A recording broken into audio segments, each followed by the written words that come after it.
In the Grand Dynasty of the Ding, where martial arts flourish, the central capital stands as the sovereign of this realm. Zhaojin has traversed into this world. At the outset, he tragically finds himself at the mercy of a besieged escort agency, his father fleeing into the depths of the mountains. With his own power woefully inadequate, he fears he may not survive the night. Fortunately, he activates a system that rewards him with experience for vanquishing foes. Chapter 1. The System. Zhaojin awakens, as if from a harrowing nightmare, his eyes fluttering open to reveal himself lying on a shallow shore, where a river flows nearby, adorned with pebbles of varying sizes. The sound of gurgling water fills the air. A sudden, intense pain grips his head, but it swiftly dissipates. Memories surge within his mind, many of them both strange and familiar. Zhaojin realizes he has crossed into another realm, inhabiting the body of a young man who shares his name and is the heir to the Four Seas escort agency. The reason for his current state lies in the massacre orchestrated by the two prominent families of Shiqiao Town against the escort agency. His father, Lu Jinlin, led him through a narrow escape, ultimately drawing away a horde of pursuers, causing them to part ways. Wounded and cornered, the original Zhaojin, unwilling to fall into the hands of his enemies and be used to restrain his father, chose to leap into the river. His body drifted downstream, and upon awakening, he became the present Zhaojin. From the memories of his predecessor, he learns that the martial arts of this world are highly developed, with the Ding Dynasty establishing its dominion through martial prowess. The original Zhaojin possessed meager martial talent, having begun training in foundational stances at 6 and practicing a family sword technique by 8. He has only achieved the initial stage of the 9th tier at the age of 16. The martial realm is divided into 9 tiers, with the 9th as the beginning and the 1st as the pinnacle. Whether there exist further tiers beyond these remains unknown to Zhaojin. As he hauls himself onto the shore, the pain from his wounds elicits a sharp gasp. He tears open his shirt to reveal a long, narrow sword wound that has ceased to bleed but shows signs of infection, having been immersed in the river. This injury was inflicted by a boy of his own age named Zhang, an adept in boxing who is on the verge of advancing to the mid-9th tier. Zhang is the eldest son of the Zhang family. In Shiqiao Town, two formidable families, the Zhangs and the Zhaos, have coexisted since the town's inception, embroiled in a long-standing rivalry. The competition between them has been fierce, yet inconclusive, until the emergence of the Four Seas escort agency quelled their hostilities, a temporary calm before the impending storm. The Four Seas escort agency quickly established its roots in Shiqiao Town, flourishing within merely 20 years to rival the Zhang and Zhao families.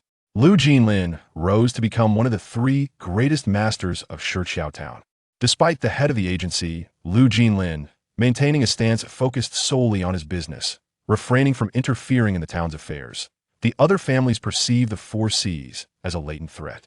In the struggle between powerful adversaries, the opportunistic profit often goes to a third party. How could one relinquish the mountain they have long inhabited to outsiders?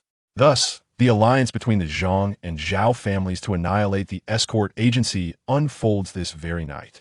After a moment of contemplation, Zhaojin suspects that this may not be the greatest peril otherwise. The Zhang and Zhao families would not have allowed the Four Seas escort agency to flourish before choosing to eradicate. A greater secret seems to lurk in the shadows. However, given his current state, overthinking it would be futile for now. It is best to proceed one step at a time. The most pressing matter is to depart from this place as swiftly as possible. The Zhang family will undoubtedly not let him slip away easily. In life, one seeks to encounter the living, and in death, the deceased. The Zhang family members are likely scouring the banks of the Qishan River at this very moment. Zhaojin glanced at the distant, towering peak Qishan. Beneath the mysterious veil of night, it resembled a colossal beast lying upon the earth, its breath stirring fierce winds that stirred the waves of the forest, creating a rustling symphony. It was early summer, the wind blowing from the direction of Qishan, despite soaking Zhaojin to the bone, did not evoke a chill, rather, it felt refreshing.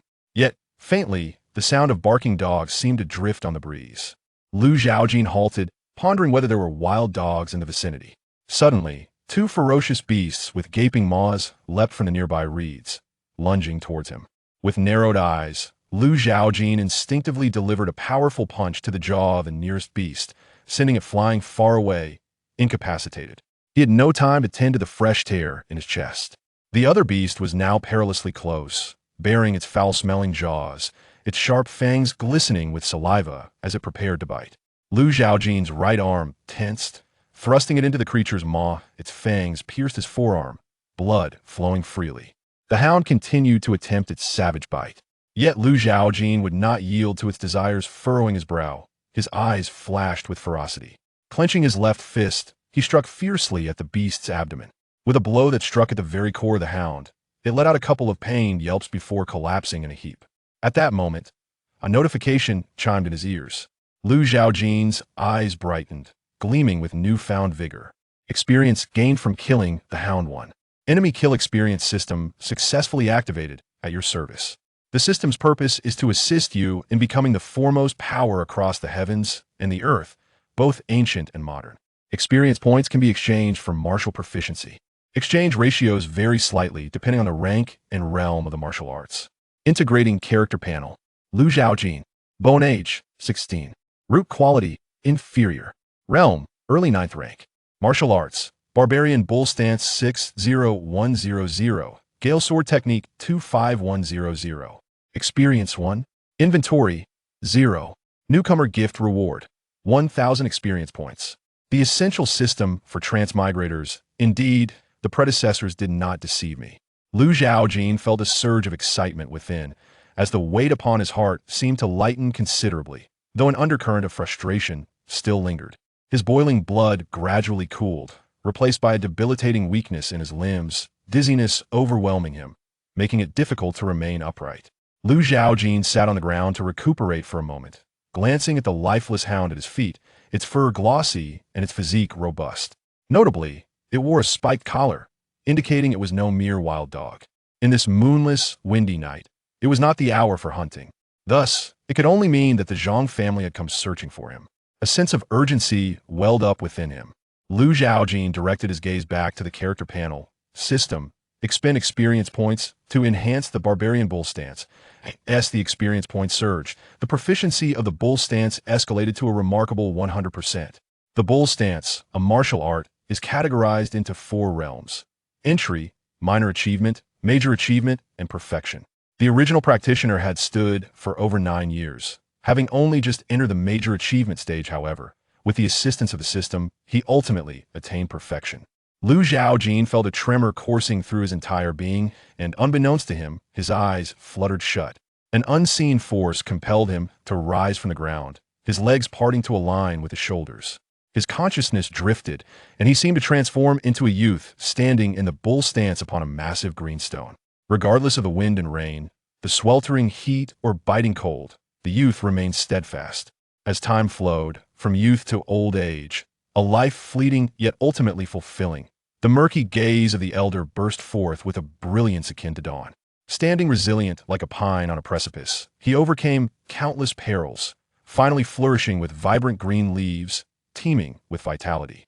Returning to his own awareness, Zhaojin felt a mysterious warmth blossoming within him, flowing swiftly and expanding throughout his body, enveloping him in a comforting embrace akin to soaking in a hot spring. The sword wound on his chest and the bite on his forearm sent a tingling sensation coursing through him. He opened his eyes to behold the astonishing sight of these injuries healing at a visibly rapid pace. Clotting and scabbing over recovery was merely a matter of time.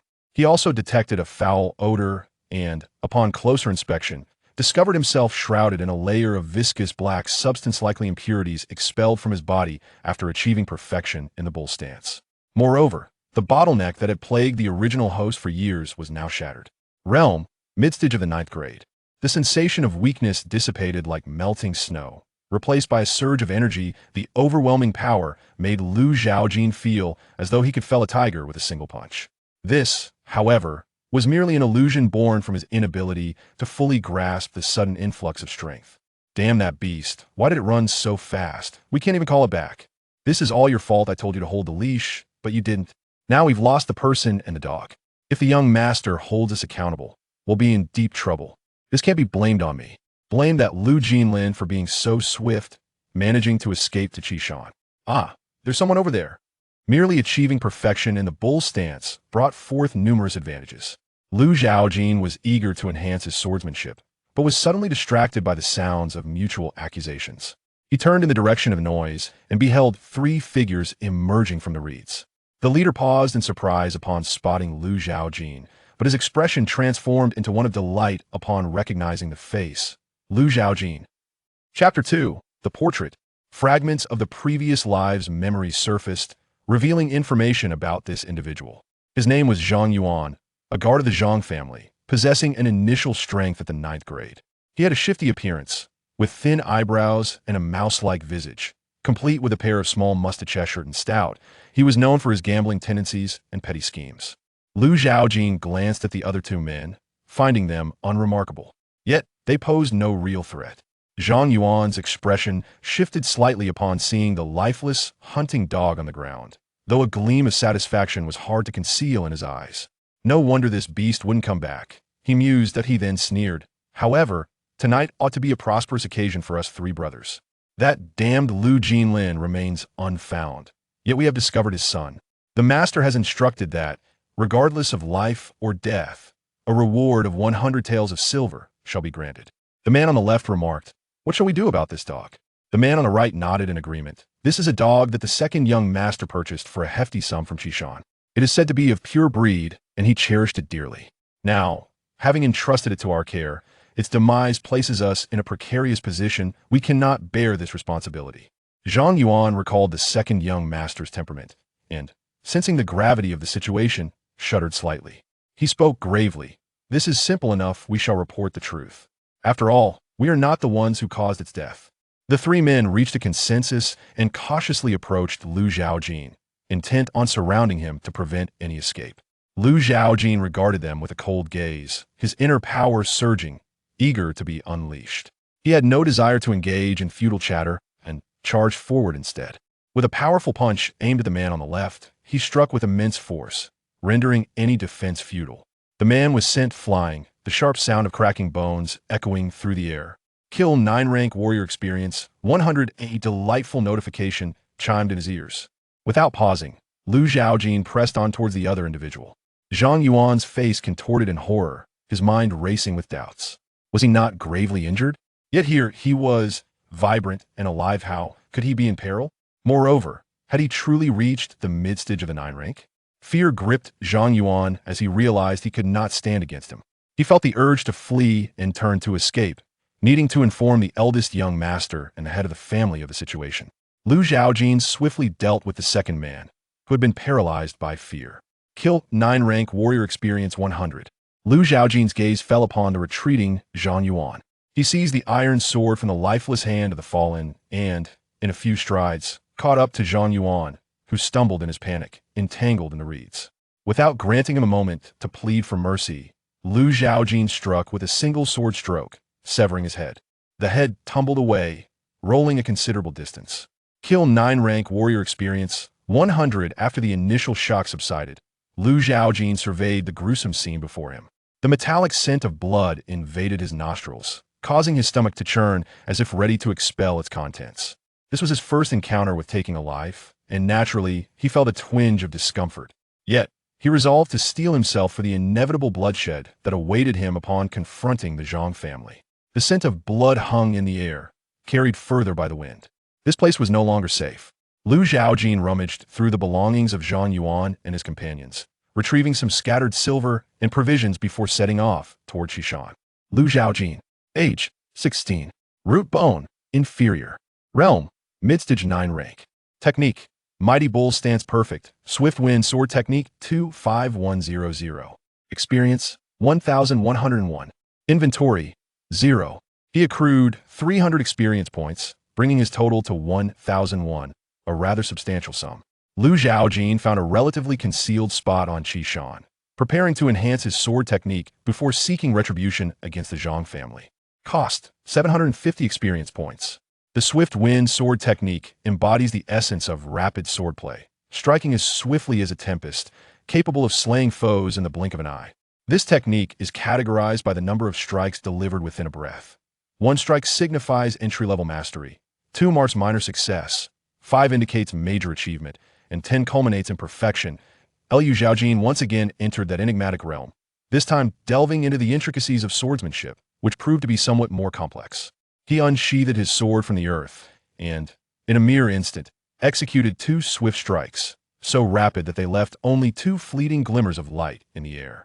This process continued until he could unleash 5 strokes in a heartbeat, achieving a mastery of his technique. Retracting his sword, he thrust it forward with a fluid motion. In the blink of an eye, 10 radiant beams of sword light pierced the trunk ahead, leaving 10 small holes, each the size of a fingertip. Swift wind, sword technique perfection. At this moment, his own cultivation reached a new height, ascending to the late stage of the 9th tiara, significant advancement. Zhaojin opened his eyes, sharp and spirited, and practiced a few fundamental sword maneuvers with effortless grace. The iron sword in his hand seemed to be an extension of his arm, agile and natural. He sheathed his sword and gazed at the interface. With 2 martial arts fully mastered, I still have over 300 experience points left. If I were to acquire another technique, perhaps I could break through to the 8th tier.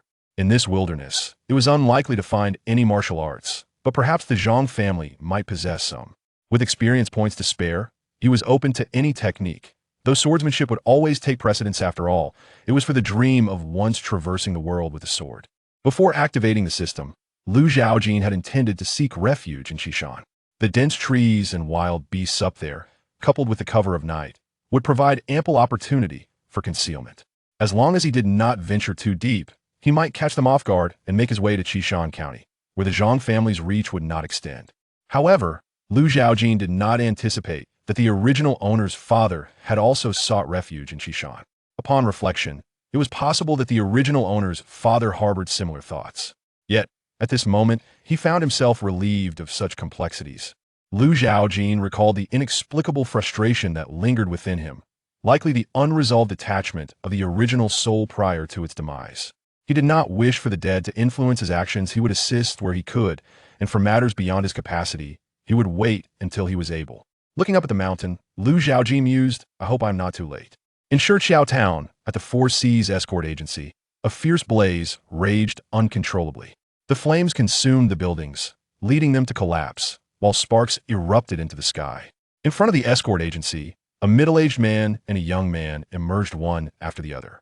The middle-aged man was robustly built, clad in a loose brown robe, exuding a commanding presence, his gaze sharp and electric, making it difficult for others to meet his eyes. He held 2 iron balls, each the size of a walnut, in one hand. The youth, dressed in fitted attire, bore a long sword at his waist and bore a resemblance to the middle-aged man, suggesting a familial connection. These 2 were none other than Zhang Heng, the head of the Zhang family, and his son, Zhang Jiao. Zhang Jiao glanced at the guards who had been waiting, gesturing for them to begin counting the valuables extracted from the agency, leaving only the 2 of them behind. It was then that Zhang Jiao spoke. Father, tonight we have made a significant effort, yet we have not eliminated Lu Jinlin. Will Lord Su hold this against us? Zhang Heng pondered for a moment before replying, I will address the matter with Lord Su. Our primary concern now is to locate Lu Jinlin as swiftly as possible. He cast his gaze toward Qijiang, adding, we must not overlook Lu Zhaojin either. A living target is necessary, and a corpse has its own value. He is the only son of Lu Jinlin, making him the perfect bait. Upon hearing this, Zhang Jiao contemplated leading a group to Qijiang. Zhang Heng, perceiving his intentions, remarked, I have already entrusted this matter to Xiaomeng. Aware of his younger brother's temperament, Zhang Jiao furrowed his brow and replied, Father, delegating this task to Xiaomeng may not be the wisest choice. You are well aware of his nature. Zhang Heng interjected, no matter, I have instructed Elder Gu and Elder Shi to accompany him. Even if he tends to be unruly and unmotivated, Elder Gu's presence will surely temper his disposition. He looked earnestly at Zhang Jiao and said, Jiaoer, your foremost priority now is to dedicate yourself to your training. I have heard that this time, the disciples' competition at Dingshan sect is unlike any previous occasion. Not only will it allow entry into the inner sect, but esteemed elders from the grand sect will also be in attendance. Zhang Jiao nodded. Indeed, before returning home, I heard from my senior brothers about this matter. However, it seems that the esteemed elder visiting Dingshan sect is not merely here to observe, but is in search of someone. Zhang Heng, taken aback, inquired, who might that be? Zhang Jiao shook his head helplessly. I do not know. He retrieved a folded piece of white paper from his pocket, stating, the esteemed leader has provided each disciple with a portrait, yet the likeness is so indistinct that it is nearly impossible to recognize. Zhang Heng took the portrait, unfolding it for inspection. The image was indeed difficult to discern, as the figure's face was obscured by a cloak, revealing only a pair of piercing eyes reminiscent of a falcon. These eyes struck Zhang Heng as somewhat familiar. That Zhao family's lad possesses such a gaze. Zhang Jiao looked at Zhang Heng, astonished. Father, do you mean Zhaojin? He then chuckled. Surely, you must be mistaken. Zhaojin is well known in our Shiqiao town as a fallen genius. Despite possessing superior roots and exceptional talent, he has failed to progress in his martial path for years, proving to be even less capable than Lu Zhaojin. Zhang Heng's brow furrowed deeply, and with a grave tone, he advised Zhaoer, discreetly send someone to investigate Zhao Jinji's background. If it truly is him, we could potentially establish a connection with that esteemed elder, ensuring our dominance over Shiqiao town. He gazed toward the Zhao family direction, narrowing his eyes as he spoke solemnly. Even if it is not him, considering our relationship with the Zhao family, it is prudent to plan ahead. Better to mistakenly eliminate 1,000 than to let one slip by. Chapter 3. Zhang Meng at Qishan. In a clearing, a bonfire blazed, its light dispelling the surrounding darkness. Zhang Meng and his companions paused to rest here. 2 guards erected a simple wooden frame, roasting the game they had hunted. 6 guards formed pairs, each leading a hunting dog, vigilantly patrolling the area. Zhang Meng sat by the fire alongside 2 elders. His expression was grim, and he cursed incessantly, lamenting the wretched Lu Jinlin, who, instead of perishing early, had the audacity to hide in Qishan, causing him blisters on his feet. He thought of Zhang Yuan, who was equally inept, having taken Little Hua to seek Lu Zhaojin and failing to return for half the day. Surely he was idling about, perhaps relishing the sight of death. That wretched soul would face dire consequences upon his return. Ordinarily, at this hour, he would be at the Drunken Spring Pavilion, enjoying drinks and lively conversation with friends, attended by beautiful companions rather than enduring this torment. Reflecting on beauty, Zhang Meng cast a furtive glance up the mountain, his expression shifting subtly, yet tinged with apprehension. Quickly averting his gaze back to the crackling bonfire, Elder Gu perceived Zhang Meng's thoughts, furrowing his brow, and solemnly remarked, "Second young master, do not forget the family head's orders. Our foremost task is to locate and eliminate Lu Jinlin swiftly. Other considerations should be temporarily set aside." Zhang Meng, irritated, replied, "I know, enough with the nagging." Elder Gu's expression darkened, yet he chose not to respond. Elder Shi, accustomed to Zhang Meng's demeanor, remained silent. Recognizing that he was not a junior of their own family, and excessive commentary might provoke resentment, ultimately hindering their mission, Zhang Meng turned to the 2 guards tending the meat, raising his voice in dissatisfaction. "Hurry up. Is it not ready yet? I've been famished for half the day." The guards startled at his outburst, but before they could respond, the 3 hunting dogs detected an unusual scent. Their eyes gleaming with ferocity as they bared their teeth and barked furiously at the nearby thicket. A rustling in the underbrush heralded the emergence of a figure, bloodied and terrified, as if encountering a ghost. Upon seeing Zhang Meng, he shouted in panic, "Young master, it's terrible. Lu Zhaojin has turned into a ghost and is coming for us." No sooner had he spoken than a blade pierced through flesh. A dull thud resounding as a sword tip protruded from his chest, resembling the first hint of a budding lotus. The iron sword was withdrawn. Experience gained from slaying a low-tier martial artist 10, the man's life ebbed away as he fell backward, revealing another figure behind him, Lu Zhaojin. He had encountered members of the Zhang family and their dogs on his ascent, and dealt with them effortlessly. His experience points surged again, surpassing 1,000. Experience, 1,014. Lu Zhaojin wiped the blood from his iron sword and raised his gaze towards Zhang Meng and the others, particularly fixating on Zhang Meng's astonished face. A tumultuous sensation surged within him, akin to a beast striving to break free from its cage, eager to rend and consume its prey. This uncontrollable emotion was the lingering obsession of his former self, yet Lu Zhaojin remained indifferent, for he was poised to reap experience points, thereby indirectly resolving the lingering attachment of his predecessor, benefiting himself in the process. Zhang Meng met Lu Zhaojin's indifferent gaze, an involuntary shudder coursing through him as he incredulously exclaimed, "It's impossible. I witnessed him being grievously injured by my elder brother, on the brink of death. Jumping into the river would only lead to his demise. How could he possibly still be alive?" What was even more unbearable for him was the fact that Lu Zhaojin not only appeared unscathed, but had also grown immensely powerful. "It felt as though we were both worthless. I could bully you, yet by some fortuitous chance, you became stronger, not only leaving me in a deep pit, but now returning to prepare to kill me." An unbearable mix of frustration and rage. The pale moonlight cast down upon him. illuminating his blood-stained face and garments. With blood dripping from the iron sword in his hand, he resembled a cold god of death, instilling fear in Zhang. However, Zhang quietly took a step back and glanced towards the two elders ahead. Even if Zhaojin inexplicably survived, he posed no real threat. Elder Gu and Elder Shi were both at the initial stage of the 8th rank, accompanied by several guards. Zhaojin was walking directly into a trap. Moreover, capturing Zhaojin and spreading the word would surely draw out Lu Jinlin. With this thought, Zhang found himself feeling that Zhaojin's appearance was a stroke of luck that would aid him in eliminating Lu Jinlin. Perhaps, in front of his father, he could claim credit and receive greater rewards. Transitioning from shock to joy, he loudly called to Elder Gu and the others. "What are you still doing here? Hurry and capture him alive."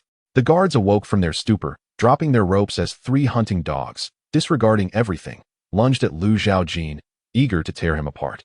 The guards also surged forward. The dogs were merely a distraction, their lives inconsequential, while they were the main force determined to subdue Zhaojin. Yet, Zhaojin effortlessly swung his sword, dispatching the dogs, their bodies severed. Against the varied strengths of the guards, he moved with ease, weaving through the crowd, his sword flashing through the air, accompanied by cries of agony and figures collapsing to the ground, blood flowing, the air thick with the scent of iron and rust. Experience gained for killing a low-tier martial artist 10. Experience gained for killing a 9th-tier martial artist 100.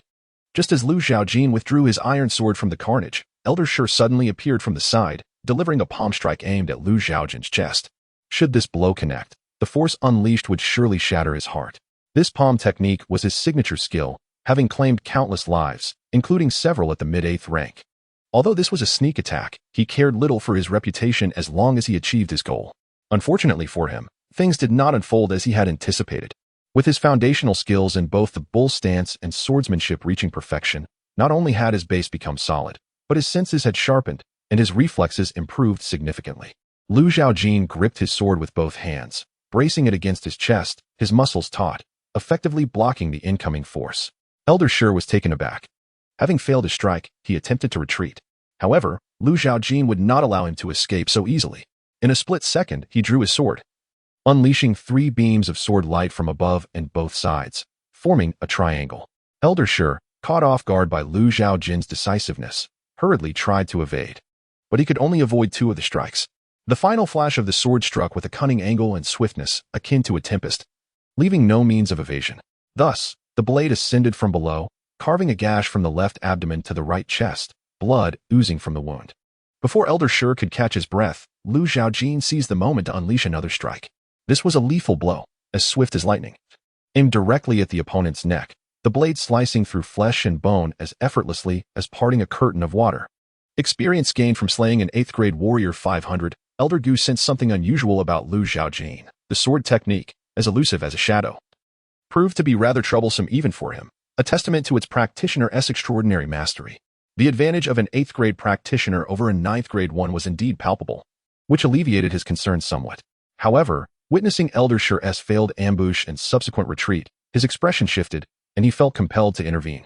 Yet, Elder Shi perished too swiftly for any aid to arrive in time. At that moment, when Zhaojin's gaze met his, Elder Gu felt a chill of dread wash over him, prompting him to flee without hesitation. Following the demise of Elder Shi, Zhaojin gained a clearer understanding of his own prowess. An initial 8th grade opponent was no match for him. Should he unleash his full strength with the perfected Gale Sword technique, he could contend even against a mid-level 8th grade adversary.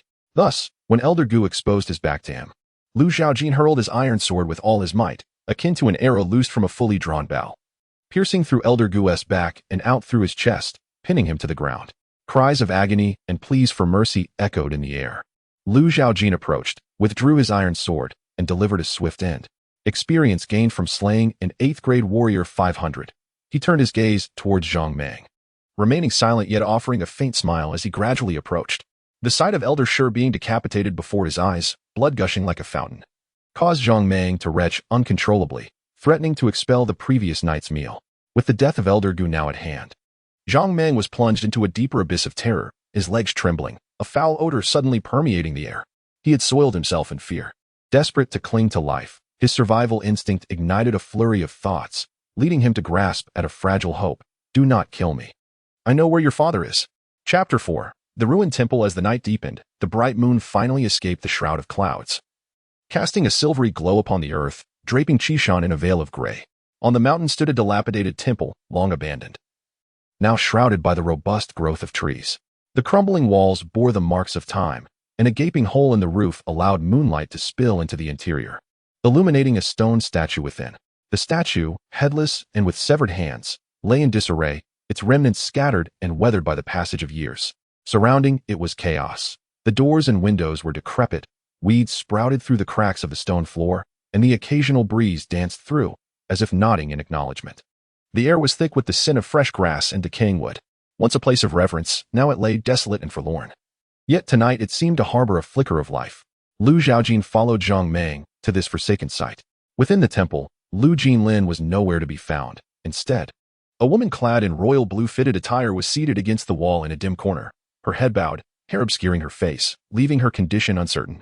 Zhang stole a glance at the woman, realizing she had indeed been putting on a brave front.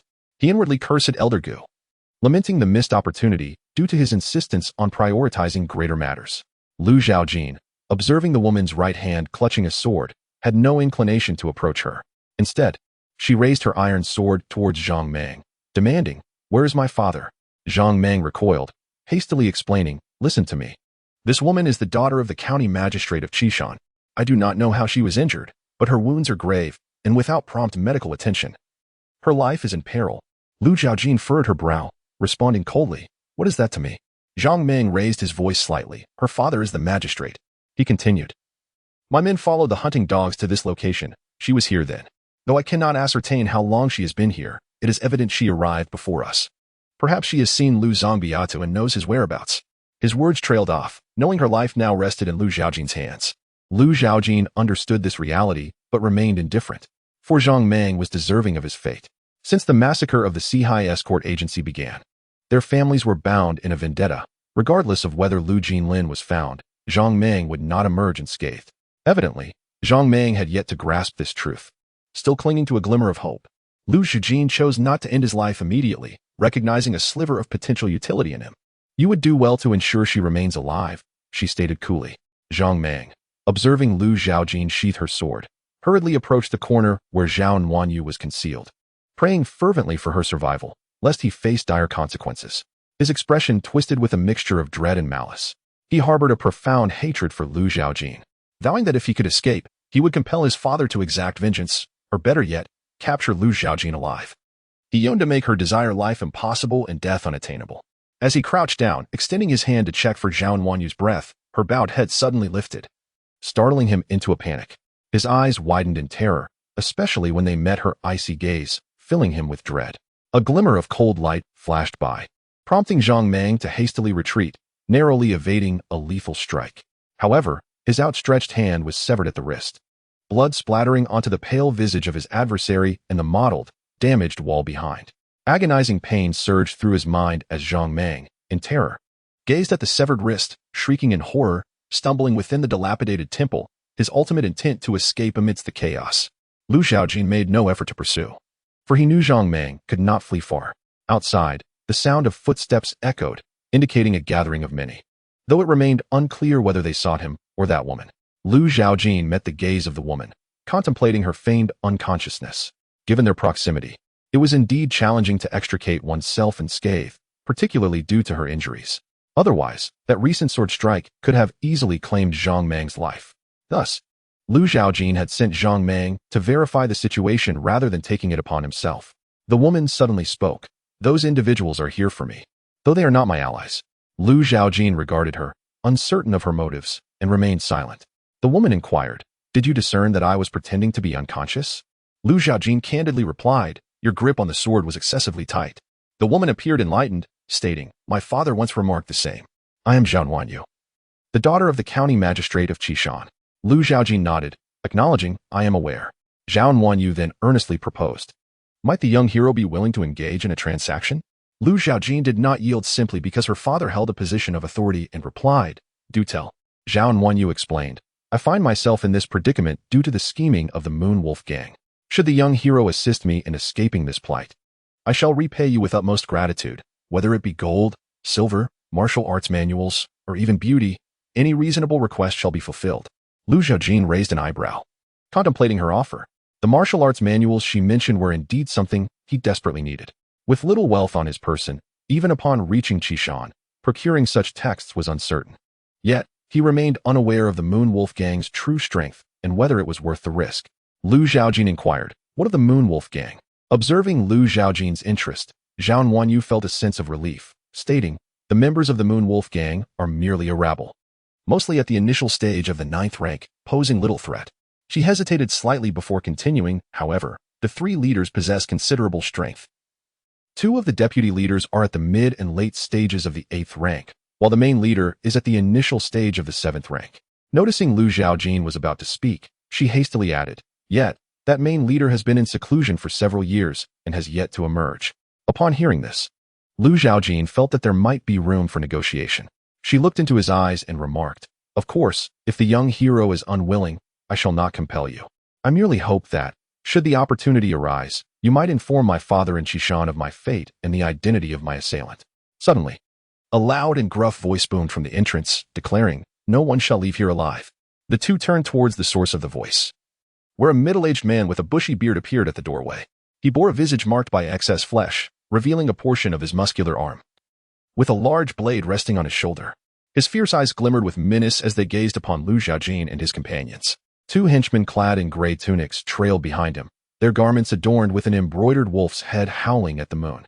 Zhang Mang seemed to recognize the middle-aged man and approached him, fastening a belt he had acquired from an unknown source around the wound on his wrist. His gaze, filled with a ravenous hatred, fixated on Zhaojin, as he declared, "Mu Gangzhu, it is this rascal who caused my hand to be severed. But do not kill him. Leave him alive so that I may make him wish for death." Mu Kuei cast him a sidelong glance, remaining silent, before turning to Zhang Wanyu with a smirk. "Zhang Wanyu, my dear, that blow I dealt you must have been quite unpleasant. Wouldn't you agree?" Zhang Wanyu, propped against the wall, rose from the shadows and stepped into the moonlight, her striking features illuminated for all to see. Her hair was styled in a high ponytail, and she donned a deep blue-fitted outfit. However, a substantial portion of her left shoulder was stained crimson, clearly the result of Mu Kuei's blade. Her icy gaze locked onto Mu Kuei, and she thought that if it were possible to kill him, she would do so 1,000,000 times over. "Mu Kuei, does your Moon Wolf Gang truly intend to go to such extremes?" Mu Kuei chuckled coldly. "My Moon Wolf Gang and your father were once at peace, but now he insists on meddling in our affairs. Thus, we must teach him the consequences of his interference."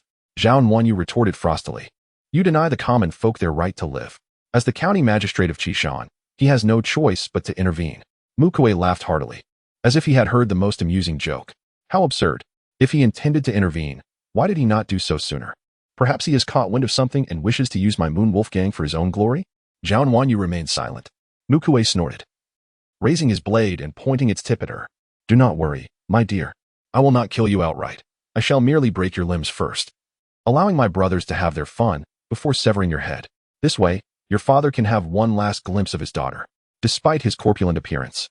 Mu Kuei moved with surprising agility, closing the distance to Zhang Wanyu in just a few swift strides.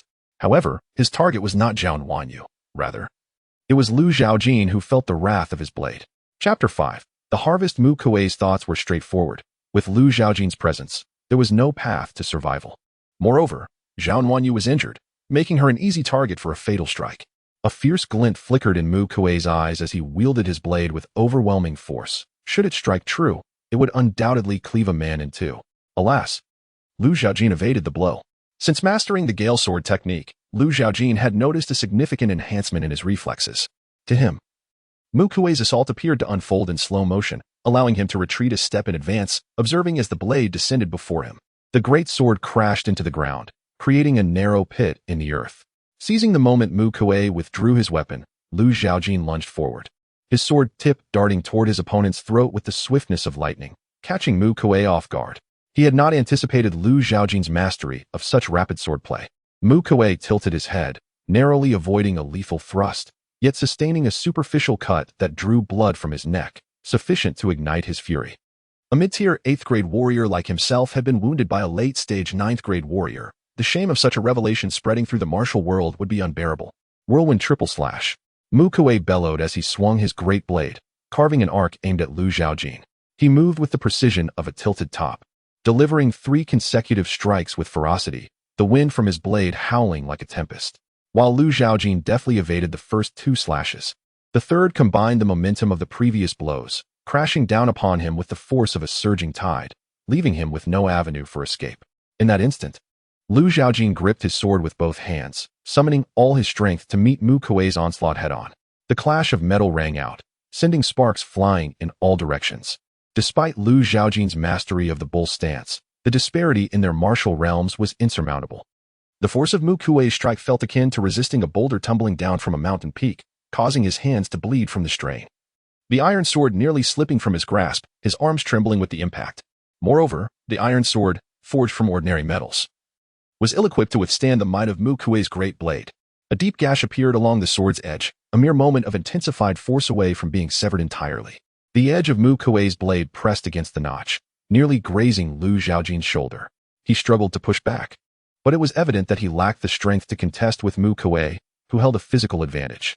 Observing their deadlock and unable to divert his focus elsewhere, Zhang seized a wooden blade from one of his subordinates and charged at Lu Zhaojin, intent on severing his hand. Although Zhao Wanyu was injured, Zhang had also lost his dominant right hand, rendering his left awkward and unsteady with the weapon. Zhao Wanyu swiftly disarmed Zhang, sending his blade flying, and inflicted a narrow wound across his chest, eliciting a cry of pain as he staggered backward, clutching his injury. Without further regard for Zhang Wanyu thrust her sword toward Mu Kuei, forcing him to retreat and relinquish his assault. This also provided Lu Zhaojin with an opportunity. In an instant, he unleashed 10 swords, each gleaming like a tempest, and although Mu Kuei evaded 3, 7 blades left gaping wounds upon him, blood streaming forth. Zhao Wanyu also brandished her lethal sword, but Mu Kuei swept his blade, forcing her to retreat. As Mu Kuei took advantage of the situation to withdraw, he bellowed, "You lot, hurry in and assist your leader in vanquishing the enemy." A throng of followers surged from outside, at least a dozen figures. Mu Kuei shielded them with his presence, wielding his great sword, and shouted vehemently, "They are but remnants of a dying struggle. Anyone who slays that youth shall be rewarded with 50 taels of silver." The allure of wealth ignited greed in the followers, who, with blinded fervor, charged at Lu Zhaojin and Zhao Wanyu, oblivious to Mu Kuei's retreat. Though the iron sword had shattered, its edge remained, still capable of inflicting harm. A series of notifications echoed in his ears. Experience points. 3114. Lu Zhaojin glanced at the experience points displayed, feeling an urgency to discover a new martial art. Suddenly, Zhao Wanyu called out to him, "Catch the sword." She tossed her long sword in his direction. Lu Zhaojin grasped the hilt, still warm, and paid no heed to this detail, only noting how light the sword felt, almost weightless, its slender blade resembling an oversized embroidery needle. He expressed his gratitude to Zhao Wanyu, promising to return shortly. However, before departing the dilapidated temple, Lu Zhaojin swiftly dispatched Zhang. Kill 9 rank martial artist experience 100. Experience points. 3214. The band of followers did not hinder Lu Zhaojin for long, especially since Mu Kuei had sustained injuries and could not flee far. Seeing Lu Zhaojin closing in, Mu Kuei grew frantic, exclaiming, "You useless lot. My elder brother is the Howling Moon Wolf, Chen Kong, a master of the 7th rank. If you kill me, you shall not survive in the Qishan territory." Lu Zhaojin remained silent, solely focused on striking. Mu Kuei attempted to block with his blade, but the effort became increasingly arduous, even lifting his sword turning into a struggle. "Spare me, young hero." Lu Zhaojin, disinterested in his pleas, unleashed a lightning-fast sword strike that pierced the adversary's throat, silencing him forever. Withdrawing his long sword, the corpulent figure collapsed backward, stirring up dust. Kill 8 rank martial artist experience 500. Experience points. 3714. Lu Zhaojin exhaled deeply, the tension in his body gradually easing. He exerted himself fully, barely managing to slay a mid-8 rank opponent. Should he encounter a late 8 rank martial artist, he would likely falter. He reassessed his strength, establishing a clearer understanding of his capabilities. Returning to the dilapidated temple, Lu Zhaojin returned the sword to Zhao Wanyu. He noticed the wound on her shoulder and inquired, "Are you all right?" Zhao Wanyu, leaning against the base of the statue, still managed to hold up. Lu Zhaojin bit his lip. "Does the martial art you mentioned still hold value?" Zhao Wanyu nodded affirmatively, "Of course." Lu Zhaojin pondered how to describe Lu Jinlin, finally asking, "Have you encountered someone on the mountain, resembling me, but more mature, in middle age?" Zhao Wanyu had previously feigned fainting but, upon overhearing the conversation between Zhang and Lu Zhaojin, realized that the person Lu Zhaojin inquired about was her father. Upon careful reflection, she discerned some discrepancies. Indeed, she had witnessed a figure that bore a resemblance to the young hero, yet at that moment, her focus had been on evading the Moonwolf gang, preventing her from discerning further details. However, the figure had ventured deeper into the shadows. Zhaojin nodded, choosing not to elaborate further. The depths of Qishan were beyond her current capacity to traverse. She had heard that even a 6th-tier martial artist faced peril within. If that figure had indeed been Lu Jinlin, it was plausible that he had retreated further in a bid to escape the Zhang family. Hurry! Quickly! The young lady must be just ahead. A frantic call echoed from outside. Yet, this time, the arrivals were not foes. Zhaojin listened intently, glancing at Zhang Wanyu. Surmising that they were likely individuals come to seek her, a woman clad as a maid hurried into the dilapidated temple, accompanied by a throng of constables. Among them, the head constable, upon spotting Mu Kuei's lifeless body, narrowed his eyes, a flicker of unusual emotion passing through them. The constables behind him halted, astonished by the sight of Mu Kuei's demise at this location. And the realization that the county magistrate's daughter seemed to be present as well left them exchanging bewildered glances. The head constable raised his hand, commanding silence. Do not discuss this matter. Report the events of tonight to the magistrate without embellishment. The maid was the first to enter the decrepit temple. And upon seeing Zhang Wanyu alive, she was overcome with joy, rushing to her side. Miss, are you unharmed? Zhang Wanyu replied, I am quite well. But had it not been for this young hero's assistance, I would not have survived the night. Only then did the maid notice the presence of others. Her gaze drawn to Zhaojin, who sat concealed in the shadows, prompting an exclamation of surprise from her. Hearing this, the head constable's expression shifted. As he led his group toward the temple, Lu, the head constable, cast a quick glance and, upon spotting Zhaojin, prepared to draw his weapon to apprehend the supposed assailant. Zhang Wanyu hastily intervened. Uncle Lu, do not act. This young hero is no villain. She succinctly recounted her harrowing experience in Qishan to Lu, noting the frequent appearances of the Moonwolf gang throughout her ordeal. Chapter 6. 8th rank Zhaojin learned that the figure entering the deep mountains might be Lu Jinlin. Currently, he lacked the strength to pursue this matter. So he decided to descend the mountain with Zhang Wanyu and the others, heading towards Qishan County. At present, the most pressing concern was to acquire the martial arts techniques promised by Zhang Wanyu in order to rapidly enhance his abilities. Once he broke through to the 8th rank, even if the Zhang family came looking for him, they would merely provide him with experience. Moreover, having killed members of the Moonwolf gang, this incident would likely not remain concealed upon Zhang Wanyu's return to Qishan County. Thus, he needed to prepare in advance. Upon reaching Qishan County, Zhaojin did not accompany Zhang Wanyu back to the county office. He had a modest amount of silver, scavenged from Zhang Yuan and Mu Kuei, sufficient to afford an extended stay at an inn. Zhang Wanyu did not press him, stating that she would have her maid, Xiao Lu, deliver the martial arts techniques. Xiao Lu, who had grown up with her, appeared more like a sister than a servant, and Zhang Wanyu treated her with great kindness and trust. While waiting at the inn, Zhaojin was eventually greeted by a knock at the door. Upon opening it, he found the innkeeper's attendant standing there. Holding a cloth bag, the attendant wore a flattering smile and said, Esteemed guest, a maid from the county magistrate's residence just visited and said this must be delivered into your hands. Zhaojin rewarded him with a small sum before closing the door to inspect the bag. Inside, he discovered 2 books. One was yellowed and significantly damaged, while the other appeared relatively new, showing signs of having been perused. On top of the books lay a folded letter. Upon unfolding it, he read, Thank you, young hero, for rescuing my daughter. Zhao is immensely grateful. After a fierce battle, I shall not disturb your rest. Tomorrow, a banquet will be held at my residence, and I hope you will not decline. The letter continued, These 2 martial arts techniques are what my daughter promised you. I learned from her that you are adept with the sword, yet this swordsmanship is a family legacy of the Zhao clan and cannot be imparted to outsiders. Having skimmed through the letter, Zhaojin had yet to decide whether to attend the banquet, but he felt a burgeoning interest in the 2 martial arts techniques. One was a martial arts mental cultivation method called the flowing water decision, which was pivotal for cultivating inner strength at the 8th rank. An 8th rank practitioner without a mental cultivation method is akin to an empty shell, possessing a robust physique and increasing strength, yet easily shattered by an opponent wielding inner strength. Mu Kuei exemplified this. Despite being at the mid-8th rank, he had not cultivated inner strength, which allowed Zhaojin to defeat him without sustaining injury.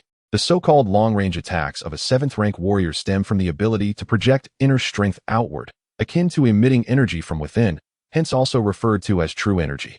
The other technique was a unique physical cultivation method known as the Golden Body Technique.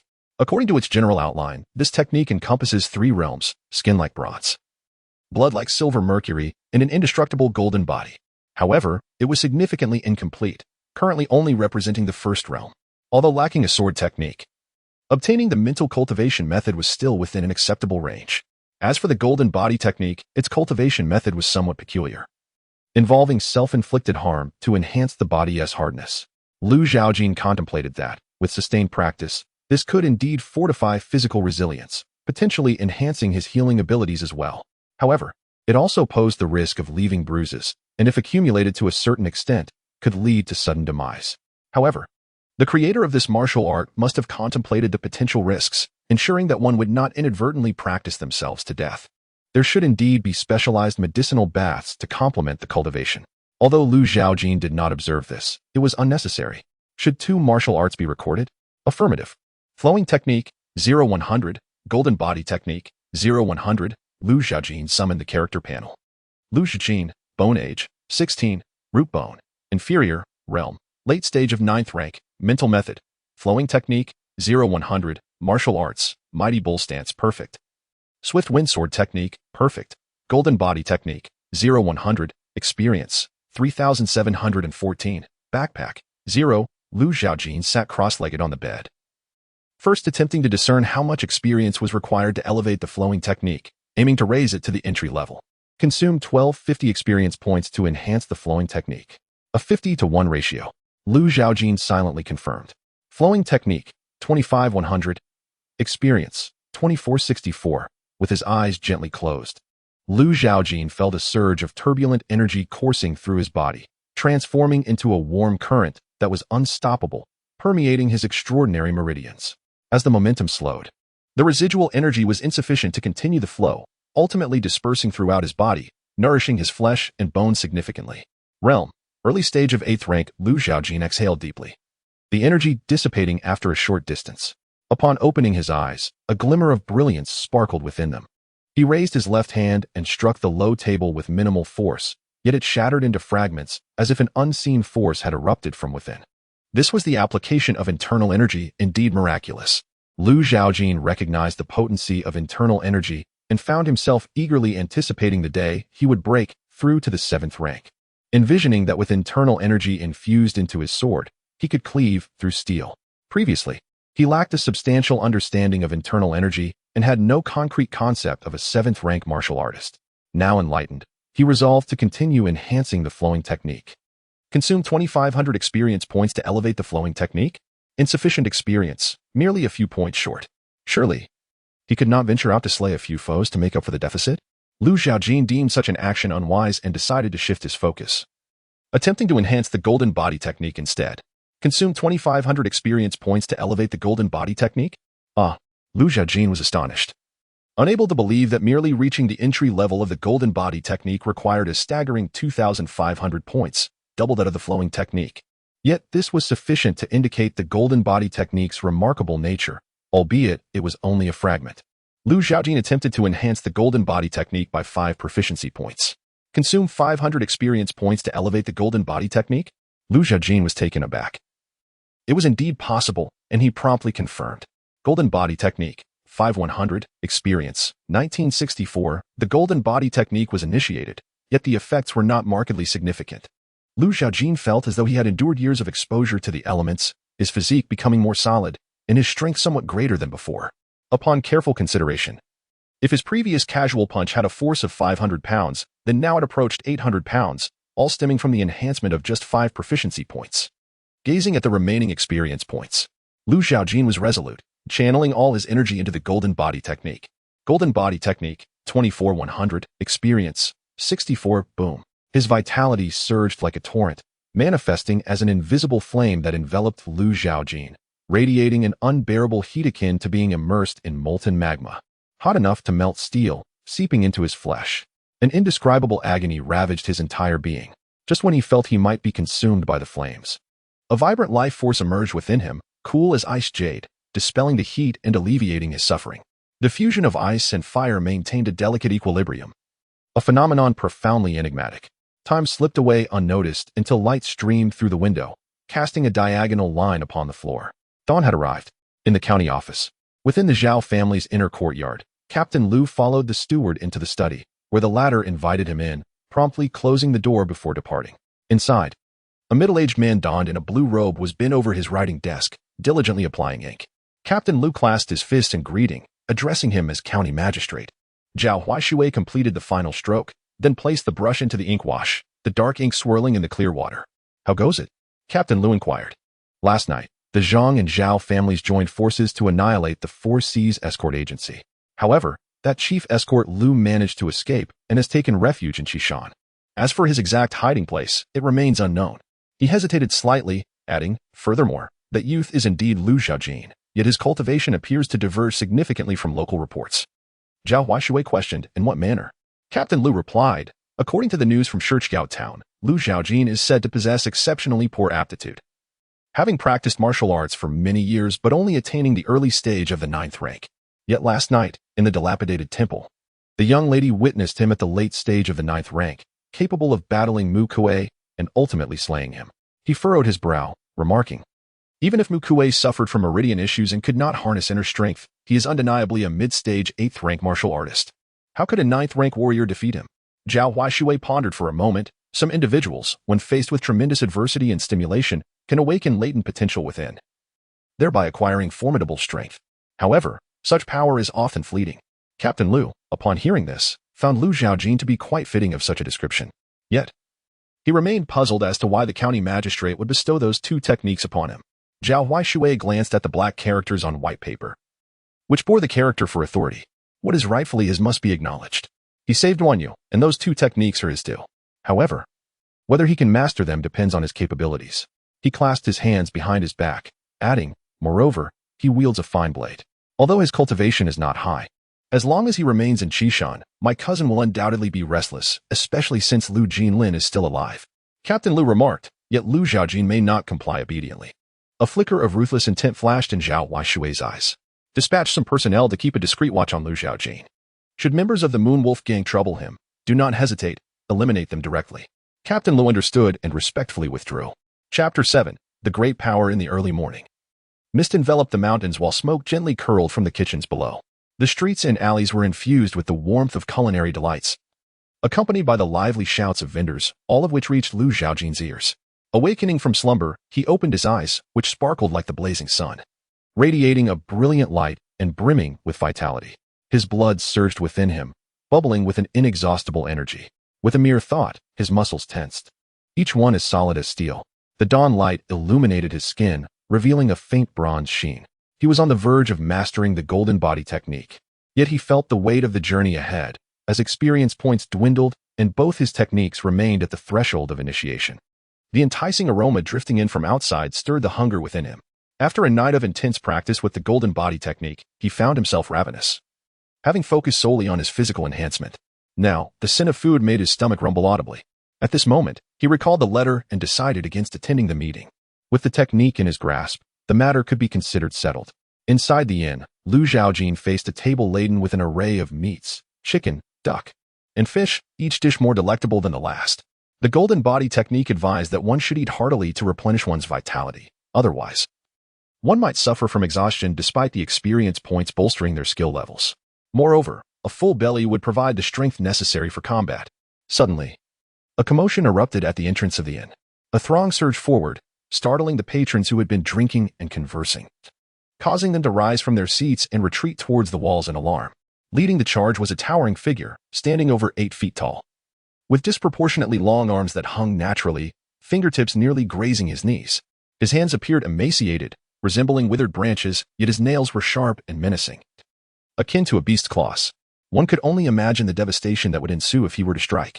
Mushua, with a grim expression, gazed at the silhouette before him, indulging in a feast, his eyes dark with murderous intent. He had not anticipated that what seemed a certain victory would unravel into chaos. All due to this youth.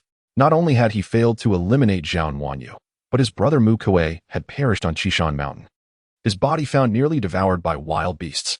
Thus, this boy deserved to die. Mushua's right hand morphed into a claw as he lunged for Lu Zhaojin's head. Noticing that his opponent did not evade but rather accepted his fate, Mushua couldn't help but scoff. Yet, his mirth was short-lived. His claw felt as though it had struck solid steel. Despite channeling internal energy, he could not even pierce the youth's skin. What manner of creature is this? Panic surged within Muzhua as he attempted to withdraw, only to find his hand ensnared by the boy's grip, immovable as if caught in an iron vise. The tightening pressure caused a bone-snapping sound to echo through the air, and the excruciating pain elicited a cry from the vice leader. "Let go of me." In desperation, he aimed his other hand at Lu Zhaojin's neck, completely oblivious to how his right hand had met its demise. Both hands, now trapped, were mercilessly crushed. At last, the adversary relinquished his grip. Muzhua gazed at his dangling hands, lamenting loudly as he staggered backward, colliding with tables and chairs, spilling food and drink across the floor. The patrons cowering against the wall and the onlookers blocked at the door all wore expressions of astonishment, unable to fathom the boy's ferocity. Even the notorious deputy leader of the Bloodclaw, known as the Moon Wolf Gang, was no match for him. However, the true strength behind the Moon Wolf Gang lay in the formidable Chen Kong, a master of the 7th rank. Observing the youth's remarkable prowess at such a tender age, one could only lament that crossing Chen Kong would likely spell a short-lived fate for him. Some shook their heads, filled with regret. The once proud Bloodclaw technique had not even been unleashed before Muzhua's hands were severed by the youth. Consumed by hatred, Muzhua roared at his gang members, demanding to know why they stood idle and urging them to attack, to kill him. Unfortunately, the group armed with crude knives hesitated, fearful of the retreating figure. If their deputy leader could not prevail, what chance did they stand? They reasoned that it would be wiser to report this incident to the gang leader and wait for his arrival to deal with the matter. Muzhua, enraged, berated the lot of them as useless. Struggling to rise from the ground, he intended to return to the Moon Wolf Gang stronghold to inform his elder brother, Chen Kong. Lu Zhaojin had finished his meal and intended to leave after the altercation. With a cold expression, Muzhua's voice took on a sharp edge as he demanded, "What do you intend to do?" He threatened, "My brother Chen Kong is a master of the 7th rank. Crossing the Moon Wolf Gang is a path to certain death. I advise you to sever your meridians now, lest you wait for my brother's wrath, which would be far worse than death." Lu Zhaojin shook his head, letting out a soft sigh.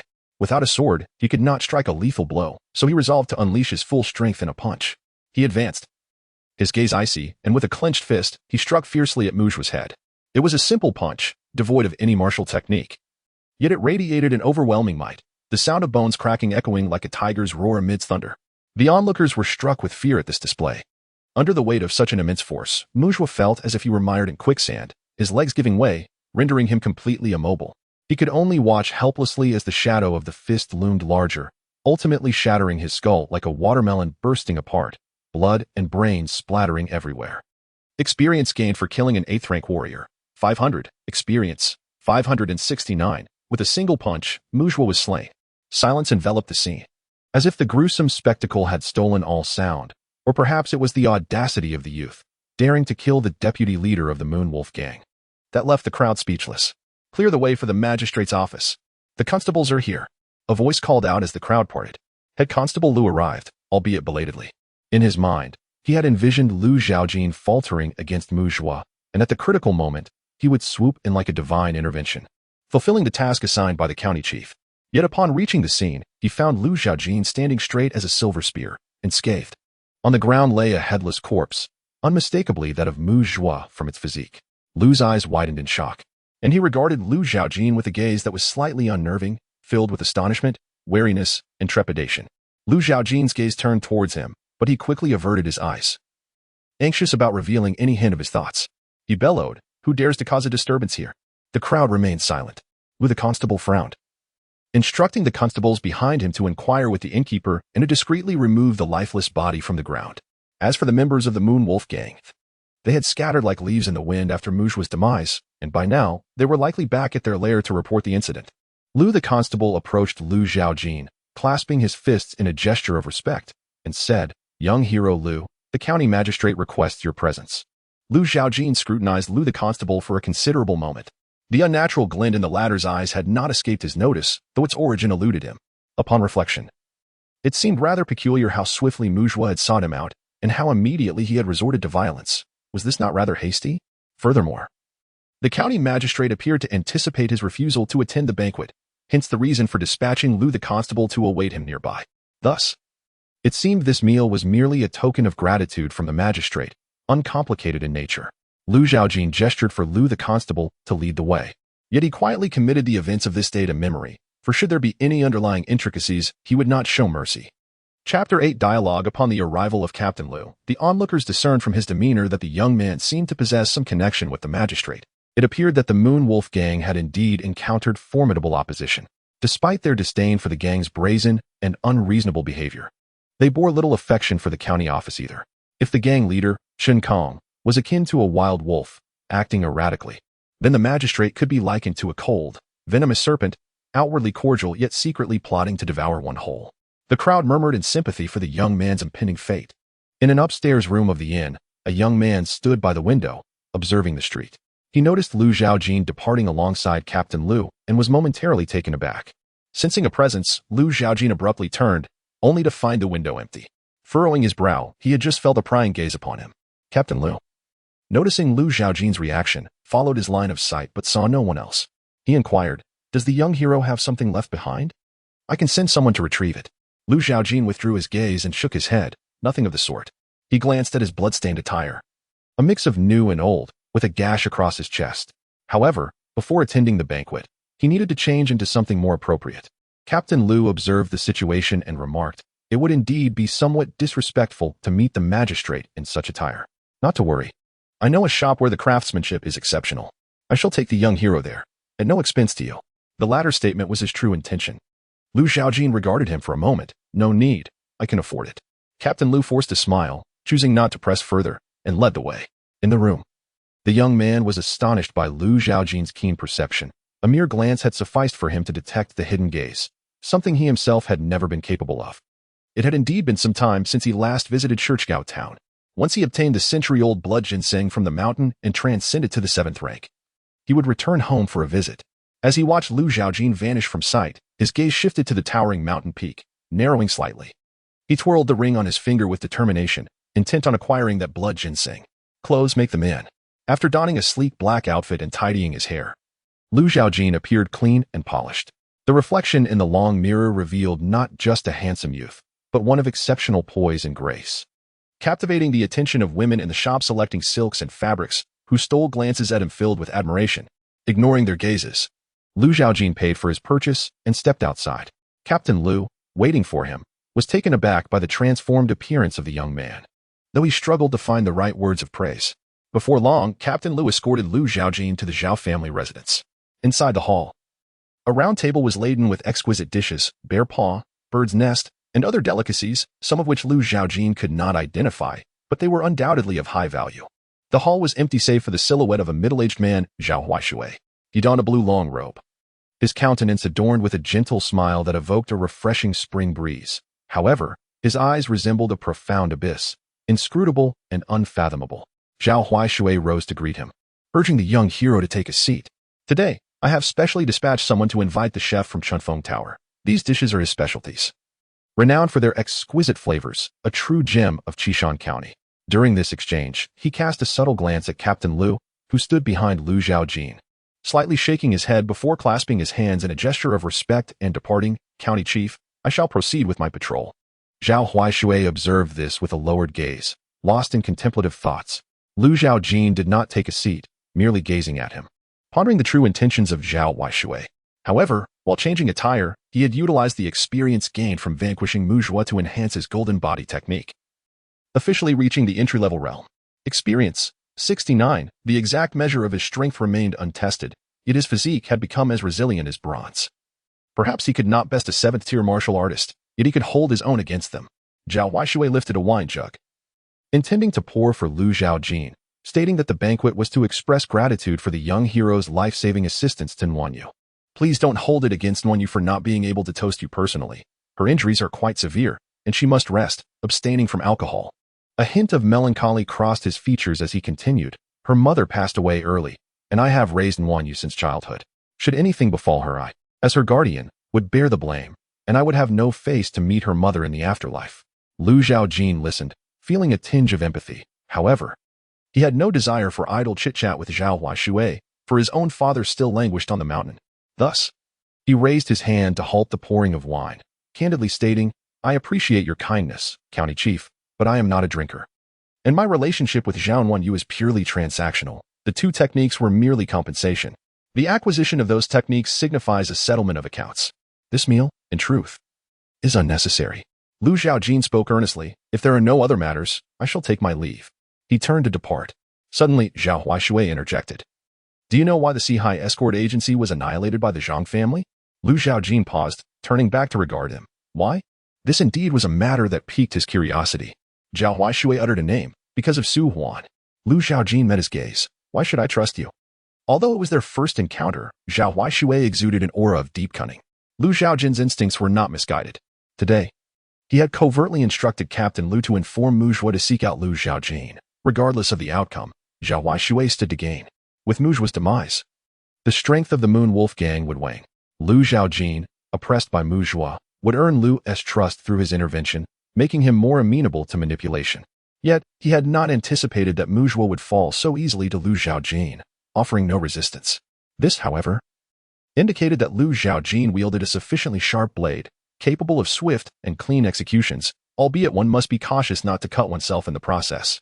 Therefore, when holding the blade, one must also possess a sheath. Zhao Huaishui smiled. Whether you choose to believe it is entirely up to your own judgment. However, Su Huan, this individual, harbored a personal vendetta against your father, the specific reasons for which remain unknown to me. Lu Zhaojin furrowed her brow, maintaining a skeptical disposition towards Zhao Huai's words. Yet, she soon heard Zhao Huai continue, stating that Su Huan had once approached me with a singular purpose, to obliterate the Qihai escort agency. I did not acquiesce. Thus, the events of last night transpired, wherein the Zhang family and Zhao family conspired to massacre the Qihai escort agency. In the fragments of memory from her predecessor, Lu Jinin did not recall Su Huan being mentioned, having not the slightest impression of him, leaving this matter open for further investigation. Lu Zhaojin inquired, Do you know who Su Huan is? Zhao Huai shook his head, revealing that Su Huan's identity was not simple. He served as an advisor to the third prince and possessed the cultivation of the 7th rank. Lu Zhaojin was taken aback to learn that the affairs of the Qihai escort agency were entangled with a prince. Yet she mused that those destined for demise would inevitably meet their end, irrespective of time or status. Simultaneously, she harbored little fondness for the current county chief, Zhao Huai. Thus, upon learning of Su Huan's identity, Lu Zhaojin did not linger within the Zhao household, but took her leave. Shortly after her departure, Captain Lu returned. County chief, Zhao Huai remarked, tapping his fingers on the table, his gaze profound. This young man likely harbors a significant secret, far beyond mere enlightenment. I fear he may be difficult to control. Once he assists in eliminating the Zhang and Zhao families, you shall discreetly strike him down. Captain Lu, recalling the scene from the inn, felt a twinge of trepidation, thus hesitatingly suggested, County Chief, might we allow the young lady to engage with him to test the waters? Zhao Huai scoffed, merely a mayfly. Captain Lu fell silent thereafter. Chapter 9. Ascending the mountain, Su Huan was likely still in Shiqiao town. With Lu Zhaojin's strength having greatly increased, it was indeed time to return to settle accounts with the Zhang and Zhao families. Additionally, he could gain experience to enhance his golden body technique and flowing water art. Thus, a meeting was inevitable. Lu Zhaojin remembered the way he had come, requiring no guidance from others, and made his way to the entrance, where he unexpectedly encountered the maid, Xiao Lu. Xiao Lu bowed respectfully, appearing somewhat timid in his presence, possibly due to the fright she had experienced during the incident at the dilapidated temple. Young Master Lu, my young mistress has urgent matters to discuss and wishes to converse with you for a while longer. However, Lu Zhaojin had more pressing matters to attend to and sought out a more capable individual. He left without further ado. Xiao Lu pouted and shook her fists at his retreating figure before returning to inform her mistress of the encounter. Upon leaving the county office, Lu Zhaojin found a blacksmith shop in town and commissioned a 100 forged sword. After paying the deposit, the blacksmith informed him to return the following day to collect the weapon. Lu Zhaojin would have to remain in Qishan County for another day. Meanwhile, in Shiqiao town, the Zhang family was in an uproar. Zhang Meng had not returned for an entire night. Zhang Heng, feeling a sense of unease and fearing for his safety, dispatched someone to search for him, only to discover the bodies of Elder Gu and his companions. Realizing the gravity of the situation, they widened their search area and soon encountered members of the Moonwolf gang who were also scouring the mountains. They recruited several gang members to lead the way and eventually found Zhang Meng's corpse at the dilapidated temple, though it was unrecognizable and horrific. The gang members did not conceal the truth, stating that the perpetrator was a young man. Moreover, they mentioned that their second leader had received word that the young man was in Qishan County and would likely meet his demise at the hands of the second leader. The Zhang family's guards carried Zhang Meng's body back. Zhang Heng's expression was grim, his eyes seemingly ablaze with fury, feeling that the young man's death was of little consequence. Should he fall into his hands, he would ensure that the perpetrator endured excruciating torment. Zhang Jiao hurried back, and, upon seeing the corpse in the hall, was filled with rage.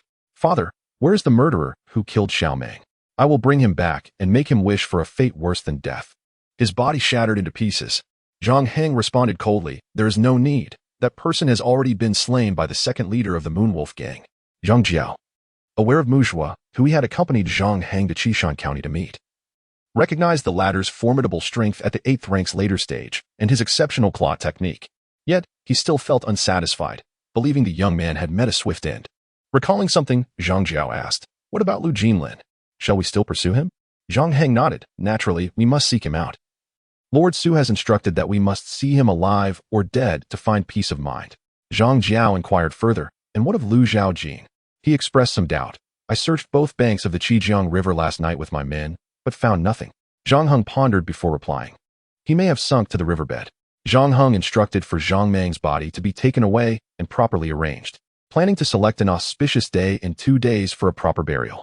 He then turned to Zhang Jiao, his eldest son whom he valued highly and who showed great promise, his mood slightly lightening.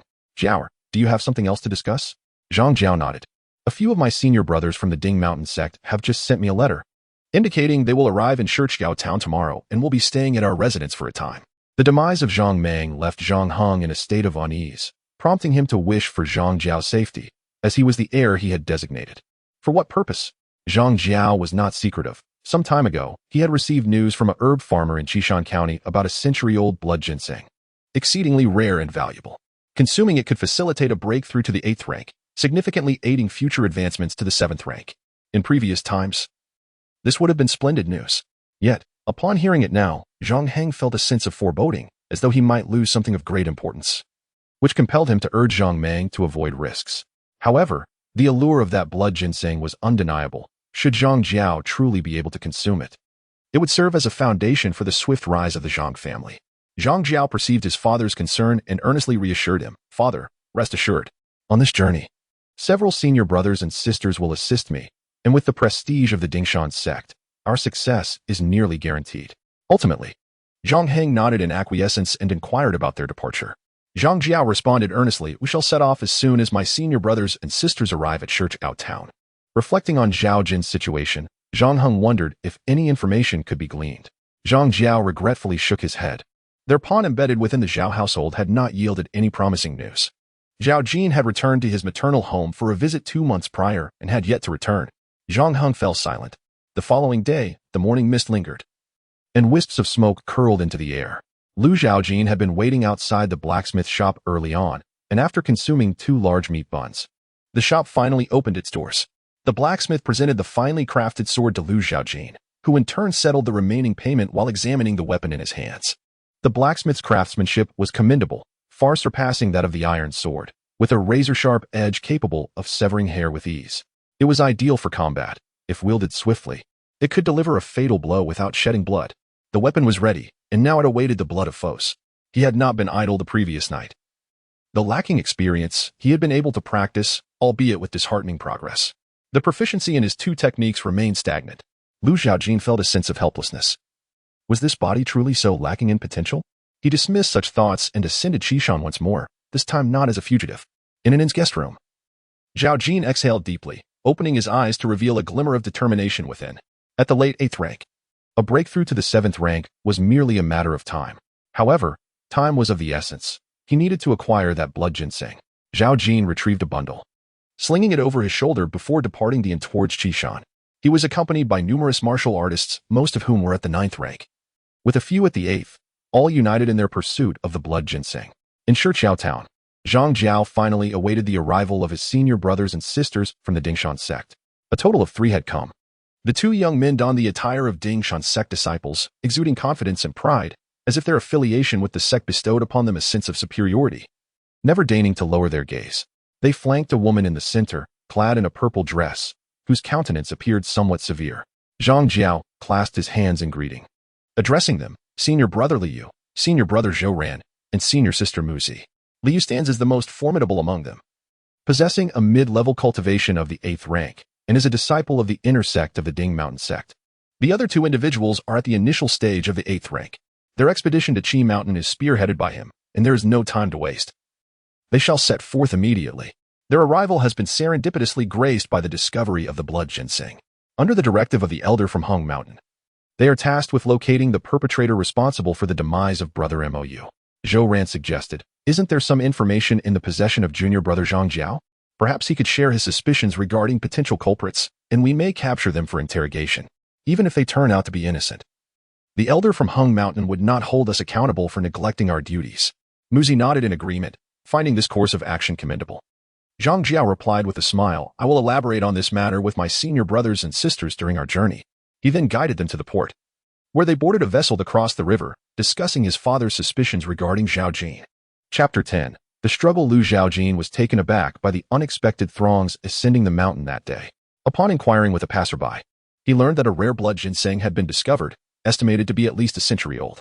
The onlookers had gathered out of curiosity and perhaps a stroke of luck. The man, honest and straightforward, was clad in coarse linen garments. Resembling a woodsman wielding a sturdy axe, his muscular build betraying a remarkable strength. He introduced himself as Niu Hang, a non-native of Qishan, and upon noticing Zhaojin's exceptional demeanor, he extended an invitation to accompany him. According to the ancient text of the Qishan apothecary, the blood ginseng possessed extraordinary medicinal properties. A 9th grade warrior could, with its aid, swiftly ascend to the 8th grade, and with diligent practice thereafter, even reach the 7th grade. The apothecary was a self-organized collective of local herbalists, akin to a mutual support group. Most of them were ordinary folk, lacking the robust physique of warriors. Yet they were rich in pharmacological knowledge and possessed unparalleled medical skills. Warriors, wary of injury and the risk of being left without remedies, refrained from provoking the apothecary. Niu Hang sighed, noting that the ginseng's growth environment was suboptimal, requiring them to venture deeper into the mountain, albeit not excessively so, hoping to avoid encounters with formidable beasts. As a late-stage 9th grade warrior, he aspired to leverage the blood ginseng's power to break through to the 8th grade. However, the multitude of stronger individuals he encountered on the ascent left him feeling despondent, perceiving his presence merely as a means to join the excitement. Upon hearing this, Zhaojin recognized the opportunity at hand to acquire the ginseng, thereby enhancing his own foundation and bolstering his resolve against the Zhang and Zhao families. Moreover, delving deeper into Qishan might lead him to traces of his predecessor's father. Furthermore, with Shiqiao town separated from Qishan by the Qijiang River, the commotion on their side would undoubtedly garner the attention of the Zhang and Zhao families, who might send reinforcements. Recalling Xiao Lu's mention of Zhao and Wanyu seeking him for urgent matters, it dawned on him that this so-called matter might pertain to the blood ginseng. With these thoughts, Zhaojin decided to accept Niu Hang's invitation and proceed together into the depths of Qishan. While they claimed to be venturing deep into the mountain, they had not strayed far, remaining within the threshold between the outskirts and the heart of the wilderness. Emerging from the dense thicket, they arrived at a clearing where the trees grew sparse, revealing the ground strewn with peculiar, exposed rock formations. At last, they beheld the coveted blood ginseng. The ginseng stalk, standing nearly 3 feet tall, displayed striking crimson foliage, glistening under the sunlight as if forged from solidified blood. It swayed gently in the breeze, appearing to beckon to them. The collective greed swelled within the onlookers as they marveled at the extraordinary nature of the leaves, pondering what wonders lay beneath the earth. Yet, none dared to rush forward to unearth it, wary of potential treachery lurking in the shadows. I declare that this treasure belongs to the Dingshan sect. You may all disperse. A voice echoed suddenly. Despite their indignation, none dared to contest the pronouncement, for the Dingshan sect held dominion over the Qishan region, akin to a local sovereign. With nearly 100 disciples and 3 elders of the 7th grade, their leader was among the rare 6th grade powerhouses of Qishan, rightfully earning the title of its foremost expert. The crowd turned to regard the newcomer. It was indeed Zhang Mang and Li Yu, accompanied by several guards from the Zhang family.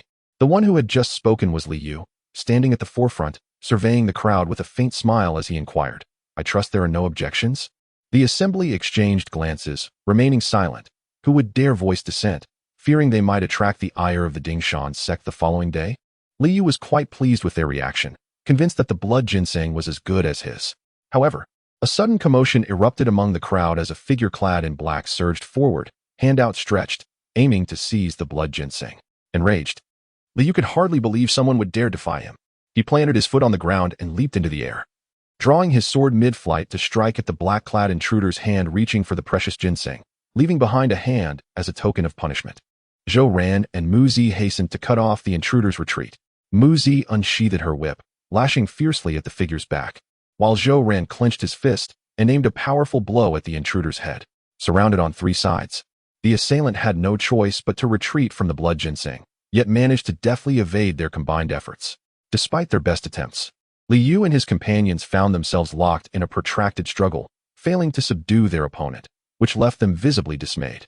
As disciples of the Dingshan sect, it was a matter of pride. Word of their inability to overcome a single foe would certainly tarnish their reputation among their peers and superiors. How could they face their masters and fellow disciples thereafter? How could they maintain their standing in the martial world? Frustration mounting, the trio unleashed their most lethal techniques. Zhang Jiao attempted to assist, but was intercepted by another figure, who was about to invoke the name of the Dingshan sect. However, upon recognizing the individual, his face was filled with astonishment. Lu Zhaojin, you are alive. Lu Zhaojin, sword in hand, pointed the blade towards the ground, his gaze coolly fixed upon Zhang Jiao. Today, you shall not leave this Qishan.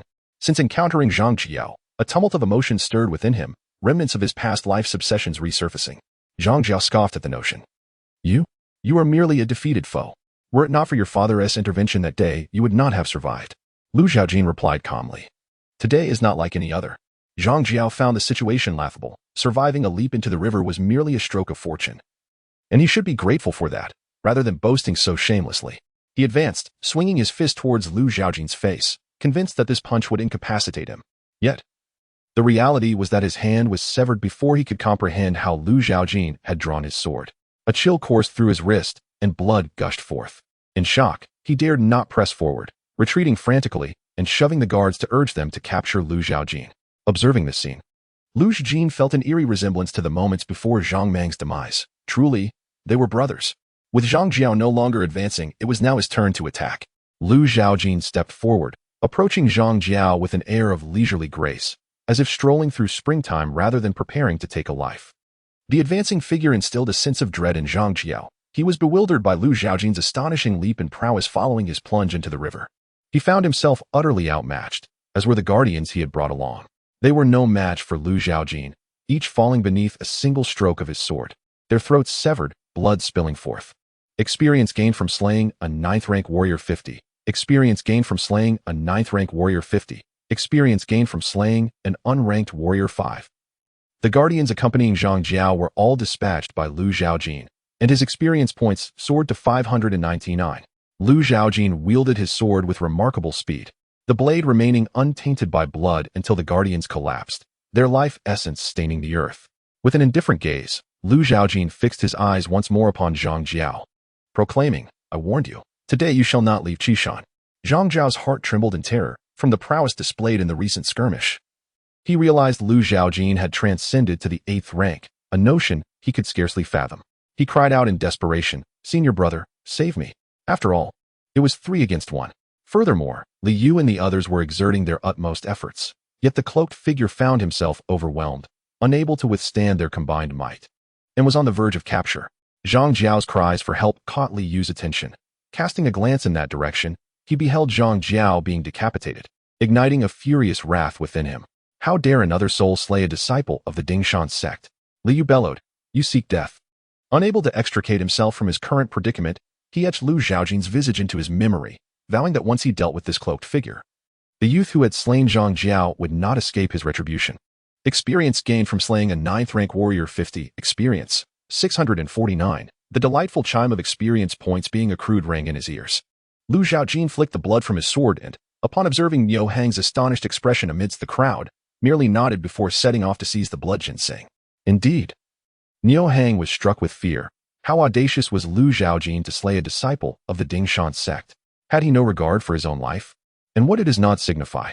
The gazes of those around him held a subtly awkward quality. Surely, they could not presume I am allied with him? Niu Hang, recalling that he had invited Lu Zhaojin to ascend the mountain, felt a wave of despair wash over him. Yet, with the situation as it stood, further contemplation was futile. Gritting his teeth, he resolved, I shall aid you.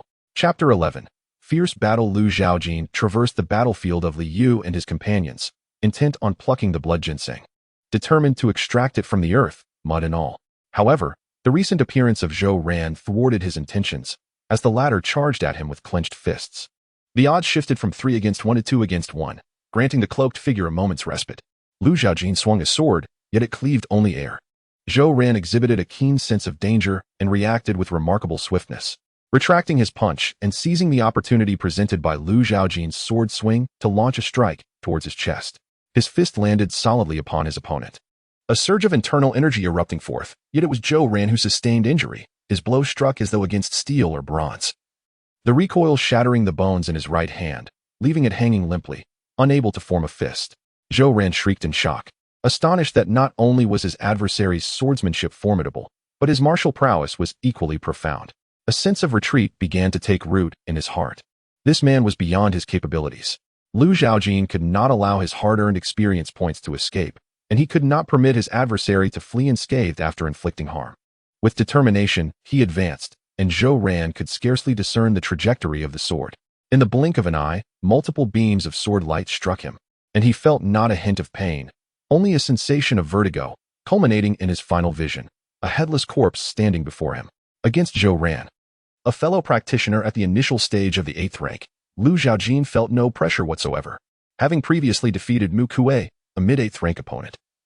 Despite the latter's diminished strength due to his failure to cultivate internal energy, and with Zhao Yuanyu's assistance, the victory had been hard-won.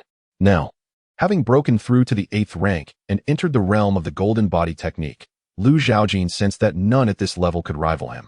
Witnessing Zhang's demise at Zhaojin's hands, Liyu's eyes widened in rage, and disregarding the cloaked figure, he charged at Zhaojin with his sword drawn. The 12 sword techniques unfolded before him, each strike a lethal maneuver. Liu executed a relentless series of 12 sword strikes, slashes, thrusts, cleaves, and thrusts, each seamlessly connected. Flawless and refined, showcasing his mastery. Zhaojin parried with his sword, the sound of metal clashing resounding continuously, sharp and piercing, yet he remained unscathed. Occasionally, he counterattacked, leaving a trail of crimson on Liyu's form. As the battle progressed, Liu felt an increasing sense of dread. The pressure exerted by this youth surpassed that of the cloaked figure. Despite glimpsing the trajectory of the strikes, he found himself perpetually a moment too late to evade them. Fortunate that the wounds were superficial, merely slicing through the skin. Meanwhile, Muzi was left to contend with the cloaked figure alone. As a practitioner at the initial stage of the 8th rank, she was no match for her opponent, who disarmed her of her long whip within mere exchanges, leaving her to cry out in pain as she was struck, her purple gown tattered, exposing her wounds. Liu had not anticipated such a turn of events. With fervent determination, he had set forth, believing that establishing the reputation of the Ding Mountain sect would render him nearly untouchable in the Qi Mountain territory. Yet, during this time, the Ding Mountain sect had encountered misfortune. Not only had the beloved disciple of the elder from Hongshan been brutally slain, but now it seemed that Liu himself was destined to meet his end in Qi Mountain. As an inner disciple of the Ding Mountain sect, trained by Elder Qiushui, he had a bright future ahead. How could he possibly perish here? Zhaojin sensed that his opponent's aura had become disordered, and his swordplay was no longer as adept and fluid as before, likely due to the influence of that woman. Naturally, he would not let such a golden opportunity slip away. However, he caught a glimpse of the dark-clad figure injuring Mu Zi and then attempting to seize the blood ginseng. Zhaojin desired the ginseng as well and would not allow it to fall into the hands of the dark figure. With a single palm strike, he sent Liu, along with his sword, tumbling backward, then swung his sword towards the dark figure. I come to your aid. At that moment, Niu Hang let out a mighty roar, wielding a large axe with the force of a mountain to strike down upon the dark figure. The figure had no choice but to retract his outstretched hand, leaning back as the axe descended, crashing heavily upon the ground. However, a glimmer of sword light could not evade its fate, slicing through the hood above, revealing a crimson line across the neck. Zhaojin was taken aback that his strike had not claimed the figure's head. It seemed he possessed considerable skill. Yet, as he discerned the man's features, a flicker of recognition ignited within his memories. Zhaojin, the son of Zhao Yuanshan from the Zhao family of Shiqiao town. His prior memories held an impression of Zhaojin, for he was renowned for his exceptional talent, celebrated as the Qilin son of the Zhao family, the foremost prodigy of Shiqiao town. However, since Zhaojin had been identified as possessing superior roots, he had languished at the 9th rank, unable to progress, earning the moniker of a fallen genius in Shiqiao town over time. Understanding Zhaojin's background through his memories, Zhaojin regarded him with a hint of astonishment, pondering whether this individual might be the fated child of this realm. After all, his experiences bore a striking resemblance to a tale he had once read, the only notable difference being the absence of a broken engagement. Unexpectedly, Li also recognized him, as if harboring a deep-seated grudge, exclaiming loudly, "It's you." Furthermore, upon hearing Lu Zhaojin address the dark figure as Zhaojin, he instantly recalled Zhang Jiao's suspicions. "So it was indeed you, Zhaojin." Liu glared at Zhaojin with fierce intensity, declaring, "Regardless of today's events or the grudge over my brother's death, my Mount Shan sect shall not show mercy." The blood ginseng was tantalizingly close, and Zhaojin was unconcerned about his identity being revealed by Liu. "Are you referring to MOU? Had it not been for his own greed for my treasures, he would not have met his demise at my hands. He is only himself to blame for his lack of skill." Liu, incensed, pointed an accusing finger at Zhaojin. "You." At that moment, Niuhang withdrew his axe for another strike. Zhaojin casually kicked him away, sending him crashing into a large tree. Blood spilling from his mouth as he collapsed to the ground, unconscious. Only then did Zhaojin turn his gaze upon Lu Zhaojin, his eyes brimming with astonishment. "Your transformation is remarkable. I can hardly recognize you." Lu Zhaojin replied, "You're no different." Zhaojin had heard of the matter concerning the Sihai escort in Qishan County and was taken aback to discover that the Zhao family was involved. Now he stood as an enemy rather than a friend to Lu Zhaojin. Considering the strength Lu Zhaojin had just displayed, though merely at the early 8th rank, he had effortlessly vanquished contemporaries. Zhaojin could not afford to regard him with ordinary logic. Furthermore, Liu was also eyeing him with hostility.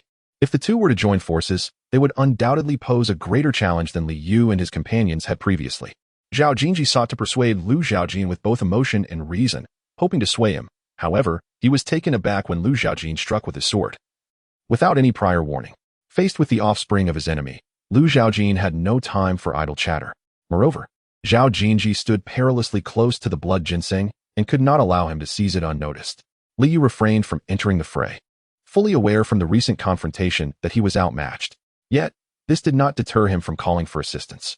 As Liu turned to depart, Zhaojin aimed to disrupt the battle. Deftly evading Lu Zhaojin's thrust, he launched a palm strike towards Liu. Liu felt a surge of indignation and retaliated with his sword, but to his astonishment, the tip of his sword failed to pierce Zhaojin's palm. Upon closer inspection, he noticed that Zhaojin's hand emanated a lustrous sheen akin to jade, indicating that he had mastered a formidable palm technique. Liu, bearing the brunt of immense force, staggered back 5 steps before coming to a halt, feeling a deeper sense of humiliation. The jade palm. Zhaojin aimed once more to repel Lu Zhaojin with a decisive strike in order to seize the blood ginseng. However, this time, his aspirations were thwarted. The clash of their palms reverberated with a thunderous sound, causing Zhaojin's expression to shift slightly, while Lu Zhaojin maintained a smile. Chapter 12, Master Zhaojin has experienced the sensation of Zhou Ranru colliding with steel. However, he was not as feeble as Zhou Ran. As if he had cultivated a form of horizontal training technique, albeit still at its nascent stage, and thus could not rival Lu Zhaojin. Furthermore, Lu Zhaojin's immense strength, which could easily exceed 1,000 pounds, far surpassed that of an 8th grade martial artist. Zhaojin, also at the 8th grade level, found himself pushed back 2 steps by Lu Zhaojin.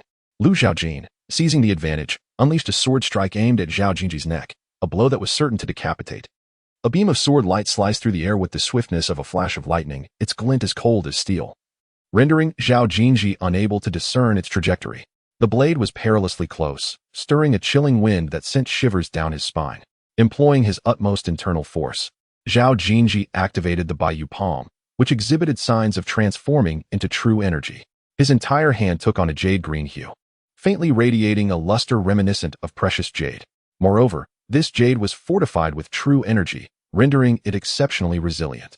Yet, even so, Lu Zhaojin's sword could not sever it. Though the jade was not entirely unscathed, a line of blood marred the palm, crimson seeping forth. Zhaojin's expression grew grim. During this period, he had engaged in combat with others, even slaying disciples from the Ding Mountain sect, yet he had never faced such humiliation as he did today. Most of his victories came from overcoming the stronger, leaving him unable to comprehend the desperation of those he defeated. But today, he understood it profoundly. Lu Zhaojin felt a twinge of regret at failing to decapitate Zhaojin and was taken aback by his hidden strength. Nevertheless, a failed strike only warranted another attempt. Recognizing Lu Zhaojin's intent to kill him, Zhaojin, filled with indignation, resolved to cease his concealment. He cast off his cloak, enveloping Lu Zhaojin as if casting a fishing net. However, a few flashes of sword light swiftly rendered the cloak into tatters. This, however, was merely a feint to delay Lu Zhaojin's advance, allowing him the time to assemble the segmented spear he had concealed behind him. Rapidly, He completed the assembly of the spear, which measured an impressive 6 feet 3 inches, embodying the adage that a longer weapon is inherently superior. Taking advantage of the weapon's length, Zhaojin engaged Lu Zhaojin in a fierce exchange. Liu, observing their stalemate, sought to seize the blood ginseng and flee. Intending to inform the elders of his sect to intervene and decisively suppress those who dared defy the Ding Mountain sect. Yet, a spear shot forth and embedded itself in the ground, blocking his path, followed by a palm striking his chest, the hand as green as jade. Clearly belonging to Zhaojin. Liu staggered back, as if struck by a heavy blow, blood spilling from his mouth. His gaze directed at Zhaojin with a look of sheer animosity. Lu Zhaojin also found Liu to be an impediment, but deemed it a waste to let him go. In a flash, he unleashed several sword lights, each aimed at Liu's vital points, with a lethal strike targeting his throat. Defeated an 8th grade martial artist. Gaining 500 experience, 1,649. Experience points have once again surpassed the threshold of 1,500. Yet, the thirst for power remains unquenched. The golden body technique cannot be enhanced further due to the absence of subsequent methods. However, the flowing water technique can be elevated to a minor achievement. Would you like to consume 1,600 experience points to enhance the flowing water technique? With a 60-to-1 ratio, Lu Zhaojin naturally chose to proceed with the enhancement. The warm current surged once more within him, more robust and ferocious than on that fateful night, forcefully coursing through the meridians and ultimately converging in the dantian. Spreading throughout his body, as that comforting sensation enveloped him anew. Realm, mid-8th rank, a breakthrough amidst battle. This transpired in the blink of an eye, leaving Zhaojin unable to react and in disbelief. How could merely slaying Liu result in his ascension to the mid-8th rank? His expression darkened slightly. The initial struggle had been a close contest, and this sudden elevation to the mid-tier would undoubtedly complicate matters. What manner of creature was Lu Zhaojin? The spectators around gasped in astonishment, contemplating that after this battle, the young man would likely gain renown in Qishan. Zhaojin found himself in a quandary, weighing whether to abandon the blood ginseng and flee or to engage Lu Zhaojin in a desperate fight to the death. Aiming to slay him and claim the spoils of victory, reluctant to retreat. Zhaojin recognized the immense value of the blood ginseng and could not afford to relinquish it so easily. Moreover, if he were to withdraw today, it would imply fear of Lu Zhaojin, potentially sowing seeds of doubt within his heart. As Zhaojin pondered, Lu Zhaojin had already launched a decisive strike. Zhaojin grasped his spear to defend. Clang! The clash of metal reverberated, sending a tremor through him. Lu Zhaojin's sword struck with the force of a 1,000-pound hammer, causing Zhaojin's arm to go numb, nearly slipping his grip on the spear. Utilizing the breaking army spear technique, Zhaojin attempted to counterattack, thrusting his spear forward as if he were a lone general on the battlefield, charging into the enemy's ranks with unwavering resolve. In response to this assault, Lu Zhaojin deflected the spear, causing the momentum Zhaojin had painstakingly gathered to dissipate. As Zhaojin stumbled backward in haste, Lu Zhaojin pressed forward relentlessly, intensifying Zhaojin's sense of frustration and igniting his fury, leading to increasing chaos within his mind. Suddenly, a mysterious voice echoed in his mind. "Disciple, do not rush." It was as if a bucket of cold water had been poured over Zhaojin, abruptly rendering him calm, and his heart surged with unexpected joy. "Master, you have awakened," he thought fervently. Though Lu Zhaojin could not hear this, he keenly observed the change in Zhaojin. His eyes narrowed, sensing an anomaly, prompting him to escalate his assault with greater speed and ferocity, akin to a tempest. Yet, Zhaojin seemed transformed, an intangible aura rising from him. His hair billowing without wind, his garments fluttering as if an invisible force had coalesced around him. Lu Zhaojin's sword felt as though it were mired in a quagmire, its speed diminishing, allowing Zhaojin to evade with ease. With a sweeping motion, Zhaojin unleashed the jade palm, clearing away the finely forged sword. His right palm had nearly fully crystallized, reminiscent of radiant glass, imbued with an inexplicable power directed at Lu Zhaojin. This strike evoked a sense of trepidation in Lu Zhaojin. Should it connect, it could be fatal. Simultaneously, the imminent threat of life and death surged within him, igniting his blood and ascending his vital energy. He fully unleashed his golden body technique, his skin taking on a bronze hue, summoning every ounce of strength to confront this palm strike head-on. Boom! Unlike the previous dull thud of their exchanges, the sound that resonated now resembled the tolling of a bell, echoing through the air. Lu Zhaojin retreated 5 steps, each step heavy enough to leave imprints upon the ground. Blood seeped from the corner of his mouth. Zhaojin's strike had reverberated through his very organs. The energy contained within that palm was not merely true qi, but a pure essence, Should it penetrate his body, the consequences would extend far beyond mere internal injuries, potentially shattering his internal organs. In stark contrast, Zhaojin remained motionless, though his right palm bore numerous fissures, resembling a precious jade that had been dropped on the brink of shattering. He could no longer deliver such a blow. Zhaojin's master refrained from exerting excessive force, knowing well that Zhaojin's body could not withstand it. Furthermore, he was astonished that the youth before him could withstand the attack, reflecting on the solid sensation from their earlier clash. He marveled at the existence of ancient body refinement techniques, realizing that this young man had indeed mastered them. Such fortitude, skill, and perseverance were commendable. Zhaojin's spirit trembled. He recalled his master's teachings on the ancient path of body refinement, feeling a tinge of envy. What was he to do? He had not anticipated that even his master would be unable to subdue the opponent. Within Zhaojin's heart, an unacknowledged seed of jealousy and resentment began to take root. His master spoke, cautioning him against relying on the strength of another's body for too long, lest hidden dangers arise. The efficacy of the blood ginseng was formidable enough to facilitate a breakthrough to the 7th rank. Zhaojin's thoughts did not escape his master's perception. He cautioned against greed, for the youth bore peculiar traits and inferior roots, yet might have cultivated a remarkably high-level body refinement technique, surely blessed with unique destiny, and thus should not be considered an enemy for the time being. You possess excellent roots. Once you break through to the 7th or even 6th rank, he will be no more than an ant in your eyes. Zhaojin could only nod in agreement. Seeing Zhaojin's movement, Zhaojin assumed he would strike again and braced himself for confrontation. To his surprise, Zhaojin headed straight for the blood ginseng, disregarding the one on the ground. Seizing it and fleeing into the unimpeded depths of the forest, soon disappearing from sight. Zhaojin sighed in relief, reflecting that indeed, those favored by fate are difficult to kill. However, he mused that eliminating a child of destiny would yield experience points unparalleled by others. Ignoring the gazes of those around him, Zhaojin began to dig for the blood ginseng. Chapter 13. Greed. The battle had concluded, yet the crowd did not disperse. Instead, they felt that their opportunity had finally arrived. Although they were unaware of why Zhaojin had only taken the blood ginseng, it was evident that the young man had been injured by him. Previously brave and valiant, he was now spitting blood, his complexion pale and lifeless, resembling one on the brink of death. Chen Yuan would not let such a splendid opportunity slip away. He noticed the youth preparing to leave with the blood ginseng and swiftly led the members of the Moon Wolf gang to block the youth's path, exclaiming with arrogance, "Boy, that blood ginseng is beyond your reach. I advise you to hand it over to me. Perhaps I might show mercy and spare your life." Suddenly, a member of the gang leaned close to Chen Yuan's ear and whispered something, casting a fearful glance at Zhaojin, as if he were gazing upon a ferocious beast. Upon hearing the words, Chen Yuan's expression shifted, and he looked at Zhaojin with a fierce glare, growling. "So it was you who killed 2 of my Moon Wolf gang leaders. Today, falling into my hands, I shall cut off your limbs and head, offering them as a tribute to the spirits of my 2 uncles." Upon hearing this, Zhaojin thought it no wonder that their attire seemed somewhat familiar. It was indeed the Moon Wolf gang. Reflecting on his grievances with them, it stemmed from an encounter at an abandoned temple with Zhang Meng, where he discovered the gang's intent to kill Zhang Wanyu. Subsequently, Mu Kuei had attacked him without hesitation, forcing Zhaojin to retaliate. Later, Mu Zhua, manipulated by Zhao Huaishui, sought revenge for Mu Kuei and ultimately met his demise at Zhaojin's hands. Since he had already made enemies, killing one more would make little difference. Although Zhaojin's injuries were severe, they did not render him incapable of wielding a sword. His earlier display of weakness had been feigned, intended to gauge whether anyone would succumb to their greed and attempt to seize the opportunity amidst the chaos.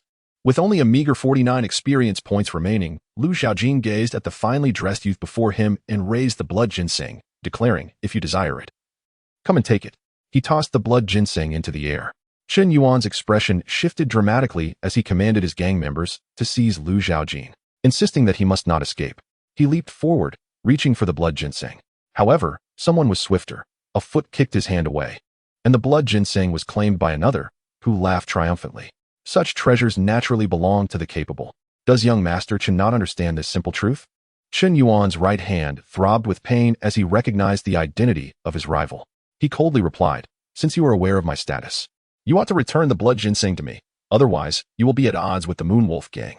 With a murderous intent, he added, "My father will soon emerge from seclusion, and when he does, even if you flee to the ends of the earth, you shall find no refuge." The name of the Howling Moon Wolf indeed instilled fear in the hearts of many, yet the value of the blood ginseng was undeniable. It might one day attain the rank of 7th grade, possibly even rivaling the howling moon wolf. However, his triumph was short-lived. A flash of a blade severed his hand that clutched the blood ginseng. The treasure changed hands once more, and the man clutched his severed limb, wailing in agony. The crowd surged forward, their eyes fixated solely on the blood ginseng, plunging into a chaotic melee. Qin Yuan, consumed by rage, plunged into the fray to seize the blood ginseng. Some individuals, perceiving the brewing turmoil, chose to withdraw instead of joining the conflict. The minions, lacking in prowess, were no match for Zhaojin, who effortlessly dispatched them with a single stroke. Kill experience for 9th rank martial artist 50. Kill experience for unranked martial artist 5. Kill experience for 9th rank martial artist 50. Experience 269. Zhaojin caught the blood ginseng that descended from the heavens, astonished that it had returned. In the midst of chaos, someone had kicked the ginseng, fortuitously landing in his grasp. He then beheld a throng of frenzied individuals charging toward him with murderous intent. Zhaojin, unrelenting, met each assailant with lethal precision. Kill experience for 8th rank martial artist 500. Kill experience for 9th rank martial artist 50. Kill experience for 8th rank martial artist 500. Experience 2569. The ground was soaked with blood from the carnage he wrought before he finally ceased, for there were no foes left to vanquish. The only one still standing was Qin Yuan, who gazed in terror at Zhaojin, the embodiment of a wrathful deity. You are unscathed. Without a word, Zhaojin severed Qin Yuan's head with a swift stroke. Kill experience for 8th rank martial artist 500. Experience 3069. He stepped over the corpses and found the unconscious Zhang. Rousing him from his stupor, Zhang blinked awake, his vision filled with a blood-stained visage and the sight of scattered bodies behind him, which startled him greatly. "Ah, do not kill me." Zhaojin lightly slapped his face to bring him to full awareness. Zhang, regaining his senses, caught the metallic scent of blood in the air, feeling nauseous. What happened?" Zhaojin replied coolly, "Greed leads to one's own demise." Only then did Zhang notice the blood ginseng in Zhaojin's hand, connecting it with the earlier statement. He realized the fate of those who had perished was brought upon them by Zhaojin's hand. Though the straightforward man felt a twinge of cruelty in the situation, he understood the harsh realities of the martial world. If one lacked sufficient strength, possessing the ginseng could be a curse, leading to one's demise. Thus, he refrained from further comment. Zhaojin broke off a segment of the ginseng root and offered it to Zhang, saying, "Thank you for your timely assistance. This is for you." Zhang recalled being carelessly kicked aside by Zhaojin and felt a flush of shame. He declined the ginseng root, insisting, "I cannot accept such a gift." Zhaojin placed the root into Zhang's garment, patting him lightly without uttering another word as he rose to depart. He needed to seek a safe haven to tend to his wounds and consume the blood ginseng to assess its effects. His experience had also surpassed 3,000. Making it a fitting time to elevate his flowing water technique to mastery. Zhang, after examining the ginseng root closely for a while, glanced at the retreating figure of Zhaojin. After a moment of hesitation, he grasped his axe and called out, "Wait for me, young hero." Zhaojin paused and turned to look at him, curious about his intent. Zhang solemnly expressed his gratitude, saying, "I am deeply thankful for the medicine you have bestowed upon me, young hero. Such kindness deserves no further acknowledgement. Should you ever find yourself in need of my assistance, do not hesitate to command me. I, Zhang, would gladly traverse fire and water for your sake." Zhaojin replied, "You overstate the matter, my friend." Zhang shook his head, offering no further explanation, and with a respectful clasp of his fists, he continued, "I have faith that this Qishan cannot confine you. Your name will undoubtedly resonate throughout the martial world. Should you ever emerge from Qishan and pass through Luoshui County, feel free to seek me in Luoshui City." Zhaojin nodded, indicating that he had taken note of this. Satisfied, Zhang departed. Not long after their exit, the previous group of individuals returned stealthily, curious to witness the outcome of the chaotic battle. Upon reaching the scene, they were met with an overwhelming stench of blood that made them retch, particularly horrified by the sight of countless bodies strewn across the ground. One person exclaimed, "That individual is truly terrifying, mercilessly slaying others. It would be wise to take another route if encountered again." Others expressed their indignation, condemning the perpetrator as a bloodthirsty fiend, having killed so many, including the son of Chief Chen Kong. They wondered how this would all conclude. Nevertheless, the majority felt a sense of relief, recognizing that had they not exercised caution and refrained from joining the fray, they might have found themselves among the dead. Chapter 14.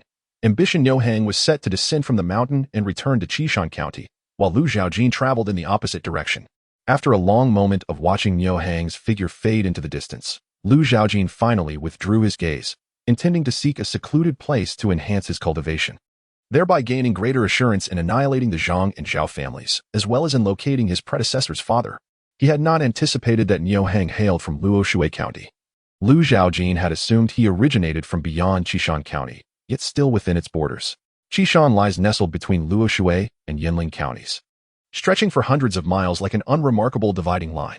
Once, Qishan was quite bustling, as wandering heroes from both counties flocked to seek precious herbs, surging like rivers, their shadows dotting the mountains.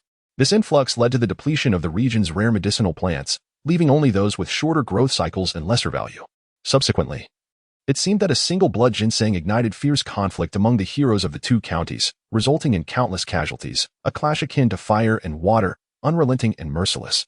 Had it not been for the imperial intervention to halt the violence, Qishan would likely have been stained as a mountain of blood, steeped in brutality. Ultimately, this territory became a buffer zone for the heroes of both counties. Despite the passage of years, the grievances between the two factions persisted, but Qishan was forgotten, transforming into a wildland. Those who ventured forth from there were mockingly referred to as mountain wildlings. The county officials of both regions made no effort to mediate, showing indifference to Qishan, leaving County Chief Zhao Waishui as the highest authority in the area. The local heroes born in Qishan expressed deep dissatisfaction with the disdainful treatment from the two county residents, harboring grievances even toward the imperial court. Zhao Waishui, an official of the dynasty, was disregarded by them, had he not been a martial artist of the 7th rank. His position as county chief might have rendered him unwelcome in Qishan. Zhao Huaishui was aware of their sentiments. Thus he refrained from intervening in numerous matters, fearing that his efforts would be in vain and might provoke the wrath of those heroes. They dared to treat the imperial laws with contempt, resorting to violence at the slightest provocation, believing they could retreat into the depths of the mountains. Though this appeared to be bold and carefree, it was, in truth, the folly of disregarding consequences. When true calamity struck, they would wail and lament, fearing death more than anyone else. Zhao Waishui had previously found it challenging to impose order, but now he was compelled to do so, having caught wind of directives from above. The imperial court recognized that the two county officials were reluctant to govern Qishan and had indeed been biased in their prior handling of events. Consequently, Qishan was delineated as its own county, establishing the identity of its heroes and allowing them to emerge without being derided as mountain wildlings. However, the restructuring of Qishan into a distinct county was not the true intention of the imperial court. The ulterior motive was to suppress the Ding Mountain sect.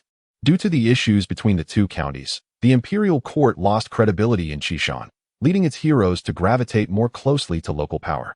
As the native force of Qishan, the Ding Mountain sect naturally fostered a sense of belonging among the local heroes, giving rise to a saying in Qishan: even an imperial edict could not rival the efficacy of a casual remark from the Ding Mountain sect.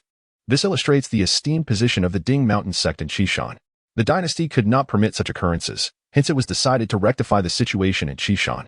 Following the transformation of Qishan into Qishan County, the position of county magistrate became Zhao Waishui's aspiration.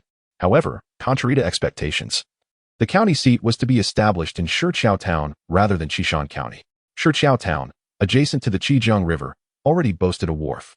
Awaiting the imperial edict to elevate the town to city status, this wharf would subsequently serve as a vital hub for trade and transport. In contrast, the geographical advantages of Qishan County paled in comparison to those of Shiqiao Town, and its future economic development appeared far less assured. Consequently, Zhao Waishui was left feeling aggrieved. He had dedicated over 20 years to the pursuit of Qishan, even during the most arduous times, never contemplating surrender. Yet, in a mere utterance from above, the magistrate's position was bestowed upon another. Recent movements by the Zhang family further fueled his suspicions. Could Su Huan indeed be the newly appointed magistrate of Qishan County? In the county office, within his study, Zhao Waishui gazed at the character for power he had inscribed days prior, reflecting on the impending actions of Lu Zhaojin. A flicker of satisfaction evident in his eyes as he murmured to himself, "Let us see how long he can continue to thrive." A knock interrupted his thoughts. "Enter," he commanded. The steward ushered in a figure shrouded in a black robe. Upon removing his hood, the face revealed was that of Captain Lu, who clasped his hands in respect, addressing Zhao Waishui as county magistrate. Zhao Waishui inquired, "What news do you bring?" Captain Lu replied gravely, "Lu Zhaojin's rapid advancement in cultivation concerns me. I fear I may lack the confidence to eliminate him." Captain Lu, at the mid-8th rank, had previously felt assured of his ability to apprehend Lu Zhaojin. However, after the events at Qishan, he was thoroughly intimidated and reluctant to provoke him further. He recounted the happenings at Qishan in detail, prompting Zhao Waishui to ponder deeply. You say he has slain a disciple of the Dingshan sect? And also Zhang Jiao of the Zhang family? Captain Lu nodded affirmatively. Zhao Huaishui's eyes sparkled with intrigue. This made matters simpler. He spoke earnestly. This individual cannot be allowed to live, yet he must not perish by my hand. After all, he has saved my daughter, and should I strike against him, it would be a betrayal of gratitude. How then would the world perceive me? Zhao Huaishui instructed Captain Lu to discreetly relay this information to both the Dingshan sect and the Zhang family in Shiqiao town. Little did he anticipate that his young nephew was also profoundly concealed, having achieved late 8th rank cultivation at such a tender age. Jealousy coursed through him. Indeed, heaven seemed to favor Zhao Yuanshan. Captain Lu stood in silence, quietly awaiting further commands. Zhao Huaishui, feeling resentment towards Zhaojin, showed little warmth towards Captain Lu. What do you linger here for? Depart and execute my orders swiftly. Captain Lu bowed and exited. Zhao Huaishui harbored some regret for not having won over Lu Zhaojin, yet at this juncture, further lamentation was futile, having strayed from the path. He must now correct his course. He would not spare his nephew. Anyone who obstructed his ascent to the position of magistrate must be eliminated. Outside, the voice of Zhao Wanyu broke through. Father, I just saw Uncle Lu leave your study. Is there something amiss? Zhao Wanyu entered the study. Adorned in a floral-embellished apricot dress, her demeanor transformed from the spirited attire of that day to the grace and elegance befitting a refined young lady. The injuries had yet to heal. Her lips were still a shade pale, and a white cloth was wrapped around her shoulder, oozing a hint of crimson. Zhao Huaishui suppressed the distortion of his countenance, maintaining the usual warm smile that resembled a gentle spring breeze, his gaze towards Zhao Wanyu laden with concern. Wanyu, your wounds are not fully healed. You must refrain from moving about to prevent the reopening of your injuries, as that would leave unsightly scars. Zhao Wanyu, however, was indifferent to such matters. For those of the Jianghu, bearing a few scars was of little consequence. Zhao Huaishui was, in truth, reluctant to see Zhao Wanyu step into the Jianghu, fully aware of its treacherous depths, which rivaled the complexities of court life. Wanyu, I must ask you, if in the future I find myself at odds with Lu Zhaojin and am compelled to take action, whose side will you support? Zhao Wanyu looked at him in astonishment. Father, what are you saying? She continued, my acquaintance with Lu Zhaojin was merely a fleeting encounter, a debt of gratitude for saving me from a dilapidated temple, repaid with 2 martial arts techniques. There exists no deeper bond between us. Why would I assist him? Zhao Huaishui exhaled in relief, muttering words that indicated Zhao Wanyu's ignorance. Then that as well. He feared that his daughter might be deluded. Akin to the tales spun in folk stories, where debts of life were repaid with one's body or romantic entanglements. Otherwise, no. He had already positioned himself in opposition to Lu Zhaojin, and having Zhao Wanyu caught in the middle would only bring her distress. She was his only daughter, cherished since childhood, and he held great aspirations for her future, hoping she might marry into the capital and escape this remote and impoverished land. Yet, plans often falter. If he could attain the position of county magistrate in Qishan, that would be no small feat. The two exchanged mundane pleasantries until Zhao Wanyu, citing her injuries, excused herself to rest, thus concluding their conversation. As Zhao Wanyu walked the path back to her courtyard, supported by Xiao Lu, she suddenly inquired, Xiao Lu, what do you think of the master? Xiao Lu was taken aback by such a question. The master was undoubtedly a fine gentleman, treating us servants with kindness, never resorting to punishment. Zhao Wanyu interrupted her. What if the master is merely pretending? After a moment's contemplation, Xiao Lu earnestly replied, then I hope he continues to pretend. Zhao Wanyu gazed at her, uncertain of how to respond, and thus fell silent, letting out a deep sigh. Chapter 15. The Cavern in the Shadows. Captain Lu orchestrated events. The Zhang family received the grim news of Zhang Zhao's demise in Qishan. Upon learning of this, Zhang Heng was consumed by an overwhelming fury, shattering everything within his reach, particularly incensed upon discovering that the perpetrator was Lu Zhaojin. The furniture in the room fell victim to his unleashed energy, reduced to mere fragments. The space was now devoid of any intact pieces. With bloodshot eyes, Zhang Heng was a tempest of sorrow, rage, and murderous intent. He commanded every member of the Zhang clan to mobilize, ascending the mountain in search of Lu Zhaojin. Today, he vowed to exact vengeance, to obliterate Lu Zhaojin, leaving no trace behind. Even Lu Jinlin, who had retreated into the depths of the mountains, would not escape his wrath. He intended to confront him as well, ensuring that the father and son duo would accompany Zhang Jiao in death. The journey to the Dingshan sect was indeed long. Nevertheless, the sect maintained a foothold in Qishan, and they promptly dispatched messengers to relay the news back to their headquarters. The Dingshan sect, incensed, regarded this matter with utmost seriousness. As the sovereign of the Qishan region, they had not encountered such audacity in ages, someone daring enough to slay their disciple. Consequently, the sect's leader dispatched 2 7th-tier elders to quell this madman, demonstrating the might of the Dingshan sect and the repercussions of inciting their wrath. Those who survived Lu Zhaojin's blade returned to Qishan, embellishing their account of the mountain's events to friends and family. It was not that Lu Zhaojin was inherently malevolent. Rather, his ruthlessness was akin to that of a deity of death, instilling terror in all, even leading to the demise of the Moon Wolf Gang's young deputy leader. This news reached the gang's members, who were left aghast and hurried back to their lair to inform Chen Kong. Unbeknownst to them, Chen Kong had already transcended to the 7th-tier mid-stage 6 months prior. He had refrained from emerging, biding his time until Mu Kuei dealt with Zhao and Wanyu. Should Zhao Huaishui descend into madness and assault the Moon Wolf Gang, he would then strike with overwhelming force, asserting his position even against the imperial court. Despite the grievances the Qishan martial community held against the court, none underestimated its power. Once mobilized, there was nothing the empire could not accomplish. However, he had not anticipated the unforeseen turn of events. Mu Kuei was dead. Mu Zhua, seeking vengeance for Mu Kuei, also perished. The Moon Wolf Gang had suffered the sudden loss of 2 8th-tier warriors. Chen Kong could no longer remain in the shadows. The gang was leaderless, and he had to step forth to restore order. Yet, within days, news of Chun Yuan's death reached him. The people of Qishan observed the Moon Wolf Gang, under Chen Kang's command, marching purposefully towards Qishan. An air of impending storm enveloped the mountain. Lu Zhaojin opened his eyes once more, as the sun dipped below the horizon. The sky was ablaze with resplendent hues of orange and red, reminiscent of flames consuming the twilight. He accessed his character panel. Lu Zhaojin, chronological age, 16, constitution, average, realm, late 8th tier, mental technique, flowing water technique, 75-100, martial arts, mighty bull stance, perfection, swift windsword technique, perfection, golden body technique, 25-100, experience, 1068, inventory, 100 forged sword. The flowing water technique had reached a significant level of mastery. Lu Zhaojin's realm has officially transcended the late stage of the 8th rank, with only 2 meridians remaining unconnected. Once the flowing water technique reaches perfection, allowing him to fully connect the 8 extraordinary meridians, he will ascend to the 7th rank. However, to elevate the flowing water technique to its pinnacle, it requires an expenditure of 2,500 experience points, leaving a deficit of approximately 1,500 points. There is no rush. He can simply harvest from the Zhang and Zhao families to fulfill this requirement. His innate talent has transformed to an average level, a change brought about by consuming the blood ginseng. At that moment, Lu Zhaojin did not regard the blood ginseng with disdain. He casually wiped it clean with his robe and consumed it, savoring its earthy flavor.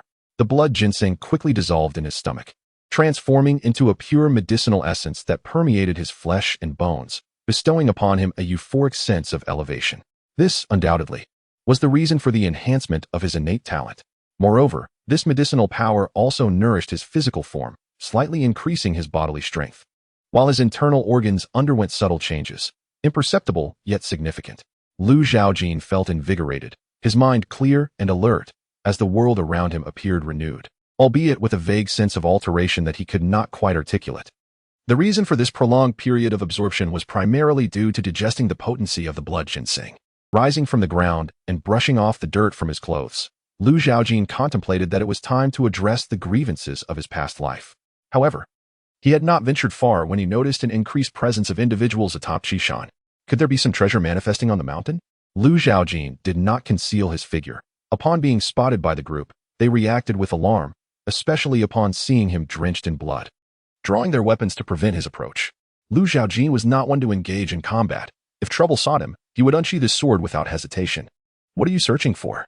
he inquired. Among the group, a middle-aged man, clearly the leader with late-stage 9th rank cultivation, appeared taken aback by Lu Zhaojin's inquiry. "You are unaware?" he replied in astonishment.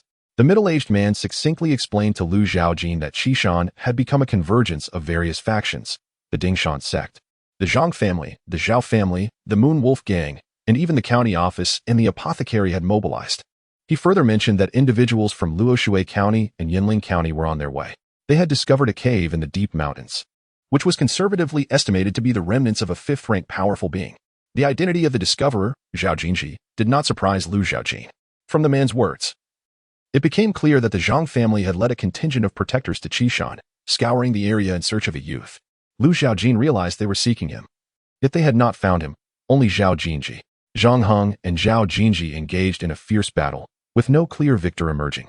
Reflecting upon the blood ginseng that had been removed by his opponent and recalling the drastic transformation he had observed, Lu Zhaojin surmised that an elder must be aiding him, facilitating a breakthrough to the 7th rank through the blood ginseng. Otherwise, how could Zhang Heng fail to capture him? As the two continued their fierce confrontation, they ventured deeper into the mountains, where their collided energies shattered a boulder, revealing an entrance to a cave. The fierce battle between the two individuals had inevitably drawn the attention of the Moonwolf gang. Now, having blasted a hole into the cave, they hastily dispatched scouts to investigate. Upon entering, they discovered that the tunnels were shallow yet resembled a labyrinth. No matter how one wandered, they would invariably return to their original position. Even members of the county office and the Ding Mountain sect found themselves ensnared within. To this day, they had yet to uncover the location of the relics hidden within. Lu Zhaojin inquired, how could they ascertain that this cave is the abode of a formidable being? The middle-aged man replied, who knows? Presently, all the martial artists from the Qishan region have flocked here, eager to discern the veracity of this stronghold. He chuckled, suggesting that should it prove authentic, they might reap some benefits. Even if it were a ruse, it would merely entail a slight expenditure of effort. Lu Zhaojin nodded in agreement, choosing not to elaborate further. Nevertheless, he intended to accompany these individuals to the cave, not out of a fascination for the uncertain stronghold, but rather because both the Zhang and Zhao families were present within. This spared him the need to traverse the river to Shiqiao town. Additionally, he could conveniently deal with the Moonwolf gang, thus averting future complications that would necessitate another trip to Qishan County. This endeavor, while likely to yield a significant increase in experience, would undoubtedly solidify his reputation as a harbinger of death within the confines of Qishan. Following closely behind this group, Lu Zhaojin advanced with measured steps. Chapter 16 Zhang Heng. This group of individuals unexpectedly hails from the Apothecary Guild. Lu Zhaojin did not eavesdrop intentionally. Rather, their conversation was not conducted with any regard for his presence. To speak of it, he had only spent a few days in Qishan County. Yet he had already encountered the county office and the Moonwolf gang. This was his first encounter with the Apothecary Guild. They carried an ethereal and comforting fragrance of herbs, likely a consequence of their long-standing dealings with medicinal materials. The expanse of medicinal fields at the foot of the mountain was now obscured. However, if one were to gaze down from the mountainside, they would behold a verdant sea of greenery, with occasional dark specks moving about. Those were the farmers tending to their crops. The loss of precious wild herbs from Mount Qi had not deterred numerous merchants from flocking to this place to procure herbs, thanks to that very patch of medicinal fields. Behind these fields lies the Apothecary Guild. Although the people from the county office and the Moonwolf gang had studied some pharmacology, they lacked the skills to cultivate or properly tend to medicinal plants.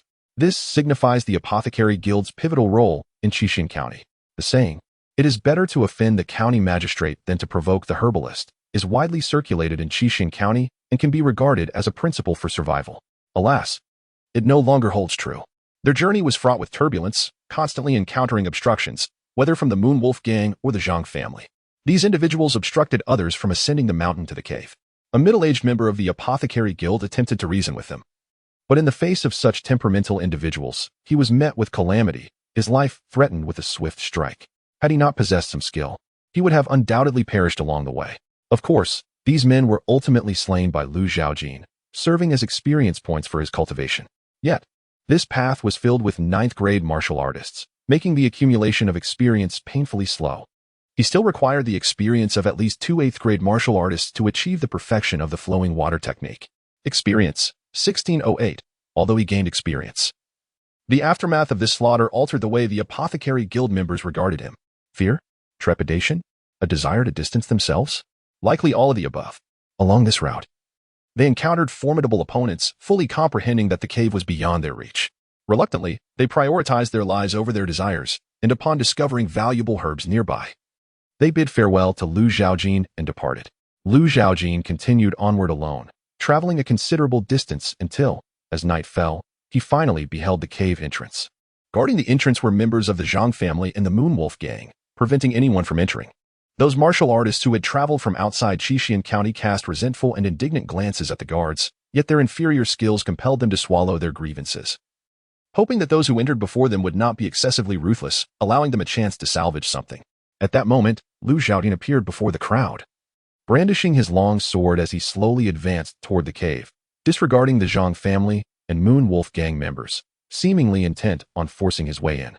Observing his youthful visage, approximately 16 years of age, they could not help but feel a twinge of mockery, eagerly awaiting the unfolding spectacle. However, the guards stationed at the cave, comprising members of the Zhang family and the Moon Wolf gang, were taken aback upon recognizing Lu Zhaojin's countenance. Their expressions shifting dramatically as they huddled together, intending to confront this harbinger of death with their numerical superiority. The onlookers had yet to comprehend the unfolding events when Lu Zhaojin ruthlessly slaughtered the guards and henchmen, their lifeless bodies accumulating at the cave's entrance. Crimson blood oozing from their necks and spreading across the ground. The metallic scent of blood assaulted the senses of everyone present, who gazed in terror at the youth. Astonished by his ferocity, though he bore the countenance of a novice in the martial world, his demeanor was as merciless as that of a reaper. In that moment, they suddenly recalled the Zhang family and the Moon Wolf gang on the mountain, seemingly in search of a boy. Initially, they presumed it to be the one in the cave, but now, they wondered if it was indeed this very youth. Nevertheless, with the guards at the cave's entrance slain, there was no one to impede them. After a moment's hesitation, they resolutely entered the cavern, driven by the notion that fortune favors the bold. The dark tunnel was not particularly lengthy. After traversing approximately 60 paces, Lu Zhaojin arrived at an expansive chamber illuminated by flickering flames, revealing his surroundings. To his astonishment, he encountered familiar faces, more aptly, adversaries.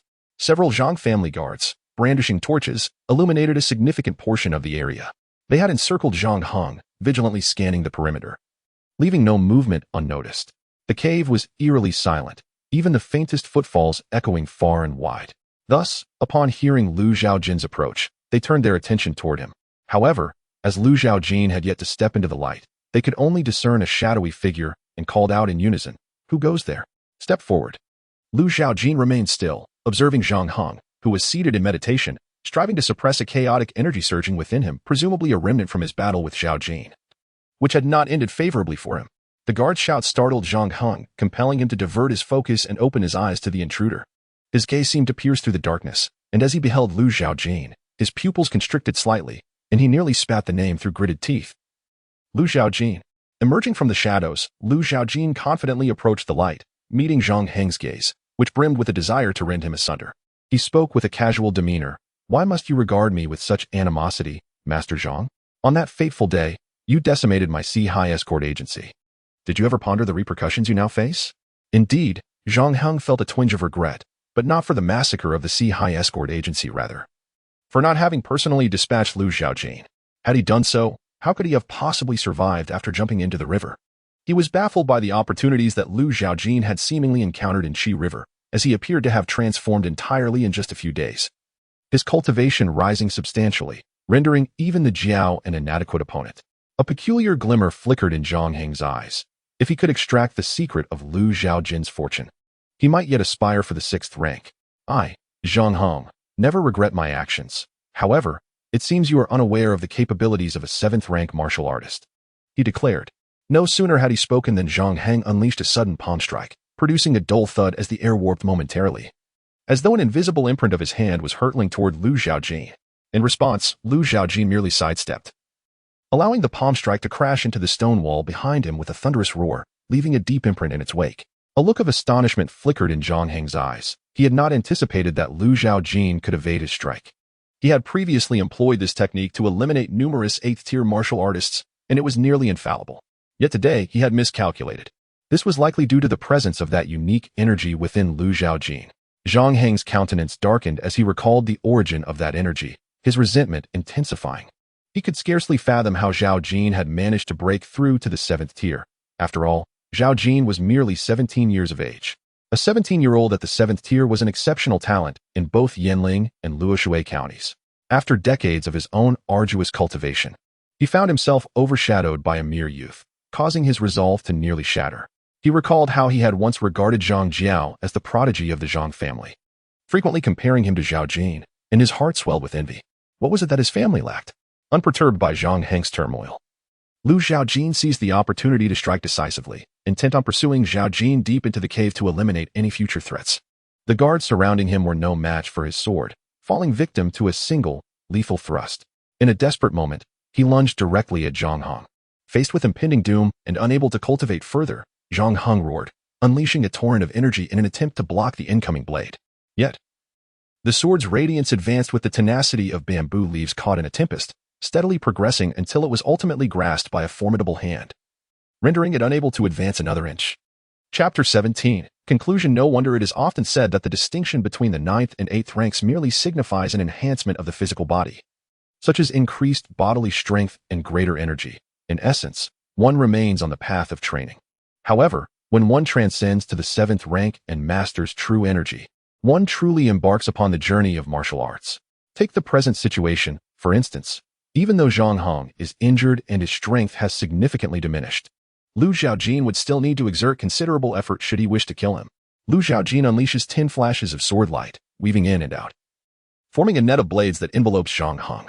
Zhang employs an expansive palm technique, his true energy surging to dissipate each beam of sword light. He retaliates with a palm strike aimed at Lu Zhaojin's chest, yet it fails to inflict any substantial harm. The revelation leaves Zhang astounded. He hadn't anticipated Lu Zhaojin's profound mastery of the horizontal training technique, which renders even a concentrated palm imprint of true energy ineffective. Had it been before he consumed the blood ginseng, that strike could have forced Lu Zhaojin back several steps, causing internal injury. Now, however, his body has been fortified by the ginseng's medicinal power, rendering it even more resilient, to the point where true energy struggles to penetrate and inflict damage upon his internal organs. Nonetheless, the force wielded by Zhaojin was of a different caliber entirely.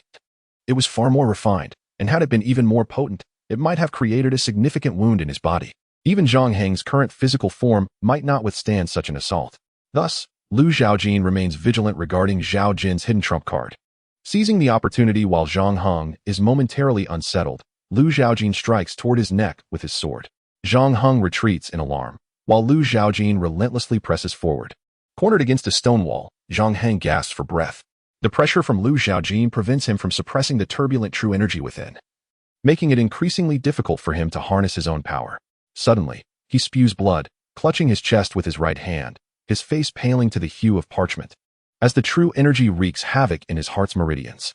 In that moment, Lu Zhaojin's sword lunges forward, its tip aimed directly at Zhang's heart. Zhang envisions Zhang Jiao and Zhang Mang beckoning to him. Today may very well mark his demise, as well as the downfall of the Zhang family. Yet, Zhang is unwilling to succumb. After all these years, he has finally awaited the Zhang family's chance to ascend to greatness. They are so close to becoming the foremost family in Churchgao City, with Zhang poised to become its ruler. How could he allow himself to perish here? In a desperate bid, Zhang abandons his restraint over the tumultuous energy within and channels it fully, gathering it into his palm. Open the stone palm, he cries out, unleashing a tempestuous force that engulfs him.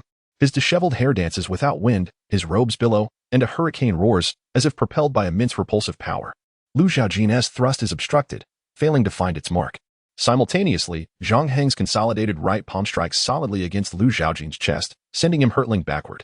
As he crashes to the ground, he expels a mouthful of blood. Unbeknownst to Lu Zhaojin, the blood he spills is as crimson as molten lava. His gaze fixated intently upon Zhang. Zhang remains poised in his palm strike, yet his eyes lack focus and vitality, staring vacantly ahead. Lu Zhaojin rose from the ground. This time the 100-forged sword had finally pierced his heart and severed his head, rendering him utterly lifeless. Experience from slaying a 7th-rank martial artist 5,000. Experience 7568. A bountiful harvest indeed.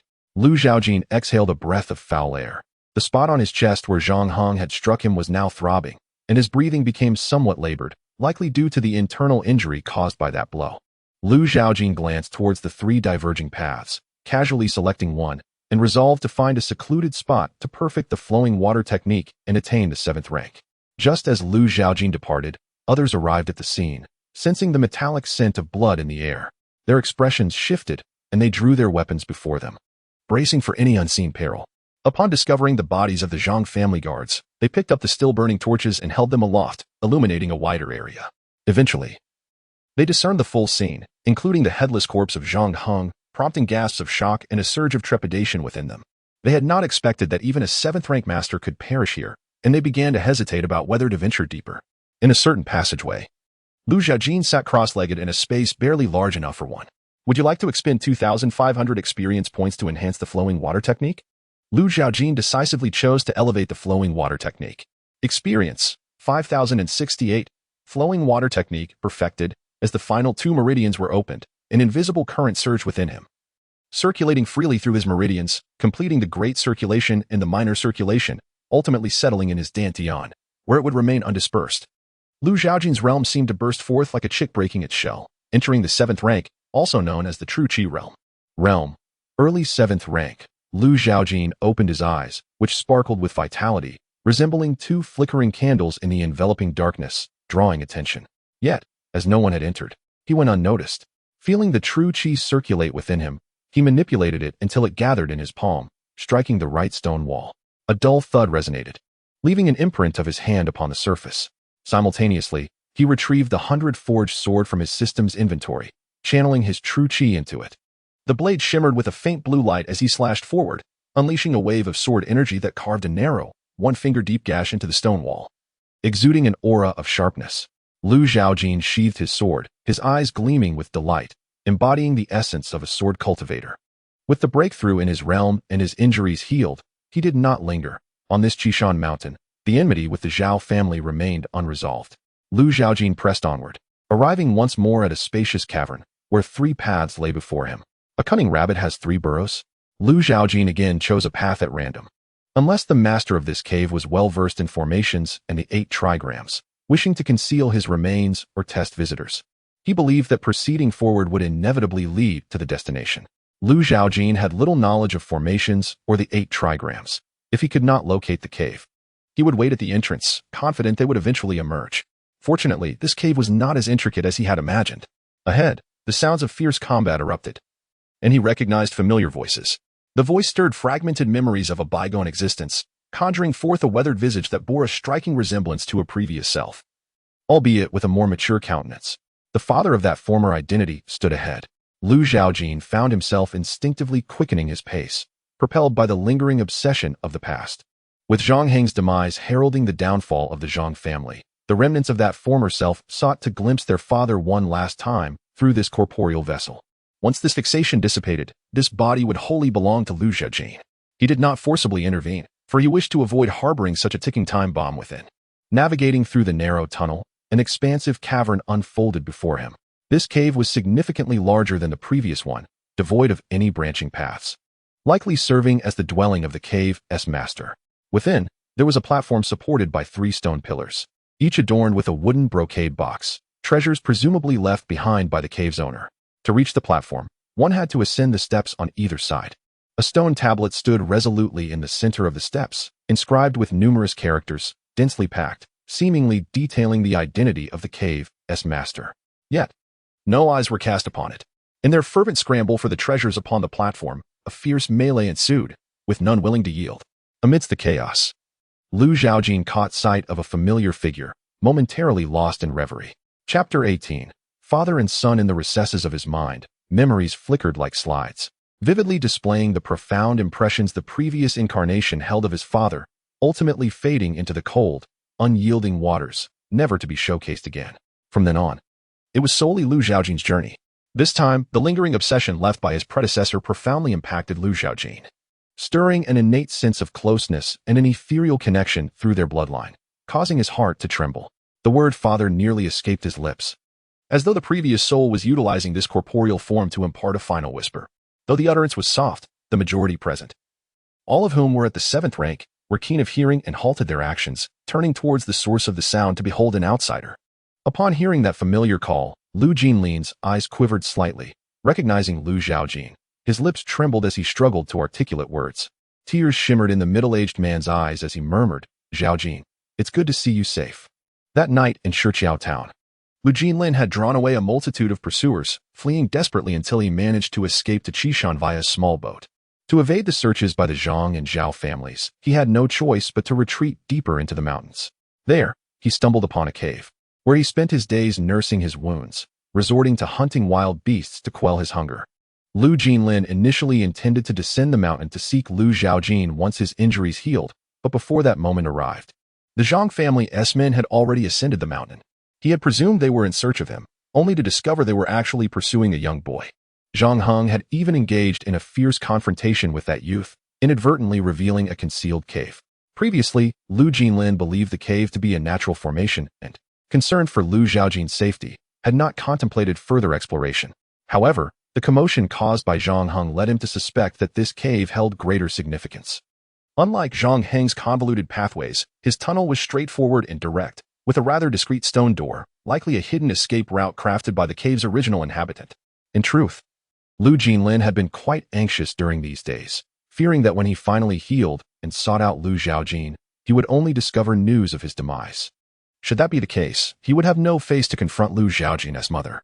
Fortunately, Lu Zhaojin was unharmed, now vividly present before him, alleviating the heavy burden in his heart. Just as he became lost in thought, an assailant seized the moment to strike, launching a throwing knife the size of a finger that zipped through the air like a fleeting glimmer, hurtling swiftly towards Lu Jinlin. Lu Zhaojin quickly shouted, "Be careful." Without pausing, he wielded his sword, unleashing a wave of sword energy that cleaved the knives from the air, sending them crashing to the ground.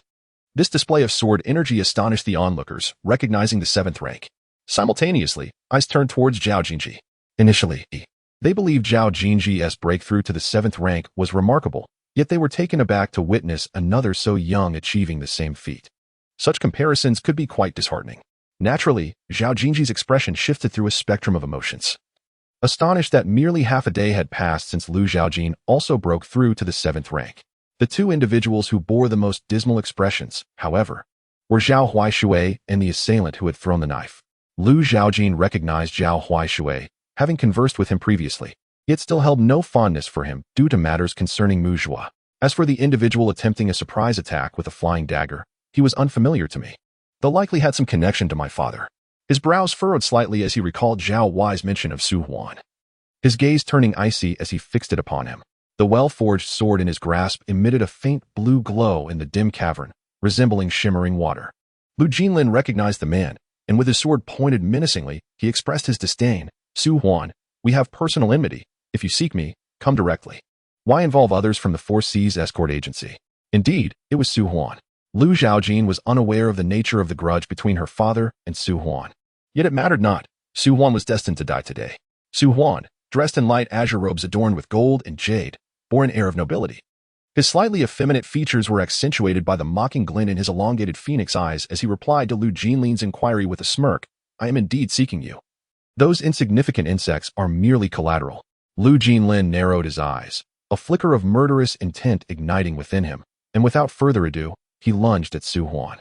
Su Huan, possessing formidable strength, was at the mid-stage of the 7th rank.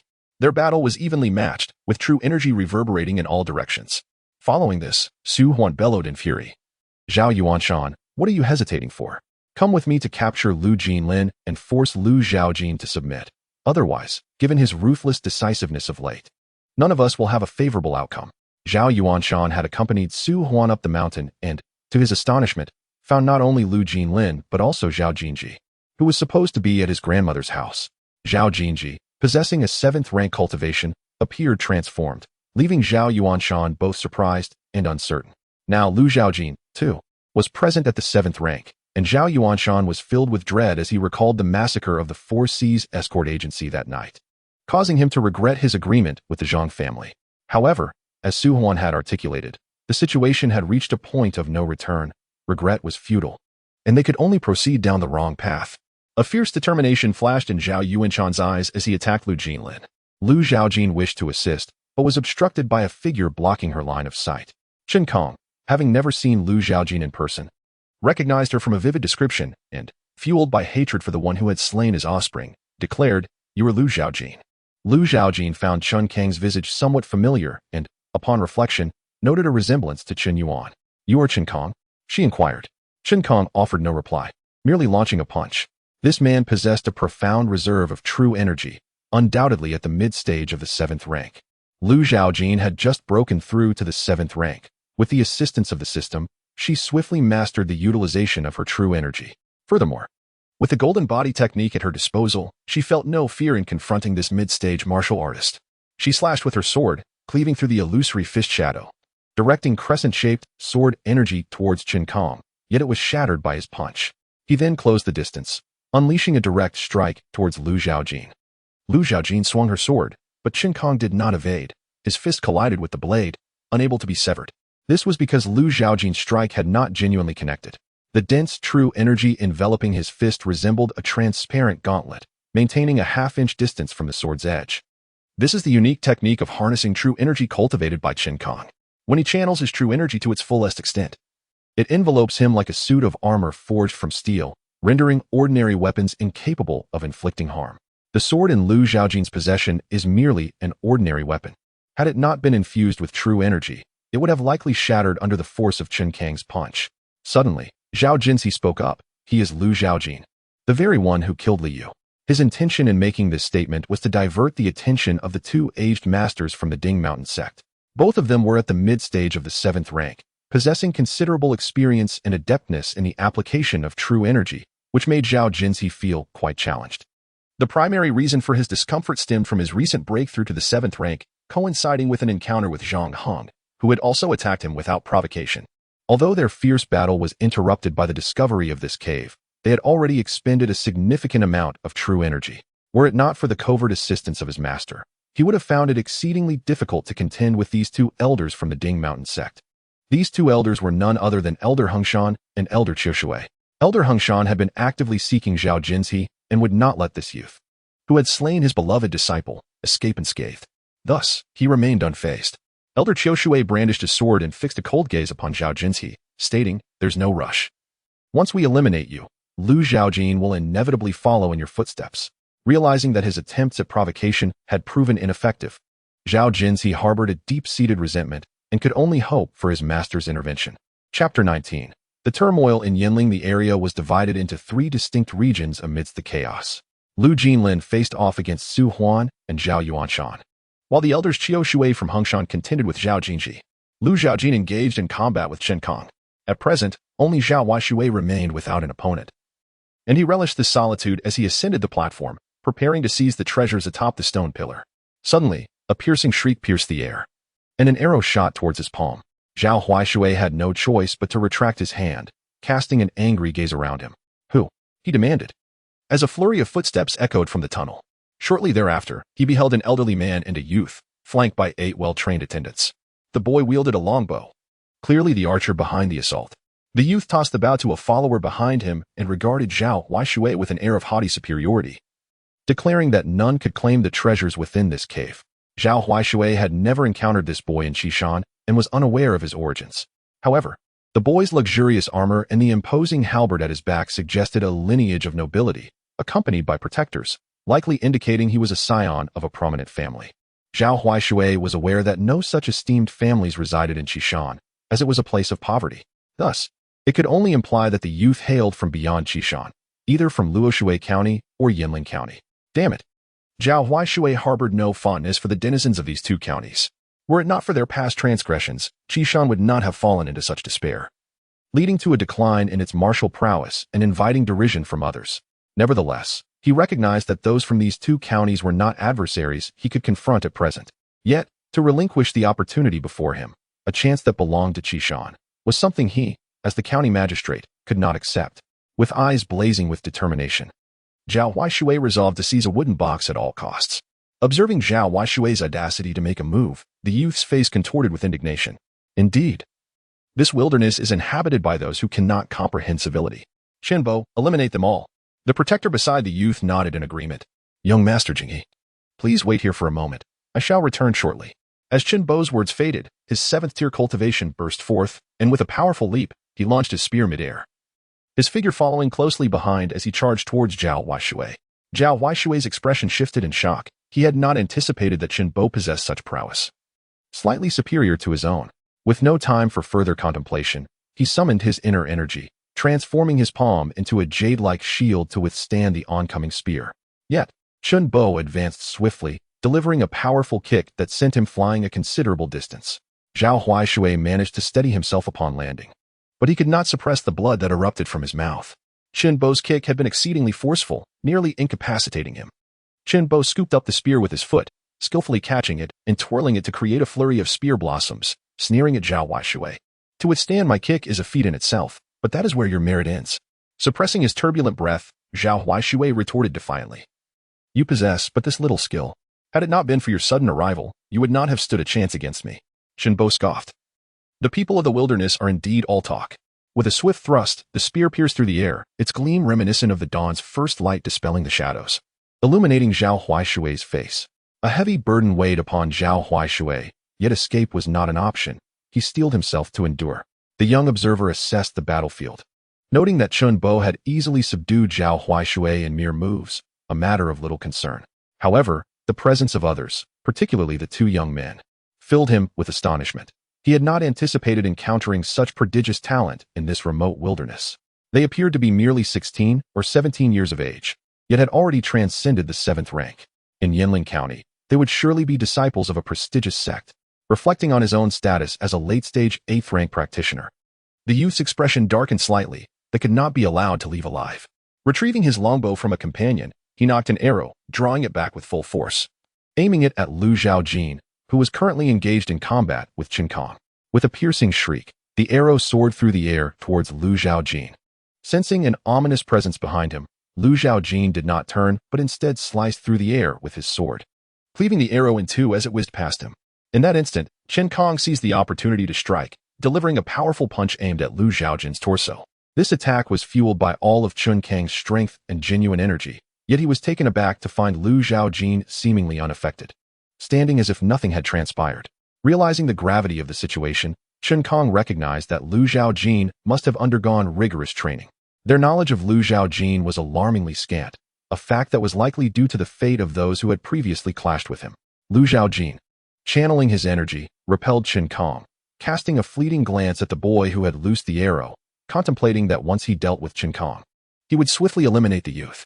The boy, taken aback by Lu Zhaojin's sudden focus upon him, felt a surge of dread at meeting those icy, murderous eyes. As if he were standing amidst a sea of corpses, a mere ant beneath the weight of the slain. Emerging from this unsettling sensation, the boy's expression twisted into one of rage and humiliation. How dare this wildling insult him, a member of the esteemed Qin family of Yinling? Commanding his followers to attack Lu Zhaojin, Shun Jing remained oblivious to the true strength of the Qin family. Yet even if he were aware, he would not fear. With enough experience and technique, he felt confident. The strength of these followers surpassed that of the Zhang family's, most being initial 8th rank practitioners, while the weakest were mid-9th rank. Furthermore, Lu Zhaojin's attention became divided by the distraction from the followers, granting Qin Kong an opportunity to strike at Lu Zhaojin's vital points. However, these followers were merely fodder for experience. As the sword energy swept through, they ceased their advance, collapsing lifelessly to the ground. A closer inspection would reveal a crimson line across each of their throats. One swift stroke had sealed their fates. Experience gained from killing 9th rank warriors, 50. Experience gained from killing 8th rank warriors, 500. Experience, 68, 18 now. Lu Zhaojin found himself in a predicament of lacking martial techniques, particularly in swordsmanship. Since mastering the Gale Sword technique, he had not pursued further sword training, which hindered his progress in comprehending the sword arts. Otherwise, eliminating Qin Kong would not be such a troublesome affair. Qin Jing inwardly cursed the group of inept individuals while simultaneously marveling at the youth's formidable prowess. He refrained from recklessly advancing, opting instead to wait until Qin Bo had dealt with Zhao Huaishui before exacting his own vengeance upon this individual.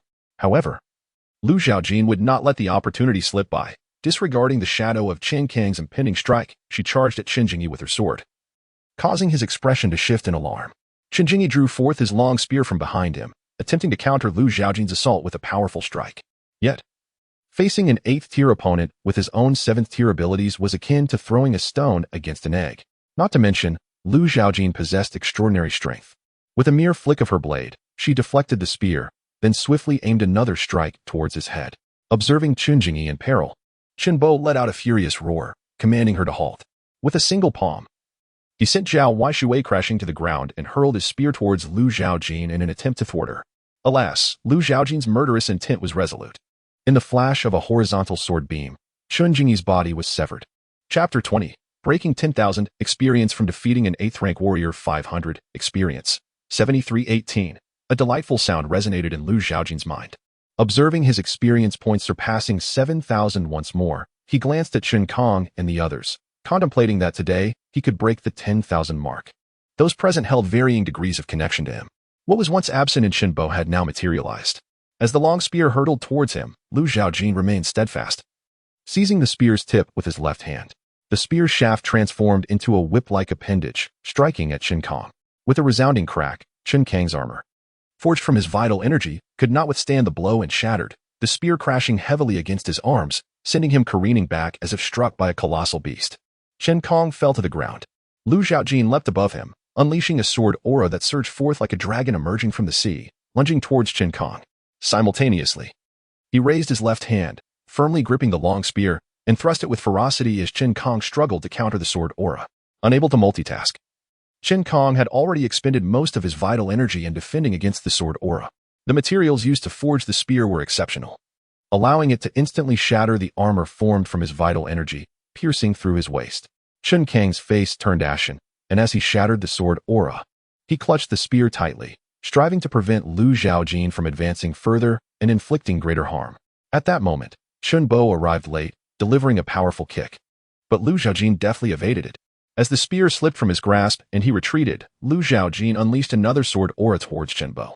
Chun Bo shattered it with a kick, the ensuing shockwave causing Chen Kong to stagger back 2 steps. Had it not been for Chun Bo's grip on the spear, he might have fallen.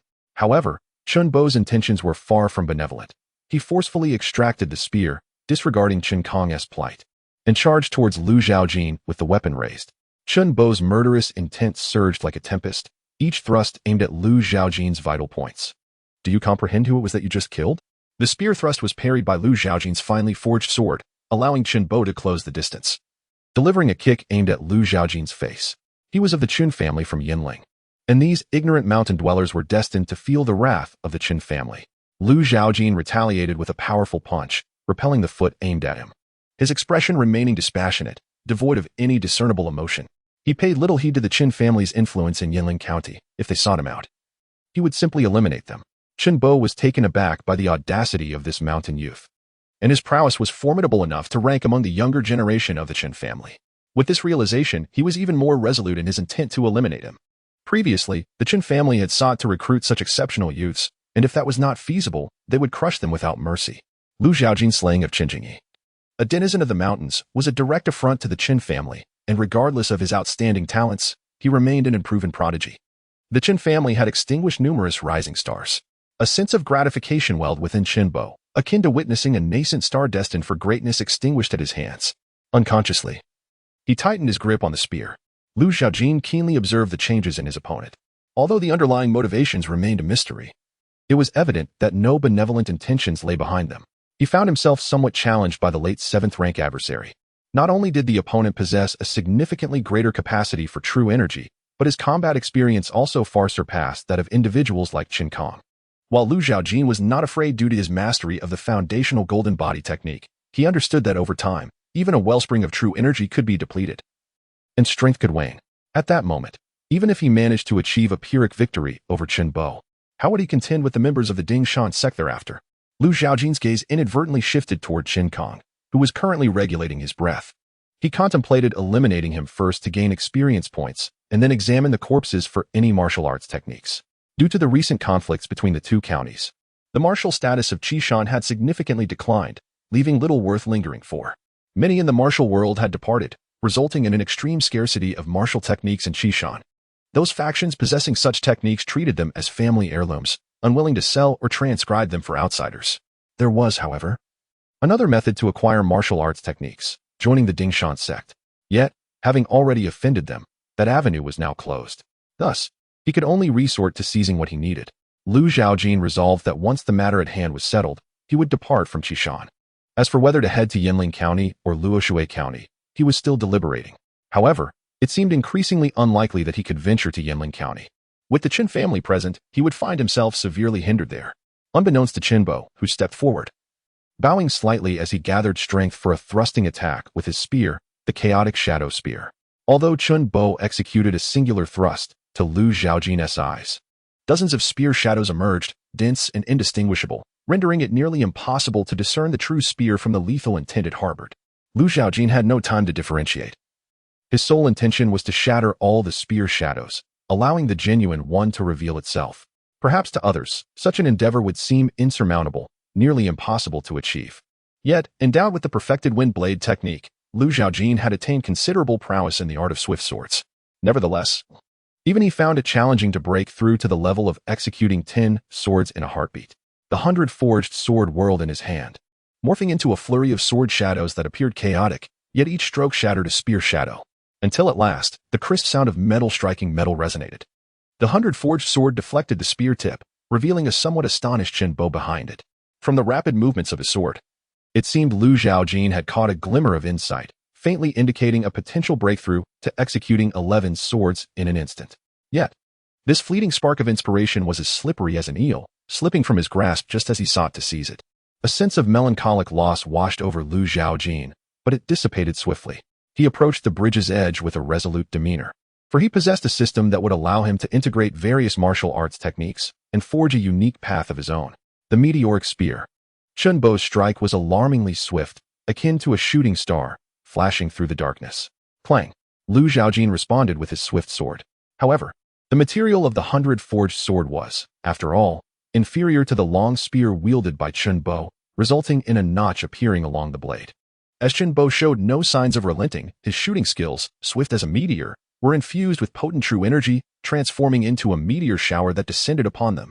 Lu Zhaojin wielded his longsword, the sword energy weaving intricately to form a dense net, effectively capturing the oncoming meteor shower. However, even the tempered sword could not withstand the onslaught. Numerous notches began to appear, rendering it akin to a serrated blade. Indeed, should it strike a human, it would tear away a substantial portion of flesh. While fending off Qin spear, Lu Zhaojin strategically retreated, unbeknownst to his opponent that he was drawing closer to Qin.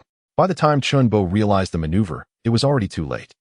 Harnessing the momentum from the thrust of Qin spear, Lu Zhaojin leaped towards Qin, unleashing several arcs of sword energy above him. Qin, already gravely injured with scarcely any true energy left, was ill-equipped to defend against the sudden attack from Lu Zhaojin. He managed to shatter 1 or 2 arcs of sword energy, yet several others struck him, leaving elongated gashes that caused blood to flow profusely, nearly drenching him in crimson. Despite the pain, Qin remained stoic, suppressing his cries and forcing himself to stand. Qin, perplexed by Lu Zhaojin's intent to slay Qin, found himself consumed by rage as he noticed the disregard for his presence, his eyes turning a fierce red, burning with fury. With all his true energy concentrated into this one thrust, he launched his spear with all his might, determined to eliminate Lu Zhaojin. Lu Zhaojin, unyielding, unleashed his sword with equal ferocity, his true energy surging forth, radiating a sharp intent in the air, transforming him into a blade of unparalleled sharpness. The silver-white sword light, imbued with a chilling essence, extinguished Qin last flicker of life, severing his head from his shoulders, blood gushing forth like a fountain. The jagged edge of the battered sword rendered the wound uneven. At that moment, Qin's spear struck firmly against Lu Zhaojin's chest, sending him hurtling through the air like a kite severed from its string, crashing to the ground in a tumultuous roll. Yet, the resonant sound echoing in his mind was akin to celestial music. Kill a 7th-rank martial artist, experience 5,000, experience 12,318. Post-experience exceeds 10,000, unlocking hidden abilities. Defeating foes with exceptional luck may yield various items. Killing the Child of Destiny guarantees item drops. One may expend 10,000 experience points to enhance the Bull Stance. One may expend 10,000 experience points to elevate the Gale Sword technique. Chapter 21. The Essence of the Sword with an experience point breakthrough exceeding 10,000. The system unlocked several new functionalities. Defeating enemies not only yielded experience points, with a stroke of fortune. One could also acquire an array of items such as martial arts techniques, weapons, and elixirs. Notably, vanquishing a Child of Destiny guaranteed the emergence of items of considerable quality. This prospect invigorated Lu Zhaojin's desire to eliminate Zhaojin, eager to unveil what treasures might be obtained. Simultaneously, techniques such as the Barbarian Bull Stance and the Swift Wind Swordplay could be further enhanced.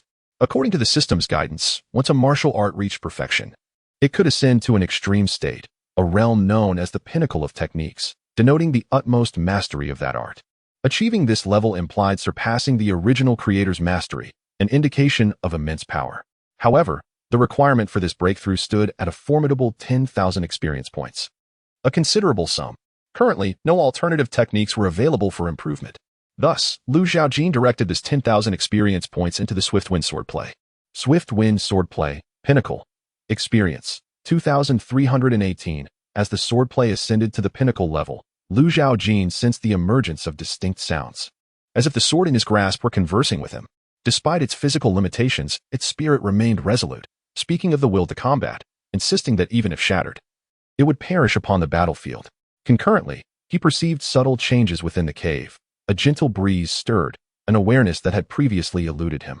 Now, He could effortlessly sense the presence of the wind, soft, smooth, as if an invisible ribbon flowed through his fingers. The wind was lively and free, though seemingly devoid of aggression. When roused, it could uproot trees and summon towering waves to engulf the land.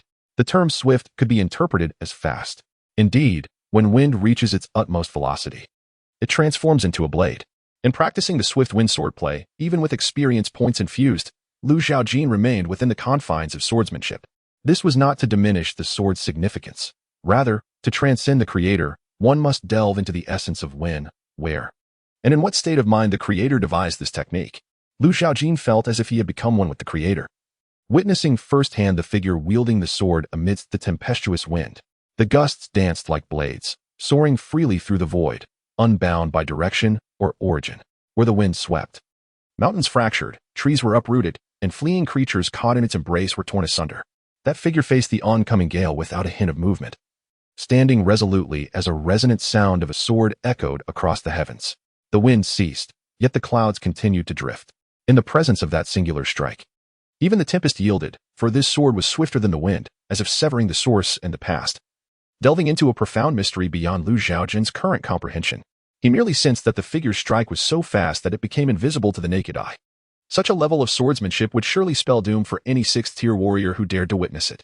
Zhaojin was immersed in this profound realization, completely unaware of how much time had passed before his consciousness returned to his body. He lay silently on the ground, his long spear embedded within him. As if he had ceased to breathe, Chen Bo did not immediately approach to investigate, having lived for decades. He was well aware of the cunning nature of those in the martial world, where feigning death was an essential tactic. Meanwhile, the commotion drew the attention of Zhaojin and others, who perceived that Zhaojin had seemingly been slain by Chen Bo, leading to a sense of relief akin to a heavy stone being dropped. Lu Jinlin, filled with rage, yearned to strike at Chen Bo for vengeance on behalf of his son, but Zhao Yuanshan and Su Huan prevented him from doing so. Chen Bo finally exhaled in relief. As Zhaojin's adversary, he felt as though he were battling an equal, though he was a late-stage 7th-grade warrior. Why did it require such effort to contend with an early-stage warrior? He moved forward, intent on extracting his long spear and delivering a few more thrusts to ensure complete assurance. Yet, just as he took a step, a cool breeze brushed past his ear, accompanied by a faint twinge of pain. Chen Bo halted, raising a hand to his earlobe, feeling a slick sensation. Bringing it to his eyes, he inspected it closely and then brought it to his nose, detecting the metallic scent of blood. What was happening? Chen Bo, half in disbelief, pondered whether he had been grazed during his confrontation with the youth. Before he could dismiss his doubts, a more intense chill swept through the cave, seemingly originating from nowhere. As though conjured from thin air, Chen Bo's gaze narrowed slightly, noticing that Zhaojin's body was indeed moving. He was not dead. The spear had not pierced Zhaojin, whose skin was as resilient as bronze. The material that forged the spear far surpassed ordinary substances, leaving merely a faint mark on his surface. However, the penetrating force of the spear had inflicted considerable damage to Zhaojin's internal organs. He was akin to a tortoise with impenetrable armor but unrefined innards, akin to being encased within a shell. If only he could discover the techniques that followed the golden body skill. Zhaojin rose once more, albeit injured, blood trickling from the corner of his mouth. Yet his eyes sparkled with an intense light as they fixed upon the dazed Chen Bo, radiating a green glimmer akin to a gentle breeze stirring the air, transforming the winds into a swift gale. Zhaojin and the others, still bewildered, were oblivious to the unfolding drama. Yet his master sensed a peculiar shift. This was intention. Zhaojin, perplexed, inquired, "Master, what is intention?" His master offered no explanation, stating, "I do not cultivate martial arts, thus cannot elucidate for you. However, I have heard that when one's skills reach the pinnacle, one may touch upon intention." Zhaojin remained confused, asking, "Pinnacle? My understanding only encompasses entry, minor achievement, major achievement, and perfection." His master patiently elaborated. The creator of this technique is the very summit itself. To practice this art is to ascend this peak. Even upon reaching perfection, one merely beholds the same scenery as the summit. Yet, when one reaches the pinnacle and glimpses a different vista, that signifies surpassing the creator in martial arts. This is known as the ultimate realm. Zhaojin's profound realization, however, failed to evoke any sense of joy from newfound understanding. Instead, it only intensified his jealousy and sinister thoughts towards Zhaojin. His mentor could perceive the psychological transformation within his disciple, and while there were once opportunities for guidance, now words seemed futile. for even he sensed that surpassing Lu Zhaojin would prove exceedingly challenging for his pupil. A tempest materialized out of thin air, invisible to others. Yet it was palpable that something had shifted, though none could articulate its essence. Only the venerable Qinbo, facing the onslaught of the tempestuous sword intent, could distinctly perceive the whirling winds before him, akin to countless blades slicing through his flesh, tormenting him with 1,000 cuts, yet he remained undeniably alive. In his vision, Lu Zhaojin unleashed his sword, a brilliant azure radiance flooding his sight, rendering all else indistinguishable. Yet, upon closer examination, he discerned 2 Lu Zhaojins, one before him and one behind. One wielded the sword, while the other sheathed it. A moment of astonishment struck him as the Lu Zhaojin in front began to fade away. It turned out to be an illusion born of blinding speed. Qinbo's head fell from his shoulders. Defeated a 7th-rank martial artist, experience 5,000, experience 7,318. Chapter 22. The conclusion in an instant. Qinbo met a tragic end before their very eyes. Su Huan and the others were engulfed in uncertainty, sensing a lethal sense of crisis emanating from Lu Zhaojin. Remaining in this place would surely lead to their demise. Su Huan, however, was resolute. He cast a fleeting glance at the treasures upon the platform and decisively fled towards the cave's entrance.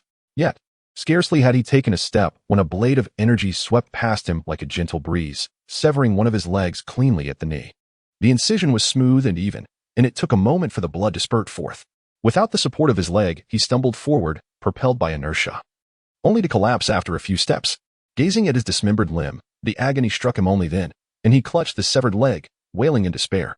Zhao Yuanshan observed this harrowing scene, his body tense with fear. Even the slightest whisper of wind sent shivers down his spine. At that moment, Lu Jinlin swung his sword, merely inflicting a shallow wound on Zhao Yuanshan's arm. Yet, without Su Huan to assist him, Zhao Yuanshan was no match for Lu Jinlin, and it was only a matter of time before he met his end. Zhao Jinzi watched his father's plight with growing anxiety. But the 2 elders of the Dingshan sect were relentless in their pursuit, leaving him overwhelmed. "Master, I implore you to aid me," he cried. Yet his master did not respond immediately. Desperation clawed at Zhao Jinzi's heart. "Master," a sigh echoed within his mind, resigned to fate. The 2 elders of the Dingshan sect, perceiving a slight waning in Zhao Jinzi's onslaught, surmised that he was faltering. They steeled themselves, intent on subduing him swiftly. Having lost interest in dealing with Lu Zhaojin, planning instead to seek their sect leader's assistance upon returning to their faction for suppression. A meteor fell. Elder Qiu Shui brandished his sword, its energy soaring skyward like a shooting star, aimed directly at Zhao Jinzi's heart. Meanwhile, Elder Hengshan clenched his fists. An overwhelming aura radiating from his being, akin to an invisible flame igniting the air, causing the surrounding space to warp. He leaped forward, arms outstretched like 2 massive hammers converging upon Zhao Jinzi's head. Both attacks were imbued with lethal intent. Zhao Jinzi closed his eyes, his thoughts plunging into an abyss. When he reopened them, he perceived his master engaging the adversaries through a unique lens. Simultaneously, a more refined energy surged within him, igniting a yearning. If only he could cultivate his master's techniques, Lu Zhaojin would be no match for him. Zhao Jinzi underwent a profound transformation. A weighty aura enveloped him, and anyone who stepped within a 9-foot radius of him felt as though they were mired in a quagmire. Their movement slowed. The 2 elders' offensive faltered, akin to deflated balloons, unable to advance or retreat with ease. "What is happening?" they questioned, casting wary glances at Zhao Jinzi, sensing something peculiar about him.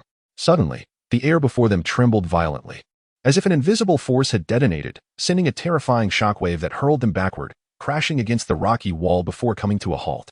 Blood erupted from their mouths, and astonishment filled their eyes. What manner of power was this? Lu Zhaojin naturally noticed the transformation in Zhao Jinzi, for it was not the first time. He had begun to speculate about the source of this change, undoubtedly linked to the elder. However, he was uncertain of the elder's true strength. In their previous confrontation, it was indeed the elder who aided Zhao Jinzi at the critical moment, yet he did not appear as formidable then as he did now. This suggested that the elder's abilities had grown in tandem with Zhao Jinzi's martial arts advancement. It seemed that Zhao Jinzi's physical form could not contain the overwhelming energy of the elder, otherwise, he might have perished from the strain. Recalling the image of Zhao Jinzi utilizing the jade palm, Lu Zhaojin thought how his hand resembled shattered jade. At that moment, he had attributed the power to himself. But it was evident now that the elder was the true force behind it. The 2 elders of the Dingshan sect had been severely injured by that energy, struggling even to rise. Sensing the unfavorable situation, the elder pretended to charge at the Hengshan elder. Yet, as the Hengshan elder stood ready, Zhao Jinzi diverted his course to seize the closer Zhao Yuanshan, his intent crystal clear. If he could not defeat Lu Zhaojin, it was wiser to retreat. However, Zhaojin discerned the elder's intentions. Having encountered a similar tactic from Mu Kuei in the dilapidated temple, he was somewhat prepared. Furthermore, he would not permit Zhao Jinji to escape with Zhao Yuanshan. This was an opportunity to undermine the spirit of the Chosen One, and he could not allow Zhao Yuanshan to slip away easily. A piercing beam of sword light rendered Zhao Jinji momentarily dazed, as if he possessed foresight, narrowly evading the lethal strike. Yet, in that fleeting moment of hesitation, Zhaojin unleashed several sword energies, forcing him back. Zhao Jinji could only watch helplessly from within, unable to exert control, simmering with frustration. "Master, kill him," he implored. His master responded coldly, "No, your body cannot withstand it." In anger, Zhao Jinji retorted, "What about my father?" His master counseled, "As long as the green hills remain, one need not worry about firewood." Zhao Jinji fell silent. Zhao Yuanshan had once held hope. But witnessing Zhao Jinji's retreat, he realized that a favorable conclusion was unattainable. "Jinji, flee quickly. A gentleman takes revenge. 10 years are not too late." He did not wish to sacrifice his son. At 17, having broken through to the 7th tier, Zhao Jinji was renowned as a prodigy beyond Qishan. If he were to perish in this cave, even if the Lu family annihilated the Zhao clan thereafter, the emperor of Zhao Jinji would allow them to rise again. Thus, it was imperative that Zhao Jinji survive, ideally escaping far away and never crossing paths with Lu Zhaojin again. Zhao Yuanshan found Lu Zhaojin inscrutable after narrowly escaping death. His cultivation had surged unexpectedly, even more peculiar than his own son. Zhao Jinji, unaware of his father's thoughts aligning with his master's, fell into deeper silence, as if sinking to the depths of an abyss, where even his master struggled to fathom his intent.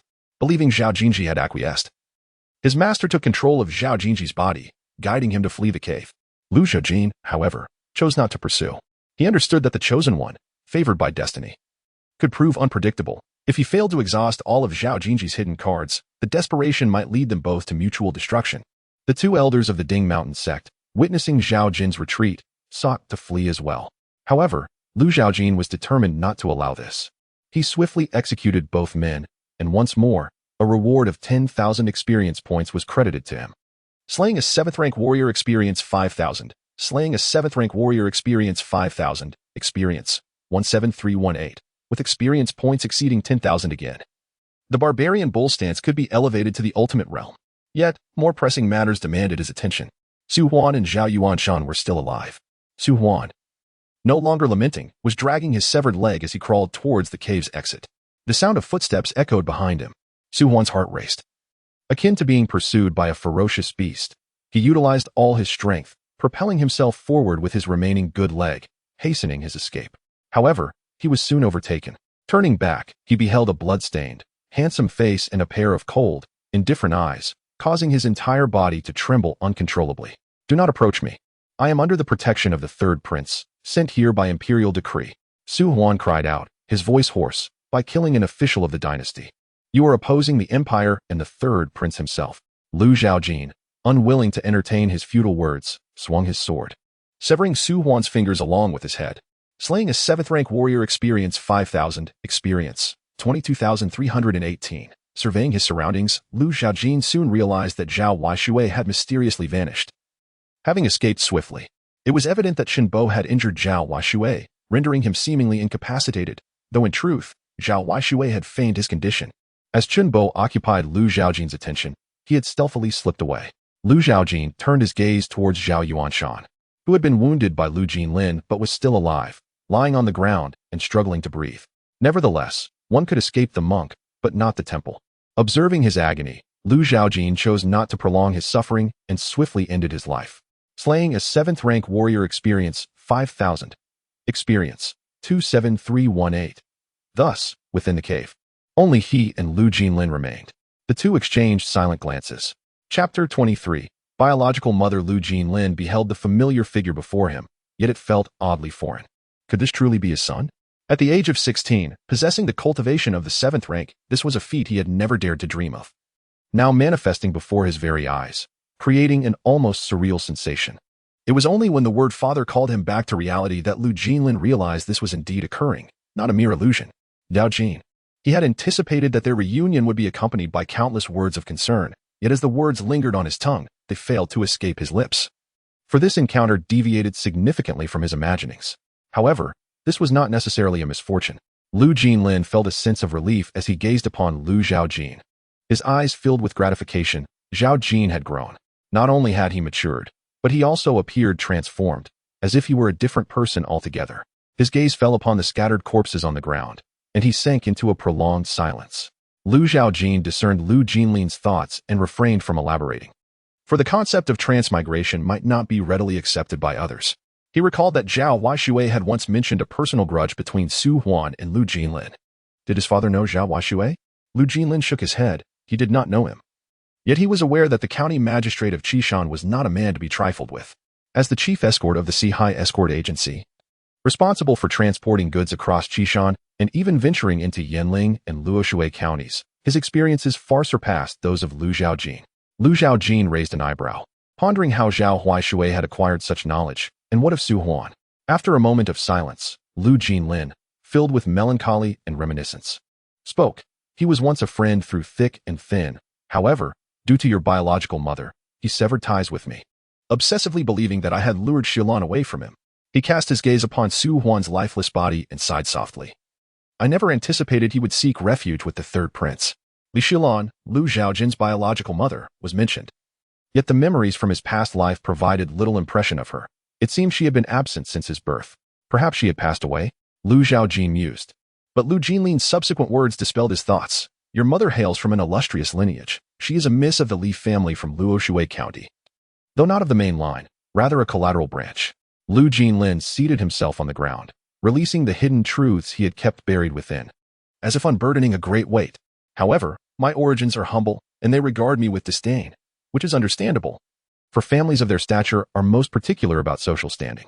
He gestured towards Su Huan. This Su Huan is from another prominent family in Luoshui County. Your mother was once betrothed to him, yet she held no affection for him and fled from home, navigating the tumultuous world with little success until our paths crossed. That memory must have been delightful, causing Lu Jinlin to unconsciously smile. However, this joy did not endure, as he suddenly sighed, recalling how he and your mother joined forces to establish the Sihai Escort Agency in Shiqiao Town. Yet, on the night she went into labor, members of the Li family came and took her away. Lu Zhaojin rummaged through the corpses while listening to Lu Jinlin recount his past, feeling a deep sense of reflection, surprised to discover such a chapter in his father's history. So mother was held captive by the Li family? Lu Jinlin nodded and then shook his head, clarifying, it was not so much a cruel imprisonment as it was house arrest, forbidding her from seeking me. Lu Zhaojin found a book on Elder Qiushui, inscribed with the characters for Meteor Sword Technique. He recalled the formidable power of this technique when wielded by Elder Qiushui. Recognizing its value for study, though he was not in a hurry to improve at the moment, he decided to store it in his system's backpack. Simultaneously, he discovered various boxing and spear techniques on the other corpses. While he had no interest in spear techniques, he could certainly practice one or two boxing styles to complement his golden body technique, thereby keeping a card up his sleeve. Lu Zhaojin felt quite accomplished and gazed at the 3 stone pillars on the platform, wondering what treasures might lie within. Did his father never contemplate bringing his mother back? Lu Jinlin shook his head heavily, a hint of self-deprecation in his voice. I have trained to this day, yet I am merely at the 7th rank. To the eyes of those great families, I am no different from a waste. I had originally intended to elevate the Sihai Escort Agency to great heights, to make a name for myself and then proudly bring her home. But now, the Sihai Escort Agency is no more. He looked at Lu Zhaojin, his eyes shimmering brightly, saying, but you, Zhaojin, with your talent, if you seek your mother, the Li family will surely accept you. Lu Zhaojin chose not to pursue this topic further. He was not his predecessor, and the former host had little impression of his biological mother. Even if they were to meet, it would likely evoke only a fleeting sense of kinship, overshadowed by a prevailing feeling of strangeness. Calling her mother seemed an insurmountable challenge. Lu Zhaojin shifted the conversation. Did Su Huan mention his appointment at Qishan? Lu Jinlin recounted in detail the impending transformation of Qishan into Qishan Prefecture. This was also the reason the Sihai Escort Agency fell victim to the joint assault of the Zhang and Zhao families, with Su Huan instigating from behind the scenes. And considering the reformation of Shiqiao Town's lordship, the Sihai Escort Agency posed a threat to both the Zhang and Zhao families. They did not wish for a tiger to watch over them after they had mutually inflicted damage. Even if Lu Jinlin had no ambitions of becoming the town lord, he had originally harbored such thoughts. For as long as one sits upon the lord's throne, they become a subject of the dynasty. With that connection, demanding the return of his mother from the Li family should not have resulted in complications. Ultimately, he chose to relinquish this ambition, understanding that with Li Xiulan's free-spirited nature, she would never allow him such a course. Therefore, the matter of the lordship would likely backfire. Furthermore, he had no desire to be bound by the dynasty. Lu Zhaojin nodded thoughtfully, contemplating the notion that the imperial court's intentions were unlikely to be so straightforward. In the past, their indifference could be attributed to the fact that Qishan held little of significance. Yet, what prompted the current rectification?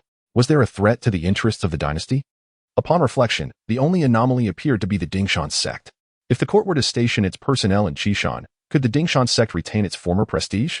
Or would it be able to exert its influence in Qishan as it once did? Perhaps, in the eyes of the common folk. The court's actions to suppress the unruly chivalrous figures or rogue forces would be seen as a benevolent measure.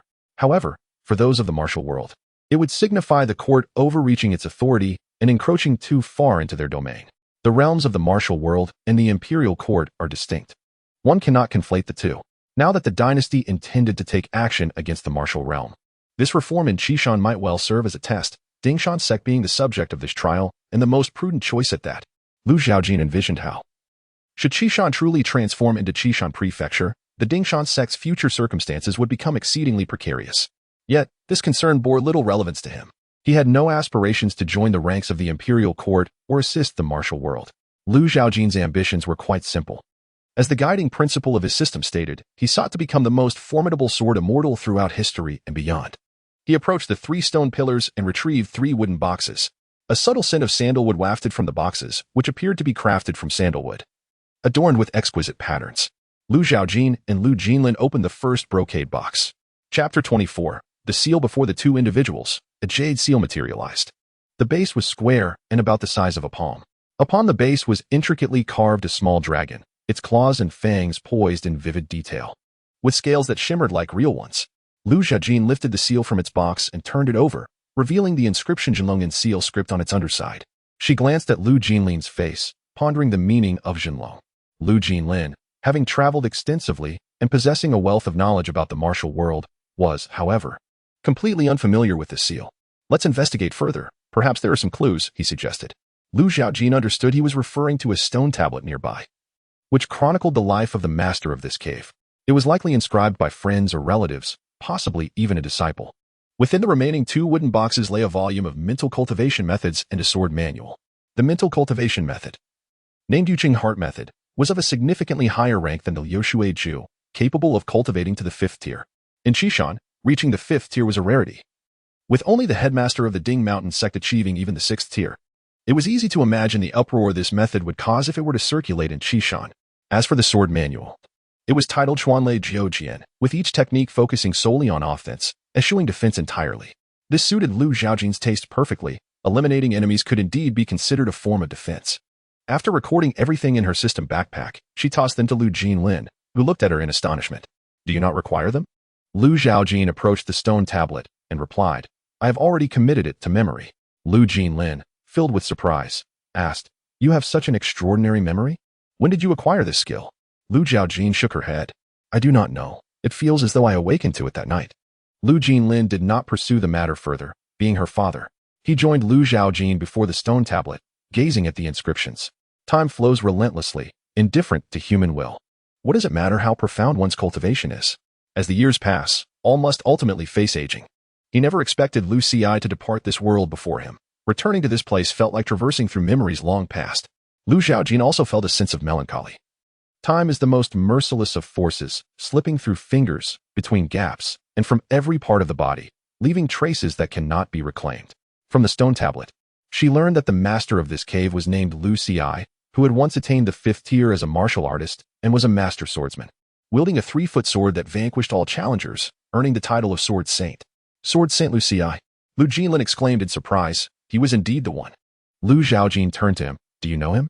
Lu Jinlin shook his head. I have merely heard of him, and he was a figure from a century ago. Even if I wished to meet him, it would be impossible. Lu Zhaojin nodded, refraining from further inquiries as she continued to examine the stone tablet. It contained records concerning the seal, stating that it had been discovered in a certain secret realm. However, the details of how they entered or exited the secret realm remained unknown. It was as if memories of the secret realm had suddenly materialized within her mind. Vivid and clear, including the treasures obtained and experiences endured within. They only knew that upon hearing a dragon's roar, their spirits were stirred. and in the blink of an eye, they found themselves within the secret realm. Furthermore, the 9 swords of Qianlei were the renowned swordsmanship of the sword saint, Lu Xi. Lu Jinlin read to the end, where it expressed a hope that those who sought my legacy would lend a helping hand to any in distress from the Zhao and Lu clans, as a means of repaying the kindness of bestowed treasures. Lu Zhaojin glanced at the writer of those words and then at his father, Ding Yuan. Lu Jinlin shook his head, stating he had never heard of him, yet someone acquainted with the sword saint Lu Xi must certainly possess formidable prowess. With thorough inquiries, one could indeed uncover some information. Lu Zhao observed as the two conducted a thorough search within the cave, eager not to miss any hidden treasures, yet they found nothing. It was evident that neither Lu Xi nor Ding Yuan was a person of deep cunning. Lu Zhaojin followed his father as they exited the cave through a concealed passage. Shortly after their departure, the martial artist from Qishan finally arrived, only to find the place in ruins, with the heads of the Zhao clan and the leader of the Moon Wolf gang lying deceased. Their faces were painted with shock, uncertain who possessed such strength. Simultaneously, they were aware that Zhang Heng had perished outside the main cave, while Zhao Yuanshan had met his end within. The Four Seas escort had been annihilated long ago by their joint efforts, leaving no other formidable forces in Shiqiao town. It would not be long before chaos ensued. As for the Moon Wolf gang, the absence of Zhao Waishui's corpse indicated that the county magistrate had not fallen, but following Qin Kang's death, Qishan County was now truly governed by the magistrate. They searched the cave thoroughly, only to discover they were too late. The genuine treasures had already been taken by the assailant, and even the belongings from the corpses had been thoroughly looted.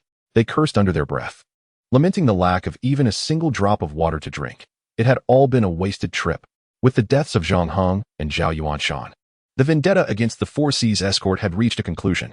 As for Zhaojin's escape, Lu Zhaojin pondered whether he would return for vengeance, ultimately deciding it would be better to eliminate the roots of the issue himself. It was not that he feared Zhaojin. Even with the support of an elder behind him, Lu Zhaojin felt his own strength, enhanced by the system, was far more expedient and manageable. He simply preferred to avoid complications, and killing a destined child would not only yield substantial experience points but also unexpected items. This was what Lu Zhaojin truly desired. With the Four Seas escort destroyed, it was likely reduced to ashes by now. They found themselves without a home, uncertain of their next destination. Lu Jinlin mused, stating that Qishan could not hold him. The closest places were Yinzhou and Luoshui, and he presumed Lu Zhaojin had some thoughts on the matter. Lu Zhaojin nodded, wishing to visit Luoshui County, contemplating whether he should reach out to his mother. Before he could finish his thought, Lu Jinlin interjected, assuring him that he would personally bring his mother back. Lu Zhaojin regarded Lu Jinlin with a slightly altered gaze, encouraging him to proceed while he would be there to support him from behind. Lu Jinlin opened his mouth as if to speak, yet found himself at a loss for words, sensing that their relationship had somehow been inverted by this exchange. However, he merely smiled faintly and patted Lu Zhaojin's shoulder, saying nothing further, having grown up indeed. Lu Zhaojin remained silent, simply gazing into the other's eyes, smiling. The last vestiges of his former self had dissipated, leaving Lu Zhaojin feeling unburdened, as if he had finally merged into a singular entity, becoming his true self. As night deepened, they descended the mountain, intending to seek lodging in Qishan County, leaving tomorrow's matters for another day. Presently, the mountain was still teeming with wanderers of the martial world. Torches illuminated the expanse, resembling a vast, serpentine dragon of fire. However, as those within the cave emerged and disseminated the happenings therein, the throng ascending the mountain began to dwindle, with Qishan seemingly becoming the epicenter of a brewing storm. Some martial artists, though lacking in profound cultivation, possessed a unique acumen for discerning the nature of others, particularly upon sighting Chen Jingyi and his companions, adorned in garments of wealth and status, as well as discovering the severed head that had rolled into the shadows. They instantly recognized the identity of the Chun clan. The martial folk of Qishan were suddenly engulfed by a sense of impending doom. With a member of the Yanling Chun family slain in Qishan, how would they respond should the Chun family seek retribution? Chapter 25. The curtain falls in the inn of Qishan County. Lu Zhaojin and Lu Jinlin parted ways, each retreating to their respective chambers. However, upon hearing the sound of the door closing in the adjacent room, Lu Zhaojin quietly secured the latch, extinguished the candlelight, and stealthily climbed onto the roof through the window. As his feet tread upon the tiles, he gazed towards the county office, his eyes narrowing slightly. A cool breeze wafted through the night, and dark clouds drifted, revealing the crescent moon suspended high in the sky, its silvery glow cascading down upon the earth, illuminating the pale visage of Zhao Huaishui. At that moment, the once bustling county office was devoid of life. He donned the official robes he had not worn for many years, smoothing out the creases with patience. Yet, The garments still bore a faint musty odor, a consequence of years without airing or washing. Zhao Huaishui had no time for such trivialities. After being injured by Chun Bo, he had found a moment of respite only after Lu Zhaojin had slain the youth, prompting Chun Bo's wrath to turn towards him. Abandoning even his treasured possessions, he had returned in secret, experiencing the most humiliating moment of his life, perhaps the last of its kind. With measured steps, Zhao Huaishui approached the courtroom, taking his seat upon the throne of authority designated for the county magistrate. One hand rested upon the armrest of the chair while the other lay on the table, his gaze fixated on the dusty wooden implements of justice, the signature, and other items, now coated in neglect. Reflecting for a brief moment, he realized it had been years since he last presided over a case. Was it that Qishan County had been free of grievances? Not at all. Where there are people, there are entanglements and injustices, especially with those in the Jianghu who prided themselves on their carefree nature and disregard for the law. So why, then, did the grievances go unreported? Because the people of Qishan County had lost faith in their magistrate. Zhao Huaishui was unsure when this trust had eroded. Perhaps it stemmed from past misjudgments in cases. But such considerations seemed trivial now. Hearing the footsteps approaching from outside, he discerned their steady cadence, indicative of an assailant confident in their strength, unafraid of facing a mere 7th-rank magistrate. As for the court officials, by the time they arrived, perhaps his corpse would already be beyond recognition. Fortunately, Monyu had left early. Earlier that day, as he traveled towards Qishan, an unsettling sense of foreboding had settled within him. A premonition that something significant was about to transpire. Zhao Huaishui had hesitated, yet witnessing the throng of Jianghu figures heading to Qishan, he felt compelled to act. Thus, he had insisted that Captain Lu escort Zhao Wanyu and the others away from Qishan County to the home of a friend in Yinling Prefecture. If nothing arose that night, they would merely stay for a few days. Otherwise, they would leave their fates to destiny. Zhao Huaishui turned his attention to the individual entering the courtroom. He recognized the strikingly handsome face. Having encountered it twice before, once at a banquet in his honor and once within the confines of the cave, each encounter left a profound impression. Zhao Huaishui was somewhat astonished that Lu Zhaojin had made it this far, having escaped Chen Bo's grasp, or perhaps possessing the capability to end Chen Bo's life. Zhao Huaishui found himself unable to decipher this youth. Perhaps he had been mistaken from the very beginning. It was you indeed. Lu Zhaojin walked to the center of the courtroom and paused, gazing at the county magistrate whose complexion was pale, eyes devoid of luster, and lips dry and ashen, resembling a man gravely ill. Nevertheless, his official attire was impeccably neat, albeit somewhat ill-fitting. Without uttering a word, Lu Zhaojin approached the table, his right hand forming a sword-like gesture, vital energy coalescing at his fingertips, and then he slashed towards Zhao Huai's neck. A streak of azure light flashed through the air. Zhao Huai felt a gentle breeze brush past his face, followed by a cool sensation at his throat, as a crimson line slowly emerged.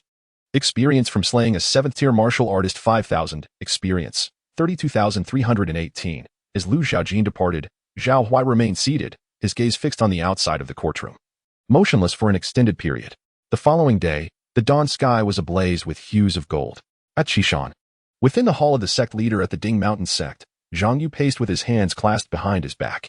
He had not anticipated that sending 2 elders to quell the rebellious forces of the Ding Mountain sect would result in their disappearance. These were 7th-tier martial artists. Among the pinnacle of combat prowess in Qishan, a disciple entered with news. Sect leader, Elder Yushan has arrived. Zhang Yu halted his pacing and turned towards the entrance. A formidable figure, resembling a small mountain, appeared at the door, casting shadows that dimmed the hall.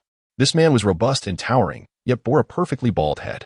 Where are Master Brother and Elder Hengshan? His voice resonated like thunder, infused with coldness and animosity. Zhang Yu informed Elder Yushan of Hengshan's demise, and the subsequent matters became more manageable. Elder Yushan possessed considerable talent in external martial arts and was endowed with innate strength. Being the most formidable of the 3 elders of the Ding Mountain sect, Zhang Yu had kept this trump card concealed within the sect, reluctant to reveal it. Yet he had not anticipated Hengshan's death. The two were not merely brothers in arms but shared the same village. From a young age, Elder Yushan had been voracious but came from humble beginnings, nearly abandoned. Had it not been for Elder Hengshan's intervention, he might have perished at the jaws of wild beasts. Thus, while not blood brothers, they shared a bond stronger than that of kin. Elder Yushan was also exceedingly respectful of Elder Hengshan's commands. With Hengshan slain by Lu Zhaojin, Elder Yushan's intervention meant that if Lu Zhaojin was not a 6th-tier martial artist, he would be easily subdued. In Yinling County, at Jinshui City, the atmosphere in the Chun family hall was particularly grave. Seated in the main position, Chun Yinrui, the head of the Chun family, listened to the reports from Qishan and in a fit of rage, shattered the table beside him with a single strike. Chun Jingyi's mother was utterly devastated, her vision darkening as she fainted, prompting several maidservants to hastily assist her back to her quarters. The countenance of several elders of the Qin family was equally grim. Qin Yinrui calmed himself slightly, astonished that even Chun Bo had fallen victim to foul play, as he was a 7th-tier martial artist. In Qishan, unless Zhang Yu intervened, who could contend with him? Elder Gu coldly remarked, head of the family, the Ding Mountain sect has always been restless, they should not have been spared in the past. Elder Yu nodded in agreement, acknowledging the fact that ever since Zhang Yu broke through to the 6th rank, he had been devising ways to take control of Qishan.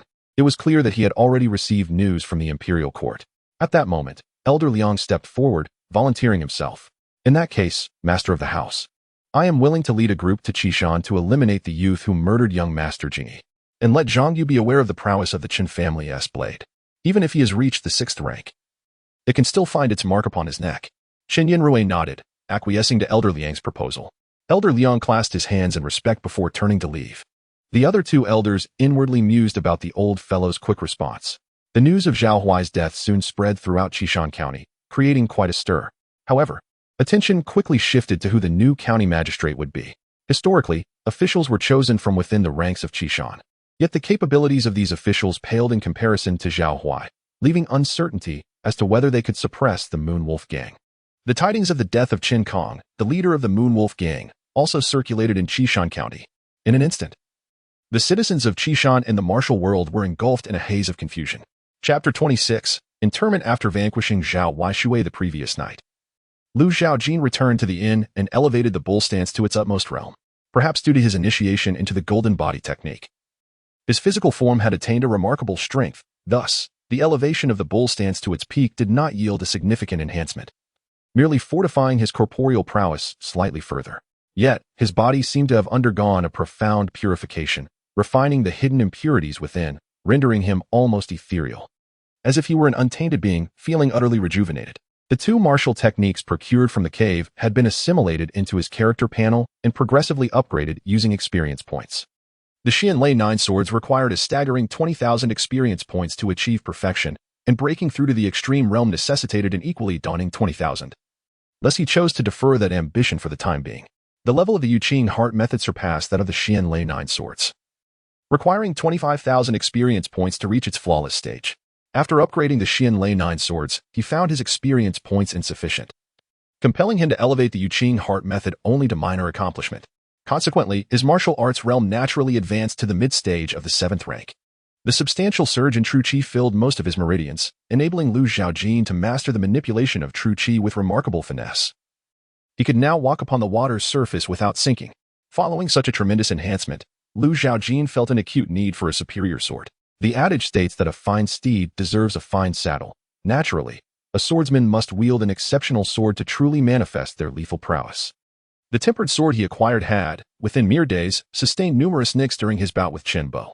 This was not due to the blacksmith's lack of skill, but rather the extraordinary materials of Qin Bo's spear, which surpassed ordinary steel. A gentle knock resonated at the door. The young man, seated cross-legged upon his bed, slowly opened his eyes, his gaze shimmering with brilliance, akin to the dawn dispelling the darkness, vibrant and full of vitality. Outside, Lu Jinlin's voice called, "Zhaojin, are you awake?" Lu Zhaojin exhaled a breath of stale air, rose from his bed, unlatched the door, and beheld the middle-aged visage of his father, now restored to a healthy hue. He invited him in to sit for a spell and poured a cup of water from the jug on the table, presenting it to him. "What plans do you have for today, father?" After taking a sip of tea, Lu Jinlin replied slowly, "I intend to return and take a look." "Back to Shichiao Town?" Lu Zhaojin inquired. Lu Jinlin nodded, setting down the teacup, his voice deepening as he continued. "I wish to revisit the Four Seas escort agency. The brothers who once traversed the world with me have all perished there. I aim to collect their remains and seek a suitable place for their interment." Lu Zhaojin nodded in agreement, acknowledging the necessity of such actions. "I shall accompany you." After 2 individuals had their breakfast at the inn, they ventured to the morning market in Qishan County to procure various items for memorial purposes. Once they had meticulously packed everything into a large box, they hired a horse-drawn cart to transport these belongings to Shichiao Town. As Lu Zhaojin followed Lu Jinlin along the bustling streets, he found himself enveloped in a sense of nostalgia, gazing at the sights that were both familiar and foreign. His understanding of Shichiao Town was derived from fragmented memories of a past life, and now, being physically present in this town stirred profound emotions within him. This place had, after all, been the residence of his former self for over a decade. The streets and alleys were imbued with echoes of past experiences. However, upon completing today's funeral rites, Lu Zhaojin intended to inter the memories of his former self alongside the remains of the Qishan escort agency. Lu Jinlin halted abruptly, signaling their arrival. Lu Zhaojin paused to gaze ahead. The stone brick wall before them had been charred to an inky black, and the scenes within were easily imagined. Nevertheless, the Qishan escort agency's banner still fluttered at the entrance, billowing gently in the breeze, revealing the agency's name emblazoned upon it. After a moment of contemplation, Lu Jinlin resumed his stride, with Lu Zhaojin closely in tow. Before them stood a mirror wall, intricately carved with the image of galloping steeds. Lu Zhaojin recalled how Lu Jinlin would often gaze at this depiction upon returning from a mission, perhaps wishing that the agency could race ever further, like the horses portrayed. Alas, such aspirations had not come to fruition. The Qishan escort agency had ceased to exist. Most of the buildings lay in ruins, and reconstruction would prove exceedingly challenging. However, Lu Zhaojin had managed to procure a considerable amount of banknotes from Qin Kong and others, which should suffice. Lu Jinlin glanced at the banknotes that Lu Zhaojin offered, noting the dried bloodstains upon them, yet he refrained from accepting them. Instead, he looked at Lu Zhaojin and said, "Keep them for yourself. I have my own means." Lu Zhaojin, eschewing any pretense, returned the banknotes to the hidden pocket within his clothing, which was, in truth, a secure system backpack. The duo found no remains within the escort agency, likely reduced to ashes in the fire. Thus, they resolved to construct a ceremonial mound. Seizing a moment when Lu Jinlin was distracted, Lu Zhaojin discreetly placed some of his former self's belongings within it. Lu Jinlin ventured outside the town in search of a secluded spot, where he dug a small pit to inter the items. He then instructed Lu Zhaojin to bring over everything from the cart to be incinerated together. As they stood before the roaring flames and the gravestone inscribed with names, silence enveloped them. Eventually, Lu Jinlin broke the stillness, inquiring, "When do you plan to leave?" Lu Zhaojin pondered briefly before responding, "Today."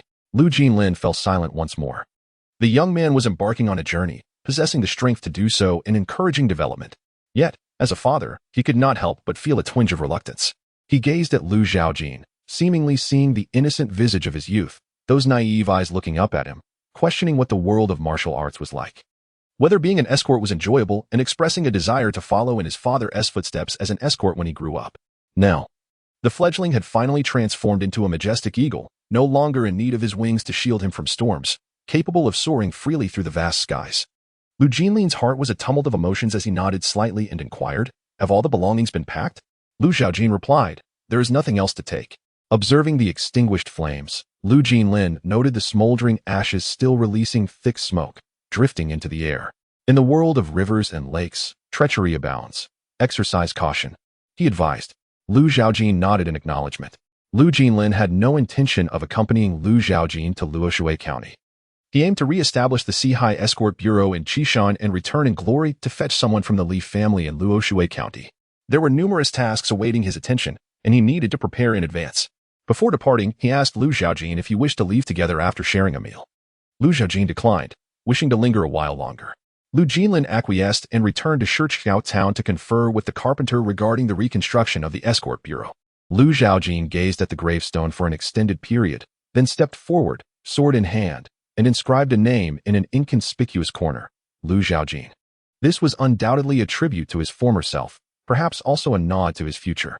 The future is inherently unpredictable, despite anyone's attempts at divination. Even after a century of cultivation, one cannot ascertain what lies ahead for that individual. Life presents countless choices, and each decision yields a distinct outcome. Chapter 27. The cold edge. Lu Zhaojin did not return to Shiqiao town, as he was not fond of the melancholy that accompanies farewells. However, he did not wish to depart without a word, so he sought someone in Qishan County to write a letter to Lu Jinlin, informing him of his journey. To his surprise, he encountered Zhang at the inn. Zhang was also planning to set off for Luoshui County that day, albeit with lingering injuries that had yet to heal. Upon seeing Lu Zhaojin, he was filled with joy, despite grimacing in pain as he inadvertently strained his wounds. The two shared a meal while conversing. When Zhang learned that Lu Zhaojin was also bound for Luoshui County, a spark of excitement illuminated his eyes. He then patted his chest with his arm and cheerfully exclaimed, "If Sir Lu does not mind my humble abilities, I would be honored to travel alongside you." Zhang found this sentiment somewhat familiar. Lu Zhaojin, contemplating his journey to Luoshui County, saw no reason to refuse the company of Niu Hang, and thus nodded in agreement. Niu Hang was elated, calling for the waiter to bring fine food and drink, and then said to Lu Zhaojin, "I have nearly packed the medicinal herbs. We can depart at any time. If you have any requests, I can delay our departure for a few hours." Niu Hang had not come to Qishan County alone. He was accompanied by a group of individuals who had come to procure local medicinal materials. Lu Zhaojin had no specific plans regarding the timing of his departure, nor did he have any matters to attend to in Qishan County. He had not seen Zhao Jinzi since their last encounter and thought it unlikely that he would be hiding in Qishan, aware that should he be found, his fate would be sealed. As Lu Zhaojin settled into the wagon of Niu Hang, he experienced a slight discomfort due to the bumpy ride. However, after they left Qishan, they arrived at the closest city, Luoshui County, Luoxia City. Though located on the outskirts of Luoshui County and bordering Qishan, it was significantly larger than Qishan County. At the city gates, Niu Hang accompanied the guards to inspect the wagon, explaining that it contained medicinal herbs.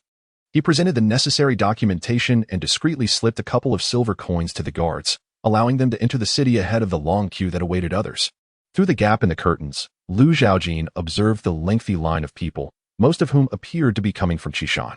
He withdrew his gaze as Niu Hang entered, who then said, "Sir Lu, we have arrived in Luoxia City. Let us rest here for the night, as we have 2 more days of travel ahead to reach Luoshui City." Lu Zhaojin nodded in acknowledgement, expressing his gratitude. Niu Hang inquired, "Might I ask if you have a destination in mind?" Lu Zhaojin replied, "I do not. I have come to Luoshui County for exploration, to witness the world beyond Qishan.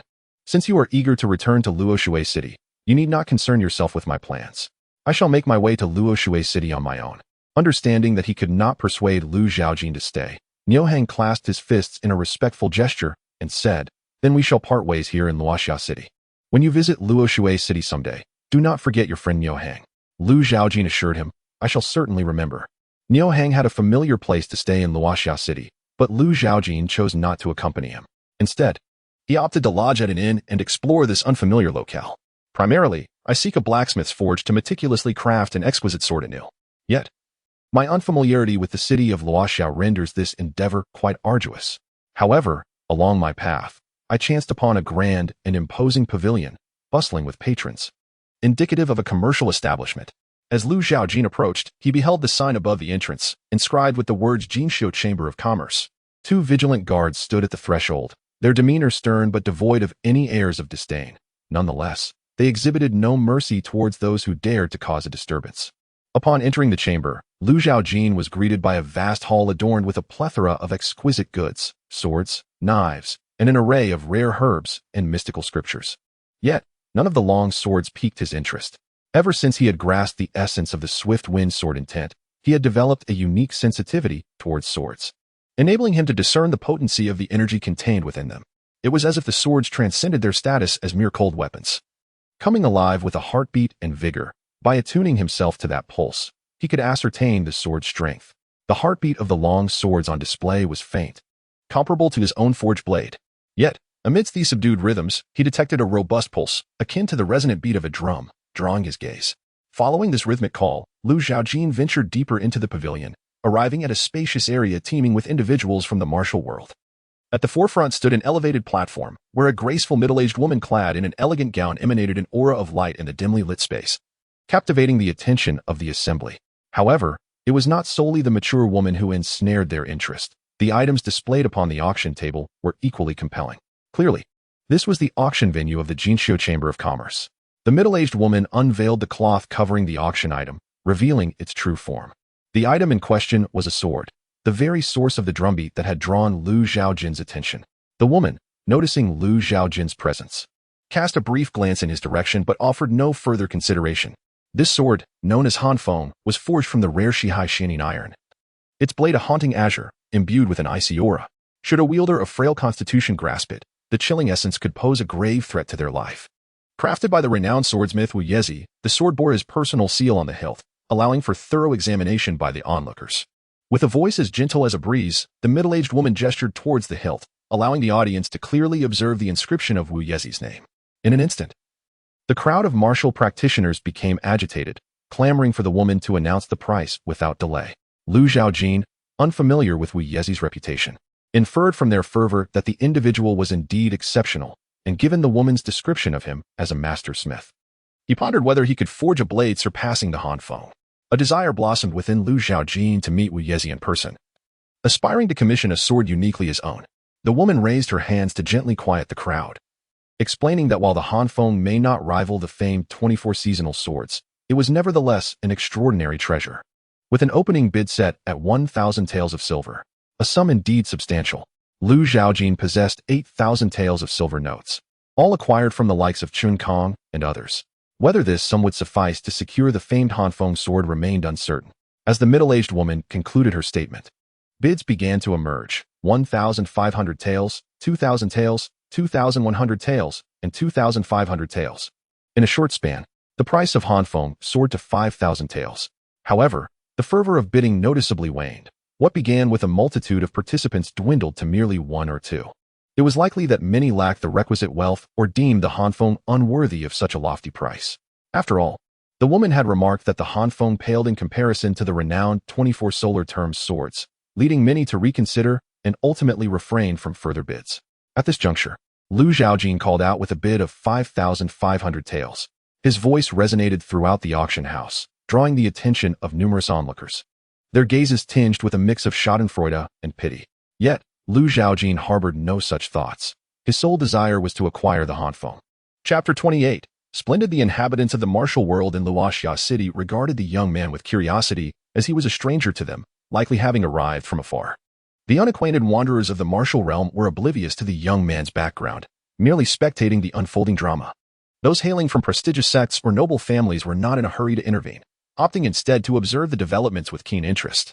Lin Qiqing, however, was of a more impatient disposition. Moreover, his Lin family held a dominant position in Luoxia City, leaving no one daring to disregard his authority. Ultimately, the sum of 5,000 taels was the price he proclaimed.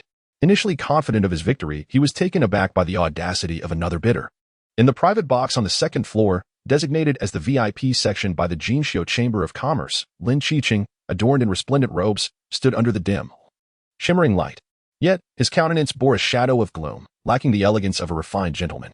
Rising from his seat, he approached the railing to gaze down at the crowd, his eyes honing in on the young man who had called out 5,500 taels. He narrowed his eyes, a glint of ferocity flashing beneath his brow, and a slight smirk tugged at the corners of his mouth. From whence did this young brother hail? Lu Zhaojin met his gaze. The depth of Lin Qiqing's eyes did not escape his notice, revealing a connection to Qishan. A stir rippled through the crowd, whispers filling the air as they expressed their astonishment at the young man's origins. Simultaneously, they felt a pang of sympathy for him, having encountered the ruthless Lin Qiqing so soon after his departure from Qishan. Lin Qiqing chuckled lightly. Ah, so you are an uninformed rustic from Qishan. No wonder you are unfamiliar with the customs of Luoxia City. He pointed at the sword, Hanfeng, displayed on the platform. This sword shall be claimed by me. He then gestured towards Lu Zhaojin. However, the funds for this must come from you.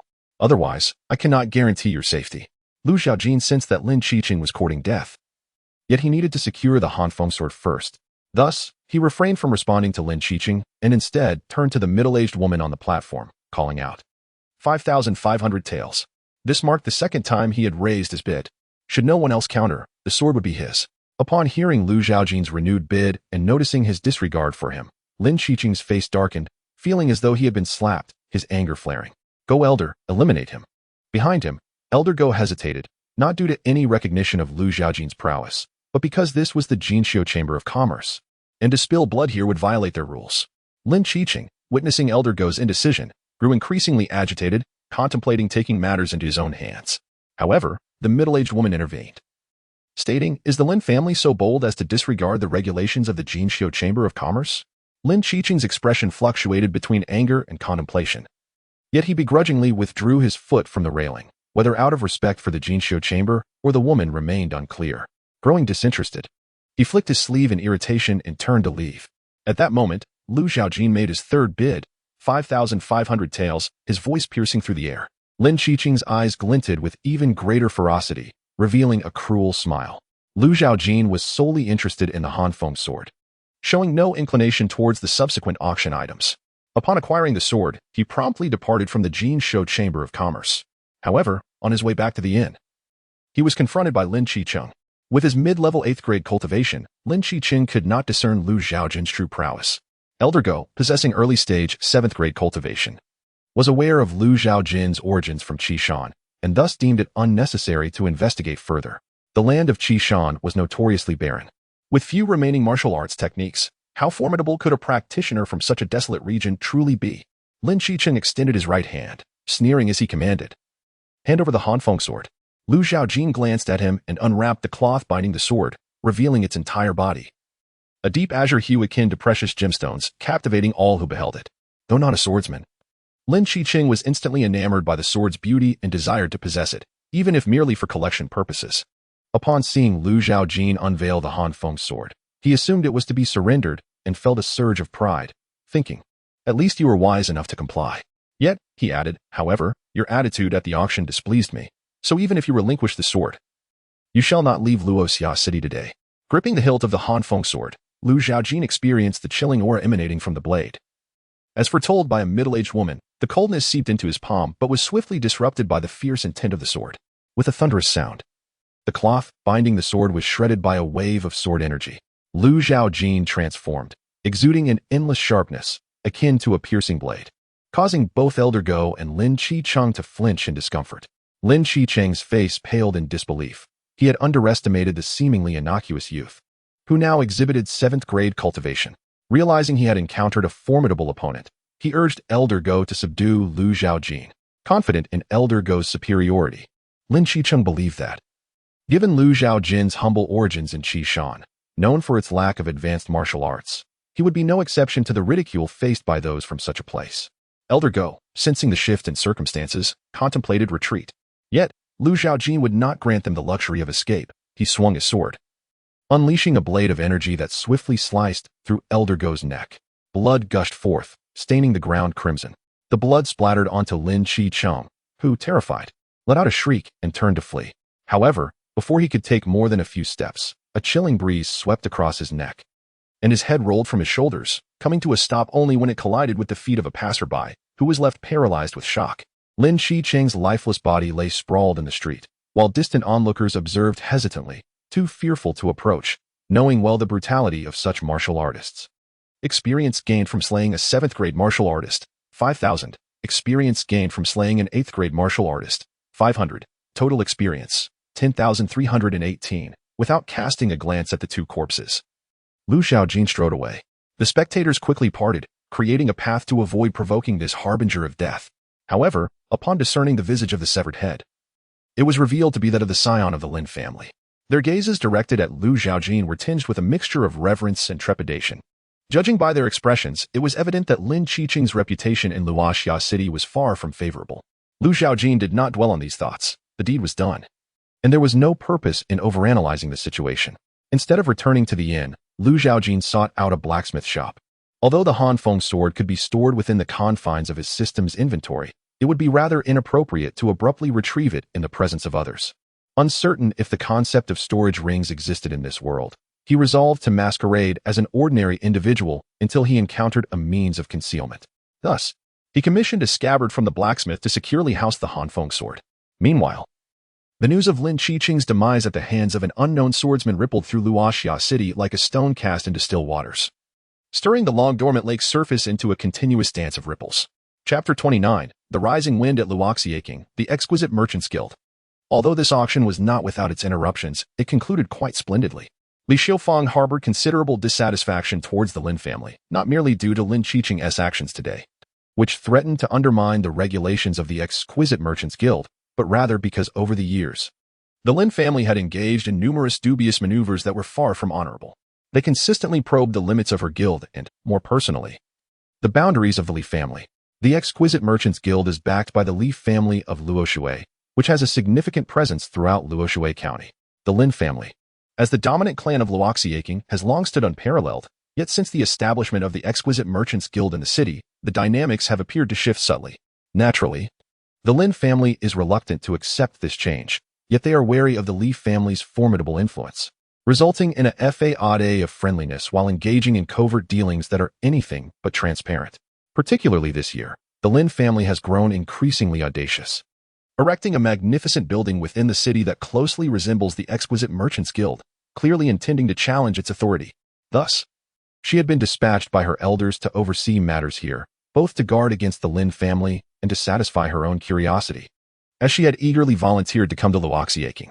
This place is the closest to Qishan, where she knows her sister has a beloved, whom she has yet to meet. Her curiosity about this person, who has inspired her sister to defy the family's orders and commit to a lifelong union, has only intensified. Furthermore, the atmosphere within her family has been rather tense, creating an oppressive environment. This outing was also an opportunity for her to catch her breath.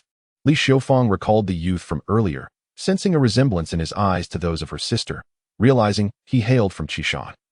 A gentle knock interrupted her thoughts. She refocused and allowed entry. A servant, head bowed and hands clasped at her abdomen, led a middle-aged man clad in black attire into the room. The servant greeted her, Madame Xiufang. She inquired what news. The middle-aged man replied, he is dead. Li Xiufang expressed her regret. I had hoped he would take me to Qishan to find someone. The man continued, Lin Qiqing has died. Li Xiufang's expression shifted with surprise, as she recalled Lu Zhaojin's youthful face. Lin Qiqing is dead? The man nodded. Li Xiufang furrowed her brows, finding this hard to fathom.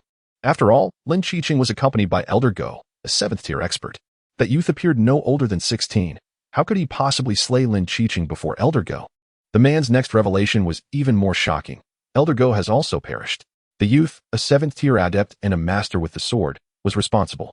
Li Xiufang's mind raced back to Lu Zhaojin's piercing gaze. A sword master emerging from Qishan at such a tender age of 16 or 17.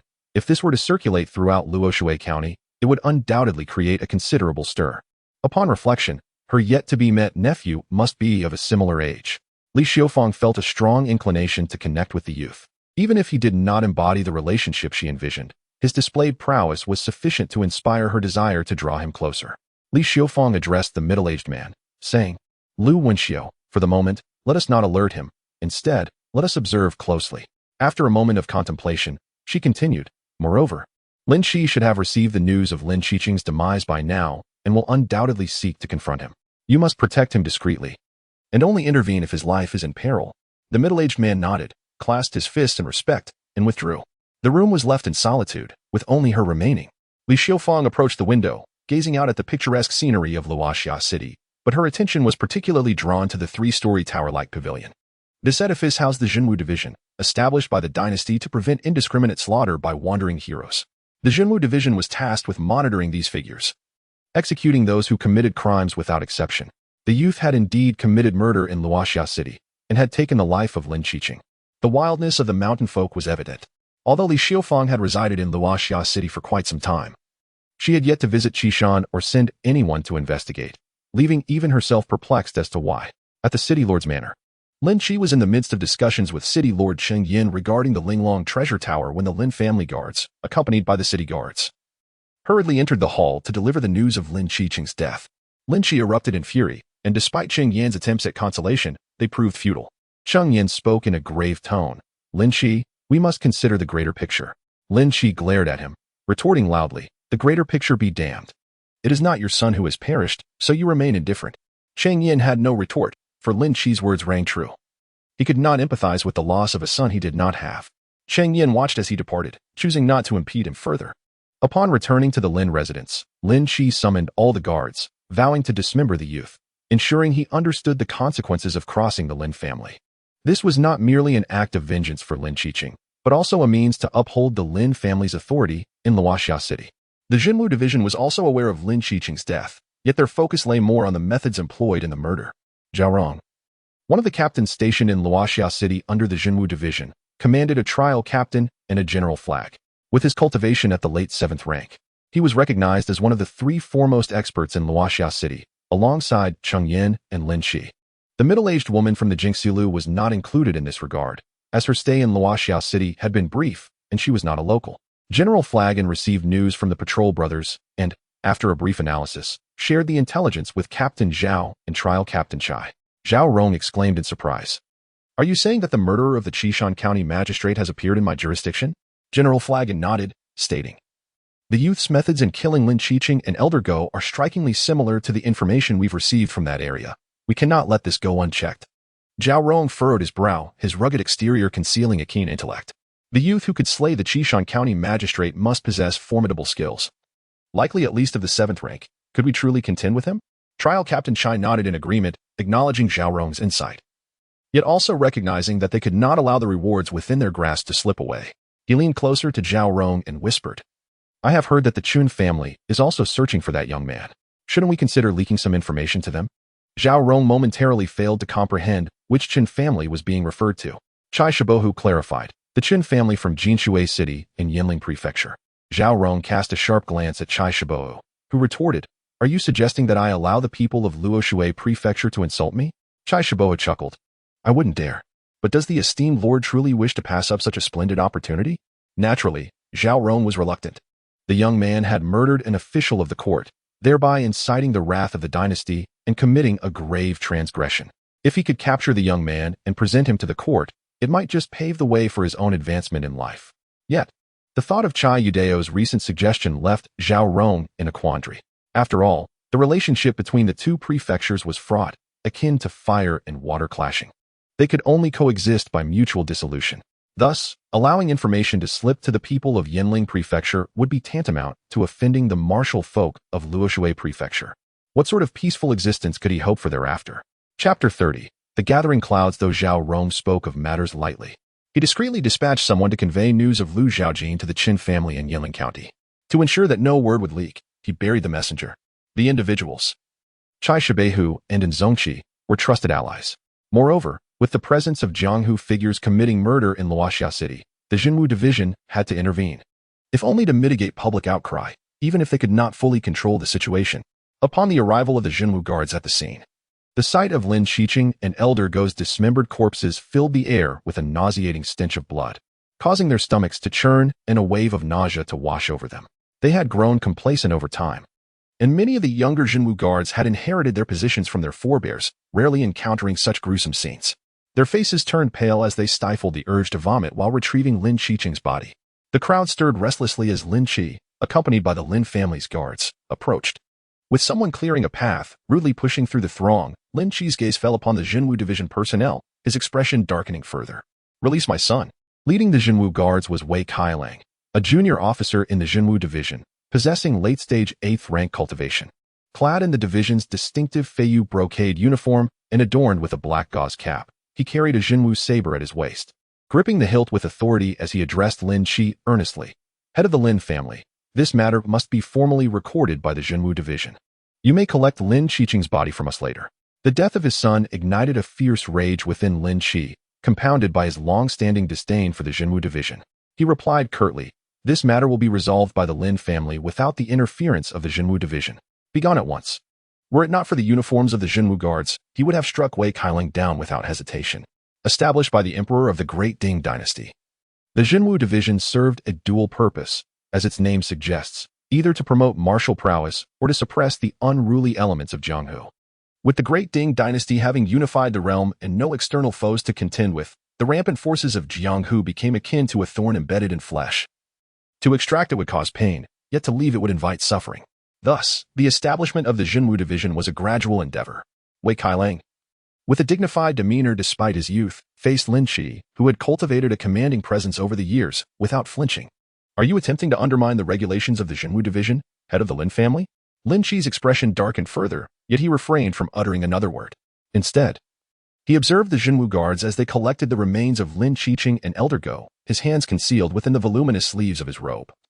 Clenched into fists before relaxing, he instructed a few to retrieve his son's body from the Jinwu division while the rest would accompany him to seek vengeance. Watching them depart, Wei Kailang sensed the impending storm. Their demeanor suggested they were not headed for benevolent pursuits. His brows furrowed in concern as he contemplated intervening, believing the matter should be left to the Jinwu division for proper resolution. However, a middle-aged Jinwu guard restrained him. Wei Kailang turned to the middle-aged guard, who shook his head gravely and advised, We should refrain from involving ourselves too deeply in this matter, lest we bring disaster upon ourselves. Wei Kailang furrowed his brow deeper. Speaking with a grave demeanor, We are indeed the Jinwu guard.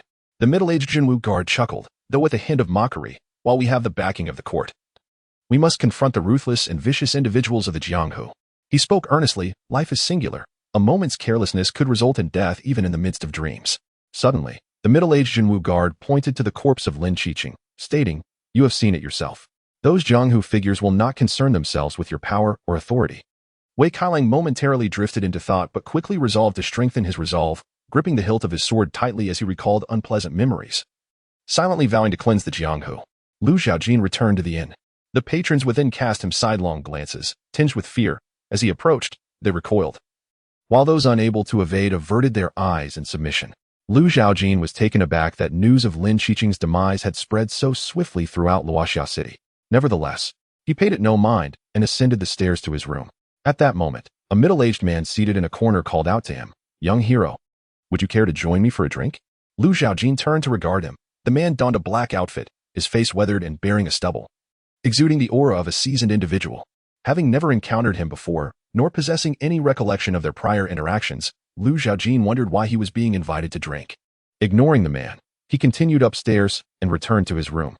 The middle-aged man, unfazed, smiled faintly, muttering, "Caution is indeed a virtue." He observed Lu Zhaojin's disappearing figure, recognizing the young man's latent brilliance and skill in swordsmanship, likely reaching a level of profound understanding. He raised his cup, taking a sip, pondering what Lady Xiufan would think if he were to share this revelation with her. This man was none other than Lu Wenxiu. Upon entering his room, Lu Zhaojin allocated the more than 10,000 experience points accumulated to enhance the Yuqing Heart technique. Although it would not bring the technique to perfection, it significantly enriched his internal energy, imparting a sense of inexhaustibility. Yuqing Heart technique, 7,100, experience, 318. The experience points were once again in short supply. Lu Zhaojin could not help but recall Zhao Jinzi. Yet, he was unaware of Zhao Jinzi's whereabouts or whether there existed any information trading organizations. Suddenly, the thought of the brothel district crossed his mind. Such a chaotic place was ideal for gathering intelligence. Resolute, Lu Zhaojin decided to act. Noting that the sky outside had darkened and night had descended, marking the peak of revelry in the realm of romance and intrigue. However, before he could set off, a figure charged forth like a wild brown bear, violently crashing through the wall facing the street. The spectral soul commanding palm. The middle-aged man clad in a loose robe, upon seeing Lu Zhaojin within, wasted no time and struck with a palm. As he unleashed his attack, a formidable surge of true energy seemed to transform into a colossal spectral entity, emitting a cacophony of ghostly wails that were not only grating but could also ensnare the soul, inducing a fleeting sense of disorientation. Meanwhile, the enormous spectral entity descended with a hand poised to crush Lu Zhaojin into a mere pancake. However, having already comprehended the essence of the swift-wind sword, Lu Zhaojin remained impervious to the influence of such mind-affecting palm techniques. The sword's intent could sever all illusions. As the palm strike descended, Lu Zhaojin neither flinched nor evaded. A resounding clang echoed as the sword sang, its radiant light streaking across the sky like a luminous white line, cleaving through the palm strike and revealing the astonished visage behind it. The middle-aged man, utilizing the momentum from his foot planted on the edge of the bed, deftly retreated, narrowly evading the sword's arc. The sword's brilliance surged forward, nearly breaching the ceiling. Lu Wenxiu, who had been concealed above, suddenly sensed an imminent threat. Relying on instincts honed from years of perilous encounters, he narrowly dodged the blade that almost severed his foot. Observing the scar left by the sword, Lu Wenxiu fell into contemplative thought, realizing he had underestimated Lu Zhaojin's prowess. Lin Qi shared a similar sentiment. He had not anticipated that this youth was not merely at the 7th rank, but had indeed reached the mid-stage. Even more bewildering was the formidable sword intent he exhibited. Lin Qi, filled with uncertainty, pondered if this remarkably youthful individual was perhaps a venerable master who had mastered the art of retaining youth. Chapter 31. Jinwu. Lu Zhaojin gazed at the damaged wall, then turned his attention to the middle-aged man who had chosen not to enter through the front door. After a moment's contemplation, he surmised that this man must be connected to Lin Qiqing. After all, upon his arrival in Luoxia City, it was Lin Qiqing who sought the path to death, attempting to forcibly seize the Hanfeng sword, only to meet his demise at Lu Zhaojin's hands. Hence, this middle-aged man was likely Lin Qiqing's father.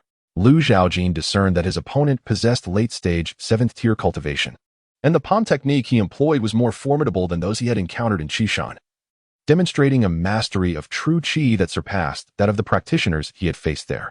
Such was the disparity in their abilities. Nevertheless, this man posed no significant threat to him.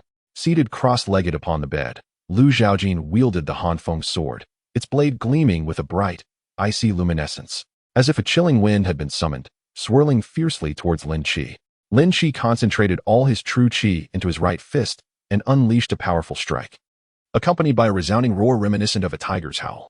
A spectral white tiger, formed of condensed true qi, roared as it charged, its limbs moving with the ferocity of a tempest, colliding with Lu Zhaojin's attack.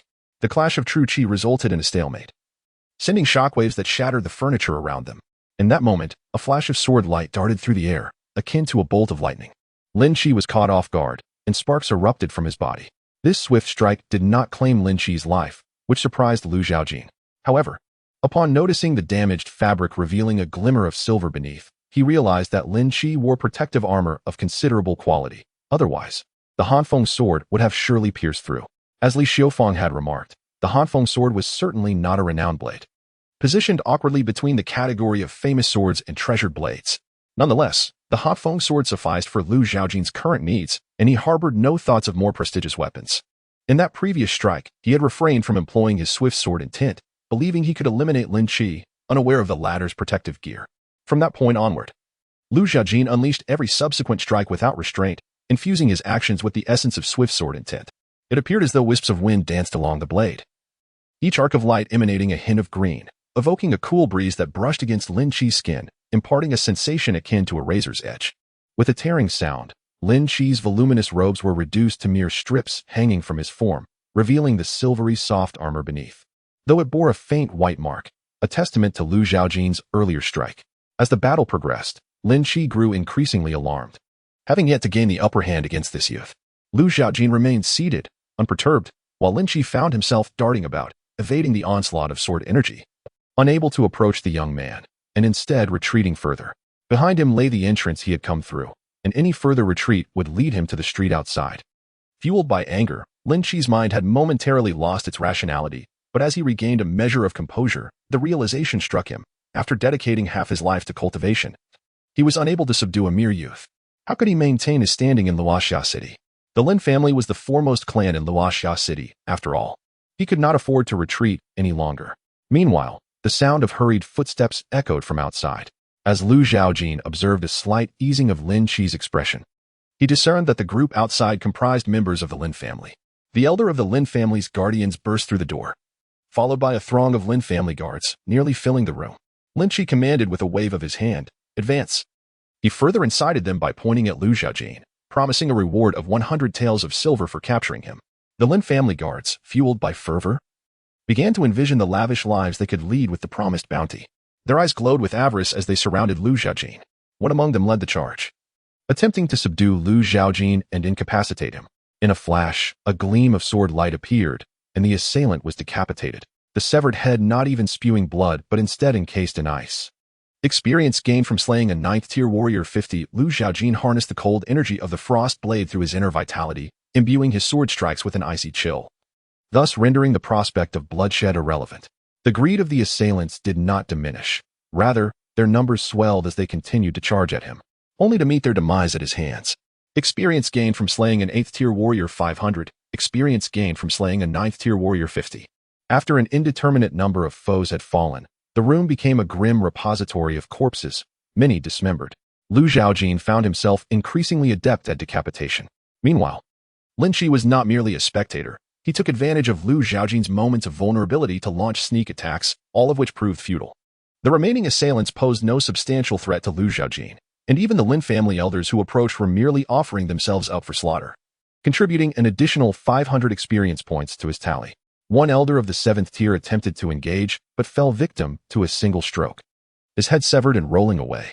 Experience gained from slaying a 7th tier warrior 5,000. Experience surged rapidly, soon approaching the 10,000 mark, sufficient for Lu Zhaojin to achieve mastery in the Yuqing Heart method and potentially elevate his realm beyond the late 7th tier. Yet, with Lin Qi still at large, he felt no urgency to enhance his cultivation. All of Lin Qi's associates had perished at Lu Zhaojin's hands, leaving Lin Qi as the sole survivor of the Lin family in Luoxia City. On the brink of madness, Lin Qi finally recognized that he had encountered an insurmountable challenge. However, having initiated the conflict, retreat was no longer an option. Internally, he cursed Lin Qiqing for his reckless indulgence in provoking such formidable characters. This youth was undoubtedly a prodigy on the dragon list. With trepidation consuming him, Lin Qi lost the will to fight and sought to flee. As Lu Zhaojin's sword struck his back, even with protective armor, it tore open a gash, blood seeping forth, and the immense force propelled Lin Qi out of the room and onto the street below. Outside, a crowd had gathered to witness the commotion, and when Lin Qi tumbled onto the ground, It caused an immediate uproar. They retreated slightly, but did not disperse far, still encircling the inn. Recognizing the fallen figure as Lin Qi, they were astonished to see him in such a disheveled state, wondering whom he had angered. As the ruling family of Luoxia City, the Lin family now faced ruin, with only Lin Qi remaining. It seemed the winds of change were about to sweep over Luoxia City. Lu Zhaojin leaped down from the dilapidated structure, landing with grace, and strode towards Lin Qi, sword in hand. Lin Qi attempted to rise and escape, perhaps seeking refuge at the Lord's mansion, where he believed the Lord's protection would dissuade the young man from taking rash action. Perched on the rooftop, Lu Wenxiu observed the unfolding spectacle with delight, secretly wishing for a jug of wine to enhance his enjoyment. He was equally astonished by Lu Zhaojin's prowess, pondering that Li Xiufeng's attempts to win over this youth might prove futile unless you were willing to pay a far greater price, which could perhaps lead to success. Yet, what could the Li family offer to sway this young man? Reflecting on the current plight of the Li family, Lu Wenxiu shook his head in resignation. Madam Xiufeng, you may evade for a moment, but you cannot escape for a lifetime. Ultimately, you must return. Suddenly, Lu Wenxiu lifted his gaze towards the distant alley, spotting the resplendent garments of the Jinwu, a flicker of disdain crossing his eyes. Jinwu, expectations run high. Yet one wonders if you possess the strength to quell this turbulent world. Chapter 32. Decisiveness. Lin Qi arrived at the inn, closely followed by Zhongqi and his companions, who had received a message from the city lord, Cheng Yan, though the intentions behind it remained a mystery. The Jinwu division was aware of the dealings between the city lord's residents and the Lin family, aspiring to supplant the Jinxiu Chamber of Commerce. It could be asserted that if the Jinwu division had the will to investigate, the vast machinery of the Ding Dynasty would unveil the secrets of the world without fail, unless the matter at hand was too grand for them to pursue. And Zhongqi and his group remained on standby, seeking to assess the situation. For Lin Qi, being a formidable expert from Luoxia City, was expected to deal with the young man with ease. However, contrary to expectations, the unfolding scene left Zhongqi utterly astonished. Lin Qi had been defeated and was now crawling on the ground, desperately trying to distance himself from the youth, as if fleeing from a monstrous beast. The proud demeanor he once held as the head of the Lin family had vanished. Yet, perhaps in Lin Qi's eyes, Lu Zhaojin was indeed that very beast. The youth proved remarkably formidable, hailing from Qishan, which left Lin Qi in disbelief. It was astonishing that such talent could arise from such a remote wilderness. Regret gnawed at Lin Qi for not heeding Cheng Yan's advice to avoid provoking the young man.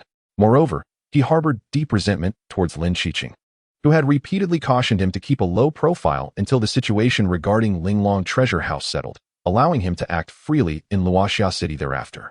Little did he know that before his schemes against Jinxiu Tower could commence, Lin Qiqing had inadvertently summoned a harbinger of death. As Lin Qi contemplated begging for mercy, he caught a glimpse of the indifferent gaze from the youth and realized that such pleas would be futile. His eyes darted around in search of anything that might save him, until the sight of the Jinwu guards and their resplendent attire ignited his desire to survive. "And Zhongqi, come save me," he cried out. And Zhongqi, accompanied by 6 Jinwu guards, positioned himself protectively in front of Lin Qi, instructing his brethren to apprehend him. He then turned to Lu Zhaojin, his expression serious. "Might I inquire your origins, young sir, and why you would harm others in Luoxia City?" Lu Zhaojin regarded the Jinwu guards, who shielded Lin Qi behind them, their hands resting on the hilts of their blades, gazing at him with caution. He then addressed Zhongqi, saying, "I hail from Qishan." In response to the second question, he added, "He sought to kill me, so I killed him. It is a simple principle." And Zhongqi spoke with a tone of calmness. "Is there perhaps a misunderstanding in this matter?" After consuming a pill, Lin Qi regained some color in his face and felt a semblance of confidence with Zhongqi by his side. "And sure, it is this wild beast from Qishan who has slain my son. Jinwu guards must swiftly apprehend him." And Zhongqi's expression shifted slightly, his gaze towards Lin Qi imbued with a hint of menace. Had it not been for the city lord's orders to ensure Lin Qi's safety, he might have considered silencing Lin Qi's tongue right then and there. Furrowing his brows, and Zhongqi pondered how to placate Lu Zhaojin, but suddenly a chill swept over him, sending shivers down his spine, as the atmosphere turned eerily cold for a summer night. Behind him, a commotion erupted, and the scent of blood filled the air. An ominous feeling washed over Zhongqi as he abruptly turned to gaze at Lin Qi, only to find that the latter's mouth had transformed into a gruesome sight, as if a sharp blade had sliced open the flesh near his ear, and his tongue had been severed by the sword's energy. Yet, astonishingly, Lin Qi still clung to life. In a sudden panic, Zhongqi directed his attention towards Lu Zhaojin, his heart racing violently. He had not even witnessed how the young man had drawn his blade. If such sword energy were to strike him, he could only imagine being cleaved in two. Damn it. He should never have accepted this mission.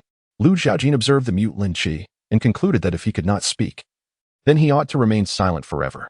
And Zhongqi felt a surge of anger towards the youth, having already chosen to retreat. He was irked that the other party showed no respect for the true martial division. Consequently, he unsheathed the true martial blade from his waist, and several true martial guards behind him followed suit. And Zhongqi's voice rang out with authority, "Young hero, do you truly disregard the true martial division, daring to commit violence in broad daylight?" In response, Lu Zhaojin posed a question, "Shouldn't you have arrived long ago?" And Zhongqi found himself at a loss for words. Indeed, they had arrived much earlier, but the unfolding events had not transpired as he had anticipated.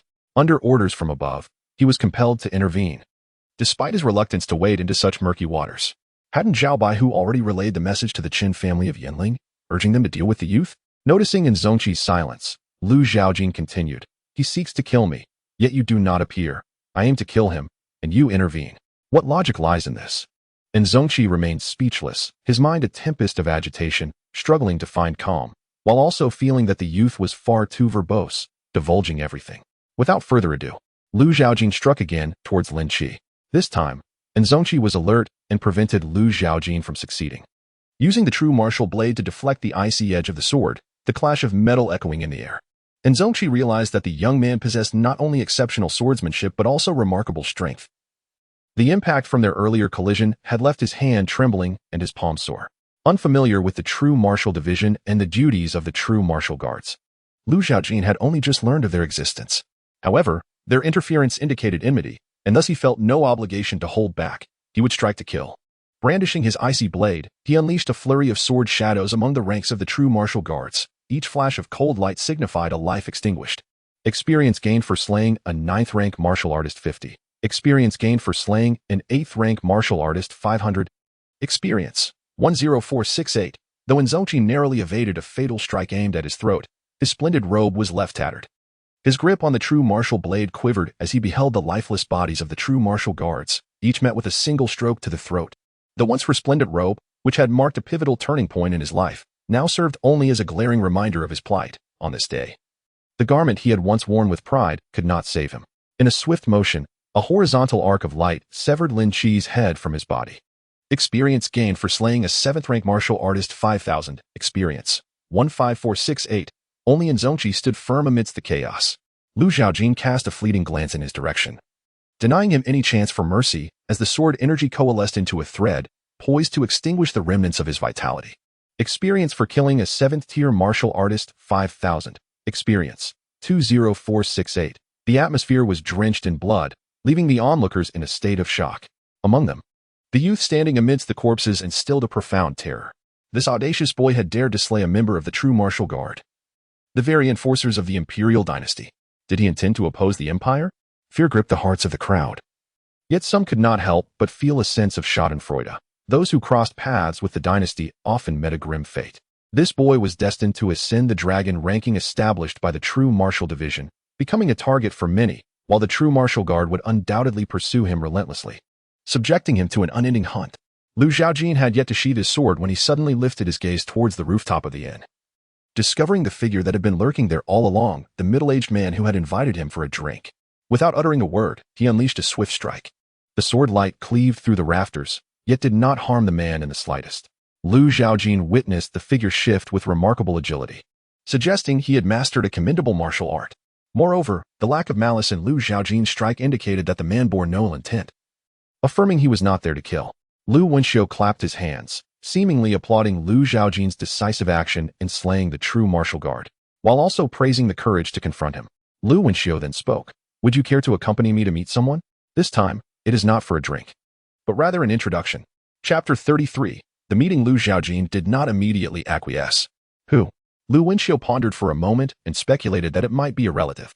Lu Zhaojin raised an eyebrow, contemplating a possibility, and inquired further, "A member of the Li family?" Lu Wenxiu clapped his hands and laughed heartily. "Indeed, I was right. You are the son of Lu Jinlin." Lu Zhaojin looked at him in confusion. "Do you know my father?" Lu Wenxiu shook his head, replying, "I have merely seen him and am aware of his circumstances, but I do not know him personally." He continued, "However, you may accompany me to meet someone who knows everything about your father." Having already learned of his father's past, Lu Zhaojin was indifferent to Lu Wenxiu's latter statement. Nevertheless, he was curious about the Li family member and eager to understand her motives for wanting to meet him. Consequently, he sheathed his sword and allowed Lu Wenxiu to lead the way. To Lu Zhaojin's surprise, they arrived once again at the Jingxia. Gazing at the splendid building, he recalled the graceful middle-aged woman and mused, what a remarkable coincidence. A servant led the way, with Lu Zhaojin and Lu Wenxiu following closely behind, until they reached the top floor of the loft. A melodious voice echoed from within, inviting them in. The servant ushered them inside, then closed the door, remaining outside to stand guard. Once more, Lu Zhaojin found himself facing the middle-aged woman, uncertain of how to address her or what demeanor to adopt. Li Xiufang was momentarily taken aback upon seeing Lu Zhaojin, her gaze falling upon Lu Wenxiu's weathered face, filled with questions. Lu Wenxiu shrugged, stating, I merely felt it unnecessary to follow him in the shadows. Any matters at hand can be better resolved through direct communication. He casually placed an arm around Lu Zhaojin's shoulder, adding, his abilities are formidable, I cannot best him. It may seem that I am protecting him from the shadows, yet perhaps it is he who is safeguarding me. Li Xiufang regarded Lu Zhaojin with surprise. Their proximity allowed her to scrutinize his features more closely. Indeed, his eyes bore a striking resemblance to those of her sister. Lu Zhaojin furrowed his brow, meeting Li Xiufang's gaze, and naturally overheard her words. If his previous incarnation's birth mother was her sister, did that mean this woman was his aunt? The term aunt felt too distant to utter, especially since they had never lived together. It is conceivable that even if his biological mother were present, he would struggle to articulate the word. This was not out of obstinacy, but rather due to the prolonged absence. The maternal affection that had been absent throughout his life had perhaps left only resentment in its wake. Lu Zhaojin was uncertain how his predecessor had navigated such a situation. But the lingering obsession of not acknowledging familial ties indicated that his prior self had long ceased to care. The transformation of his predecessor was also somewhat linked to Lu Jinlin, who had failed to adequately guide him. All these matters dissipated with the passing of his former self. Li Xiufang was cautious, refraining from immediately accepting Lu Zhaojin's claimed identity. Your father is Lu Jinlin? She queried. Lu Zhaojin nodded affirmatively. Yes. There was no need for concealment. If Li Xiufang sought to investigate, it would be effortless for her to uncover the truth. Li Xiufang was at a loss as to how to confront this unfamiliar nephew. Her gaze involuntarily shifting to Lu Wenxiu, whose sharp demeanor resembled a blade. If capable of wounding, it would likely leave the other party in tatters. Clearly, she was blaming Lu Wenxiu for her presumptuousness. However, Lu Wenxiu was not her servant, and she had no authority to impose punishment. Lu Zhaojin felt the atmosphere grow awkward and wished to depart for the brothel, as he had pressing matters to attend to. Before leaving, he turned to Lu Wenxiu and asked, I have met the person. What now? Lu Wenxiu had not anticipated such a scene, momentarily at a loss for words. Only managing a forced smile, Lu Zhaojin shook his head in resignation and turned to leave. Lu Wenxiu, unwilling to remain in that uncomfortable setting, especially under Li Xiufang's predatory gaze, felt a chill creep over her. Where are you going? Let me see you off, she offered. During his daytime stroll in the city, Lu Zhaojin had encountered several brothels, including Springflower Pavilion. Lu Wenxiu's eyes sparkled momentarily with delight as she exclaimed, I didn't expect you to be of the same mind. Little brother, let us go together. We can enjoy a drink. Upon hearing this, Li Xiufang cast a disappointed glance at Lu Zhaojin and sharply interjected. You are not allowed to go. Lu Wenxiu hesitated in her steps, but Lu Zhaojin remained unaffected, continuing toward the door. Seeing Lu Zhaojin's disregard for her words, Li Xiufang's irritation flared. She reached out to grasp his shoulder, but as soon as her hand made contact, she was repelled by a surge of formidable energy, causing her to stagger back several paces. Li Xiufang was taken aback, astonished to discover that Lu Zhaojin possessed mid-level cultivation of the 7th rank. And judging by the robust nature of his energy, advancement to the late 7th rank was just around the corner. As Lu Zhaojin's elder, her authority being disregarded filled Li Xiufang with dissatisfaction. Nonetheless, being her sister's son, she could not bear to see him stray from the right path. Coldly, she admonished. At such a young age, how can you linger in a brothel? Your focus should be on cultivation, not indulging in wine and women. Lu Zhaojin turned to her, aware of her misunderstanding. I do not drink, he replied. Li Xiufang asked sharply, then what do you intend to do at Springflower Pavilion? Lu Zhaojin did not conceal his intentions. I am looking for someone. Li Xiufang studied Lu Zhaojin's clear and innocent eyes, noting his honesty, yet also recognizing that some were adept at concealing their true intentions. Are you seeking a woman? Lu Zhaojin found this middle-aged woman somewhat unreasonable and chose not to continue the conversation, stepping away. Lu Wenxiu had initially planned to remain unobtrusive, but the atmosphere felt increasingly discordant. Noticing Li Xiufang's face twist in anger, she could not help but call out to Lu Zhaojin. Who are you looking for? I can assist. Confidently patting her chest, she proclaimed, in Luoshui County, when it comes to finding someone, our Jingxiui can claim the top spot. No one dares to lay claim to second. Lu Zhaojin regarded her with skepticism. Really? Li Xiufang, reluctant to explain, could not suppress her irritation at his disbelief. With a slight furrow of her brow, she replied, Jingxiui has branches throughout Luoshui County. It was a simple statement. Lu Zhaojin discerned Li Xiufang's implication. The nature of this Jingxilu extended beyond mere commerce. Once it was operational, there would be no secrets in Luoshui County for Jingxilu. It was likely that clandestine information trading occurred in the shadows.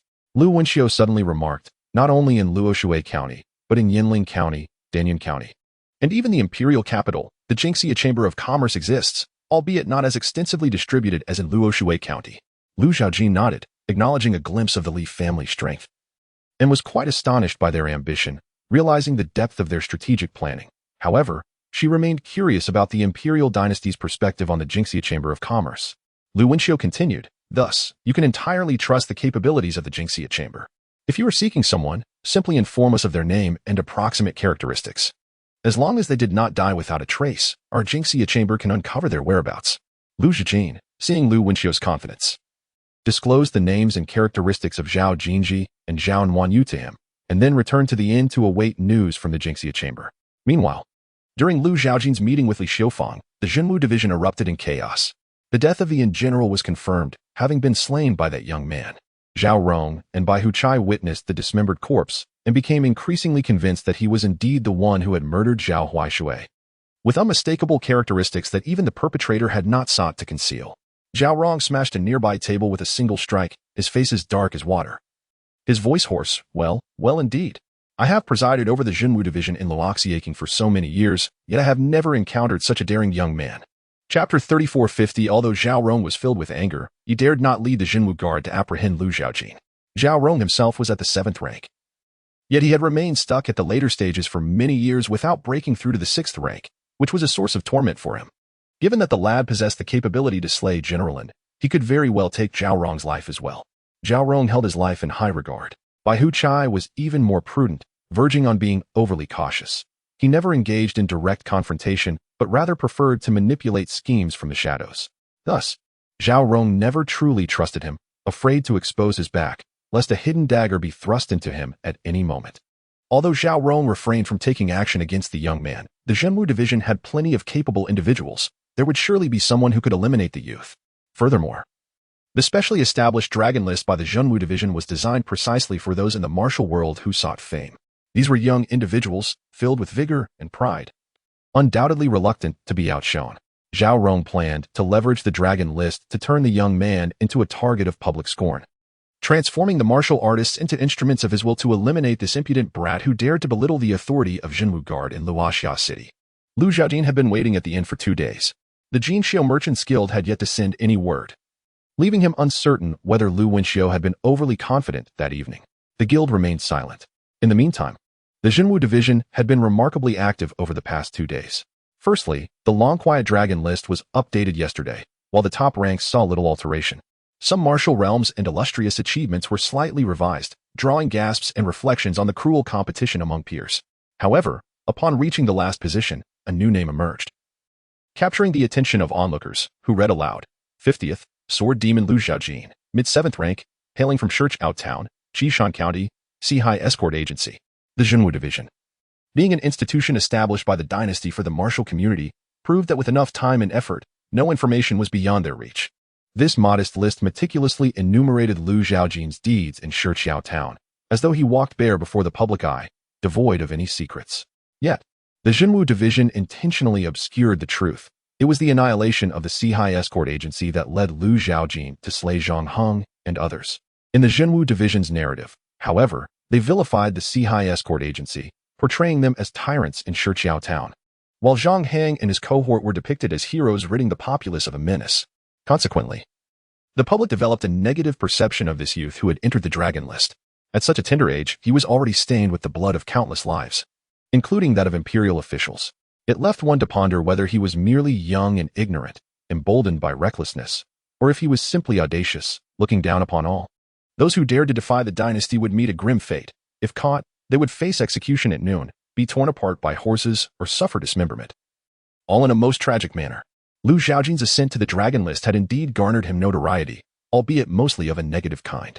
Some argued that he lived up to the title of Sword Demon, with a glance across the list revealing a trail of countless lives taken, imbued with a demonic essence. Others viewed him as a heartless harbinger of death, urging the dynasty to send enforcers to quell him before he became an even greater calamity. Lu Zhaojin was initially unaware of any of this. Until today, when Zhang approached him holding the volume of the Jiaolong list, he had been unaware of its existence. Zhang explained that the Jiaolong list was established by the Great Ding Dynasty, encompassing the most outstanding talents from various counties and prominent sects, ranking the top 50 individuals based on martial arts aptitude and battle achievements. As Lu Zhaojin listened, he flipped through the pages, skimming the contents without paying much attention, until he reached the page that introduced himself. His brows furrowed slightly, intrigued. He wondered what force had compiled the Jiaolong list. Noticing Lu Zhaojin examining the book, Zhang recalled that this was the very page that had incensed him earlier. He had interacted with Lu Zhaojin and Qishan, and although the memories were still tinged with bloodshed, he understood that Lu Zhaojin was not the type to kill indiscriminately. Therefore, Zhang found it hard to believe the portrayal of Lu Zhaojin in the Jiaolong list. While the list was established by the dynasty, its content was generally composed by the Zhenwu division, and it was said that the creation of the Jiaolong list was prompted by a suggestion from the commanding officer of the Zhenwu division. Lu Zhaojin nodded, choosing not to inquire further about the Zhenwu division. "What brings you here today?" he asked. Zhang scratched his head, smiling innocently. "I wonder if you have any plans for your journey ahead. If it aligns with my path, we could travel together." Lu Zhaojin shook his head, stating, "I have matters to attend to in Luoxia City, so I shall not accompany you." Zhang looked somewhat disappointed but quickly regained his composure. He clasped his hands in a bow, saying, "Very well. I must depart for Luoxia City today. Since you have business in Luoxia City, I shall not impose further." As Lu Zhaojin watched Zhang leave, he began to attend to his own affairs. Since the Jinxiu Merchant Association had not sought him out, he decided to visit them instead. Lu Zhaojin exited the inn and made his way to the Jinxiu Merchant Association. Meanwhile, at the city gate, a group of figures, heedless of the panicked crowd retreating before them, rode into the city on splendid steeds. The guards stationed at the gate were unable to stop them and relayed the information to the city lord's office, receiving the curt response that there was no need for concern. Thus, they ceased their efforts. This group proceeded towards the Zhenwu division. At the entrance of the Zhenwu division, the Zhenwu guards stood ready. Upon seeing the imposing group, who appeared intent on forcing their way in, they quickly rang the alarm and summoned more guards, drawing their Zhenwu blades towards the intruders. At the forefront of the group was a young gentleman clad in resplendent attire, adorned with a jade-inlaid crown. He reined in his steed, striding before the entrance, his gaze sweeping over the Zhenwu guards with palpable disdain. "Call out Zhao," he commanded. The Zhenwu guards exchanged glances. Before anyone could seek out the 100 officer Zhao himself emerged from the Zhenwu division, jogging as he urged the guards to sheath their blades while greeting the young gentleman with a smile. Observing their officer's demeanor, the guards surmised that the young man's status was quite elevated. They promptly sheathed their weapons and stepped aside, allowing the young gentleman and his entourage to enter the Zhenwu division. Amidst the crowd, Wei Kailang's expression was far from pleasant. Yet he kept his head lowered to avoid drawing attention. "Though harboring grand ambitions, I am acutely aware of my modest capabilities. It is not yet the time to reveal my brilliance."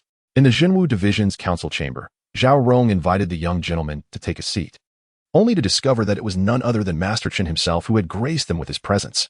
"It is I, Zhao, who must apologize for my failure to extend a proper welcome.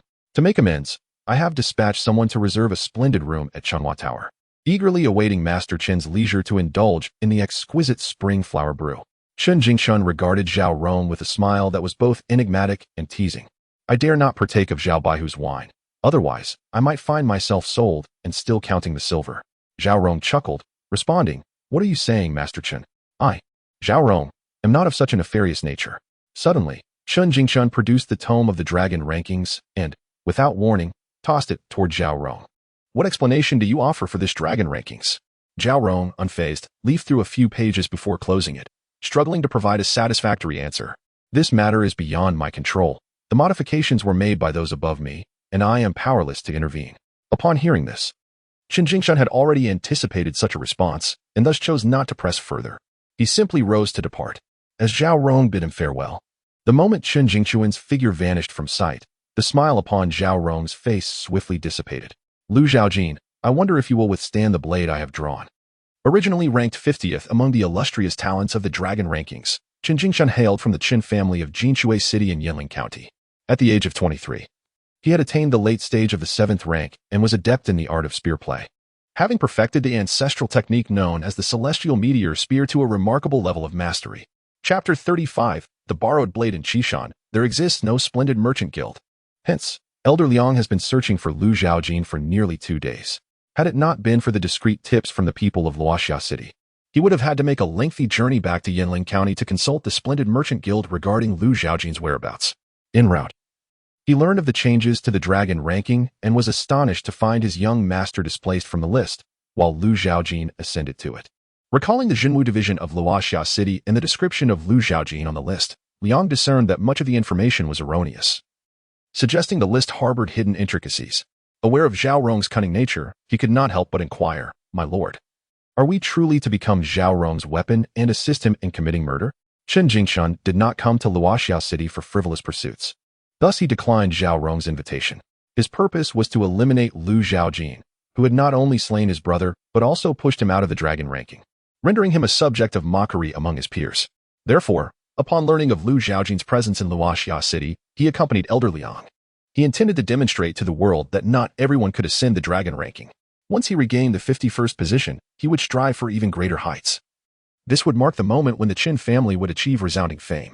Although Zhao Rong had orchestrated this scheme, Qin Jingshan was no fool. Once he dealt with Lu Zhaojin, he would settle accounts with Zhao Rong. It was of no concern.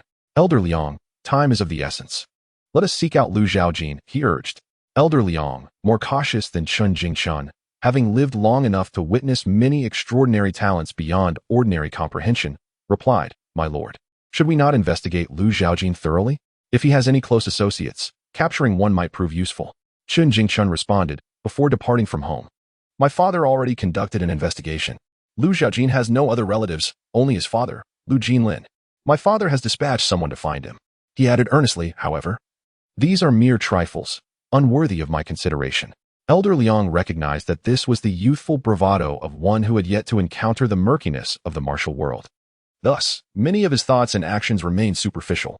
Nevertheless, as merely a vassal elder of the Qin family, he had no standing to instruct Qin Jingshan, who was the scion of the family. Capturing someone was all that mattered. In truth, Elder Liang's insistence stemmed from his belief that Lu Zhaojin was quite peculiar. According to the intelligence he gathered, prior to the demise of the Sihai escort agency, Lu Zhaojin had been stagnating at the 9th tier of martial prowess for many years, with mediocre innate talent. Yet, following the fall of the Sihai escort agency, he not only experienced a meteoric rise in his martial realm, reaching the 7th tier within mere days, but his demeanor also transformed into one of decisiveness, as if he had become a different person altogether. During this period, Lu Zhaojin had slain several 7th tier martial artists. Elder Liang, also at the 7th tier, had initially volunteered to subdue Lu Zhaojin, but now he felt uncertain. Thus, he contemplated targeting Lu Zhaojin's associates as leverage to compel Lu Zhaojin into submission. Lu Zhaojin arrived at the splendid pavilion, once again confronted by Li Xiufang's frigid countenance, seemingly attempting to project an air of elder authority, yet her performance was so lacking that it appeared utterly incongruous. He had neither the time nor the inclination to indulge in such theatrics, and he did not see Lu Wenxiu, leading him to believe that news regarding Zhao Jinji had yet to surface. Casting a glance at Li Xiufang, his eyes conveyed a silent inquiry. "Is this truly the extent of your prowess in locating individuals?" Just 2 days prior, she had boasted that there was no one the splendid merchant society could not find. Yet now, the absence of any trace was palpable. Li Xiufang, vexed, felt irritation not only towards Lu Zhaojin's demeanor, but also towards Lu Wenxiu's capabilities. She had sent word back today, stating that she had located Zhao Jinji. Though the man was perpetually cloaked in a black robe, obscuring his features, she was in the process of further confirming his identity. Upon hearing this, Lu Zhaojin believed it to be highly likely that the individual in question was indeed Zhao Jinji. Where was he found? He inquired. In Lushijan, Li Xiufang replied. Nodding in acknowledgement, Lu Zhaojin noted that Lushijan lay to the north of Yinling County, in the northeastern direction of Luoshui County, a considerable distance away. Traveling from Luoxia City would take at least 10 days to half a month. He pondered Zhao Jinji's motives for venturing into Lushijan. Knowing Zhao Jinji to be the chosen one of this realm, Lu Zhaojin surmised that wherever he was headed, it must hold significant opportunities. While Lu Zhaojin entertained thoughts of viewing Zhao Jinji as a treasure-seeking mouse, he deemed it more prudent to eliminate him now rather than risk the challenge of confronting a well-fed rodent later. Noticing Lu Zhaojin's intent to depart upon receiving this intelligence, Li Xiufeng furrowed her brow and asked, "Shall we discuss this further?" Observing her expression, Lu Zhaojin felt there was little to discuss. Li Xiufeng momentarily faltered, realizing that her nephew's words had an unsettling sharpness to them. "I am your aunt," she asserted. Lu Zhaojin replied coolly, "I do not acknowledge that." The words she had intended to voice remained unspoken as she watched Lu Zhaojin walk away.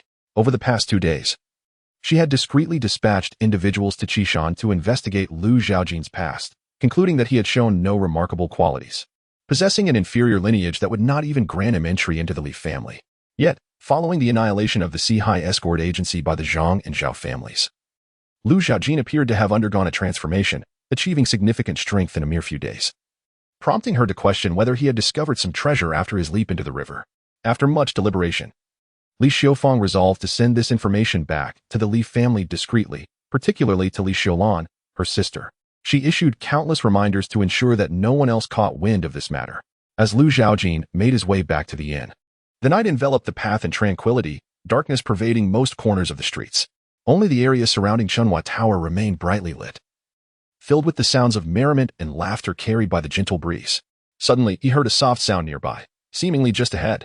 A young man, wielding a long spear, barred his passage. The spear's tip touched the cobblestone street, and the sparse moonlight illuminated the striking features of the youth, whose eyes sparkled with the fervor of battle. This individual was none other than Qin Jingquan.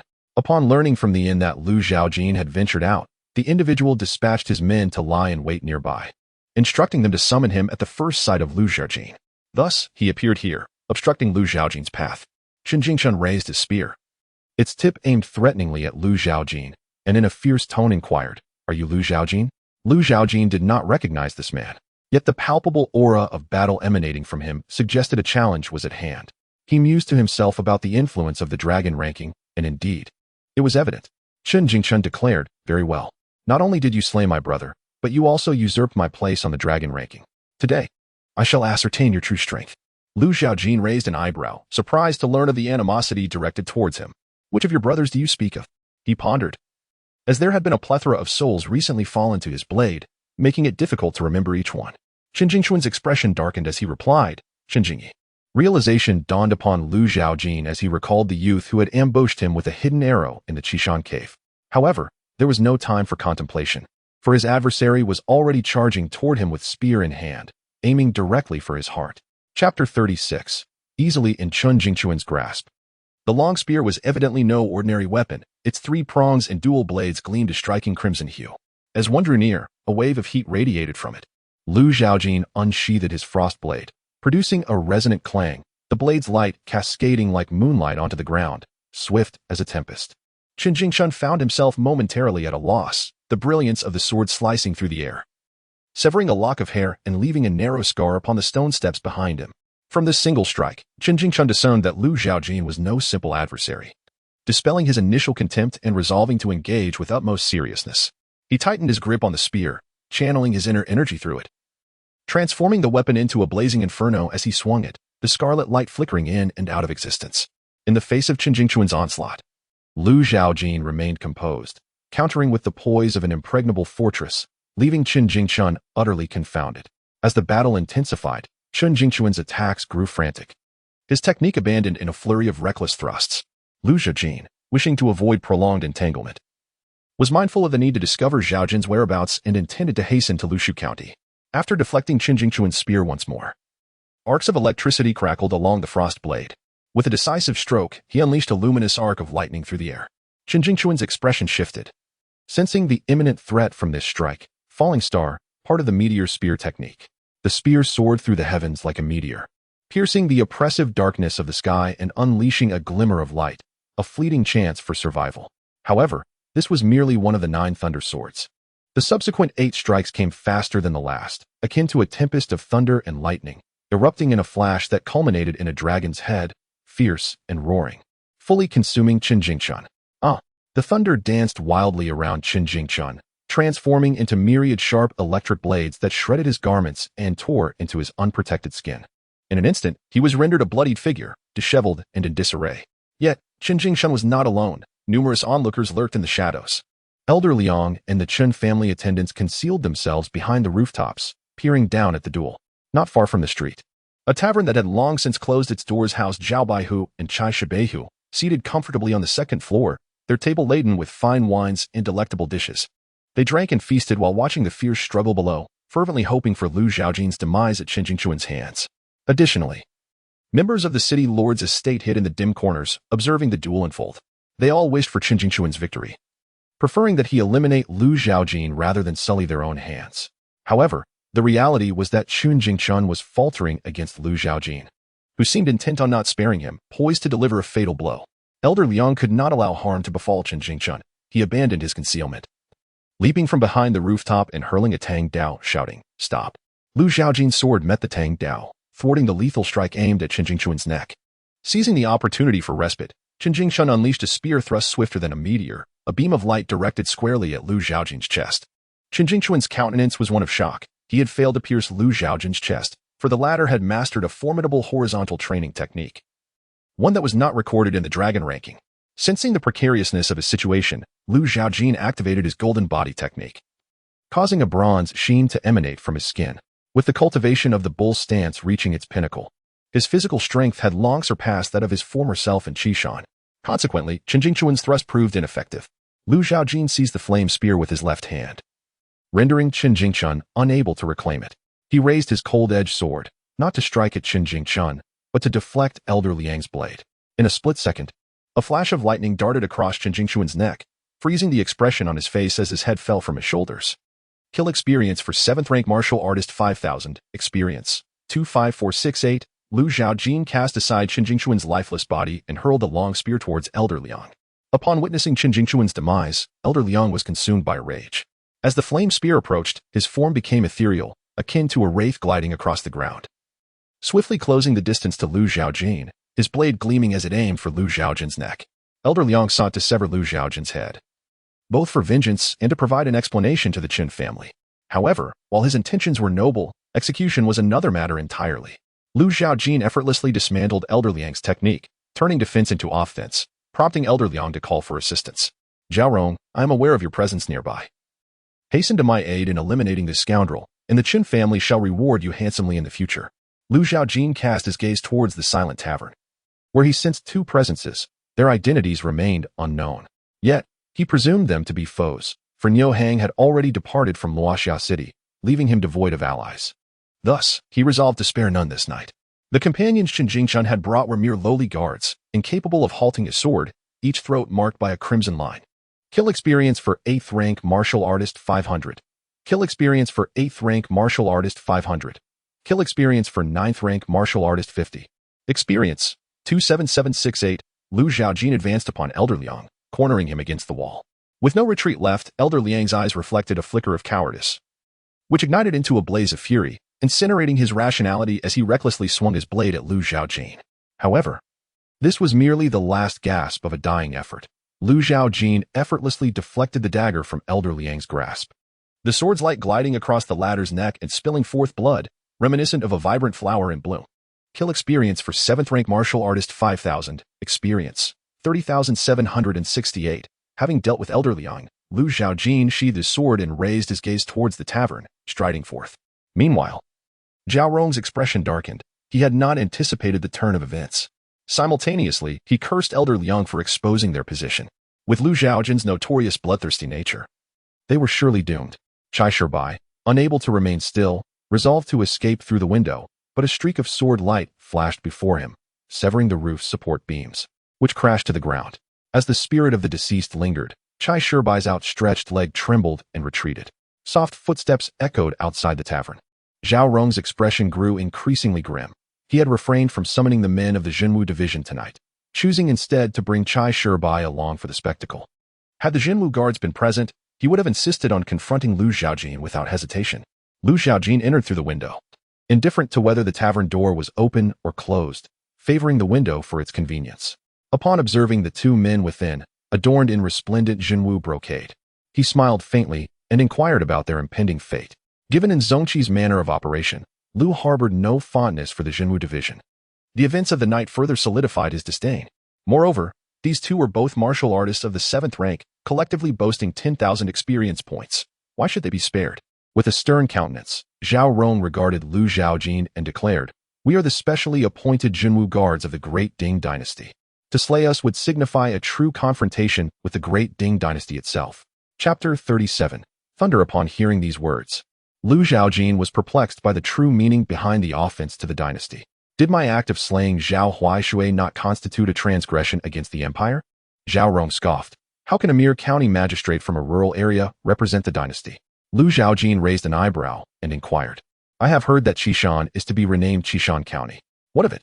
Zhao Rong maintained his dismissive demeanor, asserting that even if it were to become Qishan County, it would remain a backwater forever unable to escape its fate.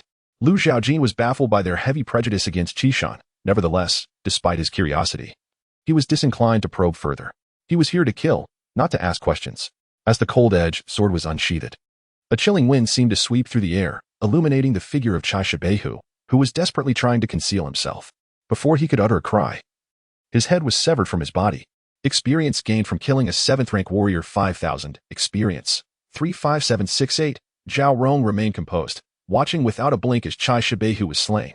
In an instant, the Jinwu blade was drawn from his waist. The white tiger roars to the heavens technique unleashed. The blade's aura surged forth as if a white tiger were charging, its ferocity splitting tables and chairs in two and creating a fissure in the floor.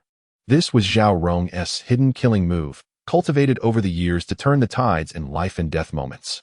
With a flash, Lu Zhaojin's eyes narrowed as the cold-edged sword became enveloped in lightning, its swing producing a deafening thunderclap, obliterating the white tiger within the storm of electricity.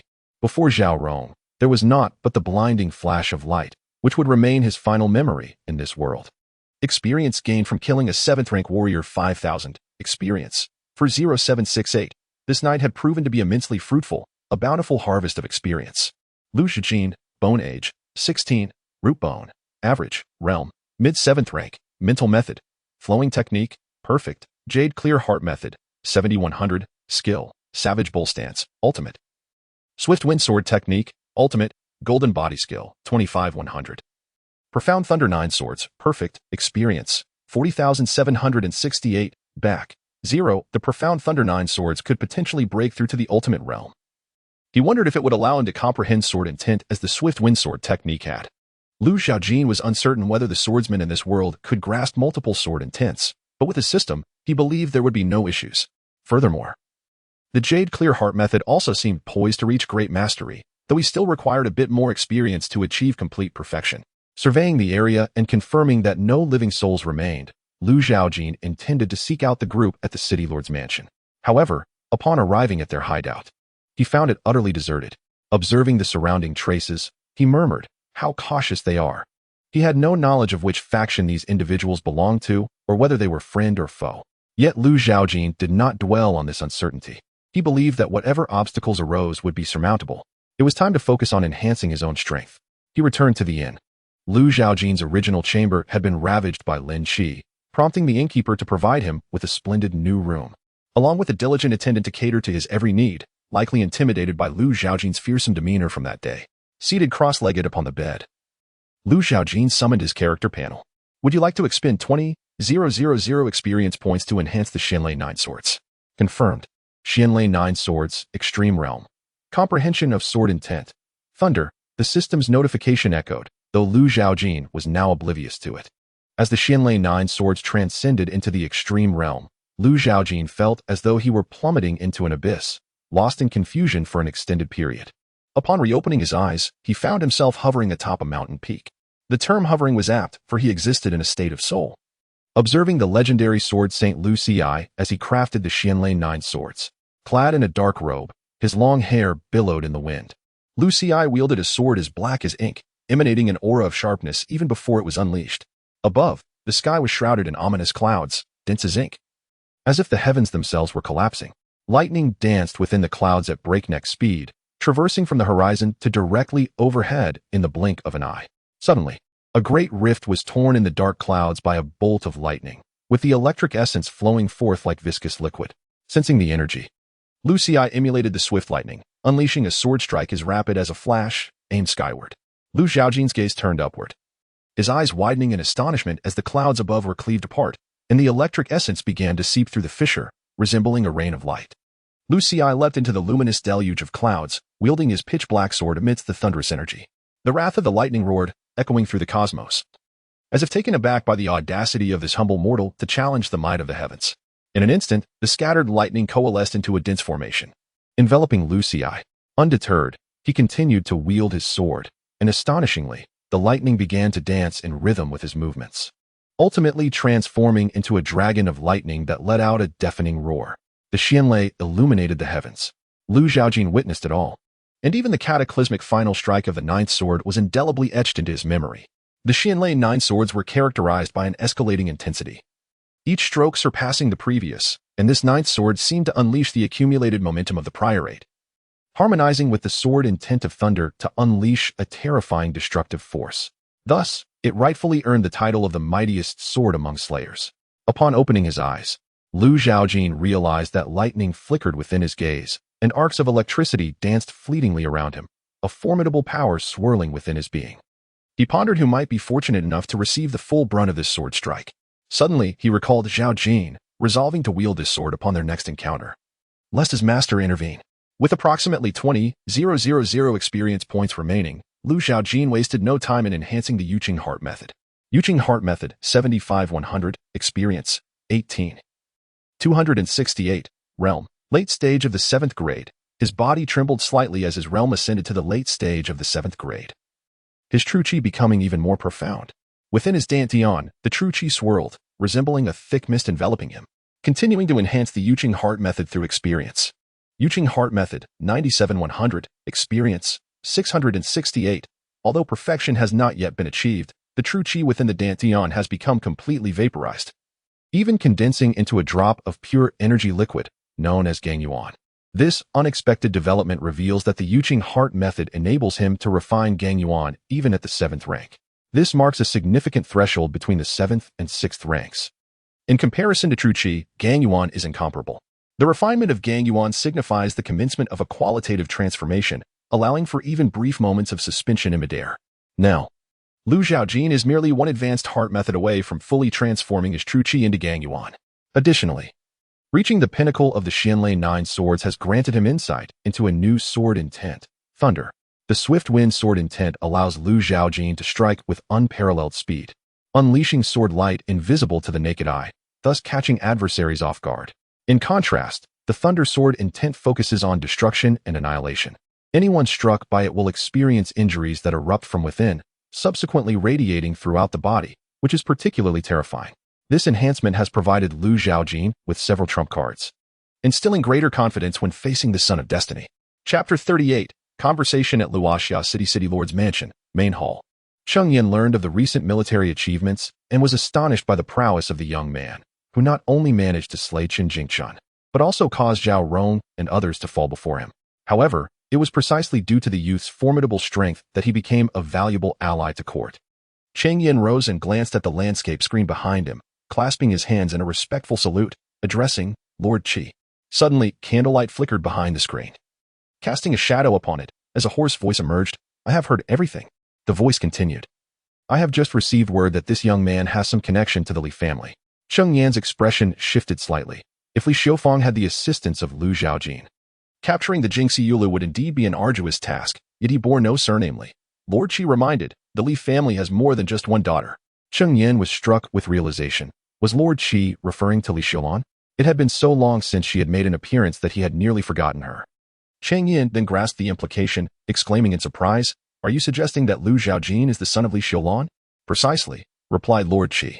Cheng Yin stroked his beard thoughtfully, pondering, "Are you suggesting that Lord Qi intends to use Lu Zhaojin against Li Xiufang? That would be too narrow a vision." Lord Qi remarked. Cheng Yin gazed at the screen, astonished. Did Lord Qi believe he could contend with the entire Li family? Lord Qi chuckled softly. "Of course not. I merely believe he could serve as an effective weapon against the Li family, sufficient to inflict significant harm." Cheng Yin recalled the consequences of Zhao Rong wielding a blade, feeling a twinge of hesitation. Although Lu Zhaojin was indeed a fine blade, he might not be a compliant one. "Rest assured, I have my methods to ensure this blade remains obedient," Lord Qi assured. The following day dawned bright and sunny, the streets bustling with life. The bloody scene from the previous night had been swiftly cleared by the city lord's men, leaving no trace of the deaths that had occurred there. Lu Zhaojin sought to check out from the inn, preparing to depart from Luoxia City and head to Lushigun to eliminate Zhaojin. However, upon reaching the city gates, he was halted by the guards. Without weapons, they greeted him politely, stating that the city lord requested his presence. One does not strike a smiling face. Although Lu Zhaojin was uncertain of the city lord's intentions, the mention of Lu Jinlin piqued his curiosity, prompting him to follow the guards up to the city tower, where he finally met the city lord. Chang Yan's demeanor appeared quite amiable, yet clad in his scaled armor and adorned with a general's helmet, he emanated an imposing presence. Chang Yan greeted Lu Zhaojin with a warm smile, creating an atmosphere of familiarity. "Young hero." Lu Zhaojin regarded him with surprise. "You know me?" Chang Yan replied with a smile. "In recent days, there have been many happenings within the city, and as the city lord, I have naturally heard some tales. It is indeed true that heroes emerge in youth." Lu Zhaojin, wishing to avoid circumlocution, urged, "City lord, please, feel free to speak directly." Chang Yan ceased his smiling demeanor. "Very well, this is not the place for discussion. Young hero, please accompany me." Chang Yan took the lead, stepping into the city tower. Lu Zhaojin felt no trepidation regarding any underhanded tactics Chang Yan might employ within the confines of Luoxia City unless a 6th-grade martial artist intervened. No one could withstand his sword. Should he unleash that drop of essence, even a novice 6th-grade warrior would be a worthy opponent. The interior was dimly lit, with only the doorway illuminated by daylight, while the depths grew increasingly obscured, rendering visibility hazy. Chang Yan halted ahead, prompting Lu Zhaojin to stop as well. He turned his gaze towards the seat traditionally occupied by the city lord, now occupied by a middle-aged man with graying temples, who was scrutinizing him with his narrow, phoenix-like eyes.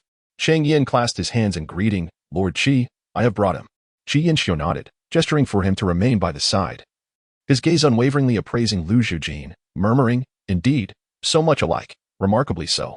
Lu Zhaojin furrowed his brow slightly, sensing a hint of peril emanating from this man, indicating he was a 6th-grade martial artist, although his precise level remained unclear.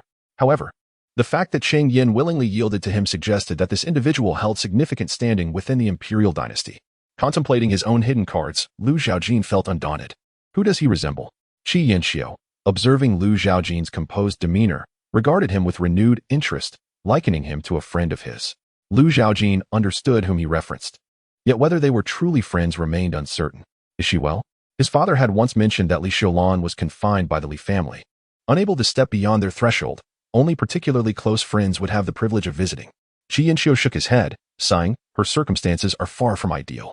Though she lacks for nothing in terms of food and clothing within the Li family, the constant longing weighs heavily on her heart, a burden she finds difficult to bear. Lu Zhaojin, still uncertain of this man's intentions, questioned, "What purpose does this serve?" He feigned despondence. "The Li family is vast and powerful. Not a place I can simply enter." Qi Yanxiu replied earnestly, "I can assist you." Lu Zhaojin raised his gaze to meet his eyes, inquiring, "Why do you wish to aid me?"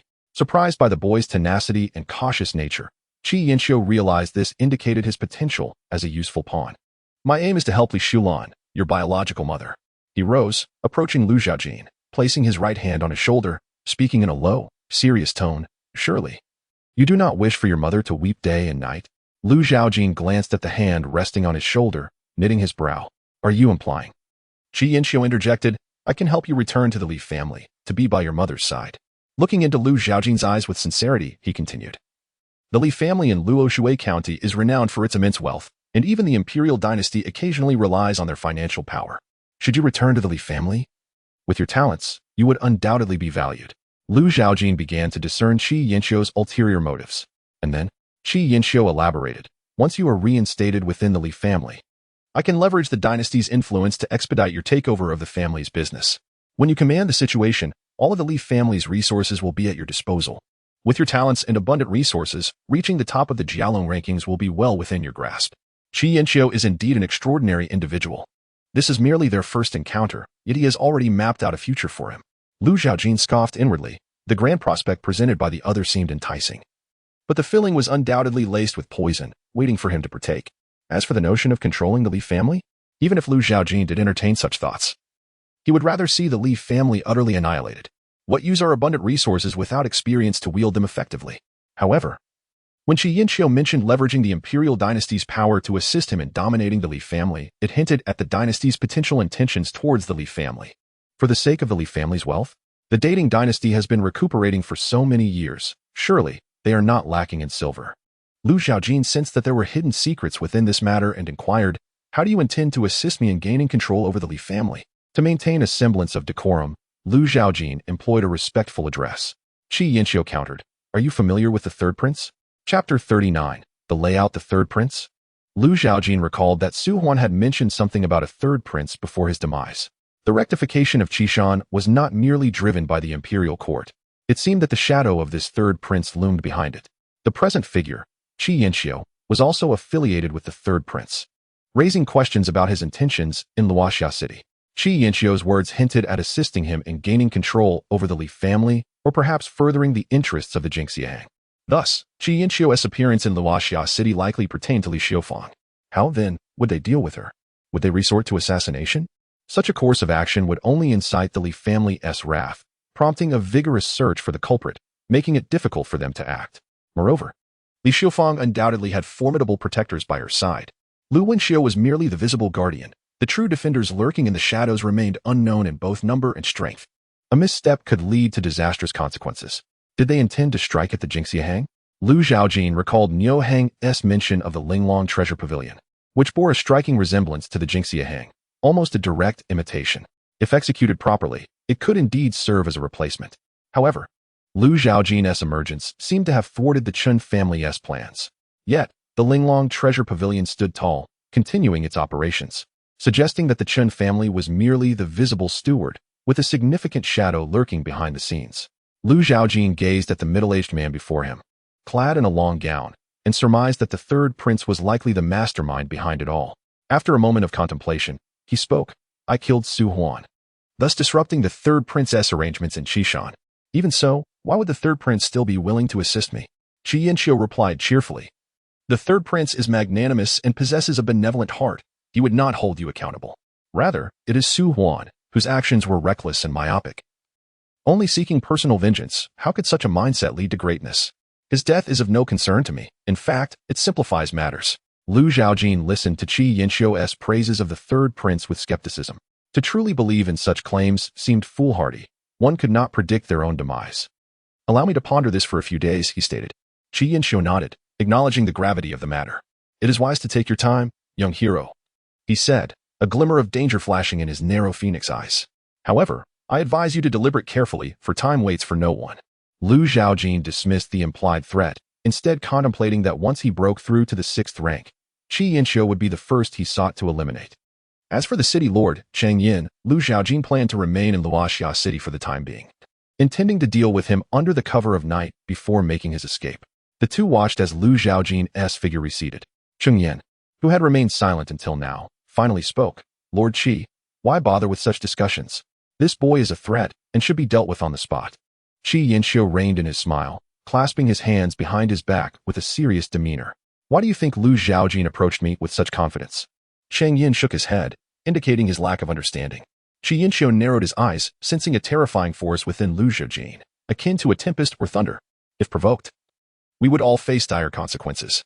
He turned his gaze to Cheng Yin, warning, "You might even perish." Cheng Yin had known since the previous night that Lu Zhaojin was formidable, yet he was unprepared for such overwhelming strength. Even Qi Yanxiu found him troublesome. Keeping him around was akin to nurturing a tiger at one's door. Qi Yanxiu's attention shifted toward the door. "Has the Chen family located Lu Jinlin?" Cheng Yin replied. "They have found his whereabouts, but Lu Jinlin's prowess is not to be underestimated. The individuals dispatched by the Chen family nearly met with disaster at his hands. Moreover, the Ding Mountain sect harbors enmity toward Lu Zhaojin, and an elder from their ranks intervened, resulting in significant losses for the Chen family." With that, Qi Yanxiu stepped out, his words echoing in Cheng Yin's ears. "In that case, ensure absolute safety. I shall personally visit Qishan." Meanwhile, Lu Zhaojin made his way from the city tower to the splendid building. This time, Lu Wenxiu was present, though his countenance was quite grim. He was bare-chested, with white bandages wrapped around his right shoulder, concealing a wound. Upon seeing him injured, Lu Zhaojin inquired, "What happened?" Lu Wenxiu exhaled a deep breath, his voice slightly weakened. "It's nothing to mention. On my way back, I encountered some roadblocks, powerful adversaries. I was no match for them, and had it not been for my innate talent and agility, I would not have escaped with my life." Lu Zhaojin, who had never practiced agility techniques, asked, "Would you be willing to share your techniques with me, Brother Lu?" Despite being significantly older, Lu Wenxiu welcomed the brotherly address, feeling a sense of camaraderie. "Brother Lu, you are too kind. It is merely an ordinary technique. I shall fetch it for you." As Lu Wenxiu attempted to rise from the bed, he winced at the pain and instinctively gasped. At that moment, Li Xiufang entered the room, carrying a bowl of medicinal soup. Noticing Lu Wenxiu sitting up, her expression hardened. "What are you doing sitting up? Your injury isn't healed yet. You ought to lie down properly." Li Xiufang placed the soup on the table beside the bed and gently urged Lu Wenxiu to recline. Turning her gaze to Lu Zhaojin, she questioned, "What are you still doing here? You cannot care for the injured." Lu Zhaojin shrugged. Indeed, he was no caregiver, only adept at causing harm. However, he refrained from contradicting Li Xiufang, as her concern for Lu Wenxiu's well-being was genuine. "I just came from the city lord's residence." Li Xiufang furrowed her brow slightly. "What did Cheng Yan say to you?" Lu Zhaojin shook his head, replying, "It was not Cheng Yan, but rather another individual whom he referred to as Lord Qi." Li Xiufang pondered this for a moment but could not discern who Lord Qi might be, as numerous officials in the dynasty bore the surname Qi.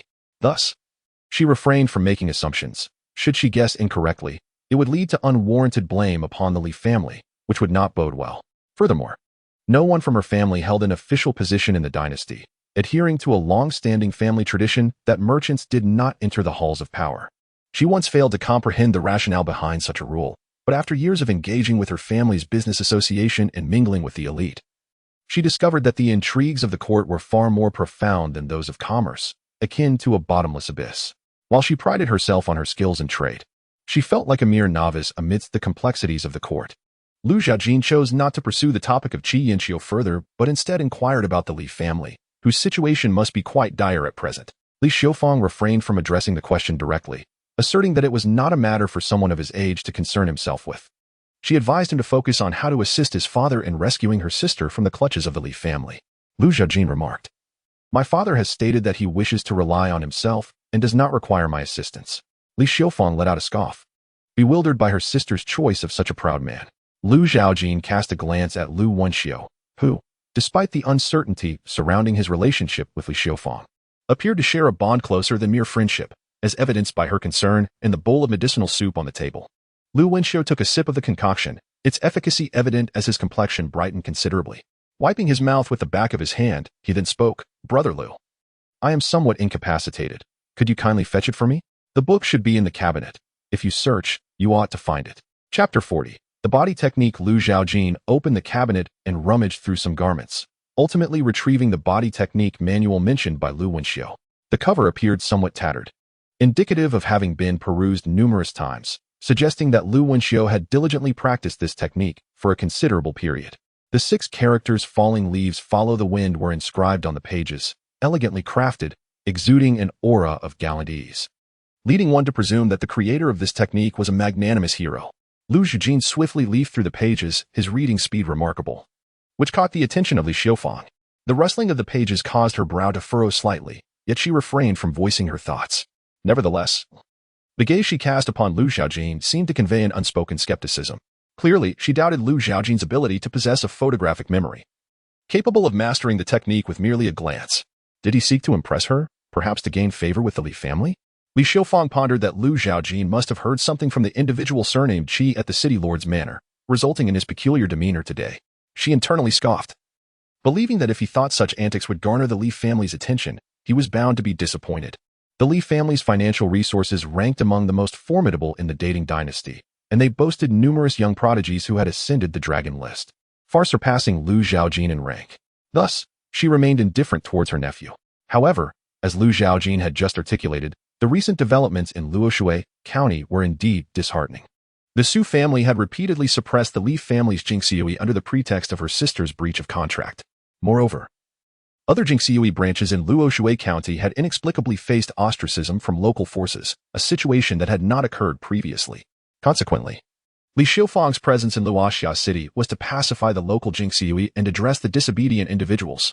The Li family had also conducted discreet investigations, uncovering the Su family's shadow behind these disturbances.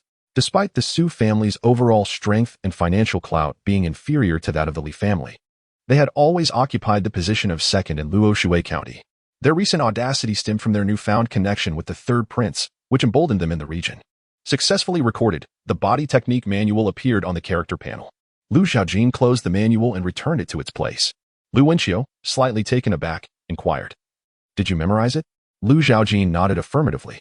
Li Xiufang could not resist interjecting. Such boasting. Lu Zhaojin smiled without replying.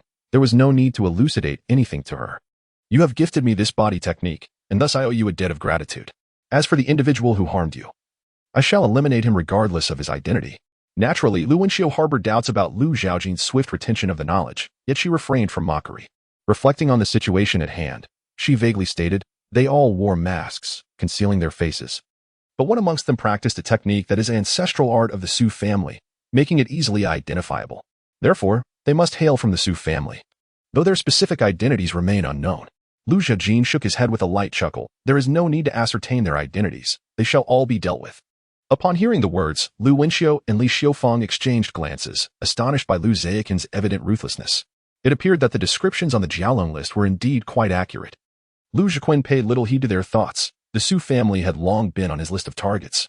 As Su Huan had orchestrated the downfall of the Sea-High escort agency from the shadows, being a member of the Su clan, should he perish at Lu Zhaoqin's hands, the Su family would certainly seek retribution. However, he could not fathom why, despite spending several days in Luoshui County, he had yet to encounter anyone from the Su family. Li Xiufang spoke in a low voice. The Su family is truly tenacious. A few days ago, when we drove them away, I believe they would not dare linger in Luoxia City. Yet, it seems they are hiding in the mountains and forests outside the city, likely waiting to ambush us upon our return to Luoshui City. Lu Zhaoqin glanced at her, finally understanding the reason for their absence. Lu Wenxiu gently rubbed her shoulder wound, hoping the ointment would take effect more swiftly, and let out a sigh. The Su family now had the backing of the third prince, and rumors were rife in Luoshui County that they aimed to supplant the Li family as the foremost clan in the region. Li Xiufang had no retort to offer. Lu Zhaoqin, disinterested in their trivial discourse, chose to depart. This time, he eschewed conventional routes, leaping from the window of the loft. He floated gracefully over the rooftops like a falling leaf, swiftly disappearing from view. Lu Wenxiu stared in astonishment, recognizing this as the leaf in the wind technique. Li Xiufang was equally astounded, unable to comprehend how he could memorize and master such a technique after merely witnessing it once. Such talent and insight were rare in the world. A twinge of regret blossomed within Li Xiufang. Had she not adopted such a scornful demeanor earlier? Would Lu Zhaoqin's impression of her have been more favorable? Lu Wenxiu shifted her gaze back to Li Xiufang, noting the disappointment and remorse in her eyes. Another sigh escaped her lips, realizing the greatest loss for the Li family lay in this moment. Enough of this, Li Xiufang snapped, her frustration palpable. She left Lu Wenxiu's room and retreated to her own, contemplating her next steps. She resolved to write a letter to her family regarding Lu Zhaoqin's affairs, leaving the matter to the judgment of the elders. Meanwhile, passers-by on the streets felt a shadow sweep overhead, glancing up only to find nothing amiss. Confusion washed over them, and they surveyed their surroundings, feeling an unsettling chill. Had they encountered a ghost in broad daylight? Unbeknownst to Lu Zhaoqin, his inaugural display of martial prowess had given rise to a legend of a ghostly apparition in Luoxia City. A notion he would dismiss as inconsequential even if he were aware of it. He sought a suitable place to rest, gazing at the blazing sun on the horizon, pondering the time remaining before nightfall to set his plans into motion. The favor Lu Wenxiu had done for him in imparting her technique demanded reciprocation. He noted the location where she had been attacked, intending to confront Qing Yin that evening and subsequently check if any members of the Su family remained there. If they were absent, he would return to Luoshui County after eliminating Zhaojin in Lushu County and pay a visit to the Su residence. Lu Zhaojin sat on the second floor of a tavern, nestled by the window. He did not partake in spirits but instead ordered a portion of beef to satiate his hunger. As the sun descended in the west, the sky was awash with hues of crimson and gold. The clouds painted a fiery orange, reminiscent of flames dancing recklessly. The city of Luoxia earned its name from the unparalleled and renowned beauty of its evening glow. The setting sun resembled a blood moon, as if it were exhaling its last breath, and with it, the final rays of light faded into darkness. As night enveloped the town, the streets and alleys ignited with candlelight, bustling with life. Yet, this vibrancy was but fleeting. At the hour of the pig, the thoroughfares lay deserted, save for the solitary whisper of the wind. Lu Zhaojin perched atop the tavern's roof, where a single place remained brightly lit, the only locale bustling at night, their revelry. He withdrew his gaze, directing it towards the Lord's mansion where most of the guards stationed at the city gate had retired for the night, leaving only those on duty to patrol, mastering the art of moving like falling leaves in the wind. Lu Zhaojin stealthily slipped into the city tower he had visited by day, the residence of Cheng Yin. Chapter 41. The unexpected. The leaf-falling wind movement is indeed quite effective. Lu Zhaojin, having comprehended the essence of the swift wind sword, found that the grade of this movement technique was not particularly high. However, it was perfectly aligned with the flow of the wind. Upon being cataloged by the system, his proficiency in the technique advanced directly to a minor achievement.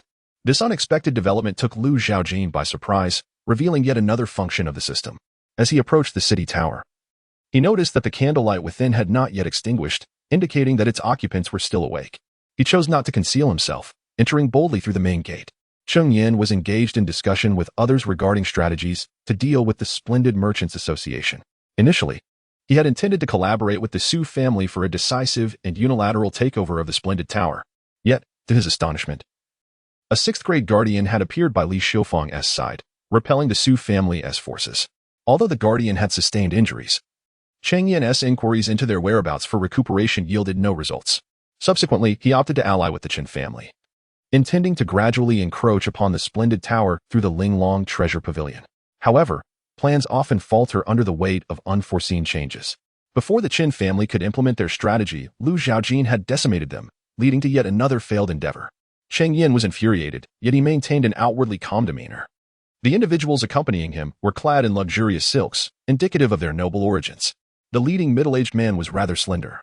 His voluminous robe draped over him like a coat on a bamboo pole, lending a somewhat comical appearance.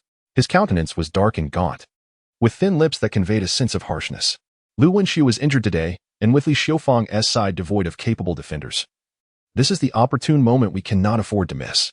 Cheng Yin furrowed his brow, hesitating to respond immediately. His disposition appeared conservative, as he wished to wait for Master Qi's return before deciding whether to act against the Splendid Tower. With Qi Yinqiu, a sixth-grade powerhouse, stationed nearby, he felt assured of success against the sixth-grade guardian of the Splendid Tower. However, the Su family's arguments held merit as well. With Lu Wenxiu injured and no one else to protect Li Xiufeng, capturing her would render the others defenseless. Should they fail to seize this night's opportunity, the repercussions would be dire. Cheng Yin resolved to take a gamble. Just as he solidified his decision, a figure flitted past the doorway, accompanied by soft footfalls, revealing itself before him. It was Yu. The Su family members regarded Zhaojin with surprise, as they had heard no sound prior, making the boy seem rather peculiar. However, judging by Cheng Yin's reaction, it appeared that he was familiar with the youth, their allegiance still uncertain. Unaware of Zhaojin's true intentions, Cheng Yin assumed he had come to a decision, thus offering a friendly smile. Master Qi is a man of his word, and with your current strength, aligning yourself with the third prince would surely elevate you to a position of great influence, beyond my reach. Zhaojin nodded, confirming that he had indeed made up his mind. Drawing the Hanfeng sword, its blade shimmered with a ghostly light in the candle's glow, the cold, piercing aura spreading throughout the room. My answer is that you all must die. Cheng Yin wore a grim expression, taken aback by the unforeseen outcome. However, he was undeterred by Zhaojin. In a one-on-one confrontation, he certainly would not be Zhaojin's match, but with the Su family members at his side, he felt emboldened. Cheng Yin exclaimed in anger, "Are you truly willing to make an enemy of the third prince?" Zhaojin swiftly unsheathed his sword, unleashing a wave of sword energy that, in the blink of an eye, beheaded one of the Su family members. In the past, I have heard references to this third prince. I fail to comprehend why you all hold him in such reverence. Perhaps it is simply a desire to curry favor with those in power, hoping to ascend by aligning oneself with those of greater stature.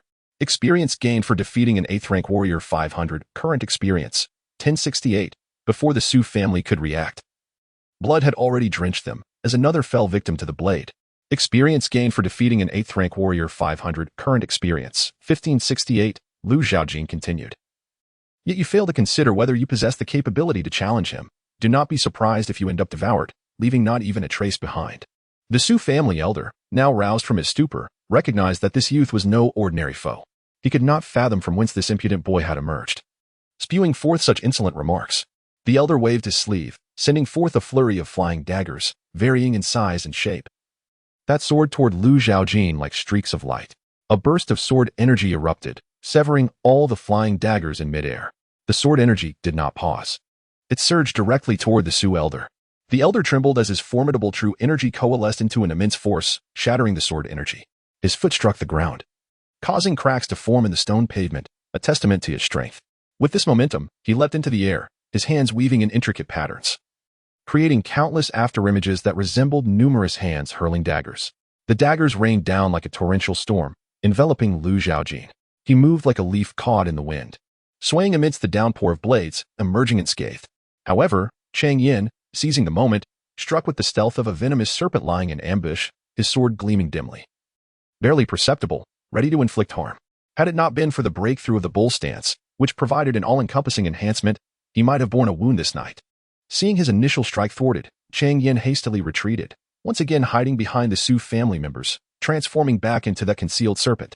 Lu Zhaojin resolved to eliminate this troublesome serpent first. With the swift wind sword technique, the sword energy morphed into a gale, cutting through the battlefield.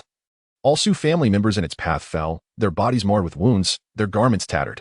Experience gained for defeating an 8th rank warrior 500. Current experience, 3,568. Realizing there was no longer any refuge, Cheng Yin was compelled to take the initiative. The Su elder, undeterred, continued to hurl daggers. But Lu Zhaojin's agility rendered him untouchable. The elder, witnessing the clean demise of his disciples, seethed with rage. With the daggers exhausted, the Su elder drew the broadsword from his back, combining forces with Cheng Yin, and they launched a joint assault on Lu Zhaojin. The air resonated with the relentless clash of metal against metal. However, the two of them could not exert any pressure on Lu Zhaojin, effortlessly dismantling their offensive and no longer baiting them. The Han Feng sword suddenly gleamed with terrifying thunder, embodying a dreadful force of destruction. The elder of the Su family discerned the ominous intent, thunderous sword energy. Although it was merely a fraction of sword intent, it still posed a lethal threat to them. Aware of the futility of a direct confrontation, the elder hastily planted his foot on the ground and leapt, aiming to break through the roof and escape. Cheng Yin harbored the same intention. Yet, before they could execute their plan, a sudden flash of azure light erupted amidst the thunder. As Lu Zhaojin unleashed this strike, the blinding electric radiance cleaved through the void, as if the very fabric of space were severed. The elder Su and Cheng Yin were no exception. Their bodies were abruptly torn asunder, plummeting from the air, blood and entrails staining the ground. Kill 7 rank martial artist experience 5,000. Kill 7 rank martial artist experience 5,000. Experience 13568. Lu Zhaojin sheathed his sword, scavenging some techniques and silver from the fallen before striding away from the city tower. Encountering members of the Su family at the Lord's Manor tonight was indeed a pleasant surprise, sparing him the need to search the mountains and forests. Chapter 42. White clouds. The following day, the grim scene within the city tower was discovered by the guards at the city gate, and the sound of the horn swiftly echoed throughout Luoxia City. The wandering heroes within the city were taken aback, emerging from their respective dwellings to gaze toward the city lord's residence, puzzled by the unfolding events. After exchanging glances, they resolved to investigate the situation at the city lord's manor. In no time, the streets were teeming with adventurers. However, they were soon halted by a wall of guards.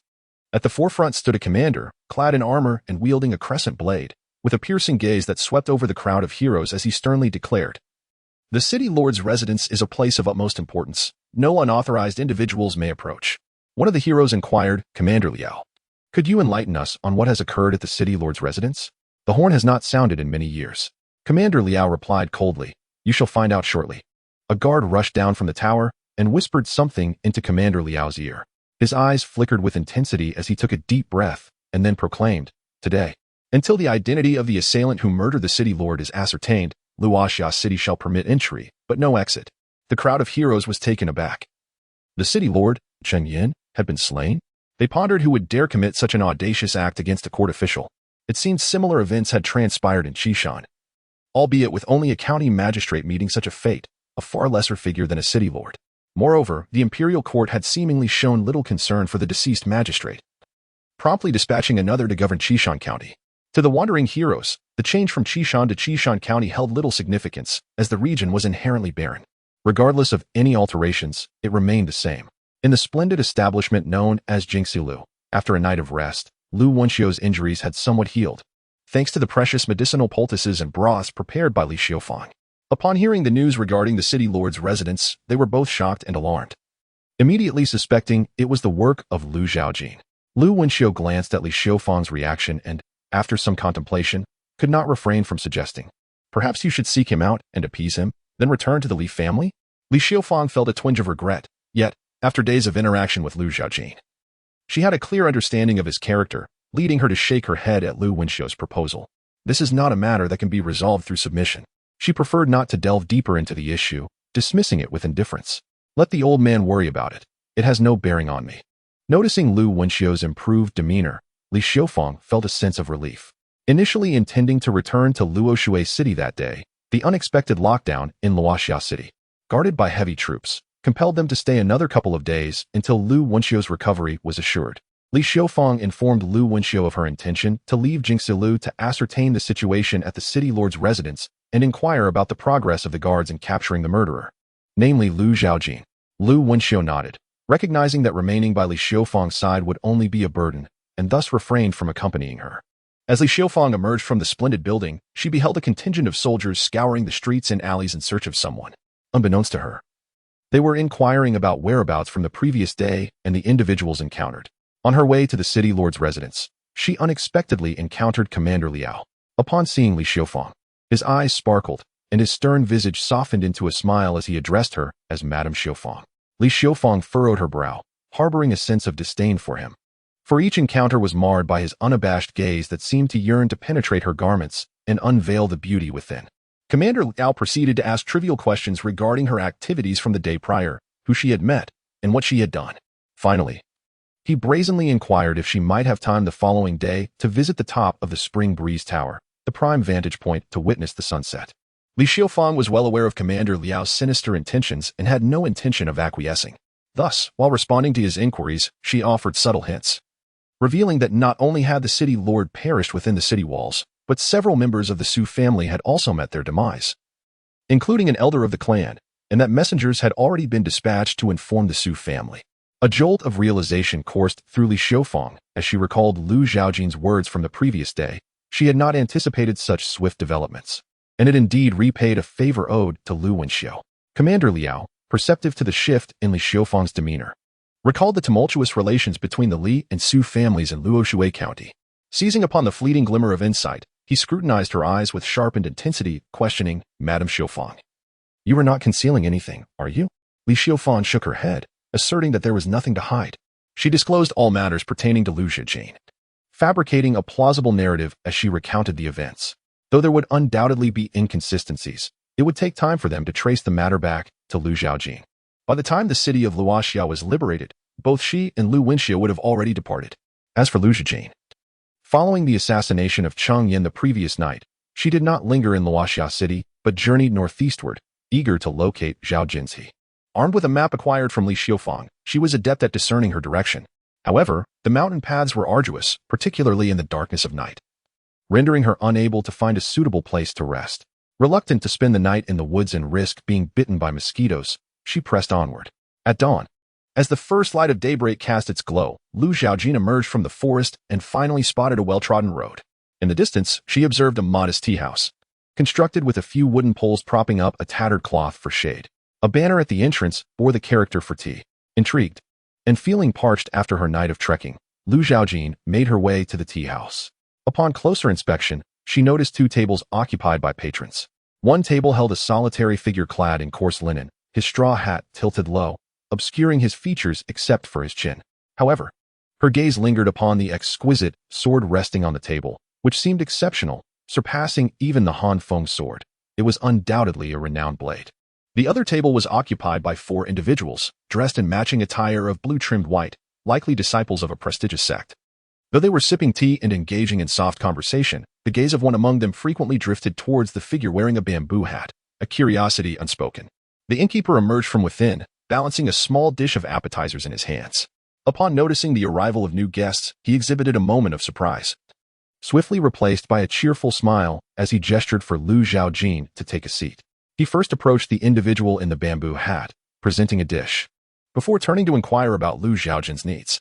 Before Lu Zhaojin could utter a word, the person beneath the hat interjected, addressing the innkeeper, "This dish of yours is not quite right." The innkeeper offered an apologetic smile to Lu Zhaojin, requesting a moment's patience as he promptly resolved the issue to accommodate Lu Zhaojin. He inquired what the guest found amiss. The individual picked up an edamame bean with chopsticks and replied nonchalantly, "The ingredients are incorrect." The innkeeper extended his right hand, seemingly intending to sample the bean himself to discern the problem, while his left hand stealthily reached behind him, where a sharp kitchen knife was concealed, his fingers nearly grasping the hilt. As he drew the knife to strike, a sudden sound of a sword unsheathing pierced the air. A long blade piercing through the innkeeper's chest, preventing the strike from landing. The knife clattered to the ground. It was evident that this cautious individual would not fall into their trap. Seize him and interrogate him about the whereabouts of the sword manual. Master, where is that fellow? Eliminate him as well, lest this matter tarnish the reputation of our Baiyun Mountain Manor. Chapter 43. The deadly encounter at Baiyun Villa. Lu Zhaojin was oblivious to the origin or strength of the forces he faced. All he felt was a parched throat yearning for a cup of tea before continuing his journey. How could he have anticipated such an unforeseen calamity? His 4 senior brothers split into 2 groups, each targeting either the youth in the conical hat or Lu Zhaojin himself. Among them, the most formidable was a senior brother at the late 7th rank, while the other 3 disciples of Baiyun Villa comprised 2 at the early stage and 1 at the mid-stage. They had likely engaged the hat-wearing youth before, understanding his capabilities. Thus, the 2 powerful senior brothers confronted him, while the 2 early-stage disciples ruthlessly advanced against Lu Zhaojin. The 2 senior brothers were embroiled in a fierce duel with the youth, their swords unleashing a flurry of strikes that shattered tables and tore through the canopy overhead, leaving the supporting wooden beams in precarious danger of collapse. Meanwhile, the 2 junior brothers drew their long swords, unleashing a wave of sword energy that severed any path for Lu Zhaojin's retreat. Yet, retreat was never in Lu Zhaojin's thoughts. In a moment imperceptible to their eyes, the sound of a blade being unsheathed rang out, followed by a blinding flash of white light, rendering everything else invisible. A crimson line appeared across their throats, and they crumpled to the ground, lifeless. Experience for slaying a 7th rank warrior 5,000. Experience for slaying a 7th rank warrior 5,000. Experience 23568. The skirmish concluded in the blink of an eye. The demise of the 2 junior brothers alarmed their senior counterparts, who were locked in battle with the hat-wearing youth. Their eyes widened in disbelief, astonished that Lu Zhaojin possessed such prowess, capable of dispatching 7th rank warriors with a single strike. As Lu Zhaojin approached, the late 7th rank senior brother, Zhao Kuo, furrowed his brows and addressed him. Brother, I am Zhao Kuo, the chief outer disciple of Baiyun Villa. If you choose to depart now, we shall not hold this against you. Lu Zhaojin pointed at the 2 corpses. Will you truly let this matter pass after I have slain your junior brothers? Zhao Kuo, displaying great magnanimity, replied with a sense of pride. They attacked you first. You merely acted in self-defense. Their defeat is their own failing, not yours. He then lamented their lack of diligence during their training, which he had previously admonished them about. Lu Zhaojin was taken aback by Zhao Kuo's words, feeling somewhat reluctant to strike against him, as Zhao Kuo had deftly absolved himself of any blame, shifting responsibility onto the deceased. Had he not just heard Zhao Kuo explicitly state that this incident should not be disclosed, he might have doubted his own memory. The youth in the conical hat, though under siege by 2 opponents, managed to hold his ground, largely due to the renowned sword in his grasp and his own strength, which was at the mid-stage of the 7th rank. However, it was only a matter of time before he would be subdued. Now, with Lu Zhaojin's decisive action against the 2 disciples, Zhao Kuo and his companion were compelled to be cautious, reducing their fervor in attacking the youth. This offered the youth a moment to recuperate, allowing him to remain calm and search for a flaw in his adversaries, ultimately enabling him to inflict injury upon them. Upon witnessing his junior brother's injury, Zhao Kuo realized that their endeavor that day had ended in failure. He alone could contend with the youth in the conical hat. Yet now there was another presence nearby, an enemy rather than an ally, introducing an element of unpredictability. Zhao Kuo had never engaged in battles without certainty. Hence, after repelling the youth in the conical hat, he intended to retreat with his junior disciple. However, the youth harbored a deep grudge against Zhao Kuo, or rather, against the Baiyun Manor, and would not allow him to depart unchallenged. A surge of sword energy cleaved toward Zhao Kuo and his companions, obstructing their path, followed by a flurry of sword strikes that sealed off all possible routes for Zhao Kuo. Reluctantly, Zhao Kuo had to release his junior disciple, wielding his sword to deflect the onslaught of blades, his frustration mounting as he exerted all his strength against the youth in the conical hat. Evidently, Zhao Kuo's mastery of swordsmanship surpassed that of the youth, for even though the latter wielded a renowned sword, his technique was somewhat inferior. After just a few exchanges, he barely managed to avoid a grievous wound from Zhao Kuo's strike. Yet, the sword energy severed the conical hat atop his head, revealing a pallid young face. The youth realized that to eliminate Zhao Kuo was beyond his own capabilities. He would have to enlist the help of Lu Zhaojin. However, considering it was their first encounter, Lu Zhaojin would not act without reason. The youth understood his leverage. It depended on whether Lu Zhaojin recognized its value. This young hero, if you assist me in eliminating him, I can provide you with the sword manual they desire. Lu Zhaojin, observing from the sidelines, did not remain idle out of mere curiosity regarding the sword manual Zhao Kuo sought to seize from the youth. He was uncertain of its contents. He considered that once Zhao Kuo acquired it, he could subsequently eliminate Zhao Kuo with equal ease. Now, the youth unexpectedly proposed a trade involving the sword manual, which took him by surprise. The youth seemed to think that mere words were insufficient. So he retrieved a scroll made of beast hide from a hidden pocket within his garment, presenting it to Zhaojin. This is the sword manual they covet, a treasured heirloom of the Yi family. Zhaojin raised an eyebrow, his gaze reflecting a hint of astonishment. Yi? Zhao Kuo, growing anxious, interjected, "Brother, do not listen to his nonsense. This sword manual rightfully belongs to Baiyan Manor. He concocted this scheme to pilfer it from us. I am merely fulfilling my master's orders to reclaim what is rightfully ours." The youth's expression turned sardonic. Zhaojin, however, was not concerned with such intricacies. He was keenly interested in the sword manual and had intentions of eliminating the youth as well.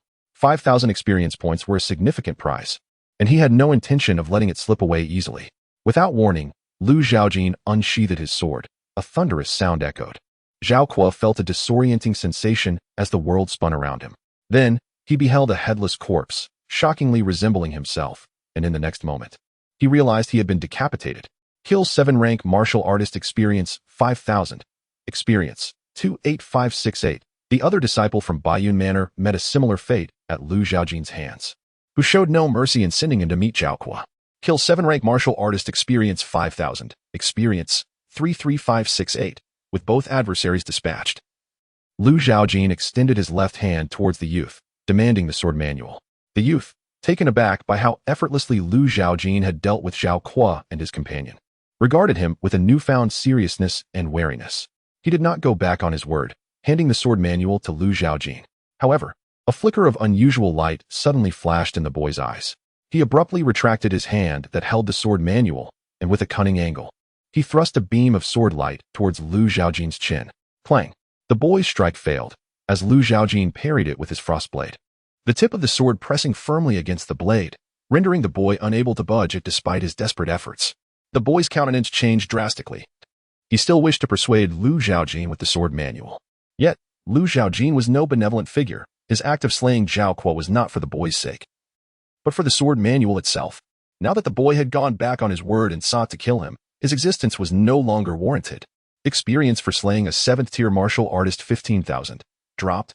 13 deadly swords. Experience for 8568. A treasure has been dropped. This marks the first time an item has been yielded, and it is none other than this sword technique. Zhaojin glanced at the dismembered corpse of the boy, truly worthy of the surname Yi. Moreover, he had received 15,000 experience points. Is this the fortune of the fated child? Unlike Zhaojin, who carried the old man with him, this boy did not possess such a burden, indicating that Zhaojin was even more favored by destiny.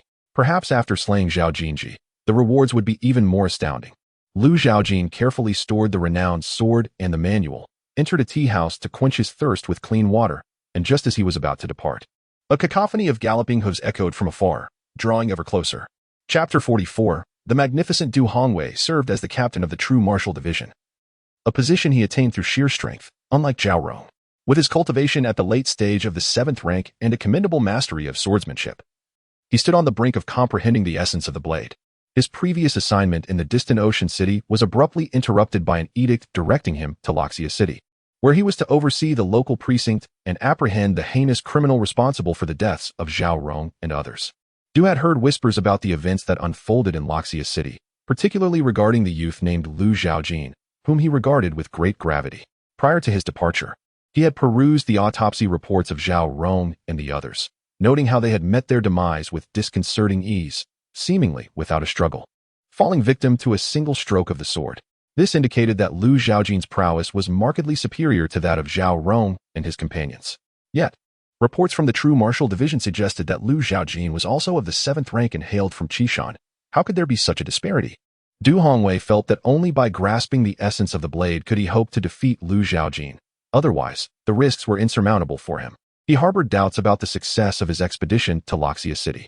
Nevertheless, he had occupied his position for an extended period, and it was time for him to aspire to a promotion to the rank of 1,000 household. Having served diligently in Ocean City for many years, his abilities had garnered recognition from his superiors. However, to ascend to the role of 1,000 household, he required a notable achievement to persuade others. Without it, gaining their support would prove difficult. In essence, Du Hongwei lacked a substantial opportunity for such a promotion, but now, that opportunity had presented itself. Indeed, this was a test imposed by his superiors. If he could successfully capture Lu Zhaojin, the position of Thousand Household would be as good as secured. Thus, regardless of the challenges that lay ahead, he resolved to assess the situation further. A report came through. Ahead. The scouts of the true martial guard spurred their horses to return, drawing near to Du Hongwei, tightening the reins as they relayed the situation at the tea house. Du Hongwei instructed them to lead the way, and they made their way to the tea house in a grand procession. The scouts encircled the youth within the establishment, gripping their true martial blades tightly, yet refraining from attacking. Du Hongwei surveyed the composed young man, a slight frown creasing his brow as an unsettling sense of familiarity washed over him, as if he had encountered this youth before. Confident in his impeccable memory, a trait that had enabled him to rise above his peers in the true martial guard, he sensed a formidable power emanating from the boy. This nascent understanding of the blade within him stirred at the sight of the youth, yet it also recoiled in fear, leaving him with a sense of unease. "My lord, look at those corpses," one of the scouts urged.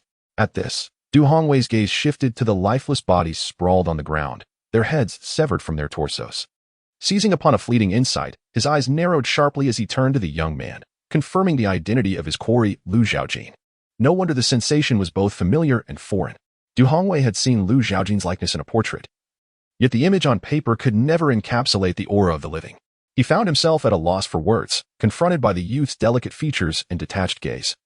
As if he were not observing living beings, but rather something altogether different, sending chills down his spine. Du Hongwei dared not linger his gaze. But as he swept over the lifeless bodies once more, he unexpectedly discovered among them one who was none other than Yi Hao, the young master of the Yi family, whom they had searched for over several days. Reflecting upon the ruins of the Yi family, Du Hongwei felt a surge of emotion within him. On the surface, the Yi family had fallen victim due to their acquisition of a sword manual at Longzhou Mountain, which had drawn the attention of Baiyun Villa, intent on seizing the manual from them. In reality, the news of the Yi family's possession of the sword manual had been discreetly leaked to Baiyun Villa by the Jinwu division, with the ulterior motive of annihilating the Yi family without bloodshed. Baiyun Villa aimed to secure the sword manual from the Yi family, while the Jinwu division sought to consolidate the Yi family's assets under their own control. Had Baiyun Villa acted with greater ruthlessness, it was likely that the sword manual would have ended up in the hands of the Jinwu division. This was a masterstroke of cunning. Du Hongwei had been oblivious to the overarching scheme. Had it not been for Baiyun Villa's incompetence in allowing Yi Hao to escape, they would have proceeded to apprehend him under the guise of aiding the Yi family, luring him out only to capture him surreptitiously and extract the whereabouts of the sword manual. Little did they anticipate that Yi Hao would meet his demise here. Moreover, the other individuals, clad in pale blue garments, were evidently affiliated with Baiyun Villa. Du Hongwei swiftly pieced together the events that had transpired in the tea house.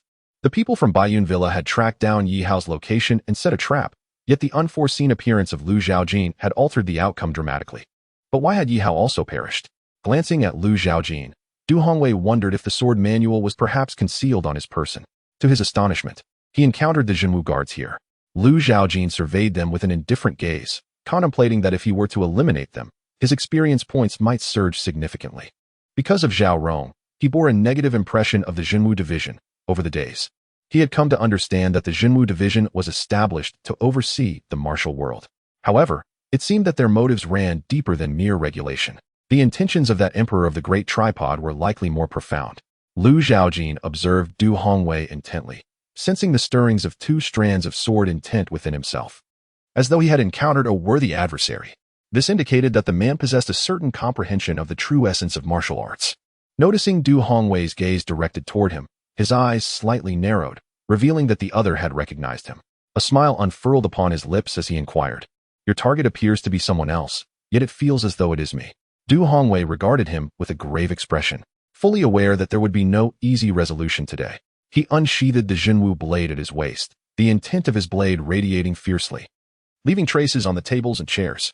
Du Hongwei recognized his slim chances of victory. Thus, he urged his companions, "You must leave quickly, I will hold him off." No sooner had he spoken than a sudden chill swept through the air.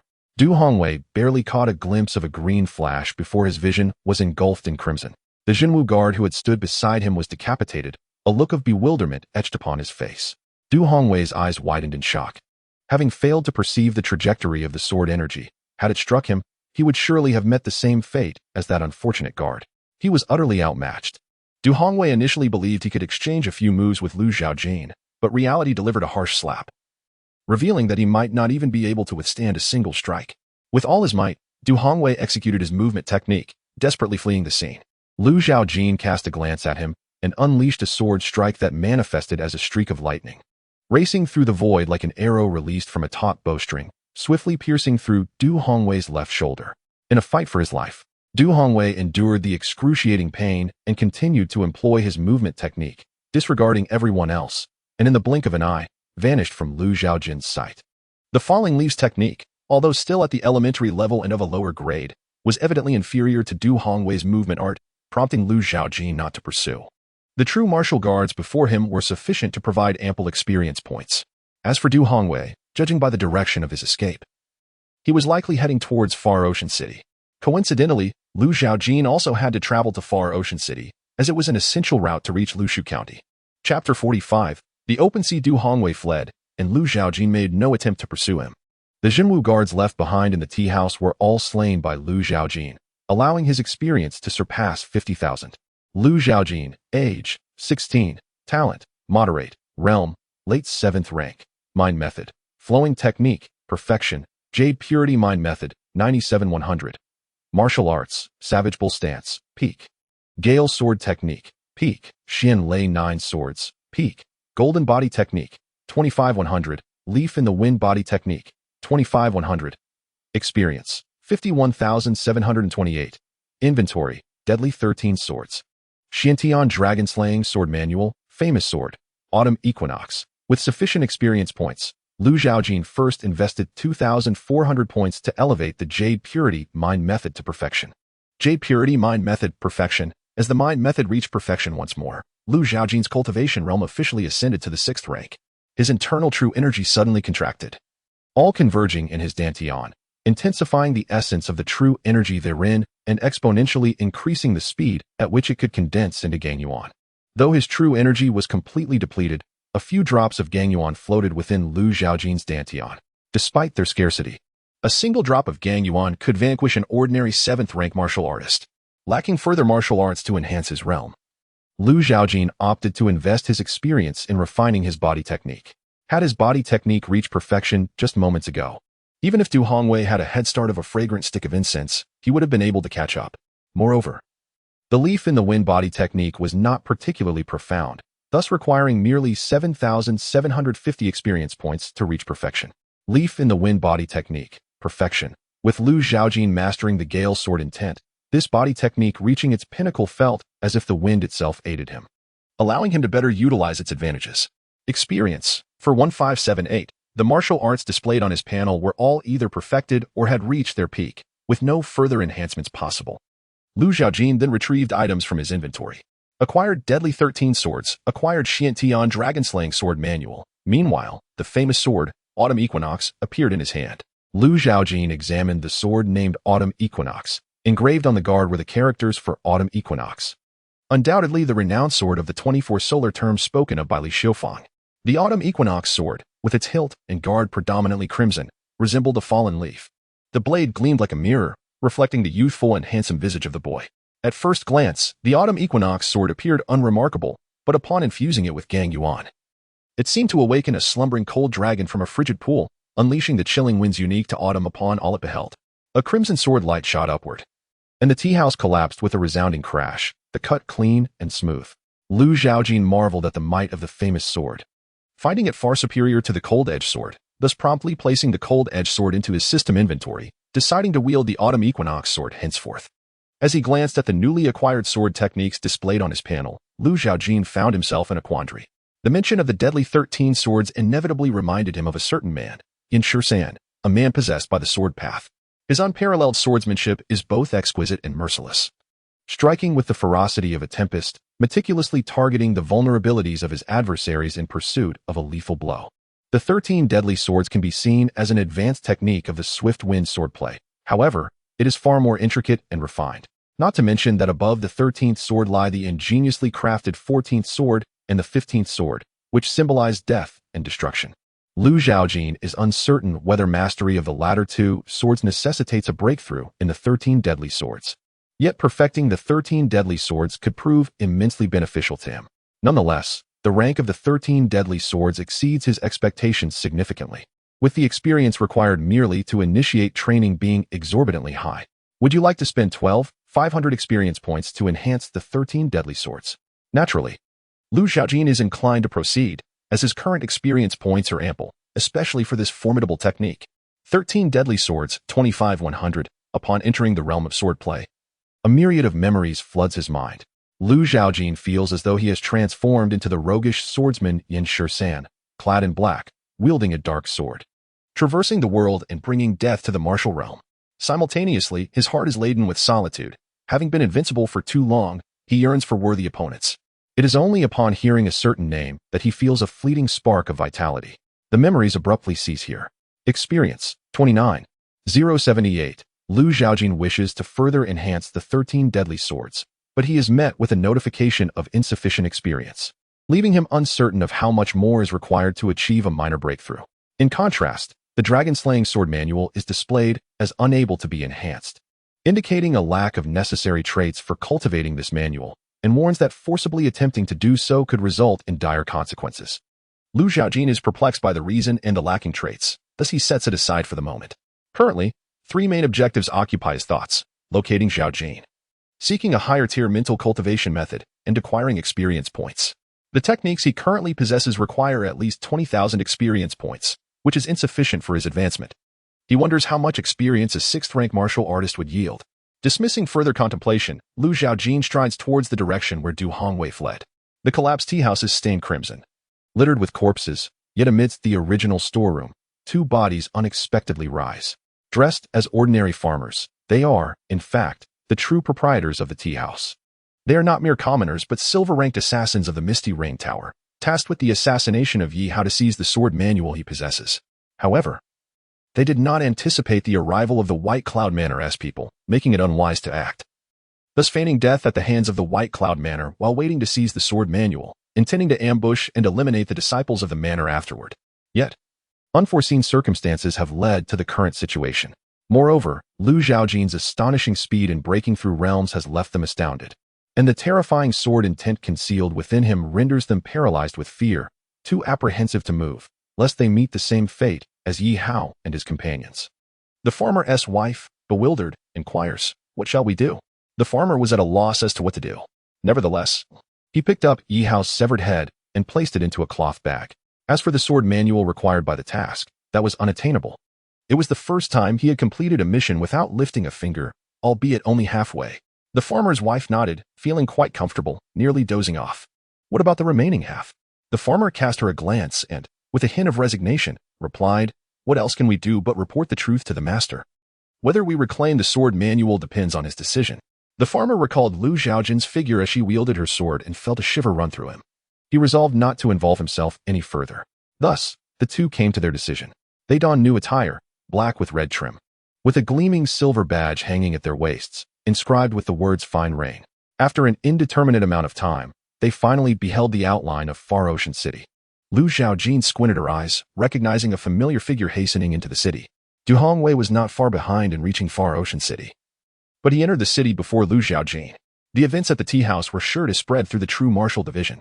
Chapter 46. Purchasing a horse, Zhaojin entered Yuanong City and discovered that it was more prosperous and larger than Luoxia City, bustling with people and vehicles, creating a lively atmosphere. After a night of traversing mountain paths without rest and engaging in a scuffle at a tea house, he felt rather fatigued. Zhaojin intended to find an inn to recuperate for the night, planning to set off for Lushiguan the following day. After securing a room at the inn and freshening up, he resolved to visit the Jinxiu building. Li Xiufang had mentioned that the Jinxiu Merchants Association had a significant presence in Luoshui County, and it was implausible that Yuanong City, being more prosperous than Luoxia City, would lack a Jinxiu building. Wandering through the streets and alleys, Zhaojin experienced the warm hospitality and local customs of Yuanong City. After inquiring with several individuals, he finally located the Jinxiu building.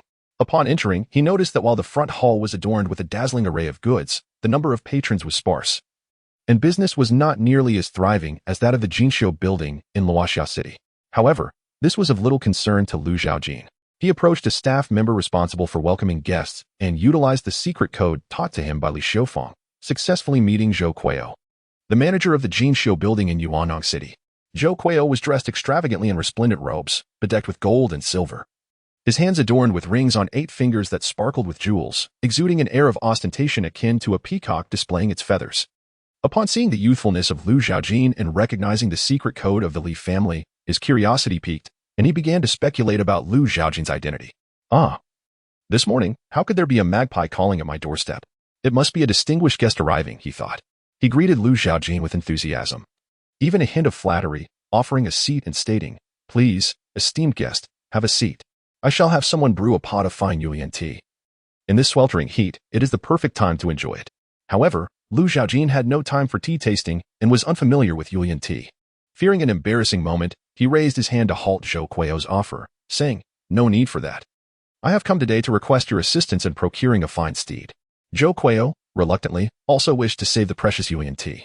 As it was a rare commodity from the north, only produced in winter, and his current stock was limited. Understanding Lu Zhaojin's desire to economize, he promptly waved his hand to dismiss the servant and smiled at Lu Zhaojin, saying, "That is quite manageable. May I inquire what kind of steed you seek?" Zhou Kueo raised his right hand, rubbing his thumb against his middle and index fingers, a somewhat smug smile gracing his face as he remarked, "As long as the price is right, even a heavenly blood horse is not beyond reach." Hearing this, Lu Zhaojin raised an eyebrow, scrutinizing Zhou Kueo's plump visage. Incredulous that such a prized horse could be acquired, Zhou Kueo nodded, his demeanor reflecting a sense of pride. Explaining that while obtaining a heavenly blood horse was no trivial matter, it would require some time. If Lu Zhaojin was not in a hurry, he could leave his address. And once the horse was secured, a staff member from the Jinxiu building would notify him. After a moment of contemplation, Lu Zhaojin deemed it imperative to act swiftly. He could not allow Zhaojin to escape. Thus, he resolved to procure a fine horse, not overly concerned about the silver notes he possessed, as they were ill-gotten gains. He also instructed Zhou Kueo to keep an eye on Zhaojin's whereabouts to confirm whether he was still in Lushiguan, as he wished to avoid a fruitless journey of searching for him. Meanwhile, a group of more than 10 individuals, led by an elderly man in his 50s, galloped swiftly through the city gates, heading towards the Zhenwu division. Along the way, chaos ensued, accompanied by a chorus of disgruntled shouts. However, upon recognizing the appearance of this group, the onlookers wisely fell silent, resigning themselves to their misfortune. The old man maintained a stern expression, his eyes devoid of emotion, but a flicker of anger emerged upon sighting the gates of the Zhenwu division. He reined in his horse, and the group came to a halt before the imposing entrance. The guards of the Zhenwu division, sensing the ominous intent of the visitors, quickly rang the alarm bell, its resounding clang echoing throughout the division. The old man, with an indifferent gaze, addressed the 2 guards, stating, "I bear you no ill will." He pointed to one of them, commanding, "You go summon Tiangong and inform him that I, Duan Xian, seek an explanation. If it does not satisfy me, there will be no way to resolve this matter amicably today." Duan Xian, the elder from Baiyun Mountain Villa, was indeed one of the 3 formidable 6th-grade warriors of the villa. The 2 guards were taken aback, uncertain why this 6th-grade martial artist had personally come to confront their superior, Tian Qianhu, and what his grievances might be. Despite their unease, they dared not disobey Duan Xian's orders. The individual indicated by Duan Xian was about to head into the Zhenwu division to find Tiangong when a loud, hearty laughter erupted from within. "Duan Xian, why do you come here in such a fury, causing a commotion?" Tiangong approached Duan Xian leisurely, flanked by the stoic guards of the Zhenwu division. Their faces expressionless yet filled with a palpable sense of tension as they exchanged glances with the disciples of Baiyun Mountain Villa. An air of confrontation hung thick in the atmosphere.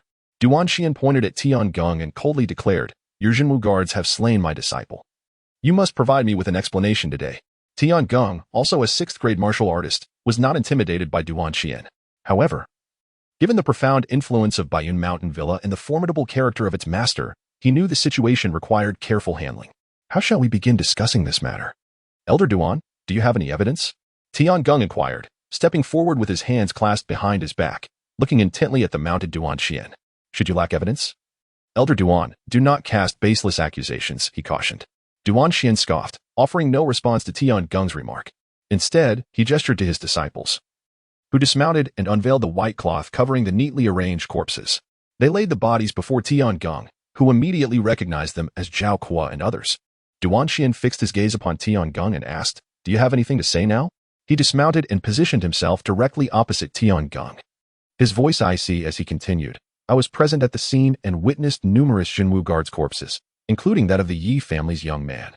Your Zhenwu division is ambitious and treacherous, employing deceit to manipulate Baiyun Mountain Villa into slaying the Yi family. That may be one thing. But now you attempt to seize the sword manual and murder my disciples.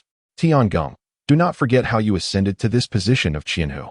Tiangong was taken aback by Duan Xian's outburst, realizing the gravity of the situation and the potential damage to the reputation of the Zhenwu division, especially since they were in the presence of no outsiders. Elder Duan, please remain calm, and let us not resort to violence. Tiangong sought to calm the crowd, then gestured for Duan Xian to accompany him inside for a discussion. Without awaiting Duan Xian's response, he turned and proceeded into the depths of the Zhenwu division. Duan Xian harbored no fear of impending danger, although the White Cloud Manor did not possess the formidable reputation of the Li family in Luoshui County. It was by no means to be underestimated. Thus, as soon as Tiangong entered, he followed closely behind, instructing the other disciples to wait in that location. Tiangong led Duan Xian to meet Du Hongwei. Upon observing Du Hongwei unconscious upon the bed, Duan Xian's gaze shifted to the physician attending to the injuries nearby. Before finally resting on Tiangong, his brow furrowed in confusion. What was the meaning of this? Tiangong, with his hands clasped behind his back, regarded Du Hongwei, his expression darkening. It was evident that the perpetrator responsible for the death of your disciple was not from my Zhenwu guards. Nor was the assailant of my Zhenwu guards affiliated with your White Cloud Manor. The tea house harbored another. Duan Xian inquired, who? Tiangong revealed a name, Lu Zhaojin. Chapter 47, Temptation Lu Zhaojin. Elder Duan Xian displayed an expression of surprise. He seemed to have heard of the name, but could not recall any details. Tiangong provided a hint, the dragon ranking. Duan Xian suddenly realized, followed by a hint of sarcasm, 57th place? Tiangong nodded and then shook his head, his brows furrowing with a weighty demeanor as he remarked. The true martial division in Luoxia City has greatly underestimated Lu Zhaojin's capabilities. Duan Xian, however, remained skeptical, no matter how formidable Lu Zhaojin might be. It was implausible for him to rival Zhao Kuo, who had once ranked 42nd on the dragon ranking. Although Zhao Kuo had aged and subsequently withdrawn from the ranking, it did not imply he lacked the strength to compete. Tiangong discerned Duan Xian's thoughts. Shen Jingshun had once sparred with Lu Zhaojin, but after only a few exchanges, he was effortlessly decapitated by Lu Zhaojin. Last night, I received the latest news from Luoxia City that Lu Zhaojin has killed the city lord and members of the Su family, and his whereabouts are unknown. He glanced at the unconscious Du Hongwei, who had been ordered to proceed to Luoxia City but, unfortunately, encountered Lu Zhaojin and was gravely injured, barely managing to escape before losing consciousness without revealing the full truth. Duan Xian pondered for a moment. So, the sword manual and the autumn equinox sword are in Lu Zhaojin's possession? Tiangong nodded. It is highly probable. Duan Xian was indifferent to Du Hongwei's fate, and even Zhao Kuo's demise stirred little emotion within him. His primary concern was the sword manual. Where is Lu Zhaojin now? Tiangong shook his head, indicating he did not know. A true martial guard rushed to the entrance. Lord Qianhu, we have located the person. Tiangong and Duan Xian exchanged glances. Tiangong instructed the guard to enter and report. The guard clasped his fists in greeting, addressing both Lord Qianhu and Elder Duan Xian, and conveyed the information he had obtained from the city gate sentinels, stating that a youth resembling Lu Zhaojin had entered the city. Tiangong's eyes widened in astonishment. You mean Lu Zhaojin is currently in Ocean City? The guard hesitated. It was merely a resemblance. I am not entirely certain. After pondering, Tiangong immediately dispatched individuals to the major inns and taverns within the city to investigate Lu Zhaojin's whereabouts. Duan Xian, too, was racing against time, determined to find Lu Zhaojin ahead of the true martial division, claiming to Tiangong it was for avenging Zhao Kuo, while his true motive lay with the sword manual. Tiangong was aware of this, but chose not to expose it. As Duan Xian had stated, his position as Qianhu was supported by Baiyun Villa, but such matters must remain undisclosed. The dynasty frowned upon duplicitous individuals. Meanwhile, Lu Zhaojin was oblivious to the pursuit by the true martial division and Baiyun Villa. After leaving the Jingxilu, he returned to the inn. Sitting cross-legged on the bed, he closed his eyes to regulate his breath, familiarizing himself with his rapidly advancing strength. Outside the window, night descended. The pale moonlight streamed through, casting elongated beams of light. A shadow flickered by unexpectedly. Lu Zhaojin slowly opened his eyes, a glint of sharpness flashing within, as he grasped the autumn equinox sword and leapt into the night, employing his agility to chase after the elusive shadow. He was aware that his opponent was luring him, yet the distinction between hunter and prey could only be discerned through experience. The shadow's prowess was inferior to that of Lu Zhaojin, and it was soon overtaken. Drawing his sword, he unleashed a surge of sword energy that, if it struck, would certainly cleave his adversary asunder. However, the shadow had evidently led him to his true destination, a formidable opponent, akin to a divine weapon descending from the heavens. Unleashed a torrent of condensed energy that shattered the sword energy and continued its relentless assault towards Lu Zhaojin. A flash of sword light flickered, splitting the palm imprint in twain, dissipating into the void. Lu Zhaojin landed gracefully, gripping the autumn equinox sword, and surveyed his surroundings. Realizing he stood in an open space with the towering walls of Ocean City behind him and a dense thicket of trees nearby, where the figures of Duan Xian and others materialized before his eyes. Tiangong did not reveal himself, either because the true martial guards were not permitted to intervene.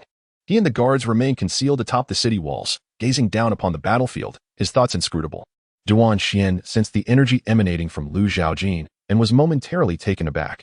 Had he truly broken through to the 6th tier? Lu Zhaojin did not recognize the elder. Yet the attire of his disciples was familiar. They were indeed from Baiyun Mountain Manor. Duan Xian scrutinized Lu Zhaojin's visage, his expression impassive, but internally astonished by the youth's remarkable talent. Despite the rankings stating he was at the 7th tier, the energy he had just exhibited clearly indicated a 6th tier cultivation. Such talent rivaled that of the young master. Duan Xian's mind wandered to darker thoughts. Had you slain Zhao Kuo? Lu Zhaojin recalled the 4 individuals from the tea house. And indeed, one of them was named Zhao Kuo. I am Elder Duan Xian of Baiyun Mountain Manor, he declared solemnly. Zhao Kuo was my beloved disciple. You have taken his life, and it is but natural for me to seek vengeance for my fallen pupil. Lu Zhaojin nodded, finding his reasoning sound. Yet Duan Xian suddenly interjected. However, the world of martial arts is not merely about bloodshed. It encompasses human sentiments and social intricacies. He gazed earnestly into Lu Zhaojin's eyes and proposed, Lu Zhaojin, I offer you a chance. Become my disciple and join Baiyun Mountain Manor. We can erase the matter of Zhao Kuo with a mere stroke of the pen. What say you? So this was his ulterior motive. Lu Zhaojin naturally shook his head. I believe there are better choices ahead. What choices? Duan Xian inquired. A smile graced Lu Zhaojin's lips. You shall all perish here. A tempest suddenly surged, howling through the air. Lu Zhaojin, akin to a sword unleashed from its sheath, radiated an endless brilliance, stirring up dust and fallen leaves that soared skyward only to be swiftly obliterated by the sword intent. Duan Xian regarded Lu Zhaojin with newfound respect. Not only did he possess a proud spirit, but he had also grasped a form of sword intent. Indeed, he had underestimated him. Yet he discerned that Lu Zhaojin had not cultivated the subsequent mental disciplines, and thus his energy could not match his own. Therefore, he remained confident that he could subdue Lu Zhaojin this night. The azure water dragon palm. Duan Xian trembled with intensity, his eyes blazing with fury. His gray-white hair and beard billowed wildly in the tempest, while his voluminous robes swelled with the force of his robust true essence, resembling a faintly discernible dragon shadow. As he struck a palm towards Lu Zhaojin, the dragon shadow unfurled its gaping maw, emitting a resounding dragon's roar as it surged forward to collide with Lu Zhaojin. The howling wind whipped around the dragon shadow, as if countless blades were slicing through its form. Yet, adorned with protective scales, the dragon was scarcely harmed. Only a few scales were stripped away, failing to impede its advance in the slightest. With a sudden explosion amidst the roaring winds, the formidable 9 swords of profound thunder emerged. The dazzling light of the thunder seemed capable of annihilating all, transforming in the heavens into a thunder sword that descended, pinning the dragon shadow to the ground. The two forces clashed violently, intertwining in a frenzied dance before erupting with a cataclysmic blast, sending terrifying shockwaves rippling outward and churning thick clouds of dust at the epicenter of the explosion. A blade of energy cleaved through the dust, hurtling towards Duan Xian. His expression shifted slightly as he planted his foot firmly on the ground and soared into the sky. Then, with a swift motion, his palm struck the earth, unleashing a torrent of true essence that manifested as an invisible, colossal palm imprint, akin to a great mountain pressing down upon Lu Zhaojin's head. Chapter 48. Wind and thunder. The palm seal loomed like a majestic mountain, exerting an overwhelming force to suppress Lu Zhaojin. Suddenly, a flash of sword light erupted, akin to a fleeting bolt of lightning, followed closely by a deafening thunderclap. With a tremendous roar, it seemed to illuminate the surroundings, the light expanding like ripples across the water. Within the city of Ocean, those who sensed the energy fluctuations were roused from their slumber or meditation. They either moved or executed their techniques, instinctively gravitating towards a location with a broad view, their expressions filled with astonishment and confusion. Subsequently, they rushed toward the source of the energy disturbance, eager to discover what transpired. As the brilliance faded, the residual energy generated a terrifying gale, scattering the disciples of the Baiyun Villa in disarray, rendering them quite helpless. Upon the city walls, the presence of Tiansheng, a 6th-grade martial artist, instilled a sense of calm among the true martial guards, yet each face bore a distinct expression. Fear, panic, gravity, and trepidation were all present. However, a common sentiment lingered among them: regret. They lamented their involvement in the plan to capture Zhaojin. Considering his displayed prowess, he remained a sword cultivator of formidable lethality. They had no inkling of how many lives would be lost in their futile attempt to apprehend him. Tiansheng pondered deeply, refraining from hastily acting. He awaited the opportune moment. As he observed the evenly matched duel, a glint of sharpness flickered in his eyes. He sought the chance to eliminate both combatants. As the light dissipated completely, a surge of sword energy surged toward Duanxian. Drawing upon his abundant true essence, Duanxian managed a brief moment of suspension in the air. Though it lasted only 2 breaths, it allowed him to narrowly evade the sword energy. He retaliated fiercely, delivering another palm strike that created a heavy aura, ensnaring Zhaojin as if he were mired in a quagmire, the resistance slowing his strikes. However, a more potent sword intent emanated from Zhaojin. Manifesting an intangible aura that resembled fabric, the fierce sword intent acted as a sharp instrument, cleaving through the material and scattering it into fragments. Zhaojin's eyes were filled with indifference as he gazed at Duanxian, who had landed on the ground, reflecting that every martial artist capable of breaking through to the 6th grade was not to be underestimated. This battle tonight was no mere pretense. Duanxian, increasingly alarmed, realized he could not hold Zhaojin. He commanded his disciples to swiftly form a heavenly net sword formation, aiming to slay this adversary alongside their elder. He had abandoned any thoughts of persuading the opponent to join Villa. Duanxian understood well that such an exceptionally gifted young individual must either possess a formidable backing or be an ambitious individual intent on forging an indomitable spirit. Zhaojin was certainly not one with a powerful background, as his origins were clearly documented on the dragon list. A youth hailing from Qishan, striving to carve his own path in the world, reminiscent of a once great sword saint, yet the outcome was far from favorable. The vast expanse of the Great Ding Dynasty encompassed 11 prefectures, nay, it should now be 12. The martial world was teeming with individuals like fish crossing a river. Innumerable in number, yet the prominent figures remained but a few. The dynasty itself was a colossus. Duan Suin observed the young man ensnared within the sword formation. A mere youth who had already attained the 6th rank. Even in the imperial capital, he would be regarded as a prodigy, if not a monster. Nevertheless, he was sufficiently noteworthy for the Villa to take heed. Since a peaceful resolution was unattainable, the only course left was to obliterate him. The net of heaven and earth was cast, rendering escape impossible. Zhaojin did not anticipate fleeing at all. He stood resolutely, wielding the Qiofan sword, its radiant energy intensifying with each passing moment. The disciples of Villa, all of whom were at the 8th rank, felt the oppressive weight of his presence. Yet the formation they had constructed seemed to bolster their spirits. As they shifted and coordinated their movements, they unleashed a torrent of sword chi, attempting to seal off Zhaojin's vital points, weaving a net to ensnare him like a fish. Elder Duan Suin understood the formidable nature of the sword formation. Although these 8th-rank disciples could effectively confront a 7th-rank martial artist through their collective strength, they appeared rather ineffectual against a 6th-rank warrior. The essence of this formation lay in the principle of entanglement. In essence, it relied on numbers to overcome individual strength, depleting the opponent's true energy or vital reserves. Zhaojin had likely just breached the 6th rank, and his cultivation of advanced techniques had yet to commence, suggesting that his reserves were limited. Thus, while Elder Duan Suin recognized that his disciples would fall before Zhaojin, he believed that if they could exhaust L's true energy, he would have the opportunity to strike him down. As anticipated by Duan Suin, the sword formation could not contain Zhaojin, an invisible great sword, formed from an accumulation of unyielding brilliance, cleaved through the intricate web of sword chi, scattering the disciples like autumn leaves. Each disciple was severed into multiple pieces, blood spilling profusely, a scene of carnage and brutality. Experience gained from slaying 8th-rank martial artist 500. Experience gained from slaying 8th-rank martial artist 500. Experience 35078. Elder Duan Suin, witnessing a slight pallor creep across Zhaojin's visage, felt a surge of elation as he recognized that the opportunity had arrived.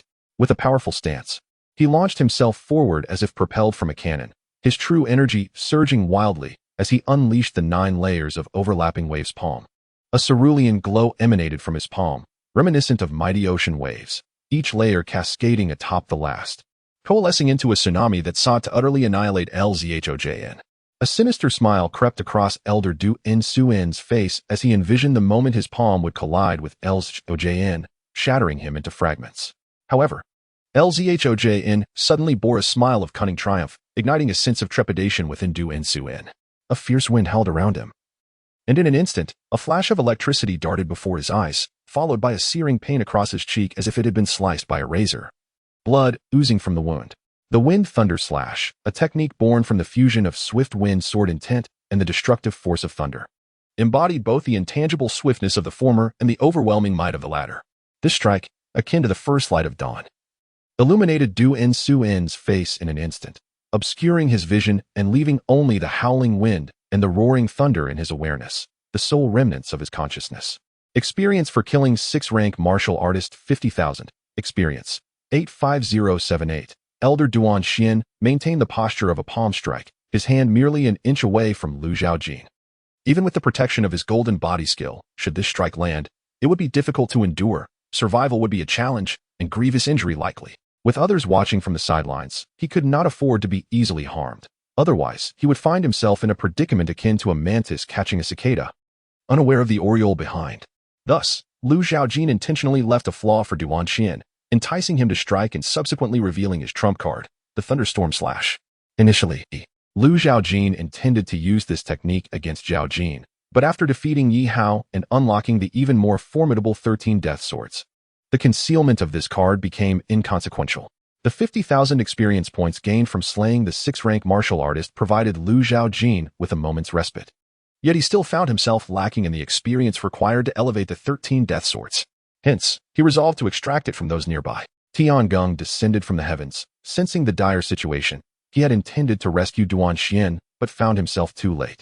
Landing behind Duan-Xin, he exchanged a glance with Zhaojin over Duan-Xian's shoulder, then turned his attention to Duan-Xin, noticing a red line encircling his neck.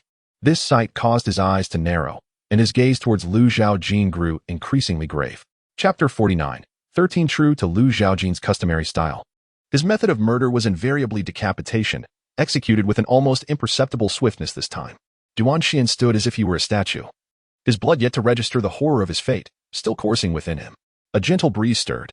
The severed head could not be retained, tumbling from the neck. Blood did not spurt forth chaotically. Rather, it flowed forth like a spring. The onlookers from the martial world, upon witnessing this scene, collectively gasped in shock. Particularly astonished by Zhaojin's youth, left bewildered by the emergence of such a fierce young man in the realm. It was only when someone recognized Zhaojin and exclaimed his identity, the recently ascended prodigy of the dragon ranking, Chen Jingchun, whom he had displaced from the list, hailing from Qishan, that the information began to disseminate. At the same time, whispers circulated regarding the Qin family's recent endeavors to reignite the conflict between the two prefectures, repeatedly dispatching emissaries to Luoshui County in search of Zhaojin, intent on avenging the death of their kin. The reasons behind this eluded them. For Chen Jingchun had clandestinely entered Luoshui County, subsequently engaging in battle with Zhaojin, with only the Lord's household remaining as witnesses. However, with the Lord slain by Zhaojin, the circumstances surrounding Chen Jingchuan's demise remained shrouded in mystery. Chen Jingyi could uncover the truth of his death. As the matter of the cave in Qishan could not be concealed, many had been present at that time. Zhaojin was not a bloodthirsty individual who would strike without provocation, for that would render him a recognized demon in the eyes of the martial world. Subject to relentless pursuit, a troublesome predicament indeed. Yet, his current title on the dragon ranking, the Sword Demon, was unexpectedly burdensome. He had desired a more graceful appellation, something akin to Sword Immortal, as being labeled a demon seemed to cast him in an undesirable light. Tiangong observed no signs of weakness in Zhaojin, which indicated that he had not exerted his full strength during the battle with Duan-Xin, likely reserving his energy for the final strike. Why? It was evident that he could not execute a second. Tiangong's conjecture mirrored that of Duan-Xin. Believing that Zhaojin had yet to commence the cultivation of the profound essence technique, thus his reserves of true essence must be limited. That last strike would have taken a tremendous toll, rendering him unable to unleash it again. Casting a glance at Duan-Xin's lifeless body, he could not help but acknowledge that the sword demon Zhaojin indeed lived up to his reputation. Zhaojin did not believe that the true martial division had appeared merely to utter a single statement. If they had something to convey, it should be spoken directly. Tiangong drew forth the true martial blade, pointing it at Zhaojin, and declared with righteous indignation, "Zhaojin, you have slain over a dozen true martial guards and gravely injured the officer Du Hongwei, disregarding the laws of the dynasty and inflicting serious harm upon its officials. According to the law, you are to be apprehended and taken to the imperial prison. Listening to this accusation, Zhaojin found it rather plausible. Without knowledge of the preceding events, he could easily be cast as the villain. However, he was disinclined to provide any explanation. If a confrontation was inevitable, he was prepared for the consequences of death. Tiangong took the initiative to strike first, true essence surging forth as the true martial blade radiated brilliance, unleashing a formidable blade aura that cleaved through the air, extending several feet in length as it descended upon Zhaojin. The sword intent soared into the sky. As the vertical blade of light cleaved through the knife's gleam, producing a resonant clash reminiscent of metal striking metal, the tranquil void rippled, sending circles of disturbance that gradually enveloped the onlookers gathered on the city walls, making them feel as though sharp objects were piercing their ears, causing their brows to furrow in pain. Zhaojin and Tiangong were locked in combat, their swords and knives colliding, sparking embers that scattered through the air. Simultaneously, the sword intent and knife intent clashed, each refusing to yield. Should one party gain the upper hand, the outcome of this battle would become exceedingly apparent. Yet, the fact that Zhaojin, who had previously fought against Qishan, still exhibited such dominance left the spectators in awe. However, it was evident that he had already suffered some exhaustion, and it seemed inevitable that he would fall to Tiangong's prowess. If captured and taken to the imperial prison, his fate would be nothing short of a living hell. The crowd shook their heads, feeling a twinge of sympathy for Zhaojin. Yet many secretly hoped for his defeat at Tiangong's hands due to their discomfort with his origins. Deep down, they shared a common sentiment. If only Zhaojin had not emerged from Qishan. Just as the onlookers believed Zhaojin was on the verge of defeat, an unexpected surge of power erupted from within him, revealing two distinct sword intents before the crowd. The confident visage of Tiangong transformed into one of astonishment, as he realized that Zhaojin not only comprehended the Gale Sword intent, but also concealed another. The roar of thunder echoed in his ears, indicating that his opponent possessed a thunder sword intent as well. He had witnessed Zhaojin's final strike, the Wind Thunder Slash, but having never faced it directly, he could not fully comprehend its weight, now understanding why Qishan had perished. At such a young age, Zhaojin had not only reached the 6th rank of cultivation but possessed two sword intents, a feat that would earn him the reputation of a prodigy in the imperial capital. Tiangong felt a sense of insurmountable defeat. His determination waned, and his knife intent weakened further, entirely suppressed by Zhaojin's sword intent. In such circumstances, Tiangong had no hope of turning the tide. Though Zhaojin could not execute the Wind Thunder Slash again due to the dwindling essence within him, the dual sword intents instilled immense dread in Tiangong, compelling him to focus solely on fleeing the battlefield. His techniques became distorted, unable to withstand Zhaojin's relentless onslaught. In a fit of desperation, Tiangong unleashed his most powerful strike to date, a flurry of knife lights that surged like a tempest, intermingled with relentless raindrops, aimed at Zhaojin. Rather than confronting it head-on, Zhaojin deftly maneuvered, akin to a leaf caught in the wind, swaying amidst the torrential downpour, while he countered the unavoidable raindrops with his own blade of light. Simultaneously, he swiftly closed the distance to Tiangong, and as he neared, a beam of sword light pierced through the curtain of rain, racing toward Tiangong. Tiangong swung his blade to defend, the impact causing him to stagger back 2 steps. Seizing the opportunity, Tiangong turned and fled, heading towards the inner city. Zhaojin sensed something amiss. Could it be that there were even more formidable figures within the Jinwu division than Tiangong? In light of this, it was imperative that Tiangong not escape. Zhaojin once again summoned the Wind Thunder Slash, resolutely determined to eliminate Tiangong, not merely to prevent him from sending word, but also to claim the 50,000 experience points at stake. Tiangong, spotting the city wall so close at hand, felt a flicker of hope. If he could just surmount this barrier, then no matter how formidable Zhaojin might be, he could not possibly surpass that individual. However, before he could leap, a bolt of azure lightning descended from the heavens with astonishing swiftness. He had no time to react before being enveloped in its radiance. As the light dissipated, Tiangong stood there, momentarily stunned, drawing curious glances from the onlookers who were bewildered by the occurrence. It was only when a crimson line emerged from his brow, rapidly spreading, that he was cleaved in two, each half collapsing to either side. Kill 6 rank martial artist experience 50,000, experience 135078. With a swift stroke, Zhaojin exhaled a breath of frustration, disregarding the prospect of looting their possessions.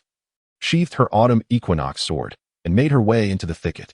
Chapter 50. The fall of Tiangong. A wave of terror unexpectedly surged through the city. As if a colossal mountain bore down upon the shoulders of the people, rendering them motionless. Zhaojin seemed to have anticipated this, slipping into the woods, disappearing from sight. However, among the crowd of martial artists, a shadow quietly retreated, unnoticed in a secluded corner. Like a clay figure dissolving into a puddle of darkness that melded into the night, pursuing the direction in which Zhaojin had departed. Before the crowd could comprehend the unfolding events, the shadow darted across the rooftops, swiftly approaching the scene, exuding an overwhelming aura. As if engulfed in a flame that flickered with intensity, distorting the air around it. The shadow ultimately landed atop the city wall, its black robe billowing wildly, while a crimson serpent seemed to come to life, emanating a chilling presence that left the onlookers breathless and speechless, all eyes fixated on the figure. The man in the black robe stood with hands clasped behind his back, his ink-black hair flowing without wind, his weathered face devoid of expression. His icy gaze swept over the martial artist before settling on Tiangong's lifeless body, sensing the formidable sword intent emanating from it. His brow furrowing slightly. Who could be responsible for this? As the crowd regained their senses and recognized the murderous intent looming overhead, they dared not conceal the truth. Pointing towards the direction Zhaojin had taken and recounting the recent events in detail. The man in black did not impose any difficulty on them and pursued the indicated path, moving with such swiftness that afterimages lingered in his wake. The martial artists collectively exhaled in relief as they saw the black-robed figure chasing after Zhaojin, the heavy weight upon their hearts lifted. Why was he in Yuanyang City? Do you know him? Yang Tianrui, now perhaps to be addressed as Yang Jinfu, was the former leader of the true martial division in Yuanyang City, renowned for his profound martial prowess, once hailed as the greatest master in the city. So, it is he. But wasn't Yang Tianrui reassigned to the imperial capital 3 years ago? When did he return to Yuanyang City? Who knows? The crowd was rife with speculation, puzzled by the reasons for Yang Tianrui's return. After a long while, the remaining martial artists once again beheld Yang Tianrui, who ascended the city wall from the woods, evidently having failed to catch up with Zhaojin. His expression remained unchanged as he led the remaining true martial guards back to the true martial division. With Tiangong's demise, the division would need to appoint a new leader to oversee Yuanyang City. However, Zhaojin could not be allowed to roam freely. The turmoil he had caused in Luoxia City had been catastrophic, resulting in countless casualties, with the city lord perishing at his hands. Now, even the leader of the true martial division had been slain by his sword, leaving the division's reputation in tatters. Yang Tianrui felt a burning sense of embarrassment wash over him. Thus, upon returning to the true martial division, he promptly issued a bounty. Anyone who could provide information on Zhaojin's whereabouts would be rewarded with 100 taels of silver and a martial arts manual. Should they manage to bring back Zhaojin's head, the reward would be 1,000 taels of silver and 2 manuals. The offering of martial arts manuals as a reward clearly illustrated Yang Tianrui's unwavering determination to eliminate Zhaojin. Little did Zhaojin realize the worth he had suddenly acquired. He utilized his agility, weaving deeper into the forest or into areas dense with trees, until he discovered a concealed spot. Only after confirming that there were no pursuers behind him did he come to a halt. The moonlight filtered through the leaves, casting mottled patterns upon his face and body. His complexion was somewhat pale, nearly blending with the moonlight, yet he bore no injuries. It was merely the result of excessive expenditure of his vital energy, lacking a refined technique for condensing true essence. He had to gather the qi within his body through the Yuqing heart method, subsequently refining it into true essence, unlike higher-tier techniques which allowed for direct condensation, offering greater convenience and speed. Zhaojin, age, 16, bone quality, average, realm, initial stage of 6th grade. Technique, flowing water technique, perfected. Yuqing heart method, perfected. Skills, savage bull stance, ultimate. Swift wind sword technique, ultimate. Golden body technique, 25-100. Xian lay 9 swords, ultimate. Death seizing 13 swords, 25-100. Experience, 135,078. Inventory, Xiantian Dragonslaying Sword Manual. His experience points had first surpassed the significant threshold of 100,000. However, unlike the previous occasion, there were no achievement rewards, which left Zhaojin feeling a tinge of regret. Nevertheless, with 130,000 experience points, he had ample resources to enhance the Death-Seizing 13 Swords. Death-Seizing 13 Swords, 5100. The Death-Seizing 13 Swords had ascended to the minor completion stage. Zhaojin once again transformed into the enigmatic Black Swordsman. Previously, when he had elevated the Death-Seizing 13 Swords, a barrier had existed between him and the Black Swordsman, preventing him from fully immersing himself in the latter's emotions. This time, the barrier remained, yet it appeared fragile, as though it could shatter at any moment. When Zhaojin reached out to pierce through it, he found himself unable to do so. His fingers, almost able to graze the elusive soul beyond, were met with an electric jolt of pain, instinctively causing him to retract his arm. That soul seemed to awaken slowly from his touch, its eyes opening to meet Lu Zhaojin's gaze through the bubble-like barrier. Those eyes radiated a terrifying sword intent, as if capable of annihilating everything. And a sense of death enveloped Lu Zhaojin's heart, rendering his soul as if struck by lightning, paralyzed and unable to retaliate. A cold, hoarse voice resonated in his mind. "You are still no match for me." The thunderous drumbeats echoed like soul-snaring chains, ensnaring Lu Zhaojin's essence and pulling him back from that mysterious realm into his corporeal form. As consciousness returned, Lu Zhaojin abruptly opened his eyes, and in the stillness surrounding him, he could hear the rhythmic pounding of his own heart, akin to a drum. He stood there, motionless for a long while, the echo of that phrase reverberating in his mind. After a prolonged moment, a spark ignited in his unfocused gaze, and he took a deep breath, exhaling slowly. A weight settled upon him. Truly, the death-seizing 13 swords were remarkable. Even at the minor completion stage, they bestowed upon Lu Zhaojin an overwhelming sense of power. Should he wield the death-seizing 13 swords, he could effortlessly dispatch foes like Tiangong and Duanxian. What kind of might would it possess at the stage of major completion? However, the enhancement of the 13 deadly swords seems to usher in unforeseen peril. As the echoes of a voice resonate within his mind, seemingly a remnant of that soul, is it possible that in striving to perfect the 13 deadly swords, he must ultimately confront the enigmatic dark swordsman? The path ahead is shrouded in uncertainty, yet brimming with challenges. Nevertheless, the most pressing matter at hand remains the pursuit of a more advanced cultivation technique. Otherwise, his reserve of true essence will remain a significant weakness. Lu Zhaojin rose from the ground, preparing to leave the woods in search of a more populated area. At that moment, a shadow coalesced into a figure within the forest, cloaked in darkness, rendering its features indiscernible. Its voice, sharp and piercing, remarked, "TSK, TSK, TSK, if you've offended the people of the Zhenwu division, you've indeed provoked the king of hell."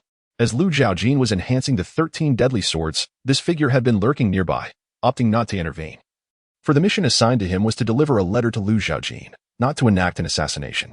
Chapter 51. The letter. Lu Zhaojin's heart skipped a beat as he turned to glance at the shadow concealed in the darkness, a flicker of surprise crossing his features. He had not anticipated that someone would pursue him this far, without his awareness. This could only imply that the individual had mastered a technique capable of flawlessly concealing one's presence. With a swift motion, Lu Zhaojin unleashed a strike with his sword, the blade's radiance slicing through the grove and the shadows, causing trees to splinter and crash to the ground, their severed edges smooth and angled.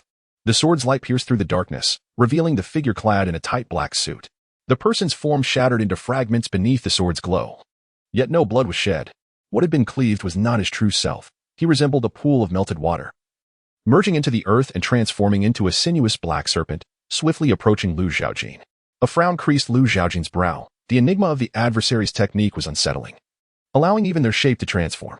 Wary of potential pursuers behind him, he contemplated employing the lethal 13 swords to eliminate this foe. However, the figure reappeared before him and hastily spoke. "Hero, your valor is unmatched. I am no match for you. I humbly request your mercy, as I bear no ill intent, but have merely come to deliver a confidential letter." Lu Zhaojin executed another strike, albeit with a slight deviation. The blade's light skimmed past the figure's left side, cleaving a great tree behind him in two. Gazing into the man's eyes, Lu Zhaojin detected no malice and observed him kneeling on one knee, offering the letter with both hands, an earnest gesture that might mislead one into thinking Lu Zhaojin was the mastermind. Without retracting his sword, Lu Zhaojin accepted the letter from the man's hand, refraining from opening it immediately. He gently shook it before his eyes, indeed hearing something within. Channeling a surge of sword intent into the palm that grasped the letter, the outer shell disintegrated into countless fragments, unveiling the folded missive contained within, which fell into his grasp. The man in black, witnessing Lu Zhaojin's method of unsealing the letter, was equally astonished, marveling at the mastery with which Lu Zhaojin wielded his sword intent. He felt fortunate to have pleaded for mercy quickly, otherwise, a single strike would have left him in tatters. At that moment, Lu Zhaojin sheathed his sword and unfolded the white paper, perusing its contents rapidly, his brows furrowing deeper, as it was evidently not good news. Employing the same technique once more, the white paper disintegrated, and he fixed his indifferent gaze upon the black-clad man, inquiring coldly, "Who sent you to deliver this letter?" The man hesitated, replying, "I am merely responsible for the delivery. I know nothing of the rest." Then, with a chuckle, he added, "In truth, for the right price, anything can be arranged." Lu Zhaojin, lacking an abundance of silver notes, stated, "I have a task for you." The man's demeanor brightened immediately. "Please, speak, noble hero." Lu Zhaojin instructed the black-clad man to return to Ocean City and retrieve the fine steed he had purchased from Zhou Kuai, as the deposit had already been made and should not go to waste. Mimicking the act of reaching for money, he extracted silver notes from his system space and handed them to the man, explaining, "This is the agreed amount. Anything beyond this will be your reward." The black-clad man readily agreed to fulfill the task and, upon receiving Lu Zhaojin's nod, turned to depart. Lu Zhaojin watched as the figure cloaked in black melded into the night, becoming imperceptible to the naked eye and undetectable in terms of aura. This piqued his curiosity regarding the secret technique possessed by the black-clad individual. He wondered whether the mysterious figure would be willing to part with it. Subsequently, his gaze fell upon the shattered fragments on the ground, a glimmer of murderous intent flashing in his eyes. The contents of the letter were rather straightforward. Lu Jinlin was a guest at the Ding Mountain sect, in pursuit of a blood ginseng. Lu Zhaojin had slain several disciples of the Ding Mountain sect, and later, within the confines of the Qi Mountain Cave, he had also killed 2 elders of the sect, thus forging an irreconcilable enmity with them. The sect's leader was a martial artist of the 6th tier, the only one of that caliber in Qi Mountain. At that time, Lu Zhaojin's strength was far inferior to what it was now, rendering him unqualified to confront the leader directly. Hence, he chose to retreat from Qi Mountain, planning to annihilate the Ding Mountain sect once his cultivation was sufficiently advanced. Little did he expect that the Ding Mountain sect would capture Lu Jinlin and now compel him to personally retrieve the individual from their grasp. Given this turn of events, how could Lu Zhaojin not comply with their wishes? A smile graced his lips as he regarded the dwindling experience points on the panel. Filled with anticipation for this journey to the Ding Mountain sect, the following day, the black-clad figure did not disappoint him, arriving with a magnificent steed adorned with a fiery mane. The figure watched as Lu Zhaojin rode away on the fine horse, then withdrew his gaze, murmuring softly. The long-dormant martial world finally appeared to hold some intrigue. Then, stepping lightly beneath the tree shadows, he gradually disappeared from sight. A swift horse made travel significantly more convenient, allowing Lu Zhaojin to reach Luoxia City within merely half a day. He couldn't help but reflect on the arduous night journey he had undertaken to merely glimpse the outline of Oceanic City, feeling a hint of sentimentality. Upon entering Luoxia City, he drew the attention of others, for bounties concerning him had circulated throughout Luoshui County, with his likeness displayed prominently on the notice board at the entrance of the Jinwu Division, offering rewards ranging from hundreds to thousands of taels. A sum potent enough to ignite their inner greed. Yet, they were also aware of his extraordinary nature as a prodigy listed on the Jiaolong ranking, extinguishing the flames of avarice with a cold splash of reality, leaving them to gaze from afar, too intimidated to approach. After visiting the Jinxiu Tower, Lu Zhaojin learned that last night, Li Xiufang and Lu Wenxiu had departed Luoxia City accompanied by an elderly man, though their destination remained unknown. Perhaps they had returned to Luoshui City. After leaving the Jinxiu Tower, Lu Zhaojin took a brief respite at an inn, replenishing his strength with food and drink, before mounting his swift steed and making his way towards Qishan County. However, just as he exited the city gates, Captain Liao, accompanied by guards from the Lord's Manor, obstructed his path, regarding Lu Zhaojin atop his horse with a stern expression. "Lu Zhaojin, the rebel who murdered a court official. Today you should surrender quietly to avoid further suffering. Should you resist, you'll soon learn of the might of Captain Liao." Captain Liao was elated to learn of Lu Zhaojin's return to Luoxia City, not only for the bounty but also for the prestige of claiming such a noteworthy achievement. Capturing Lu Zhaojin's head would secure his position as city lord. Lu Zhaojin, however, had no time to waste on their idle chatter. With a resonating clang, the sound of his sword echoed through the air, its brilliant light akin to mercury spilling across the ground. As Captain Liao and the guards of the Lord's Manor were swiftly cut down by the blinding sword light, leaving behind a scene of carnage and dismemberment, drenched in blood. Experience gained from killing a 7th grade warrior, 5,000. Experience gained from killing a 9th grade warrior, 50. Experience gained from killing an 8th grade warrior, 500. Total experience, 17,578. Lu Zhaojin spurred her steed forward, deftly navigating the blood-soaked earth, growing ever more distant. Those who had gathered to witness the spectacle were astonished by how swiftly Lu Zhaojin dispatched Liao Shan. They had anticipated a fierce struggle. They gazed at the severed limbs and mutilated bodies, feeling a profound relief for having refrained from provoking this harbinger of death. The Dragon Serpent rankings dubbed her the Sword Demon, a title that truly lived up to its reputation, reflecting her fearsome demeanor. Unbeknownst to Lu Zhaojin, her moniker as the Sword Demon was becoming increasingly entrenched in the minds of the martial world. Even if she were aware, she would merely dismiss it with a smile. As she continued her journey, Lu Zhaojin finally beheld the landmark of Qishan County. The night quietly descended upon her. Enveloped in the cloak of darkness, Lu Zhaojin returned to Qishan. Chapter 52. Ding Mountain. Since Lu Zhaojin entered the realm of Qishan, he had been closely observed by several figures lurking in the shadows, seemingly verifying something or perhaps fearing he might escape, thus following him discreetly. Their techniques to conceal their presence were no match for that of the cloaked figure. Uncertain of the direction to Ding Mountain sect, Lu Zhaojin swung his sword towards a certain spot where a grand tree stood. The blade's light flashed through its center, leaving the shadow behind the tree unscathed.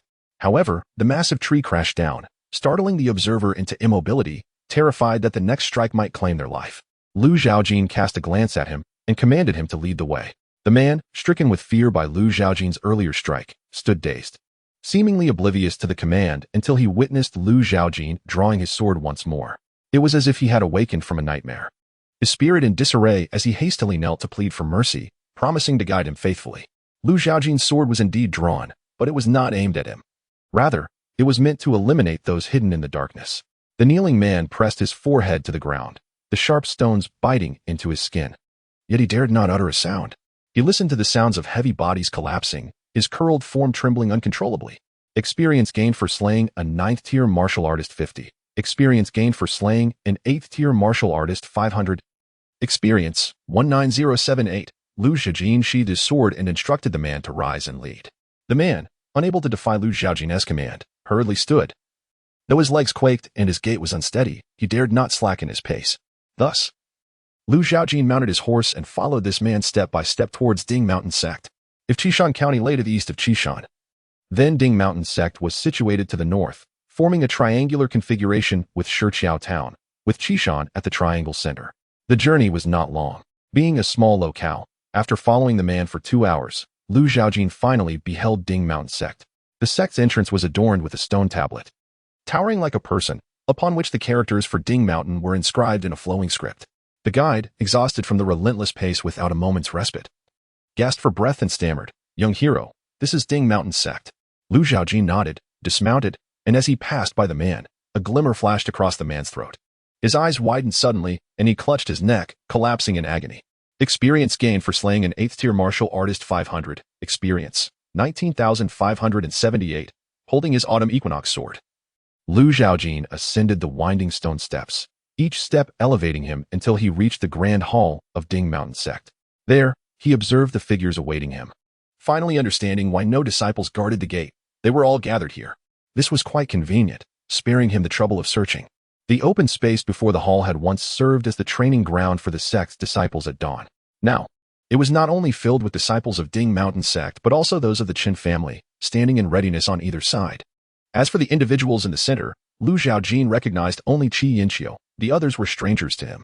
The Qin family, in their fervent quest for Lu Zhaojin, mobilized all their resources. Even Qin Yinrui personally arrived at the Dingshan sect, accompanied by 2 elders from the Qin clan.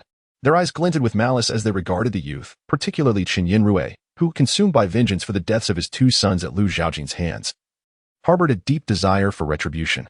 Qin Yinrui's gaze was ablaze with fury, exuding an overwhelming presence that revealed his 6th-tier cultivation. "Lu Zhaojin, my sons perished because of you. Today, I shall avenge them," he bellowed, rallying the Qin disciples to strike at Lu Zhaojin. "Let us eradicate this fiend." Zhang Yu also gestured for the Dingshan sect disciples to advance. Unacquainted with Qin Yinrui and oblivious to the fact that Qin Jingchun and Qin Jingyu were his sons, Lu Zhaojin found the animosity directed at him somewhat perplexing. "Your sons?" As the disciples of both factions surged forth like twin torrents toward Lu Zhaojin, he chose to disregard Qin Yinrui, drawing his sword to unleash a brilliant arc of light. In its wake, several heads fell from their shoulders, the bodies stumbling a few paces before collapsing to the ground. Killing an 8th-rank martial artist experience 500, killing an 8th-rank martial artist experience 500, killing a 9th-rank martial artist experience 50. Experience 20,578. Upon witnessing Lu Zhaojin's demeanor and the slaying of numerous Qin disciples, Qin Yinrui's frustration escalated, and he could no longer contain his murderous intent. Grasping a nearby halberd, he hurled it toward Lu Zhaojin. A flash of sword light met the halberd, diverting its trajectory and leaving Lu Zhaojin unscathed. Simultaneously, Elder Yueshan stomped the ground, launching himself like a cannonball, aiming to suppress Lu Zhaojin with a devastating punch. However, the disparity between them was considerable. Elder Qishan was no match for Lu Zhaojin.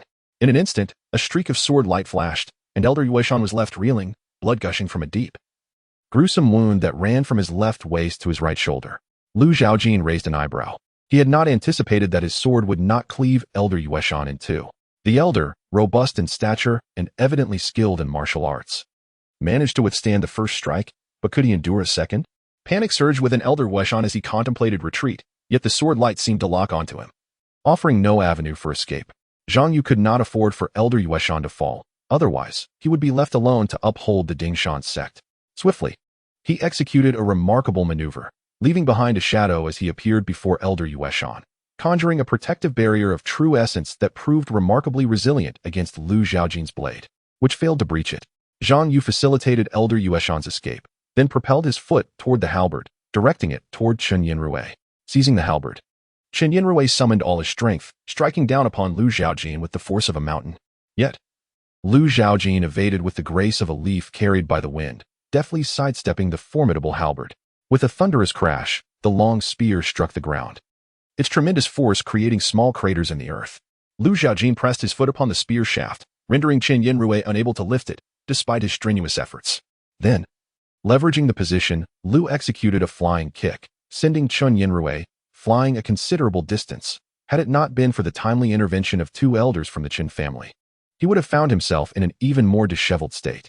Lu Zhaojin deftly hooked the long spear with his sword.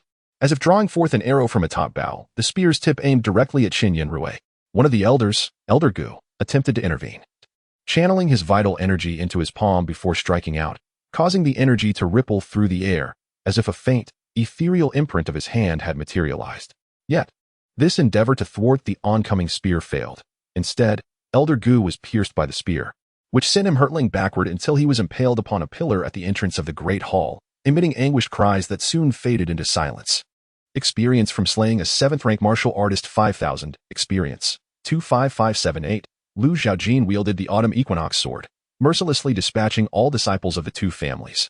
Before the Grand Hall, a river of blood flowed, scattered with severed limbs, the air thick with a gruesome stench, reminiscent of a hellish battlefield.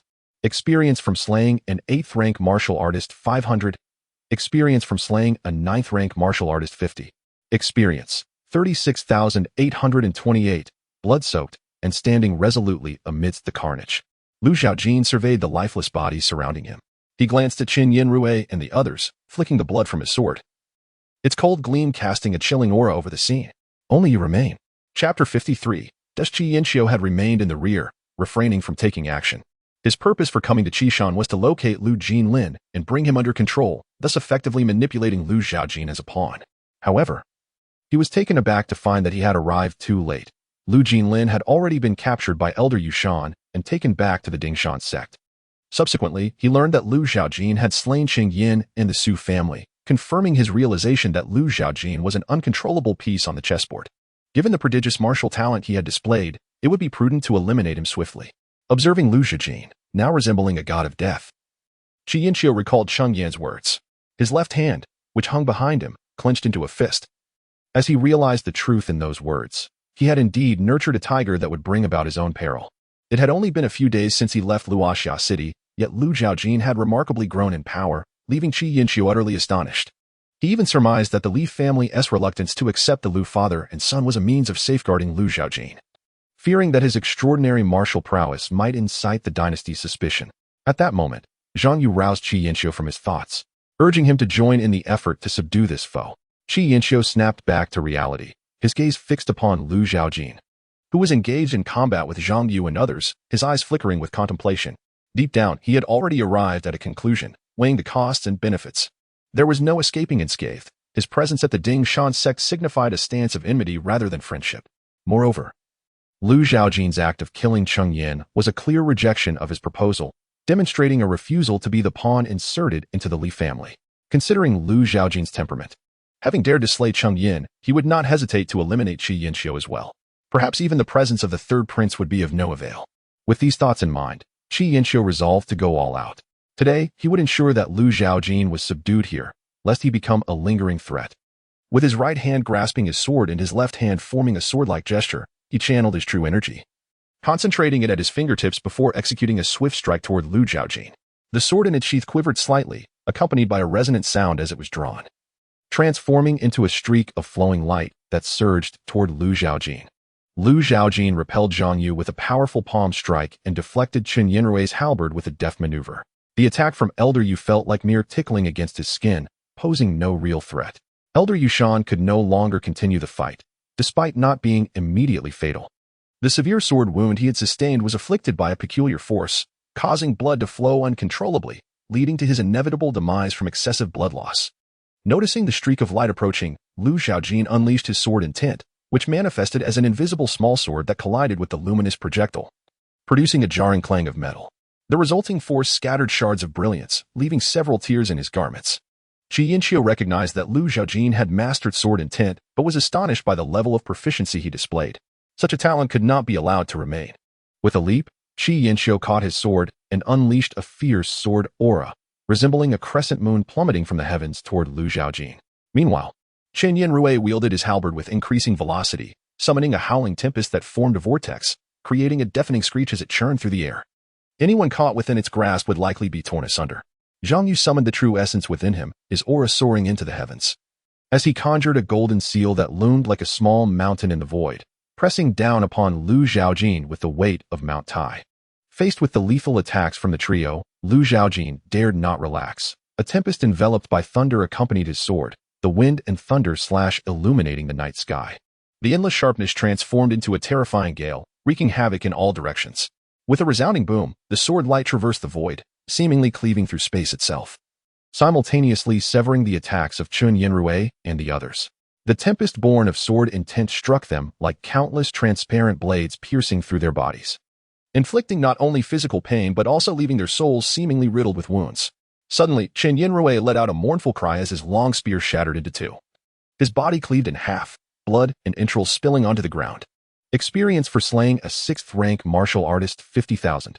Experience 86828. Lu Zhaojin cast a puzzled glance at Zhang Yu, astonished that it was Qin Yinrui who fell first. He had anticipated that Zhang Yu would be the one to perish under this strike. Among the three, only Zhang Yu possessed the initial cultivation of the 6th rank, while Qin Yinrui and Qi Yinqiu were at the mid-6th rank, with Qi Yinqiu being somewhat stronger than Qin Yinrui.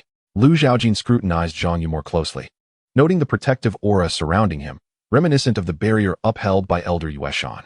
However, this sword strike was far from ordinary. It was a technique evolved from the sword intents of wind and thunder. Even with a protective aura, it still carved a deep wound in his abdomen, blood gushing forth. The thunderous sword intent ravaged the wound, making it feel as though Zhang Yu's true essence was futilely attempting to mend the injury, akin to water meeting fire, resulting in mutual annihilation. Zhang Yu's complexion instantly became exceedingly grim. Though Qi Yinqiu emerged unscathed, his pallor was ashen, clearly having expended considerable energy to withstand this strike. As a sword cultivator himself, he had grasped the sword intent, yet his application paled in comparison to Lu Zhaojin's, leading to a devastating defeat in their clash of sword wills. Were it not for his sword providing support, Qi Yinqiu would have found it nearly impossible to stand. He looked intently at Lu Zhaojin and remarked, "Had I foreseen this outcome, I would have slain you in Luoxia City." Lu Zhaojin shook his head, stating that foresight is invaluable. Moreover, in Luoxia City, he would not have been able to kill him. Qi Yinqiu sighed, acknowledging the truth in Lu Zhaojin's words. If one knew everything in advance, the world would be devoid of such absurdities. He closed his eyes, resigned to his fate. Lu Zhaojin granted him respect, allowing the sword intent to pierce his heart, severing his life force but sparing his head, preserving his body intact. Experience for slaying a 6th rank martial artist 50,000. Experience 136828. In the vast square before the hall, only Lu Zhaojin, Zhang Yu, and Elder Yueshan remained. Elder Yueshan, renowned for his mastery of hard training, displayed remarkable talent. Even with a wound that bled profusely, he managed to endure until now, leaving Lu Zhaojin in awe of how he accomplished such a feat. Zhang Yu's injuries were equally dire, lacking the robust physique of Elder Yueshan. His recovery ability was rather mediocre, relying solely on his true essence. Yet, true essence is finite, and its depletion is inevitable. After Lu Zhaojin killed Qi Yinqiu, she turned her gaze towards Zhang Yu, refraining from drawing her sword immediately, and inquired, "Where is my father?" Zhang Yu, resigned to his fate, ceased his struggles. With the remnants of his true essence barely sustaining him, he struggled to keep his eyelids open and weakly responded, "In the dungeon." Lu Zhaojin pressed further. "Where's the dungeon?" Zhang Yu uttered his final words, "At the back mountain." Experience for killing a 6th grade martial artist 50,000. Experience 186828. Lu Zhaojin furrowed her brow, glancing at Elder Qishan, who was leaning against the wall. Elder Qishan opened his weary eyes, met Lu Zhaojin's gaze briefly, and then looked into the distance. As if he could see Elder Hengshan beckoning to him, the light in his eyes fading completely. Experience for killing a 7th grade martial artist 5,000. Experience 191828. With the last man perishing, the Dingshan sect became nothing more than a whisper of history. Lu Zhaojin made her way to the back mountain of the Dingshan sect, where she found Lu Jinlin unconscious in the dungeon. Chapter 54.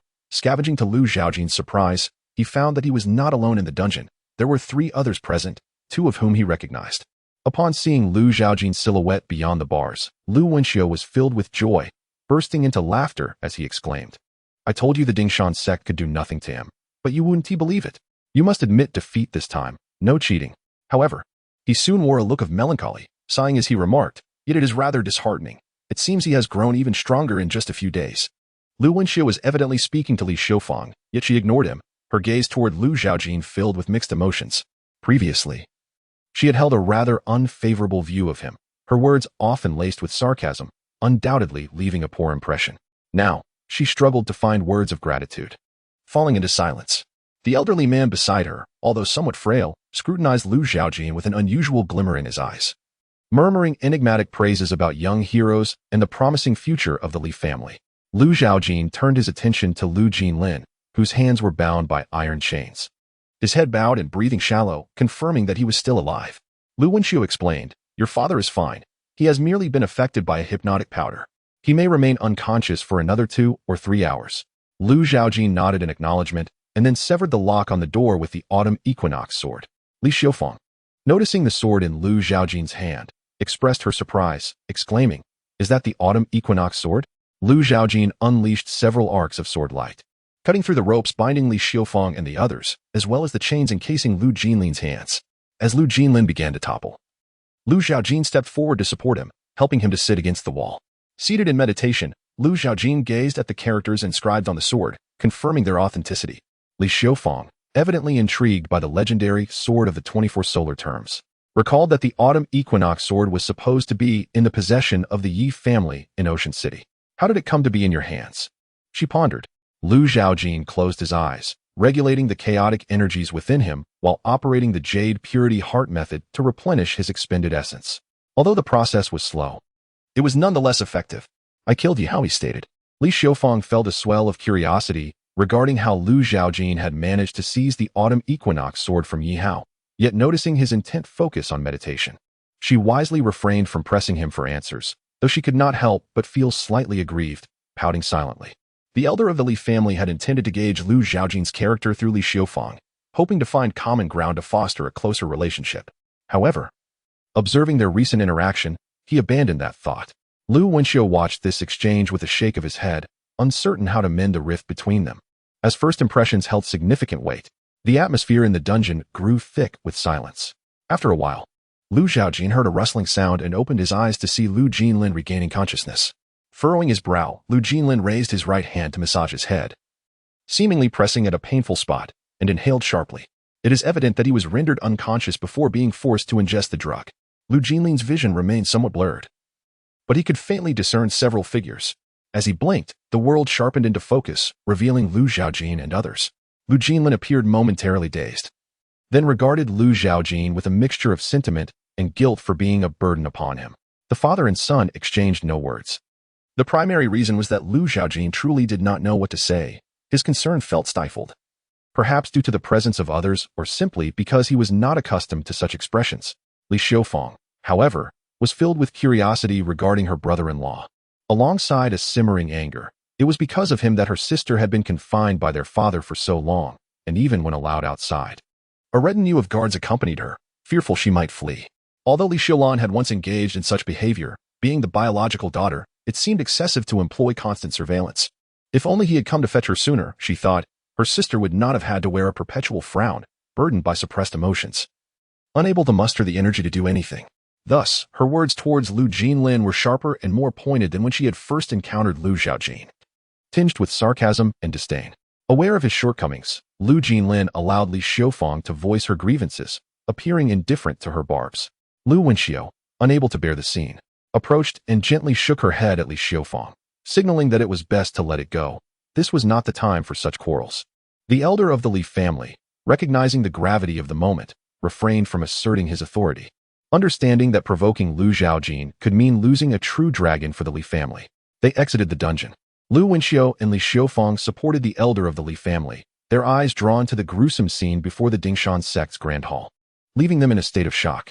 Their gazes towards Lu Zhaojin were tinged with a hint of awe, pondering the nature of his cultivation. For even Qi Yinxiu and others, formidable sixth-tier warriors, had fallen to him. Lu Zhaojin, lacking a heart technique, was intrigued by the method practiced by Zhang Yu and paid no heed to their stares.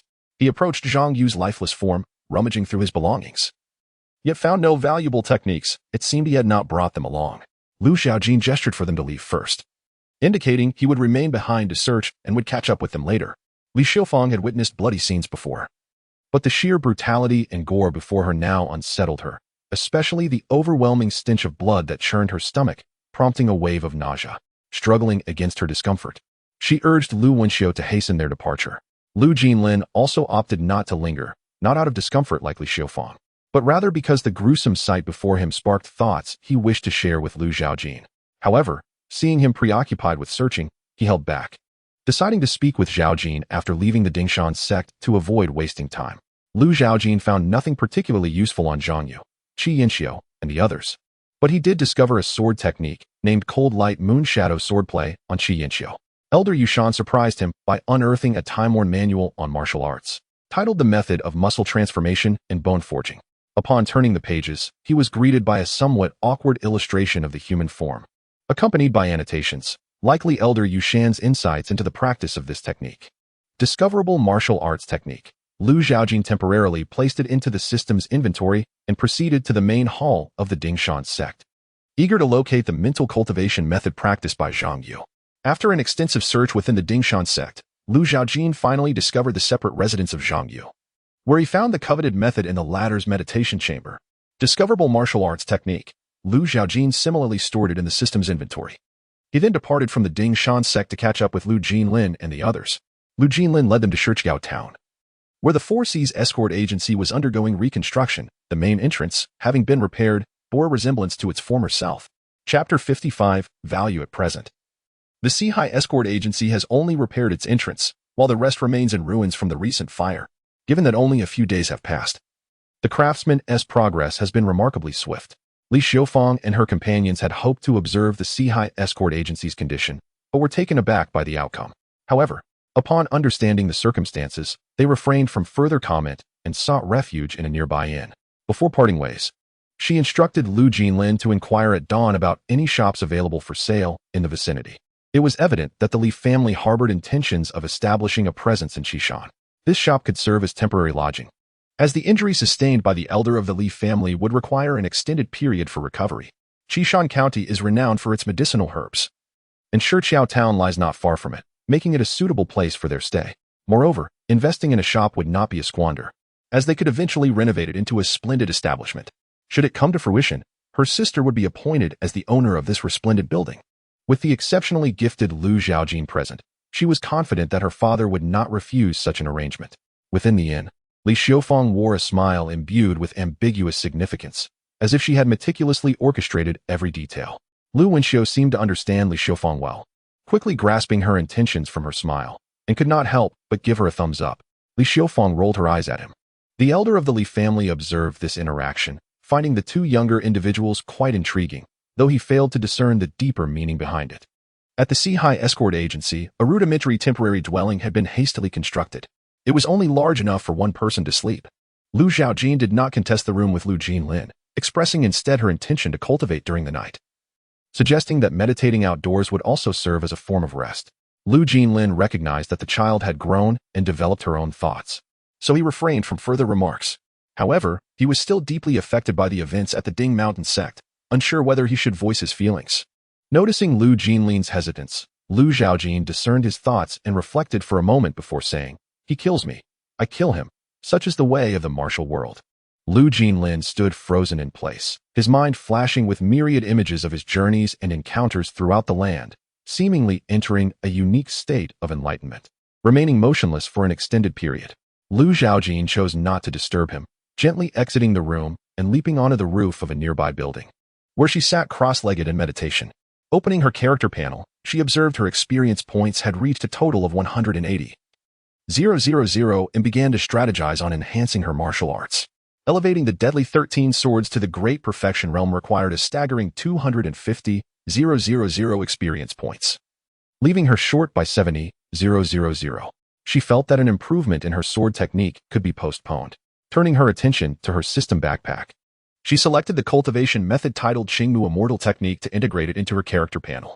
Mind method successfully recorded. Qingmu Immortal Technique 0100. Lu Zhaojin infused experience points into the Qingmu Immortal Technique. Qingmu Immortal Technique 25100. Experience 66. 828. This technique was indeed remarkable, requiring approximately 120,000 experience points just to grasp the fundamentals. However, for Lu Zhaojin, it brought about a tremendous enhancement, as if the true essence within him flowed endlessly, inexhaustible. Yet, Zhang Yu had also practiced the Qingmu Immortal Technique but could not achieve the same results as Lu Zhaojin. He merely possessed a greater reserve of true essence than martial artists of the same realm. This indicated that Zhang Yu had not successfully grasped the technique. Now, having mastered the Qingmu Immortal Technique, true essence was no longer his weakness. Lu Zhaojin's martial realm also advanced to the mid-stage with the initiation of the Qingmu Immortal Technique. Lacking experience for further enhancement, he subsequently adopted the Yijin Duan Gu Technique. Yijin Duan Gu Technique 0100. The Yijin Duan Gu Technique is not an esoteric skill. With dedication and perseverance, one will eventually attain perfection. However, whether one can survive to witness that moment remains uncertain. Lu Zhaojin need not concern himself with such matters. He directly infused experience points to rapidly elevate his proficiency in the Yijin Duan Gu Technique. Yijin Duan Gu Technique 75-100. Experience 26. 828. The Yijin Duan Gu Technique swiftly reached a state of great accomplishment. A series of explosive sounds erupted from within Lu Zhaojin, as his muscles and bones resonated like the thunderous roar of tigers and leopards. With a powerful swing of his arm, the immense force contained within him seemed to propel his muscles and bones, creating a resonant explosion in the void. If this force were unleashed upon flesh and blood, it could undoubtedly shatter them to pieces. Lu Zhaojin estimated that with full strength, his punch exceeded 1,000 joon of might. However, lacking specific tools to gauge his strength, he could not derive an approximate figure. Nevertheless, he had a premonition that even a martial artist at the initial stage of the 6th rank would be unable to withstand his full-force punch, which could obliterate them even while channeling true essence. What might occur if the Yijin Duan Gu technique were to reach perfection or break through to its ultimate state? Lu Zhaojin found it difficult to fathom, glancing at the panel displaying just over 20,000 experience points, feeling that he still lacked sufficient experience. Thus, he resolved not to linger in Shiqiao town for long. However, concerned that Lu Jinlin might encounter troubles in the future, he felt it prudent to leave him with some means of defense. What was he contemplating? Lu Wenxiu, unable to sleep in the inn, initially planned to take a stroll, enjoying the moonlight and stargazing while sipping a bit of wine. However, the absence of an open tavern dampened his spirits, and on his way back to the inn, he noticed Lu Zhaojin lost in thought atop a rooftop. After some contemplation, he decided to approach him. Lu Zhaojin found Lu Wenxiu to be quite amiable, straightforward, and cheerful, though he seemed to harbor some reservations regarding matters of the heart. However, that was a personal affair, and it did not concern him, as he did not intend to stay in Shiqiao town for too long.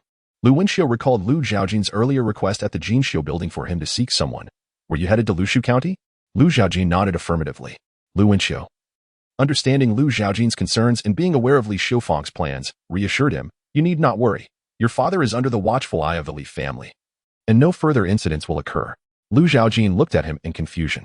Lu Wenxiu explained, previously, Qi Mountain held no value, and the Li family had never considered establishing a Jinxiu building here, but now that has changed. As Lu Wenxiu spoke, her gaze remained fixed upon Lu Zhaojin's face, signifying that the value discovered by the Li family in Qishan was none other than Lu Zhaojin herself. The Li family was not naive. Upon learning that Lu Zhaojin had attained the 7th rank at such a tender age, they entertained thoughts of mending their relationship. Lu Zhaojin remained non-committal, recognizing that their intentions were of no concern to her. She was indifferent to speculating on how the Li family would proceed, nor was she invested in their motives for establishing the Jinxiu building in Shiqiao town. Lu Wenxiu understood that it would be impossible to remedy the grievances of the past decade in a short span. Yet it is often said that a gentle stream flows steadily, and one day reconciliation may be achieved. The two sat together, one gazing at the starry night sky, the other seated in meditation with eyes closed. Thus, they spent the night in this manner. As dawn broke and the sun rose, the radiant light painted the clouds at the horizon in a magnificent golden hue. Chapter 56. By Lu Li Xiufang acted swiftly. What had merely been a budding idea the previous night transformed by the following day into a decisive action as she took Lu Wenxiu to Stonebridge Town, examining the surroundings diligently. Ultimately, she purchased a grocery shop at a considerable price, recognizing the potential for appreciation due to the town's forthcoming expansion. This realization was precisely why she was willing to invest heavily. Lu Zhaojin harbored reservations about the Li family, uncertain whether all members shared Li Xiufang's vision. Hence, before departing from Qishan, he entrusted his father with the Qingmu immortal technique, cautioning him not to reveal this secret art to others, particularly the Li family. Lu Jinlin understood well the adage that a man without guilt may suffer for holding a treasure, so he concealed the Qingmu immortal technique meticulously, employing only the refined true energy cultivated from the Yuqing heart method when away from home. Lu Zhaojin had no sword techniques to impart, so he transcribed his insights on the Xianlei 9 swords onto paper and presented it to Lu Jinlin. With everything in place, Lu Zhaojin prepared to set off for Lushu County. Upon learning from Lu Wenxiu about Lu Zhaojin's impending journey to Lushu County, Li Xiufang sought him out before his departure.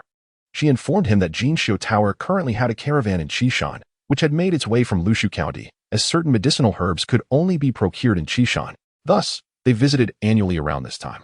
Initially, Lu Zhaojin intended to take a boat from the dock, but Li Xiufang suggested that he could accompany the caravan to Lushu County instead, which would be safer than traveling by ship. After a moment of contemplation, Lu Zhaojin surmised that as a merchant, Li Xiufang would not share this information without reason. He casually decided to accept her offer to accompany the caravan to Lushu County. Was she hoping for him to escort the caravan? In light of Lu Jinlin's connection, Lu Zhaojin acquiesced to Li Xiufang as request. 3 days later, in Lushu County, by Lu City, Lu Zhaojin and his companions found themselves halted at the city gates. A lengthy queue stretched before them, moving sluggishly, with no indication of when it would be their turn. Sitting in the carriage, Lu Zhaojin peered through the curtain-esque gap at the sinuous line ahead, feeling a sense of awe at by Lu City, the capital of Lushu County. The sight before entering the city was impressive. One could only imagine the grandeur within. Suddenly, the carriage curtain was drawn aside. A middle-aged man entered, clad in elegant garments adorned with gold and silver, yet lacking the flamboyance of Zhou Kuang. He displayed a degree of restraint, wearing only a jade ring on his thumb. Upon entering the carriage, the man offered Lu Zhaojin an apologetic smile. "Young hero Lu," he began, "I have inquired, and it appears there are too many people wishing to enter the city. It seems we may have to spend the night outside." Lu Zhaojin reassured him that it was of no concern. After 3 days of traveling with the caravan, camping in the mountains and forests, he was unbothered by this minor inconvenience. The middle-aged man, surnamed Yin, was named Yin Borui, though Lu Zhaojin typically referred to him as Manager Yin, as he oversaw the caravan's affairs. Given the confirmation that they could not enter the city today, Manager Yin had arranged for the group to set up camp in a clear area outside the city, with tents encircling a central fire pit prepared for a lively evening of camaraderie and conversation. This is one of the few leisurely entertainments they possess. Lu Zhaojin followed Yin Zhushi as they alighted from the carriage, arriving at the already erected camp. Along the way, members of the caravan greeted Lu Zhaojin with smiles and enthusiastic salutes, their expressions filled with profound respect. This admiration stemmed from Lu Zhaojin's formidable prowess, which had captivated them and naturally evoked a sense of reverence and veneration for the strong. The journey from Qishan County to Zhaojin was fraught with peril, having encountered several bandit attacks along the way, including notorious and powerful marauders. Yet, each time, Lu Zhaojin had swiftly dispatched them with a single stroke of his sword, the gleaming blade striking with both speed and ferocity, executing decapitations with ease. Consequently, their feelings towards Lu Zhaojin were a complex blend of admiration and fear, the vivid memory of those beheadings still fresh in their minds. Unbridled, how dare a mere gatekeeper obstruct the carriage of the Wu family? A commotion erupted at the city gate, suggesting that someone attempted a forceful entry but was halted by the soldiers stationed there. Lu Zhaojin and his companions cast curious glances, overhearing the myriad discussions among the crowd. It turned out that the carriage belonged to the Wu family. There was speculation about which member it might be. If it were the third young master of the Wu family, the gatekeeper would certainly find himself in a predicament. Perhaps the thoughts manifested into reality. For a youth emerged from the carriage, his countenance quite grim. Wu Qi, the third young master of the Wu family, was at the late stage of the 7th rank. Ranked 39th on the Jiaolong list. No, he must now be ranked 40th. Oh, when was the Jiaolong list last updated? Just 4 days ago, I believe. A certain Lu Zhaojin surged from the 50th to the 20th position. Wasn't the 50th rank held by someone named Chen? That is now ancient history. I've heard that the Chen family has been annihilated, and it is said that Lu Zhaojin was the one who destroyed them. Chen Yinrui was at least of the 6th rank. How could he perish at the hands of a mere youth? Lu Zhaojin hails from Qishan. That seems implausible. I hope you are not merely relaying hearsay. I am indeed from Qishan, and the Ding Mountain sect was slaughtered by Lu Zhaojin. Blood flowing like rivers. Can this news be false? The crowd erupted into debate. The gatekeeper called for the city commander, who raised his long spear and struck it heavily against the ground, demanding silence. He then greeted the Wu family with a smile, saying nothing else, allowing them entry into the city. This incited dissatisfaction among others, yet they dared not offend the Wu family or the city commander, so they could only mutter their grievances inwardly. Yin Borui seemed to ponder something and suddenly remarked to Lu Zhaojin, "Lu Zhaojin, you are indeed fortunate." Lu Zhaojin felt perplexed, looking at Yin Borui, uncertain about the source of this good fortune. "What leads you to this conclusion, Master Yin?" Yin Borui replied with a smile. "I was wondering why so many people have come to the city today. It turns out that a rare thunderstorm phenomenon is about to reoccur at Longzhou Mountain." Lu Zhaojin had heard Li Xiufeng mention Longzhou Mountain and learned from her that the Yi family sword manual was discovered there, which subsequently led to their annihilation. Thus, he inquired about the location of Longzhou Mountain and the nature of this extraordinary thunderstorm phenomenon. Yin Borui shook his head, for the spectacle of the thunderstorm defies description. One must experience it firsthand to truly grasp its wonders. Thus, I remarked upon the fortunate fate of the young hero Lu, who, upon his inaugural visit to Bailu City, encountered such an extraordinary phenomenon. He continued, "As for Longzhou Mountain, it lies just behind Bailu City, less than 100 miles away. If you wish to venture there, young hero Lu, there is no rush. You may wait until I have completed the delivery of these goods, and I shall accompany you." Indeed, Lu Zhaojin was eager to witness the marvels of the thunderstorm, curious about what made it so remarkable. Furthermore, enlisting the services of Jinxiu Tower to locate Zhaojin was not a task to be accomplished in a day or two, making it the perfect opportunity to experience the tempest. Speaking of which, having comprehended the essence of the Thunder Sword, he wondered if he could leverage this thunderstorm to elevate his understanding to new heights. Chapter 57, Duan Ian Baimei City. At a private room in the 100 Flavors restaurant, Zhaojin Ji stood by the window, gazing at the bustling streets teeming with a myriad of vehicles and a throng of people. He found himself momentarily lost in thought. But as he noticed the carriages of prominent families entering the city, a glint of intrigue flickered in his eyes. In his heart, Zhaojin Ji mused, "Master, are you certain that the true dragon's secret realm lies within Longzhou Mountain?" A mysterious voice resonated within his mind, affirming his query. Zhaojin Ji was puzzled by his master's unwavering confidence. The enigmatic voice elucidated, "The true dragon's secret realm exists because of me." Upon hearing this, Zhaojin Ji's face registered astonishment, yet he swiftly masked his expression, adopting a demeanor of calm indifference. Could it be that his master was the sovereign of the true dragon's secret realm? Suddenly, Zhaojin Ji realized how little he truly understood about his master, his origins, his cultivation level, and the reasons behind his transformation. All questions he had never asked, yet he had unreservedly placed his faith in his master's intentions for his benefit. This felt decidedly amiss. The mysterious voice spoke again. "I am Duan Yi, once the chief disciple of the Foshui sect. Though that sect may now be but a relic of history, in ancient times, it thrived exceedingly, wielding the power to vanquish true dragons with a myriad of techniques." Duan Yi's lingering soul could sense the fluctuations in Zhaojin Ji's emotions and recognized that this time, concealment was no longer an option.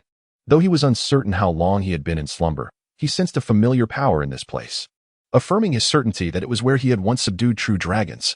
Zhaojin Ji remained silent for an extended period, evidently shaken by Duan Yi's revelations. "Master, do true dragons truly exist in this world?" Duan Yi paused momentarily before responding. "Indeed, true dragons existed in ancient times, but now, it is difficult to ascertain." Zhaojin Ji intended to voice further thoughts when a woman's voice interrupted from behind him. "Jinji, what has captured your attention? You appear quite astonished." A young woman appeared at his left, her beauty striking, skin fair, clad in a flowing white gown, exuding a gentle demeanor reminiscent of a refined lady. Regaining his composure, Zhaojin Ji addressed her as cousin and shook his head, dismissing her concern. "It's nothing. Merely the increasing number of people in Baimei City piques my curiosity about this thunderstorm phenomenon." Bai Yuan smiled softly. "I too am curious." which is why I accompanied you to witness it. She recalled something and inquired. I heard you have been investigating the person responsible for your father's death. Do you have any leads? Zhaojin furrowed his brow, a hint of vexation clouding his expression. There was news that 4 days ago, Lu Zhaojin was seen returning to Qishan. Subsequently, there were reports of the Dingshan sect being annihilated. Bai Yuan expressed her surprise. Are you suggesting that the assailants who decimated the Dingshan sect are connected to your adversary? Although Zhaojin was reluctant to acknowledge it, the truth was undeniable. Yet he could not articulate it, merely nodding in acquiescence. At that moment, a youth who had been indulging in a feast at the table, with food still in his mouth, eagerly interjected, "Rest assured, Brother Zhao, with me around, I will surely assist you in vanquishing your foes." Bai Yuan's expression was fraught with difficulty, her demeanor weighed down by a heaviness of heart. Although the Dingshan sect could not rival the Bai family, its leader, Zhang Yu, was nonetheless a martial artist of the 6th rank. How could he have been so easily slain by that individual? She proposed. Perhaps I should summon the elders from our family to deal with Lu Zhaojin. Zhaojin found himself at a loss for words. Continuing this discussion would only lead him to unwittingly extol Lu Zhaojin's virtues. I appreciate the goodwill of my cousin and Chao, but I am capable of handling this myself. As timely words soothed Zhaojin's turbulent emotions. Do not be anxious. My current strength cannot discern the location of the true dragon seal. However, we can harness the power of the thunderstorm to carve a path into the true dragon's secret realm. He continued, that place is replete with opportunities. If you can enter the true dragon's secret realm ahead of them, seize the chances to enhance your strength. Lu Zhaojin will pale in comparison to you. S words ignited a spark of hope within Zhaojin, as if he could envision defeating and slaying Lu Zhaojin. Ever since his father perished at Lu Zhaojin's hands, Zhaojin had been plagued by nightmares, where his father lamented, questioning why he had not yet avenged him. Bai Yuan noted the sudden surge of fighting spirit within Zhaojin, her face betraying a flicker of confusion. Yet, before she could inquire further, her gaze fell upon the Wu family's carriage, her expression darkening slightly. What business did they have here? Coincidentally, Wu Qi's carriage had halted right before the entrance of Bai Weizhai. Wu Qi disembarked and, upon lifting his gaze to the window where Zhaojin stood, he spotted Bai Yuan's exquisite countenance. A smile graced his lips, yet a flicker of malice glimmered in his eyes. Simultaneously, he harbored a murderous intent towards Zhaojin, who stood beside Bai Yuan. Zhaojin was acutely aware of the betrothal between the Bai and Wu families, specifically between Bai Yuan and Wu Qi. However, Wu Qi's character was notoriously vile, his reputation locally so reprehensible that many would wish him 1,000 deaths. Yet, due to the Wu family's influence, no one dared to act against him. Before long, a knock echoed through the air. The youth named Chao, unaware of who was at the door, felt irritation at the interruption of his meal and approached the door with a surge of anger. Who is it? He called out. Upon opening the door, he was greeted by the unfamiliar visage of Wu Qi. Who are you? Wu Qi appeared oblivious to him, brushing past him to seek out Bai Yuan. Yuan, I have come to invite you to witness the spectacle of the thunderstorm at the Bai family. However, your servants informed me that you were not at home, and it took considerable effort to discover that you had arrived in Bailu City. How I have suffered from this deception. Zhaojin felt a wave of disgust wash over him as he regarded Wu Qi, unable to fathom how he could utter such words with a straight face. Bai Yuan, too, felt a similar revulsion, particularly when reflecting on how Wu Qi had exploited this very demeanor to deceive countless young women in the locality. Therefore, she offered him no pleasant reception. I am known by name and title, Bai Yuan. Wu Qi, with a countenance as thick-skinned as a city wall, responded, Yuan. You are my fiancé, destined to enter the doors of the Wu family. Addressing you as Yuan only serves to deepen our familiarity. In a fit of exasperation, Bai Yuan found herself powerless against Wu Qi and chose to ignore him, instead retreating behind Zhaojin. Observing this, Wu Qi furrowed his brow, directing a somewhat unfriendly gaze towards Zhaojin. Who are you? Zhaojin replied coolly, my cousin has no fondness for your type. And this is my private chamber. I advise you to depart swiftly, otherwise, do not blame me for being discourteous. Cousin? Which he initially presumed Zhaojin to be the paramour Bai Yuan had taken a liking to, only to discover he was, in fact, her cousin. A sense of relief washed over him, and his demeanor shifted. His once cold stare towards Zhaojin softened, as if he were now regarding him as a familial relation. Zhaojin was left speechless, astonished by the audacity of such individuals. Suddenly, a thought struck him, and he devised a clever stratagem to rid himself of Wu Qi. Are you planning to join us to witness the spectacular thunderstorm? Behind him, Bai Yuan tugged at Zhaojin's sleeve, clearly displeased with his words, questioning why he would mention such things to Wu Qi. Wu Qi nodded in agreement. eager to linger in Bai Yuan's presence, for it is said that a virtuous woman fears a persistent suitor. The moment he laid eyes on Bai Yuan, he resolved to make her his own. Chapter 58. Provocation. Zhaojin gently patted Bai Yuan's hand and winked at her, signaling that he had things under control. Although Bai Yuan felt discontent, she was even less inclined to let Wu Qi continue to pester her. After weighing her options, she turned her head away, choosing not to look at them. Zhaojin approached Wu Qi and mentioned a name, naturally that of Lu Zhaojin. In his understanding, Lu Zhaojin had endured suffering and experienced profound stimulation that led to enlightenment. However, his personal foundation could hardly rival the centuries-old heritage of the prominent families. To be prudent, he refrained from suggesting that the Bai family seek Lu Zhaojin, troubled by how to handle him. Wu Qi's timely appearance was a stroke of fortune for Zhaojin. Upon hearing Lu Zhaojin's name, Wu Qi furrowed his brow. Are you speaking of the Lu Zhaojin who recently entered the dragon ranking? At that time, Zhaojin had been somewhat astonished that Lu Zhaojin could ascend to the dragon ranking, especially given that he had attained late-stage 7th rank cultivation in such a short span. This only heightened Zhaojin's urgency to eliminate Lu Zhaojin. Wu Qi, motivated by the changes in the dragon ranking, was indeed seeking trouble with Lu Zhaojin. Zhaojin's mention of this served his purpose perfectly. Though he concealed his intentions, casting a glance at Bai Yuan that conveyed a sense of confidence, as if to say, wait here, I shall return shortly. 7th Elder, dispatch someone to ascertain Lu Zhaojin's current whereabouts. The martial protector at the entrance nodded in agreement and departed from Bai Weizhai with several companions. Wu Qi found a stool to sit on, observing the wary youth across from him. He scrutinized the jade pendant hanging from the youth's waist and inquired, from the Su family? The young man, influenced by Bai Yuan, regarded him with disdain. Su Chao. Wu Qi's eyes widened in realization. He was the brother of Su Yulong. Reflecting on something, he looked at Su Chao and remarked, I heard that an elder from your Su family perished in Wanxia City. I wonder if there's any truth to it. Su Chao halted his eating, and the air around him shifted, transforming from that of a harmless lamb to an enraged tiger. He glared at Wu Qi, a fierce glint in his eyes. What do you mean by that? Wu Qi remained unfazed, maintaining a nonchalant smile. I heard that the young man is also named Lu Zhaojin. I wonder if they are one and the same. Su Chao could no longer contain himself. As Wu Qi continued, his expression turned menacing, and his right hand clenched into a fist, striking towards Wu Qi. Wu Qi extended his finger like a sword, his vital energy flickering at his fingertips. Although it appeared as a mere glimmer of starlight, it harbored terrifying power capable of piercing through flesh and even steel.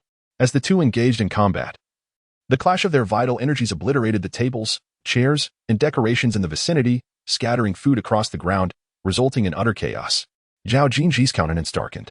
Taking a deep breath, he channeled a measure of vital energy and shouted, Enough! Both Wu Qi and Su Chao were taken aback and halted their actions. Their fists and Wu Qi's finger were mere inches apart, poised for collision. Zhaojin turned to Wu Qi and said coldly, rather than showcasing your prowess here, it would be wiser to contemplate how to deal with Lu Zhaojin once you locate him. His kind would never show mercy, nor would he spare your life simply because of your esteemed lineage. While he did not utter much to Su Chao, his gaze carried a hint of warning. Zhaojin's was determined to prevent Su Chao from involving himself in this matter.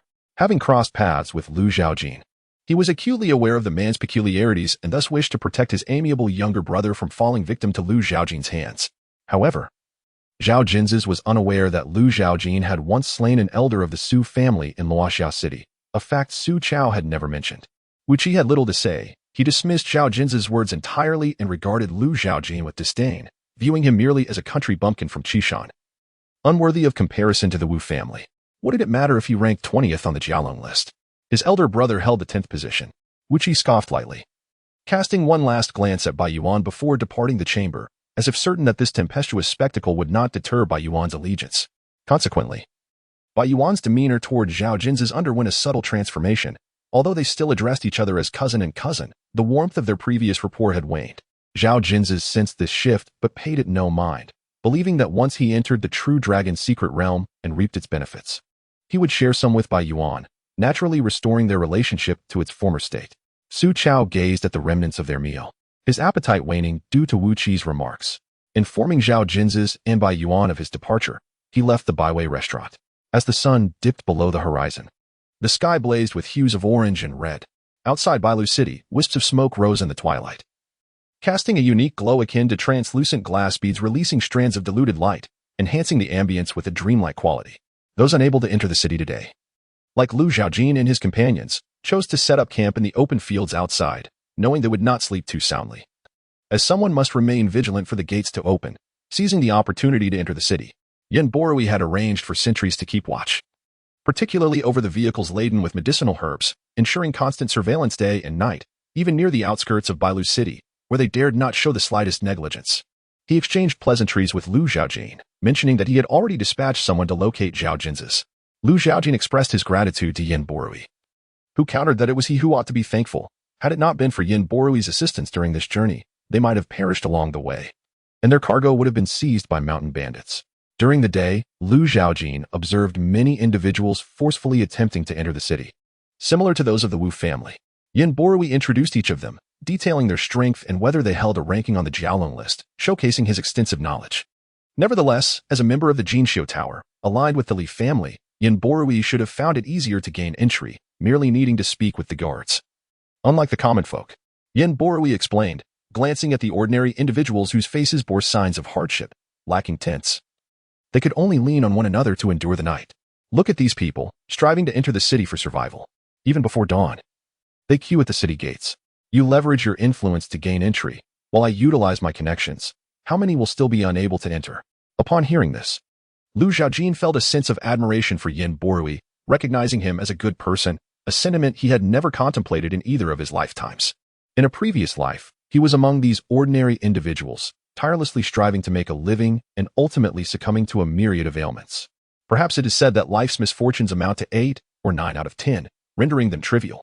After traversing into this realm, he became engrossed in enhancing his strength and overcoming challenges, leaving no time for such contemplations. Yen Borui understood that Lu Zhaojin could not comprehend this, for they were at different stages of life, and their perspectives on the world naturally diverged. Do not overthink, young hero, you and I are not the same. Just as you are a wanderer of the rivers and lakes, I am a merchant. Beyond these two identities, there exists a multitude of distinctions. For instance, some wanderers pursue fame and fortune, others embrace freedom and defiance, while some seek invincibility. Are you aware of which type of wanderer you embody, young hero? Lu Zhaojin was taken aback by Yen Borui's sudden importation of life lessons. In response to his final inquiry, Lu Zhaojin merely nodded, offering no explicit affirmation. Yen Borui did not press further. He simply smiled and prepared to retreat to his tent for rest. As he lifted the curtain, he was met by a servant from the splendid pavilion bearing news. Chapter 59. The challenge. As dawn approached, a long queue formed at the gates of Bailu City. This time, Lu Zhaojin and his companions had entered the city quite early. Bailu City was vast, at least 7 or 8 times the size of a typical coastal city, and bustling with life. The morning streets were filled with the aroma of food and the continuous calls of vendors. The crowd was dense, with carriages navigating slowly through the throngs of people. Lu Zhaojin followed Yen Borui back to the Jinxiu building. Due to the unusual thunderstorm spectacle, people from all walks of life gathered here, and the inns and lodgings within the city were fully booked. Thus, he had no choice but to seek refuge at Jinxiu building, lest he spend the night on the streets. Although he had meditated on rooftops before, Yen Borui's earnest invitation led Lu Zhaojin to relent after multiple refusals. As the carriage passed by the Bai restaurant, Lu Zhaojin glimpsed its sign through the curtain's gap, narrowing his eyes as a flicker of light sparkled in his gaze. The previous night, a servant from Jinxiu building had found Yen Borui, revealing the whereabouts of Zhaojin. Lu Zhaojin and Yen Borui exchanged a knowing glance, surprised by the swiftness of the discovery. Yen Borui had anticipated it would take a day or two. The servant's next revelation was of utmost importance. Zhaojin was indeed in Bailu City, residing at Bai restaurant, accompanied by Miss Bai from the Bai family and young master Su Chao from the Su family. No wonder the search had been so quick. Their quarry was right under their noses. A sense of awareness washed over Lu Zhaojin as he shifted his gaze from the sign to a young man who had just exited Bai restaurant. The young man was quite perceptive and immediately caught sight of Lu Zhaojin's carriage. Their eyes met, but the curtain obscured Lu Zhaojin's full visage from Zhaojin's view. He could only see those striking eyes. Yet, an inexplicable sense of familiarity surged within him, accompanied by a hint of unease, prompting him to scrutinize the occupant of the carriage more closely. However, by the time he looked again, the carriage had already moved on. Zhaojin's thoughts were tumultuous, the aroma of steamed buns wafting through the air doing little to quell his appetite. At that moment, Bai Yuan emerged from Bai restaurant and, noticing Zhaojin's distress, inquired, "What troubles you?" After a moment of contemplation, Zhaojin shook his head. "I'm fine. Perhaps I'm just overthinking." Bai Yuan, puzzled yet respectful of his reticence. Mentioned that the elders of the Bai family had arrived in the city and that they needed to go greet them before continuing on her way. Zhaojin nodded, trailing behind by Yuan, yet his mind was consumed by the memory of those eyes. His right hand clenched into a fist, then quickly relaxed. In his mind, Duani spoke. Do you think he is Lu Zhaojin? Taking a deep breath, Zhaojin replied, though I couldn't discern his face. Those eyes felt akin to the pressure I experienced from Lu Zhaojin back in Qishan. It must be him, Duani asked. Is he perhaps here for the thunderstorm spectacle as well? Zhaojin hesitated, uncertain. Maybe, but he gives me the impression that he is here for me. Duani discerned that following his escape from Qishan, Zhaojin exhibited a hint of trepidation towards Lu Zhaojin. Although Zhaojin concealed his emotions adeptly, Duani was perceptive enough to sense the fluctuations within him, rendering Zhaojin an open book in Duani's eyes. Do not fret, my disciple, with my assistance. You shall surely vanquish him. Zhaojin had once placed unwavering trust in Duani, believing that uttering such words could dissolve any obstacle. However, having faced defeat against Lu Zhaojin for the first time, followed by a second setback in the cave, his faith in Duani's assurances began to wane. Master, can we truly eliminate him? The recent failures had instilled a sense of doubt within Zhaojin. Duani recognized the urgency of the situation, suspecting that his previous eagerness had inadvertently led to Zhaojin's disillusionment. The spirited youth he once knew had faded, replaced by uncertainty. Rest assured, the times have changed. With your current cultivation at the late stage of the 7th rank, you can bear my strength without your physical form crumbling easily. If you reach the 6th rank in the True Dragon Secret Realm, you will possess the capability to defeat Lu Zhaojin. Reassured by Duani's words, Zhaojin felt a flicker of confidence. After all, he possessed superior innate talent compared to Lu Zhaojin's inferior roots, and he believed his future achievements would undoubtedly surpass his rivals. Furthermore, he hoped that the Wu family could exert their influence to subdue Lu Zhaojin, and if he could eliminate him, it would be the pinnacle of success. Meanwhile, Lu Zhaojin was not in a hurry to eliminate Zhaojin. Instead, he contemplated the purpose of Zhaojin's presence in Bailu City. Was it truly to witness the spectacular thunderstorm? Recalling the elder behind Zhaojin, Lu Zhaojin theorized that there might be opportunities tied to this thunderstorm, likely connected to the elder. As the carriage came to a halt, the voice of Yin Borui resonated. Young hero, we have arrived. Lu Zhaojin dismissed any further thoughts, resolving to follow Zhaojin during the day of the thunderstorm. Should any unexpected gains arise, it would merely be a bonus. Otherwise, eliminating Zhaojin would suffice as a worthwhile endeavor. Alighting from the carriage, Lu Zhaojin gazed upon the magnificent structure resembling a tower. The Jinxiu building, which undoubtedly surpassed the grandeur of the one in Luoxia City. Yin Borui remarked with a smile. The Jinxiu Chamber of Commerce in Luoshui City is even more awe-inspiring. I visited once and still find it unforgettable. That place is utterly mesmerizing. Uncertain of the place that evoked such admiration from Yin Borui, Lu Zhaojin speculated it must be remarkable. I shall seek the opportunity to witness it, he replied. Yin Borui wore a mysterious smile, suggesting that such an opportunity would indeed arise. Yin Borui then invited Lu Zhaojin to enter and await his return as he arranged for the unloading of goods. Once everything was settled, he would lead the traveling party, along with his family, to the finest tavern in Bailu City for a delightful meal and fine wine. Lu Zhaojin found Yin Borui's proposal quite agreeable, and the expectant gazes of those around him indicated a collective hope for his acquiescence, which he readily granted. Suddenly, a sharp sound pierced the air. A flying dagger, resembling a streak of light, hurtled towards Lu Zhaojin. The unexpected occurrence, especially within the confines of Bailu City, instilled a sense of panic among the onlookers. The guards stationed near the cargo swiftly drew their weapons, forming a protective circle around the cart, bracing for any further developments. Noticing that the dagger was aimed directly at him, Lu Zhaojin simply raised his right hand, pinching the blade between his fingers. Attached to the dagger was a letter.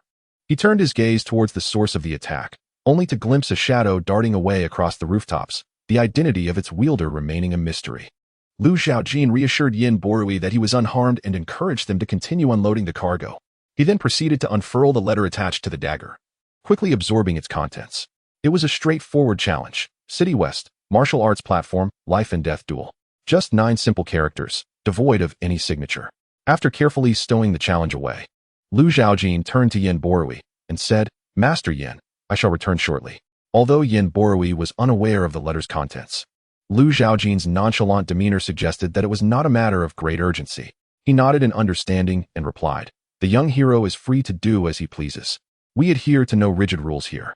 Inquiring about the direction towards the west of the city, Lu Zhaojin received a general indication and, grasping his Qishan sword, set forth towards the martial arts platform in the western part of the city. West of the city, at the martial arts platform, a multitude of martial artists had gathered. This venue was a frequent battleground for those seeking to prove their mettle. Today, atop the platform stood a youth clad in shimmering white robes, his right hand gracefully fanning himself with a paper fan while his left arm rested behind his back. He stood tall, seemingly savoring the attention of the onlookers, which he found immensely gratifying. The gathered martial artists quickly recognized the identity of the young man. Chapter 60. The platform in the western part of the city of Bailu, at the martial arts platform. Two young men sat across from each other at a table by the window in a quaint inn. They ordered a sumptuous feast and turned their gazes towards the martial arts platform outside, where a young man in white stood. Among them, a sturdy young man clad in black, bearing a scar across his face, scoffed, noting that Wu Qi had fallen to the 40th position on the dragon ranking. Yet his ostentatious demeanor remained unchanged. The other youth, adorned in a blue robe with golden trimmings, placed his ethereal blue sword on the table and remarked calmly, "Such a person possesses little skill but carries himself with great arrogance. However, this time, he has chosen the wrong opponent." The scarred youth, taken aback by his words, inquired, "What makes you say that?" He was well aware of the blue-robed youth's capabilities, for he hailed from an illustrious lineage as the young master of the Baiyun Manor, known as Zhaojin. With an early-stage 6th-rank cultivation and mastery over a family sword technique, he had reached a significant level of proficiency, his sword intent taking form. He ranked 17th on the dragon ranking. Zhaojin had received news from Baiyun Manor regarding Lu Zhaojin's formidable nature. Even the 6th-rank elder Duan Xian had fallen at his hands. How then could the 7th-rank Wu Qi contend with him? Zhaojin shook his head, believing Wu Qi's days were numbered, yet he hoped that this competition would reveal the depths of Lu Zhaojin's prowess. If Lu Zhaojin were merely a figure of hollow renown, he would not hesitate to avenge elder Duan Xian and eliminate this threat to Baiyun Manor. For his adversary was no trifling character. The scarred youth inquired with a grin, "Is it true that Lu Zhaojin killed the elder of Baiyun Manor?" The true martial division remained unaware of Lu Zhaojin's massacre of the Dingshan sect, as no presence of the true martial division could be found on Qishan. However, it was only a matter of time before the news spread, and when it did, the account of Lu Zhaojin on the dragon ranking might be stained with blood. Zhaojin's brows furrowed slightly as he cast a disapproving glance at the scarred youth, reaching for his sword. The scarred youth hastily intervened, promising to refrain from mentioning the matter again. Zhaojin had no intention of drawing his sword here. He sought to conserve his true essence. Aware that the scarred youth was not to be underestimated, the scarred youth, known as Tuo Bachong, ranked 18th on the dragon ranking and was also at the early stage of the 6th rank. Possessing a formidable physique as hard as steel and an innate strength that was remarkable, even without employing true essence. He could create a dent in stone with a single punch. Nonetheless, the lethality of a sword cultivator was unparalleled. Tuo Bachong stroked the scar on his face, gazing at the ethereal blue sword on the table. "When shall we have another duel?" he asked. This scar was a mark left by Zhaojin. Yet it had forged a bond of camaraderie between them, a relationship that was both mentor and friend. Zhaojin's attention was drawn to a figure ascending the martial arts platform, appearing to be around 16 years of age. This caused his eyes to narrow slightly. In response to Tuo Bachong's inquiry, he replied ambiguously, "Perhaps next time." Tuo Bachong grumbled, "If you don't wish to fight, then don't." Always speaking of next time. "It seems you're afraid. Who is it that you see?" He noticed a subtle shift in Zhaojin's gaze and followed it, soon spotting the young man. Was that Lu Zhaojin? Zhaojin nodded, his expression solemn. He sensed a formidable pressure emanating from Lu Zhaojin. Moreover, the latter's awareness was remarkably acute. Almost instantaneously, he recognized Zhaojin's presence. Their eyes met, and an invisible clash of sword intent ensued, with neither party willing to concede. The encounters among swordsmen can often be silent, with victories discerned in the blink of an eye. Tuo Bachong, not being a swordsman himself, was somewhat simple-minded, as if all that existed for him was the physical confrontation, leaving little room for other considerations. Zhaojin found himself somewhat envious of Tuo Bachong's purity of purpose. However, this was not the moment for such reflections. Indeed, the young man before them was Lu Zhaojin. Tuo Bachong regarded Lu Zhaojin as a formidable rival, one of the most dangerous individuals he had sensed since leaving the village. The other being Lu Changhe, the chief disciple of the Tianhe sword sect, ranked first on the dragon list. Yet, the greater the peril he perceived, the more it ignited his fighting spirit. Tuo Bachong yearned for a challenge against Lu Zhaojin, who was undeniably impressive. Having spent many years with Tuo Bachong, Zhaojin understood his nature well. When Tuo Bachong uttered those words, it indicated that Lu Zhaojin was indeed not to be underestimated. Stay calm. Many eyes are upon us. We must adhere to decorum, Lu Yizhen cautioned. Tuo Bachong nodded, yet his gaze remained fixed on Lu Zhaojin. Lu Zhaojin withdrew his gaze from Lu Yizhen and Tuo Bachong, redirecting it towards the man in white on the martial arts platform. The crowd surrounding the platform, unaware of Lu Zhaojin's identity, only knew he was ranked 20th on the dragon list, and Wu Qi's decision to challenge him signified great courage. Lu Zhaojin executed his movements with the grace of falling leaves. The onlookers turned their attention to him, seemingly eager to imprint his visage in their memories. Whispers spread through the crowd, expressing surprise at Lu Zhaojin's handsome appearance, yet contrasting this with the lethal precision of his swordplay, which starkly differed from their preconceived notions. Lu Zhaojin did not recognize Wu Qi, though he had seen him at the city gate and retained a vague impression. However, the challenge inscribed on the letter spoke of a life-or-death duel, leaving Lu Zhaojin puzzled as to when he might have offended Wu Qi. "Do we know each other?" he inquired. Wu Qi closed his paper fan and replied, "No." "Then why pursue a life-or-death battle with me?" Lu Zhaojin asked, bemused. "A deathmatch?" The crowd gasped in astonishment, taken aback by Wu Qi's audacity to issue such a challenge. Though not unprecedented, such occurrences had become rare since the events of a decade past, when two warriors fought to the last drop of blood, resulting in mutual destruction. Their conflict stemmed from deep-seated enmity, justifying a death match. But what animosity could exist between Wu Qi and this youth, Lu Zhaojin? Given Lu Zhaojin's record on the dragon list, it seemed that the true martial division, the Su family, and even the Baiyun villa held greater grudges against him. Wu Qi scoffed. For what other reason could there be? In the martial world, one naturally seeks fame and fortune. The position of the 20th rank on the dragon list was originally meant for me. Lu Zhaojin gazed at Wu Qi, remaining silent for a considerable time, pondering whether it could truly be this simple. Wu Qi continued, "I have dispatched someone to deliver the challenge letter. You received it and came, which signifies your consent to engage in a battle to the death." Lu Zhaojin nodded, agreeing to the encounter, especially since he was offered experience, and Wu Qi's evident confidence piqued his curiosity regarding its foundation. Upon witnessing Lu Zhaojin's acquiescence, Wu Qi suddenly bellowed with a deep voice, his robust true essence surging outward like a tempest, lifting Lu Zhaojin's hair and garments. He had attained the initial stage of the 6th rank. The surrounding martial artists displayed expressions of astonishment. No wonder Wu Qi exuded such confidence.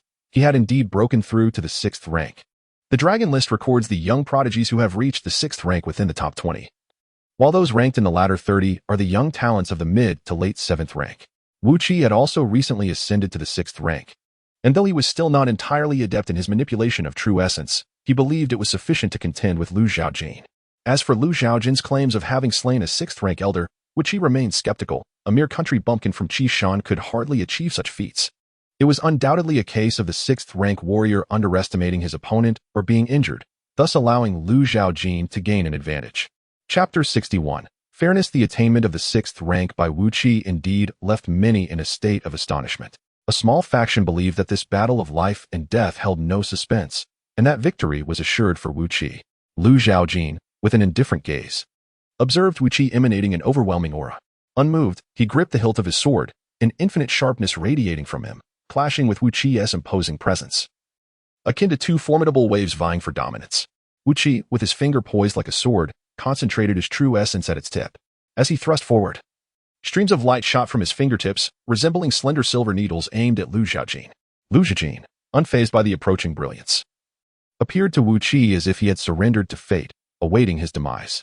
However, the subsequent events caused a subtle shift in his expression. The luminous projectile seemed ensnared in an invisible force, halting mere inches before Lu Zhaojin, refusing to advance any further. Suddenly, a flash of sword light sliced through the air, disintegrating the luminous projectiles into ash. Wu Qi, caught off guard, instinctively sensed danger and attempted to evade, but it was too late. One of his arms was severed. Such an injury was unprecedented for Wu Qi, and the excruciating pain overwhelmed him, prompting desperate cries of anguish. The surrounding practitioners of the martial world were taken aback. They had never anticipated Wu Qi to be so vulnerable, unable to withstand even a single strike, resulting in the loss of an arm. Witnessing their young master's injury, the protectors and attendants of the Wu family, disregarding the rules of the life and death battle, leaped onto the stage to intercept Lu Zhaojin's assault. Lu Zhaojin merely cast a glance at them, redirecting his sword towards the members of the Wu family. The dazzling sword light flickered before them, aside from one surviving protector. The others met their demise, their bodies severed in two. Experience gained from killing an 8th rank warrior 500. Experience gained from killing an 8th rank warrior 500. Experience 73,258. As he escorted Yin Borui back to Bailu City, Lu Zhaojin had dispatched numerous bandits along the way. And with the recent slayings of several Wu family attendants, his experience points had surged to approximately 70,000.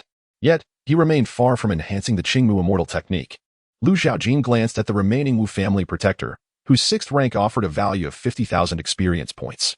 Moreover, this individual had violated the rules of the life and death battle. Having stepped onto the stage, he must be prepared for the consequences of being slain. Wu Qi, applying pressure to staunch the bleeding, appeared pale as a ghost due to the significant loss of blood.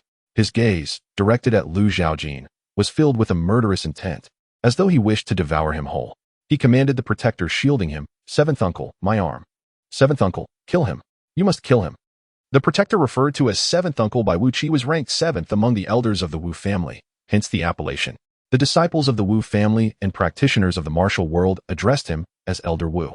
His name was Wu Deng, a practitioner of one of the Wu family's secret arts, the mountain suppression seal, a technique characterized by its extreme rigidity and vitality. It was said that when perfected, a single strike could collapse an entire mountain.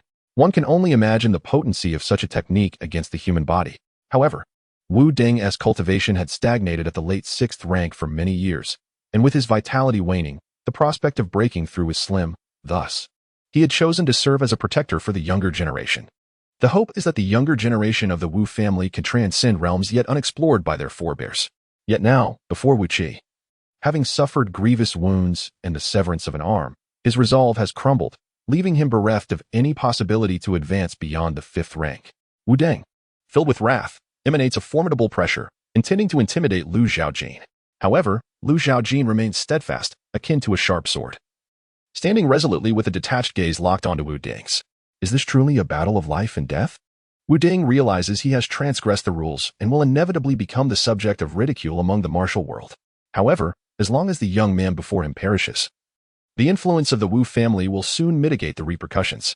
Youngster, remember that the martial world is not solely about slaughter. It encompasses human sentiments and social nuances. As the saying goes, one should leave a margin for others, for future encounters. I advise you not to mislead yourself. Lu Zhaojin, however, disregards his moralistic discourse.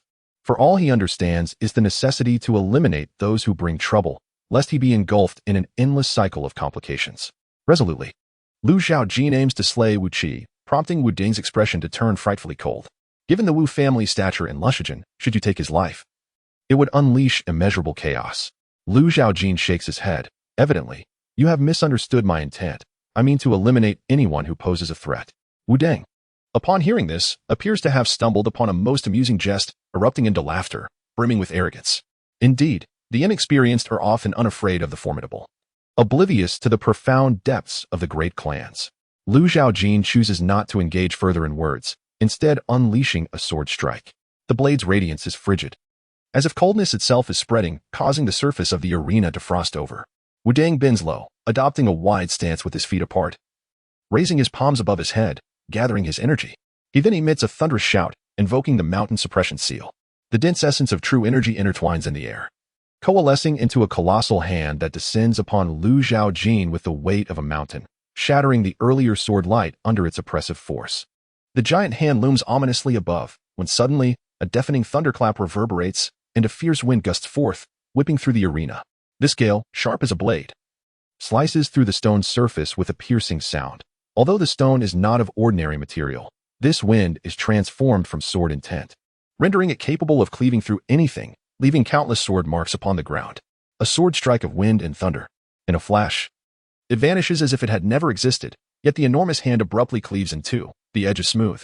Wu Deng's face pales in astonishment, unable to fathom the profound mastery of Lu Zhaojin's swordsmanship, which could not be subdued even by the mountain suppression seal, and was instead cleaved apart. This was a sight he had never witnessed in his lifetime. With no time for contemplation, his eyes are flooded with the brilliance of the sword light. Wu Deng is caught unprepared, and before he can mount a defense, his head is severed by the very strike, leading to his demise. As Wu Qi beheld Wu Deng falling beneath Lu Zhaojin's sword, his visage was etched with panic and trepidation. Supporting himself with but a single hand, he struggled to rise from the ground, his lips hastily uttering pleas for mercy. Do not slay me. I am a scion of the Wu family, affluent beyond measure. Spare my life, and I shall bestow upon you riches beyond your wildest imaginings. Moreover, my family possesses several unparalleled martial arts techniques that I could impart to you. In the face of death, Wu Qi felt as though he could relinquish anything, even the revered secrets of the Wu clan, using them as bargaining chips for survival. However, Lu Zhaojin was not inclined to indulge him, nor did he covet such techniques. He desired Wu Qi's life instead, for it was worth a significant 50,000 experience points. With the autumn equinox sword in hand, Lu Zhaojin approached Wu Qi with a measured pace. When you choose to issue a challenge, you must consider the consequences of your actions. The ominous specter of death loomed overhead, and as Wu Qi witnessed Lu Zhaojin drawing near, it felt as though the Grim Reaper's scythe was poised at his throat, awaiting the final stroke. Desperate to evade his fate, Wu Qi's gaze darted across the spectators in the nearby taverns, searching for a savior. Suddenly, his frantic eyes brightened, as if he had glimpsed a glimmer of hope. Brother Lu, save me. Yet, scarcely had he uttered these words when a dizzying sensation overtook him, and he saw a headless body extending its right hand, seemingly reaching for something. Chapter 62, a sword in the final moments of his life, Wu Qi beheld none other than Zhaojin. A swordsman with a relatively amicable relationship with his elder brother. The Wu family had some dealings with the Baiyun villa, which prompted Wu Qi to extend a hand for assistance, hoping Zhaojin might save him. However, Lu Zhaojin offered Wu Qi no mercy. Despite Wu Dong's formidable reputation in Lushagen, Lu Zhaojin displayed no hesitation and swiftly severed his head with a decisive stroke of his sword. Zhaojin observed this scene closely. In truth, when Wu Qi recognized him and called out Brother Lu, Zhaojin harbored no intention of intervention. This deadly duel was initiated by Wu Qi himself, and thus, he must bear the consequences of his failure. Zhaojin was not one to shy away from defeat. Nor did he harbor fondness for individuals like Wu Qi, those who appeared mediocre in strength yet reveled in ostentation, a far cry from the likes of Wu Qi. Nevertheless, Zhaojin's gaze remained fixed upon the martial arena, or perhaps upon Lu Zhaojin. An aura of icy sword intent emanated from him, enveloping the second floor with a chilling presence, causing the patrons seated nearby to shiver as if plunged into an icy abyss. Their eyes reflecting awe and reverence directed towards Zhaojin. Some recognized Zhaojin's identity, their faces etched with astonishment as they murmured, could this be the cold jade sword? Zhaojin, ranked 18th on the dragon serpent list? Others turned their eyes to Obachong, exclaiming in disbelief, goodness, the cold jade sword faces the unyielding Vidra, Obachong's, the 19th on the dragon serpent list. Lu Zhaojin also regarded Zhaojin, the two swordsmen locking eyes once more. This time, however, it was not a fleeting glance, but a profound exchange of sword intent to determine superiority. Zhaojin's sword intent radiated an icy chill, seemingly freezing the vast martial arena, stirring a fierce, biting wind that penetrated layers of clothing, flesh, and blood, seeping into the very bones and freezing the soul. In contrast, Lu Zhaojin's swift wind sword intent transformed into a gentle spring breeze, dispelling the penetrating chill and warming the world anew, revitalizing the flesh and blood. The reach of this spring breeze expanded further, enveloping even the surrounding martial artists, who found themselves basking in an inexplicable comfort under the warm sun of spring. However, the spring breeze halted before the inn, unable to advance any further, stymied by a pervasive chill emanating from within.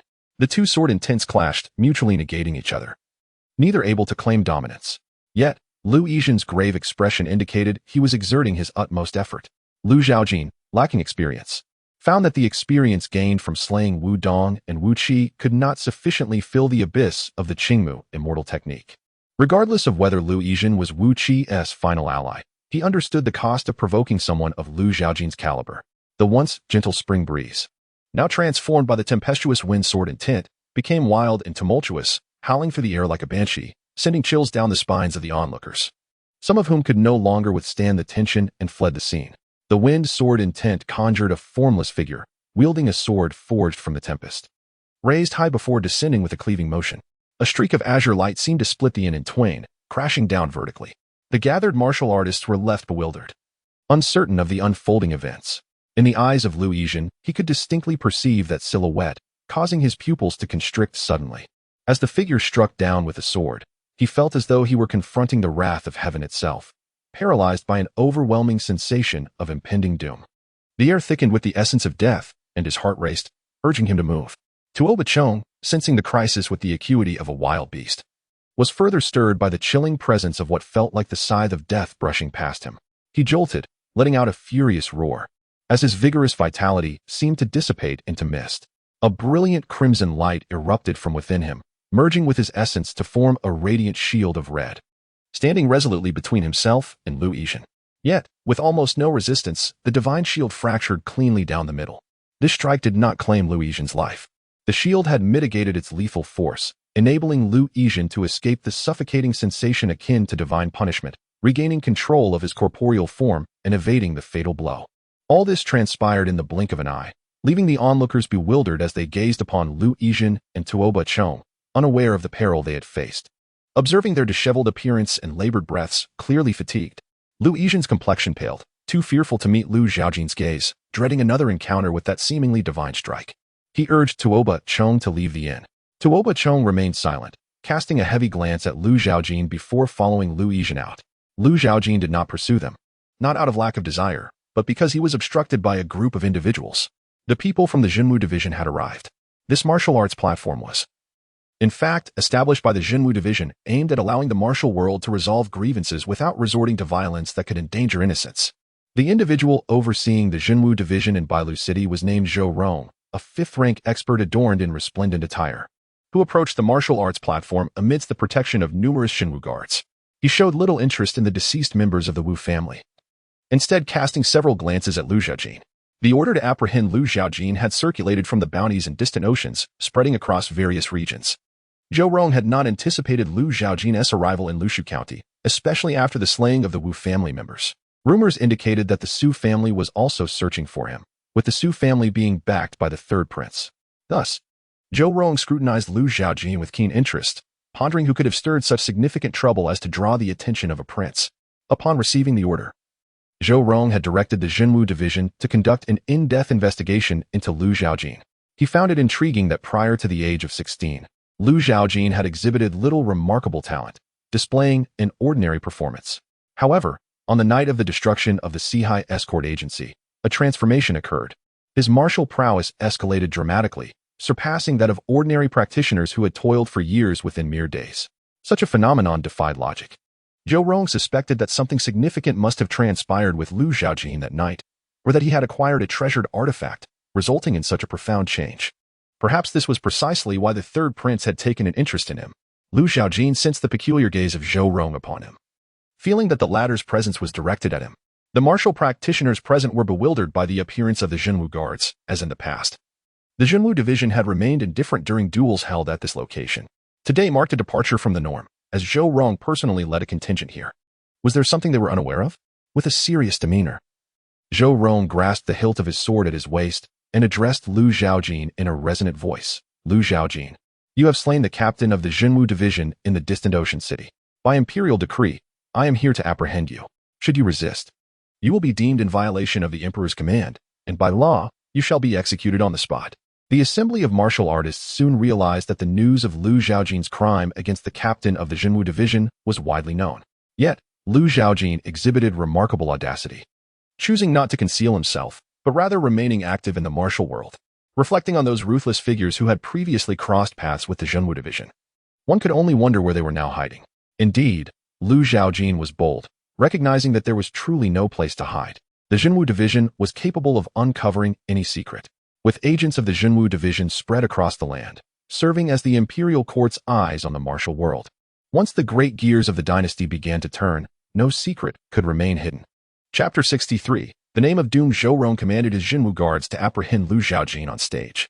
This was an edict from the empire, and no one dared to obstruct or resist it, for doing so would invite the wrath of the imperial power, akin to defying the heavens themselves.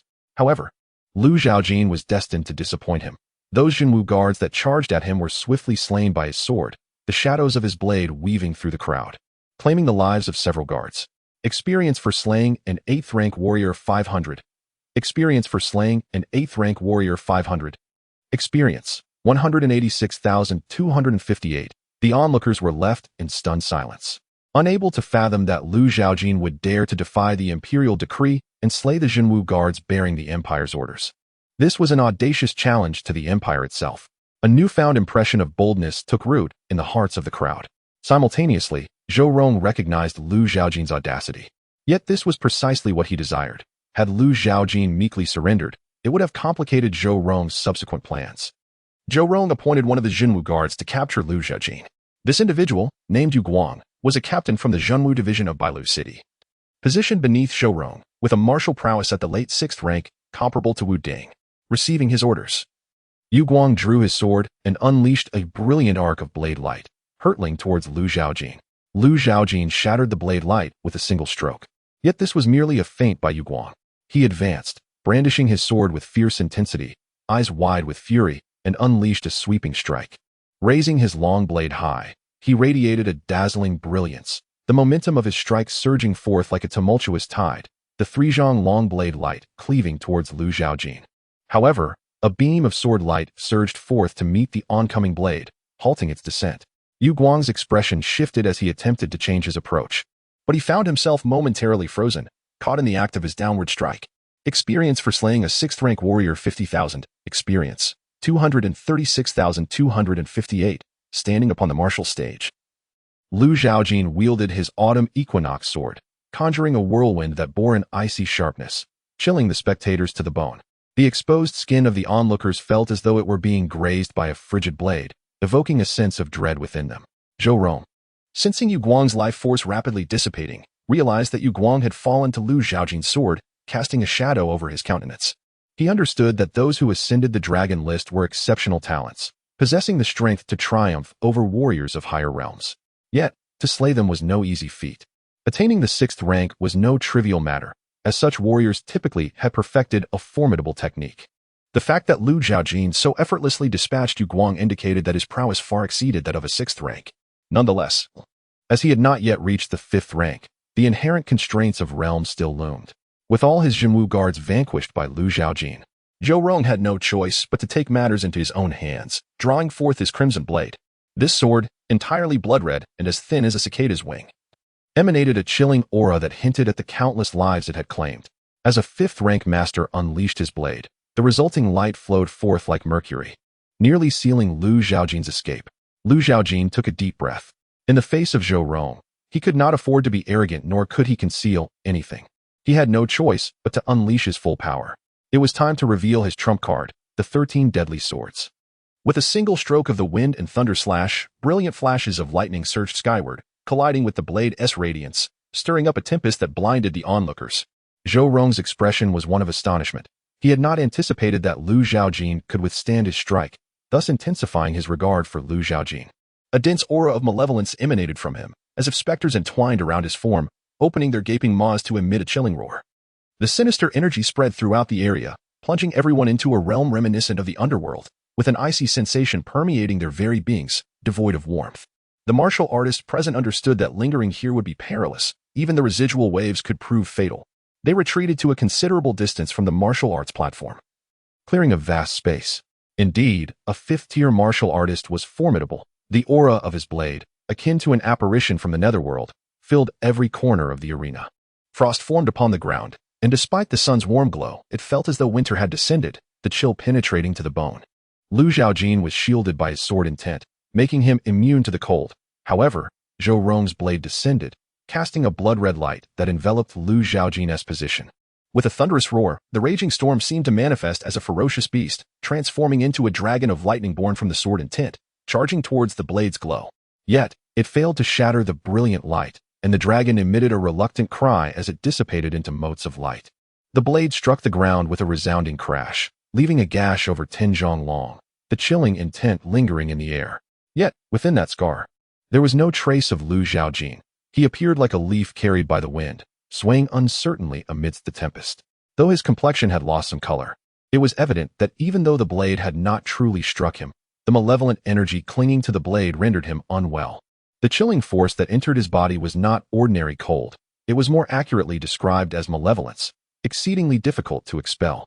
However, the Thunder Sword intent proved remarkably effective against such malign energy, for thunder was the nemesis of these sinister entities. Yet, the Thunder Sword intent had not yet reached a minor accomplishment, and to completely purge this malevolence from his body would require ample time, something unattainable in the present moment. For now, Lu Zhaojin chose to suppress it with the Thunder Sword intent, his gaze towards Zhou Rong imbued with a steely resolve. Simultaneously, his aura underwent a transformation. As if the dark swordsman had possessed him, the wind swirling around him, his garments fluttering, and his raven hair billowing 13 deadly swords. In an instant, Lu Zhaojin's speed of drawing the sword reached its zenith. To Zhou Rong's eyes, it seemed as though Lu Zhaojin had manifested 13 afterimages, each thrust aimed towards his vital points. Zhou Rong found himself unable to strike first, for he could not lock onto Lu Zhaojin's figure. He could only adopt a defensive stance, his blade dancing in a tight formation to counter Lu Zhaojin's onslaught. A symphony of metal clashing resonated in the air, sparks flying and quickly vanishing into the void. Zhou Rong managed to fend off the first 12 strikes, but the 13th sword was beyond his grasp, surpassing the limits of his sight and perception. His right arm, wielding the blade, was pierced, leaving a gaping wound from Lu Zhaojin's strike. Lu Zhaojin's silhouette emerged behind him, casting a glance at the wound on Zhou Rong's arm, feeling a tinge of regret. In truth, his intention with that strike was to sever Zhou Rong's arm. However, due to his lack of mastery over the 13 deadly swords, particularly the 13th sword, his control over the technique was somewhat unrefined. Consequently, the trajectory of his strike veered off course, resulting in merely leaving a bloody puncture. Yet, even this was enough to leave the numerous martial artists in the distance utterly astounded, their gazes upon Lu Zhaojin akin to that of witnessing a monster. Zhou Rong, a 5th-tier martial artist, had sustained injury at the hands of a 6th-tier warrior, an unfathomable occurrence. Should this news circulate, Lu Zhaojin's rank on the dragon list would undoubtedly soar, perhaps even reaching the pinnacle. At that moment, a thick layer of dark clouds gathered in the sky, obscuring the blazing sun, rendering the sunlight incapable of penetrating the cloud cover, thus plunging Bailu City into an abyss of gloom. Chapter 64. Vital energy. As Zhaojin raised his gaze towards the heavens, he observed an unsettling transformation in the sky. A heavy layer of ominous clouds had gathered, casting a foreboding shadow over Bailu City, making it seem as though the very sky was about to collapse. Duani communicated in hushed tones, warning that a thunderstorm was imminent.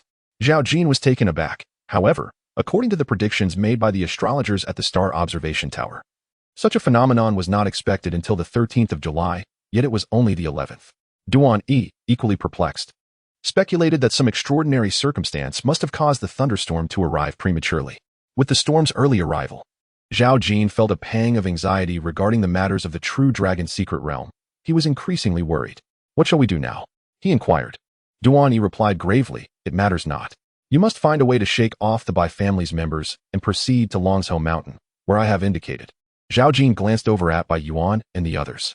Aside from Bai Yuan, an elder from the Bai family approached with a group of disciples, presumably to broaden their horizons. Bai Yuan was engaged in conversation with the elder, and from a distance, Zhaojin refrained from eavesdropping, unaware of their discussion's content. However, he noticed a peculiar glint in the elder's gaze directed at him, prompting Zhaojin to furrow his brows. He surmised that the conversation was likely related to the transaction he had made with Wu Qi the previous day. At that moment, Zhaojin was indifferent to such matters. Once Bai Yuan sensed his gaze, she ceased her dialogue with the elder, perhaps feeling it inappropriate to continue. Zhaojin informed them that he had pressing matters to attend to in the city and needed to depart for a while. Bai Yuan made no effort to detain him. Watching as he left, she then cast her eyes skyward, where flashes of lightning danced within the clouds, reminiscent of some colossal entity stirring within the cloudscape. Her delicate brows knitted together as she recalled the ancient texts she had perused in the Bai family's library, finding the current scene eerily similar to descriptions preceding a thunderstorm. "Is the thunderstorm arriving early, Ishu?" she pondered aloud. Bai, the aforementioned elder, was also scrutinizing the thickening clouds, responding earnestly. It is possible that the storm has indeed arrived ahead of schedule. He had never truly witnessed a thunderstorm himself, but he had heard tales of the magnificent thunderstorms in Lushijan, which occur once every century, drawing martial artists from all corners of the realm to witness this marvel of nature and engage in contests of skill amid the grandeur. Suddenly, Bai turned to the direction in which Zhaojin had departed, now devoid of his presence. His eyes narrowed, tinged with suspicion. That young man left rather hastily. Could it be that he sensed something? Bai Yuan replied somberly, "Who can say?" Bai was aware that Zhaojin's handling of the matter with Wu Qi had left Bai Yuan somewhat displeased, resulting in her discontent towards him. Nevertheless, as cousins, it was likely that they would reconcile soon enough. However, pressing concerns remained. They needed to ascertain whether the celestial anomalies unfolding before them were indeed a prelude to the anticipated thunderstorm. After a moment's contemplation, Bai suggested, "Let us proceed to Longzhou Mountain and investigate." Bai Yuan nodded in agreement. In Bailu City, on the martial arts platform, Zhaojin was injured, his right arm rendered incapable of wielding a sword. Zhaojin unleashed the 13 deathly swords, and although he possessed the evergreen immortal technique, the toll of vanquishing Wu Ding and Yu Guang prior to confronting Zhaojin had significantly drained his vital energy. Had the evergreen immortal technique advanced to a higher level, Zhaojin would undoubtedly have met his demise here. Moreover, an unusual celestial phenomenon overhead captured everyone's attention. Amidst the chaos, someone shouted that a thunderstorm was imminent, causing the crowd to become frantic as they rushed towards Long's home mountain, the anticipated site of the storm's arrival. It was rumored that one could also hear the sound of a dragon's roar emanating from Long's home mountain. Seizing the opportunity amidst the pandemonium, Zhaojin discreetly slipped away from the martial arts platform, blending into the crowd, thereby evading Zhaojin's detection. However, he inadvertently overheard an intriguing piece of news, the sound of a dragon's roar.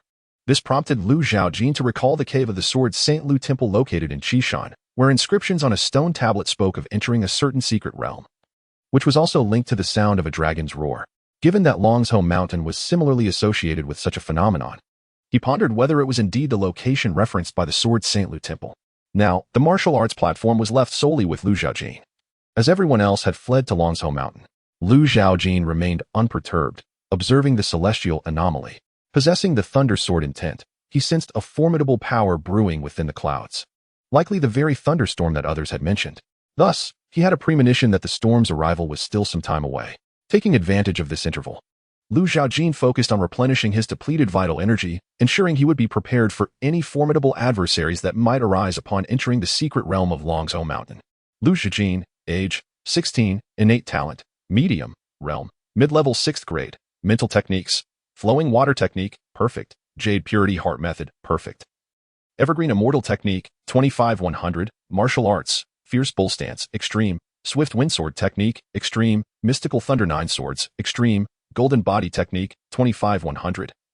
13 deathly swords, 50-100, muscle transformation and bone refinement technique, 75-100. Experience, 236,258. Inventory, Shintian Dragon Slaying Sword Manual Seal. Cold Edge Sword. His experience was insufficient to elevate the 13 deathly swords. The quality of the evergreen immortal technique was exceptionally high, requiring 250,000 experience points to reach the minor completion stage. Zhaojin lamented that had he been able to eliminate Zhaojin earlier, he might have garnered enough experience to enhance both his martial and mental techniques. With a resigned shake of his head, he resolved to channel his experience into the muscle transformation and bone refinement technique, elevating it to perfection. Consuming 40,000 experience points to enhance muscle transformation and bone refinement technique.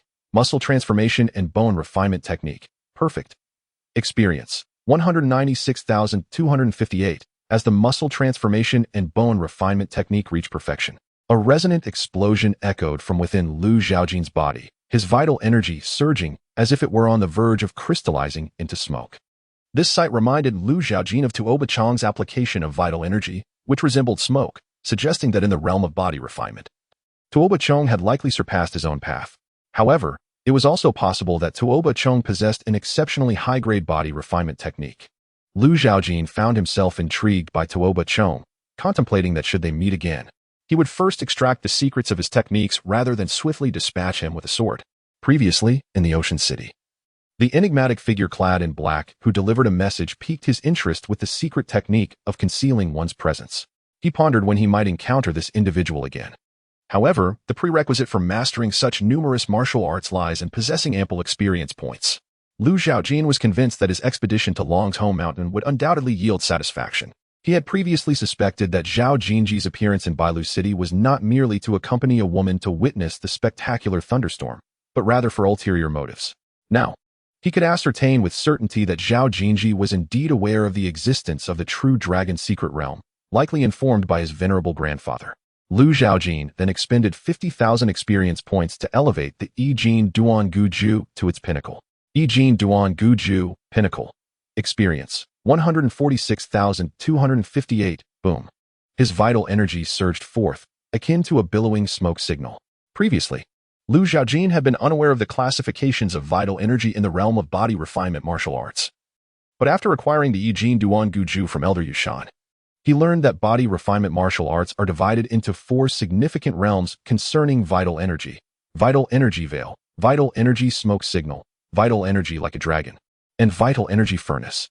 Now, with the Yijin Duan Guju reaching its pinnacle, Lu Zhaojin's realm of vital energy naturally ascended to the stage of vital energy smoke signal, resulting in a remarkable enhancement in his strength, physical resilience, and healing capabilities. Chapter 65, the Lu family Lu Yijin and Tuoba Chong fled from the martial arts platform, apprehensive that Lu Zhaojin would pursue them. They hurried back to the inn at Baiyun Mountain Manor. The elder of Baiyun Mountain Manor, Lu Ming, discerned that Lu Yijin's resolve in martial arts had been compromised, and he was overwhelmed with fury. He inquired about the instigator and dispatched disciples to seek out the perpetrator, vowing to obliterate him completely. Lu Yijin, gifted and merely in his 20s, had already reached the initial stage of the 6th rank in martial arts, having comprehended the ice sword intent. His father, Luan, the current master of the manor, had only grasped the sword intent and broken through to the 6th rank in his 30s. In comparison, Lu Yijin was a paragon of surpassing the master, predestined to be the next heir to the manor. The higher-ups at Baiyun Mountain Manor envisioned a future led by Lu Yijin that would elevate their standing among the elite forces. However, with Lu Yijin's spiritual resolve damaged and his foundation shaken, the prospect of advancing beyond the 5th rank now seemed uncertain, effectively severing his path to greatness within Baiyun Mountain Manor. How could he not be enraged? Lu Yijin hesitated to disclose the events at the martial arts platform, as he had instigated the altercation and suffered the consequences. Yet, Tuoba Chong, with a loose tongue, recounted the details to Lu Ming, omitting his own provocations and instead portraying Lu Zhaojin as an unreasonable figure. Upon hearing the name Lu Zhaojin, Lu Ming's expression darkened further. Elder Duan Xian had perished at Lu Zhaojin's hands, and their search for Lu Zhaojin in Ocean City had yielded no results for many days. They later sent people to Qishan, where they learned that Lu Zhaojin's father was still alive, intending to capture him to coerce Lu Zhaojin into submission. However, they were thwarted by members of the Li family, who seemed to indicate that the Jinxiu building was situated adjacent to Lu Jinlin's Sihai escort agency, with Li family experts guarding Lu Jinlin, leaving Baiyun Mountain Manor's emissaries with no opportunity to act. Moreover, news from Qishan relayed that the Ding Mountain sect had attempted to use Lu Zhaojin's father as leverage, only to be expelled from Qishan, leaving behind a scene of bloodshed that still reverberated in the area. On one hand, the Li family obstructed their efforts. On the other, Lu Zhaojin's notorious reputation compelled Baiyun Mountain Manor to inter their elder Duan Xian discreetly, conducting their search for Lu Zhaojin in the shadows while maintaining a facade of tranquility. Thus, Lu Ming followed Lu Yijin to Bailu City not for the tempestuous spectacle, but primarily to safeguard Lu Yijin, and secondly, to trace Lu Zhaojin's whereabouts. The thunderstorm event attracted martial artists from all over, a rare occurrence that might also draw Lu Zhaojin out. Lu Ming hoped to bide his time and perhaps chance upon him. To his astonishment, Lu Zhaojin indeed appeared in Bailu City, resulting in Lu Yijin's spiritual resolve being compromised. This outcome was intolerable for Baiyun Mountain Manor, more detestable than the death of Elder Duan Xian at the hands of Lu Zhaojin. This time, no matter what, even with the Li family's intervention, they could not let him escape. Lu Ming dispatched someone to escort Lu Yijin back to the villa for recovery. However, Lu Yijin insisted on remaining here and expressed a desire to visit Long's home mountain, which perplexed Lu Ming. To ensure Lu Yijin would not encounter further misadventures, he contemplated rendering him unconscious and having him carried back. Lu Yijin, perceiving Lu Ming's intentions, suddenly remarked, "I once stumbled upon an ancient tome that spoke of the merging of Zhaoyu and Lu Shu counties. My Lu family was once a prominent clan in Zhaoyu. But after the amalgamation, we faced oppression from the great families of Lu Shu, forcing us to leave our ancestral land and traverse mountains and waters until we established our roots in the land of Luo, which is now the Baiyun Villa." Upon hearing this, Lu Ming fell silent for a long while, then lifted his gaze to Lu Yijin, his voice somewhat hoarse. "Have you been to the ancient tower?" Lu Yijin nodded. Although there were rules at Baiyun Villa, permitting only the master to enter the ancient tower, it was understood that this tower concealed the Lu family's ancestral martial arts, accessible solely to those of Lu blood. It was likely out of curiosity that Lu Yijin had stealthily ventured into the villa's forbidden grounds and, due to his lineage, was able to unlock the tower's secrets and peruse the Lu family's ancient texts. Given the presence of Tuoba Chong, Lu Ming preferred to refrain from discussing matters pertaining to the Lu family, thus he chose not to elaborate. However, he promised not to send Lu Yijin back while ensuring he refrains from reckless behavior. "Your mind is unsettled, and your strength diminished. For the time being, stay close to me and avoid engaging in combat. Do you understand?" Lu Yijin nodded, acutely aware of his own condition. The memory of Lu Zhaojin's sword intent striking him felt like an insurmountable chasm before him. He pondered whether he could wield his sword if he were to encounter Lu Zhaojin again. He felt a heavy burden in his heart. He once believed he was indifferent to failure. After years of sparring with Tuoba Chong, he had experienced defeats, yet facing Lu Zhaojin, a single loss seemed to foreshadow a future overshadowed by Lu's resplendent brilliance, inescapable regardless of where he might hide. Suddenly, a deafening clap of thunder resonated outside. A bolt of lightning descended from the clouds, illuminating the heavens and momentarily blinding many. Lu Ming glanced out the window, a frenzied glint flashing in his eyes. The secrets concealed within Longzhou Mountain were destined to belong to the Lu family. The storm brewed violently within the lofty clouds, on the brink of an explosive release. Lu Zhaojin had fully recovered, his physique even more formidable, feeling confident that even without employing sword techniques, he could obliterate the likes of Wu Qi and other insignificant figures with sheer force. At this moment, he exerted his utmost effort to hasten towards Longzhou Mountain. In merely 100 miles, Lu Zhaojin's figure darted through the forest like a specter, leaving behind afterimages with each step. He raised his gaze ahead, finally catching sight of Longzhou Mountain. Truly deserving of its name, the mountain resembled a dragon's head rearing towards the sky in a fierce roar. With two menacing dragon horns manifesting as towering peaks, a sight most extraordinary. Furious thunderclouds gathered above the dragon horns, coalescing into a sphere. Its surface crackling with erratic arcs of electricity, intermittently unleashing bolts of lightning that illuminated the world. Lu Zhaojin arrived at the foot of the mountain and looked up to see countless figures scattered across its heights, some meditating on the ground, others perched upon trees, or gracefully standing atop the treetops, all eagerly anticipating the impending thunderstorm. Sensing something profound, Lu Zhaojin retrieved an enigmatic seal from his system pack. Suddenly, Longzhou Mountain seemed to awaken. A tremor coursed through its body, and a deafening roar akin to a dragon's cry emanated from within the mountain. The heavens, unable to contain themselves, erupted with a terrifying surge, and the thick layer of dark clouds above was torn apart, revealing a sphere of condensed thunderbolts and the azure sky beyond.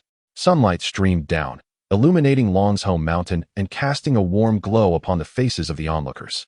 They gazed in astonishment at the thunderous orb, particularly aware of the explosive power it harbored, contemplating the catastrophic destruction that would ensue if it were to descend, potentially obliterating the mountain itself. Yet, such a magnificent spectacle was absent from any ancient texts. They were indeed pioneers, witnessing an extraordinary phenomenon of thunderstorm. With a thunderous boom, the sphere of thunder erupted, unleashing an infinite expanse of lightning that transformed the sky into a tempestuous ocean, a sea forged from thunder. Yet the sheer force of the explosion created a rift in the heavens, as the lightning cascaded like a torrent into Longzhou Mountain. Chapter 66. The Secret Realm. The plasma cascaded like a flowing stream, pouring from the voids of the clouds to the earth below. However, upon making contact with the ground, it erupted violently, reducing trees to mere splinters in its wake. Countless arcs of electricity slithered across the ground like serpents, leaving behind a twisted and sinuous trail of darkness. Soon after, a splendid array of colors burst forth between the two peaks of Dragon Horn Mountain, causing the air to ripple and the light to warp. Before the astonished onlookers, a swirling vortex materialized, emanating a terrifying force accompanied by the resounding roars of dragons from its core. The crowd stood in stunned silence. Fortunate that none lingered in that perilous spot, for they would have met the same fate as the trees, reduced to ashes. Yet, what was the nature of this vortex? Historical texts chronicling thunderstorms had never alluded to such an event. Zhaojin, mingling within the throng, gazed intently at the vortex, while Duan Yi's voice echoed in his mind, declaring it to be the entrance to the true dragon secret realm. This time, Duan Yi's tone was tinged with urgency, as if he had stumbled upon something of great benefit. I sense the presence of the dragon suppression seal nearby, he continued. The tempestuous phenomenon has arrived prematurely, likely due to the seal. Zhaojin understood that the dragon suppression seal was a treasure of Duan Yi's, which he had previously mentioned. If he could find it, he would possess the means to confront Lu Zhaojin, even allowing him to traverse the imperial capital unimpeded. But in whose possession was the seal? Could its location be discerned? Duan Yi remained silent for a moment before abruptly stating, to the northeast. Zhaojin turned his gaze northeastward, only to be met with a throng of indistinguishable figures, making it impossible to ascertain who held the dragon suppression seal. Duan Yi gritted his teeth, claiming he had a method, and then recited a set of incantations that Zhaojin found perplexing and obscure. Lu Zhaojin merely brandished the dragon suppression seal, and such a transformation took place on Dragon Head Mountain, leading him to suspect that this seal might indeed be the key to unlocking the secret realm. Could the vortex that appeared between the two mountains be the entrance to this mystical domain? Seeing that none dared to act, Lu Zhaojin remained unperturbed, unaware of the potential dangers of the swirling vortex. However, an unexpected change occurred. The seal in his hand suddenly radiated a brilliant light, drawing the attention of the surrounding martial artists who gazed at him, believing he possessed some extraordinary treasure, their eyes glinting with greed. Furrowing his brow, Zhaojin was puzzled by the seal's sudden luminescence. Despite the avaricious stares directed at him, he calmly stowed the seal away, seemingly placing it in his pocket. But in reality, it was secured in his system backpack. Though the crowd diverted their gazes, their minds were rife with thoughts of treachery and the desire to claim the treasure for themselves. Some among them had witnessed Zhaojin slaying Wu Qi and others on the martial arts platform, aware of his infamous reputation. Yet, the radiant light appeared like a seed, nurtured by their greed, blossoming into a grand tree of ambition. They began to entertain the notion that Zhaojin's present achievements were due to that mysterious treasure. Posing the question within themselves, if such a treasure were to fall into my hands, could I not also become the next Zhaojin? Each individual harbored their own thoughts, each with ulterior motives. Zhaojin, too, noticed the glow emanating from the dragon suppression seal, his heart filled with astonishment and confusion. Realizing that the seal had found its way into Zhaojin's possession, as I ponder the changes surrounding Zhaojin, it becomes evident that the assistance of the Jinlong seal plays a significant role. Zhaojin's desire to reclaim the Jinlong seal is not merely because it originally belonged to his master, but he also yearns to become stronger than Zhaojin after possessing it. Master, what should I do now? Duani never anticipated such a scenario. The crowd is dense and the atmosphere tense, making it unwise to act. You should first enter the secret realm to enhance your strength before devising a plan to retrieve the Jinlong seal from Zhaojin, he advised. Zhaojin expressed his willingness to follow his master's directives, lightly pressing his foot against the ground to leap, deftly stepping on the shoulders or heads of those in front of him as he soared towards the vortex. Upon entering the whirlpool, Zhaojin vanished from sight, provoking a chorus of astonished gasps. How could he remain unscathed? Yet, where had he gone? Zhaojin recognized the black robe, recalling having seen Zhaojin donning it at Qi Mountain. Thus, the shadow was undoubtedly him. With Zhaojin having entered the vortex first, Zhaojin resolved to follow suit, employing the same agile technique to ascend upon the shoulders of the crowd and enter the whirlpool. The onlookers sensed a shift in the atmosphere, their excitement mounting as they rushed eagerly towards the vortex. Initially, there was a disorienting sensation of spinning, as if caught in the vortex's embrace. After a brief moment, stability returned, instilling a reassuring sense of grounding. This peculiar space was shrouded in thick, ominous clouds, seemingly impervious to dispersal. Lightning danced between the clouds, occasionally striking down with a brilliant flash, illuminating the surroundings. In the flickering light, Zhaojin discerned the dense thicket of trees around him. Realizing he stood atop a towering rock formation, the surface of the stone bore intricate patterns, though most were obscured by lush green foliage, rendering them indistinguishable. With no sight of Zhaojin could not ascertain whether their entry into the secret realm had led them to a fixed location or a random one. After waiting a moment without encountering anyone, he concluded it must be a random appearance. Suddenly, a feral roar erupted from his left, reminiscent of the earlier dragon's cry. Yet its ferocity was incomparable. Zhaojin turned towards the source of the sound, contemplating whether someone had met with misfortune, landing in the lair of a beast, or perhaps it was Zhaojin himself. Hence, Zhaojin deemed it prudent to investigate further. He descended the mountain, traversing through a dense jungle, until he emerged into a clearing where 5 figures struggled against a formidable lion. This lion was unlike any other. Towering over 3 meters in height, its skin covered with overlapping scales as tough as steel. The weapons wielded by the martial artist seemed futile, failing to leave even a scratch upon its hide. Additionally, the lion boasted a pair of majestic antlers and eyes ablaze with a frenzied, bloodthirsty glint, as its sharp claws dug into the earth while it unleashed a thunderous roar that reverberated through the forest. Within the resonance of sound waves, a formidable force emanated, rendering the 2 intrepid warriors of the realm momentarily paralyzed, as if struck by lightning. The one on the left could do nothing but watch helplessly as the mighty lion's paw descended upon him, its claws tearing through flesh and effortlessly severing bone. Under the weight of this strike, had it not been for the sinews that held him together, he might have been cleaved into 4 pieces. Yet, despite such grievous injuries, survival was an impossibility. He lay scattered upon the ground, barely clinging to life, a testament to the indomitable spirit that shone through in this dire moment. Zhaojin observed with keen eyes, perceiving the agony within his opponent's gaze, a blend of terror at death and a silent plea for release from further suffering. Zhaojin felt compelled to offer that mercy, and as the other warriors mourned their fallen comrade, he unleashed a blade of light, ensuring that the man's breath would cease entirely. Kill 7 rank martial artist experience 5,000. Experience 151,258. Who? This strike stirred the remaining four, all eyes turning towards the direction of Lu Zhaojin. Among them, two recognized his visage, astonishment etched across their faces. "It's you, Lu Zhaojin."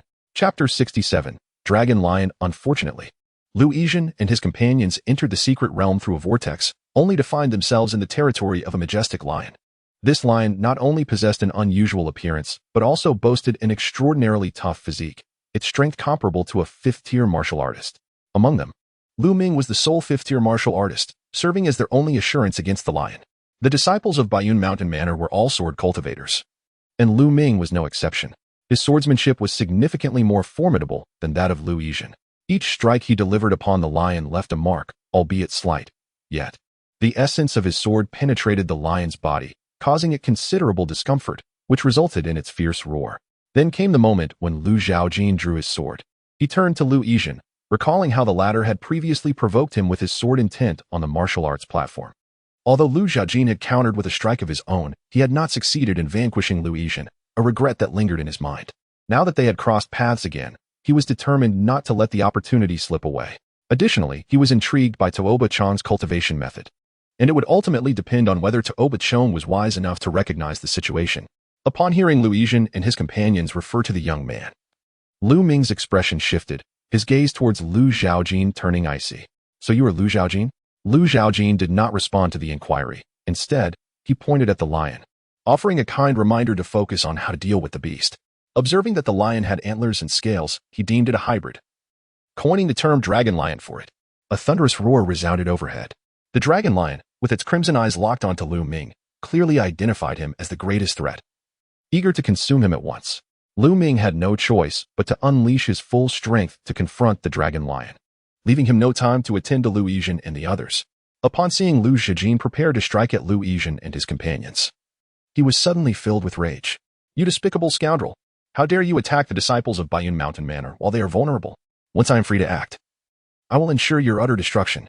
Lu Zhaojin remained unfazed, the tempestuous sword intent he wielded stirring the trees around him, causing leaves to fall as if a peculiar rain was descending. Yet, as the leaves touched the ground, they fragmented into several pieces, radiating boundless sharpness in the air.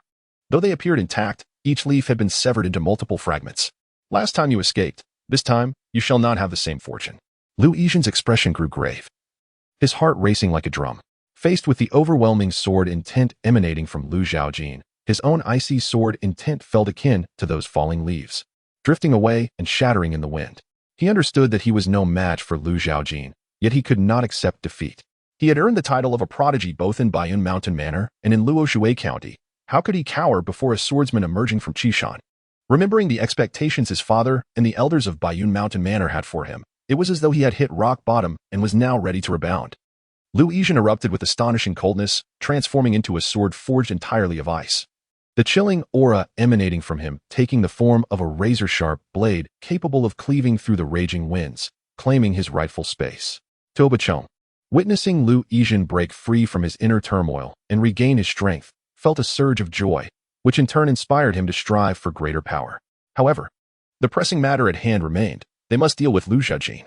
Tuoba Zhang addressed Lu Yizhen, saying, "Brother Lu, with your current sword momentum, you are indeed incomparable to Lu Zhaojin. This sword will surely slay this beast." Lu Ming, sensing the commotion nearby, was overjoyed to see Lu Yizhen's transformation, seemingly envisioning the moment Lu Zhaojin would fall beneath Lu Yizhen's blade.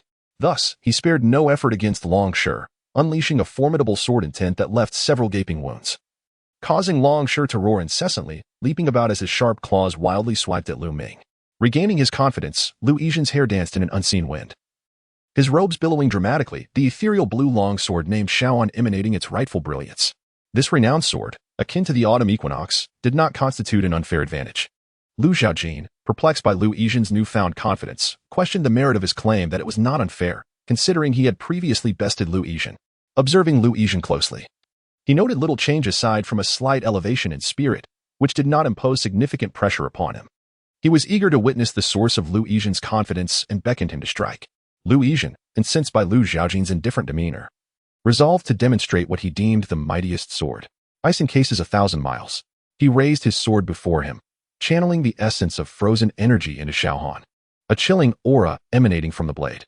Even the leaves drifting through the air were encased in frost, shattering upon hitting the ground. The ground beneath Lu Yijin began to crystallize with a thick layer of ice, rapidly expanding until it reached Lu Zhaojin's feet. The air turned frigid, as if winter had descended, the cold penetrating to the very soul. Seeing Lu Zhaojin's feet frozen, Lu Yijin unleashed what he believed to be his most powerful strike. The icy brilliance of the sword sliced through the air, creating an even thicker layer of frost. Lu Yijin envisioned Lu Zhaojin transformed into a frozen statue by his strike. Yet reality proved starkly different. Lu Zhaojin remained vibrant, standing there with a smile in his eyes, as if watching a performance, igniting Lu Yijin's rage. Lu Yijin's mightiest sword was indeed formidable, yet its sword intent was still too rudimentary for Lu Zhaojin, merely a fleeting tickle. The gale of sword intent morphed into a tempest, not the gentle spring breeze, but rather the scorching heat of summer, as if a blazing sun hung high above, casting down searing warmth that melted the ice below. Simultaneously, as thunder erupted from the heavens, arcs of electricity danced around Lu Zhaojin, his autumn equinox sword. Resembling a crimson maple leaf, beckoned the thunder from the sky. With a swing of the sword, the thunder descended upon Lu Yijin like divine retribution, cleaving him from head to toe, rendering him incapable of uttering even a whimper, as he was reduced to dust amidst the thunder. Experience for slaying a 6th grade martial artist 50,000. Experience 201258. A moment of sorrow, a moment of joy. At this moment, Lu Ming's emotions were tumultuous. Despite Lu Yijin's triumph over his inner demons, why did he still perish at the hands of Lu Zhaojin? Was Lu Zhaojin truly more formidable? Lu Ming could no longer afford to ponder such questions. He abandoned all else, fixated solely on eliminating Lu Zhaojin. Upon realizing the dire situation, Tuaba turned and fled. The elder from Baiyun Mountain Manor, whose strength paled in comparison to that of Lu Yijin, was no match for Lu Zhaojin and met his demise with a swift strike to the throat, departing this world with unclosed eyes. Experience from slaying a 6th grade martial artist 50,000. Experience 251,258. As Lu Ming approached, his sword radiated a chilling light, sealing off all avenues of escape for Lu Zhaojin. Faced with this 5th grade master, Lu Zhaojin dared not underestimate his opponent. Employing the exquisite and lethal 13 sword techniques to counter the blockade while simultaneously seeking an opportunity to strike back. Retreat was never an option for him. Lu Ming had already expended a significant portion of his strength dealing with the Dragon Lion and was far from being at his peak. Moreover, with the Dragon Lion at Lu Ming's back, they were enacting a pincer attack, ensuring that Lu Ming would meet his demise here. Hatred surged within him, clouding his judgment as he yearned to slay Lu Zhaojin and avenge Lu Yijin. However, as the battle progressed, his initial dread gave way to a dawning realization. Despite his own 5th grade cultivation, he found himself unable to best a 6th grade martial artist and struggled to gain any advantage in their swordplay. What manner of creature was Lu Zhaojin? Just as Lu Ming was distracted by these thoughts, the Dragon Lion struck him powerfully on the back, sending him soaring like a kite severed from its string, crashing into a tree trunk before finally coming to a halt. Chapter 68. 14. The strike from the Dragon Lion landed heavily on Lu Ming's back, causing him to feel as though his very bones were on the verge of shattering. Had he not swiftly channeled his true essence to safeguard his vital organs, he would have suffered far more than merely grievous injuries. Although he did not lose the ability to move, he staggered out of the combat zone and, after rising from the ground, cast a lingering gaze at Lu Zhaojin before limping into the obscurity of the dense forest. Now, only Lu Zhaojin and the Dragon Lion remained, surrounded by the lifeless bodies of the Lu family, the stench of blood igniting the Dragon Lion's bloodthirsty instincts. Its eyes glowed an even more vivid crimson as they fixated upon the diminutive figure of Lu Zhaojin, an air of mocking amusement flickering within its gaze. To the Dragon Lion, Lu Zhaojin's aura was considerably feebler than Lu Ming's, since Lu Ming had been defeated and had fled. It was clear that Lu Zhaojin stood no chance against it, despite its own injuries and the restless sword intent of Lu Ming still swirling within. Confronting Lu Zhaojin was merely a matter of ease for it, with a thunderous roar that echoed with intimidation. Reminiscent of its earlier display against the 2 members of the Lu family, the Dragon Lion saw Lu Zhaojin standing still and presumed it had similarly cowed him. In an instant, it opened its massive jaws, the foul breath emanating from its maw, aiming to sever Lu Zhaojin's head in one swift bite. However, it found only emptiness. The sheer force of its bite reverberated through the void with a dull thud. In a flash, Lu Zhaojin appeared beneath the Dragon Lion's jaw. The autumn equinox sword gleaming with a chilling light in the dim surroundings, a subtle aura of death swirling around the blade. The Dragon Lion's eyes contracted in alarm, attempting to retreat, yet the frigid sword intent within it dulled its reflexes. Lu Zhaojin's death-laden strike landed resolutely against the Dragon Lion's underbelly, the blade effortlessly slicing through flesh and fur, blood and entrails spilling forth in a gruesome cascade. The unadorned sword technique yielded an unexpectedly potent effect. This was a testament to Lu Zhaojin's enhanced observational prowess regarding weaknesses following his mastery of the 13 deathly swords. When he had slain Zhaojin, the lightning had illuminated the area, and it was then that Lu Zhaojin discerned the dragon lion's scales were only present on its back and sides, while its lower abdomen remained vulnerable and unprotected by soft flesh. Additionally, the dragon lion had displayed deliberate movements to shield its abdomen during its confrontation with looming. Thus, Lu Zhaojin understood that the dragon lion's flaw lay in its underbelly. However, the dragon lion was not foolish enough to expose its weakness willingly. Hence, Lu Zhaojin feigned vulnerability to lure the dragon lion into underestimating him. Coupled with the prior injury inflicted by looming, the dragon lion could not evade Lu Zhaojin's final strike in time, allowing him to capitalize on the opportunity. Experience for defeating the awakened spirit beast, 500. 000. Experience, 751, 258. The notification of experience gained rang in his ears, leaving Lu Zhaojin momentarily stunned. Previously, he had hunted hounds, yielding minimal experience, and had attempted to slay other beasts in Qi Mountain, garnering nearly negligible rewards. Yet this dragon lion had granted him a staggering 500,000 experience points. And according to the system log, it was classified as an awakened spirit beast. Such a revelation was unprecedented. Lu Zhaojin shook his head, not dwelling on the matter further, as his previous self harbored no memories regarding this aspect. Having recently traversed into this world, he lacked the time to delve into such mysteries. Perhaps the secret realm would provide explanations. However, with sufficient experience points to enhance the deadly 13 swords in the Eternal Greenwood technique, his focus was not primarily on the treasures within the secret realm. His singular concern lay in vanquishing Zhaojin. To his surprise, these spiritual beasts also yielded experience points, and quite a substantial amount at that. Yet, their formidable strength posed a challenge. If they were akin to the dragon lion, comparable to 5th-grade martial artists, lacking adequate power would render hunting them exceedingly difficult. Lu Zhaojin, age, 16, talent, medium, realm, mid-6th grade, mental techniques, flowing water technique, perfect, jade purity heart technique, perfect. Eternal Greenwood technique, 25-100, martial arts, barbarian bull stance, ultimate, swift windsword technique, ultimate, mysterious thunder 9 swords, ultimate, muscle transformation and bone forging technique, perfect. Golden body technique, 25-100, deadly 13 swords, 50-100, experience, 751,258, inventory, dragon suppressing seal, Xiantian dragon slaying sword manual. Cold edge sword, after a moment of contemplation, Lu Zhaojin decided to enhance the deadly 13 swords. During his duel with Zhang, he realized his swordsmanship lacked sufficient experience, and he possessed a limited repertoire of techniques. According to his character panel, he had only mastered 3 sword techniques, with the deadly 13 swords being at a mere minor completion. Should he acquire a few more techniques, his understanding of swordsmanship would ascend to new heights, enabling him to defeat Zhang even with the deadly 13 swords at a lesser mastery. Consume 250. 000 experience to enhance deadly 13 swords, experience, 501,258, deadly 13 swords, 75-100, his swordsmanship reached the pinnacle of greatness. Lu Zhaojin glanced at his character panel, noting the abundance of experience points remaining. Without reservation, he sought to elevate the deadly 13 swords once more. Would you like to consume 375? 000 experience to enhance deadly 13 swords? Deadly 13 swords, perfect, experience, 126258. Lu Zhaojin closed his eyes, once again entering that wondrous realm. This time, however, the barrier felt insubstantial, allowing him to penetrate through, unveiling the inner world of the black-clad swordsman. The emotions within this swordsman were remarkably pure. His life seemed to revolve solely around the sword and his adversaries, devoid of anything extraneous.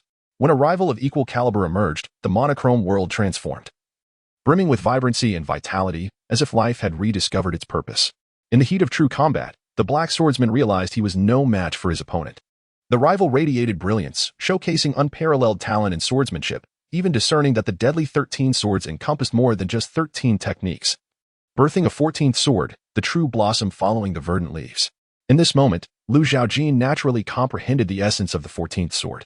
The deadly 13 swords had officially attained a state of perfection.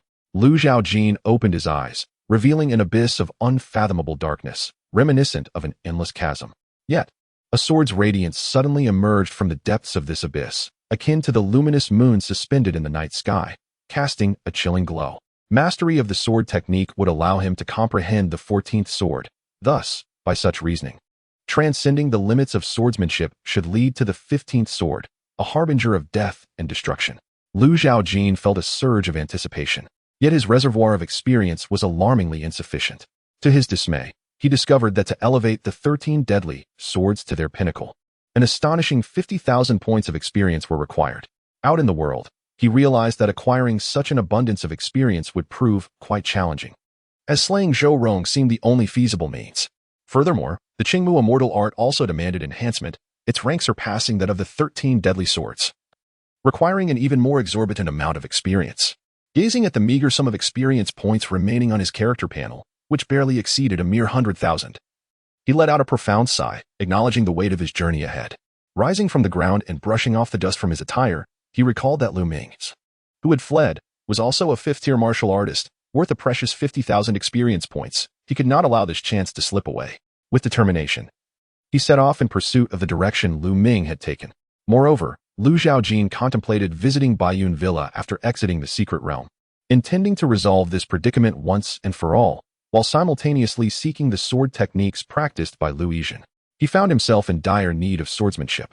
Chapter 69. The Thunder Dragon. Upon entering the secret realm, Zhaojin followed Duan Yi's instructions as he traversed the pitch-black jungle, frequently evading the perilous spirit beasts. However, Duan Yi's current condition necessitated a brief respite, preventing him from continually guiding Zhaojin. Consequently, without Duan Yi's direction, Zhaojin lost his sense of orientation and unwittingly stepped into the territory of a spirit beast, embroiling himself in a fierce battle. Before him stood a formidable spirit beast, its 4 limbs planted firmly on the ground, and Zhaojin's expression grew grave. This creature bore a striking resemblance to a crocodile, yet it was more akin to a lizard magnified several times. Its body cloaked in a thick layer of scaled armor that even Zhaojin's current palm strength could not breach. Moreover, this spirit beast was adept both at offense and defense, capable of launching an elongated tongue akin to a flying sword, wielding immense power that could effortlessly pierce through trees. Should it strike a flesh and blood target, the consequences would be dire. Zhaojin maintained his distance to guard against the rapidly shooting tongue, yet when he approached, each strike felt as though it were landing upon a solid rock. The spirit beast remained unscathed, while the recoil from the impact was somewhat overwhelming for him. In his mind, Duan Yi spoke. The beasts within this secret realm, having been drenched in dragon blood, have undergone unimaginable mutations. Although they have gained intelligence and transformed into spirit beasts, they are fundamentally inferior species. Those unable to withstand the power of the dragon blood have perished. While these mutated beasts, influenced by the lingering resentment of the true dragon's demise, have become frenzied and bloodthirsty. Thus, they cannot be treated as ordinary spirit beasts. Zhaojin mentally responded to Duan Yi. He recalled Duan Yi's teachings about spirit beasts. Duan Yi had once told him that in ancient times, this world was not solely dominated by martial arts, but also by the path of qi cultivation, of which he was a notable practitioner. At that time, the spiritual energy of the heavens and earth was abundant, in stark contrast to the nearly depleted state of the present. Those who absorbed this spiritual energy for their own use were collectively known as qi cultivators, capable of wielding unfathomable powers through the essence of the world. Spirit beasts, therefore, were products of this spiritual energy. After prolonged exposure to the ethereal essence, creatures that once acted purely on instinct evolved intelligence, becoming as wise as humans. Zhaojin found the spirit beast formidable and could hardly fathom the might of the spirit beasts from the ancient era, as described by his master. What should I do now? Fleeing was not an option. Exposing his back to the beast was perilous, as even the slightest misstep could result in being pierced by its tongue. Yet, to remain would mean exhausting himself in a protracted struggle. While the spirit beast appeared to possess boundless energy, Duan Yi then imprinted a route in Zhaojin's mind. This is the last remnant of my memory after subduing the true dragon. Follow this path. Perhaps you will find the physical body. He continued, open your mind. I shall take control of your body. Upon hearing this, Zhaojin relaxed his spirit, allowing his arms to fall naturally, as his consciousness delved deep within, surrendering control of his body to his master. The mystical creature believed that humanity had relinquished its struggle, eager for a sumptuous feast, and thus appeared elated, its cheeks puffed, and a long tongue darting forth like a swift sword towards Zhaojin's chest. In that instant, Zhaojin's eyes flared with fury, exuding an overwhelming presence. His surging true energy, akin to a tsunami, thwarted the creature's long tongue. Seizing the moment, he raised his right hand before him, swiftly forming a seal, his lips murmuring incantations. The thunderbolt is the whip of heaven and earth, the pivot of yin and yang. Its swiftness rivals the fleeting passage of time, its might like divine retribution descending upon the world. The heavenly thunder is fierce, vanquishing evil and dispelling illusions. Zhaojin, with his hand forming the shape of a sword, pointed towards the heavens. The once dense dark clouds flickered with countless flashes of lightning. And with Zhaojin guiding the spirit energy, the thunderous roar resounded once more through the secret realm, this time with far greater intensity, drawing the attention of nearby martial artists who yearned to uncover the source of the commotion. Aware that lingering here was unwise, Zhaojin, or rather Duani, felt the time was ripe and directed his finger towards the lizard dragon beast. The beast sensed a lethal threat above, yet beneath the overwhelming celestial power. It was rendered immobile, unable to flee, and could only watch helplessly as a dragon of thunder descended from the sky, crashing to the ground, obliterating it into mere dust. Regaining control over his body, Zhaojin heard Duan Yi's voice within his mind, urging him to leave swiftly as someone was approaching. He vanished into the inky darkness of the forest. Zhaojin, having heard the thunderous sound and witnessed the scene of the thunder dragon's descent, narrowed his eyes in contemplation. Realizing that such a formidable master resided within the secret realm, as a practitioner of the thunder sword intent, he possessed the means to summon the lightning from above to combat foes without sustaining harm himself. However, this individual seemed devoid of sword intent and emitted no aura of thunder cultivation. How then did he achieve such feats? Truly, there are always greater beings beyond one's kin. Zhaojin proceeded towards the source, eager to discern the identity of this remarkable individual. Upon arrival, he found a multitude of martial artists gathered around the massive crater created by the thunder dragon. Their expressions grave as they discussed the profound mastery displayed in the art of thunder. Approaching the edge of the pit, Zhaojin detected an extraordinary and potent force still lingering in the dissipating thunder, accompanied by an unsettling familiarity, as if he had encountered it before. Memory surged within his mind. He suddenly recalled that it was in Qishan that Zhaojin had once wielded such power, though it was evidently not his own but rather derived from his esteemed grandfather's teachings. Zhaojin raised an eyebrow, surveying his surroundings, contemplating that Zhaojin must be nearby. Departing from the thunderous pit, Zhaojin searched for Zhaojin's figure, but instead encountered members of the Su family, specifically Su Chao. Meeting Su Chao's gaze, rife with animosity, Zhaojin furrowed his brow, puzzled as to what had provoked him. "Who are you?" he inquired. Su Chao was not alone. He was accompanied by a protector arranged by the Su family, a sixth-grade martial artist named Suda. Moreover, behind them stood 4 attendants of the Su family, all of whom were martial artists of the 8th rank. Su Chao's eyes glowed crimson as he glared at Zhaojin, his teeth clenched in a fierce grimace, as if he harbored a deep-seated desire for vengeance, perhaps fueled by a grudge for the death of his father. "I am Su Chao, son of Su Hao and brother to Su Hong." Zhaojin did not recognize Su Hao, but he did recall Su Hong. "Are you seeking revenge for Su Hong?" Su Chao unleashed a furious punch at Zhaojin, letting out a roar, "And I have my uncle as well." Zhaojin had not slain many members of the Su family. Su Hong was one, along with several others he had dispatched in Luoxia City. The uncle Su Chao referred to must be that elder of the Su clan. Shaking his head, Zhaojin realized that his 13 swords of death had yet to reach perfection. Even against Wu Qi and Wu Deng, he found himself at a disadvantage. Now, with his swordsmanship perfected, Su Chao's arrival, accompanied by the Su family, was tantamount to courting death.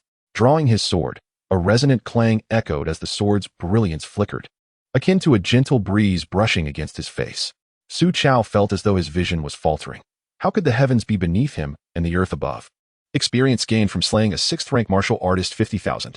Chapter 70. The Snow Lotus. Su Chao, Suda, and the attendants of the Su family, unable to withstand Zhaojin's sword strike, were all beheaded in a single sweep, their blood spreading across the ground. Those wanderers still exploring the edges of the thunder pit, upon witnessing the demise of Su Chao and his companions at Zhaojin's hands, felt a shift in their expressions. They quickly diverted their gazes, choosing not to look at the figure of the Reaper, lest Zhaojin, in a frenzy, turn his blade upon them as well. Ignoring their presence, Zhaojin continued to search for Zhaojin's whereabouts. The wandering martial artists, having found nothing of value in the thunder pit, soon departed in pursuit of other opportunities. The area was devoid of human life, leaving only a few corpses of the Su family, yet something strange was unfolding.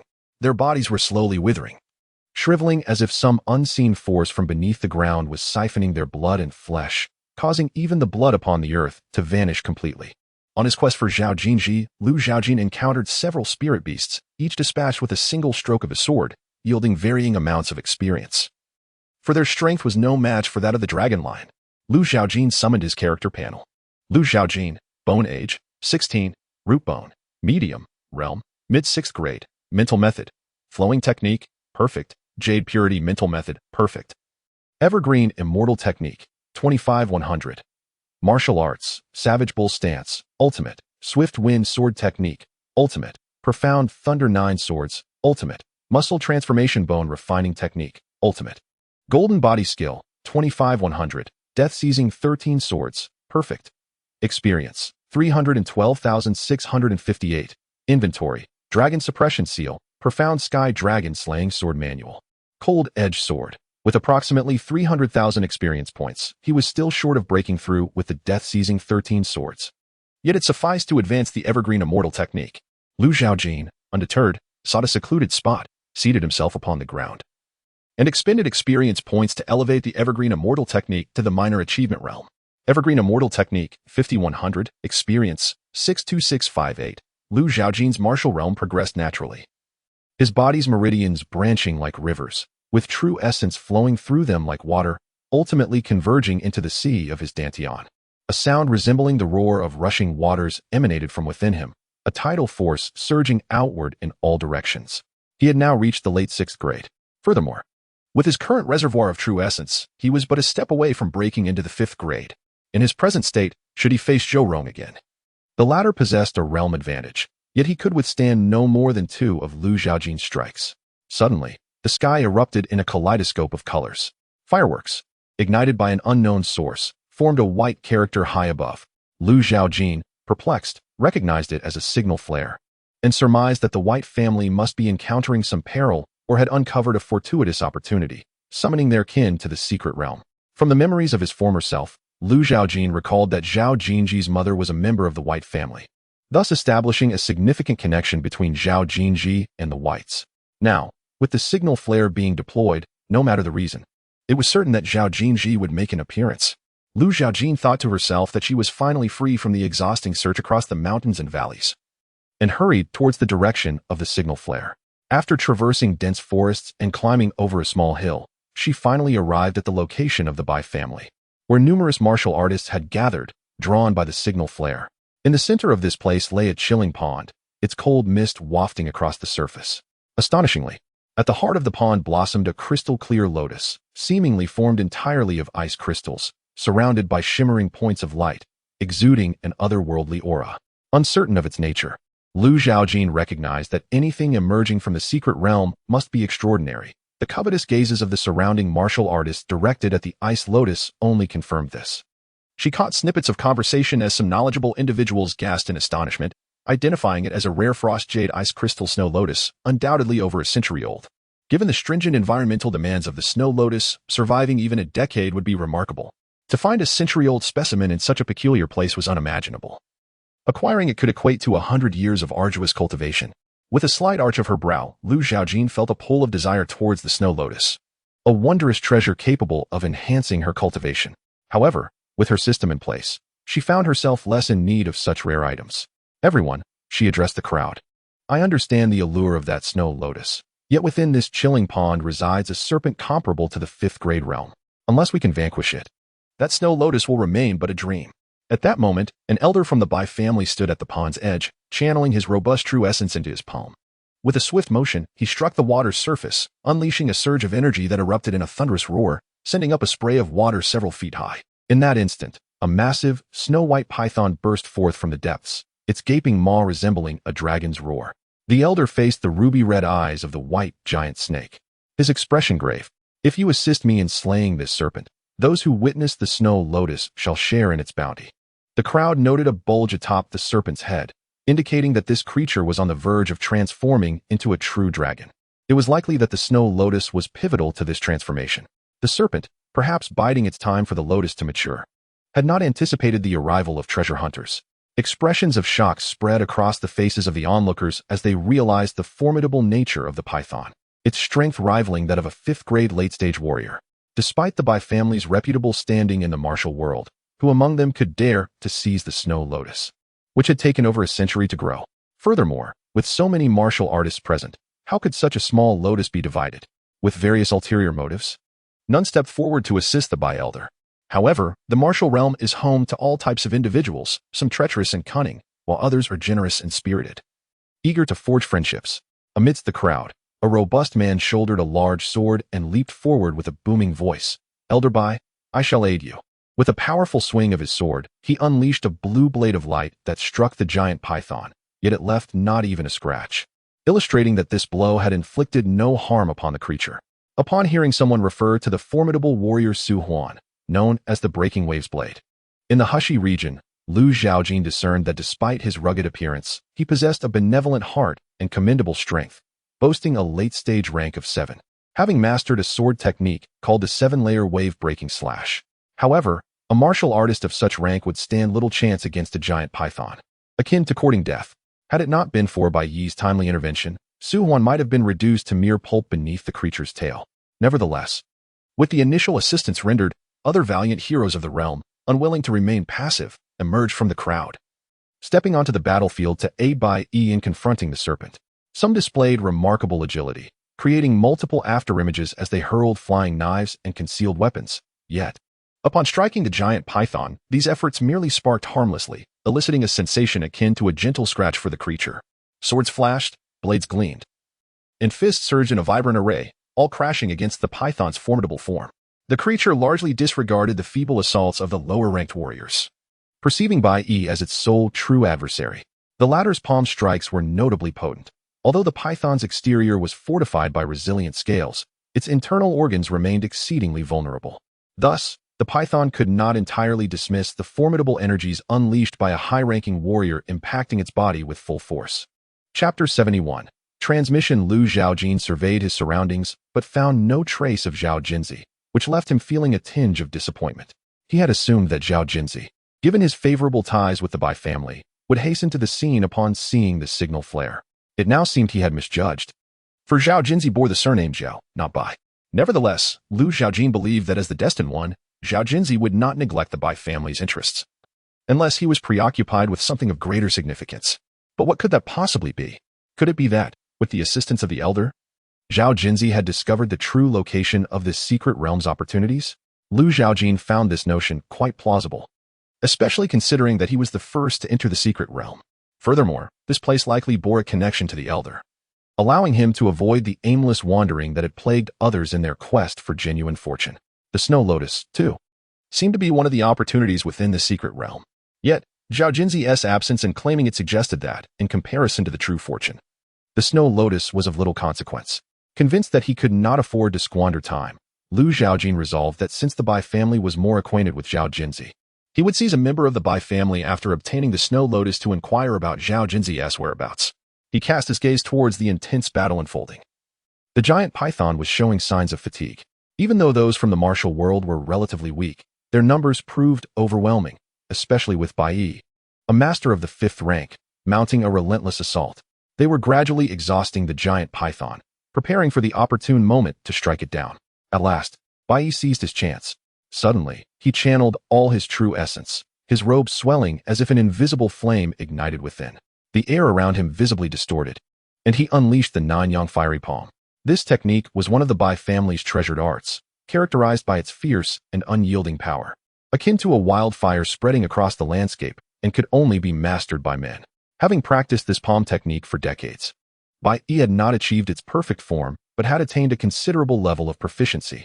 As he unleashed his palm strike, it appeared as though 7 blazing suns manifested behind him, radiating an intense heat that dispelled the chilling mist, revealing a shimmering surface of water, with signs of boiling becoming apparent.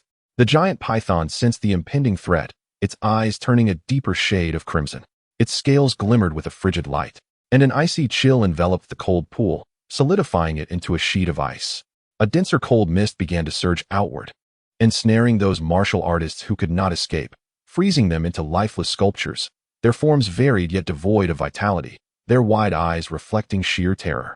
The mouth of the snow-white giant python swelled, and it exhaled a dense breath of cold air directed at the fiery suns. The collision resonated like a clash of water and fire, producing a piercing shriek as steam and smoke enveloped the battlefield, obscuring their vision and leaving the outcome of the battle uncertain. Zhaojin sensed that this was the perfect moment to take advantage of the chaos. He promptly activated his movement technique, slipping into the veil of smoke. As his feet touched the icy surface, he raised his gaze ahead, faintly perceiving the luminous glow emanating from the snow lotus. However, he did not advance immediately, sensing an unsettling void. He lightly tread upon the icy surface and leaped into the air. A massive serpent's tail swept beneath him, stirring a tumultuous wind that dispersed the mist, revealing the enormous head of a snow-white python, its crimson eyes fixed menacingly upon Zhaojin.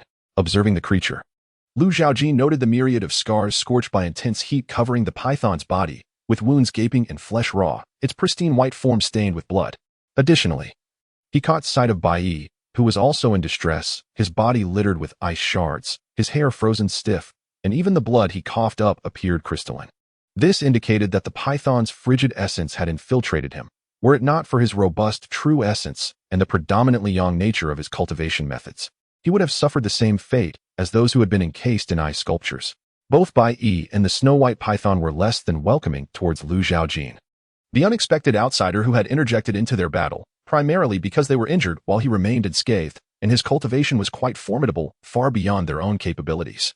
Bai, his mind racing, contemplated briefly before addressing Zhaojin. Esteemed young hero, that python has been weakened by my fire palm. If you slay it, I propose we share the snow lotus.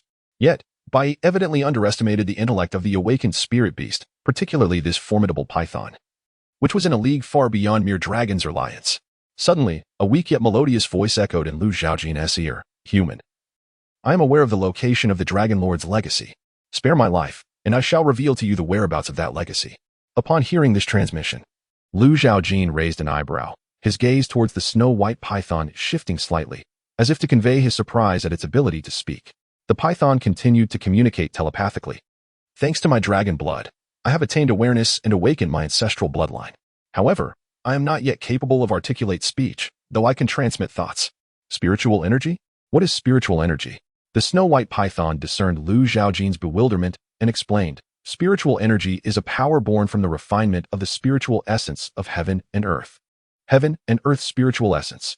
Zhaojin was taken aback, astonished that the python would mention such a concept. In the memories of his past life, there had been no traces of the spiritual essence. Moreover, during his time in this world, he had never witnessed anyone cultivating it. Suddenly, he recalled the power exhibited by Zhaojin after being possessed by the old man, which seemed strikingly similar to the chilling breath recently expelled by the snow-white python.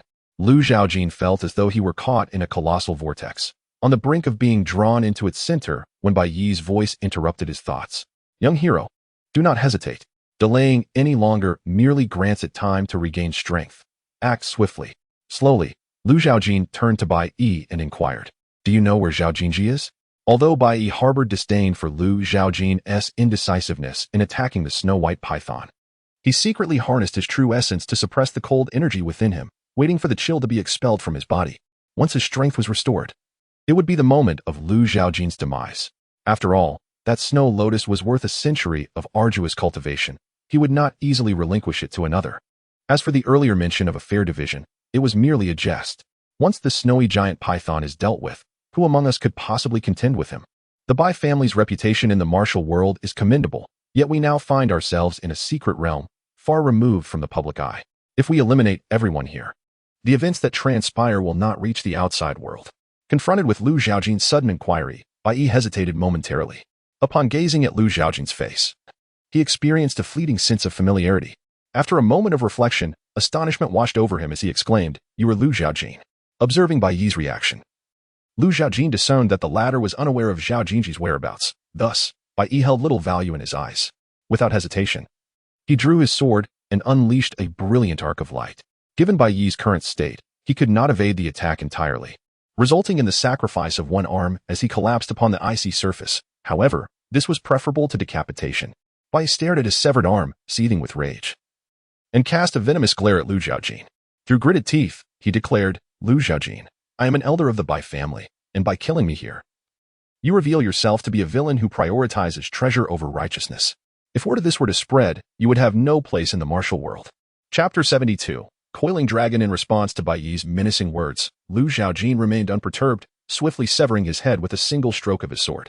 The decapitated head rolled on the ground, displaying an expression of lingering resentment, blood splattering across the icy surface. Experience from slaying a 5th grade martial artist 500,000. Experience 562658. An experience value of approximately 500,000 was more than sufficient to elevate the Qingmu immortal technique. The significance of the snow lotus was somewhat negligible to him, yet why relinquish such an opportunity if it could be attained? The snow-white giant python, perceiving Lu Zhaojin's intentions, nodded obediently, indicating that it would await him there. Guided by the ethereal glow emanating from the snow lotus, Lu Zhaojin arrived at its location, where chaos reigned. The martial artists clashed fiercely, vying for possession of the precious snow lotus, unwilling to yield. Unlike Bai, Lu Zhaojin held no regard for the so-called chivalry of the martial world. Any martial artist obstructing his path met their demise at the flash of his sword, leaving lifeless bodies strewn upon the ice. Simultaneously, the experience points on his character panel surged rapidly, soon surpassing 600,000. Experience, 612,658. Experience, 625658. Lu Zhaojin wielded his sword with unwavering decisiveness, each strike claiming a life, blood flowing across the ice, and the pungent scent of blood reigniting the rationality of those still alive. Even the renowned hero Su Huan, known for his wave-cutting blade, trembled under Lu Zhaojin's gaze, his grip on the sword wavering, uncertain whether to strike. Lu Zhaojin had no time to waste on Su Huan. With a swiftness akin to a gale, he beheaded him and swiftly turned to eliminate another foe, leaving only himself standing amidst the carnage.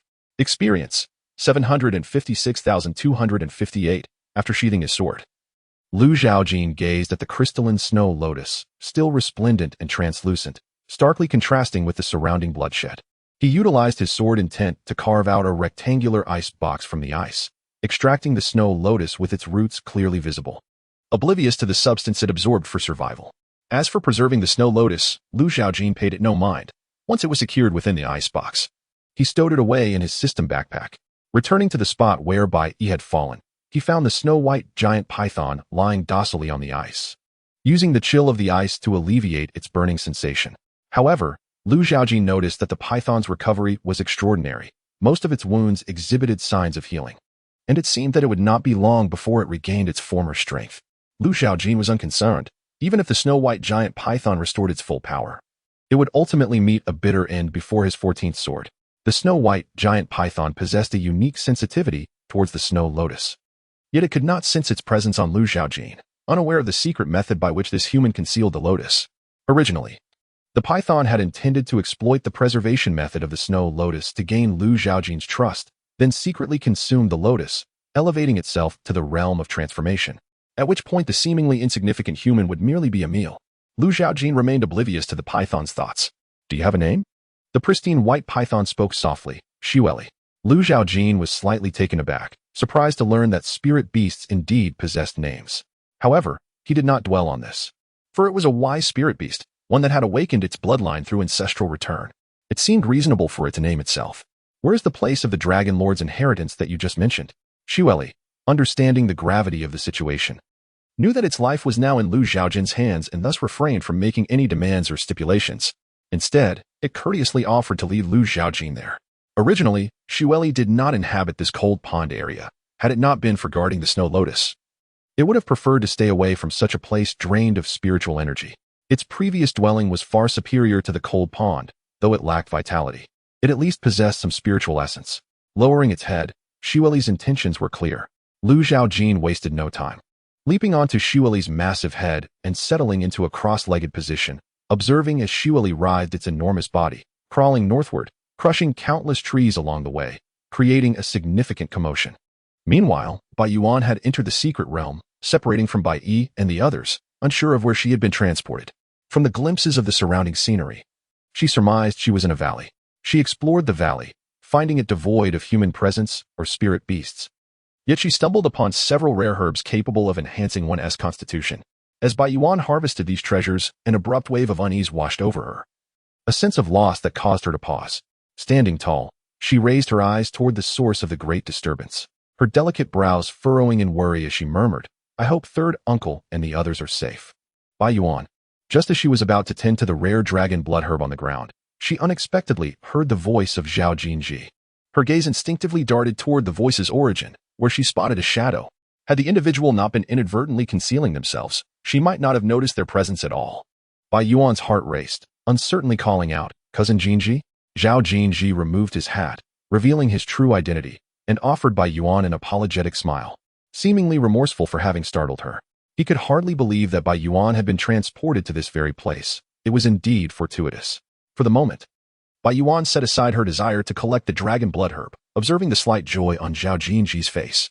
What did he mean by good fortune? Zhaojin took a couple of steps forward to stand before Bai Yuan, yet his gaze drifted past her, looking up at the darkened sky, as if observing something hidden within the shadows. This valley was known as Panlong Valley, after the demise of the true dragon. Its colossal corpse did not decay with the passage of time, but rather, as time flowed on, the sea transformed into mulberry fields, and the dragon's remains became the valley itself. Bai Yuan felt that Zhaojin's words exceeded her understanding. Moreover, she had never heard of any true dragon or dragon carcass before. Even in her family's ancient texts, accounts of true dragons merely stated they were folklore, asserting that no real dragons existed in the world. The only entity that could be considered a true dragon in another sense was the great Emperor Ding. Upon hearing his master speak of the true dragon, Zhaojin's expression mirrored that of Bai Yuan, one of astonishment, disbelief, and perplexity. Now, having entered the secret realm and arrived at the Longpan Valley, as described by his master, he was eager to witness the enigmatic and formidable true dragon for himself. Zhaojin continued, I am aware that my cousin Bai Yuan harbors dissatisfaction towards me for taking matters into my own hands regarding the Wuqi incident. However, I am acutely aware of Lu Zhaojin's prowess. Wuqi is no match for him, and henceforth, my cousin need not worry about Wuqi seeking us out. He circumnavigated Bai Yuan and ventured deeper into the valley. Furthermore, I am cognizant of a treasure trove within this valley, and I would like to escort my cousin there. As a token of my apology, Bai Yuan, skeptical, questioned, Are you truly so benevolent? Zhaojin remained silent, resolutely advancing but at a measured pace, clearly waiting for Bai Yuan to keep stride with him. Internally, Bai Yuan hesitated, yet given Zhaojin's earnest demeanor, it was possible that there was indeed a treasure hidden within the valley. She pondered how Zhaojin had come by this knowledge. Chapter 73. 5th rank Lu Zhaojin perched atop the head of the snow-white giant python, gazing into the valley not far ahead. Is this the Longpan Valley you mentioned? Shiwali responded telepathically, indeed. Her gaze fell upon Longpan Valley, revealing a hint of complexity in her expression. This valley was actually a transformation of the body of the Dragon Lord.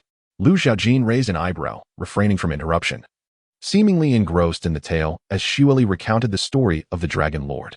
According to her, the so-called Dragon Lord had perished here 1,000 years ago, and his immortal remains, ravaged by the passage of time, ultimately became this Longpan Valley. The notion that time could stretch back a millennium astonished Lu Zhaojin, prompting her to look at Shiwali with a curious glimmer in her eyes.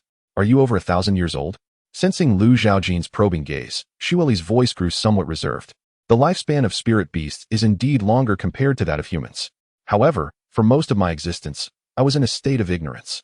Even after bathing in dragon blood to forcibly awaken my intellect, I was still influenced by the resentment of the dragon blood, lost in a haze, driven only by bloodlust and slaughter. As Shiwali recalled that period, her eyes trembled, evidently haunted by the pain of those days. Were it not for divine favor, allowing a return to the ancestral bloodline and the restoration of consciousness, she might have long since fallen prey to other spirit beasts. Lu Zhaojin, however, was not particularly interested in Shiwali's past. She yearned to hear more about the Dragon Lord. If the Dragon Lord was indeed a true dragon, how could he have fallen? Shiwali replied, initially, the Dragon Lord's resentment clouded his consciousness, yet fragments of his memories occasionally surfaced. The Dragon Lord fell while engaged in a battle of magic with a formidable human. With a tone filled with resentment, Shiwali continued.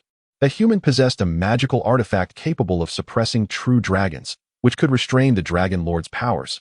Otherwise, the human would have stood no chance against him. Upon hearing this, Lu Zhaojin immediately thought of the seal she had discovered, a relic unearthed by the sword Saint Luci within this true dragon secret realm. Uncertain of its purpose and recognizing that no one here posed a threat to her, she retrieved the seal from her system space and presented it to Shiwali. Is this the artifact in question? Within the true dragon secret realm, the spiritual energy had long since dissipated, rendering the seal an ordinary item. Yet, it still emanated an innate sense of suppression, as if encountering a natural enemy, instilling a sense of trepidation in Shiwali. She felt that her strength could only be exerted to a mere tenth of its capacity, leaving her deeply astonished. Shiwali fell silent, seemingly lost in contemplation of the memories she had glimpsed of the Dragon Lord. As she recalled, the telepathic communication grew clearer. Indeed, it is this artifact. It seems to be called the Dragon Suppression Seal. Dragon Suppression Seal. Lu Zhaojin scrutinized the seal closely, examining the vividly carved true dragon upon its surface. She observed that the dragon was not depicted in a soaring posture, but rather as if it were imprisoned, struggling against confinement.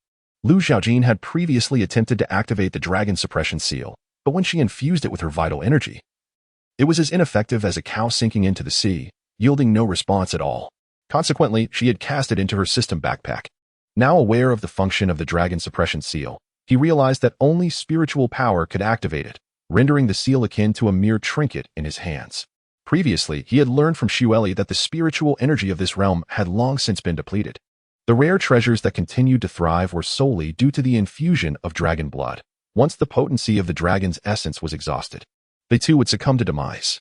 Zhaojin gazed up at the brooding clouds above, contemplating ominous thoughts that sank his spirit to the depths.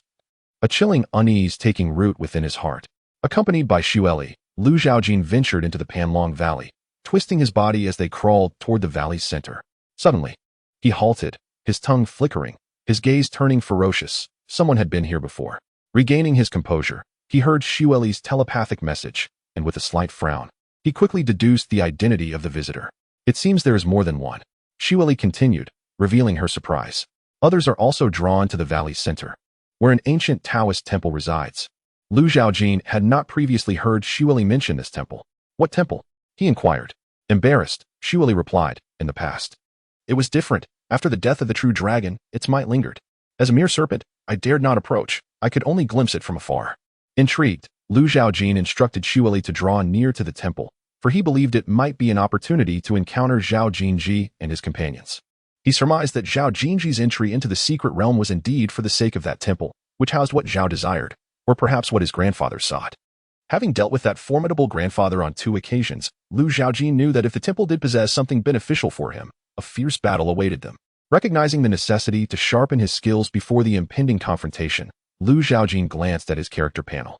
With 750,000 experience points, he had enough to elevate the Qingmu Immortal Technique, while the Deathly 13 Swords required 1,000,000 experience points to break through its limits. Although slaying the giant python at his side would provide sufficient experience, he recognized that the creature still held some utility and decided to retain it for now.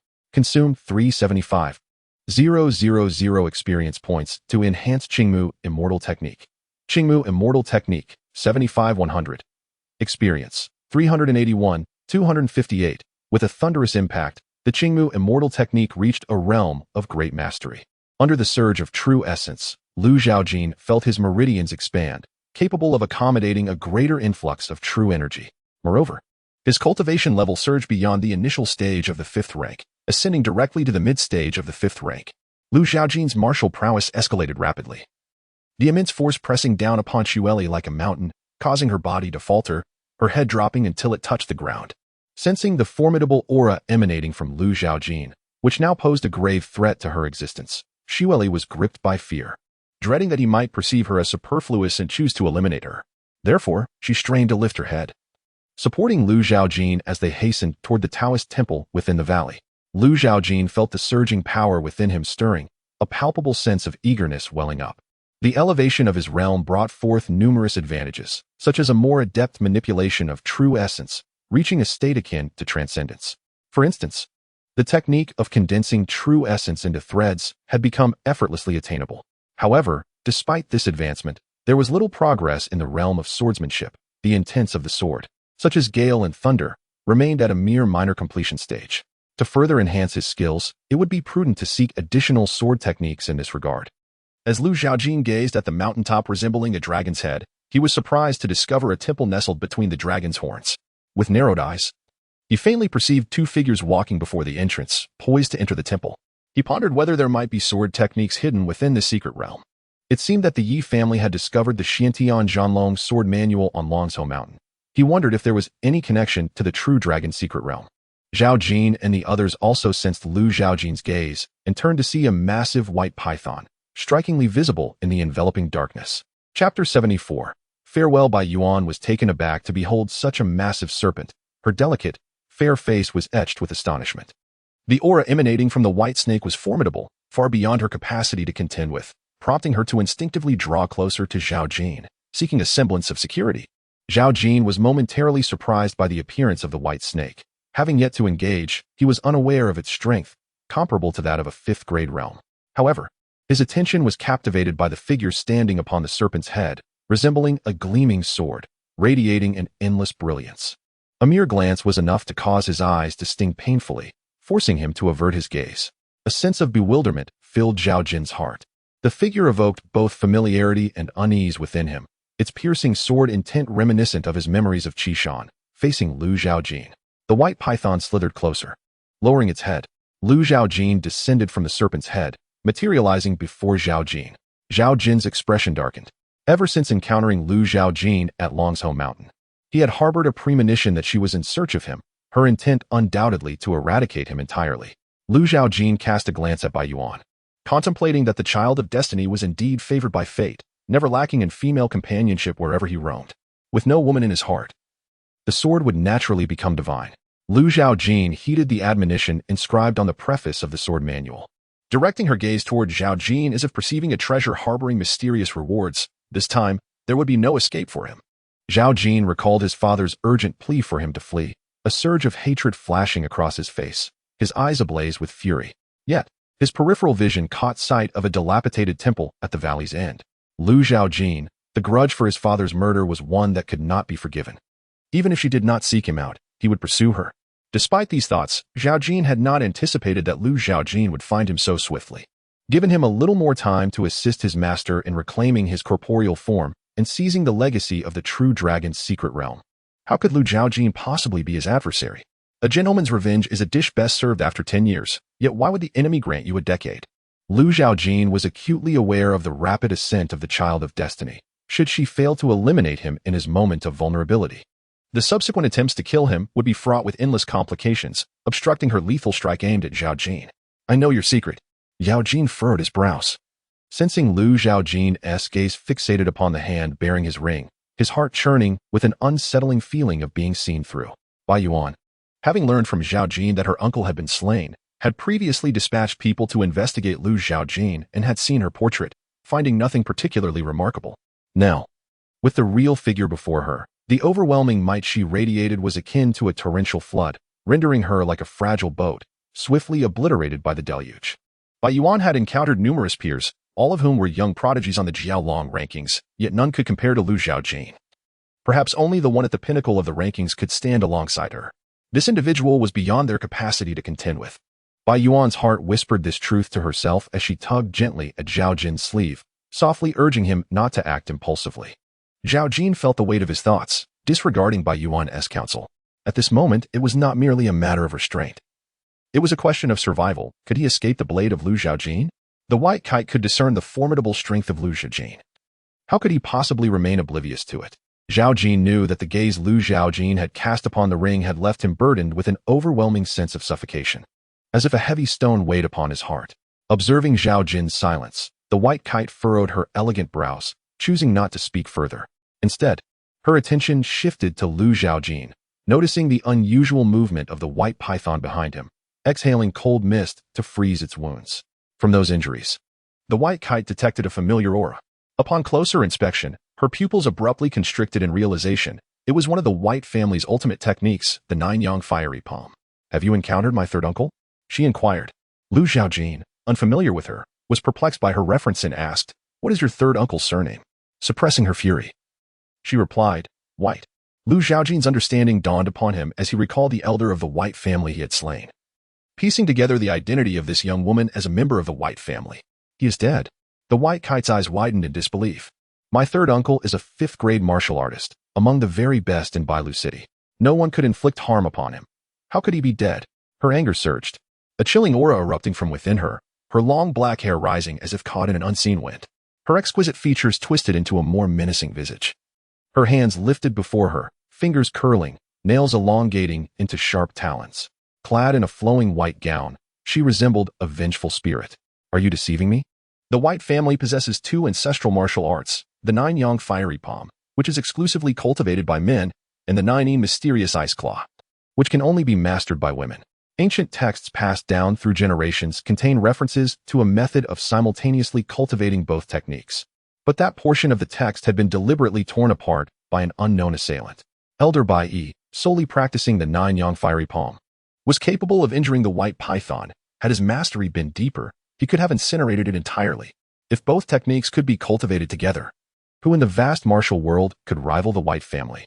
Thus, for years, the White family had sought a method to simultaneously practice both techniques, as well as the identity of the individual responsible for the destruction of their ancient texts. If they were discovered, that person would surely face a fate worse than death. Zhaojin offered no explanation.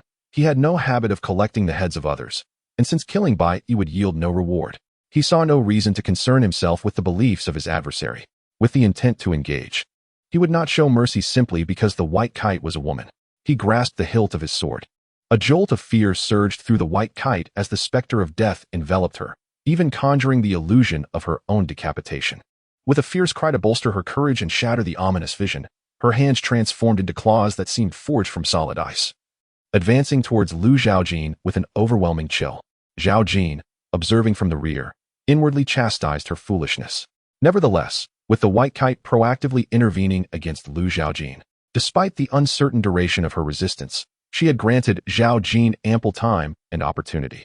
Without a moment's hesitation, he abandoned her and hastened towards the dilapidated temple. Bai Yuan remained oblivious to everything around her. Her focus was solely on her nemesis, Zhaojin.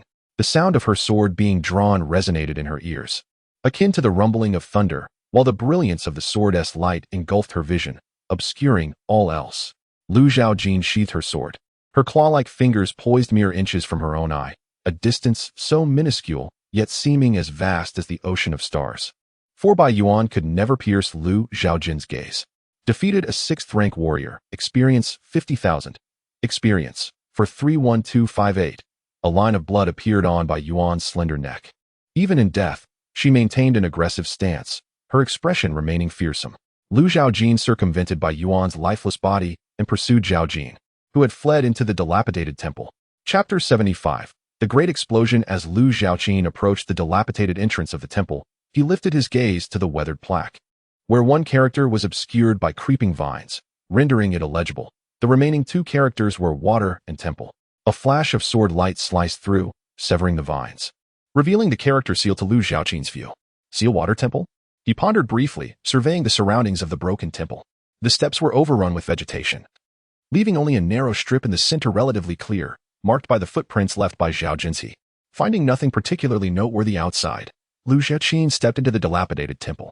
Inside, he found no traces of Zhaojin's footprints, only a tangle of weeds carpeting the ground, with a towering incense burner standing in the center of the courtyard.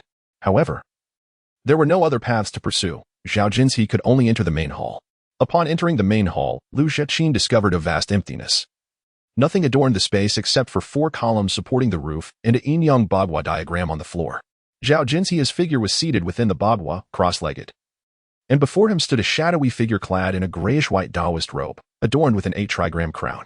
In his right hand, he held a whisk, while his left hand rested idly, eyes tightly shut, as if in a state between life and death. Zhaojin furrowed his brows. He sensed no vitality emanating from the middle-aged Taoist, indicating that he was, in fact, deceased. The peculiar posture of the middle-aged Taoist reminded him of a powerful figure from the human race that Shueli had mentioned, leading him to wonder if it could be the same individual. Upon hearing Zhaojin's footsteps, Zhaojin recognized his presence in the main hall, but was too preoccupied to pay him heed.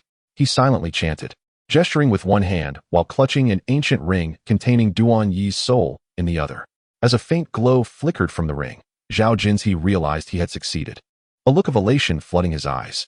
He then directed the flickering light with his sword-like fingers, aiming it at the middle-aged Taoist's forehead. Seeing the glow merge into the middle-aged Taoist's body, Zhaojin exhaled in relief, followed by a hearty laugh, as if the grievances of many days were finally set free in this moment.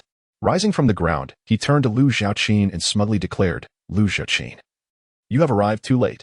Zhaojin glanced at the ring discarded by Zhaojin, then turned his gaze to the triumphant youth, concluding that his initial suspicions had not been in vain.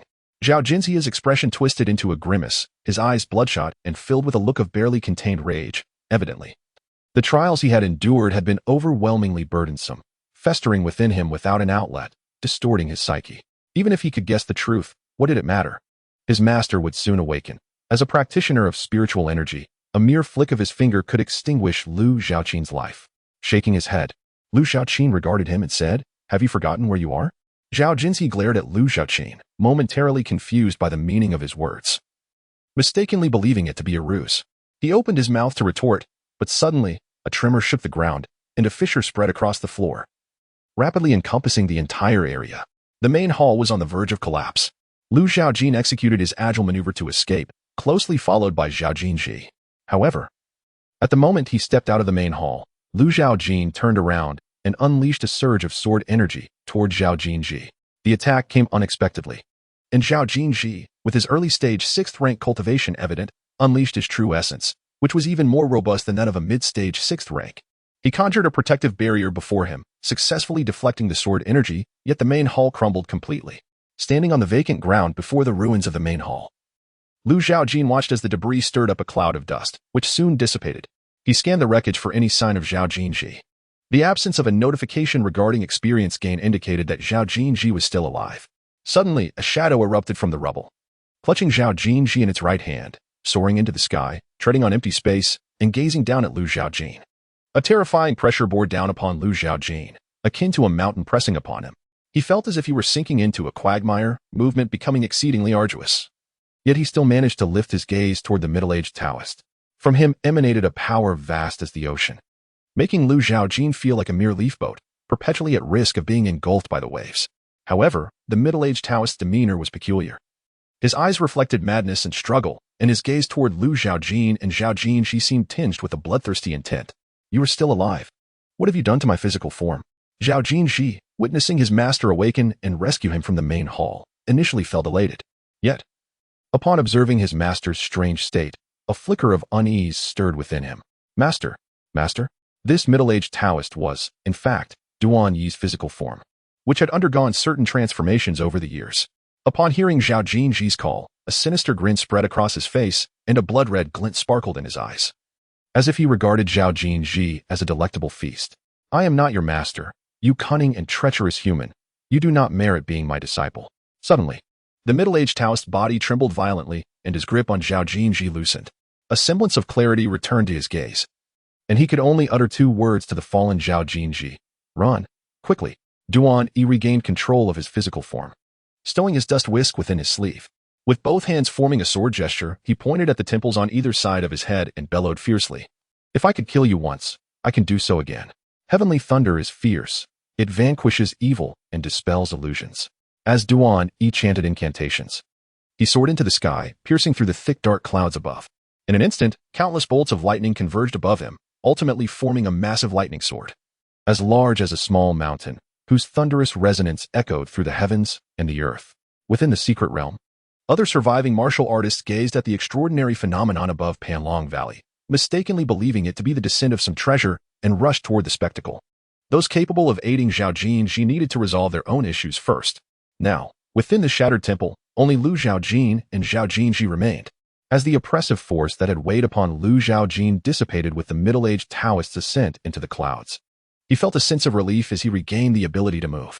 Zhaojin's judgment had proven correct. The true dragon was not so easily slain.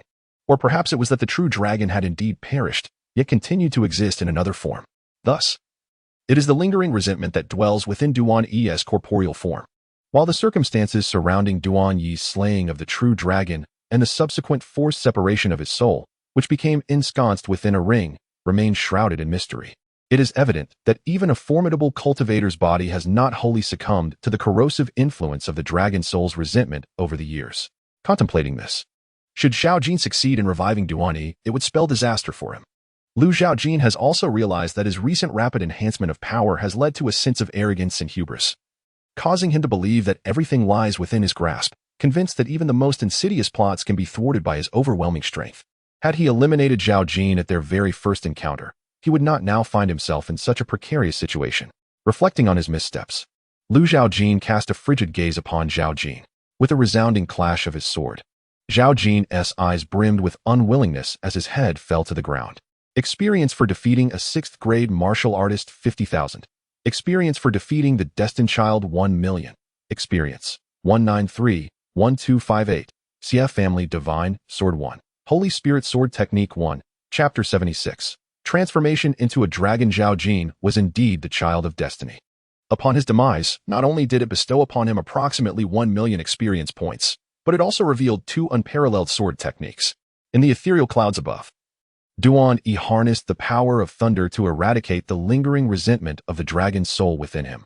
The bolts of thunder struck down upon him, entwined with the crimson mist enveloping his form, which began to dissolve amidst the tempest, emitting a crackling sound. The thunder possessed the ability to vanquish evil and dispel malevolence, making it a formidable adversary against such vengeful spirits. However, to obliterate the dragon soul's tenacious resentment entirely, Duan Yi needed to maintain his focus and composure, ensuring it could not exploit any moment of weakness. Witnessing Zhaojin's death at the hands of Zhaojin stirred ripples in his tranquil heart lake. The dragon soul's lingering resentment, already weakened by the onslaught of thunder, keenly sensed this shift. It split its essence, a minuscule glimmer escaping Duan Yi's body, darting towards the paralyzed white python, which trembled in fear of the heavenly thunder.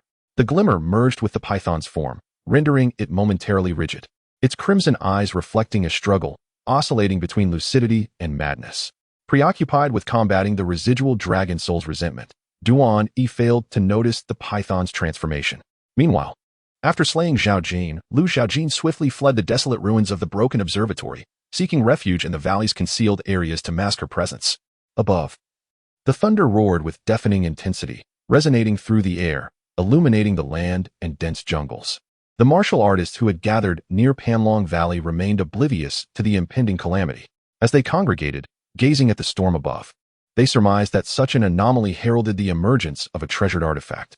They surged into Panlong Valley, drawing closer to the ruins, where the celestial spectacle became increasingly discernible, revealing a figure amidst the tempest, bold enough to withstand the wrath of thunder. At the same time, they beheld the colossal white python, unaware of the two bulges forming atop its head. They stood in a daze, mistakenly believing a treasure was descending, entirely oblivious to the reality unfolding before them. Suddenly, a cataclysmic tremor shook the ground. These martial artists stumbled in disarray, struggling to regain their footing. As they turned to discern the source of the earthquake, they beheld trees collapsing and billowing clouds of dust advancing towards them. Squinting through the haze, they realized that a multitude of beasts, both large and small, had congregated, charging forth with a formidable force, leaving devastation in their wake. This was a beast tide. A startled cry erupted as some fled in panic, their minds racing with confusion. Unaware of the cause behind the beast tide, their immediate concern was to distance themselves from the onrushing horde. Otherwise, even a fifth-grade martial artist would be reduced to mere pulp. Roar. The once quiet white python suddenly unleashed a roar reminiscent of a dragon's cry, its massive maw opening wide. Two antler-like horns finally broke free from the constraints of the bulges, glistening and bloodied, signaling the onset of an extraordinary transformation. The two horns continued to grow, reaching the height typical of an adult before ceasing their ascent. Simultaneously, the body of the colossal python underwent astonishing transformations. Lush, supple mane sprouted from its head, and its scales shimmered with a brilliance akin to precious jade. Most notably, robust limbs emerged, each claw piercing into the ground. The now transfigured white giant python let out a thunderous roar, its voice resonating with the majesty of a dragon's song, its mouth adorned with sharp teeth. No longer resembling a mere serpent, Shueli was already in the process of transformation into a dragon. Had it successfully consumed the snow lotus and spent decades digesting it, the metamorphosis would have undoubtedly been completed. However, with the assistance of the dragon soul's resentment, it bypassed the gradual transformation and ascended directly into a dragon, albeit at a tremendous cost. Shueli's consciousness was devoured by the dragon soul's resentment, leaving the physical form entirely under its control. The spiritual beast surging into the dragon's spiral valley felt the overwhelming dragon might emanating from the white dragon and dared not advance further, halting several paces away. The once crimson eyes of these beasts seemed to regain a semblance of awareness, shedding their previous frenzy for a look of reverence directed at the white dragon. They then prostrated themselves on the ground, as if in worship or greeting. The thunderstorm above dissipated, the rumbling ceasing, indicating that Duan Yi had resolved the issues within. Yet, this self-destructive strategy, which inflicted harm upon himself while harming others, rendered him incapable of unleashing his full power. Moreover, the absence of spiritual energy in this place made recovery a mere fantasy. Duan Yi observed the movements of the white dragon below, comprehending the process of refining the dragon soul's resentment. A subtle turbulence rippled through his heart lake, allowing the dragon soul's resentment to seize the opportunity, splitting its essence to attach itself to the white python. He harbored a deep-seated resentment towards Zhaojin. Had it not been for Zhaojin's murder of his beloved disciple, such events would not have transpired. However, Duan Yi's condition was dire. as was that of the dragon soul's resentment. The latter failed to sense the medicinal properties of the snow lotus within Shueli, consuming its consciousness instead. Through Shueli's memories, it learned that the snow lotus had been seized by a human warrior, Zhaojin. The white dragon could articulate human speech, yet its first utterance was the name of a person. Duan-Yi was taken aback to discover that the white dragon recognized Zhaojin. And judging by the animosity it exuded, Zhaojin must have wronged the dragon in some way. Nevertheless, in terms of enmity, Duan-Yi, who bore a deep grudge against the white dragon, was undoubtedly its primary target. Once Duan-Yi was dealt with, the white dragon would certainly seek to obliterate Zhaojin. Duan-Yi stood suspended in midair, his grayish-white robe billowing in the wind, gazing down at the white dragon. He held a dust brush in one hand and formed a sword gesture with the other, proclaiming with righteous indignation, "You are not Aole." Aole, the name of the true dragon he had slain a millennium ago, possessed the innate ability to wield thunder. The transformation of this secret realm and the thunderous spectacle of Dragon Head Mountain were all birthed from Aole's existence. However, the true Aole perished a millennium ago. Currently, the dragon soul's resentment within the white dragon is but a manifestation of the bitterness left behind after Aole's demise. It possesses Aole's abilities and memories, yet lacks a corporeal form to wield them. Thus, those formidable powers are rendered futile to the dragon soul's lamentations. The reason his spirit has departed from his body is due to the unimaginable strength of the true dragon. Even with the dragon suppression seal, a treasure designed to constrain true dragons, the formidable dragon, aware of its predicament, executed a desperate strike, seeking to perish in unison with him. Consequently, Duan-Yi was compelled to invoke the soul departure technique. Though he narrowly escaped death, his spirit succumbed to a deep slumber, oblivious to the passage of time. Upon awakening, he discovered himself ensconced within a ring, bereft of freedom. The white dragon regarded Duan-Yi with a derisive smile, asserting, "I am but a manifestation of Aole's posthumous resentment. Adopting the name Aole is not incongruous." Suddenly, Aole, with a hint of mockery, replied, "And how can you be so certain that I am not the true Aole?" The white dragon then opened its maw wide, exhaling a frigid breath that instantly froze the ground, the icy expanse rapidly expanding until the entire Panlong Valley transformed into a realm of frost. Those who could not escape were encased in ice, frozen in various poses, their vitality gradually extinguished under the encroaching chill. In contrast, the spirit beasts seemed to willingly offer their lives. Upon being transformed into ice sculptures, an inexplicable force shattered the ice from within, sending shards swirling through the air. In the places where the spirit beasts had been frozen, droplets of vivid crimson blood floated, a stark reminder of their sacrifice. Chapter 77. Aole from beginning to end. This white python was the vessel that Aole had devised to seize, for his true form was that of a genuine dragon. Although the bloodline of a serpent is rather inferior, its physique bears a close resemblance, making it more suitable for his purposes. Previously, in the state of a dragon soul's lingering resentment, he merged with Duan-Yi's body to ensure that when Duan-Yi's soul returned to corporeal form, it would become aware of his presence. At that moment, with Aole's understanding of the practitioners of the Foshui sect, he could, even at the cost of damaging his own cultivation, harness the power of thunder to perform the act of refinement. However, Duan-Yi had evidently forgotten that the thunder here was birthed from Aole himself.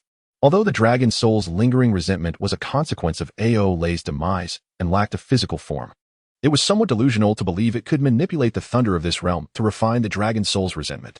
Moreover, even if Duan-Yi remained unperturbed, Aole could still escape from within him. He merely chose the method that would be more advantageous to himself.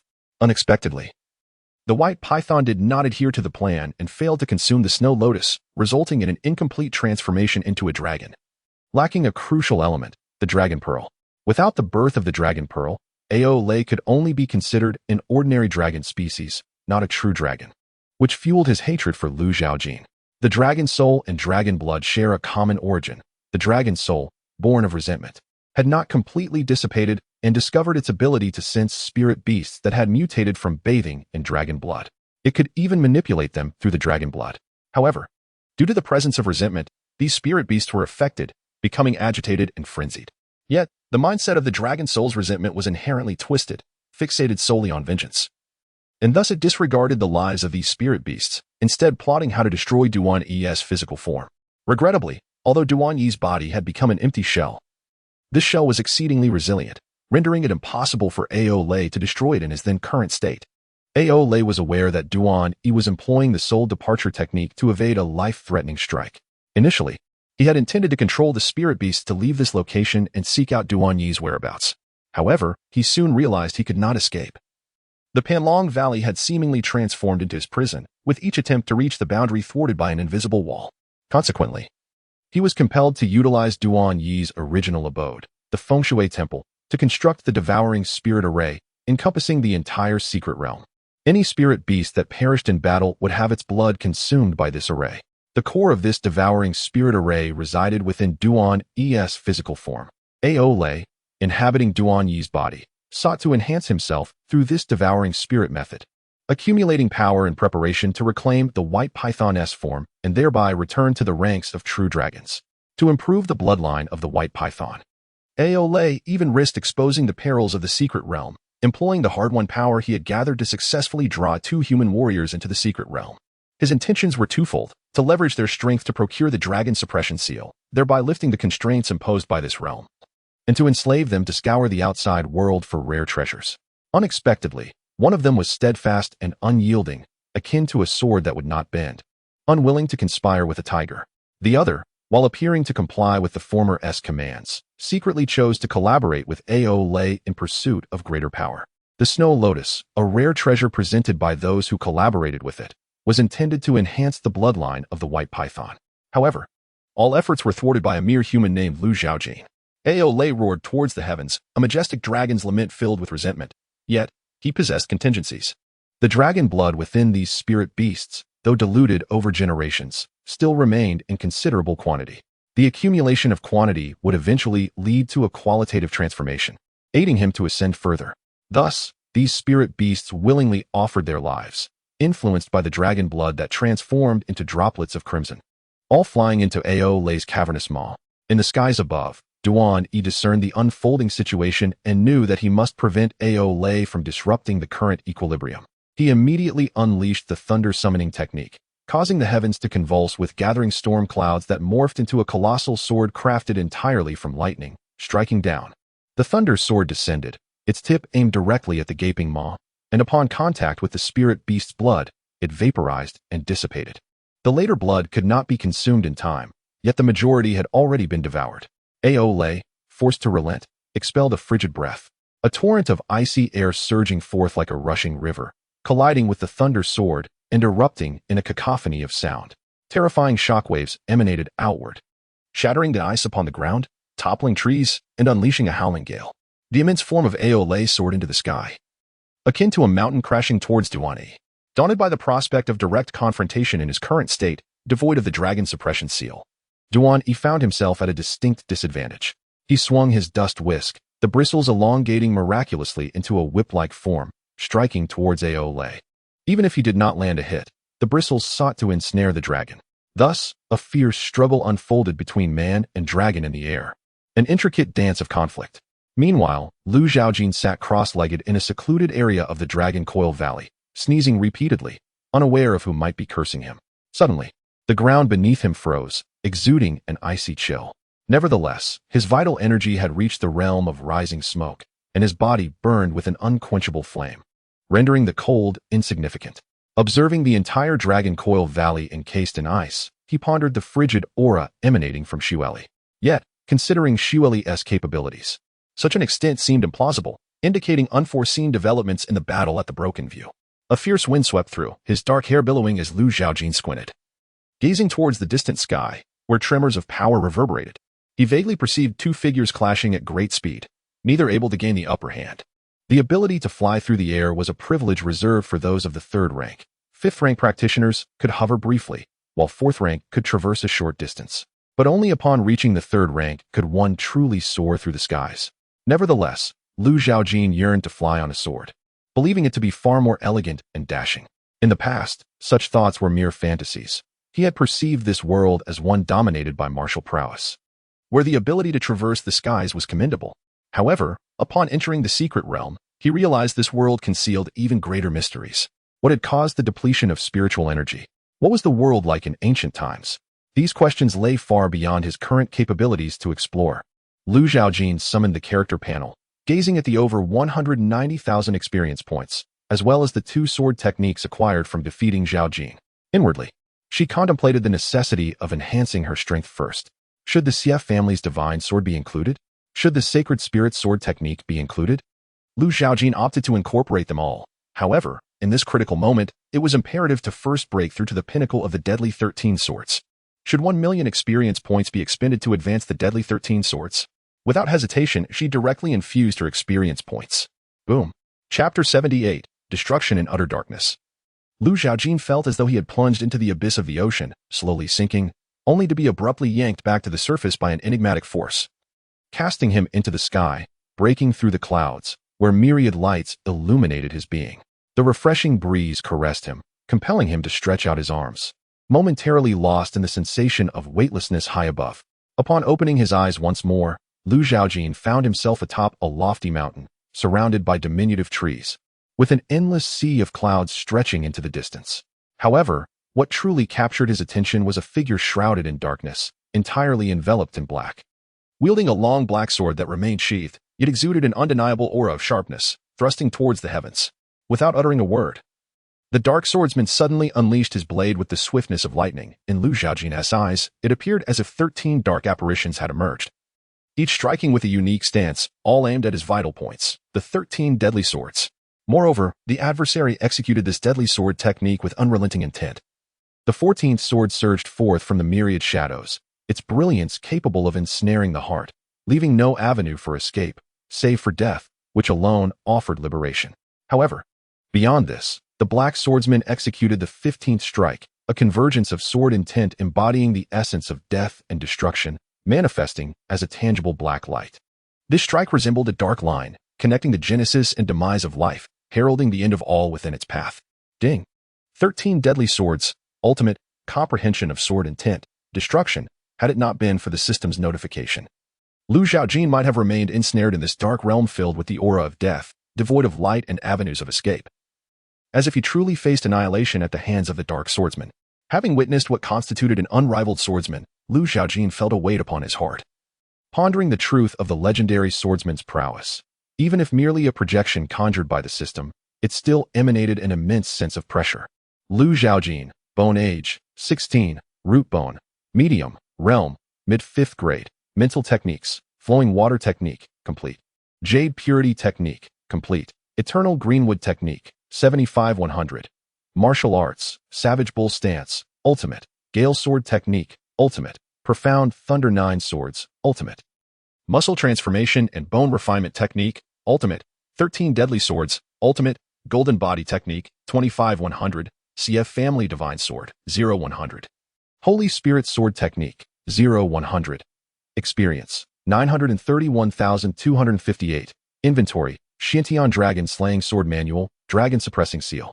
Cold edge sword. With the 13 deadly swords at his disposal, Lu Zhaojin deemed himself sufficiently equipped. With over 900,000 experience points remaining, he resolved to enhance the Eternal Greenwood technique. Eternal Greenwood technique, complete. Experience, for 31258, with his mental technique perfected. Lu Zhaojin's martial realm surged at that moment, his true essence circulating within him in a continuous flow, akin to an unceasing river. Realm, early 4th grade. A martial artist of the 4th grade could confront thousands in battle without faltering. Their true essence seemed inexhaustible. However, this claim bore a hint of exaggeration. It could only be said that, to a certain extent, they posed minimal pressure on a 4th grade martial artist. Yet, should one endure for 3 days and nights without respite, even a river would eventually run dry, let alone a human being. At present, there exists no more profound martial art. Lu Zhaojin's gaze is fixed upon the techniques he has recently acquired, specifically the 2 sword arts. In comparison, the Holy Spirit sword technique proves superior, albeit at an unimaginable cost in experience. The CF family divine sword shares the same rank as the 13 deadly swords, yet their emphases diverge. If the 13 deadly swords elevate Lu Zhaojin's swordsmanship to a higher level of intricacy, enabling him to swiftly discern the weaknesses of his adversaries, then the CF family divine sword offers a comprehensive enhancement. It is not merely a masterfully crafted sword technique, but also encapsulates the creator's profound insights into the path of the sword, meticulously documented within its teachings. The CF family divine sword, 50-100. Experience, 56, 258. Having reached a minor success in swordsmanship, Lu Zhaojin's understanding of the sword path has significantly deepened, particularly in the realm of the Gale Sword Intent, which has ascended to a major success, now standing as the pinnacle of his current comprehension of sword intents. Moreover, he has gathered from this sword art that the path of the sword is divided into 4 realms. With his current insights, he has attained the second realm, wherein both sword and heart are one.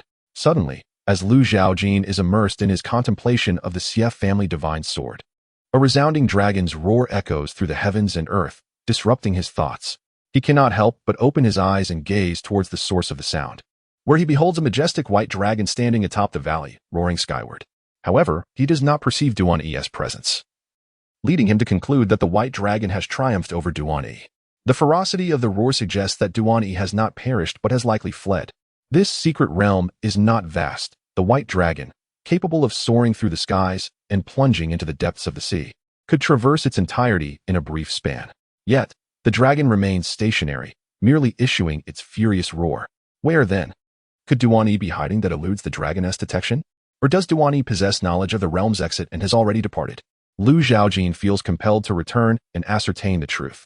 Having consumed the essence blood of numerous spiritual beasts, Ao Lei's form increasingly resembles that of a dragon, though he remains partially in the state of a serpent due to insufficient sustenance. Nevertheless, Ao Lei's condition is far from optimistic. During his battle with Duan Yi, one of his dragon horns was shattered, and his body is marred with wounds of varying sizes, crackling with crimson lightning. Even his icy powers prove insufficient to extinguish this force. This power of lightning is not inherent to Ao Lei, rather, it is the Qishan divine thunder summoned by Duan Yi, utilizing his own source blood as a catalyst. Had Duan Yi not sustained significant injuries, merging his soul imperfectly with his corporeal form, it is likely that this divine thunder alone could have rendered Ao Lei agonized and incapable of further combat. However, the world is devoid of what-ifs. Ao Lei has bested Duan Yi, albeit regrettably failing to eliminate him, allowing him to escape. This realization prompts Ao Lei to unleash a thunderous roar. As the sound subsides, Ao Lei senses an approaching presence, moving with a deliberate grace, emanating an astonishing sword intent that causes his dragon eyes to narrow. He gazes upon a figure that appears diminutive in comparison, letting out a derisive snort, questioning the audacity of this intruder. Although he is astonished that Lu Zhaojin has not succumbed to the cold, Ao Lei is no mere snow spirit. He is a true dragon. Even in his current draconic form, facing such an insignificant human would require little more than a puff of breath to extinguish. The white dragon is a colossal entity, naturally exuding an overwhelming presence, akin to standing at the foot of a towering mountain, gazing upward in contemplation of whether to embark on the arduous climb. Lu Zhaojin, however, did not waver. Even though the aura emanating from this white dragon seemed to surpass the 4th rank, or rather, defied conventional martial rankings, he possessed the dragon suppression seal, capable of subduing true dragons. Furthermore, the white dragon bore significant injuries, rendering it not impossible to vanquish with the seal's formidable power. Additionally, having just transcended to the 4th rank, his 13 death swords had also ascended to an extraordinary level. The 15th sword, embodying death and destruction, would indeed provide a unique flavor when wielded against a dragon. Lu Zhaojin inquired, "Where is the Taoist?" Duan Yi was engaged in combat with the white dragon, and given the dragon's pitiful state, Duan Yi was likely not faring any better. The notion of taking advantage of his plight to seize his life was tempting. If he could ascertain Duan Yi's whereabouts, he could eliminate him as a concern. Ao Lei smirked and replied, "Why not inquire personally in the underworld?" With that, Ao Lei unleashed a torrent of icy mist, surging towards Lu Zhaojin like a raging tide. Chapter 79, Dragon Slayer within the torrent of icy chill. Lu Zhaojin resembled a leaf adrift, perilously close to being overturned. Frost began to accumulate on his garments and hair, while his skin was coated with a layer of frost, rendering his complexion alarmingly pale. Just as Ao Lei perceived that Lu Zhaojin had relinquished his struggle, a flicker of disdain and contempt gleamed in his eyes. Suddenly, a black sword light emerged, soaring upward and cleaving through the frigid current. This sword light, imbued with an aura of death, startled Ao Lei, compelling him to evade its formidable presence and ascend into the sky. He witnessed the sword light effortlessly slice through rock, leaving behind a slender scar. Ao Lei gazed at Lu Zhaojin with uncertainty. From Xueli's memories, he knew Lu Zhaojin was far from possessing such formidable strength, and he had never encountered the deathly and destructive sword intent that now manifested before him, which certainly exceeded his expectations. Nevertheless, Ao Lei was reluctant to concede that Lu Zhaojin posed a threat. He believed that his recent battle with Duan Yi had depleted him significantly, rendering him somewhat feeble even against an ordinary martial artist. A surge of anger coursed through Aolei as he considered the indignity of being forced back by a mere mortal, which he felt tarnished the dignity of the true dragon. Furthermore, recalling that it was Lu Zhaojin's interference that had thwarted Xueli from consuming the snow lotus and coalescing the dragon pearl, his fury intensified. This insignificant insect, oblivious to the might of a true dragon, would today come to comprehend the terror of his kind. Disregarding his injuries, Aolei summoned the power of thunder, enveloping his entire dragon form in crackling electricity. In the azure light, occasional flashes of crimson could be discerned, an incongruous hue that countered the thunderclap he wielded, suggesting it was not his own strength. Lu Zhaojin recognized this flaw, understanding it to be Aolei's vulnerability. However, as Aolei's aura burgeoned, his form was entirely engulfed in thunder, transforming him into a dragon of lightning soaring through the heavens. With a resounding roar, dense bolts of thunder cascaded from the clouds, enveloping the mountaintop in a cacophony of sound. Amidst the thunder, Lu Zhaojin executed his movements with utmost precision, akin to leaves dancing in the wind, evading the tempest's grasp. Now a fourth-tier martial artist, he harnessed the unceasing flow of true essence, achieving brief moments of aerial flight. Thus, as he dodged the final bolt of lightning, he landed with agility, leaping toward Aolei above, his right hand brandishing the autumn equinox sword while his left hand extended, summoning a seal that materialized in his palm, the dragon suppression seal. Upon witnessing Lu Zhaojin's intent to battle in the skies, Aolei initially perceived it as a reckless act, a mere mortal daring to confront a true dragon. Even the likes of Duan, he would think twice. Yet, upon seeing the seal in Lu Zhaojin's hand, his eyes widened in disbelief, filled with incredulity as he exclaimed, "The dragon suppression seal. How could it possibly be in your possession?" A mundane martial artist lacked the means to wield the dragon suppression seal, as it was a treasure crafted by practitioners, only manipulable through spiritual power. At present, Aolei is not in his true dragon form, but has transformed into an ordinary dragon species from a python. Even though the dragon suppression seal has not fully exerted its power, merely holding it still evokes a natural pressure that significantly diminishes the radiance of lightning enveloping Aolei, ultimately revealing his dragon body. His strength is rendered impotent by the dragon suppression seal, and his injuries remain unhealed due to the divine lightning of Qishan. Aolei now resembles a prisoner awaiting execution, helplessly watching as Lu Zhaojin approaches with her sword drawn. From Lu Zhaojin's strike, Aolei senses the essence of death and destruction. The sword light, seemingly forged from these very elements, manifests as a blinding blackness, akin to a bottomless abyss, intent on consuming him entirely. In this moment, Aolei's spirit trembles, his consciousness halting its thoughts, even the pain of decapitation eluding his awareness, as his colossal dragon body and severed head plummet from the sky into the ravaged valley below. The aura of the white dragon gradually wanes, resembling a candle flickering on the verge of extinguishment, easily snuffed out with a breath. Lu Zhaojin secures the dragon suppression seal and sheathes the autumn equinox sword before descending to stand before the dragon's head, locking gazes with the dragon's eyes that still flicker with the vestiges of life. Even though he is no longer a true dragon, merely an ordinary one, his indomitable vitality surpasses that of humankind. Even decapitated, he can linger for a brief time. Aolei utters something in a feeble voice. Lu Zhaojin leans in to listen, discovering that Aolei speaks of the exit to the secret realm lying beneath the broken view, from which Duan he had departed. Aolei harbors a deep resentment towards Lu Zhaojin, yet his hatred is directed even more fervently towards Duan Yi.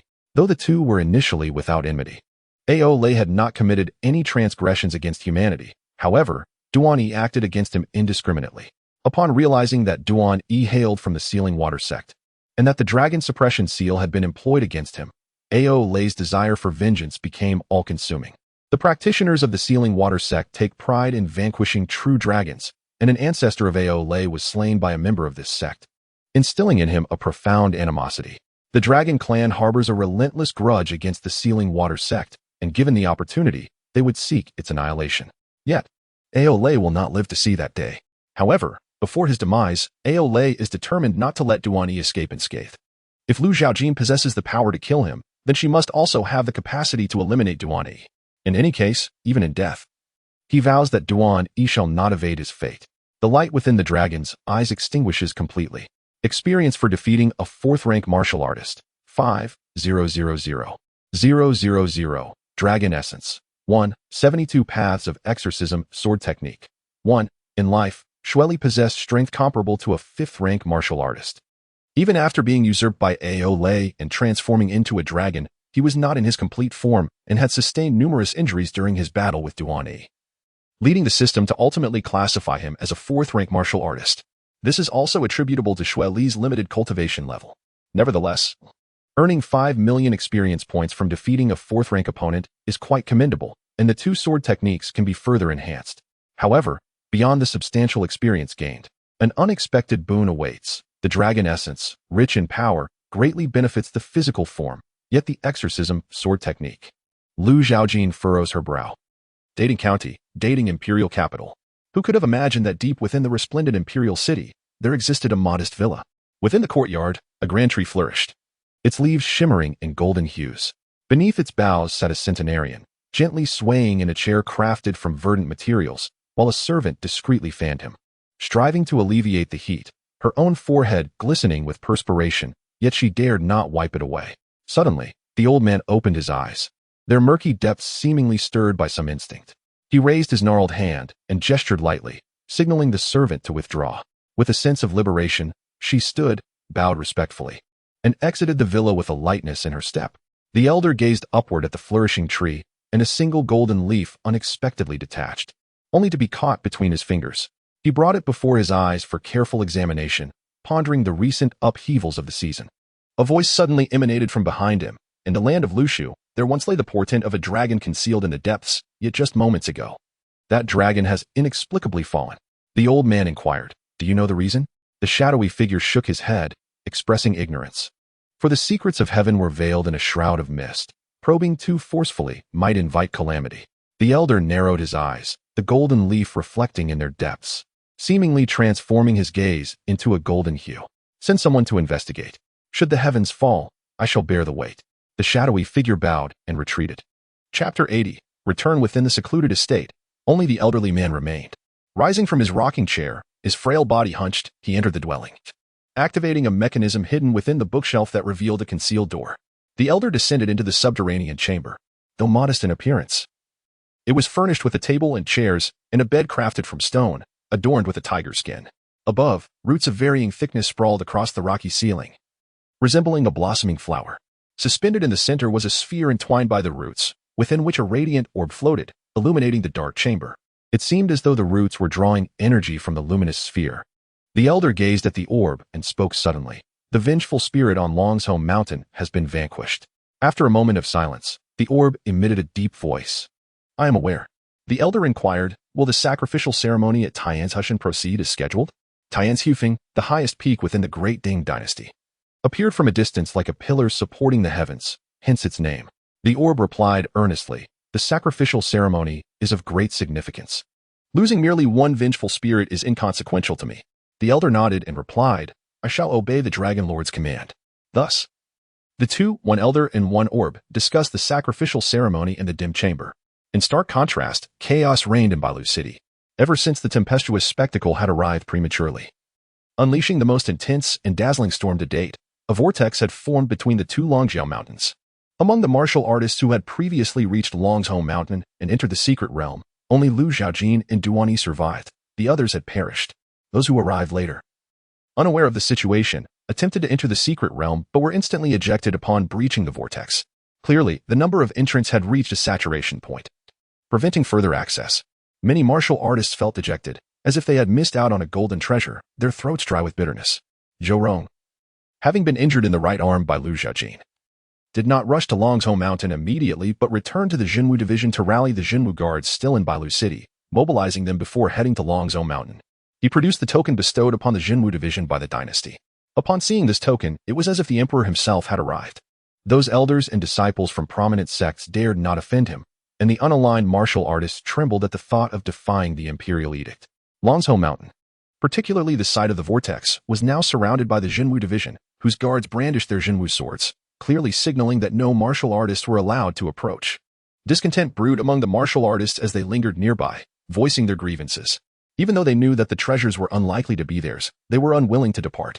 Zhang, informed of the situation by his subordinates, waved his hand dismissively, stating, "Pay them no mind. They are but pitiful souls who dream of ascending to greatness without the means." He cast his gaze upon the slowly rotating vortex, narrowing his eyes. For the pressing matter at hand was to ascertain the treasures concealed within that vortex. Zhou Rong turned his attention to the Qianhu of the Zhenwu division beside him. In the true martial division of Bailu City, there exist two captains, one of whom, Yu Guang, met his demise at the hands of Lu Zhaojin. The woman before me, bearing the surname Yao, is the other captain of the true martial division. Zhou Rong inquired if there had been any similar phenomena observed elsewhere.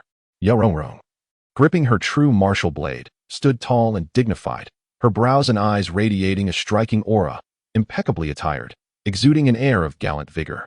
Those dispatched had scoured Longshome Mountain extensively, yet found no additional clues. Zhou Rong nodded, then turned his gaze toward the vortex, his expression betraying a hint of astonishment. As though he had made a discovery but remained uncertain, had the direction of the vortex shifted? Yao Rong, initially poised to respond with uncertainty, suddenly noticed a dark shadow emerge from within the vortex, her gaze sharpening and her tone turning grave. Sir Zhou, someone has emerged from within. Zhou Rong, having already observed this, remained silent and gestured with his left hand for the true martial guards behind him to advance, instructing Yao Rong to lead her team in pursuit of the figure that had emerged from the vortex. Zhou Rong waited for an extended period, only to witness a single figure fly out, while the vortex remained eerily still. A frown creased his brow as he pondered the complexity of the situation. He had learned from various wanderers that many had entered the vortex, yet only one had emerged after such a considerable time. Where, then, had the others gone? Were they alive or dead? He had also heard that Lu Zhaojin had entered the vortex. If the individual who had emerged was not Lu Zhaojin, and with Lu Zhaojin's absence as the vortex dissipated, it suggested dire circumstances for her. Zhou Rong's left hand moved to his right arm, where the wound throbbed with a lingering pain, and he harbored a bitter thought.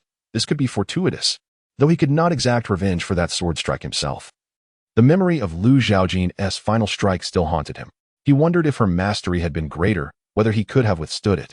Suddenly, Zhou Rong perceived that the vortex was on the verge of dissipating, the void around it returning to tranquility, as if an unseen force were compressing the vortex, causing it to diminish further. Yet, no additional figures emerged, solidifying his conviction that Lu Zhaojin had perished. However, the subsequent occurrence left Zhou Rong wide-eyed. Yet another shadow flew out from the vortex, exuding a chilling sharpness akin to the bone-chilling winds of winter, instilling a profound sense of dread within him. Moreover, the familiarity of the presence intensified the agony of his wound, as if the once quiet sword intent had been revived, wreaking havoc upon his injury. After slaying the dragon, Lu Zhaojin followed the route prescribed by Ao Lei, heading toward the depths of the wreckage of the Broken View. This place resembled a cavern. Yet since Longshou Valley was transformed from Ao Lei's own being, she found herself within the dragon's head. The ground bore an intricate formation, already activated, revealing a vortex in the void, presumably the exit described by Ao Lei. However, it remained unclear why entry had resulted in random teleportation to various locations within the secret realm. Suddenly, an ear-splitting clap of thunder erupted from outside, followed by the ground trembling violently, fissures appearing like spider webs, and debris raining down from above. It seemed the very structure was in the throes of collapse. Lu Zhaojin was not well versed in the enigmatic arts of the Qishan, and given the urgency of the situation, he chose not to delve deeper. He stepped into the vortex, where a kaleidoscope of colors flashed before his eyes, accompanied by a sensation of vertigo. Until a brilliant white light burst forth, he realized he had departed from the secret realm and returned to Longshome Mountain. Floating in midair, Lu Zhaojin gazed down at the figures of the Zhenwu guards, momentarily taken aback. However, upon spotting Zhou Rong, he acted decisively, drawing the autumn equinox sword and unleashing a blade of light as swift as lightning, severing his opponent's head before drifting away. Kill experience from a 5th-tier warrior 500. 000 experience. 556 258. The Zhenwu guards were still in a state of confusion, only feeling a gentle breeze pass, as Lord Zhou's head fell from his shoulders, rolling a considerable distance away, his face still bearing an expression of shock. Lord Zhou. Yao Rong led her team to find Duani, who was gravely injured. Upon emerging, he sat cross-legged on the ground, attempting to recuperate. She believed this was the opportune moment to capture him, instructing her subordinates to seize him. However, he suddenly opened his eyes, inhaling deeply before exhaling, unleashing a violent tempest that sent her approaching subordinates hurtling through the air, crashing to the ground, leaving them either dead or grievously injured. Yao Rong instinctively shielded her eyes with her arms, yet she was still blown far away, colliding with a tree trunk before finally coming to a halt. As the wind subsided and the dust settled, Yao Rong looked around, finding no trace of Duani, and she couldn't help but let out a sigh of relief, her body feeling weak, as if she had narrowly escaped a calamity. Chapter 81. Awakening. Where is he? As Yao Rong's heart settled, A detached voice emanated from behind her, causing her to shudder involuntarily. She turned stiffly, only to see a young man emerging languidly from the shade of a tree, wielding a long sword in his left hand, his gaze resting coolly upon her. Upon recognizing the young man's face, Yao Rongrong's expression tensed instantaneously, her countenance reflecting wariness. She could hardly believe her eyes. Encountering this formidable figure in such a place was unexpected. The image of Lu Zhaojin had circulated widely within the True Martial Division, with nearly every member of the True Martial Guard required to familiarize themselves with it. This was intended to leave Lu Zhaojin with no avenue of escape, ensuring his whereabouts could be swiftly ascertained while allowing for the rapid mobilization of powerful experts to ambush him. Yao Rongrong was aware that Lu Zhaojin had entered the whirlpool but had not emerged. Simultaneously, the Bai family and the Baiyun Mountain Villa were led by elders and protectors. Lu Zhaojin had offended the Baiyun Villa by causing the demise of Lu Yizhen on the martial platform, and the elder from the Lu family would certainly not let Lu Zhaojin go unpunished. Thus, Yao Rongrong had presumed that Lu Zhaojin would meet his end at the hands of the Lu family elder, yet here he stood, seemingly unscathed, which took her by surprise. As for Lu Zhaojin's inquiry, although she felt a twinge of dissatisfaction, Yao Rongrong recalled the individual who had just boasted, undoubtedly a formidable expert, likely at least at the 4th rank of mastery. The nature of Lu Zhaojin's query regarding that person piqued her curiosity. She speculated about their relationship, wondering if Lu Zhaojin considered him a friend, which would spell disaster for the True Martial Guard in the face of such an adversary. Observing Yao Rongrong's furrowed brow, Lu Zhaojin remained uncertain about her thoughts, his gaze shifting with suspicion. He had no desire to waste time, since she was also affiliated with the True Martial Division, and given her opulent attire, it was clear she held a position of significance. Thus, whether he eliminated one or two, the outcome would be the same. He was poised to draw his sword. Feeling the chilling intent to kill, Yao Rongrong snapped back to reality, unable to ponder further. She raised her hand, pointing in the direction where Duan Yi had fled. He ran that way. As Lu Zhaojin's right hand grasped the hilt of his sword, he glanced towards the direction Yao Rongrong indicated, then into her eyes, questioning her sincerity. Yao Rongrong retorted, "Do you truly believe I would dare deceive you at this moment?" Convinced that she would not, Lu Zhaojin refrained from slaying her, not out of sudden compassion, but rather to keep her alive as a messenger for the higher-ups, ensuring that more members of the True Martial Division would come seeking him. This would subsequently enhance his experience points significantly. Currently, with around 5 million experience points accumulated, it was time to seek a place to elevate his strength once more. As for Duan Yi, he was no ordinary martial artist but a practitioner of qi cultivation. Even if his energy had been depleted and he could no longer cultivate, finding him would prove difficult, especially since Lu Zhaojin lacked the means to hunt him down. Hence, armed with a general direction, Lu Zhaojin maneuvered around Yao Rongrong and pursued the path she had indicated. After 2 narrow escapes, Yao Rongrong finally felt the tension in her body ease, only then realizing her back was drenched in cold sweat. Zhou met his end by decapitation. The True Martial Guard, now leaderless, found themselves at a loss as to how to proceed. At the scene, a commander from the Zhenwu division hastily mobilized personnel to search for Yao Rongrong. She was the sole remaining officer in the Zhenwu division of Bailu City, and her presence was urgently needed. Suddenly, a deep, resonant hum captivated everyone's attention. They ceased their activities, turning their gazes skyward, only to behold an ornate ship breaking through the clouds and soaring towards them. The ship's sails were adorned with intricate patterns of mountains and rivers. Someone with keen eyesight let out a gasp, recognizing it as the famed traversing mountains and seas vessel of the Shanhai sect, one of the premier sects of the Great Ding Dynasty, and a revered sanctuary for many in the martial world. However, its stringent examination requirements left countless aspirants disheartened.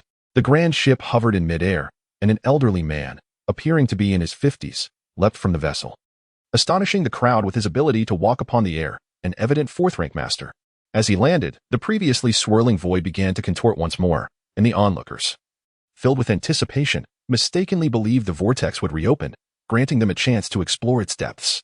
To their astonishment, a battered middle-aged man tumbled out instead.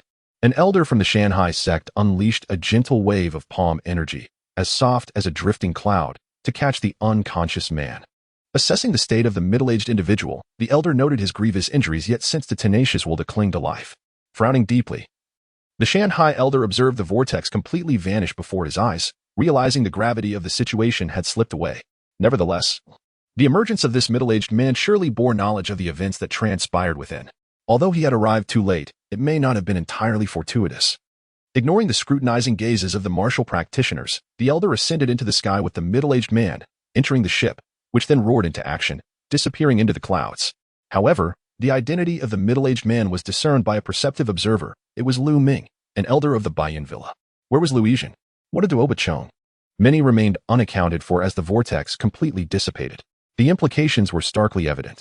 A chill gripped the hearts of those present. The vortex had evidently been a perilous domain, claiming numerous lives, including that of renowned prodigies like Zhaojin and Zhaojin from the Dragon List. The martial practitioners dared not linger any longer at Longzhou Mountain. The clouds above quietly dispersed, and daylight illuminated the mountain, signaling the end of the tempestuous spectacle. Under the protection of the Jinwu guards, Yao Rongrong returned to the temporary encampment of the Jinwu division at Longzhou Mountain. Upon witnessing the dismembered body of Zhou Rong, a wave of cold dread washed over her. She recalled her recent encounter with Lu Zhaojin, pondering the precariousness of her situation. One misstep could lead to a fate akin to Zhou Rong's. Simultaneously, she felt a deep-seated loathing for Lu Zhaojin, a remorseless fiend. Upon her return to the Jinwu division, she resolved to draft a letter beseeching her superiors to dispatch more formidable experts to apprehend Lu Zhaojin, imprisoning him in a dungeon where he would find neither solace in life nor release in death. Aboard the traversing mountains and seas vessel, 3 elderly men with silver-streaked beards sat in a triangular formation, their focus directed towards the unconscious Lu Ming lying in their midst. The 3 elders channeled their internal essence into Lu Ming, endeavoring to heal his wounds.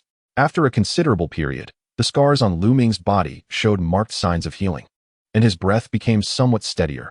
However, the internal injuries remained severe, necessitating a tranquil recovery. Awakened, the elder of the Shanhai sect observed the tremor of Lu Ming's eyelids. Lu Ming, as if roused from a nightmarish slumber, was drenched in sweat. Suddenly opening his eyes, he was overwhelmed by a profound sense of terror, as if confronted by something dreadfully horrific, and he instinctively let out a panicked cry. This startled the disciples of the Shanhai sect outside, who turned to gaze into the room with puzzled expressions. Upon hearing the elder's voice, Lu Ming gradually realized he was no longer within the secret realm, but instead found himself in a room, accompanied by 3 venerable elders, leaving him both astonished and uncertain about their identities. "My name is Zhou, an elder of the inner sect of Shanhai," introduced one of the elders. "This is Elder Luo of the outer sect, and that is Elder Tian, also of the outer sect." Zhou addressed Lu Ming, saying, "You owe your survival to Elder Tian's intervention." Lu Ming, noticing the improvement in his injuries, particularly the need for rest to heal his internal wounds, was taken aback by Zhou's words. He had not anticipated that they were elders of the Shanhai sect. He hastily clasped his hands in salute to Elder Tian, expressing his gratitude. "Thank you, Elder Tian, for your assistance. In the future, my Lu family will surely repay your kindness." Elder Tian, squinting with a smile, replied, "No need for such formalities. Simply share with me what transpired within the secret realm." Chapter 82. Secrets. Upon hearing of the mysterious vortex that had emerged at Longzhou Mountain in Lushu County, the Shanhai sect recognized it as a sign of the awakening of a hidden realm. Dynasties rise and fall, seasons change, yet the Shanhai sect remains steadfast upon this land. With a legacy spanning centuries, undoubtedly privy to many truths unknown to the masses, matters concerning the hidden realm invariably promise treasures within. This was precisely the motivation behind the Shanhai sect's expedition to Longzhou Mountain, employing their formidable vessels to traverse mountains and seas, only to discover that they had arrived too late. The treasures within the hidden realm had already been claimed by an unknown individual. As 3 elders of the Shanhai sect tended to Lu Ming's injuries, they discreetly probed into his circumstances. Although they found no hidden items on him, doubts lingered. After all, he had emerged from the hidden realm, aware of its occurrences and who had claimed its treasures. Lu Ming, not lacking in intelligence, discerned the elders' suspicions, but felt powerless to resist. Even without their healing, their status alone commanded respect that few in this martial world would dare defy. Thus, he recounted his experiences within the hidden realm to the 3 elders, casting Lu Zhaojin in a most malevolent light, fueled by his own hatred, portraying him as a bloodthirsty fiend. In truth, throughout Lu Zhaojin's ascendance, countless lives had been extinguished, including many disciples of the sect who had perished beneath his blade, justifying his moniker as the Sword Demon, a title bestowed upon him by the esteemed Jialong list, which bore no semblance of falsehood. Yet, despite Lu Ming's intense loathing for Lu Zhaojin, he was equally gripped by fear. He too had witnessed the strange phenomena in Panlong Valley and regarded it as an omen of a divine treasure's descent. However, severely wounded, he was unable to enter the valley in time. Subsequently, the entire valley was encased in ice by the White Dragon, leading to the annihilation of all who had ventured within. His injuries fortuitously spared him from what could have been a disastrous fate. leaving him with lingering trepidation. Looming had observed the duel between Duan Yi and Ao Lei in its entirety. It was only after Duan Yi's defeat, as he collided with the ruins of the Broken View, that a beam of light shot skyward. Ao Lei's furious roar, threatening that none should escape, led Looming to surmise that the exit of the hidden realm was most likely located in that direction. In a bid for survival, he cautiously approached the ruins, whereupon he witnessed the moment Lu Zhaojin's sword cleaved through Ao Lei. Terrified, he concealed himself, holding his breath until he saw Lu Zhaojin enter the ruins without noticing him, which left him with a profound sense of having narrowly escaped death. With no time to ponder, Looming hastened towards the ruins. Suddenly, the ground began to tremble violently, fissures spreading across the earth.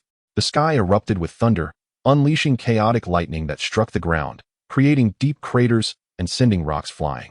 The void manifested cracks, unleashing a terrifying tempest that howled through the area. These phenomena seemed intent on dismantling the very fabric of the hidden realm. Zhang observed the shaken Lu Ming, showing little interest in the latter's subsequent narration. You claim that Lu Zhaojin slain that white dragon? The Shanhai sect possessed ancient texts detailing true dragons, but most spoke in vague terms, lacking the authenticity of real creatures.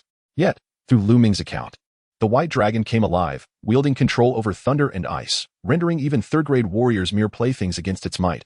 As extraordinary techniques appeared almost celestial. However, in the eyes of the three elders, he was merely regarded as a third-tier martial artist. Despite Lu Ming's vivid descriptions, they remained skeptical, having never witnessed such feats firsthand. Consequently, they equate its abilities with those of a third-tier martial artist, as even they could achieve such prowess. Lu Ming nodded in agreement. The dark sword light that symbolized death and destruction lingered vividly in his memory. Not only did it evoke a sense of peril within him, but he also felt that the Baiyun Mountain Manor was on the brink of calamity. Thus, he implored the three esteemed elders of the Shanhai sect, asserting that this child exhibited traits of true demons and must be eradicated early, lest he become a significant threat. Upon mentioning true demons, the elders' expressions shifted slightly as they regarded Lu Ming with contemplation. Ultimately, they refrained from providing a definitive response, instructing him to return to his quarters for recuperation. Lu Ming opened his mouth to speak, but seeing the elders' reluctance to elaborate, he refrained and left with a respectful bow. Once assured of Lu Ming's departure, the three elders returned to their seats to deliberate on the intelligence he had imparted. Elder Tian stroked his beard thoughtfully and remarked that ancient texts had recorded the existence of dragon pearls hidden within true dragons, the very source of their formidable power. He recalled the details meticulously, noting that dragon pearls also possess the ability to nurture the essence of true dragons. Upon hearing about the essence of true dragons, the other two elders narrowed their eyes, a glimmer of greed flashing within them. Even a mere wisp of true dragon essence could induce transformative changes to one's physique, making breakthroughs as effortless as eating or drinking. Thus, upon learning that Lu Zhaojin had slain the white dragon, they speculated whether the white dragon's pearl was now in Lu Zhaojin's possession. Elder Tian felt a stir of intrigue within himself, but considered that if the white dragon had defeated, its strength must have been comparable to that of a third-tier martial artist, if not greater. Yet, it ultimately fell to Lu Zhaojin, which would imply that Lu Zhaojin surpassed both the white dragon and in strength. Among the three elders, Zhang stood as the most formidable, a late-stage fourth-tier practitioner, while Tian and Luo elders were early-stage fourth-tier. If Lu Zhaojin's strength truly equaled that of a third-tier martial artist, seeking him out would be tantamount to courting death. Zhang furrowed his brow, unwilling to forfeit the tremendous opportunity presented by the Dragon Pearl, which could facilitate his ascension to the third tier. He reasoned that the White Dragon's defeat at Lu Zhaojin's hands was likely due to injuries sustained in a confrontation with that mysterious third-tier powerhouse, rendering it weakened. And Lu Zhaojin merely happened to arrive at an opportune moment. After a moment of contemplation, Tian and Luo elders nodded in agreement, albeit with an undercurrent of unease. A prolonged silence ensued. Elder Luo turned to Zhang and inquired, "Brother Zhang, what shall we do next? Should we return to the sect or seek out Lu Zhaojin's whereabouts? To strike first is to seize the advantage. To delay is to invite disaster," Zhang replied, his eyes narrowing as he absorbed the lesson from their recent tardiness, compounded by his own selfish motives. "Elder Tian, you shall accompany Lu Ming back to Baiyun Mountain Manor to search for Lu Zhaojin's whereabouts. Elder Luo and I will return to the sect to ensure the disciples are settled, and then we shall promptly proceed to Baiyun Mountain Manor." Elder Tian found this course of action plausible and nodded in agreement. Zhang continued, stating, "Moreover, regarding the Dragon Pearl, the fewer who are aware, the better. When you travel alongside Lu Ming, ensure he refrains from disclosing any matters pertaining to the secret realm. Once our objectives are achieved, the Baiyun Villa shall cease to exist." Both Elder Tian and Elder Luo are well aware of the Dragon Pearl's immense value. Even the Emperor of the Great Ding Dynasty, upon hearing of it, would likely dispatch 100,000 elite soldiers to scour the realm in search of Lu Zhaojin. Thus, once they locate Lu Zhaojin and acquire the Dragon Pearl, Looming must not be permitted to remain, for we cannot guarantee his ability to safeguard our secrets. The Baiyun Villa must vanish from the world of martial arts. A glint of ruthlessness flickered in the eyes of the three. Unbeknownst to Looming, who was unaware of the Elder's schemings, he was elated to learn of their intention to assist Baiyun Villa in eliminating Lu Zhaojin, envisioning the moment of Lu Zhaojin's demise before his very eyes. Chapter 83. Undercurrents. Lu Zhaojin returned to Bailu City and first sought out Yanbo Rue at the Jinxiu building, informing him of her intention to cultivate, thus regrettably missing the evening's grand banquet.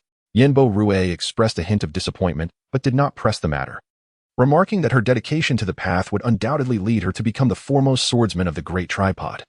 Though he acknowledged that the moniker of Sword Demon was somewhat unflattering, Lu Zhaojin remained indifferent to such superficial titles and casually requested Yanbo Rue to investigate the whereabouts of Duani.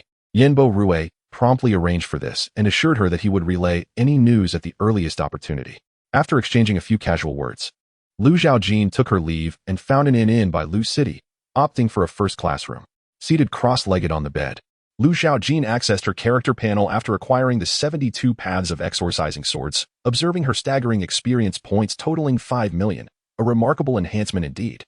The Sword of the CF family, perfected, experience, 4, 681, 258, with the sword technique perfected, a surge of sword energy, entirely formed from sword chi, surged within her, enveloping her entire being, filling every meridian with a piercing essence of true energy.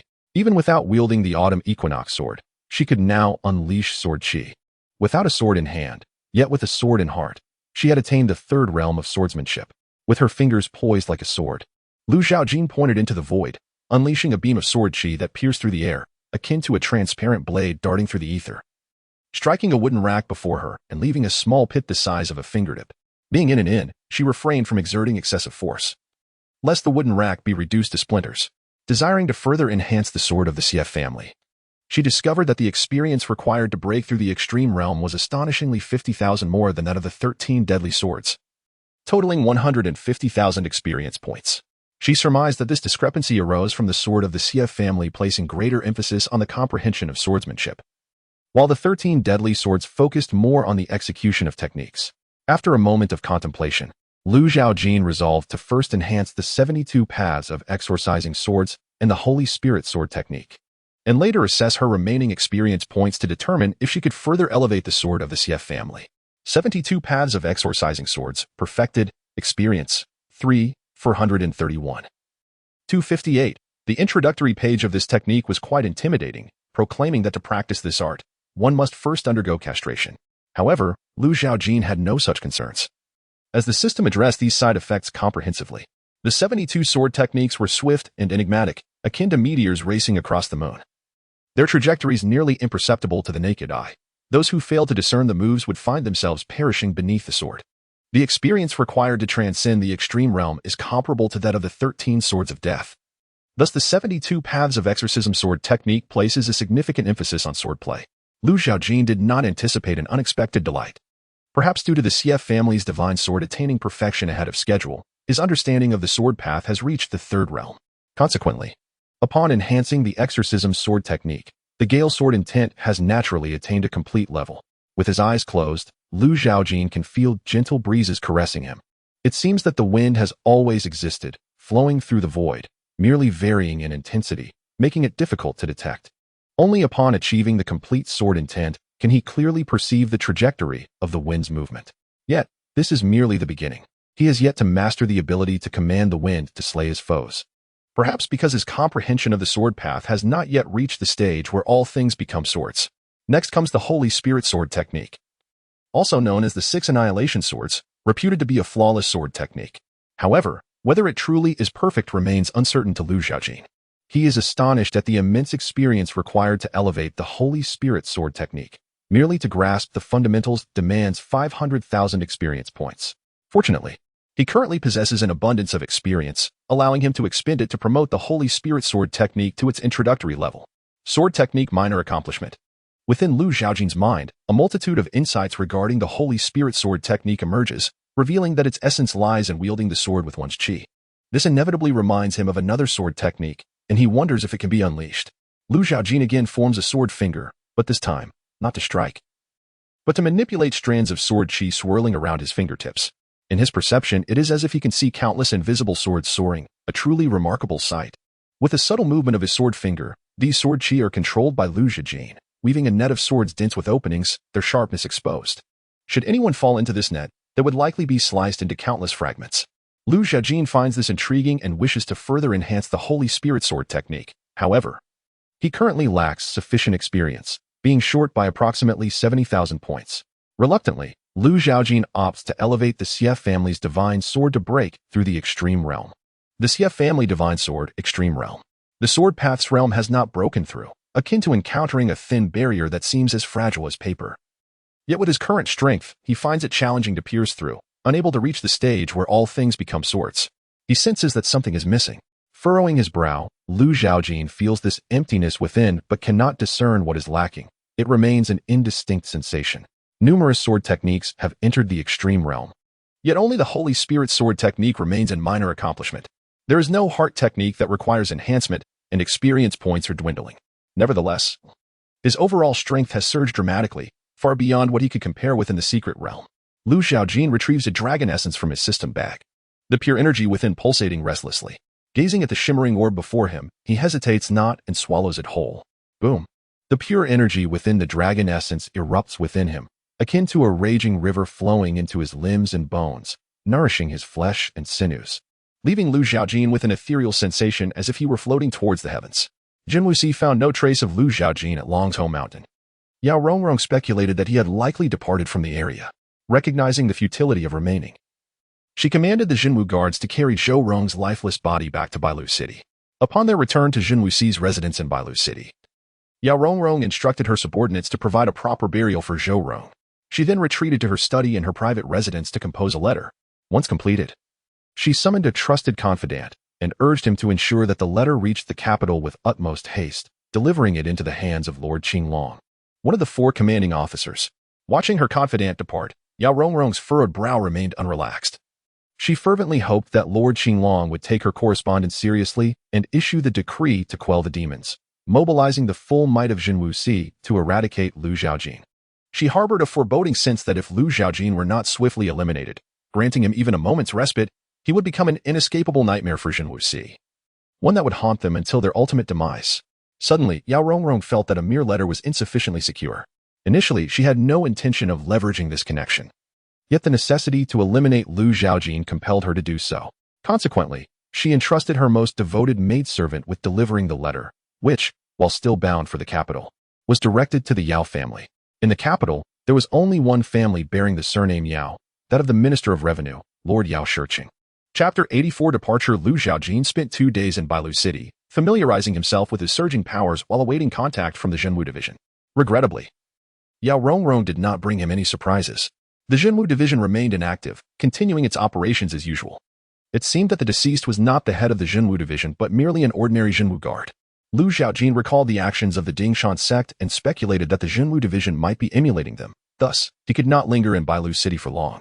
He decided to return to Qishan today and, incidentally, deliver the snow lotus to Lu Jinlen.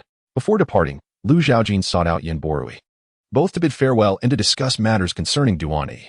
During this time, the Jinxiu building had dispatched numerous personnel to assist Lu Zhaojin in searching for Duan Yi's whereabouts, yet no concrete leads had emerged. The only somewhat valuable information suggested a sighting of a figure resembling Duan Yi at the Tianshui dock in the northern part of the city.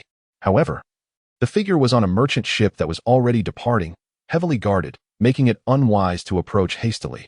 Thus, it remained uncertain. Regardless, there was no clear direction at present. Lu Zhaojin felt he could seize this lead and inquired about the destination of the merchant ship and the areas it would likely traverse. Through their interactions, Yin Borui had become familiar with Lu Zhaojin's character and had already arranged for an investigation. By coincidence, just as Lu Zhaojin arrived, Yin Borui received a response. "If you hadn't come to find me today, I would have sought you out," he remarked. "That ship belongs to the Tu family. It departed from Tianshui dock yesterday evening. I deduce it has not yet left Lushu County. He retrieved a folded letter from his sleeve and handed it to Zhaojin, saying, "This outlines the likely route of the two families' merchant ship. If you wish to follow its path, it may consume a considerable amount of time." Zhaojin opened the letter, raising an eyebrow in surprise as he read its contents. Just as Yin Borui had indicated, the two families' merchant ship would not be heading to Qishan, but had made its presence felt in nearly all the 11 counties of the Dating region. However, the docking locations were quite limited. Yin Borui pointed out the most common docks where merchant ships would stop to replenish their supplies, advising Zhaojin to pay particular attention to these sites. He also mentioned that he would draft a letter to be sent to Jinxiu Building, ensuring that the moment the two families' merchant ship arrived at port, the personnel there would immediately keep a lookout. Should they fail to spot the figure, they would promptly inform Zhaojin, facilitating any subsequent actions. Yin Borui was exceptionally capable in his endeavors, and Zhaojin was pleased to cultivate a friendship with such an individual. However, he was also reluctant to owe anyone a favor. To express his gratitude for Yin Borui's assistance, he transcribed a copy of the Xianlei 9 swords and included his insights regarding the technique.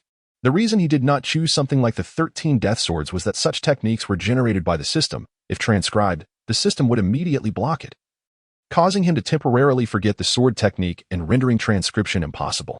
Yin Borui was overjoyed to receive Zhaojin's gift, exclaiming that once his son grew older, he would seek Zhaojin as his master and hoped he would accept students. Zhaojin did not refuse, but also did not affirm this, leaving the Jinxiu Building with a smile and silence. Yin Borui was uncertain about the outcome, feeling somewhat conflicted. However, upon glimpsing the Xianlei 9 swords on the table, it seemed he had come to a realization.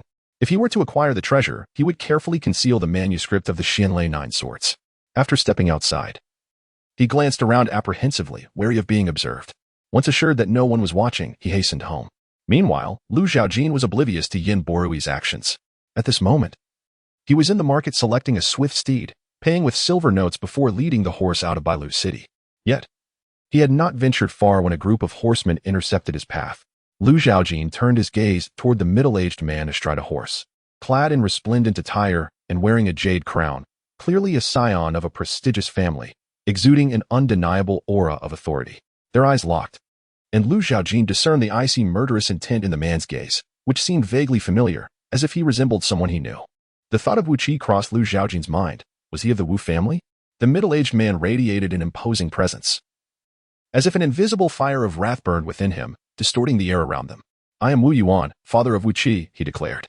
The Wu family's stronghold was not in Bailu City, but in Lushu City, one of the major cities in Lushu County, known for its prosperity. The news of Wu Qi's demise in Bailu City had been delayed due to the secret realm, reaching Lushu City only the previous day, inciting the Wu family's fury. They had hastily journeyed to Bailu City, seeking Zhaojin's whereabouts, and upon learning of his intention to leave the city, they lay in wait outside, with piercing tiger-like eyes.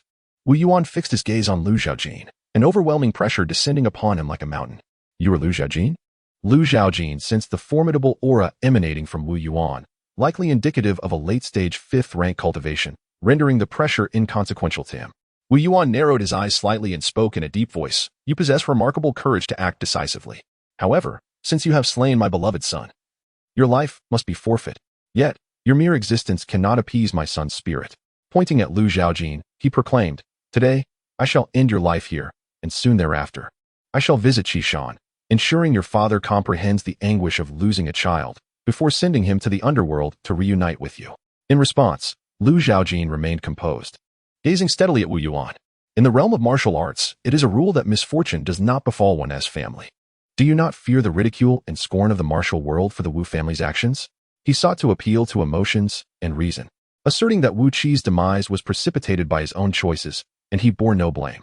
Wu Yuan, upon hearing Zhaojin reference the principles of the martial world, erupted into laughter, deriding, "The so-called rules of the martial world are but toys for the strong and shackles for the weak." His eyes gleamed with cold disdain. As for the sneers and curses of the weak, he believed that once they experienced pain, they would grasp the essence of survival. Zhaojin nodded, acknowledging the validity of Wu Yuan's assertion. "Indeed, if your fists are formidable enough to inflict pain and tears, thereafter, your words become the law for them." As for how to make the Wu family feel that pain, with Wu Yuan mentioning his father, it became evident that the Wu family had no further place in this world. When Zhaojin took the life of Wu Qixi, he had heard of the Wu family's formidable reputation in Lushu County and was aware of their presence in Lushu City. thus sparing himself the trouble of enlisting Jingxi Lu to investigate the Wu clan. No longer engaging in feudal discourse with Wu Yuan, an overwhelming aura surged forth from him, soaring into the heavens. In that moment, a tempest swept through the area, causing the trees to sway incessantly and leaves to flutter chaotically. To Wu Yuan and his companions, the fierce winds felt akin to countless small blades weaving through the crowd, utterly unstoppable, mercilessly reaping lives.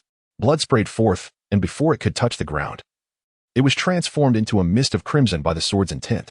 A sanguine gale arose, and the howling winds stirred the attention of the martial artists within the city. Unaware of the unfolding calamity, they were drawn to the sound, only to be met with a gruesome spectacle. Severed limbs scattered across the ground, a pungent stench of blood inducing waves of retching. Chapter 85. The Eve. Experience from slaying a 5th-tier martial artist 500,000. Experience from slaying a 6th-tier martial artist 50,000. Experience from slaying a 6th-tier martial artist 50,000. Experience from slaying a 7th-tier martial artist 5,000. Experience 1,021. 258. Wu Yuan brought a considerable number of individuals, yet their martial prowess varied significantly, with most being of the 8th tier. Fortunately, the presence of Wu Yuan, a 5th-tier martial artist, enabled Lu Zhaojin's experience points to soar into the millions. The perfected wind sword intent, combined with the foundational Holy Spirit sword technique, rendered even a late 5th-tier martial artist like Wu Yuan incapable of resistance, as he was swiftly transformed into a mist of blood amidst the tempest. Too late to regret his fate. Lu Zhaojin initially intended to return to Qi Mountain, but after Wu Yuan's commotion, he mounted his steed and redirected towards the city of Lushu. As Wu Yuan's demise left no trace, the scattered limbs were indistinguishable, rendering the arriving martial artists unable to discern the origins of the assailants or the cause of their demise. However, some skilled individuals could detect the astonishing sword intent lingering on the severed limbs, recognizing that the perpetrator must possess exceptional swordsmanship. The assailant was undoubtedly a swordsman, a defining characteristic. On this journey, marked by stops and starts, a full day passed before the silhouette of Lushu City came into view. Leading his steed into the city, Lu Zhaojin caught the eye of the gate guards, who seemed slightly intrigued upon their first glance. Once he had moved past, one soldier exchanged a few hushed words with a comrade before hastily departing his post, rushing towards the magistrate's residence. The magistrate of Lushu County, surnamed Yang, was named Yang Wenju, a practitioner at the initial stage of the 4th tier, regarded as a formidable figure within Lushu City. However, when compared to the Wu family, he remained somewhat lacking. Were it not for his backing from the imperial dynasty, which curbed the Wu family's ambitions, they would have dominated Lushu City entirely. Within the magistrate's office, Yang Wenju was engaged in discussions with his aides on how to suppress the Wu family. A few days prior, he had received intelligence indicating that the Wu family had clandestinely communicated with a certain prince of the imperial court, resulting in increasingly audacious actions, even going so far as to deploy personnel to monitor the magistrate's movements. Yang Wenju, aware that his strength paled in comparison to that of Wu Jing, the head of the Wu family, had a mid-stage 4th-tier expert by his side. However, with the Wu family boasting numerous skilled practitioners, he found himself outnumbered. Therefore, he reported the situation to the imperial court, requesting the dispatch of formidable experts to quell the Wu family's influence. He had also sought assistance from the Jinwu division, but they declined to intervene, citing jurisdictional constraints and ignoring the magistrate's pleas. Yang Wenju understood that this was not merely due to that prince's backing. Perhaps even the esteemed Lord Yao had ulterior motives against him. The guards stationed at the city gate awaited orders, and upon receiving the command from within, they entered the hall to relay the news of Lu Zhaojin's arrival to Yang Wenju. Regarding Lu Zhaojin, Yang Wenju had heard of him during a visit to the Jinwu division and had since paid some attention to his ascent. Reflecting on Lu Zhaojin's rapid rise to prominence, he felt a sense of unease akin to that of Zhou Rong, finding it peculiar how effortlessly he broke through barriers, as if such feats were as simple as eating or drinking. I fear that even the esteemed chief disciple of the Tianhe sword sect, at such a tender age and in such perilous circumstances, would struggle to achieve such a feat. Thus, a thought of forging an alliance began to stir within Yang Wenju. In truth, he believed that Lu Zhaojin's future accomplishments would undoubtedly rival those of the chief disciple of the Tianhe sword sect. Hence, he wished to invest early, anticipating that Lu Zhaojin might become a formidable blade in his quest to eradicate the malignant Wu family. However, due to pressing matters, he found himself unable to pursue this idea further, only to be taken aback by Lu Zhaojin's unexpected arrival in Lushu City. Yang Wenju exchanged glances with his aides before inquiring of the city guards, Do you know his current whereabouts? The guards shook their heads in ignorance. Unperturbed, Yang Wenju gestured for them to withdraw and instructed his aides to dispatch someone post-haste to locate Lu Zhaojin. The aides solemnly affirmed their commitment to fulfilling the governor's task before departing with a respectful bow. As Lu Zhaojin entered Lushu City, he did not tarry. He intercepted a passerby to inquire about the location of the Wu family. The individual exhibited a palpable fear, evidently aware that the Wu family was a colossal entity within Lushu City, albeit with a rather unsavory reputation.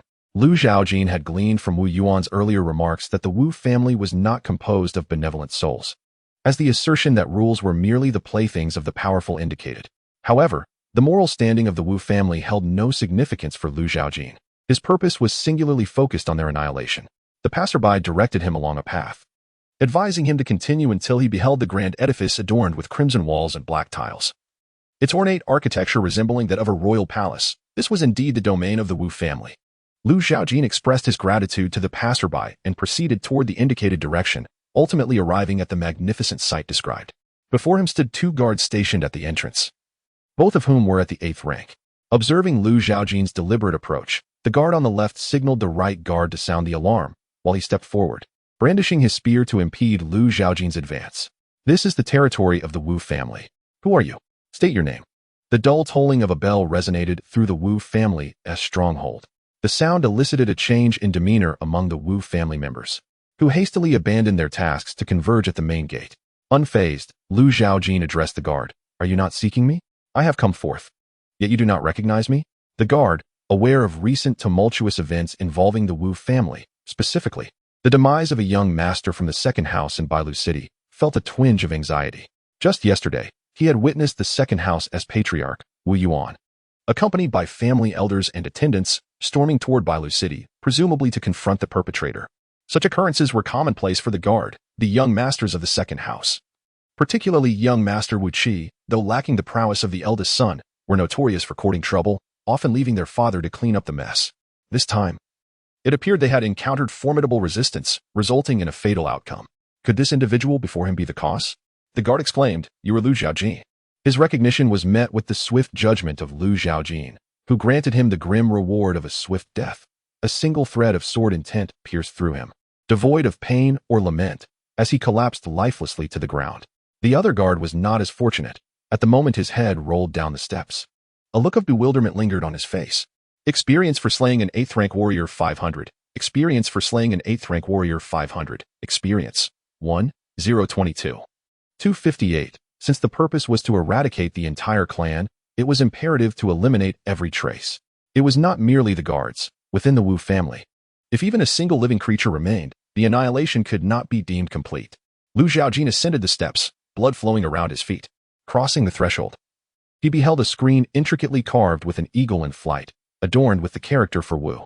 Suddenly, an overwhelming pressure emanated from that character, as if drawing him into a realm of breathtaking landscapes.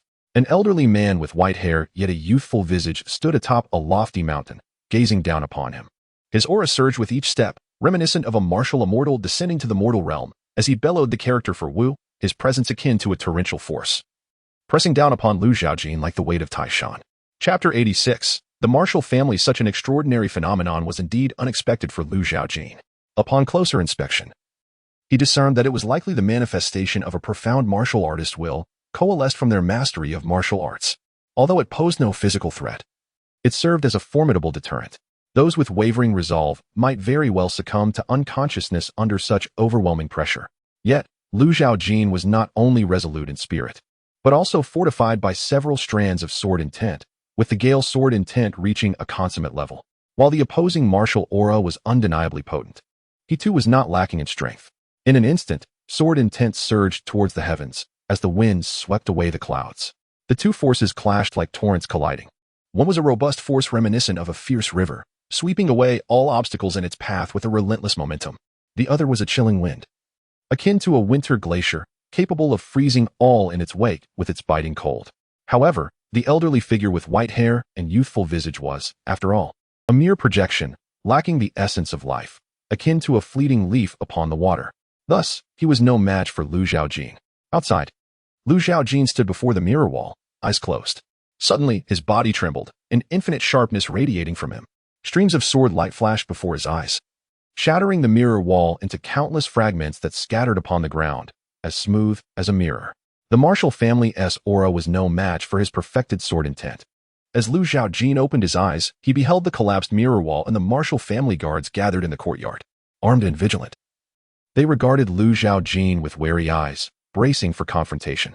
Among them stood a robust, middle-aged man clad in a short shirt, with a square face and fierce eyes, who glared at Lu Zhaojin and asked in a deep voice, "Who are you to dare disrupt our martial family?" This man was Wu Hu, the elder responsible for passing down teachings within the martial family, possessing initial 6th grade cultivation, and tasked with honing the foundational skills of the younger generation. Previously supervising the young disciples in their stance training, he had hurried to the courtyard upon hearing the bell, but had scarcely reached the entrance before the mirror wall collapsed, revealing the figure of a young boy. Without engaging in further dialogue with Wu Hu, Lu Zhaojin flicked his right hand, unleashing an invisible sword energy that sliced through the void. Wu Hu's eyes widened in shock, pupils constricting, a red dot appearing on his forehead, devoid of life as he crumpled to the ground. Kill experience from 6th grade martial artist 50,000. Experience 107-2258. The guards of the martial family were left in bewilderment, having witnessed their elder's sudden demise. A chilling dread enveloped them, sending shivers down their spines, as they felt goosebumps rise on their skin. Losing their elder was akin to losing their backbone, and their gazes towards Lu Zhaojin were filled with panic and terror, resembling that of encountering a malevolent spirit, prompting them to flee. Lu Zhaojin showed no mercy. As these guards attempted to escape, they were met with invisible sword energy that severed their lifelines. Kill experience from 8th grade martial artist 500. Experience 107-2258. Yet, the experience gained was still insufficient. Shaking his head, Lu Zhaojin prepared to step into the main hall of the martial family when suddenly, a voice thundered from within. What audacity! The figure clad in a black robe leapt forth from the grand hall, unleashing a roar akin to that of a tiger, resonating with a profound and lingering intensity that exuded an air of intimidation. Lu Zhaojin beheld this imposing figure, a stocky middle-aged man with a fierce demeanor, who now crouched with legs apart and hands poised like claws. His eyes were filled with a menacing ferocity, fixated on Lu Zhaojin as if he were a tiger eyeing its prey, poised to strike. This man was named Huang Feihu, one of the esteemed elders of the Wu family, possessing a cultivation level slightly above the 6th rank. Observing Huang Feihu's stance, Lu Zhaojin deduced that the elder practiced the tiger form fist, having cultivated a punch that embodied the might of a tiger's roar in the mountains, thus rendering his display remarkably lifelike, evoking the sensation of confronting a ferocious beast. This young man is perilous. This was Huang Feihu's immediate conclusion upon first laying eyes on Lu Zhaojin. You, who have slain an elder of my Wu family without cause, surely owe us an explanation? To develop his martial prowess, Huang Feihu had deliberately retreated into the depths of the forest, cohabiting with real tigers for a time.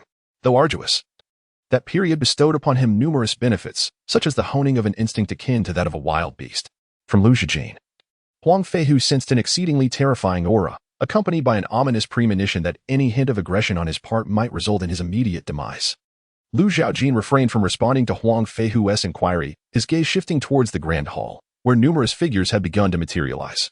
Among them the current head of the Wu family, Wu Jing, adorned in a resplendent long robe that commanded respect, having held his position for many years, thus exuding an inherent authority. Wu Jing regarded the youth with a sense of familiarity, as he scrutinized him further. A recollection stirred within him of an illustration he had seen at the Jinwu department, causing his eyes to narrow in realization. Lu Zhaojin. Upon learning of Wu Qi's demise in Bailu City and discovering that the perpetrator was Lu Zhaojin, Wu Yuan had hastily assembled a party to seek vengeance. Yet now, with Lu Zhaojin arriving at their doorstep, it indicated that Wu Yuan's fate was dire, and judging by Lu Zhaojin's demeanor, it was evident that his intentions were not merely to seek retribution.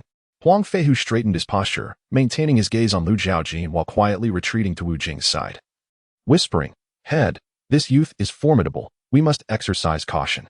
Upon hearing this, Wu Jing's brows furrowed slightly, observing Huang Feihu's expression of palpable concern. He recognized that Lu Zhaojin was indeed not to be underestimated. Despite Huang Feihu's martial prowess being inferior to his own, his sensitivity to danger surpassed that of anyone present. At that moment, Wu Jing's eyes were drawn to a screen meticulously carved by the ancestral forebear of the Wu family, now shattered and strewn across the ground, with smooth edges indicating the work of a skilled swordsman. Lu Zhaojin was a swordsman, renowned as the sword demon on the dragon list. The screen, a first line of defense for the Wu family, if breached, signified that they were on the brink of calamity, at considerable risk of annihilation. After a moment of contemplation, Wu Jing spoke. Young hero Lu, our misunderstanding stems solely from Wu Qi's actions. You have avenged him. Must we escalate matters further? Lu Zhaojin regarded Wu Jing with indifference and replied, because Wu Yuan is also dead.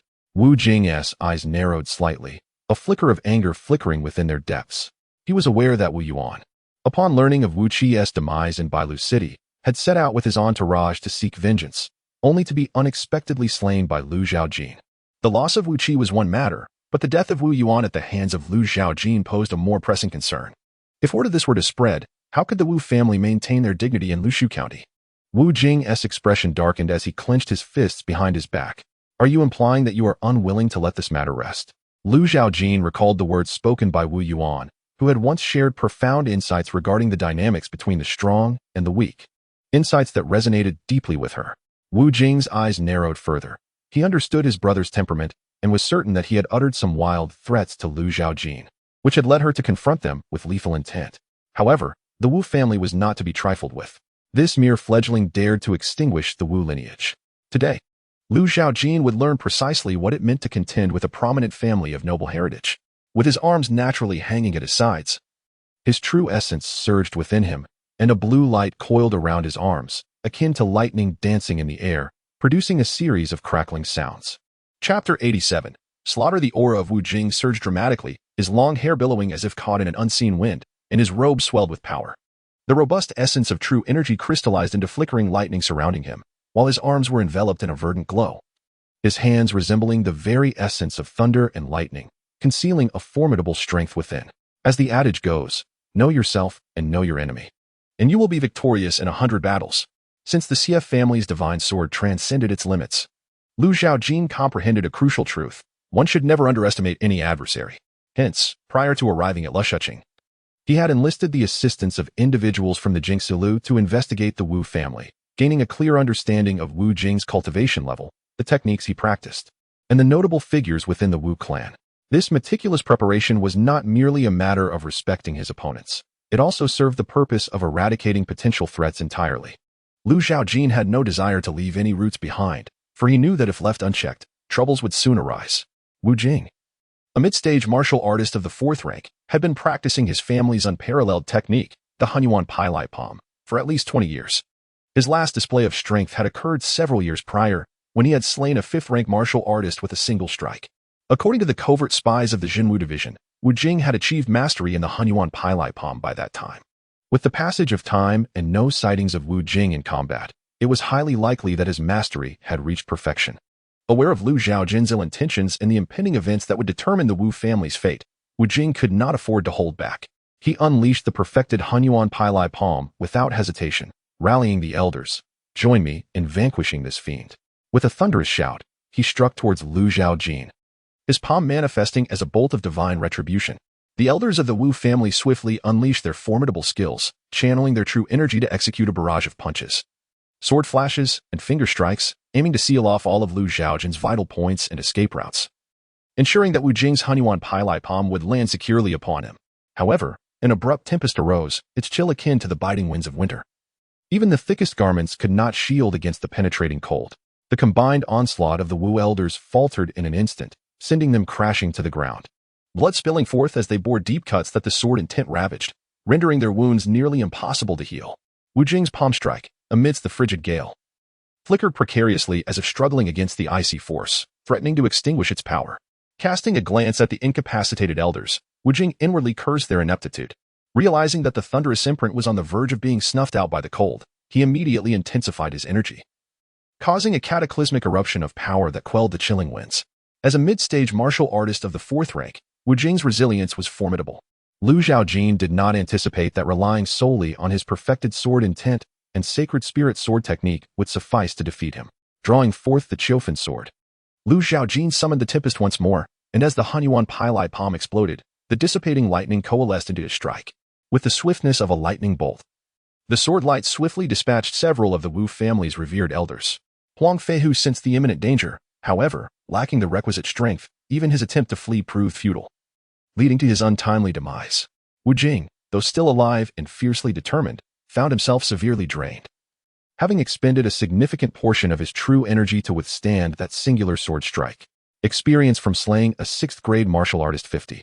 000. Experience from slaying a 5th grade martial artist 500. 000. Experience from defeating a 5th grade martial artist 500. 000. Experience 277. 258. Upon hearing that Lu Zhaojin had gone to the Wu family, Yang Wenju felt as though struck by a thunderbolt, freezing in place, uncertain of how to proceed. The aide nodded, confirming that their informant's position near the Wu family had indeed seen Lu Zhaojin enter their residence. However, Yang Wenju urgently inquired, "But what?" The aide, taken aback by the news, revealed that Lu Zhaojin had slain the guards of the Wu family and breached their protective wall. His visit to the Wu family did not appear to be under duress from their power, but rather resembled a prelude to a massacre. Yang Wenju had initially believed that Lu Zhaojin's journey to Lushu City and subsequent visit to the Wu family was a result of coercion, leading to oppression and the fall of a once promising figure.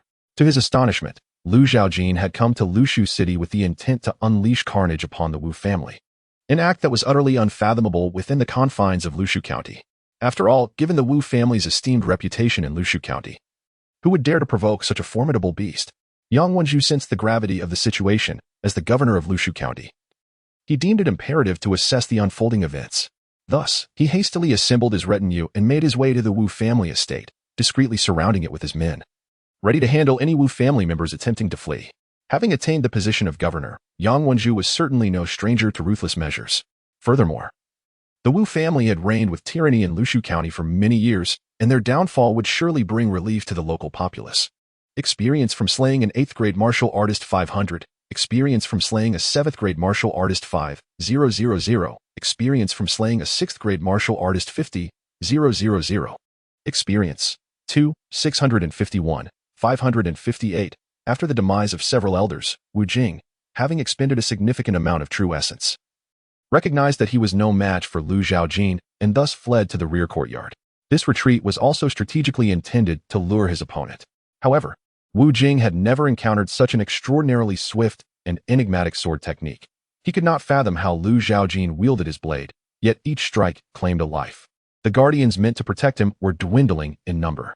Moreover, Lu Zhaojin's movements were as swift as the wind, evading capture, rendering Wu Jing's attempts to unleash his thunderous palm strikes futile, as they merely struck empty air. Consumed by frustration, Wu Jing felt an inner turmoil akin to a raging fire, his breath becoming increasingly labored. This situation could not persist, as he narrowly avoided a flash of sword light. His retaliatory strike met only emptiness, heightening his anxiety. At this rate, he would inevitably be worn down. Resolving to fight back, Lu Zhaojin thrust his sword directly at Wu Jing's throat. In that moment, Wu Jing bellowed, his voice deepening as his energy surged. He clasped the sword's body with both hands, his true essence flooding forth, intensifying the thunderous energy that emanated from his palms, transforming into a venomous thunder serpent that lunged toward Lu Zhaojin's wrist. Wu Jing's intentions were clear, to wrest the autumn equinox sword from Lu Zhaojin's grasp. For a swordsman without a sword would undoubtedly suffer a severe decrease in power. Lu Zhaojin observed keenly and discerned Wu Jing's intentions.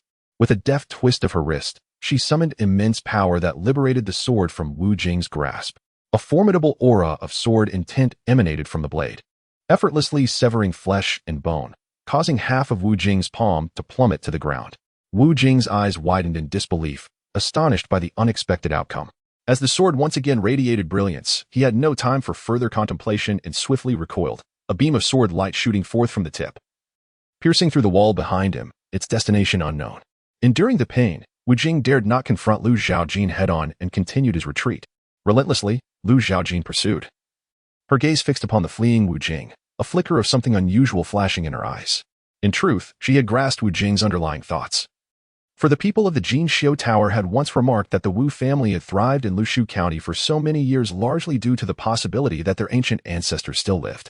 Chapter 88. The clan elder. The rapid rise of the Wu family, which has dominated Lushu County for a century, can be attributed to the venerable ancestor, Wu Ming. 3 decades ago, Wu Ming was a formidable figure in the martial world, having attained the pinnacle of the 4th rank. However, a decade ago, he secluded himself, declaring that he would not emerge until he achieved the 3rd rank. To this day, there has been no word of his fate, leaving his life or death shrouded in uncertainty. Nonetheless, The Wu family has fortified the area where Wu Ming is in seclusion with meticulous defenses. Every 5 paces there is a sentry, and every 3 paces a lookout, making it nearly impossible for even a fly to enter. Some speculate that Wu Ming has perished in his dark chamber, and that the Wu family is merely putting on a fade under the cover of darkness. They attempted to infiltrate the Wu residence to uncover the truth, but they vanished without a trace, never to be seen again in the martial world. From that point on, no one questioned Wu Ming's existence, but rather worried about whether he had succeeded in his breakthrough. The martial practitioners of Lushu County, including the county magistrate, naturally did not wish for Wu Ming to ascend to the 3rd rank. A martial artist of the 3rd rank would be a rare expert even in the imperial capital, let alone in Lushu County. Should the Wu family boast a 3rd-rank warrior, they would be emboldened, wielding immense power and perhaps even daring to challenge the magistrate's authority. It is no small matter, as the magistrate is backed by the imperial court and is a formidable force in Lushu County. Yet, the Wu family is not without its own support, having connections within the martial world. The martial community is fragmented, akin to the myriad rivers on the map of the Great Ding Dynasty, with numerous tributaries but always a main current. In this way, when the tides rise, the placid sea may become tempestuous, unleashing towering waves. The relationship between the court and the martial world is fraught with difficulty. Wu Jing likely did not foresee the far-reaching consequences of his thoughts. He envisioned that once Wu Ming broke through to the 3rd rank, the Wu family would reign as sovereigns in Lushu County, and perhaps, in a few years, they could even ascend to the imperial throne. However, due to Wu Qi's reckless provocation of this formidable entity, the Wu family now faces the imminent threat of annihilation. If Wu Qi were to appear before Wu Jing at this moment, Wu Jing would be inclined to obliterate him with a single strike. As Wu Jing hurriedly dodged the sword light unleashed by Zhaojin, he cursed Wu Qi and even expressed disdain for Wu Yuan, who foolishly sought vengeance against Zhaojin for Wu Qi's sake. In doing so, they not only failed to achieve their aim but also endangered their own lives and their family's legacy. They are indeed the eternal sinners of the clan. Yet, dwelling on such matters is futile now. Presently, the only solution to deal with Zhaojin is to summon the ancestor to take action. Otherwise, the Wu family may truly be lost. However, considering the state of the ancestor, Wu Jing is uncertain whether Wu Ming has successfully broken through to the 3rd rank. He knows only that Wu Ming has grown immensely powerful, exuding an overwhelming aura with just a glance. Zhaojin pursued Wu Jing relentlessly. Throughout this pursuit, he had numerous opportunities to eliminate Wu Jing, but refrained from doing so. He required Wu Jing to draw out those concealed in the shadows. Furthermore, he noticed the absence of the younger generation of disciples from the Wu family. They were either hidden away by Wu Jing or simply not present. Initially, Wu Jing appeared to be dressed for an important engagement, likely preparing to meet someone significant. However, his plans were thwarted by Zhaojin's intrusion, leaving him unable to fulfill his prior intentions. Thus, had Wu Jing's son already departed? Zhaojin observed Wu Jing's sudden shift, his speed accelerating as if he had glimpsed a flicker of hope, desperately grasping at a life-saving straw. Ahead of him loomed a 3-story ancient tower. Upon reaching the sanctuary, Wu Jing let out a desperate cry, "Ancestor, save me." The resonance of his voice stirred the guards nearby the tower, as well as the elders stationed at 3 different positions around it. They sat cross-legged, resembling venerable monks in deep meditation, unmoved even by the recent toll of the Wu family's alarm bell. However, with Wu Jing having drawn that formidable presence here and calling out for aid, it was evident that the intruder was extraordinarily powerful. In an instant, the elders opened their eyes, their gazes sparkling with intensity. With a swift strike of their palms against the ground, they soared into the sky, leaving behind fleeting afterimages, and landed before Wu Jing. Together, the 3 elders repelled Zhaojin.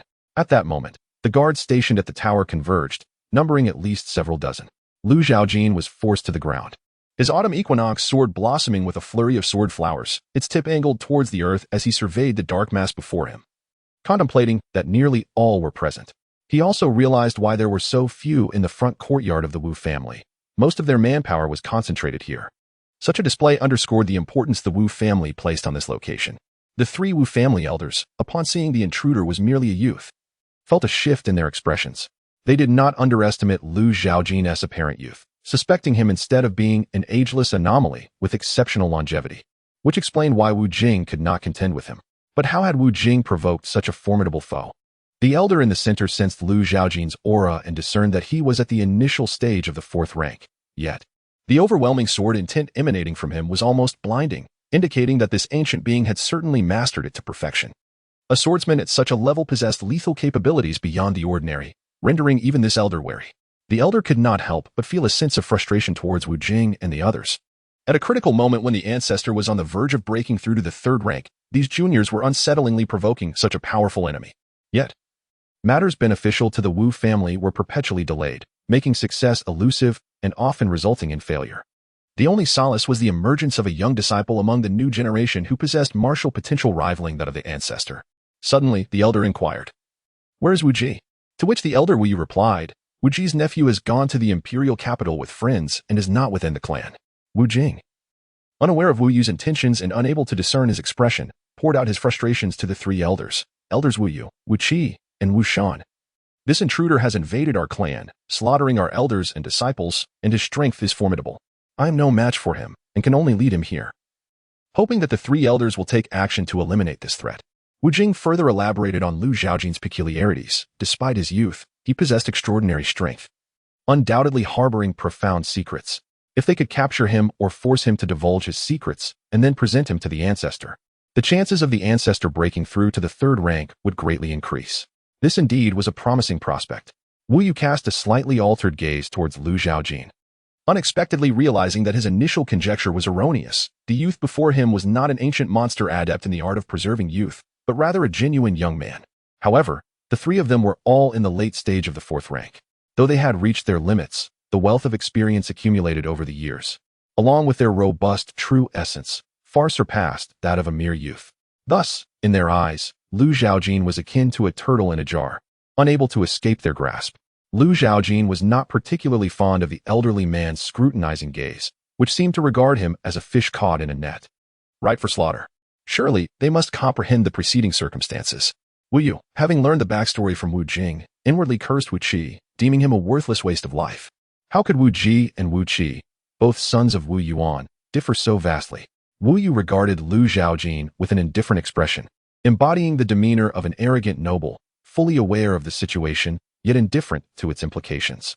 The demise of Wu Qi and Wu Yuan at his hands merely reflected their inadequacies. They were indeed worthless, and the Wu family had no need for such inept individuals. He spoke calmly. "It is fortunate that you have assisted in resolving this matter." Chapter 89. Arrogance. Upon hearing Wu Yu's words, Lu Zhaojin felt a flicker of surprise. Yet it did not astonish her, for it was well known that esteemed families prioritize talent and strength far above kinship. This often led to outrageous deeds. However, not all noble clans operated in such a manner. Otherwise, the martial world would have long descended into chaos. Lu Zhaojin found the situation intriguing. Given the significant assistance she had provided, gratitude was certainly warranted. Wu Yu stepped forward, closing the distance to Lu Zhaojin to merely 5 paces. He gazed into her eyes, acknowledging that gratitude was indeed due. Had it not been for her decisive action against their foes, they would have had to sully the Wu family's reputation with their own hands. With narrowed eyes that glinted with a hint of menace, Wu Yu recognized the delicate position of the Wu clan. If they remained passive after Lu Zhaojin breached their gates, they would surely become the object of ridicule across the realm. Thus, he offered her a path forward, one that would avoid unnecessary conflict and preserve their dignity. Lu Zhaojin raised an eyebrow, intrigued by the old man's intentions, eager to hear more. Wu Yu smiled, adopting a cordial demeanor. If the young hero were to join our Wu family, all past grievances could be forgiven. Wu Jing, standing at the back, felt a surge of anxiety at Wu Yu's overtures. He wished for Lu Zhaojin's demise rather than an invitation to become part of the Wu clan, for that would serve as a constant reminder of his own disgrace. Nonetheless, he dared not openly contest Wu Yu's authority. Although Wu Jing held the title of the current head of the Wu family, the true power resided with the elder Wu Yu, whose approval was essential for any significant decisions within the clan. Lu Zhaojin narrowed her eyes, pondering whether this was merely a ruse by the Wu family or if they had ulterior motives as simple as they seemed. Wu Yu nodded, gesturing with his sleeve, his right hand concealed behind him, a look of understanding crossing his face. "I have heard that the young hero hails from humble beginnings yet possesses extraordinary prowess at such a tender age. Surely, you must have encountered favorable opportunities. You should be aware that our ancestor, Wu Ming, is striving to break through to the third rank.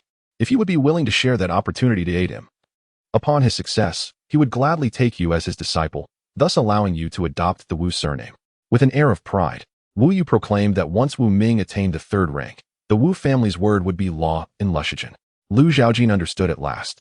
The elder was indeed after her system, and the prospect of her adopting the Wu surname and their declarations of authority revealed the family's considerable ambition. It seemed they aspired to wield imperial power, but that would surely lead to disappointment. Wu Yu maintained his proud demeanor, though a coldness crept into his gaze. Lu Zhaojin raised her autumn equinox sword before her, perceiving Wu Yu as little more than a fragmented presence. I come to the Wu family for but one purpose, to annihilate you. Suddenly, Lu Zhaojin inquired, do you know why? Wu Yu could surmise a fraction of her intent, yet he found himself at a loss for words. Lu Zhaojin seemed to engage in a dialogue with himself, recalling the words of Wu Yuan, who had remarked that the Wu family was composed of formidable warriors while he himself was but a weakling, easily manipulated. Furthermore, Wu Yuan had threatened to seek out his father after slaying him, declaring that anyone connected to him would also fall victim to his merciless blade. An endless sharpness radiated from him, gradually intensifying into a chilling gust that swept over the less powerful guards. Although it was the height of summer, that piercing cold evoked a sense of dread, raising goosebumps upon their skin and instilling a palpable fear of death within their hearts. Lu Zhaojin's long hair swayed as if stirred by an unseen wind, his garments billowing gracefully. He cast a detached gaze upon Wu Yu and the others, echoing a well-known saying in the martial world. In this realm, it is a perpetual cycle of either killing or being killed, an unending strife. Wu Yu let out a cold snort, his robust essence seemingly transforming into a great mountain, standing firm against the oncoming chill, providing a warmth that enveloped the guards behind him. Some raised their eyes to the blazing sun above. Ordinarily, they would find it oppressive, yet now it seemed to offer little solace. Wu Yu had never intended to spare Lu Zhaojin.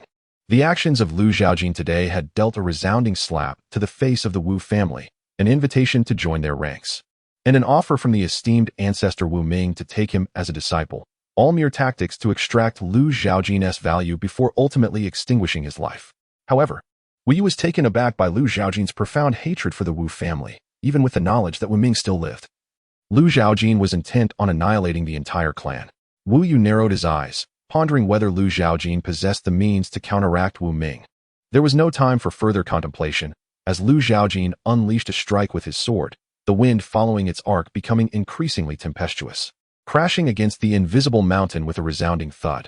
Faced with this tempest conjured by the sword's intent, Wu Yu struggled to maintain his composure.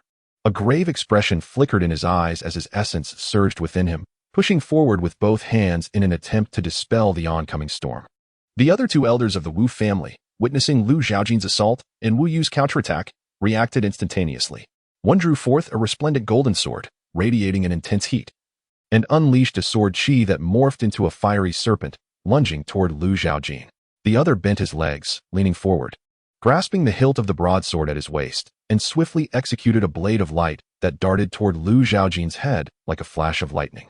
Yet, Lu Zhaojin met the challenge head-on, employing the technique of falling leaves in the wind alongside the 72 paths of the exorcising swordplay, narrowly evading the blade's flash before shattering the fiery serpent with just a few strokes, closing in on Wu Yu.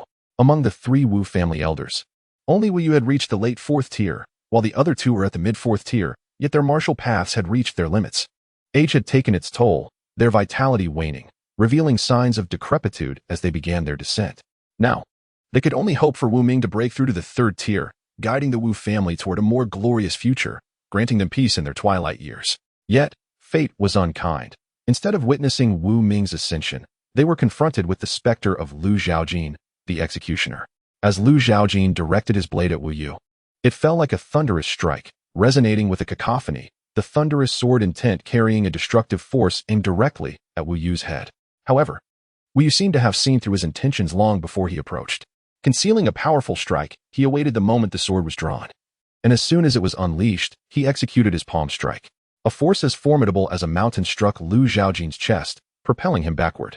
Wu Yu also retreated 2 steps in response, while the thunderbolt sword crashed into the ground, creating a small crater.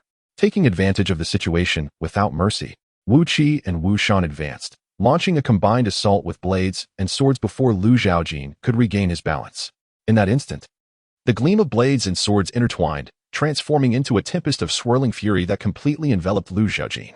These two clan elders, renowned in their youth as legendary swordsmen and swordsmen in the martial world, despite their advancing years and waning vitality, were certainly more than capable of dealing with a brash young man. Yet, what transpired next left them astonished, prompting an urgent retreat. Chapter 90. a gathering in the splendidly adorned private chamber of the 100 Flowers Pavilion in Lushu City. The younger generation of the Wu family had gathered. The female members of the Wu family were seated at a round table nearby, delicately savoring pastries while engaging in conversation about the finest cosmetics. However, despite the feast being hosted by the Wu family, the focal point of the gathering was the young man in luxurious attire. This young gentleman, handsome and exuding an air of nobility, clearly hailed from a distinguished lineage. The flattering remarks from the Wu disciples brought him immense joy, and he wore a beaming smile that seemed unyielding, evidently relishing the attention. When Wu Changfeng, the eldest son of Wu Jing, felt it was time to discuss matters pertaining to the imperial capital, the door to the private chamber was suddenly thrust open with great force. A Wu family guard rushed in, flustered, exclaiming, "Young master, it's bad news." The laughter within the chamber ceased abruptly as both the young disciples and the female members of the Wu family turned their gazes toward the entrance. Wu Changfeng noticed the smile on the young gentleman's face gradually fading, clearly disturbed by the interruption. He glared at the guard with ire, rebuking, "How dare you interrupt the young master's enjoyment? Did I not make it clear that not even the heavens falling could disturb his pleasure?" The guard, trembling, knelt before him, pleading, "I would not dare, young master. Had it not been an urgent matter, I would never have intruded upon your enjoyment. Yet, this is a matter of utmost gravity." Wu Changfeng was about to unleash further scorn when the young gentleman, known as young Master Qian, intervened. With a mocking glint in his eyes, he addressed the guard, "Pray tell, what calamity could possibly outweigh my enjoyment?" His eyes narrowed, a cold glimmer flashing within. "Should you fail to provide a satisfactory explanation, you shall experience the tortures of skinning and bone extraction." The guard trembled at the thought of such tortures, fear gripping him. However, with the Wu family in dire straits, he pressed on, "Young master, I implore you to allow me to return to the estate to ascertain when the family head will arrive." However, upon my return, I found the ground littered with corpses, blood flowing like a river. Wu Changfeng slammed his palm onto the table, rising abruptly, his eyes wide with disbelief. "What did you say?" Wu Changfeng, the second son of Wu Jing, also stood up, rushing to the guard and seizing his collar, his eyes aflame with anger. "Who dares to assault the Wu family in Lushu County, where we hold substantial power and have several fourth-tier elders? Surely, you must be lying." The guard's face was a mask of terror, torn between fear of the young masters before him and the horror of the Wu family's plight. Recognizing the guard's sincerity, Wu Changfeng felt a heavy dread settle within him. He released the guard and swiftly made his way back to the Wu estate. Witnessing this, Wu Changfeng also sensed the gravity of the situation. Realizing the Wu family was in deep trouble, he hastily clasped his hands in apology to young Master Qian, saying, "Young Master Qian, the situation has taken an unexpected turn, and we must take our leave. This is a failure of hospitality on the part of the Wu family. Once we resolve the issues at home, we shall prepare a grand gift and come to apologize in person." With that, Wu Changfeng hurried after Wu Changfeng. Young Master Qian observed the scene with keen interest, pausing momentarily in contemplation. However, reflecting upon his family's considerable influence, which rivaled that of the Wu clan, he felt emboldened. Few in the court dared to provoke him, let alone those in the martial world. "Brother Changfeng, I shall accompany you. There may indeed be a role for my assistance," he declared. Young Master Qian's background was not to be underestimated, being connected to the imperial court. His involvement would undoubtedly simplify the resolution of any troubling matters, and Wu Changfeng was immensely grateful for his offer of aid. Before long, they returned to the Wu family estate.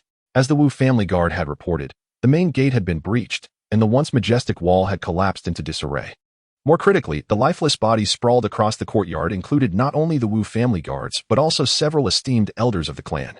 These elders were formidable in their own right, each possessing unique abilities. However, the absence of struggle evident in their corpses suggested they had been slain by a singular, decisive sword strike.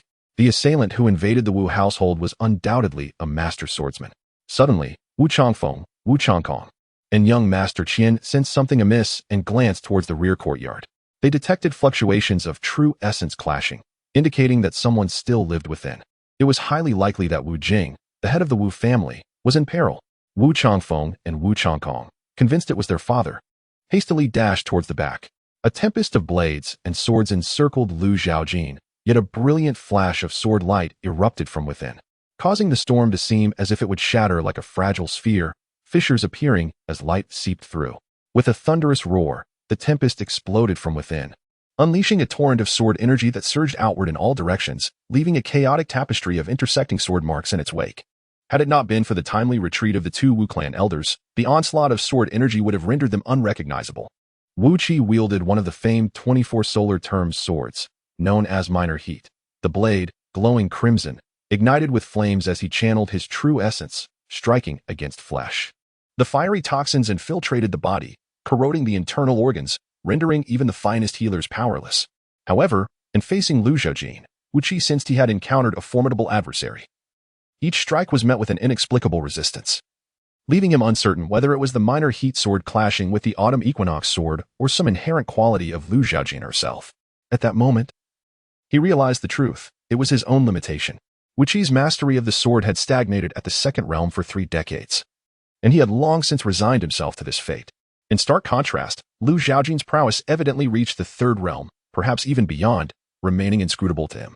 Wu Qi, burdened by the constraints of his own swordsmanship and the inevitable decline of age, found his strikes lacking the decisiveness and vigor of his youth. As he beheld Zhaojin, surrounded by swirling sword energy, he was reminded of his younger self. Though he had never possessed her remarkable talent, he too had once wielded his sword with unwavering courage. Lost in reflection, which he pondered when he had begun to harbor trepidation towards drawing his sword, yet he could not discern the answer. For Zhaojin wielded her blade with the grace of a master, embodying the sacred sword technique of the entry-level realm. This sword dazzled with brilliance, as if the most exquisite flower in the world had finally bloomed. Wu Qi was entranced, his vision consumed by the resplendent blossom, until the radiance flickered past, and his thoughts came to an abrupt halt. A crimson line materialized around his neck. Defeated 4th-rank martial artist experience 5000000, experience 6077258. Wu Qi stood still, lifeless, devoid of breath. Qishan, protected by a blade intent, managed to salvage his life, however. His arm, which wielded the sword, was severed and fell to the ground, blood gushing forth. Wu Yu, possessing the highest realm and being at the late stage of the 4th rank, harnessed his formidable true essence to conjure a resilient barrier, successfully shielding Wu Jing and the Wu family guards from the lethal strike.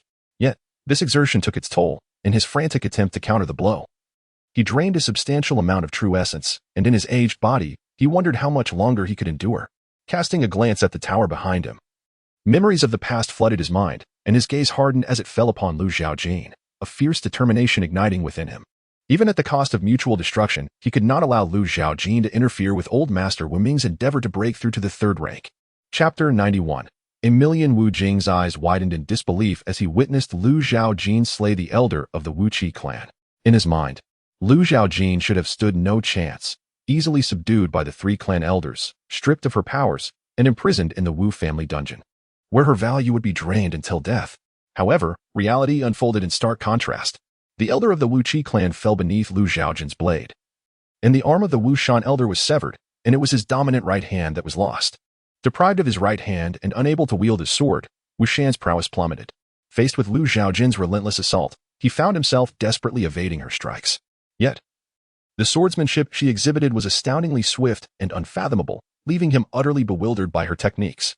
In a life-or-death moment, had it not been for Wu Yu's intervention, Wu Shan might have succumbed to Zhaojin's blade much earlier. However, Wu Yu too was not without his missteps. Having just endured Zhaojin's sacred spirit sword technique, his vital energy was severely depleted, and coupled with his advancing age, his physical condition was no longer what it once was. Thus, he fell victim to Zhaojin's feint, ultimately leading to Wu Shan's decapitation. Experience for slaying a 4th-tier martial artist. 5000000. Experience 11,077,258. Experience has surpassed 10 million. The sacred spirit sword technique should now be perfected. As Zhaojin sheathed her sword after vanquishing Wu Shan, Wu Yu, consumed by rage, unleashed a full-powered palm strike. Channeling his vital energy in a surge akin to a mountain crashing down, the mountain suppression seal. This strike was formidable and perfectly timed. Zhaojin had nowhere to evade and was struck squarely in the chest, forced to retreat 2 steps, leaving deep impressions in the ground with her feet. The profound force of the palm penetrated her body, yet it was swiftly dissipated by the robust vitality coursing within her. After consuming the dragon essence, Zhaojin's physique underwent a remarkable transformation. Not only had her body become extraordinarily resilient, but her internal organs also manifested numerous extraordinary attributes. However, the specifics of these enhancements eluded her, as she merely felt invigorated and full of vitality, impervious to fatigue even after days without sleep. Admittedly, Her exposure to the path of body refinement was limited. Without Elder Mu's bone forging technique, she would have been unaware of the intricacies of her vitality realm. Nevertheless, despite the transformation in her constitution, her vitality realm remained within the realm of vitality smoke, and she had yet to glimpse the threshold of vitality entering the dragon. This might be attributed to the incomplete absorption of the dragon essence. Zhaojin could feel the dragon essence within her being accelerated by the full-force palm strike from Wu Yu, hastening the absorption of the dragon essence and rapidly enhancing her physical strength, as well as accelerating the healing of her injuries. All of this transpired swiftly and internally, leaving outsiders bewildered as they observed Zhaojin taking Wu Yu's full-powered strike without apparent harm, standing there as if defying belief. Wu Yu, now unable to maintain his composure, was incredulous. How could this be? The mountain suppression seal was his most adept technique, one he had cultivated for over 40 years since acquiring this extraordinary martial art, having long achieved perfection. In fact, he had previously utilized this technique to crush and kill opponents of the same realm.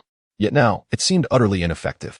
We began to question whether his waning power was a sign of aging, as the might of the Jin mountain seal seemed to have significantly diminished. Yet, the sensation he felt when unleashing his palm strike remained unchanged, capable of unleashing a tremendous force.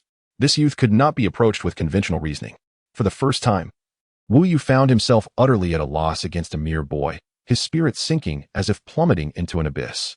Wu Yu's palm strike allowed Zhaojin to glimpse the threshold of vitality akin to a dragon, yet he was unable to cross it at present. Only by thoroughly absorbing the dragon essence could he find the strength to advance. However, in the absence of external forces, the absorption of dragon essence progressed at a snail's pace, leaving him uncertain as to when he would achieve complete absorption.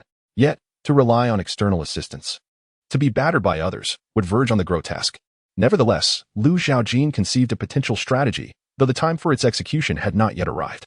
With his eyes aflame, Wu Yu recalled the two clan elders who had perished at Zhaojin's hands, leaving him as the sole survivor. Reflecting on the nurturing he had received from Elder Looming, he resolved that under no circumstances could he allow Zhaojin to disrupt Elder Looming's pursuit of the third rank. Thus, he charged recklessly towards Zhaojin, wielding his palm technique with ferocity, employing a life-or-death approach. He also commanded the Wu family guards and Wu Jing, insisting that they must prevent Zhaojin from entering the tower. Should Elder Wu Ming fail to break through, they would all be deemed traitors to the Wu family.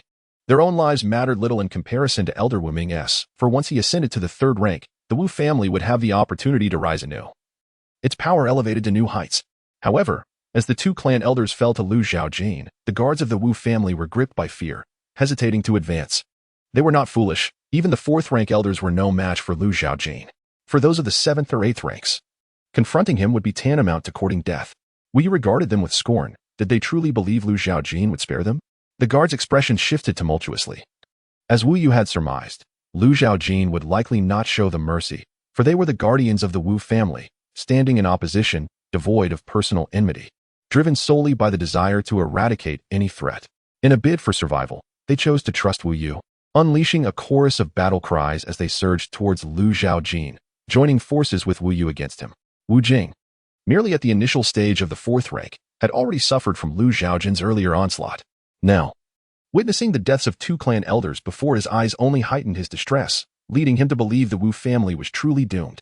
Yet, influenced by the guard's fervor, a blaze of anger ignited within him, as if his fear had transformed into rage. To mask his inner trepidation, he opted to wield this anger as a shield. Wu Jing rushed forward alongside them, a dark wave rising as if stirred by the wind, crashing towards Zhaojin. The adage that numbers confer strength rang true. However, when faced with an adversary of extraordinary prowess who dismissed the quantity of foes, such actions were little more than a death wish. The Holy Spirit Sword Technique, Sword 1. This strike was incredibly swift. No one perceived the flash of the blade before a Wu family guard collapsed, decapitated. Kill experience for 7th rank martial artist, 5,000, experience, 110-82258. With the sword intent still lingering, Zhaojin confronted the throngs before him, unleashing a flurry of strikes. In the midst of a chaotic battle, the echoes of Sword 2, Sword 5, Sword 13 reverberated through the air. Initially, a single strike felled one adversary. Subsequently, a single blow dispatched two. The ground was littered with fallen bodies, some severed in twain, leaving a gruesome and horrific scene in their wake. Moreover, Zhaojin's speed in wielding her sword increased exponentially, her power surging with each movement. Her sword intent soared to the heavens, and the air was saturated with her sword energy as ethereal blades darted through the atmosphere, claiming the life of the last guard. Only Wu Jing remained upright, fortified by his fourth-rank cultivation and the assistance of Wu Yu, managing to endure amidst the whirling sword energy. Yet, as he surveyed the carnage surrounding him, his body trembled uncontrollably, lips quivering in silence, his gaze lost to despair, overwhelmed by paralyzing fear. He realized there was no glimmer of hope for survival. "Father!"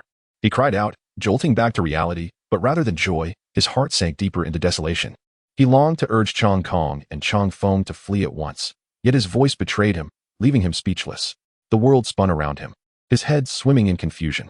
Experience gained from slaying a fourth-rank warrior, 5,000,000. Total experience, 16,262, 258. Chapter 92. Copper Coins. Wu Jing was beheaded, his father dying before his very eyes. Wu Changfeng and Wu Changkong, the two brothers, were consumed by rage, their reason eclipsed, and they recklessly charged at Lu Zhaojin. The disciples of the Wu family, witnessing the demise of their patriarch at the hands of a mere youth, felt as though the very foundations of their world were collapsing. Their eyes widened in shock, cold sweat beating on their foreheads, paralyzed by fear. Among the women of the Wu clan, Wu Jing's wife, Zhaojin, gazed at her husband's dismembered body, her heart shattering with sorrow, tears streaming down her face. Had it not been for the women beside her restraining her, she would have rushed forward like her brothers in arms. Wu Yu, observing the return of the young disciples of the Wu family, felt his spirit plummet into despair. The brothers' intent to confront Lu Zhaojin was nothing short of a death sentence. The elders could perish. But these young ones were the future of the Wu family and must survive. Thus, he hastily unleashed a surge of true essence in an attempt to intervene. "Stop. Retreat at once." However, a sword's light was swifter than Wu Yu's true essence, instantly severing the necks of the two brothers. They fell silent, their bodies frozen in an attacking posture, their eyes devoid of focus. Kill 6-rank martial artist experience 50,000. Kill 6-rank martial artist experience 50,000. Experience 16362258. Her husband was dead. Her two sons had also perished before her eyes. Zhaojin felt as if the heavens were collapsing around her. Overwhelmed by grief, her eyes rolled back, and she fainted. Wu let out a furious roar, furiously channeling the true essence within him. In that moment, he resembled a raging beast, his eyes burning crimson. His true essence billowing like an invisible flame, his gray hair and beard swirling in an unseen wind, his robes swelling as he prepared to unleash his full power. Mountain suppression, sea filling. Wu Yu struck out a palm towards Lu Zhaojin, descending with immense force. His true essence manifested above him as a colossal mountain, intent on crushing Lu Zhaojin into pulp. Standing at the mountain's base, Lu Zhaojin felt a heavy presence, lifting his gaze towards the intangible peak. A howling wind began to swirl around him, intensifying as it surged upwards. Upon closer inspection, one could discern minute flashes of light within the tempest, accompanied by crackling sounds. Wind and thunder slash. This time, guided by the perfected intent of the swift wind sword, the thunderous sword intent augmented the ferocity of the gale. The brilliant azure sword light cleaved through the invisible mountain with ease, simultaneously bisecting Wu Yu. His eyes widened in disbelief, filled with a deep-seated reluctance. But as vitality ebbed away, he succumbed to his fate. Kill 4-rank martial artist experience 5,000,000. Experience 21362258, with the elders of the Wu family now deceased. Only the reclusive ancestor, Wu Ming, remained. Lu Zhaojin surveyed the women and young disciples of the Wu clan, their faces etched with terror, unwilling to meet his gaze. Yet, he could perceive the simmering hatred in the eyes of several young disciples. Their ability to mask their emotions clearly inferior to that of the aged Wu Yu and his peers. And thus, Lu Zhaojin had no intention of leaving any survivors from the Wu family. With a swift motion of her sword, she unleashed the sacred spirit sword technique, sending forth an overwhelming wave of sword energy that soared through the void. It first materialized into fine threads, which then intricately wove together to form a densely interlaced sword net. In the blink of an eye, the sword net pierced through the flesh and blood of the Wu family's female relatives and young disciples. They could not even emit a cry of despair. Their bodies scattered in disarray, blood flowing across the ground like a river. Experience for killing a 7th-tier martial artist 5,000. Experience for killing an 8th-tier martial artist 500. Experience 21397558. These young disciples lacked the prowess of the Wu brothers, and most of the women were of low cultivation, thus yielding minimal experience points. However, Lu Zhaojin's gaze fell upon one disciple who stood trembling yet unharmed, prompting a soft gasp from her lips. Young Master Qian, noticing Lu Zhaojin's scrutinizing gaze, quivered even more violently. He bore a golden copper coin jade pendant, a symbol reserved for the core disciples of the Qian family, imbued with the true essence and intent of the family's ancestors. When wielded properly, it could deflect even the direst of threats, boasting the ability to withstand a full-force strike from a fourth-tier martial artist. Beneath the recent onslaught of the sword net, the pendant indeed revealed its extraordinary nature. As an ethereal figure emerged from within, conjuring a protective barrier of true essence that successfully shielded him from the sword net, allowing him to survive. Yet, the apparition dissipated, and the pendant fractured in two, one half falling to the ground while the other remained at his waist. Typically, young Master Qian cherished the pendant as a treasured talisman, rarely utilizing it except to intimidate adversaries, for the Qian family's copper coin jade pendant was easily recognizable in the martial world, and few would dare to counterfeit it given the family's esteemed reputation. However, on this day, with the pendant shattered, he lost his last line of defense. Although the young man before him was exceptionally formidable, a relentless harbinger of death, he now had no choice but to invoke the name of the Qian family to save himself. Do not approach. I'm a core disciple of the Qian family from the imperial capital. Should you take my life, know that the Qian family possesses means to ensure your demise, and you shall not escape.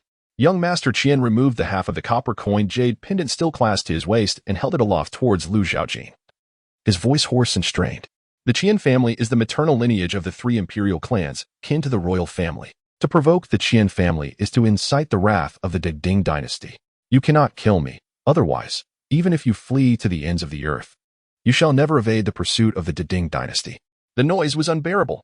Lu Zhaojin once more invoked the sacred spirit sword technique, this time condensing the sword energy into an illusory longsword, akin to an arrow released from a taut bowstring, racing towards young Master Qian with meteoric speed. This strike pierced through his heart, the sword energy wreaking havoc within his body, shattering his internal organs, leading to his ultimate demise. Experience for killing a 6th-tier martial artist, 50,000. Experience, 21447558. In the imperial capital, at the Qian family estate, within a hidden chamber of the Qian family, a middle-aged man seated in meditation suddenly opened his eyes, a glint of ferocity flashing within them. He spoke in a deep voice. Summon Qian Hun to see me at once. Moments later, a middle-aged man hurriedly entered the hidden chamber, guided by the family elder.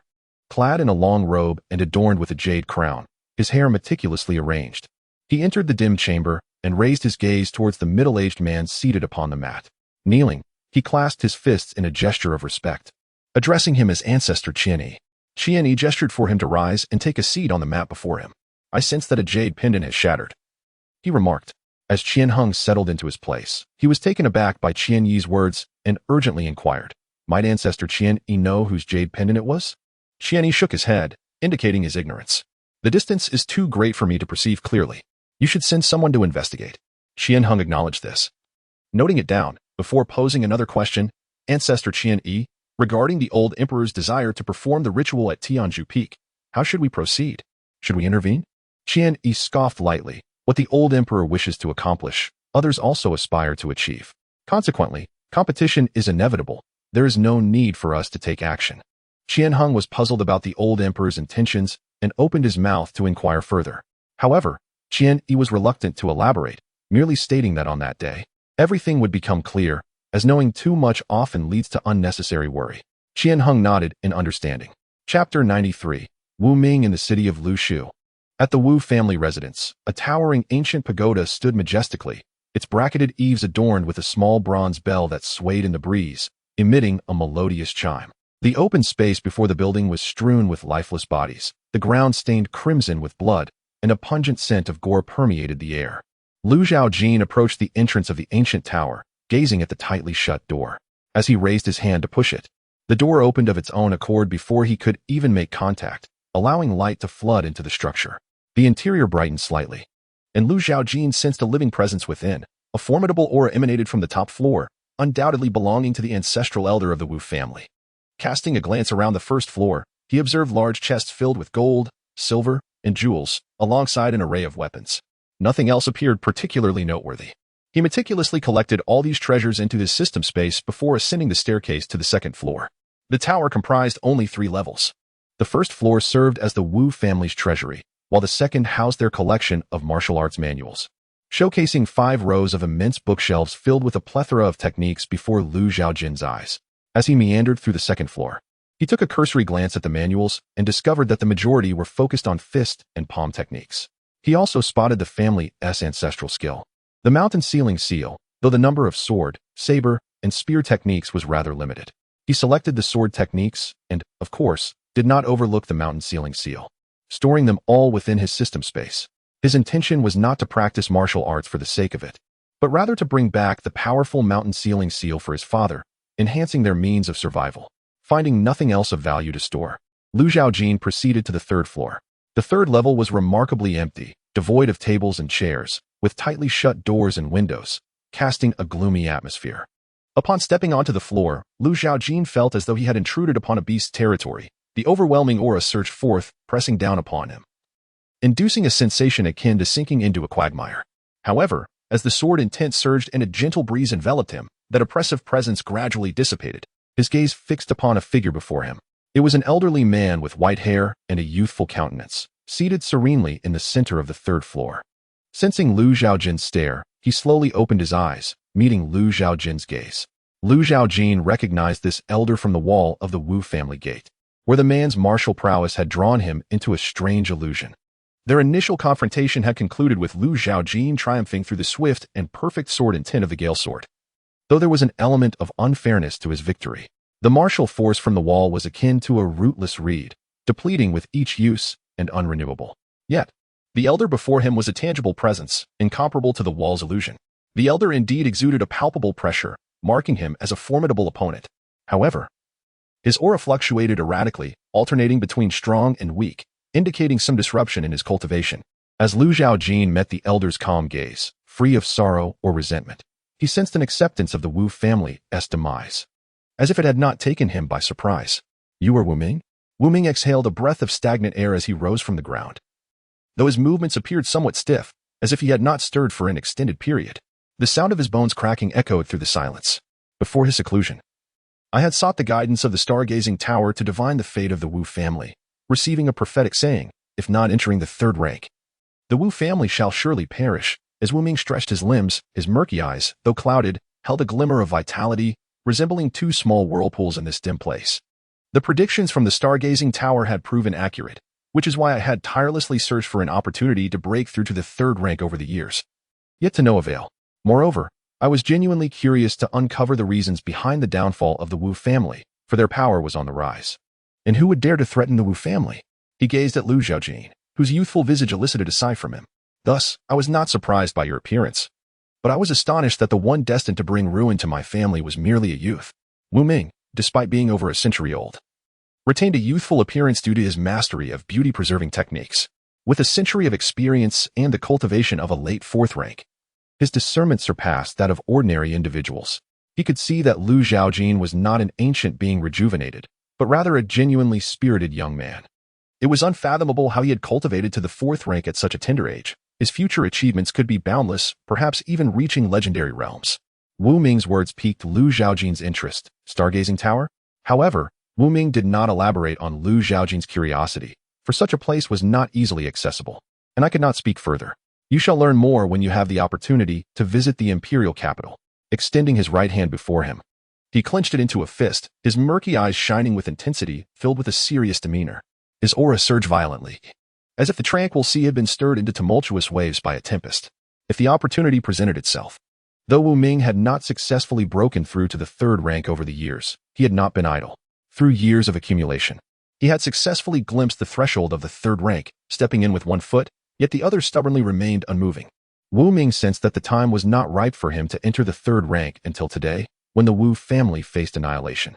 His bottleneck had loosened, and he suddenly comprehended the prophecy from the stargazing tower, which might also be his opportunity.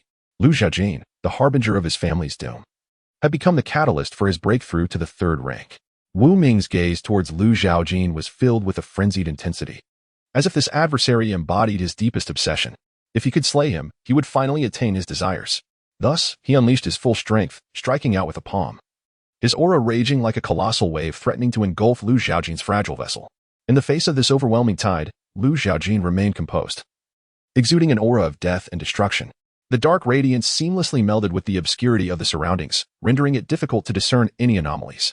Yet, Wu Ming could perceive the changes within Zhaojin, a flicker of apprehension crossing his features. However, this palm strike could not be retracted. It surged forward unrelentingly. The 15th sword. The darkness suddenly illuminated, enveloping the third level. A black line shimmered with a dim light, capturing Wu Ming's attention and stirring his heart. In that moment, he saw before him the brief yet extensive journey of his pursuit of martial arts throughout his life. As the black light swept across, the illusion shattered as if a mirror had been cleaved asunder. With a swift motion, a beam of black sword light nearly bisected the entire third floor, leaving a delicate scar etched upon the column. Subsequently, a surge of ferocious energy erupted violently, shattering doors and windows and creating a gaping hole in the ceiling.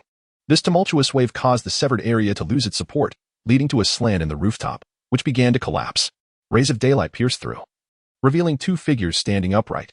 With a thunderous roar, Yang Wenju received word of Lu Zhaojin's arrival at the Wu family estate and hastily gathered his entourage to rush there. Upon entering the gates of the Wu family, he was greeted by a scene drenched in blood, and before he could express his astonishment, the resounding crash from the top of the back tower startled everyone. Chapter 94. Mingyu Yang Wenju and others arrived at the Wu family's tower.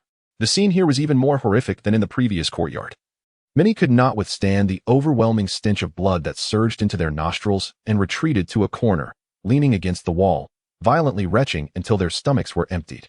Yang Wenju, the governor of Lushu County, could not show weakness in front of outsiders. Though he appeared delicate, upon witnessing the bloody hell before him, he furrowed his brow, enduring the discomfort with a changeable countenance, managing to stand firm, displaying a mental fortitude that surpassed many. He diverted his gaze, looking ahead where shattered black tiles and broken beams lay scattered. Then, he glanced up at the tower, noting the absence of a roof, which appeared to be cleanly severed by a sharp object. Yang Wenju had investigated the Wu family and knew that skilled swordsmen among them were rare, with the only one having achieved some prowess in swordsmanship being Wu Qi, one of the clan elders. However, he had just seen Wu Qi's corpse, decapitated by a single stroke. It was evident that he had fallen to Lu Zhaojin. Furthermore, this tower was the secluded retreat of Wu Ming, making it apparent that the fierce battle had unfolded atop it. The thunderous noise they had just heard must have been caused by the collapse of the upper floor. Yang Wenju narrowed his eyes, gazing intently at the tower's apex, where he vaguely discerned a silhouette, though the identity remained obscured. The figure held a sword in hand. Experience from defeating a 4th-rank warrior 5,000,000. Experience 26, 447, 558. Wu Ming maintained his posture of striking. Yet there was no hint of madness in his eyes, instead carrying a sense of relief and resignation, devoid of vitality. With his demise, the Wu family was irrevocably erased from Lushu County. Lu Zhaojin surveyed the third floor, finding it desolate and devoid of any anomalies. However, he believed that Wu Ming, a renowned 4th-rank powerhouse in the martial world, must have possessed some peculiarities. Thus, Lu Zhaojin conducted a meticulous search, but discovered nothing. Reluctantly, he turned his attention to Wu Ming's corpse, thoroughly searching and ultimately uncovering an unusual feature. The back of Wu Ming's clothing had a slight protrusion, difficult to detect without physical contact. With his intent focused, Lu Zhaojin harnessed his sword energy, transforming his finger into a blade, slicing through this portion of the fabric to reveal a folded piece within. Upon touching it, he realized it was not paper but rather a handkerchief woven from icy silk, cool to the touch and exceedingly thin, inscribed with ink characters. Unfolding the handkerchief for a cursory glance, Lu Zhaojin discovered it contained a profound martial art known as the Mingyu Divine Skill. This skill was remarkably powerful, capable of cultivation to the 3rd rank or even higher.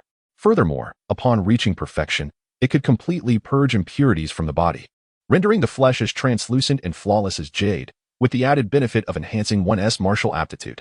However, Wu Ming had not practiced this skill. The prerequisite for cultivating the Mingyu Divine Skill required one to forfeit their martial abilities and start anew. By the time Wu Ming obtained this skill, he was already at the 4th rank and of considerable age. Despite the allure of the Mingyu Divine Skill, he dared not embark on its cultivation. Thus, he had sewn it into the back of his garment, sighing lightly whenever he thought of it. Lu Zhaojin recorded this divine skill into his panel. Regarding the prerequisites for mastering this formidable skill, Lu Zhaojin was entirely indifferent. Thanks to the system's shielding against the negative repercussions of the technique, he need not sacrifice his own martial prowess. Instead, he could simply accumulate experience points to elevate the Mingyu Divine Skill to its pinnacle.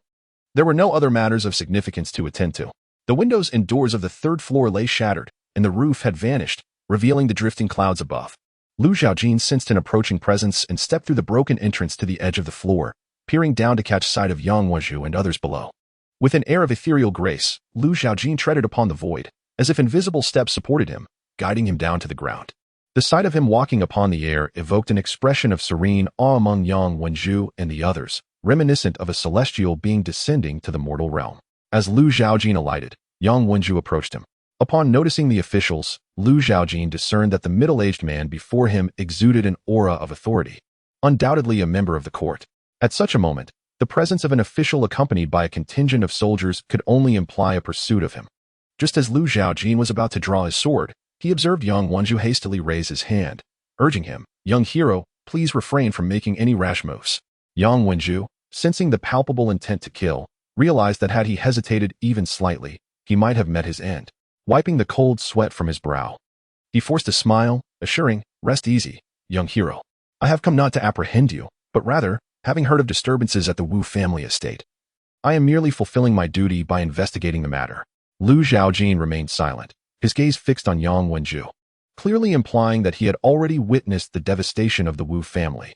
As the governor, it was his responsibility to deal with the perpetrator of such brutality. However, Yang Wenju evidently dared not take action against him. After all, Wu Ming had perished at Zhaojin's hands. Those present, let alone Wu Ming, would find it challenging to contend even with Wu Jing, and thus could only allow Zhaojin to depart unimpeded. Yang Wenju had never harbored intentions of capturing Zhaojin. The Wu family had long been a significant threat to him, and now, with their annihilation at Zhaojin's hands, he felt a sense of relief rather than anger towards this fearsome figure. As Zhaojin departed, one of Yang Wenju's aides suddenly remarked, "Governor, will our letting him go unchallenged have adverse repercussions?" Yang Wenju, feeling a lightness in his heart, as if the heavy burden that had pressed upon him was finally lifted, smiled at the aide's inquiry and replied, "Such grievances of the martial world are matters for the true martial division to ponder. They bear no relevance to me." The aide understood and nodded in agreement. The news of the Wu family's extermination swiftly spread throughout Lushu City, startling all within the martial community. They found it hard to believe that the dominant Wu family could have been so utterly destroyed. The authenticity of the rumor was difficult to ascertain. Only first-hand witness could confirm the truth. Like a swarm of locusts, this assembly of martial artists hastened to the Wu family residence, where they beheld the shattered gates and the blood-soaked scene. Their hearts stirred with profound shock. Yet, rather than seeking the culprit behind the Wu family's demise, their thoughts turned to scattering and plundering the family's valuables. Some were aware of the existence of the Wu family tower, the secluded retreat of their ancestors, which surely housed many treasures. They beheld the grim scene before them, feeling a twinge of revulsion, yet their urgency propelled them into the tower, only to find it empty. The only glimmer of hope lay in the second floor's martial arts scriptures. However, the ancestral technique of the Wu family, the mountain seal, was conspicuously absent, presumably taken by the perpetrator. It was indeed a lamentable loss, and a collective sigh escaped the crowd. After leaving the Wu residence, Zhaojin sought refuge in an inn, where he arranged for a first-class room and a sumptuous feast with the innkeeper, instructing a servant to prepare a barrel of hot water for his impending bath. He aimed not only to cleanse the dust of travel from his body, but also to rid himself of the faint yet lingering scent of blood. This odor had altered the way the street's wandering adventurers regarded him, instilling a sense of trepidation that kept them at a distance. Seated in the inn's dining area, at a table by the window overlooking the bustling street, Zhaojin waited for his meal. In the interim, he observed the ebb and flow of passers-by, and suddenly, his brow furrowed in surprise as he caught sight of an unexpected figure. Chapter 95. An old friend Zhang Wanyu, adorned with a woman's hairstyle and a hairpin, no longer possessed the spirited demeanor of her youthful self. Instead, she donned a formal long gown, its base a serene azure, intricately embroidered with a myriad of vibrant blossoms. The maid, Xiao Lu, remained steadfastly by her side. Zhaojin had not anticipated encountering Zhang Wanyu in Lushu City. Upon sensing an unusual gaze, Zhang Wanyu turned to see Zhaojin, locking eyes with him. Instantly, her pupils quivered, narrowing ever so slightly. This face, which had once filled her with a potent mixture of hatred and fear of retribution, now loomed before her, its indifferent gaze akin to an unseen hand gripping her throat, causing her breaths to quicken. Noticing her distress, Xiao Lu quickly supported Zhang Wanyu's arm, concern etched upon her face as she anxiously inquired, "Miss, what is the matter?" Zhang Wanyu shook her head, reassuring Xiao Lu that she was fine, and took several deep breaths to quell her tumultuous emotions. She reminisced about the tranquil and joyful life she had led in Yinling County, which had somewhat alleviated the sorrow and gloom following her father's demise. Moreover, she had kept abreast of Lu Zhaojin's recent endeavors in the martial world, noting his rapid ascension in strength. Seeking vengeance against him was tantamount to courting death. Thus, she resolved to bury this matter deep within her heart, choosing to forget. Yet, upon seeing Lu Zhaojin once more, the suppressed hatred surged forth like a beast breaking free from its cage, whispering insidiously in her ear. The enemy stood before her. Why not act? If she could eliminate him, her father could finally rest in peace.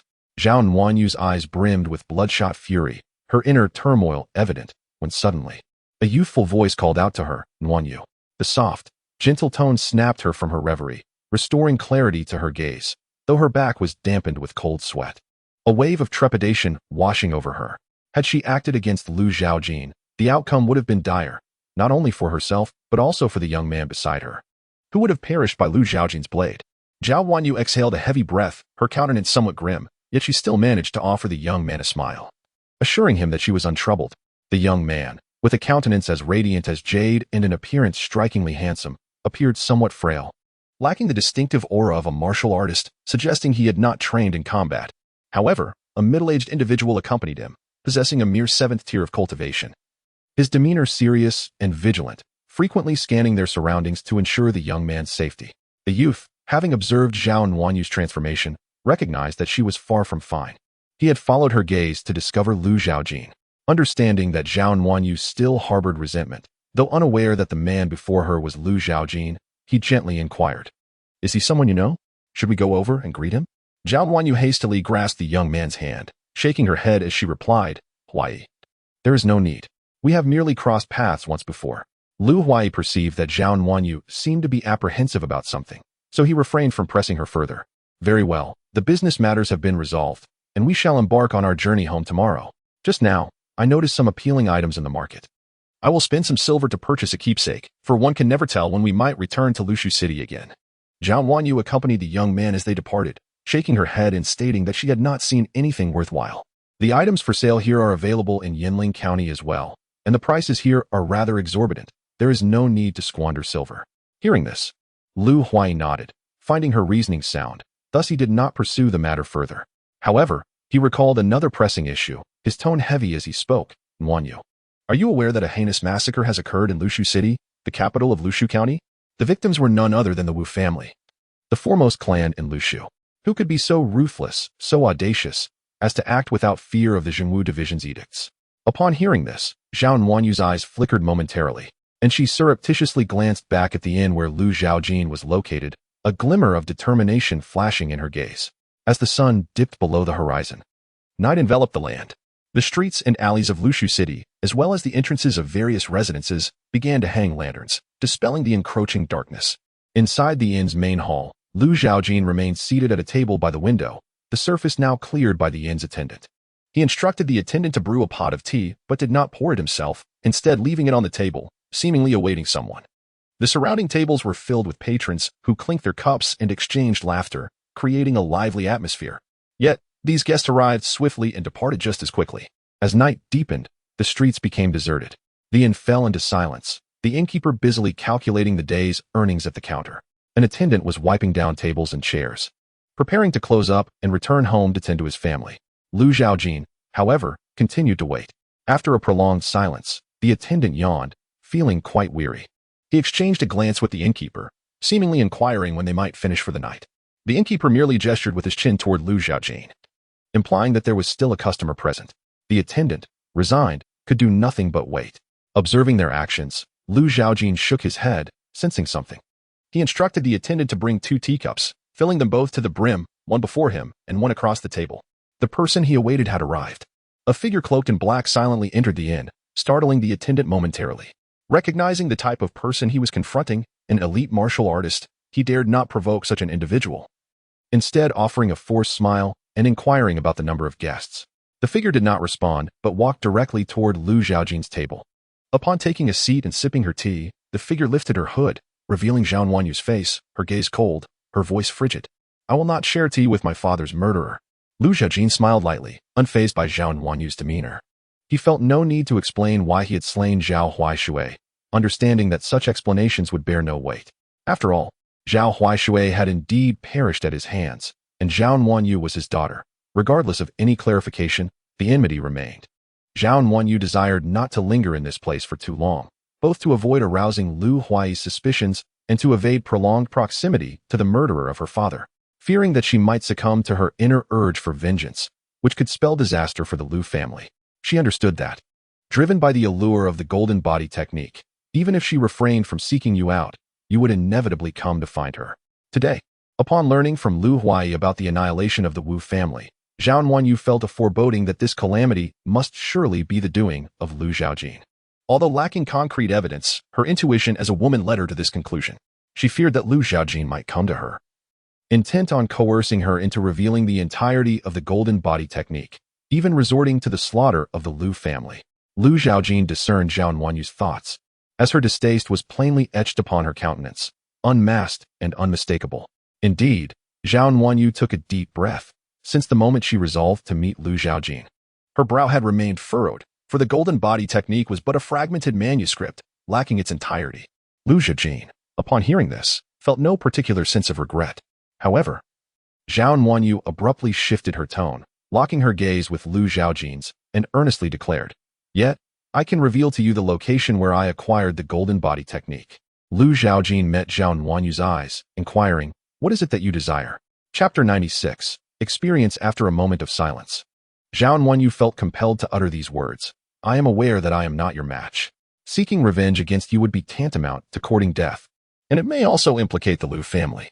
Therefore, I am willing to disclose the location where I acquired the golden body technique, but you." She pointed at Lu Zhaojin, her gaze icy. "From this day forth, you are forbidden from stepping foot in Fengling County."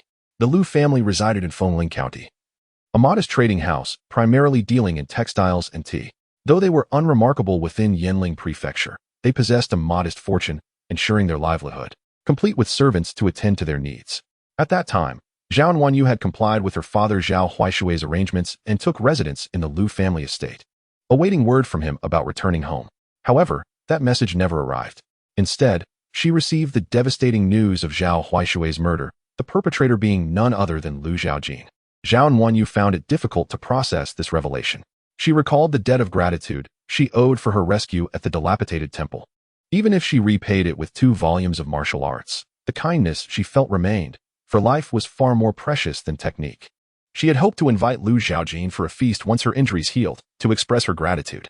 Yet, plans often succumb to unforeseen circumstances. The once life-saving grace had transformed into a vendetta for her father's death. Filled with sorrow and anger, Zhao Wanyu yearned to confront Lu Zhaojin for revenge. But the Lu family intervened, cautioning her that Lu Zhaojin possessed the strength to kill County Chief Zhao. He was not someone she could contend with. To pursue him now would be akin to signing her own death warrant. They further asserted that the authorities would surely seek retribution for the county chief's murder, and the true martial guards would apprehend him. However, as time passed, Zhao Wanyu received no news of Lu Zhaojin's capture. Instead, he ascended to prominence, becoming a paragon on the dragon and tiger rankings. In that moment, she realized that her quest for vengeance was futile. During that period, Zhao Wanyu lost her appetite, her existence resembling that of a hollow shell, merely surviving on instinct, akin to a living corpse. Had it not been for Xiao Lu's companionship and Lu Huai's daily invitations to venture outdoors, explore the mountains and rivers, and his gentle persuasion that pulled her from the abyss of despair, she might have succumbed to madness. Lu Huai, the scion of the Lu family, was a refined and gentle soul. It was through him that Zhao Wanyu began to emerge from the shadows of her grief, fostering a sense of gratitude that blossomed into affection, ultimately leading her to marry into the Lu family and become Lu Huai's wife. Zhao Wanyu learned of Lu Zhaojin's mastery of the golden body technique upon reading the introduction about him on the dragon and tiger rankings, which described the youth's formidable physique, akin to a diamond, imbued with immense strength. These characteristics corresponded with the golden body technique she had studied. At that moment, she understood that Lu Zhaojin would undoubtedly seek her out for the entirety of the golden body technique. She just did not know when. Her heart was filled with trepidation, akin to a death sentence held in Lu Zhaojin's hands, uncertain of when it would be executed. Today, encountering Lu Zhaojin unexpectedly in Lushuching, the pent-up hatred within her erupted, signaling that her entanglement with Lu Zhaojin might finally reach a conclusion. Lu Zhaojin raised an eyebrow, surprised that Zhao Wanyu's request was so modest. He had anticipated a demand driven by the vengeance for her father's death, perhaps prompting him to sever his own life force or something equally drastic. Had such a request been made, Zhang Wanyu would find herself unable to leave the inn. Hatred can engender formidable power. Some individuals, driven by a thirst for vengeance, are capable of unspeakable acts, even to the extent of sacrificing their very souls. To him, the golden body technique is of little consequence. However, acquiring the complete text would undoubtedly yield some benefits. Foling County is merely a small locale within Yinling Prefecture, marginally larger than Qishan County, and lacks any notable features. Unless there exists something sufficiently compelling to draw him in, he would likely refrain from setting foot in Foling County, hence his acquiescence to Zhang Wanyu's request. Zhang Wanyu cast a glance at Lu Zhaojin and coldly remarked, "I hope you honor your word."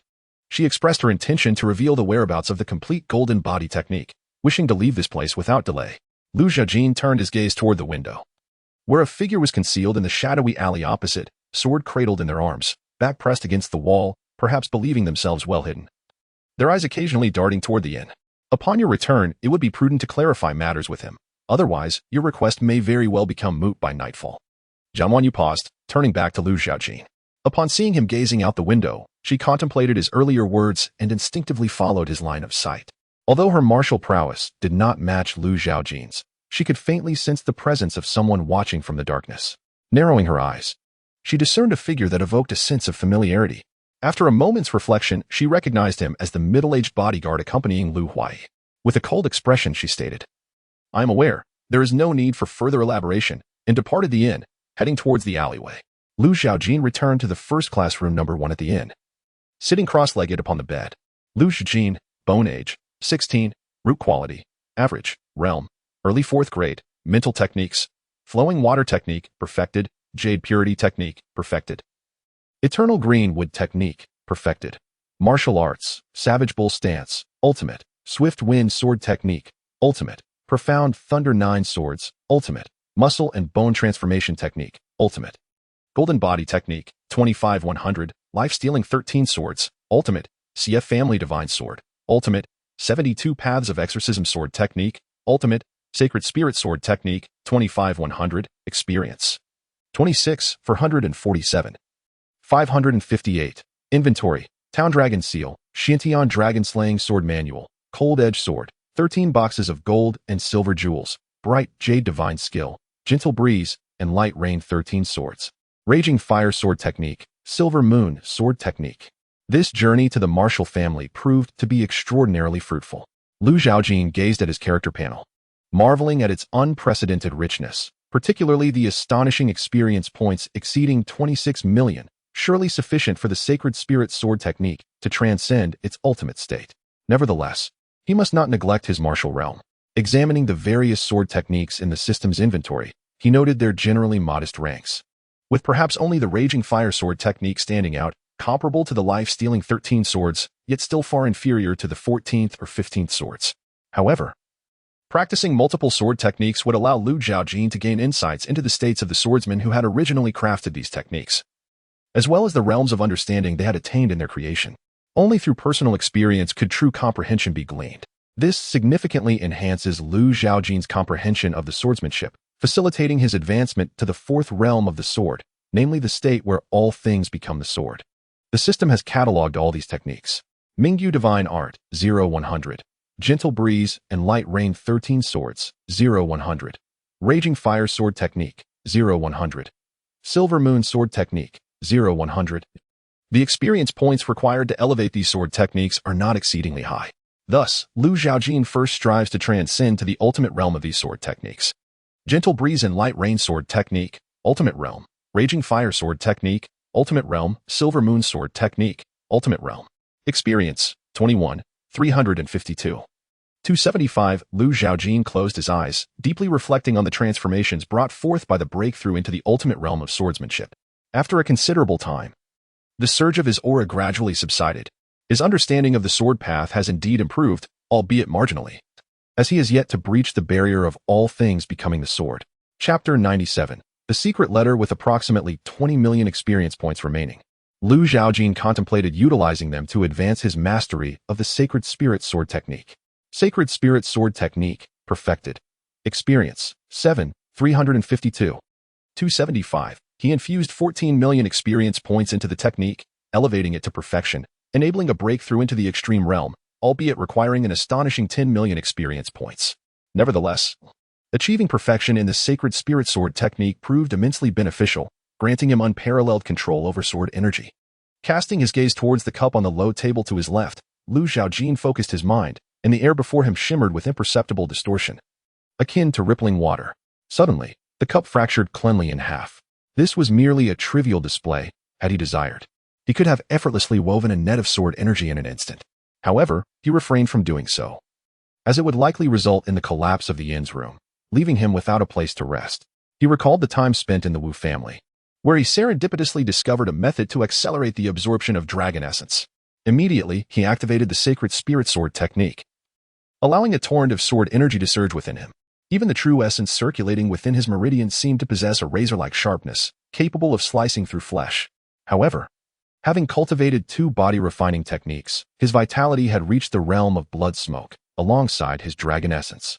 The sword energy flowing recklessly within him caused injuries that quickly healed, even enhancing the absorption of dragon essence, fortifying his meridians. The sword energy continued to circulate, becoming increasingly difficult to sever.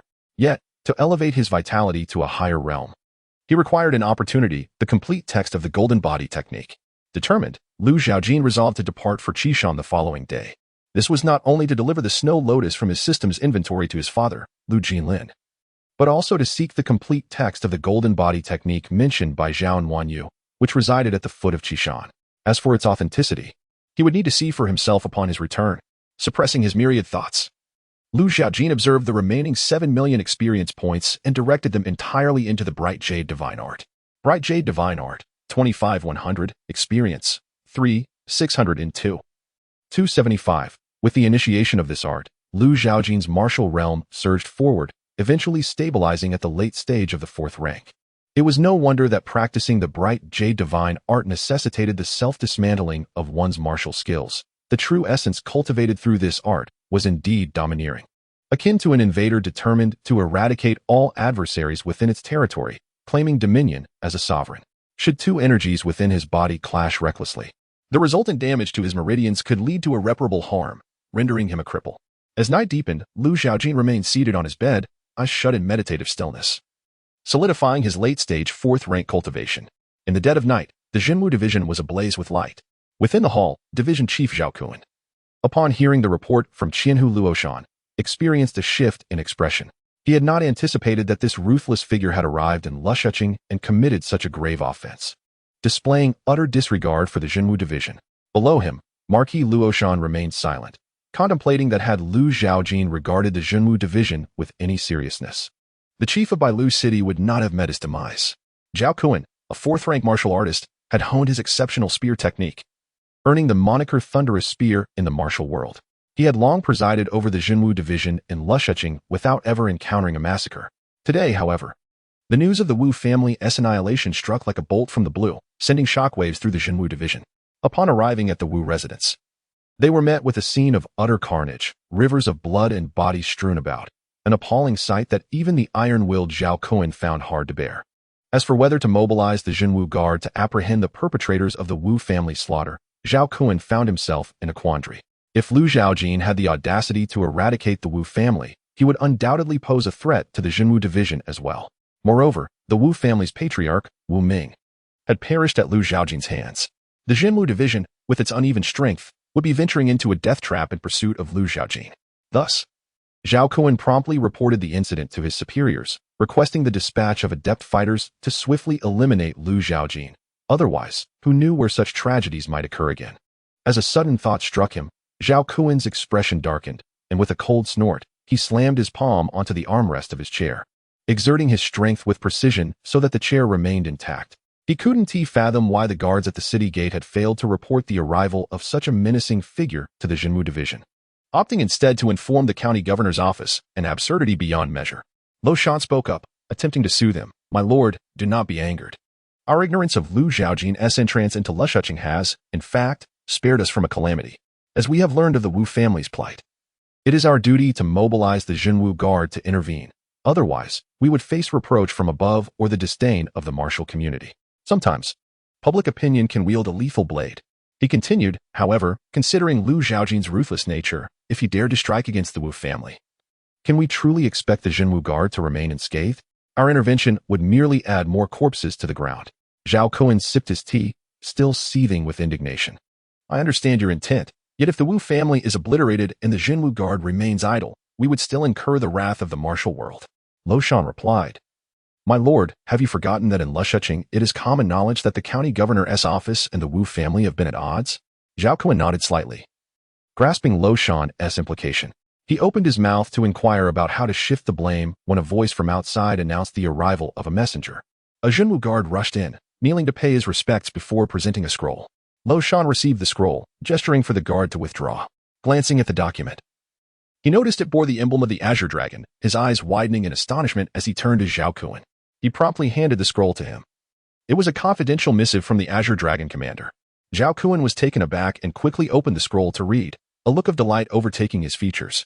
The Azure Dragon commander instructed them to closely monitor Lu Zhaojin's movements, indicating that action against him was imminent. Lo Shan, equally exhilarated, wondered aloud if the commander intended to take matters into his own hands. Zhao Kun nodded, clutching the secret letter tightly, his eyes sparkling with anticipation as if he could already envision the scene of Lu Zhaojin meeting his demise at the hands of the commander. To speak frankly, ever since Lu Zhaojin slew Zhou Rongin by Lu City, the true martial division across various regions of Lu Shu Command has felt an unsettling chill, fearing the arrival of this harbinger of death in their midst. Should they disregard this ominous figure, the consequences were unknown. Yet, to intervene would mean risking their own lives. A truly difficult dilemma. But now, with the commander himself taking action, it seemed impossible for Lu Zhaojin to evade capture. Zhao Kun raised his cup of tea and drained it in one gulp, then instructed Luo Shan to dispatch men to swiftly locate Lu Zhaojin's whereabouts, closely monitoring his movements and reporting back at all times. However, he cautioned that they must not get too close or allow Lu Zhaojin to discover their intentions. Should he become aware of the true martial division's maneuvers, he might elude them and vanish, turning the situation into a troublesome affair. In the darkness of night, the moon was obscured by clouds, casting only a faint, shimmering light. Numerous figures of the true martial guards leaped gracefully atop the rooftops, their target being the inn where Lu Zhaojin resided. Yet, they did not approach closely. Instead, they remained in relative safety, stealthily lurking and observing the inn. Chapter 98. Contact as dawn broke and the sun ascended, its golden rays enveloped the earth. Lu Shu City awoke from its slumber, the streets resonating with the vibrant calls of vendors, while the morning mist mingled with the aroma of cooking wares in the air. After enjoying breakfast in the inn's lobby, Lu Zhaojin departed directly from the city. The Jinwu guards, lurking nearby, sensed a stir and promptly reported the development to Zhao Kun, inquiring whether they should maintain their watch. Zhao Kun insisted that he must ascertain Lu Zhaojin's complete departure from Lu Shu City, for only then could he feel at ease. Thus, he instructed the Jinwu guards to continue their pursuit, ensuring Lu Zhaojin reached the next county seat. The subsequent matters would then fall under the purview of the local Jinwu division for monitoring. After a considerable time, Zhao Kun received word from the Jinwu guards. Wiping away the non-existent sweat from his brow and exhaling a sigh of relief, the formidable figure had finally departed. However, there remained tasks to conclude. He penned a confidential letter and entrusted it to Luo Shan, urging him to deliver it promptly to the esteemed commander of the Qinglong division. Watching Luo Shan's retreating silhouette with the letter in hand, Zhao Kun felt a weight lift from his shoulders, as if the invisible sword poised at his throat had vanished. With his hands clasped behind his back, he exited the lobby and gazed up at the azure sky, unable to suppress a light hum. Today was indeed splendidly sunny. On the third day after leaving Lu Shu City, Lu Zhaojin arrived at Heishui City in Yinling County.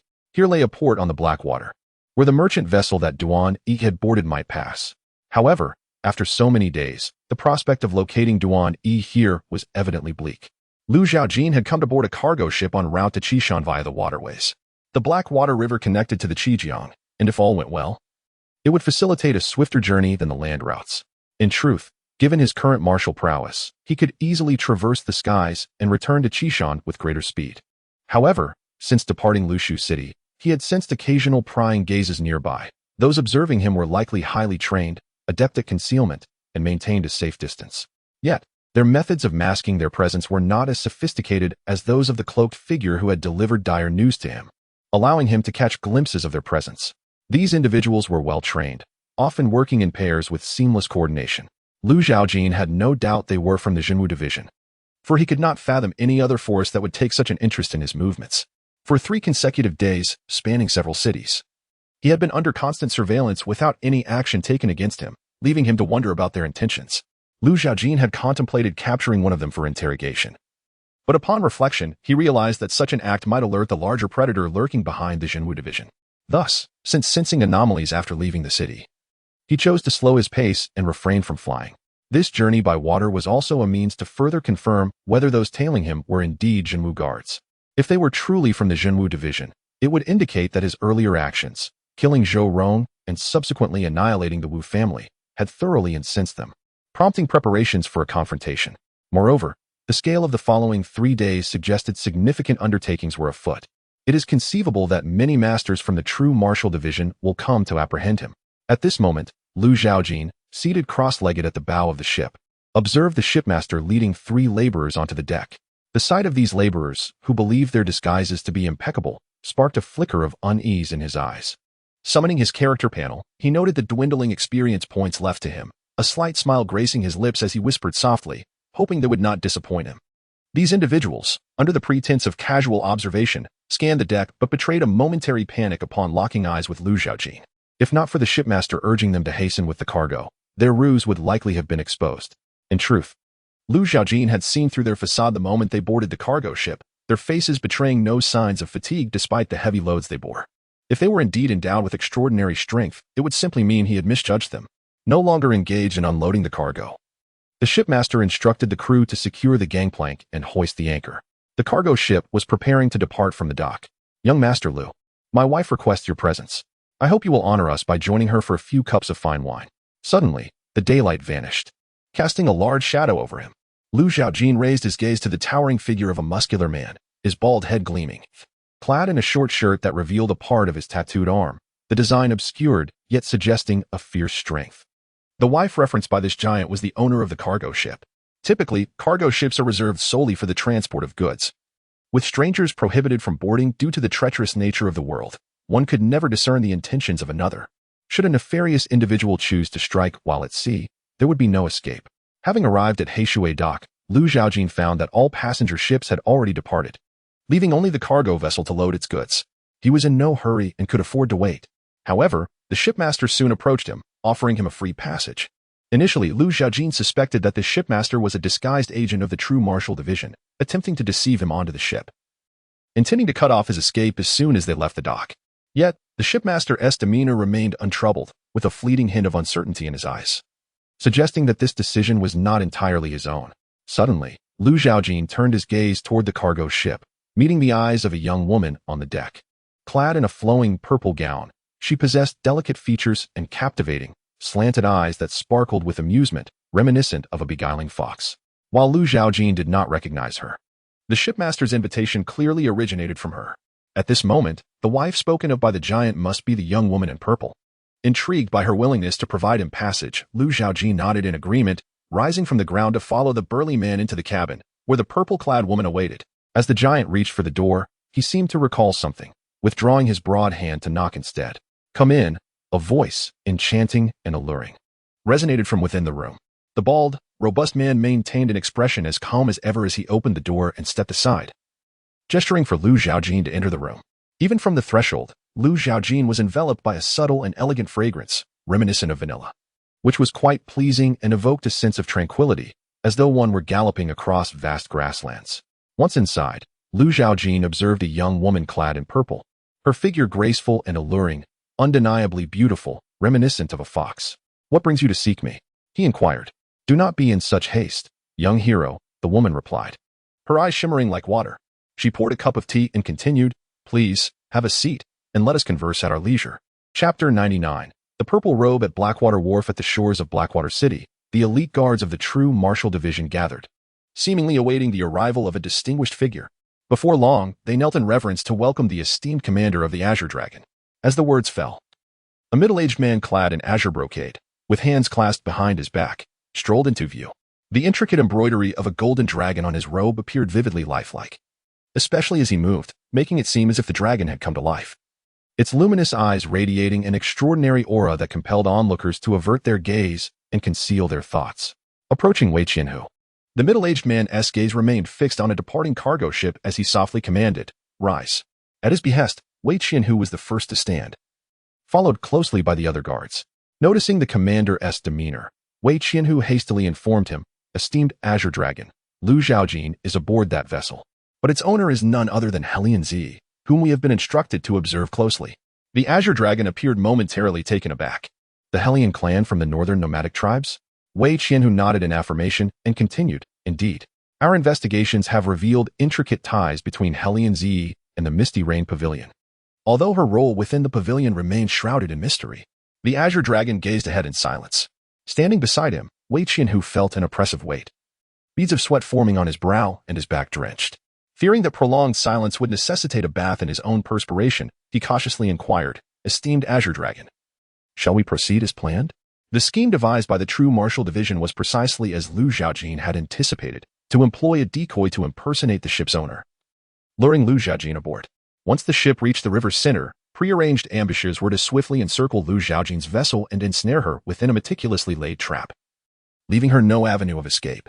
However, before the impostor could make an appearance, Hellion Z had already taken the initiative and whisked Lu Zhaojin away. The Azure Dragon shook his head, acknowledging the complexity of Hellion Z's identity. Should anything happen to her here, not only would the Hellion clan seek vengeance with reckless abandon, but to quell their fury, would it be you or I who must bear the consequences on behalf of the Emperor? Wiping the sweat from his forehead, Wei Qianhu grasped the gravity of the Azure Dragon's words. He promptly instructed his subordinates to fire signal flares, urging the ships lying in ambush along the cargo route to retreat expeditiously. Suddenly, the Azure Dragon posed another question. "What is the current status of the Four Seas Escort Bureau?" Wei Qianhu pondered briefly before replying. "It is still in the process of reconstruction, though substantial progress has been made. However, just 3 days ago, Lu Jinlin undertook a shipment destined for Luoshui County, which embarked yesterday. Based on the timeline, it should have reached Luoxia City by now." The Azure Dragon inquired further, "Has there been any irregularity with the shipment?" Wei Qianhu hesitated before responding. "The Bureau's regulations regarding the safeguarding of cargo are stringent, with constant vigilance maintained by our personnel. Thus, we have not ventured close enough to investigate. But our surveillance has detected no anomalies thus far." He pondered for a moment and then spoke. "Lu Jinlin has some ties with the Li family, and it has been for many years. It is merely a trivial matter that has caused discord." Wei Qianhu glanced up at the Qinglong, but then instantly lowered his gaze to the ground. Lu Zhaojin is the son of Lu Jinlin, who, in his youth, had interactions with a young lady from the Li family. This entanglement even led to a rift between the Li and Su families. And now the Su family is backed by the third prince. Suddenly, Qilong emitted a grunt and shot a glance at Wei Qianhu, who promptly fell silent. Realizing he had spoken out of turn, he chastised himself, acknowledging his indiscretion and imploring Qinglong for forgiveness. "Enough, remember next time. The affairs of the princes are not for us to discuss lightly. If such words fall into the ears of the wrong individuals, you may not live to regret it." Qinglong turned away, departing with a command for everyone to disperse. When Wei Qianhu saw Qinglong leave, a heavy weight finally lifted from his heart, and he exhaled a breath of relief as he departed the Heishui dock with the Zhenwu guard. Soon after, Qinglong set out for Luoshui County with a retinue. Within the confines of the cabin, in Hellion Z's chamber, Lu Zhaojin sat opposite her, the Tsufan sword resting on the table. He gazed calmly into Hellion Z's eyes and inquired, "Why do you assist me?" Hellion Z appeared slightly taken aback, realizing that Lu Xiaoxia was indeed aware of her intentions. She scrutinized Lu Zhaojin with admiration, exclaiming, "Truly, heroes emerge in youth. Not only does Lu Xiaoxia possess remarkable strength and extraordinary talent, but your intellect also surpasses that of your peers. Those young prodigies in the imperial city would hardly be worthy to carry your shoes." Lu Zhaojin remained silent, rising to take his sword and make his exit. Observing this, Hellion Z pouted, feeling that Lu Zhaojin was lacking in romantic sensibility. As he reached the door, he paused and turned back to Hellion Z, asking, "The Shiyu Tower?" He had heard of the Red Dust Shiyu Tower, primarily from Yin Borui, who had mentioned that among the various factions in the world, their Jinxi Yulo could only rank third in terms of locating individuals. The first, of course, was the Zhenwu division, backed by the imperial court. Unless one possessed some special means to alter their appearance, physique, and aura, there was no one the Zhenwu division could not find. The second was the Red Dust Shiyu Tower, a killer organization that, for the right price, would hunt down even royal relatives, high officials, or the prominent elders and leaders of major sections a few years ago. An inner elder of the Shanhai sect, at the late 4th rank of cultivation, met an untimely demise, with a leaf emblem representing the Red Dust Shiyu Tower embedded in his body. One can imagine the extraordinary might of the Red Dust Shiyu Tower. Moreover, they also dealt in a variety of nefarious intelligence, uncovering secrets of high officials' private affairs, the tangled ethics of prominent sex elders, and even locating hidden monsters in the deep mountains, embodying an air of omnipotence. Hellion Z understood that when conversing with someone like Zhaojin, it was imperative to get straight to the point. Trivial matters were merely a waste of time for them. Indeed, I am aware of your aversion to alcohol, which is why I have thoughtfully replaced it with tea. This is a unique herbal brew from our northern region. However, this is not the primary reason for my invitation. I sincerely wish for you to join the Misty Rain Pavilion. I had previously extended the invitation for you to board the ship. Noticing Zhaojin's reluctance to acquiesce, Hellion Z quickly interjected, I understand that you, Sir Liu, cherish your freedom, and I assure you that the Misty Rain Pavilion imposes few constraints. One merely needs to complete 3 tasks each month. I encourage you to contemplate this further. With the protection of the Misty Rain Pavilion and myself, Hellion Z, the true martial division would not dare to lay a finger on you. Zhaojin indicated that he would consider the offer, yet it was merely a polite acknowledgement. As he posed a question that left Hellion Z perplexed. Is that shadow also one of your people from the Misty Rain Pavilion? Chapter 100. The unknown shadow. Hellion Z appeared somewhat taken aback as she recalled the prominent golden and jade metal assassins of the Drizzling Rain Pavilion. None of them seemed to resemble the individual mentioned by Zhaojin. She pressed for further details, inquiring about physical characteristics or any distinctive traits of the cultivation techniques employed. Zhaojin reminisced about the encounter with the man in black, striving to provide a more detailed description to aid Hellion Z in recalling the identity of the individual. However, despite Hellion Z's esteemed position within the Drizzling Rain Pavilion, the assassins remained largely enigmatic, particularly the 3 jade metal assassins, whom she could not approach at will. Consequently, she had never encountered the man in black and could offer Zhaojin little in the way of promising news. Zhaojin nodded, feeling no great sense of loss. His interest in the man in black stemmed from a fascination with the secretive art of concealing one's presence. Previously, he had possessed few valuable items. But after plundering the Wu family, he had accumulated a considerable bounty, eager to trade with the man in black. Zhaojin suspected that the man in black belonged to the Drizzling Rain Pavilion due to his enigmatic aura and peculiar methods, which bore a striking resemblance to those of an assassin. Thus, he had posed that question to Hellion Z. Upon receiving a response that was neither particularly good nor bad, Zhaojin prepared to depart the room. Hellion Z, her delicate brows slightly furrowed, gazed at his retreating figure and spoke. This cargo ship will dock at Shiqiao City for only 2 days. I hope that young Master Liu will consider this matter and provide a prompt reply. Joining our Drizzling Rain Pavilion will not disappoint you. Zhaojin remained silent, approaching the door just as it was pushed open. A burly bald man, stationed outside, remained vigilant to the happenings within. He was Hellion Z's personal bodyguard, having distinguished himself through rigorous combat among 100 others to earn the chief's favor and thus secure his position. His duty was to ensure Hellion Z's safety, having sworn an oath before the chief that he would not allow any harm to befall her, even at the cost of his own life. From the first moment he laid eyes on Zhaojin, he felt an overwhelming sense of danger, yet a surge of combativeness welled within him, urging him to test his strength against Zhaojin. Their cargo ship had embarked from the imperial capital, and he had spent time there with Hellion Z, witnessing the prodigies and anomalies of the court. Yet, few individuals had ever exerted pressure upon him as this youth did. This acute sense of peril reminded him of a past encounter in his childhood, when he had been weak and defenseless. During a tribal migration, they were beset by a cunning and ferocious pack of wolves, resulting in countless casualties among his kin. His parents fell amidst the bloodshed, leaving him powerless to intervene as he watched 3 wild wolves, their blood-red eyes gleaming with hunger, gaze hungrily upon him, drool dripping from their mouths.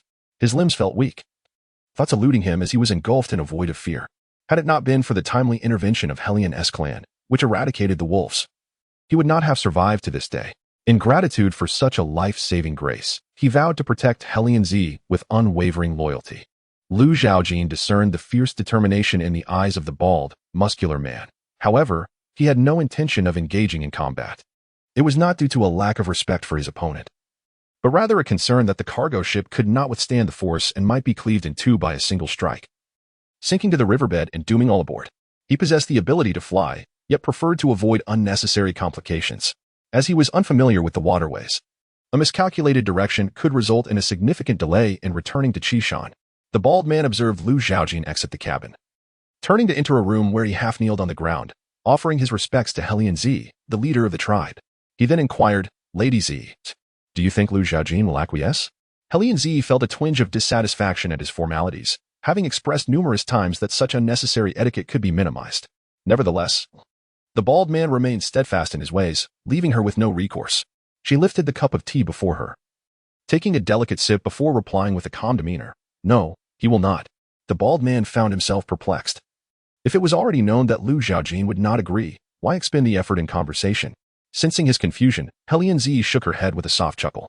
After only a brief encounter, she understood that individuals like Zhaojin were exceedingly difficult to sway, for he possessed unwavering confidence in his own abilities, believing he could cleave through any tempest with a single sword strike.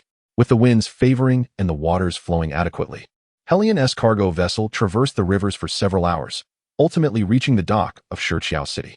Upon disembarking, Zhaojin had previously exchanged pleasantries with Helianzi and the bald man, and after consulting with the ship's owner, he placed a sum of silver on the table as payment for his fare. Returning to Shiqiao City, he noted the significant transformations the place had undergone. The population had increased substantially, with bustling streets filled with throngs of people and a flurry of traffic. Such scenes were once only visible near the docks. Clearly, the reforms instituted by the Great Ding Dynasty had borne fruit, greatly enhancing the lives of many. As Zhaojin arrived at the Qishan escort agency, he observed the newly reconstructed entrance, which bore a striking resemblance to the scenes etched in his memory. However, the surroundings had changed considerably, with many shops now under new management, especially the recently established Jingxi Yulu, located just across the street from the Qishan escort agency. It was uncertain whether Li Xiufang had considered any particular factors when making her choices. Do you have goods to entrust to the Qishan escort agency? Just as Zhaojin was lost in thought, a group of young men clad in the Qishan escort agency's distinctive attire emerged, jovially discussing their plans for a meal. Upon noticing Zhaojin, they halted, curiosity etched on their faces. Snapping back to reality, Zhaojin regarded them with a hint of nostalgia. While the Qishan escort agency might be restored, the individuals of the past were irretrievably lost.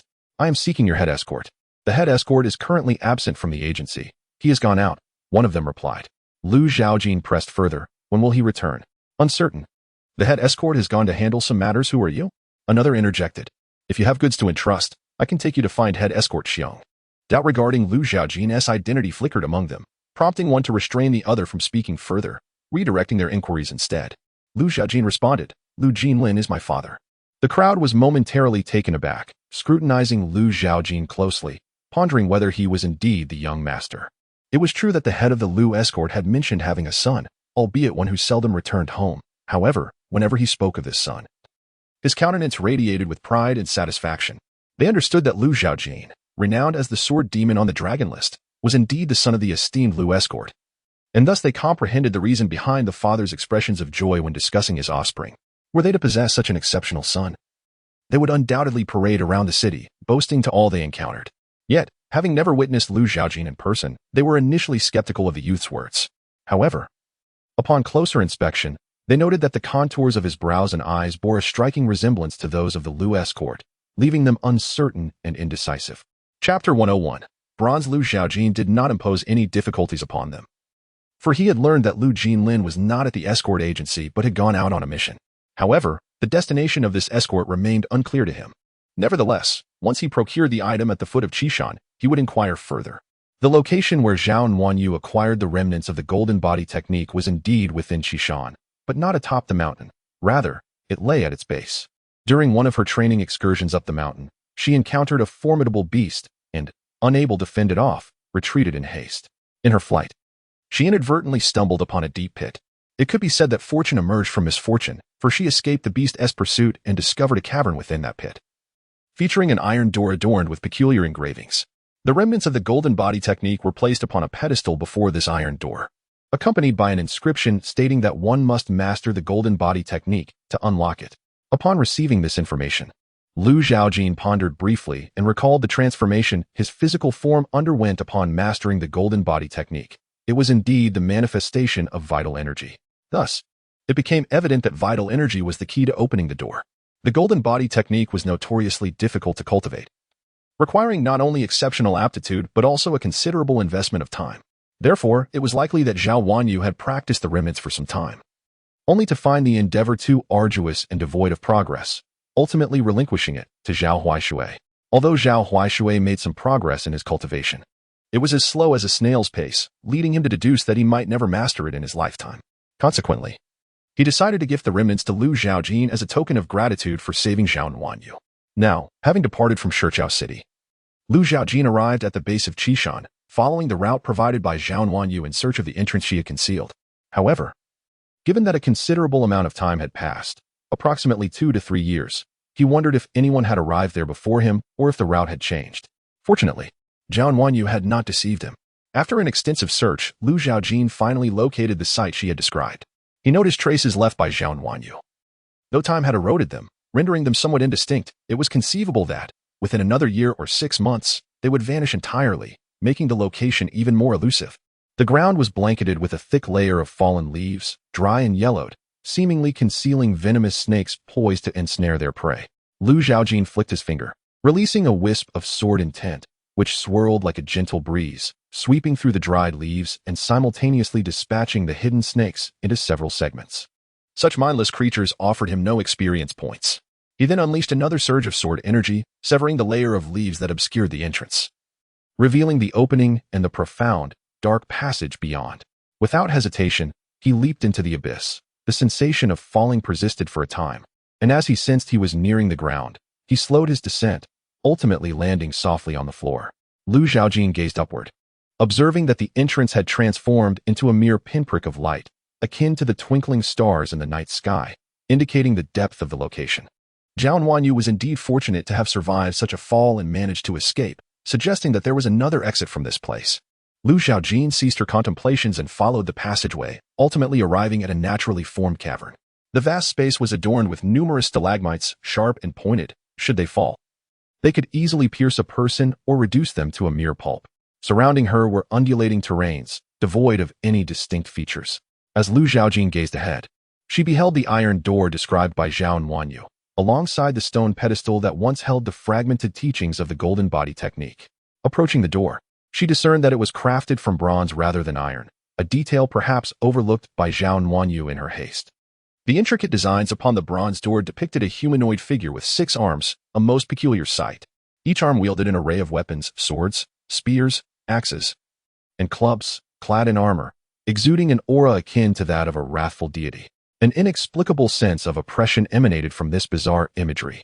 Not merely a pressure of martial prowess, but rather a profound suppression of life itself. Akin to confronting the majesty of the heavens, how could one contend with such celestial forces?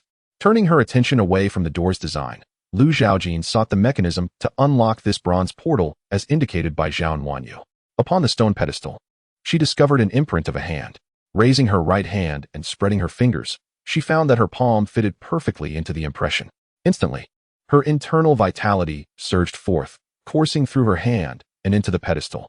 A realization dawned upon her as she observed the flow of vitality transforming into a stream of crimson, tracing the grooves of the bronze door.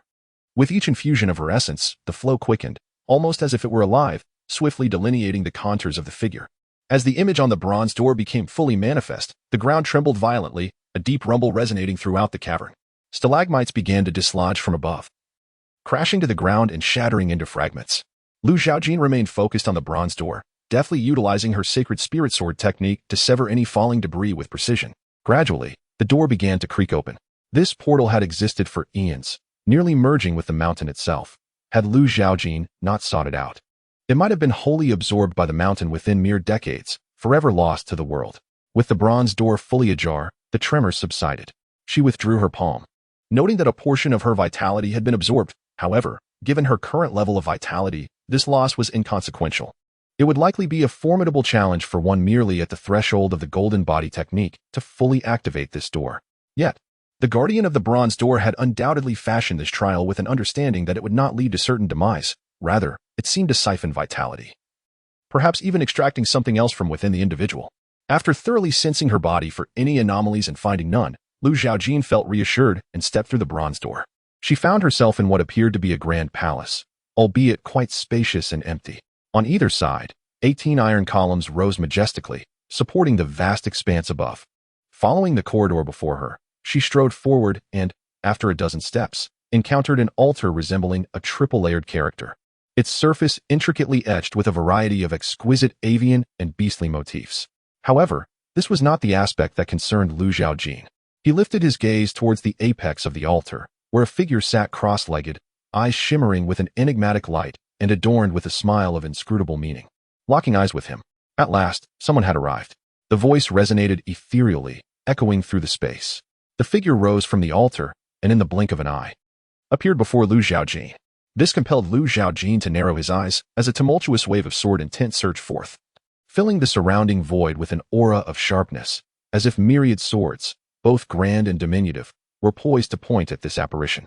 Observing the figure before him, Lu Zhaojin realized he appeared quite youthful, perhaps in his 20s, though his condition was not quite robust, his form somewhat translucent, reminiscent of a specter. Or perhaps, at this moment, he truly existed as a soul. Chapter 102. The East. Suddenly, the figure appeared before Lu Zhaojin. Acting on instinct, he drew his sword and unleashed a wave of sword energy, cleaving the person in two. However, it was as though he had sliced through smoke. No blood was spilled, and the wound healed swiftly, leaving no trace behind. The person's expression remained unchanged, still wearing a smile, seemingly unoffended and even pleased with Lu Zhaojin's strength. He raised his right hand, a point of light resembling a star floating above his palm, and flicked it towards Lu Zhaojin's forehead. Furrowing his brows, Lu Zhaojin swung his sword to shatter the light, but as the blade reached it, it passed right through. He watched as the light vanished into his forehead. Searching within himself, Lu Zhaojin found no abnormalities. However, a unique technique manifested in his mind, known as the golden flesh and jade bones. At that moment, he heard the man's voice beside him. In truth, with your talents, I find it astonishing that you could even practice the remnants of the golden flesh and jade bones. Yet, you have succeeded and opened that door, which signifies our connection. This golden flesh and jade bones technique is your reward for unlocking that door. Lu Zhaojin skimmed through the golden flesh and jade bones technique, discovering that the golden body technique within it was merely fundamental. This was not a place for cultivation. The enigmatic figure before him could not be killed and possessed some extraordinary powers, reminiscent of Duan, leading him to suspect that this individual might also be a practitioner of Qi. Surveying his surroundings once more, Lu Zhaojin noted the absence of other exits. If the bronze door were to close, this place would become a prison. He glanced at the man, brow furrowing as he pondered if this place had been constructed solely to confine him.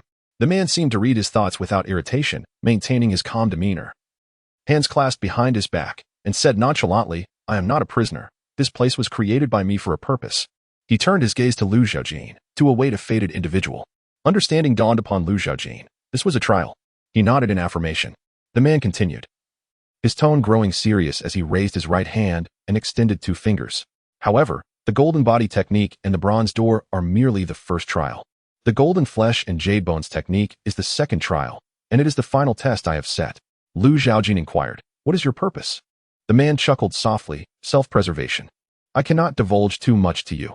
With your current cultivation, you cannot assist me. Let us speak again once you have mastered the golden flesh and jade bones technique. As Lu Zhaojin watched the man's spirit begin to dissipate from his legs, the scattering points of light resembled fireflies in flight. When only the head remained, the man left behind a few parting words.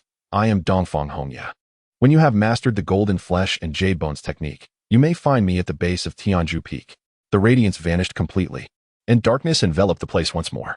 Lu Zhaojin stood in place, brow furrowed as he contemplated Dongfang Hongya's words. The mention of the golden flesh and jade bones technique recurred, prompting him to wonder why he should not practice it if it held the key to saving the man. The location that confines him is undeniably perilous, and his current state is insufficient for the cultivation of this profound skill. There may be other variables at play that hinder his ability to practice. Although he senses something unusual, the potency of this skill is irrefutable. Should he successfully master it, not only would his vitality surge akin to that of a dragon, but he might even catch a glimpse of the realm of vitality refinement. Moreover, if there is indeed something amiss within this skill, the system possesses the capability to eliminate any adverse effects, making the cultivation of this skill immensely beneficial for him. As for the timing of his journey to Tianju Peak, it is not solely determined by Dongfang Hongya. Lu Zhaojin cast a glance around the desolate area, devoid of any treasures or manuals that could be absorbed into the system, and consequently turned to depart. Upon exiting the bronze door, the ground trembled violently, accompanied by a deafening explosion. The bronze door behind him sealed shut once more. When Lu Zhaojin glanced back, he observed that the vitality emanating from the door had completely dissipated, and the intricate design returned to a state of tranquility. Shifting his gaze elsewhere, Lu Zhaojin meticulously examined the cavern, and after a moment, his eyes fixated on a pitch-black opening in the rock wall to his left. It was likely from that very entrance that Zhao Nuanyu had departed. Retracing his steps, Lu Zhaojin gazed at the distant opening above him, and without further contemplation, he soared upwards, moving with remarkable speed. Moments later, he burst forth from the cave, appearing above the treetops, standing upon empty air. He did not linger long, instead flying toward Shijiao City. Upon his return to Shijiao City, Lu Zhaojin intended to find an inn to rest. However, as he ascended the inn steps, he was halted by a middle-aged man who exclaimed, "Young master, it's truly you who has returned." Hearing that familiar address and voice, Lu Zhaojin turned to regard the man. As recognition dawned, memories of his former self surged forth, and he smiled at the middle-aged individual, addressing him as Uncle Xiong. Xiongqing, a bodyguard from the Sihai escort agency, had been away on a job the night when the agency was destroyed by the joint forces of the Zhao and Zhang families, thus narrowly escaping death. Upon completing his commission and returning home, he learned of the Sihai escort agency's demise in a conflagration orchestrated by the Zhao and Zhang families. Without delay, he hastened back to Shijiao City. By the time he returned, the dust had settled. Both the Zhao and Zhang families had perished at Lu Zhaojin's hands, and the Sihai escort agency was in the process of being rebuilt. Lu Jinlin, upon discovering Xiongqing's return, elucidated the situation and extended an invitation for him to help reconstruct the Sihai escort agency. Naturally, Xiongqing accepted without hesitation. As a veteran of the agency, he would never refuse such a call. The reason Xiongqing left a profound impression on Lu Zhaojin's former self was due to the foundational martial art known as the Bull Stance, which he had imparted to him. Furthermore, Xiongqing had treated Lu Zhaojin's former self with great kindness, teaching him the art of combat and even discussing marriage proposals. Though sadly, his wife had passed away early, leaving him without offspring, which could have led to a union with Lu Zhaojin's former self. Xiongqing escorted Lu Zhaojin back to the Four Seas escort agency. During the journey, he frequently cast glances at Lu Zhaojin, his eyes reflecting a myriad of emotions, as if he were astonished by the transformation she had undergone, leaving him at a loss for words. Having known her since childhood, he was acutely aware of her former self. However, after the calamity she had endured that fateful night, she had undergone an unimaginable metamorphosis. Perhaps this signified her awakening. Xiongqing felt a sense of relief, believing that the legacy of Lu Jinlin would continue through Lu Zhaojin, a prodigy of the dragon ranking, suggesting that the Four Seas escort agency might indeed rise to prominence in the future. He instructed the agency's apprentices to summon all those who had yet to embark on a mission, gathering them in the front hall's open space. There, he announced Lu Zhaojin's identity to the assembly and declared that they should henceforth refer to her as the young master. Lu Zhaojin observed the escort masters and apprentices, noticing their curious and inquisitive gazes, while some of the apprentices looked at her with admiration and respect, evidently having heard of her reputation and deeds beyond the walls of the agency. Chapter 103. Initial success when it comes to the art of killing. Lu Zhaojin felt quite adept, drawing and sheathing his sword, accumulating experience effortlessly. Yet, under the scrutinizing gazes of so many people, he felt akin to a rare beast confined within an iron cage, subjected to observation and study. Thus, he uttered, "I shan't linger at the escort agency for long. You may proceed with your affairs," and turned to enter the hall. Xiongqing, upon entering the hall with a smile illuminating his face, seemed to share an understanding that resonated with Lu Zhaojin's memories, unlike the estrangement felt on the road back to the agency. As he stepped inside, he addressed Lu Zhaojin, "Your return is somewhat ill-timed. Your father is away on a long journey. There is an escort specifically seeking him, apparently headed to Luoshui City in Luoshui County, with a client bearing the surname Li." At this point, a teasing glimmer appeared in his eyes. "I wonder if your father has mentioned your mother to you." Lu Zhaojin grasped the implication, a smile emerging on his face. Indeed, he had been mentioned. Her name was Li Xiulan. Xiongqing chuckled knowingly. "So, how long do you plan to stay this time? Will you await your father's return before departing?" Contemplating the need to seek out Duan Yi, Lu Zhaojin mused that he might remain only a day or two. His primary purpose for this return to Qishan was to acquire the complete text of the Golden Body Technique, also known as the Golden Muscle Jade Bone Skill, and to deliver the Snow Lotus from the system's space to Lu Jinlin. Beyond these intentions, he had no other motives, thus his stay would inevitably be brief. Xiongqing nodded, his expression momentarily tinged with melancholy. Very well, he quickly masked his emotions. "Come, I shall show you to your lodgings. They remain unchanged." Xiongqing led Lu Zhaojin to the residence he had once inhabited.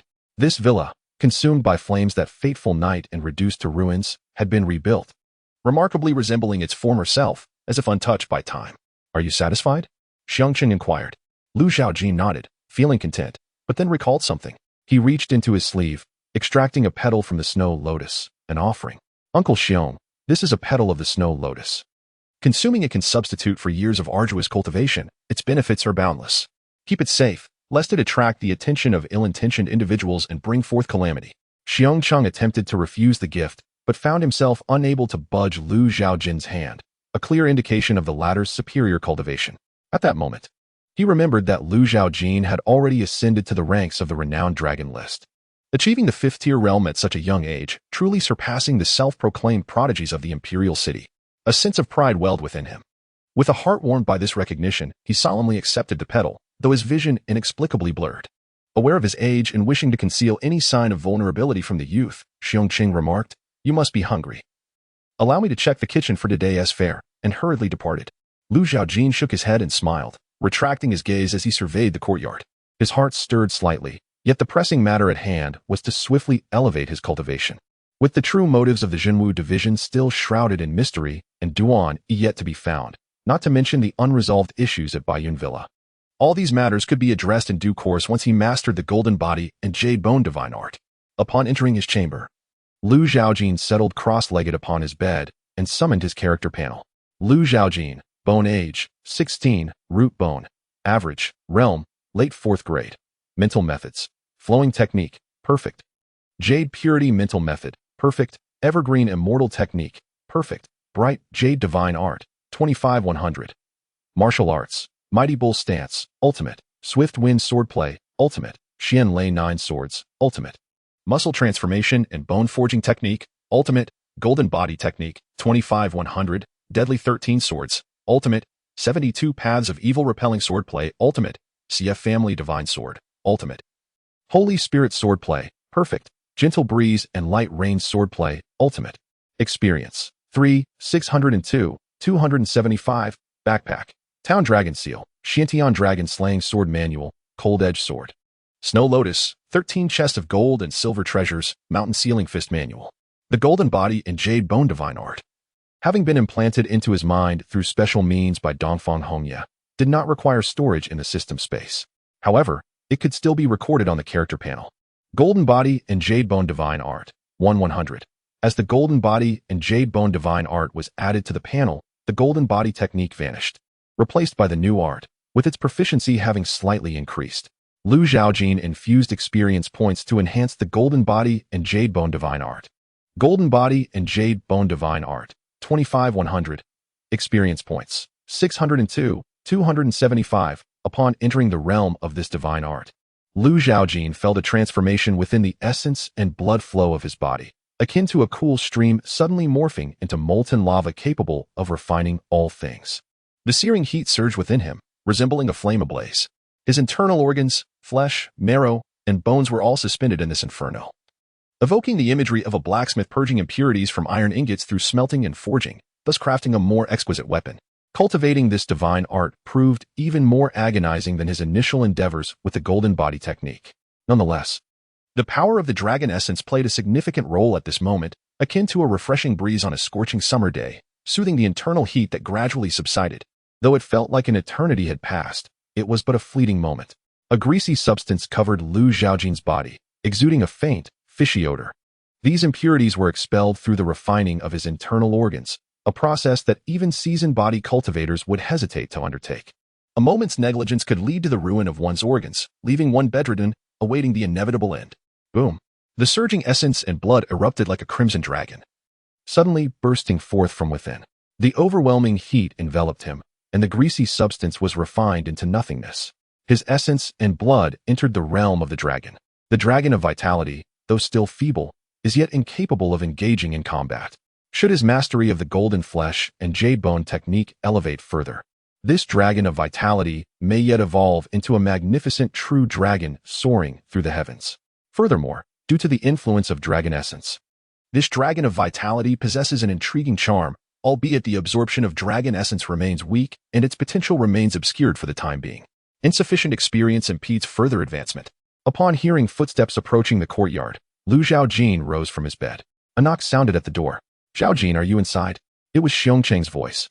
Lu Zhaojin opened the door to find Xiongcheng bearing a tray of dishes, all of which were favorites of his previous incarnation.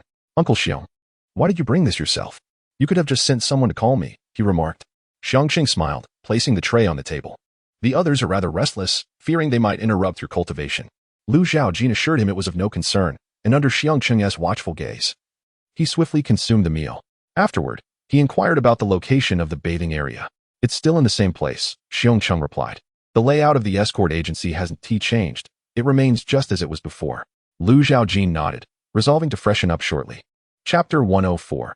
Mindset. After refreshing himself, Lu Zhaojin felt rejuvenated. He donned a new outfit, a formal blue long robe adorned with white cloud patterns, exuding an air of simplicity and elegance. The reflection in the bronze mirror before him revealed his image, his long hair cascading down his back.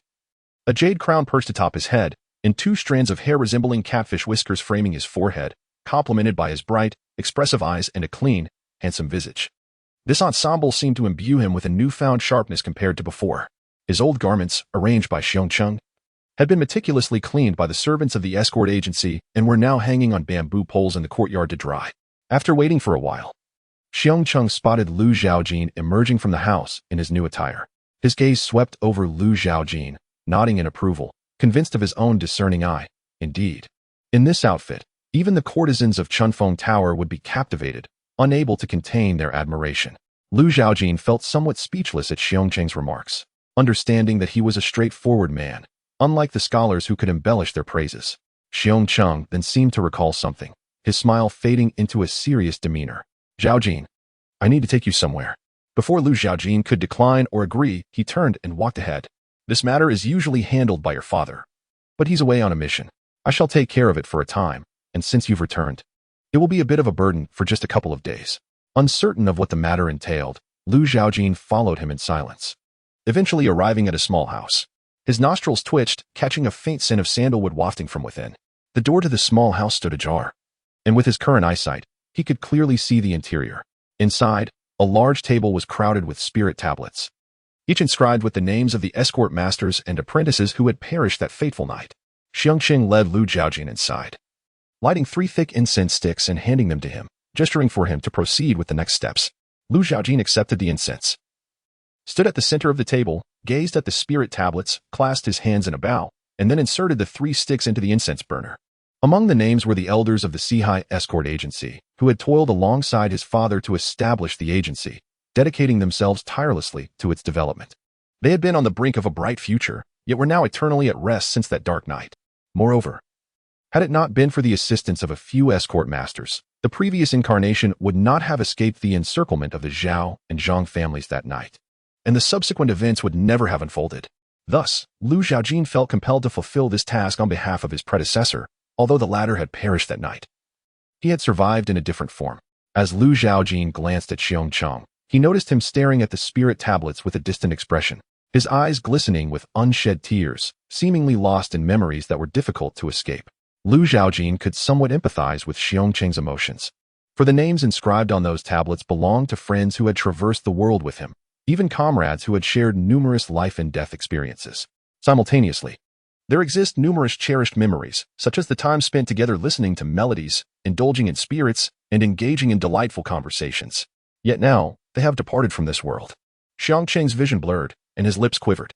Although the Qishan escort agency has been rebuilt, the familiar figures are no longer present, leaving a profound sense of melancholy within. How could one not feel sorrow? Lu Zhaojin was not one to offer comfort, yet he believed that sometimes, shedding tears might be more beneficial than holding back, for at least it alleviates the burden of anguish within. Lu Zhaojin was momentarily taken aback as he suddenly noticed that Xiangqing seemed to have aged more than before, particularly with an abundance of white strands emerging in his hair, his temples now grayed. Upon reaching this point, a heaviness seemed to weigh upon his countenance, as though shackles bound him, rendering him devoid of spirit. Those eyes, blurred by tears, were perpetually filled with a sadness and suffering that seemed insurmountable. Akin to a dull blade slicing through his flesh and entrails, the torment was relentless yet unyielding to death. This stirred Lu Zhaojin's sentiments, leading him to realize that sometimes the deepest wounds are not inflicted by the sharpness of blades, but rather by the commonplace occurrences of life, both tangible and intangible. His usually tranquil heart, akin to a serene lake, seemed to ripple subtly in response to these reflections, as if a flicker of inspiration had appeared, only to elude his grasp in an ephemeral moment. Lu Zhaojin sensed that should he seize that fleeting insight, the fourth realm of swordsmanship would be within reach. Although it was regrettable that he could not capture it, he understood that in the future, regardless of how much sword technique he mastered, if his state of mind did not ascend to a level capable of bearing such power, even if he pierced the heavens, he would struggle to attain the realm where all things become a sword. However, it is not merely through incessant practice that one falters. Rather, it is imperative to comprehend the myriad forms of existence in the world while engaging in swordsmanship, reflecting upon oneself. Otherwise, one may tread the path of a heartless sword, extinguishing emotions and desires, leaving only the sword in this lifetime. Zhaojin did not harbor aspirations of cultivating the heartless sword path, not out of disdain. For the heartless sword path possesses its merits, but because he believed that ultimately it leads to a dead end. Without a means to break through barriers, one becomes obstinate, fixating on trivialities, and may even succumb to demonic delusions, committing acts of familial betrayal and emotional severance. With a heavy sigh, Zhaojin exhaled a breath of resignation. Realizing why he had perpetually struggled to breach the fourth realm of swordsmanship, it was due to deficiencies in his state of mind. With the answer in hand, the process of deduction became considerably simpler. Yet, enhancing one's state of mind is no trivial endeavor. Observing Xiongqing, Zhaojin discerned that he would likely remain ensnared in nostalgia and sorrow for a time, perhaps feeling constrained by the presence of younger generations, preventing him from shedding tears. Thus, Zhaojin took his leave, saying, "Uncle Xiong, I shall return now," bowing respectfully to the spirit tablets once more before turning to depart. Not far from his exit, Zhaojin heard faint whispers tinged with grief, reminiscing about the past. Upon returning to his secluded residence, he seated himself upon a stone bench in the courtyard, contemplating the conundrum of how to elevate his state of mind. Generally speaking, wandering through the mortal realm serves as the most effective means. However, this path harbors its own risks. Should one become lost in the mundane, the realm of swordsmanship would stagnate, and without the ability to transcend the material world, one cannot break through barriers. No other alternatives existed. Zhaojin could only opt for the journey through the mortal realm as the most efficacious method, albeit not at this moment, due to several unresolved matters. Particularly the fact that Duan Yi remains unfound, a potential threat that cannot be overlooked. Zhaojin retrieved the navigational route of the two families' merchant vessels, provided by Yanbo Rue. Upon recognizing several familiar locations, he resolved to set forth to Luoshui City in Luoshui County after a brief period of rest.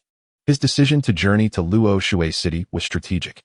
The two families' merchant vessels were scheduled to dock at Luoshui Wharf for a day to load and unload cargo. Additionally, his father, Lu Jinlin, resided in Luoshui County, allowing him the opportunity to deliver the precious snow lotus. The subsequent itinerary was already meticulously planned. Entering his chamber, Zhaojin seated himself upon the bed, engaging in meditation to cultivate his vital energy and enhance his mastery, thereby fortifying his own abilities. Chapter 105. The test. On the morning of the second day, Zhaojin rarely ventured outside. He could either be found lounging on the rocking chair in the courtyard or sitting on the bed within the confines of his room. His days were typically spent either resting or practicing, devoid of any particular events. However, ever since 2 days prior, when he accompanied Xiongqing to pay tribute to the valiant bodyguards who sacrificed their lives for the protection of the Sea-High Escort Agency, Xiongqing had seldom appeared before Zhaojin. Perhaps it was due to the emotional display he could not contain that day, revealing his tears before the younger generation, which left him feeling somewhat embarrassed in Zhaojin's presence. Consequently, in the past 2 days, the meals delivered to him were entrusted to a newly recruited apprentice from the escort agency. This apprentice, surnamed Sun, or the full name Sun Miyun, tall and slender. She stood significantly shorter than him, her hair disheveled and brittle, resembling dry twigs.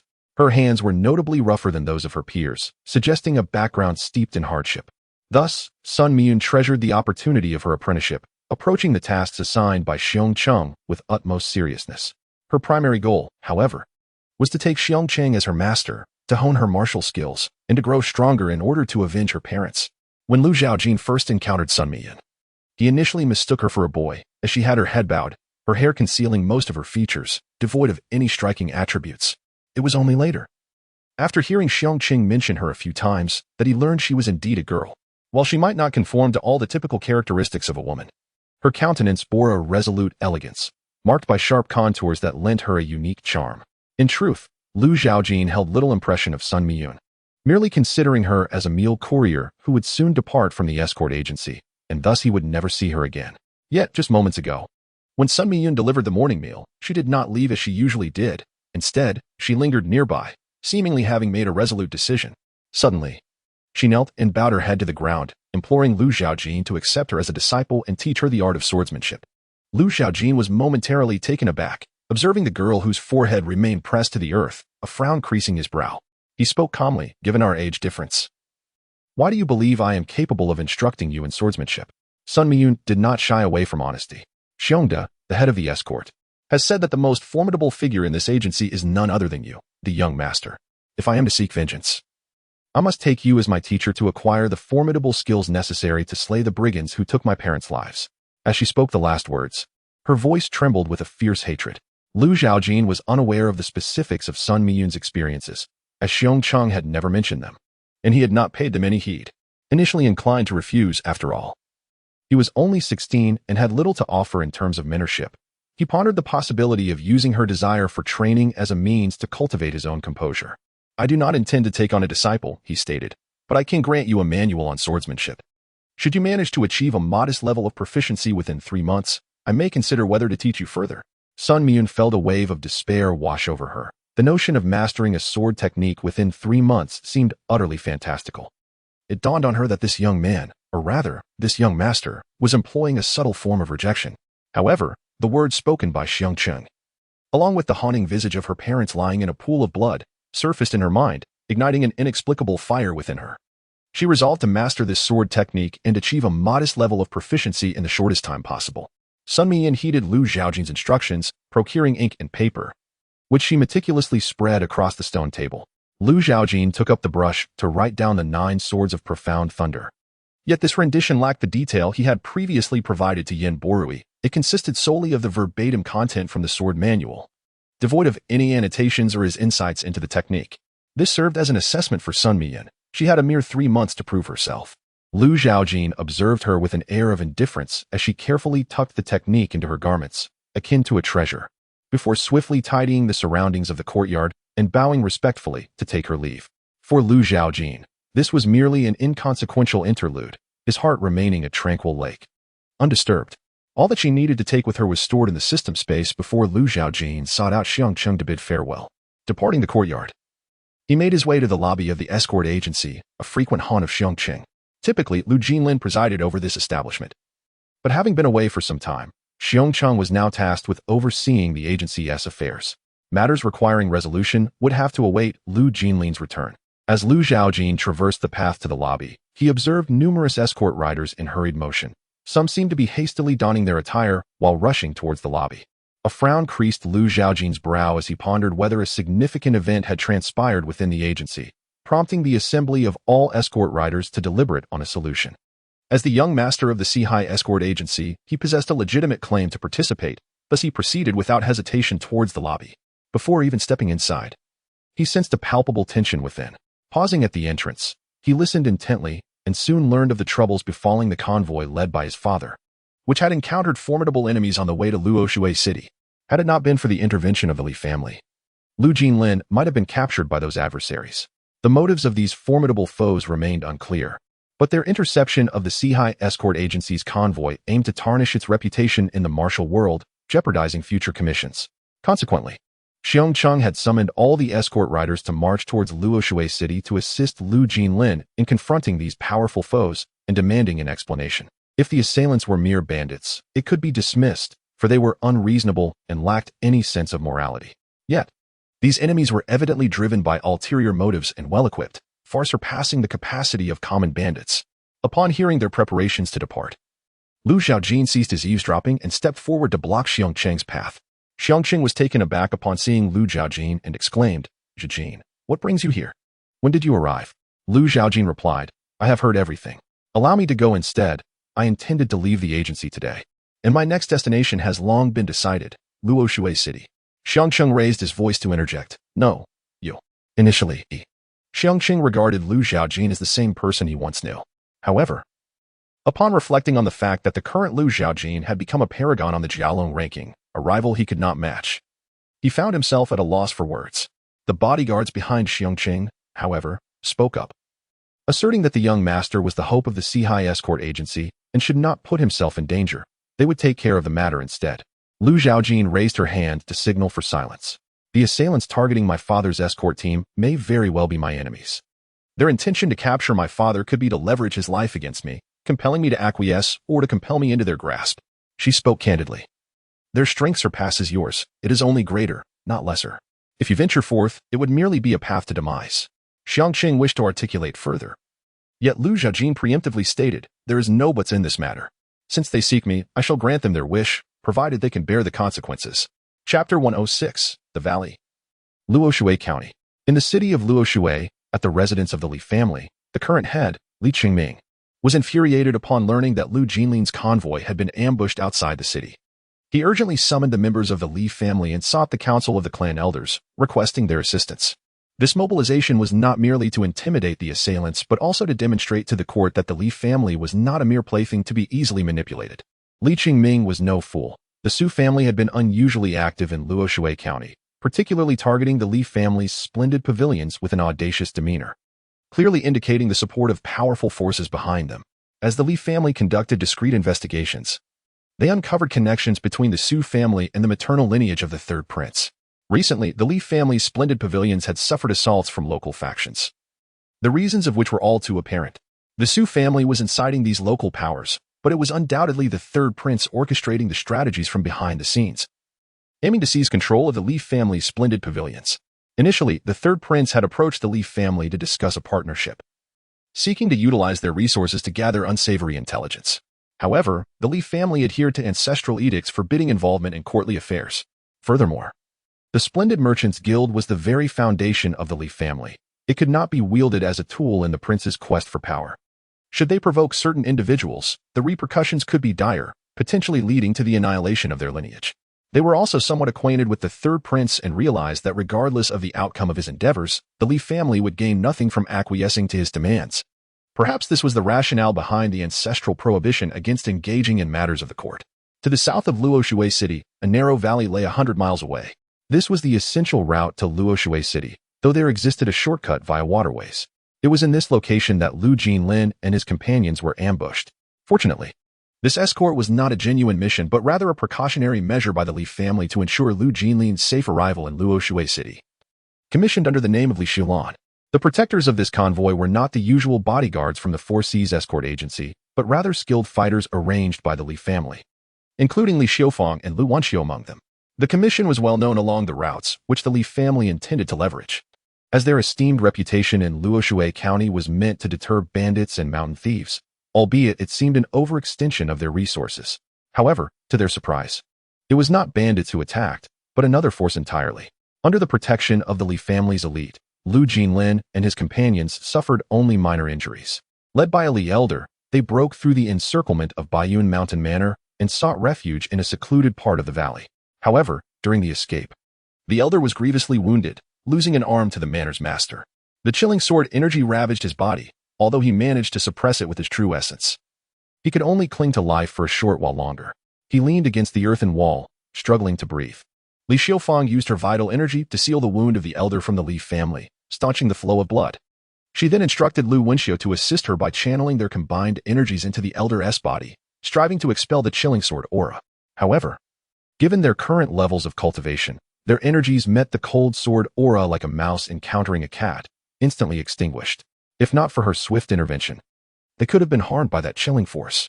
The other skilled members of the Li family observed the scene, witnessing frost forming on the elder's body, his complexion turning ghastly pale, and his lips turning violet, resembling one who had fallen into an ice cavern and ceased to breathe. They understood that the elder had passed away. Their faces fell, shrouded in sorrow. During the ambush, they had discreetly sent someone back to the Li family in Luoshui City to relay the news, but the journey from Luoshui City to this location required time. Meanwhile, the people from Baiyun Villa were scouring the valley, determined to locate them, as if driven by a deep-seated vendetta. As Li Xiufang beheld the elder's lifeless form, a flash of grief crossed her eyes. Yet, this was not the time for despair. Unable to bear the sight of the elder's tragic visage amidst the heavy atmosphere, she rose from the ground and sought out Lu Jinlin, who was stationed outside, ready to fend off the approaching Baiyun Villa. Beside him stood a middle-aged woman, whose features bore a striking resemblance to Li Xiufang. Li Xiufang addressed them as sister and brother-in-law, forcing back her tears, shaking her head in silence. This woman was none other than Li Xiulan, the mother of Lu Zhaojin. Upon seeing Li Xiufang shake her head, Li Xiulan was overcome with sorrow, her blood surged, and a buzzing filled her ears. Suddenly, her vision darkened, and her body grew weak. Had Lu Jinlin not noticed her distress and swiftly embraced her, she would have collapsed. Li Xiufang hurriedly approached, applying pressure to Li Xiulan's acupoint, and after a while, Li Xiulan regained consciousness, tears streaming down her face. "It's all my fault." Lu Jinlin gently stroked Li Xiulan's back, helping her regulate her breathing to prevent her from fainting again. "It's not your fault, it's mine. They were after me. If I had surrendered myself, none of this would have happened, and Elderly would still be alive." Li Xiufang furrowed her brows and spoke coldly. "What significance does this hold now? We must contemplate how to navigate through this perilous situation." She surveyed their surroundings, where trees flourished, and faintly, the sound of a stream could be heard. The people from Baiyun Villa were searching the mountains. It was only a matter of time before they were discovered. They could not linger here and needed to retreat to a more concealed location. Li Xiulan was familiar with this area and naturally agreed with Li Xiufang's suggestion, though she expressed her concerns. "The deeper regions are filled with miasma, and there are venomous snakes and insects we cannot defend against. Without detoxifying pills, we won't last long in such a place." Li Xiufang replied earnestly, "We shall endure as long as we can. The situation here must have reached the Li family. My brother will surely come to our rescue." Lu Jinlin and Li Xiulan exchanged glances, lacking a better alternative. They acquiesced to Li Xiufang's plan and rallied everyone to hide deeper into the wilderness. However, the corpse of Elder Li Yi could only remain in that designated spot. Before departing, they marked the area nearby, with the intention of returning to retrieve Elder Li Ye's remains if they were fortunate enough to escape unscathed. Not long after their departure, the people of Baiyun Villa arrived at the scene. They discovered signs of recent habitation and located Elder Li Ye's body, frozen stiff by the chilling sword energy. The master of Baiyun Villa, Lu Baiyun, accompanied by his disciples, hurried to the site. Upon seeing Li Ye's lifeless form, his eyes narrowed slightly, a glint of ferocity flashing within them. They couldn't have ventured far. Thus, he commanded, "Expand the search area meticulously. Remember, we must see the living or the dead." In his quest for vengeance for his son, he would spare no one associated with the Lu family, not even those from the Li clan. The current Baiyun Villa was no longer the same as before. Now, it enjoyed the support of the Shanhai sect, and the plan to capture Lu Jinlin had been orchestrated by the elders of the Shanhai sect. He was merely avenging his son by taking advantage of the situation. Yes, the elders of Baiyun Villa led their disciples away. Chapter 107 Departure. During this period, Looming has been recuperating at the Baiyun Villa, aided by medicinal concoctions prepared by the elders of the Shanhai sect, and his internal injuries have largely healed. Simultaneously, he has been involved in the plan to capture Lu Jinlin, with the intent to humiliate him as retribution for the harm inflicted upon him by Lu Zhaojin in the secret realm. Accompanied by 2 elders and several disciples, Looming searched the valley but found no trace of Lu Jinlin and his companions, which left him in a rather dismal mood. At that moment, a disciple approached him, claiming to have discovered Lu Jinlin's whereabouts, leading them to the location of Lu Baiyun. Looming and the others respectfully addressed Lu Baiyun as elder brother and the lord of the villa, before Looming's gaze fell upon the corpse of Li Yi. Noticing the absence of disciples or elders from Baiyun Villa nearby, it seemed that Lu Baiyun had dispatched them to search for Lu Jinlin. With Li Yi deceased in this area, it was likely that Lu Jinlin and his group had not ventured far. Looming was eager to pursue, but inquired, "Elder brother, how shall we handle Li Yi's corpse?" The disciples of Baiyun Villa, concealed nearby, had discovered a mark left by the Li family. Upon learning this, Lu Baiyun saw through the Li family's intentions. The grief of losing a son translated into an overwhelming fury, making it difficult for him to retain his composure. With his hands clasped behind his back and a cold expression on his face, he emanated an aura of chilling wrath, stating, "Let them be dismembered and fed to the beasts of the mountains." With that, Lu Baiyun turned to leave. Looming, not one to shy away from dark actions, found Lu Baiyun's directive in line with his own thoughts and thus assigned 2 disciples to carry out Lu Baiyun's orders. Lu Baiyun, leading the search for Lu Jinlin in the valley, spent considerable time without success.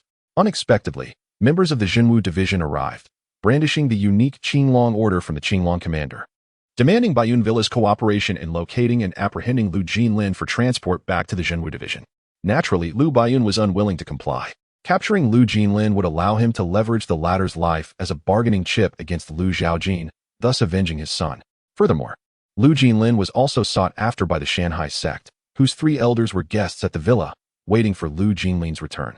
They had conferred with the elders of the Shanhai sect, and upon the completion of this endeavor, Baiyun Villa would gain the opportunity to align itself with the formidable Shanhai sect, making it imperative that Liu Baiyun prevent the Zhenwu division from taking Lu Jinlin. In response to Liu Baiyun's frigid demeanor, the envoy from the Zhenwu division stated that the Qinglong commander was in Luoshui City. Should Baiyun Villa dare to defy the orders of the Zhenwu division, the commander would personally intervene, escalating the situation beyond merely capturing Lu Jinlin. Faced with this threat, a flicker of murderous intent flashed in Liu Baiyun's eyes. However, upon noticing the Qinglong order in the envoy's possession and recalling their previous statements, he understood the folly of acting impulsively and responded that he would consider their request. In truth, he hastened to send a message back to the villa, intended for the 3 elders of the Shanhai sect. The Zhenwu division serves as the imperial court's oversight over the martial world. Yet the Shanhai sect stands as one of its titans, with countless masters within its ranks, far surpassing what the Zhenwu division could contend with unless the dynasty resolved to eradicate the Shanhai sect entirely. However, one must consider the ripple effect of such drastic actions. The imperial dynasty's aggression towards the Mountain Sea sect signifies a declaration of war against the entire realm of martial artists. Inevitably, this will escalate into a fierce struggle between the court and the martial world, painting a scene of bloodshed and turmoil. The ambiguous remarks of the true martial guard, Liu Baiyun, were relayed back to the true martial division in Luoshui City. Long before, on the second day, Qinglong had already arrived in Luoshui City, and the first command he issued was for the true martial guard to investigate Liu Zhaojin, meticulously examining his past activities and the individuals he had slain in Luoshui County. What he uncovered was alarming. Liu Zhaojin had not only killed members of the true martial division, but also the lord and generals of Wanxia City, as well as the elders of the Su family. Furthermore, he had even murdered an elder of the Baiyun Mountain Manor in the distant Ocean City, resembling a veritable harbinger of death, leaving a trail of carnage in his wake. However, the crux of the matter lay in the animosity between Liu Zhaojin and the Baiyun Mountain Manor. Thus, upon learning that the Baiyun Mountain Manor was intercepting the convoy of the Four Seas escort, aiming to capture Lu Jinlin, Qinglong understood their intentions. Yet, he could not permit the Baiyun Mountain Manor to seize Lu Jinlin, for his own arrival in Luoshui City was also driven by the pursuit of Lu Jinlin. While Liu Zhaojin was still in Lushuqing, Qilong had not only kept a watchful eye on him, but had also dispatched someone to monitor Lu Jinlin. His prudence dictated that he prepare for every eventuality to ensure success. Regrettably, the newly established true martial division in Qishan County was still unfamiliar with many operations, leading to Lu Jinlin, or rather, the Li family, detecting the unusual circumstances. This resulted in the present convoy situation. Yet, sometimes misfortune can yield unexpected benefits. For instance, if the Baiyun Mountain Manor were to capture Lu Jinlin, the true martial division would be spared considerable effort. However, Qinglong was taken aback that Liu Baiyun did not immediately acquiesce. Instead, he sought time to ponder the matter. He instructed the true martial guard to elaborate on Liu Baiyun's reactions and stance. The guard recounted with vivid detail, prompting Qinglong to reflect. He sensed something amiss about Liu Baiyun and promptly ordered an investigation into the Baiyun Mountain Manor, particularly focusing on any recent affiliations with external forces, seeking as much detail as possible. With all matters arranged, Qinglong finally turned his attention to the chessboard before him. The black pieces advanced with unyielding force, cleaving through opposition like a knife through flesh. Meanwhile, the white pieces retreated in disarray, ensnared in a dire predicament. A smile graced Qinglong's lips as he clasped his hands in respect toward the middle-aged man across the board. Lord Yu, I am in your debt. Yu Cheng'an returned the gesture with a smile, acknowledging Qinglong's exceptional chess skills, likening him to a national master. Qinglong chuckled wryly. Lord Yu, do not jest. He glanced up at the sky, noting that it was still early. He had initially intended to engage in several more matches with Lord Yu, but the pressing affairs of the division meant that today's game must come to an end. Yu Cheng'an waved dismissively, no need for concern. The commander of the true martial division should prioritize his duties. Chess can be played at any time. At the entrance of the true martial division, Qinglong saw Yu Cheng'an off in a carriage, watching as it departed. Shortly after, 2 shadowy figures emerged from the true martial division, concealing themselves atop the rooftops to keep a vigilant eye on the carriage's movements. Moments later, the 2 shadows returned to the true martial division and reported to Qinglong that before heading back to the county governor's mansion, Yu Cheng'an had visited the Li family estate. However, the head of the Li family, upon learning of the convoy's ambush, had rallied a large force to provide assistance. At present, it appears that few remain in the Li residence. However, no one dares to assault the Li family at this juncture, for their unwavering guardian will not depart easily. Furthermore, it is rumored that the Su clan, upon learning of the Li family's movements, has dispatched their leader along with a considerable force, stealthily trailing behind the Li members. They presumably intend to strike a devastating blow at the Li family when they confront the bandits. A pincer movement indeed. How will the Li family extricate themselves from this perilous situation? The Azure Dragon, indifferent to such matters, finds solace in the prospect of witnessing an engaging spectacle while capturing Lu Jinlin. It is indeed a rare moment of leisure. The Azure Dragon summons the Jinwu Guard and sets forth. Chapter 108. The dense forest within the valley. Shadows flitted about. The Baiyun Villa mobilized all available personnel to conduct a thorough search of the valley. After consuming the better part of a day, they finally caught a glimpse of Lu Jinlin and his companions. Upon receiving the news, Lu Baiyun immediately set off, closely followed by Lu Ming.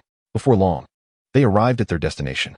Here, disciples of Baiyun Villa had gathered, gazing apprehensively at the miasma-laden forest before them, their expressions grave, as if it concealed some terrifying creature that deterred them from approaching. One disciple spotted Lu Baiyun and cried out, "The master has arrived. Elder Imo, the master is here." The elder, who had been scrutinizing the miasma, turned at the disciple's words and, upon seeing Lu Baiyun, ceased his observations. He clasped his hands in respect, addressing him as master. Lu Baiyun surveyed the area, noticing the absence of Lu Jinlin and his group. "Have they entered?" Elder Imo shared his deduction. "Master, I led the disciples to search this vicinity, but found no trace of Lu Jinlin. However, as a mere 7th-rank martial artist, he certainly lacks the ability to fly or evade. Therefore, I believe they have indeed taken a perilous risk and hidden themselves within this miasma-ridden forest." Seeing Lu Baiyun's furrowed brow and troubled countenance, Elder Imo hastily continued, "This forest is not only saturated with toxic miasma but also teems with venomous insects and serpents. A single bite, if not treated promptly with an antidote, could lead to a most tragic demise." Lu Baiyun understood Elder Mo's implication. The vast expanse of this forest, combined with Lu Jinlin's lack of food and water, posed a dire threat. Venturing deeper would undoubtedly lead to death.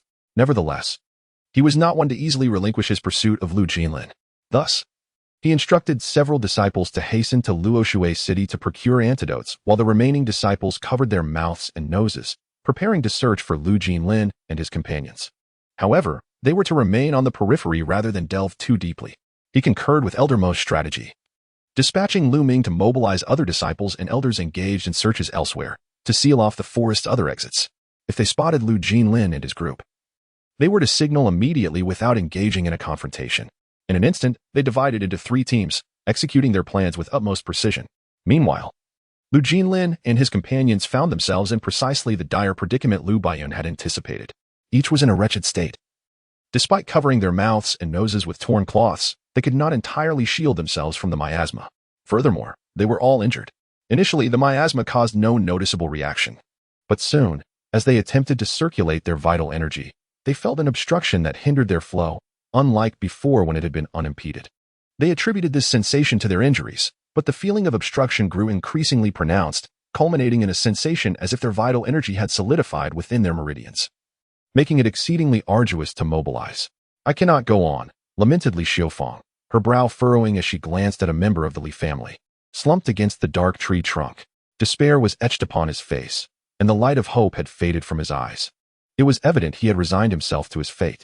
Li Xiaofang urged him not to give up, assuring him that if he persevered for a while longer, reinforcements from the Li family would arrive, allowing them to mount a counterattack and make the Baiyun Mountain Manor pay dearly. Suddenly, a hissing sound pierced the air above, and before anyone could react in alarm, they looked up to see a dark shadow, resembling a bolt of black lightning, descending towards a man's neck. The man let out a piercing scream, echoing painfully in their ears.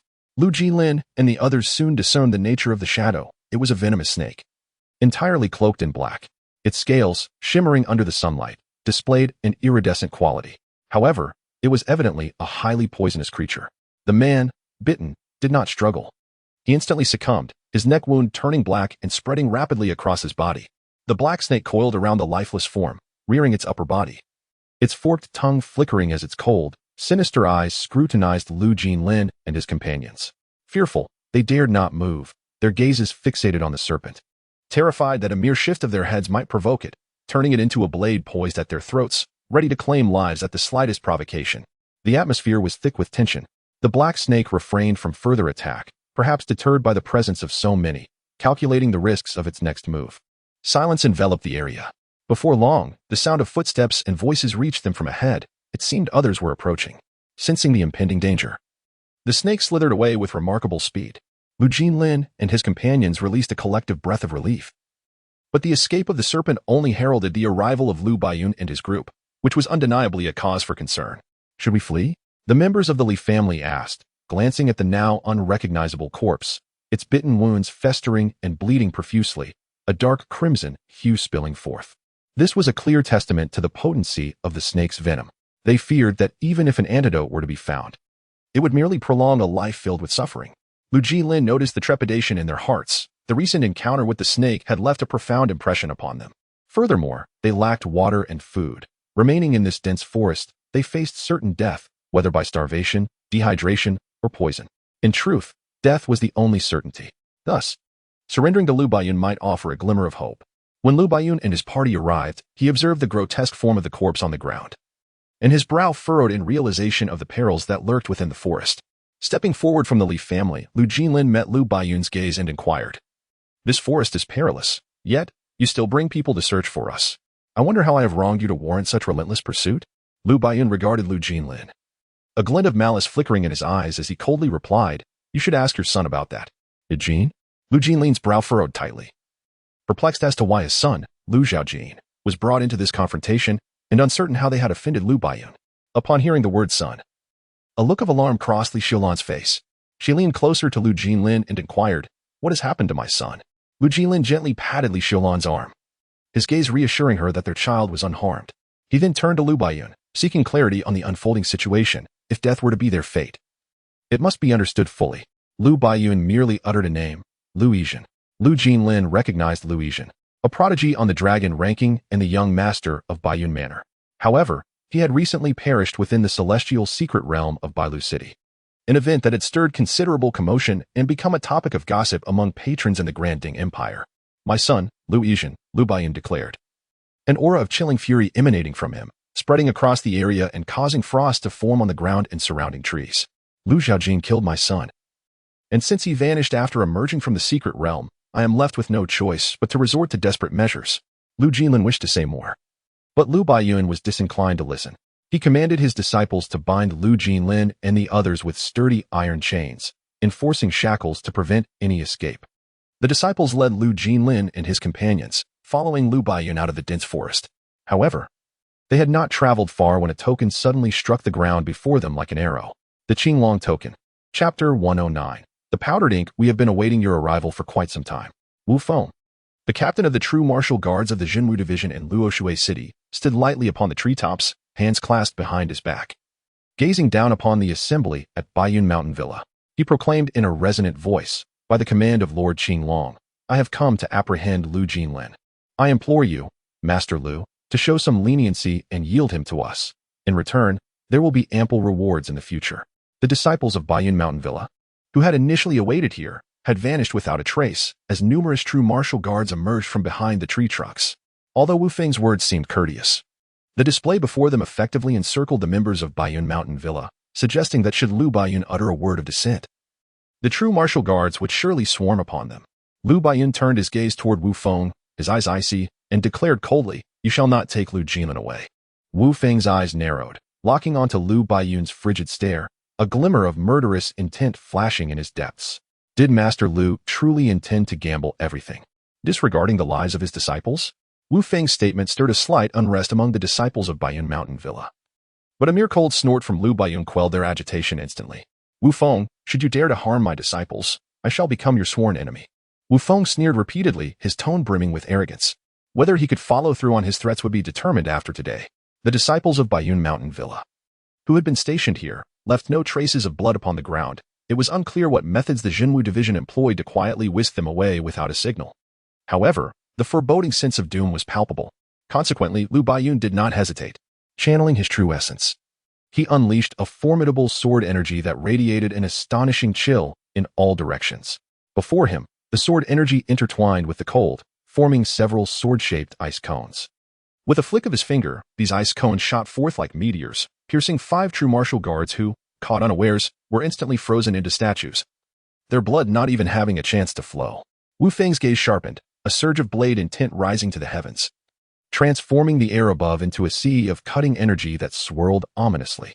He drew his treasured sword, its body a deep iron blue, with a blade as thin as a cicada's wing, exuding a deadly sharpness. Wu Feng swung his sword, drawing in the surrounding blade energy, which converged into a single, powerful strike. A beam of light, 3 zhang long, cleaved down from above, aimed directly at Lu Baiyun, as if to sever him in twain. Upon witnessing this, Lu Baiyun swiftly clenched his right hand, summoning a deep blue sword that resembled glacial ice from the broad sleeves of his robe into his grasp. The emergence of this blade intensified the cold, plunging the surroundings into a wintry abyss. The ground was coated in a sparkling sheet of ice, and frost clung to the nearby trees, as if the season had shifted from summer to winter in an instant. Lu Baiyun thrust his sword skyward, and the swirling ice sword energy surged upward like a tidal wave, resembling a colossal ice sword that met the descending blade light with fierce resistance. The two forces collided, locked in a fierce struggle, neither yielding ground. At Wu Feng's signal, the true martial guards drew their Jinwu swords, charging toward Lu Baiyun. The disciples of Baiyun Mountain Villa, unwilling to be outdone, launched their counterattack. However, Looming and Elder Mo, tasked with guarding Lu Jinlin and the others, could only handle the nearby true martial guards, refraining from initiating a proactive assault. However, upon witnessing the captains of the Jinwu Guard mercilessly slaughtering the disciples of the Mountain Manor, Lu Ming's eyes turned a shade of crimson. Memories of events that transpired in the secret realm flooded back to him, prompting an involuntary cold snort. Without hesitation, he launched himself at one of the Jinwu Guard captains. Though Lu Ming's cultivation fell short of Lu Baiyun's, he was still more than a match for these captains, who proved to be no adversaries at all and were swiftly dispatched. With Lu Ming in the fray, the Jinwu Guard found themselves in retreat. Wu Feng observed this unfold, his strength surging. Although he shattered Lu Baiyun's sword aura, his own blade was soon ensnared in ice, dissipating into nothingness. Lu Baiyun, do not remain obstinate. Lord Qinglong is currently outside the valley. If you surrender Lu Jinlin now, I might still plead your case before Lord Qinglong and spare you for today's transgressions. The Baiyun Mountain Manor may yet persist in Luoshui County. Otherwise, do not blame the Jinwu Division for their ruthlessness. Lu Baiyun replied coldly, spare me your empty words. Even if the Qinglong commander himself were to arrive, he shall not take Lu Jinlin away. With that, Lu Baiyun unleashed a chilling sword aura. Wu Feng countered by slicing through the freezing sword energy, swiftly retreating with agile movements. A second sword beam severed the treetops where he had just stood, the frigid air freezing the surroundings into ice. Lu Baiyun, should it come to this, do not regret your choices. He produced a signal flare from his robe, infusing it with true essence until it soared into the sky, erupting with a thunderous sound. A blue dragon silhouette emerged momentarily in the air before dissipating. Upon witnessing the image of the Azure Dragon, an unprecedented heaviness settled upon Lu Baiyun. This was one of the 4 foremost masters of the Jinwu Division, the Qinglong, whose profound cultivation rendered him a formidable opponent. Yet, Lu Baiyun had his own resources to rely upon. Albeit uncertain whether the disciple tasked with delivering the message had reached the 3 individuals in time. Moments later, an overwhelming pressure descended upon Lu Baiyun and Lu Jinlin, akin to a mountain, forcing them to the ground, utterly immobilized. The disciples of Baiyun Mountain Manor fared even worse under this immense force. The weaker ones suffered grievous injuries, bleeding from their orifices and losing consciousness, while those with slightly stronger cultivation faced dire consequences, their bones fracturing, unable to emit even a whimper, their eyes wide with helplessness and terror. A figure clad in azure brocade emerged from the woods, revealing himself to the onlookers. His garments were embroidered with a golden dragon, and the dragon's eyes on his chest exuded an intimidating aura. Upon seeing this figure, Wu Feng hastily descended from the treetops. Kneeling on one knee and clasping his hands in salute, I pay my respects to the Qinglong commander. The Qinglong regarded him with a glance and said, rise. His gaze then turned to the prostrate Lu Baiyun and his companions. I know not why you feel so emboldened, but today, regardless of who arrives, none can save you. With a resounding crash, the clouds above were shattered, casting a colossal shadow upon the ground, enveloping a vast area. A force as formidable as that of the Qinglong descended from the heavens, akin to a waterfall plummeting from great heights, its momentum reminiscent of a surging army, breaking through the mountain and granting Lu Baiyun and the others a fleeting moment to breathe. Qinglong, this is not the imperial capital. It is rather unwise for you to venture here alone. Qinglong raised his gaze to the sky, where a magnificent boat hovered, its bow adorned with 3 figures exuding an imposing aura. This can only be the transcendent vessel of the mountain and sea sect. He turned his attention back to Lu Baiyun, who had risen from the ground. Though somewhat disheveled, the weight of despair had lifted from his expression. So this is your source of support. Wu Feng, however, did not share Qinglong's composure. He was taken aback to discover that it was indeed individuals from the mountain and sea sects standing behind Baiyun Mountain Manor, which explained their audacity. Moreover, these were all fourth-tier masters, a rarity to encounter. Today, however, for had made their appearance an extraordinary occurrence. Yet, should they engage in a fierce battle here, the likes of them would be unable to withstand the aftermath of such a conflict. They might very well be directly obliterated by the ensuing shockwaves. Chapter 110. The arrival of the forces of the Li family descended upon the valley, yet they were unable to reach the miasmic forest in time. The Su family swiftly pursued them, launching an immediate assault without hesitation. Consequently, a fierce battle ensued, filled with the clamor of combat. As the valley echoed with the relentless symphony of clashing metal and iron, suddenly, from the depths of the valley emerged a surge of energy, akin to a tempest roaring through the woods, causing branches to sway and leaves to scatter. Li Chiming was engaged in combat with Su Quan, exchanging blows where their energies collided, distorting the very air around them as if ripples were forming upon a tranquil lake. This tempest was extraordinary. It manifested from the fierce confrontation of several highly skilled martial artists, its power palpable even from a distance. A heavy weight settled in Li Chiming's heart, for he had not anticipated the presence of such formidable opponents within the valley. If they too had come for Lu Jinlin and his companions. A sense of foreboding began to creep into his thoughts. Seeing Li Chongming distracted, Su Quan's face twisted into a savage expression. Seizing the moment, he intensified his efforts, channeling his inner energy to its utmost. His palm darkened to a deep purple, imbued with deadly venom. This technique was exceptionally treacherous. The force contained within his strike was laced with potent toxins. Should it land, the poison would infiltrate the body and swiftly assault the heart, rendering even divine intervention futile. Startled back to reality, Li Chongming's gaze sharpened as he recognized the danger. After years of battling Su Quan, they had developed a mutual understanding, often resulting in stalemates. Though the Li family had planted spies around Su's territory, he had never discerned when Su Quan had mastered such a lethal technique. It was evident how deeply Su Quan had concealed his capabilities. The strike came with blinding speed, utterly unexpected, and evasion was no longer an option. Just as Li Chiming contemplated using his energy to counter the blow, a torrent of power surged through his chest, colliding with Su Quan's darkened palm. Su Quan was utterly unprepared for this deluge, which sent him hurtling backward, stumbling 2 steps before finally regaining his footing.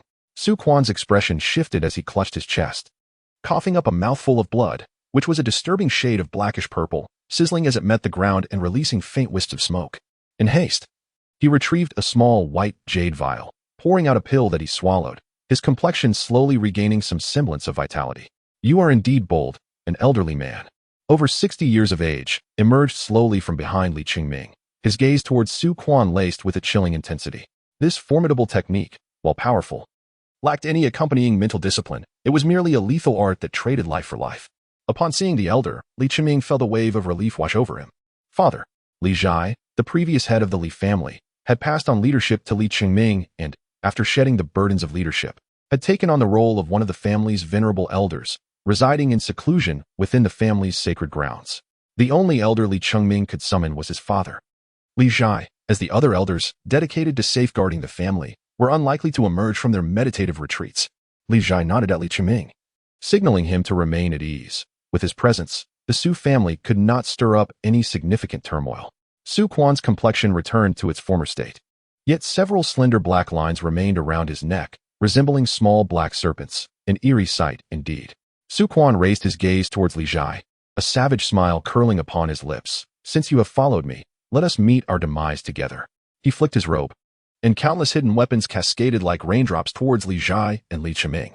However, Li Zhai merely struck out with a palm, his true essence reverberating in the void, forcing the myriad projectiles back like plankton retreating from a tide, causing them to fall to the ground. Li Zhai advanced, transforming his palm into a sword, unleashing a beam of sword light from his fingertips, aimed directly at Su Quan's chest. A visceral sense of danger surged within Su Quan, yet his smile persisted, even intensifying. Just as the sword light neared, a shadow appeared before him at an astonishing speed, blocking the blade with mere flesh, while a dense purple mist suddenly enveloped the area. The disciples from both factions, engaged in combat, halted in their tracks, retreating 2 or 3 steps to observe the peculiar fog.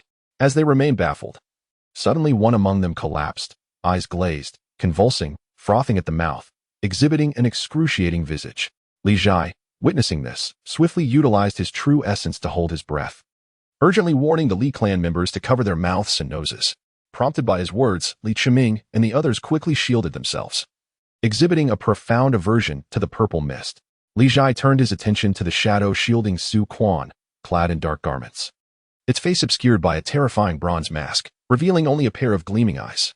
Meeting that gaze, Li Zhai seemed to discern something, narrowing his eyes slightly.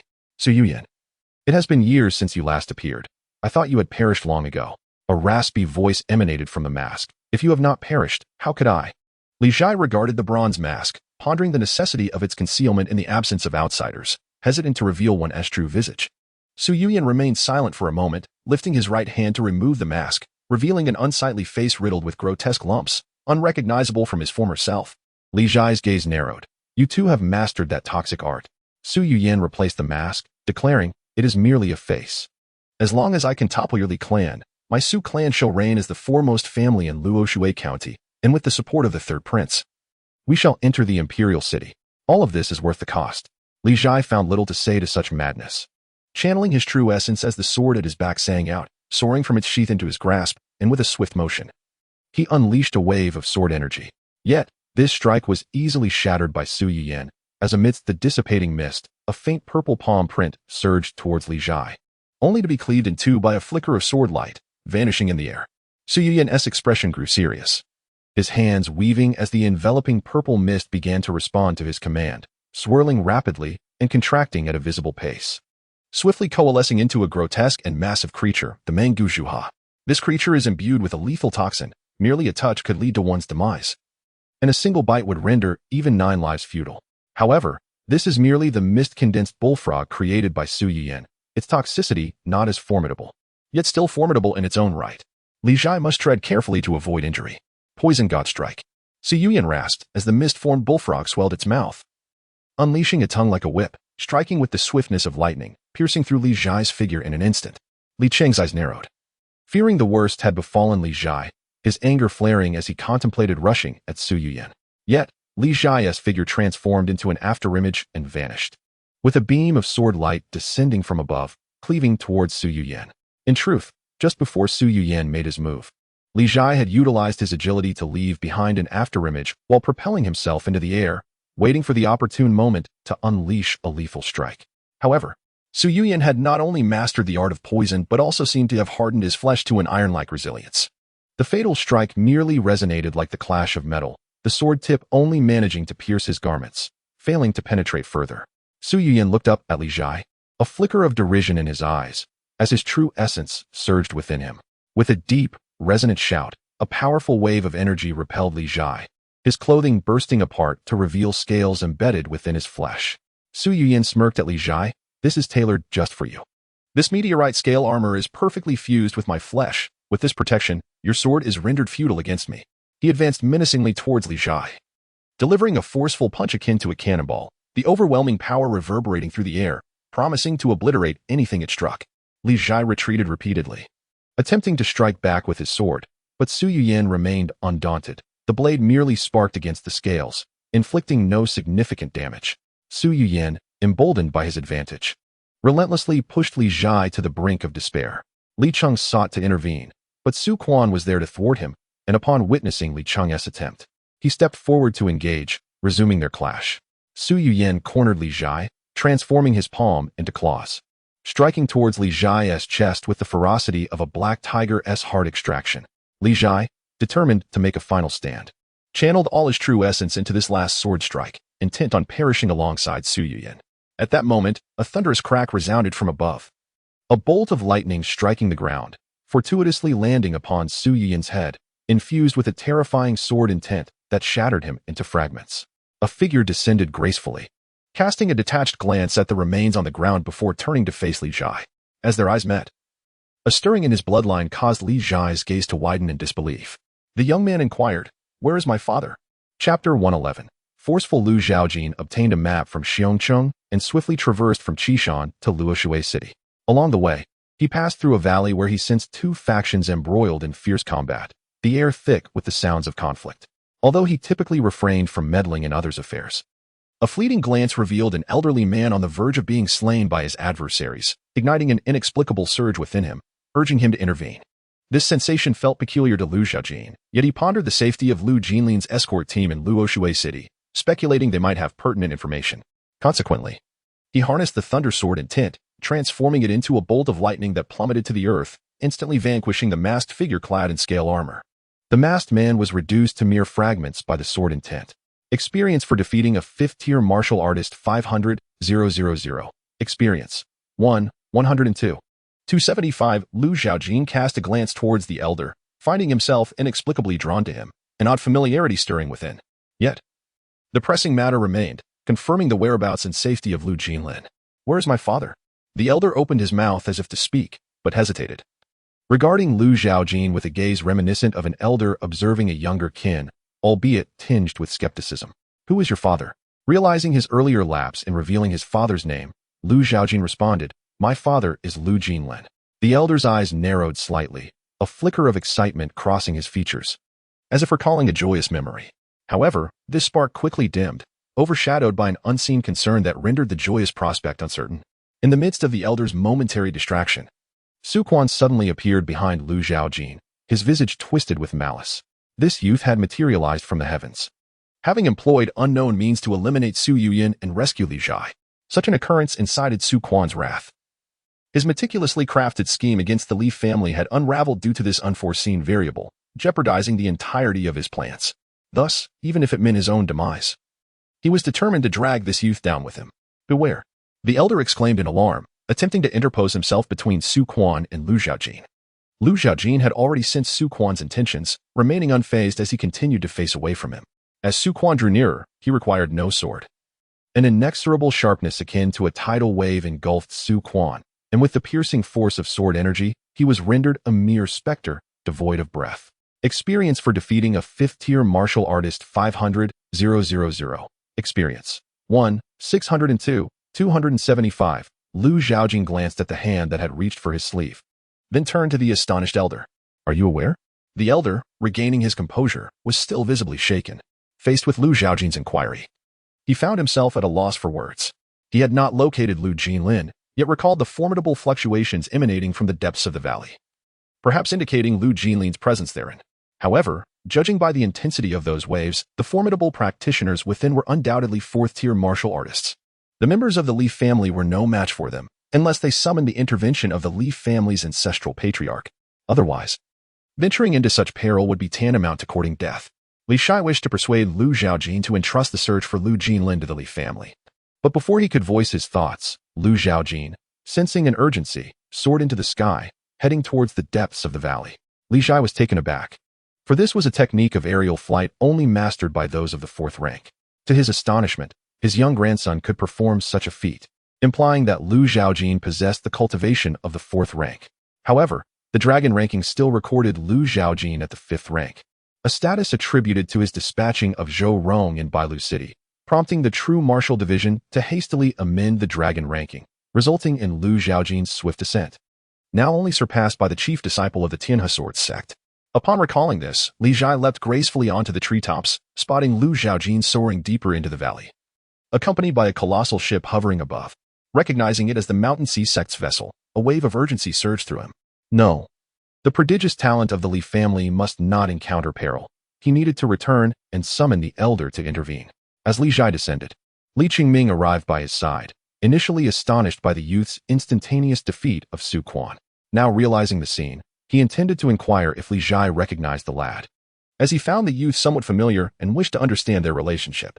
Yet, before Li Qingming could voice his questions, Li Zhai preemptively instructed him to lead the Li family disciples and guards to eliminate the Su family members, asserting his need to return. Li Qingming had no time to ask further. In an instant, Li Zhai's figure transformed into a fleeting shadow, gradually dissipating. The Azure Dragon's cultivation was comparable to Zhou Hong's, both at the late 4th rank. However, in terms of overall strength, Zhou Hong was no match for the Azure Dragon. The Azure Dragon's prowess was honed through countless battles. Unlike Zhou Hong, who had grown accustomed to a life of luxury within the sect, seldom engaging in combat. Additionally, age had begun to take its toll on Zhou Hong, with his vitality waning. If he could not break through to a higher realm soon, he would inevitably meet his demise. Nonetheless, Zhou Hong was undeterred by the Azure Dragon, for he was flanked by Elder Tian and Elder Luo. 3 against 1 constituted a significant advantage. The three elders of the Mountain Sea sect unleashed their respective lethal techniques upon the Azure Dragon. First, a piercing finger beam sliced past the Azure Dragon, severing a line of trees with a powerful gust. A colossal fist shadow descended from above. The Azure Dragon clawed upward, conjuring a massive Azure Dragon's claw from his gathered true essence, effortlessly shattering the fist shadow. Finally, a 10-foot-long blade of light descended with the force of a mountain, aiming to cleave the Azure Dragon in two. A resounding dragon's roar erupted from within the Azure Dragon, and a massive dragon silhouette coiled around him, raising its head with crimson eyes that radiated ferocious malevolence. With a thunderous bellow, it charged towards the blade of light. The collision of their energies produced a deafening roar, sending shockwaves radiating outward. Those present at the Bayun Mountain residence, including disciples and true martial guards, were struck by the overwhelming force. Weaker disciples were hurled as if struck by a falling boulder, blood gushing from their mouths, and after a brief struggle, they collapsed, lifeless. Lu Jinlin and the others fared no better, blood trickling from their lips, clearly sustaining internal injuries from the shock. Remaining in the vicinity as the Azure Dragon clashed with the three elders would surely lead to more than mere minor injuries. Lu Bayun gazed upon the fallen disciples, his eyes veined with blood yet devoid of regret. For vengeance, for the aspiration to ascend the formidable Mountain Sea sect, he believed that once the dust settled, these sacrifices would prove worthwhile. Suddenly, the voice of Elder Zhang resonated in his ears. "We will hold off the Qinglong. You must swiftly seize Lu Jinlin and board the ship." Lu Bayun exchanged a resolute glance with Lu Ming, then decisively reached for Lu Jinlin, leaping into the air, intent on soaring to the vessel that traversed mountains and seas. Boom. However, as they ascended merely a yard, a terrifying pressure descended upon them, as if a great mountain bore down on all present. The clouds above, which had once again gathered, were shattered anew with an even greater force, leaving no possibility of reformation. A figure emerged in the heavens, descending slowly, exuding an immense aura, with an infinite brilliance radiating like a colossal sword erected in the sky, looming ominously over each individual, the breath of death encircling their hearts. Everyone looked up towards that imposing figure. Chapter 112. The slaying of Lu. The sword intent blazed with brilliance, reminiscent of celestial might, as if the heavens themselves had been rent asunder, revealing a torrent of heavenly waters cascading towards the earth. Lu Bayun, Lu Jinlin, and others found themselves akin to mayflies adrift in a river, constantly at risk of obliteration. However, Lu Zhaojin exhibited remarkable control over her power, directing most of her strength to intimidate Zhang and his companions. Though Lu Jinlin and the others felt the weight of the situation, they were not suffocated by it. Zhang and Qinglong, like stubborn stones in the water, managed to resist the surging currents, yet prolonged exposure posed a threat of being swept away. Those of lesser strength, including the Li family members and disciples of Bayun Mountain, succumbed to unconsciousness under the oppressive force. With great effort, Lu Ming raised his head, his heart swelling with an increasingly intense sense of familiarity as he beheld the figure descending from above. Upon recognizing the face, his pupils constricted, and he let out a shocked, furious roar. Lu Zhaojin. Astonishment washed over him as he realized Lu Zhaojin's strength had grown exponentially in such a short span of time. A stark contrast to her former self in Bailu City or the Secret Realm. More significantly, Lu Zhaojin had achieved the ability to fly, a hallmark of reaching the 4th rank. At such a young age, she had reached the realm he had tirelessly pursued. His fury stemmed from the fact that Lu Zhaojin had slain Lu Yizhen. He recalled how powerless he had felt before her, and the memory gnawed at him, filling him with a desire for vengeance. Now, Lu Zhaojin stood before him once more. This time was different. Lu Ming had the support of 3 elders from the Shanhai sect, all formidable 4th-rank masters. Even if Lu Zhaojin had ascended to the 4th rank, she would still meet her demise here. Lu Ming's eyes burned with hatred. Had he the power to kill, Lu Zhaojin would have already been left in tatters. The 3 Shanhai sect elders regarded Lu Zhaojin, their initial impression being her remarkable youth combined with 4th-rank prowess. It was inconceivable that anyone could achieve such mastery in so brief a time, even if they had begun training in the womb. Yet, they found no signs of waning vitality in Lu Zhaojin. Instead, she radiated youthful vigor, her blood essence surging with the faint, ethereal presence of a crimson dragon encircling her.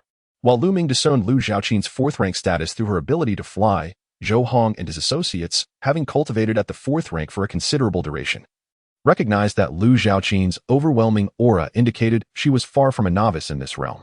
Exchanging glances, they each perceived the greed and gravity reflected in one another's eyes. The gravity stemmed from Lu Zhaojin's power, which exceeded their expectations, suggesting that capturing her would require greater effort. The greed arose from their belief that the transformation Lu Zhaojin had undergone was undoubtedly linked to the Dragon Pearl. The essence of the true dragon contained within the pearl could not be fully assimilated by a mere human body, implying that remnants of its power lingered within Lu Zhaojin. If they could obtain the dragon pearl, they too could experience the same vitality, perhaps even transcending their martial realms to ascend to the coveted third rank. However, before the three elders could take action, Lu Baiyun could no longer restrain himself. Upon hearing the name Lu Zhaojin shouted by Looming, a surge of murderous intent within him transformed into an oppressive chill, causing a thick layer of ice to form on the ground. The biting cold spread, leaving Li Xiufeng and others feeling as if they had fallen into an icy abyss, their bodies trembling uncontrollably. Around Lu Baiyun, several swords of ice coalesced, their frigid presence slicing through the oppressive atmosphere.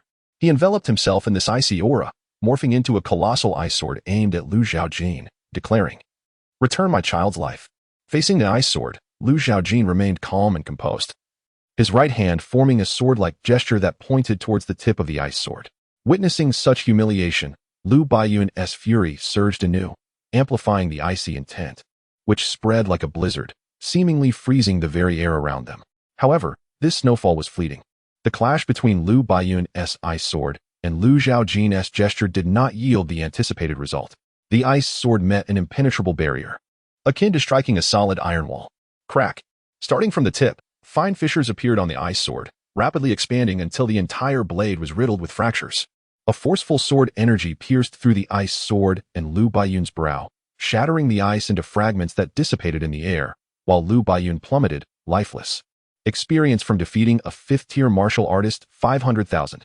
Experience, 210-2275 brother. Looming watched helplessly as Lu Baiyun perished before him, trapped by an overwhelming force that left him immobile. Gritting his teeth, his eyes glowed a furious crimson, burning with a desire to lunge at Lu Zhaojin and tear a piece of flesh from him. When Lu Zhaojin met Lu Ming's gaze, he recognized him, surprised that Lu Ming had survived. He had assumed Lu Ming perished alongside Bai Long in the Panlong Valley. Before departing from the true dragon's secret realm, he had sensed no signs of life, leading him to believe that all adventurers entering had met their demise. Unfazed by this unexpected survivor, Lu Zhaojin wielded his finger as a sword, unleashing a stream of sword energy directed at Lu Ming. Lu Ming, consumed by rage, faced his impending death with defiance, unwilling to succumb without avenging Lu Baiyun and Lu Yizhen. Although the hope for vengeance seemed dim, he refused to die in such a humiliating manner. Enough! Zhou commanding voice resonated, sending ripples through the air, shattering the sword energy and dispelling the oppressive force bearing down on Lu Ming and the others. The force swept toward them, hair whipping in the wind, garments billowing. Lu Zhaojin turned to Zhou and the three elders of the mountain and sea sect, a flicker of intrigue crossing his eyes. He recognized Lu Ming as an adversary and, recalling the ambush on the escort team in Luoshui County, swiftly deduced that Baiyun Mountain Manor was likely behind it, attempting to use Lu Jinlin as leverage to summon him. Yet, the presence of many unfamiliar faces raised questions about their roles, identities, and the forces they represented. These matters are of little consequence. Their involvement indicates that they are adversaries. In the face of such foes, one must not show mercy. However, the appearance of the Zhenwu division has taken Lu Zhaojin somewhat by surprise. Particularly striking is the middle-aged man clad in a blue dragon-patterned robe, whose profound and enduring aura suggests a cultivation level of at least late 4th stage, regarding Lu with a mixture of astonishment and gravity. Lu Zhaojin is acutely aware that he ranks prominently on the Zhenwu division's bounty list, and the unusual occurrences on the road back to Qishan from Bailu City have consistently signaled to him that the Zhenwu division is undoubtedly orchestrating some significant maneuver in the shadows, likely aimed at him.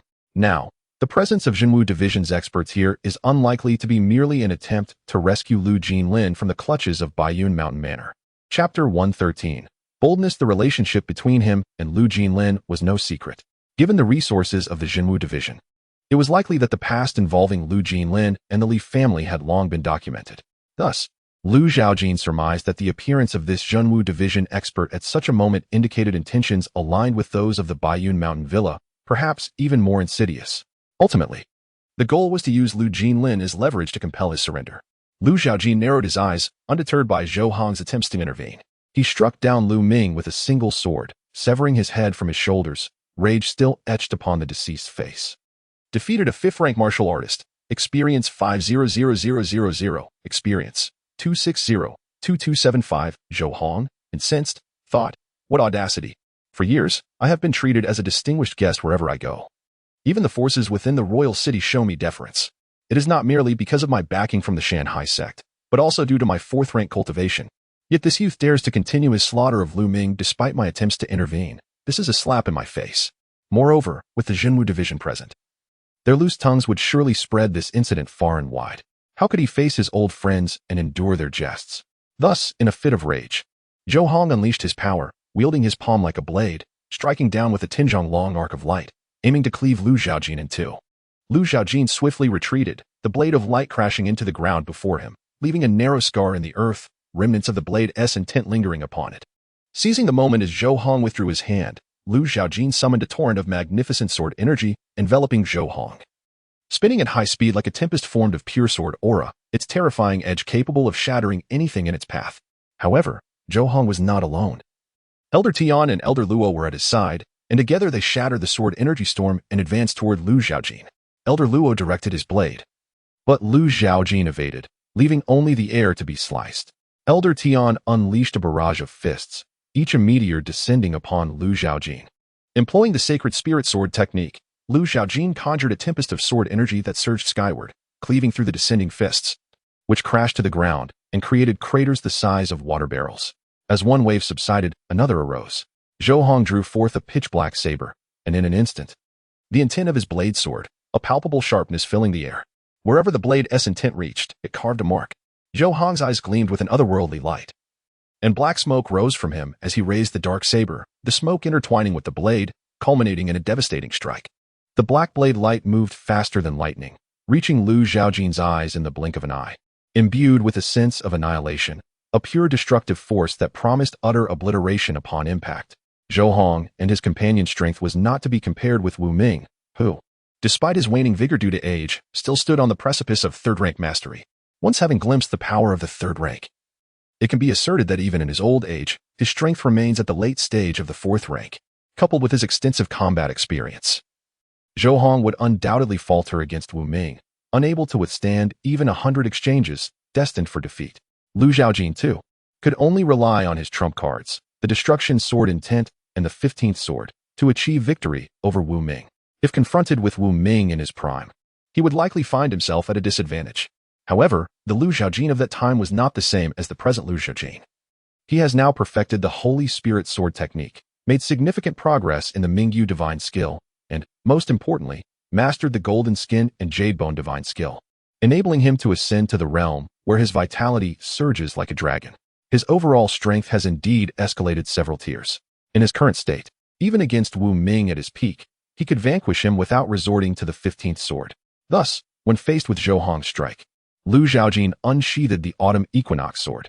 Shadows, as many as 13, emerged from his being, each assuming varied forms to unleash a radiant sword light.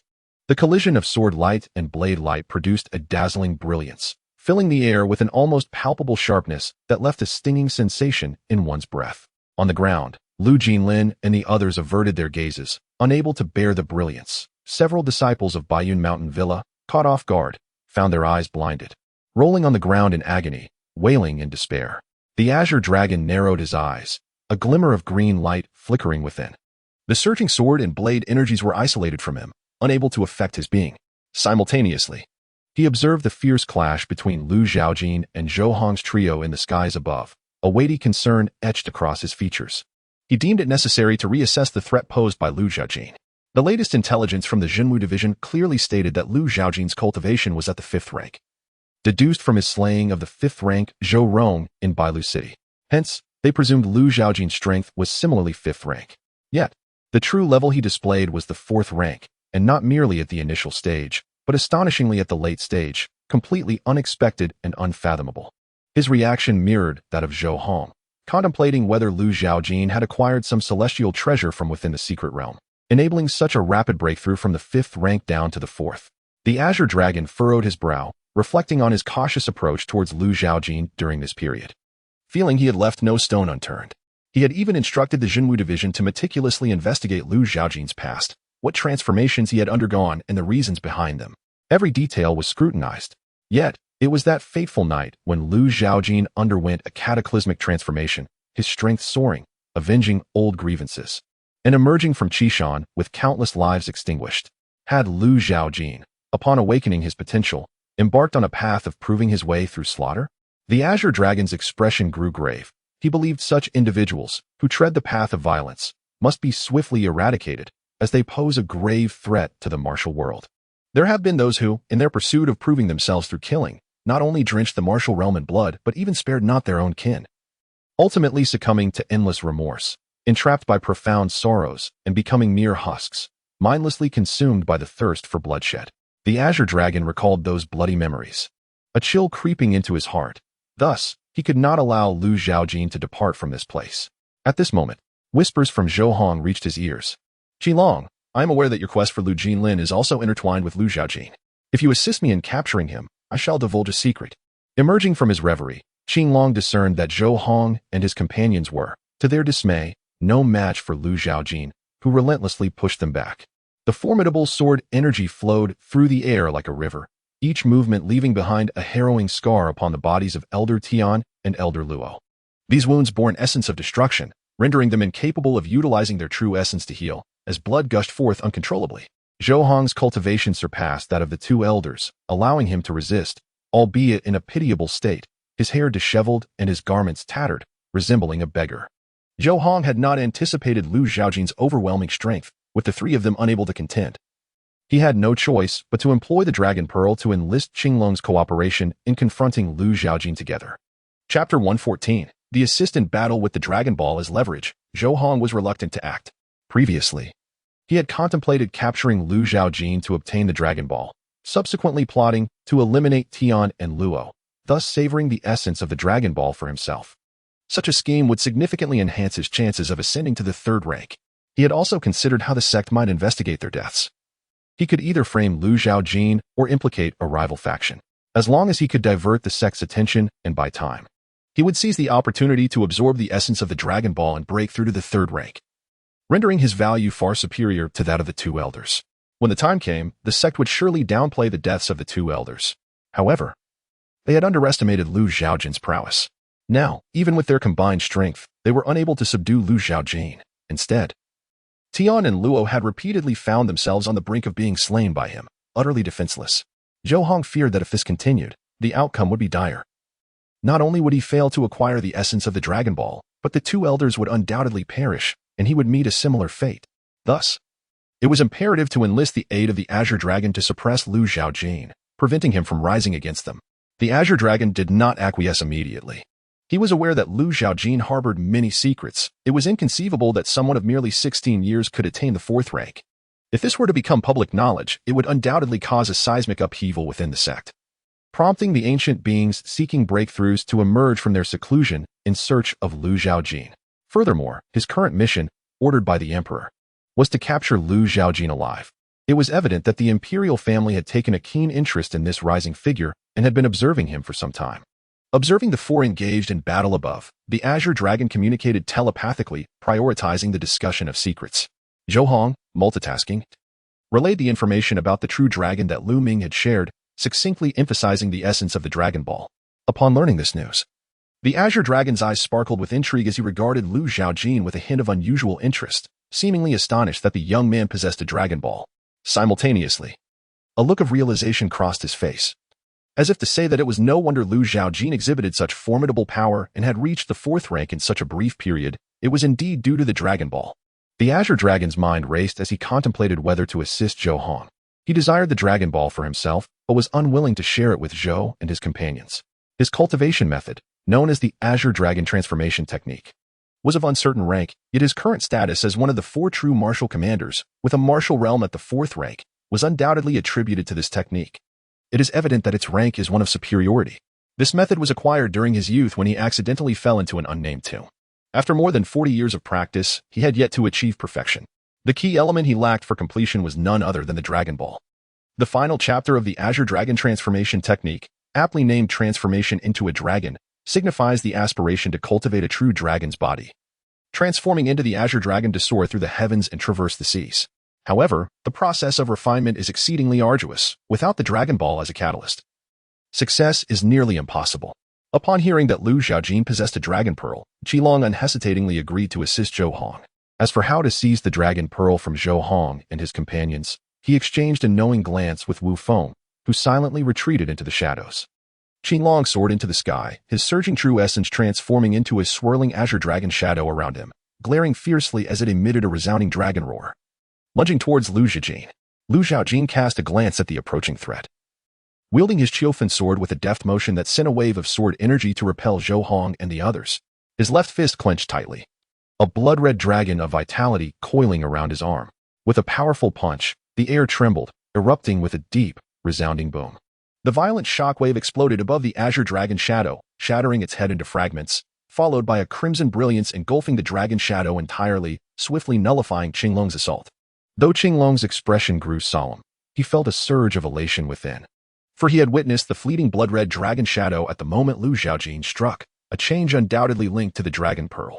Zhang had not deceived him. Lu Zhaojin glanced at Qilong, noting the man's previous conflict with Zhang and his allies, now turned ally. The reasons for this shift remained unclear. However, he paid little mind to it, as the disparity in numbers was inconsequential to him. All present would perish here. After eliminating them, he still intended to visit the Su family and Baiyun Mountain Manor, for one must eradicate the roots if one hopes to prevent regrowth. Lu Zhaojin stood poised in the air, his Qiufan sword in hand, withdrawing his left fist to rest behind him as the sword energy radiating from him intensified, transforming into a resplendent blade, fully revealing its lethal edge. Elders Tian and Luo bore injuries, their bodies stained with blood, faces pale, and their hearts already inclined towards retreat. Yet, Qinglong's sudden intervention significantly alleviated their pressure. They glanced at Zhang, piecing together some unspoken understanding, yet to capture Lu Zhaojin, they found no better recourse. Moreover, Qinglong's cultivation was comparable to Zhang's, with an even more pronounced overall strength, bolstering their confidence in confronting Lu Zhaojin. Xiufang, are you unharmed?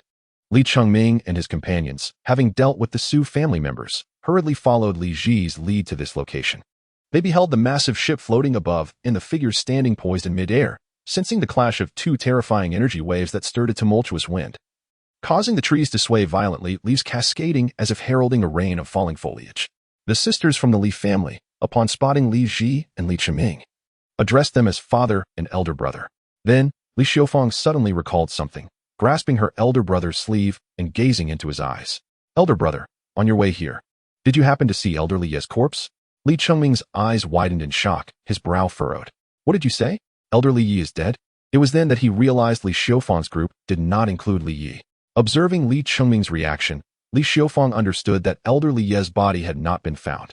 She released Li Chengming's sleeve and instructed the guards of the Li family to capture a disciple from Baiyun Villa. They were to awaken him forcefully and inquire about the handling of Elder Li Ye's remains.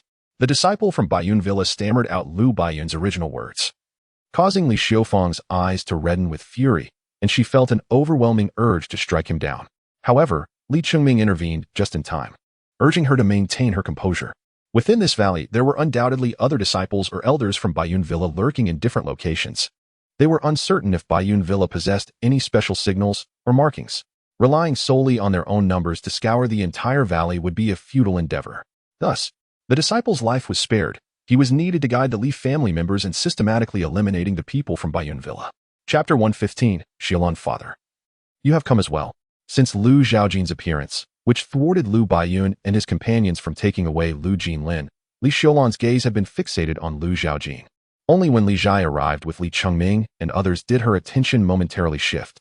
Yet, she quickly found herself looking back at Lu Zhaojin.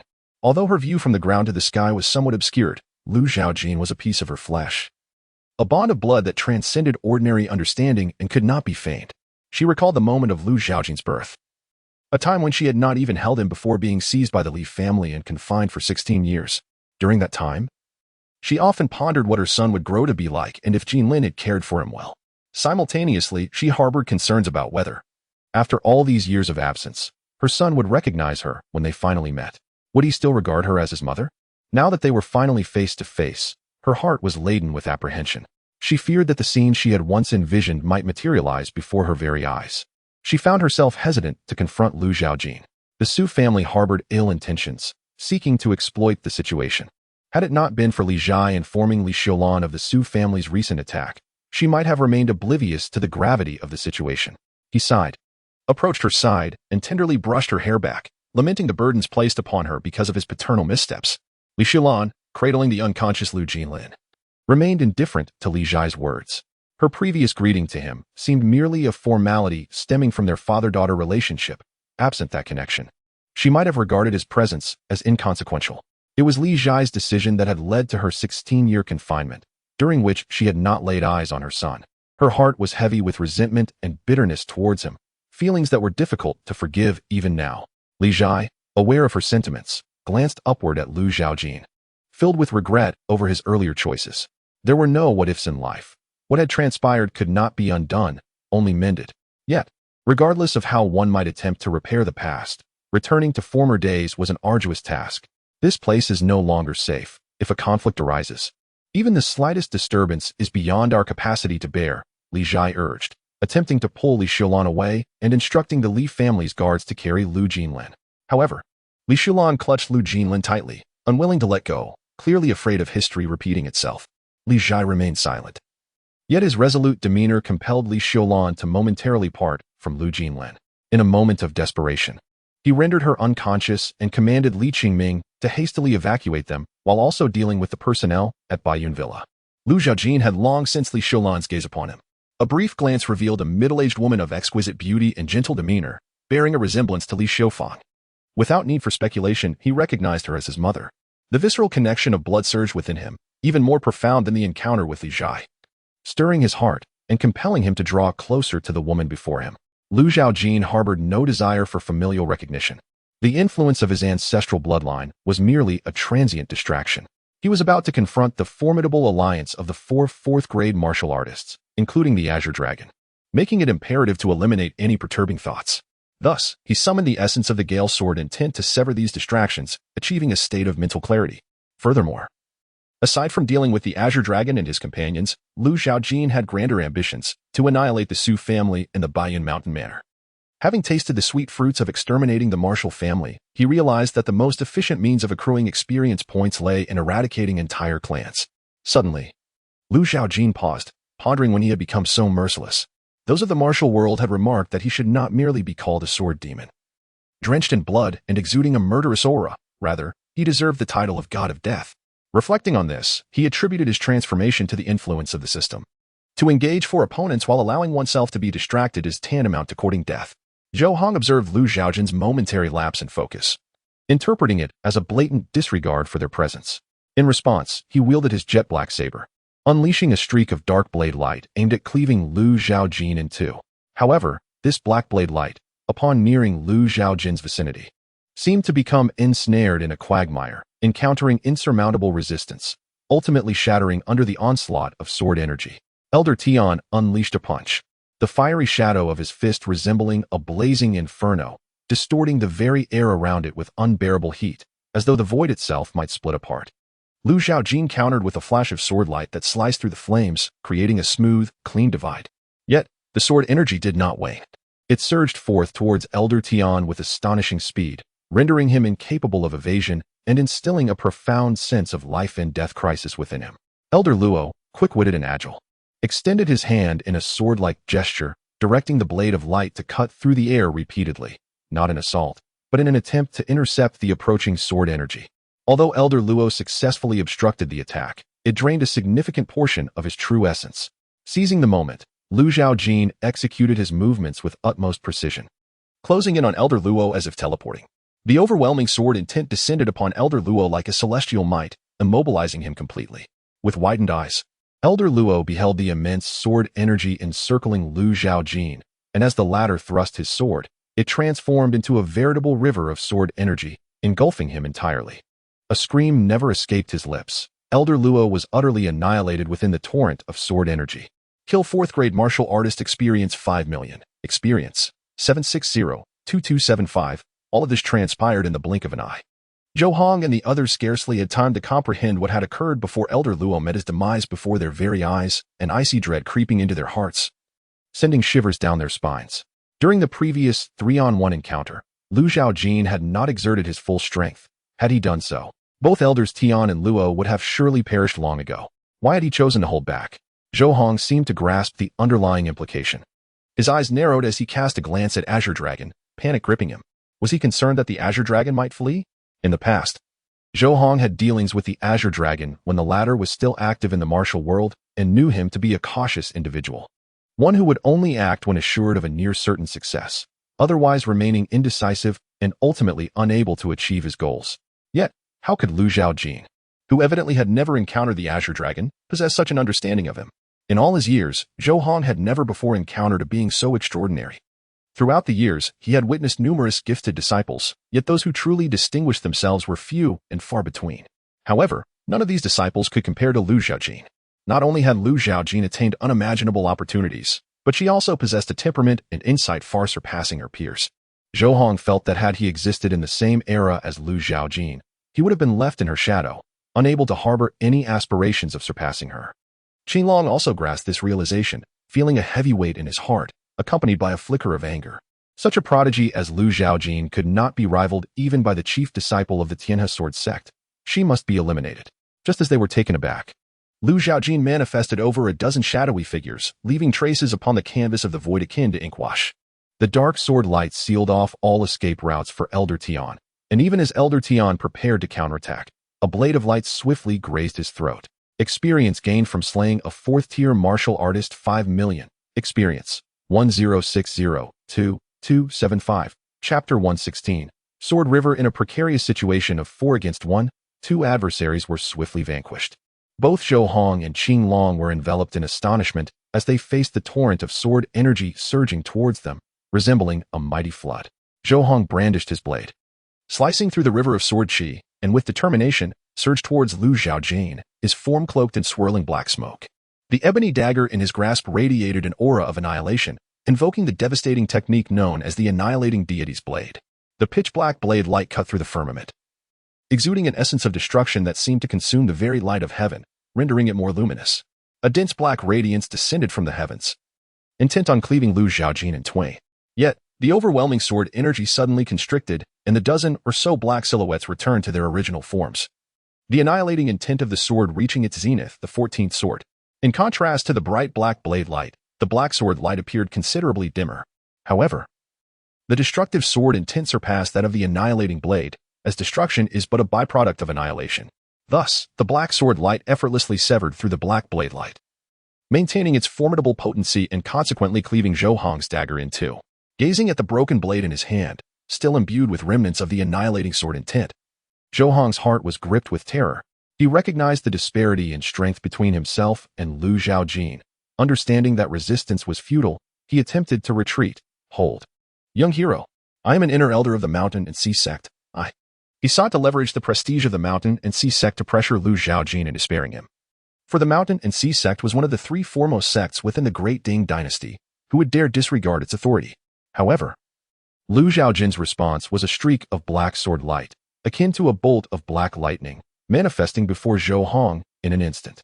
Had it not been for Qinglong's timely intervention, propelling him away with a forceful palm strike, that sword might have severed his head. Qinglong gazed at the disheveled Zhaojin, a cold smirk gracing his lips as he derisively remarked, "What use are your words now?" Zhaojin, seething with anger, realized that as a swordsman, having his black dagger shattered rendered him a bladeless warrior, significantly diminishing his strength, leaving him no match for Zhaojin. Qinglong continued his mockery. You people from the Mountain and Sea sect are nothing but arrogant and complacent, failing to thoroughly investigate this individual before taking action. He turned his gaze towards Zhaojin, his eyes gleaming with an intensified azure light, resembling the eyes of a dragon, imbued with an otherworldly brilliance. To offend someone like Zhaojin meant one must eliminate him at the earliest opportunity, otherwise one would meet the fate of the Wu family. The Wu family had been exterminated, causing quite a stir in the martial world, their demise known to nearly all within the 12 counties of the Great Ding Dynasty. Zhaojin was no exception. He had heard whispers of the imperial decree to eradicate evil, offering rewards for the capture of this notorious killer. Yet, he was taken aback to discover that the one who had obliterated the Wu family was none other than Zhaojin. The Wu family had maintained their dominance in Lushu County for many years, primarily because of their ancestor, Wu Ming, who was striving to ascend to the 3rd tier. However, the extermination of the Wu family clearly indicated a failure in that ascent. However, it is noteworthy that despite Wu Ming being in the late 4th rank, he met his demise at the hands of Zhaojin. Zhaojin, unaware of Wu Ming's fate, is influenced by various factors. Yet this does not deter him from feeling a sense of retreat, no matter how alluring the Dragon Pearl's essence may be. It pales in comparison to the value of life itself. Qinglong desires Zhaojin to assist him in restraining Zhaojin, awaiting the arrival of reinforcements from the Zhenwu division. At that moment, they could set up an intricate net to ensnare Zhaojin, exhausting him over the course of several days and nights. For even true essence has its limits. Yet, Zhaojin is resistant to Qinglong's strategy. Zhaojin's sword strikes grow increasingly swift, forming a dense web of blades intended to trap them. Should they find themselves ensnared, they would be akin to fish, struggling in vain to escape. Qinglong radiates a brilliant azure light, his powerful dragon roars resonating through the air as he channels his martial prowess, transforming it into ethereal dragon claws that tear through the sword net. However, his hands are also wounded by the sharp sword qi, leaving narrow, elongated gashes. Zhaojin defends himself with his fractured black saber. Yet as he executes his techniques, he feels a sense of disquiet, always a step behind in his defense, leaving him vulnerable to the piercing sword qi that carves deep gashes into his flesh, causing blood to flow profusely. A sense of impending doom washes over him. Panic flickers in Zhaojin's eyes, and without concern for anything else, he unleashes a fierce intent, shattering the encroaching sword qi. He swiftly retreats, then alters his course, soaring into the sky towards the ship that traverses mountains and seas. Zhaojin would not allow the prey to escape. Seeing Zhaojin ascend to the ship, a semblance of a smile, reminiscent of survival after calamity, graces his face. Yet, a flash of sword light suddenly emerges from below, slicing through the ship in an instant. Before Zhaojin can activate the ship's array within the cabin, the sword light cleaves the vessel in two, shattering the formation and stripping the ship of its buoyancy, sending it plummeting to the ground. With a thunderous crash, the dismembered ship creates a massive crater upon impact, crushing untold trees and stirring up a tempest that causes distant trees to sway violently. Zhaojin emerges from the wreckage, battered and bruised, his once proud demeanor replaced by a disheveled appearance. The destruction of the ship signifies that, with his true essence depleted, he cannot outlast Zhaojin and is destined to be pursued and slain. In this moment, he finds himself at a dead end. A profound panic grips his heart, mingled with an overwhelming rage that ignites his very core, causing him to momentarily forget the source of his fear. The fury consumes him, culminating in a deafening roar as he bursts forth, emanating a brilliant black light, transforming into a blade aimed directly at Zhaojin. He is prepared to confront Zhaojin with all his might. Zhaojin, noticing Zhaojin's transformation, remains indifferent. His mastery of the sacred spirit sword technique allows him to manipulate sword qi with unparalleled finesse. In response to Zhaojin's apparent breakthrough in the face of death, he subtly shifts his focus, summoning a colossal sword of sword qi that hovers in the sky. In an instant, a dazzling white light flickers in the void, crashing down upon the black light that Zhaojin has become, completely engulfing him and driving him deep into the earth. The ensuing commotion surpasses even the cacophony of the ship's descent, causing tremors to ripple through the ground.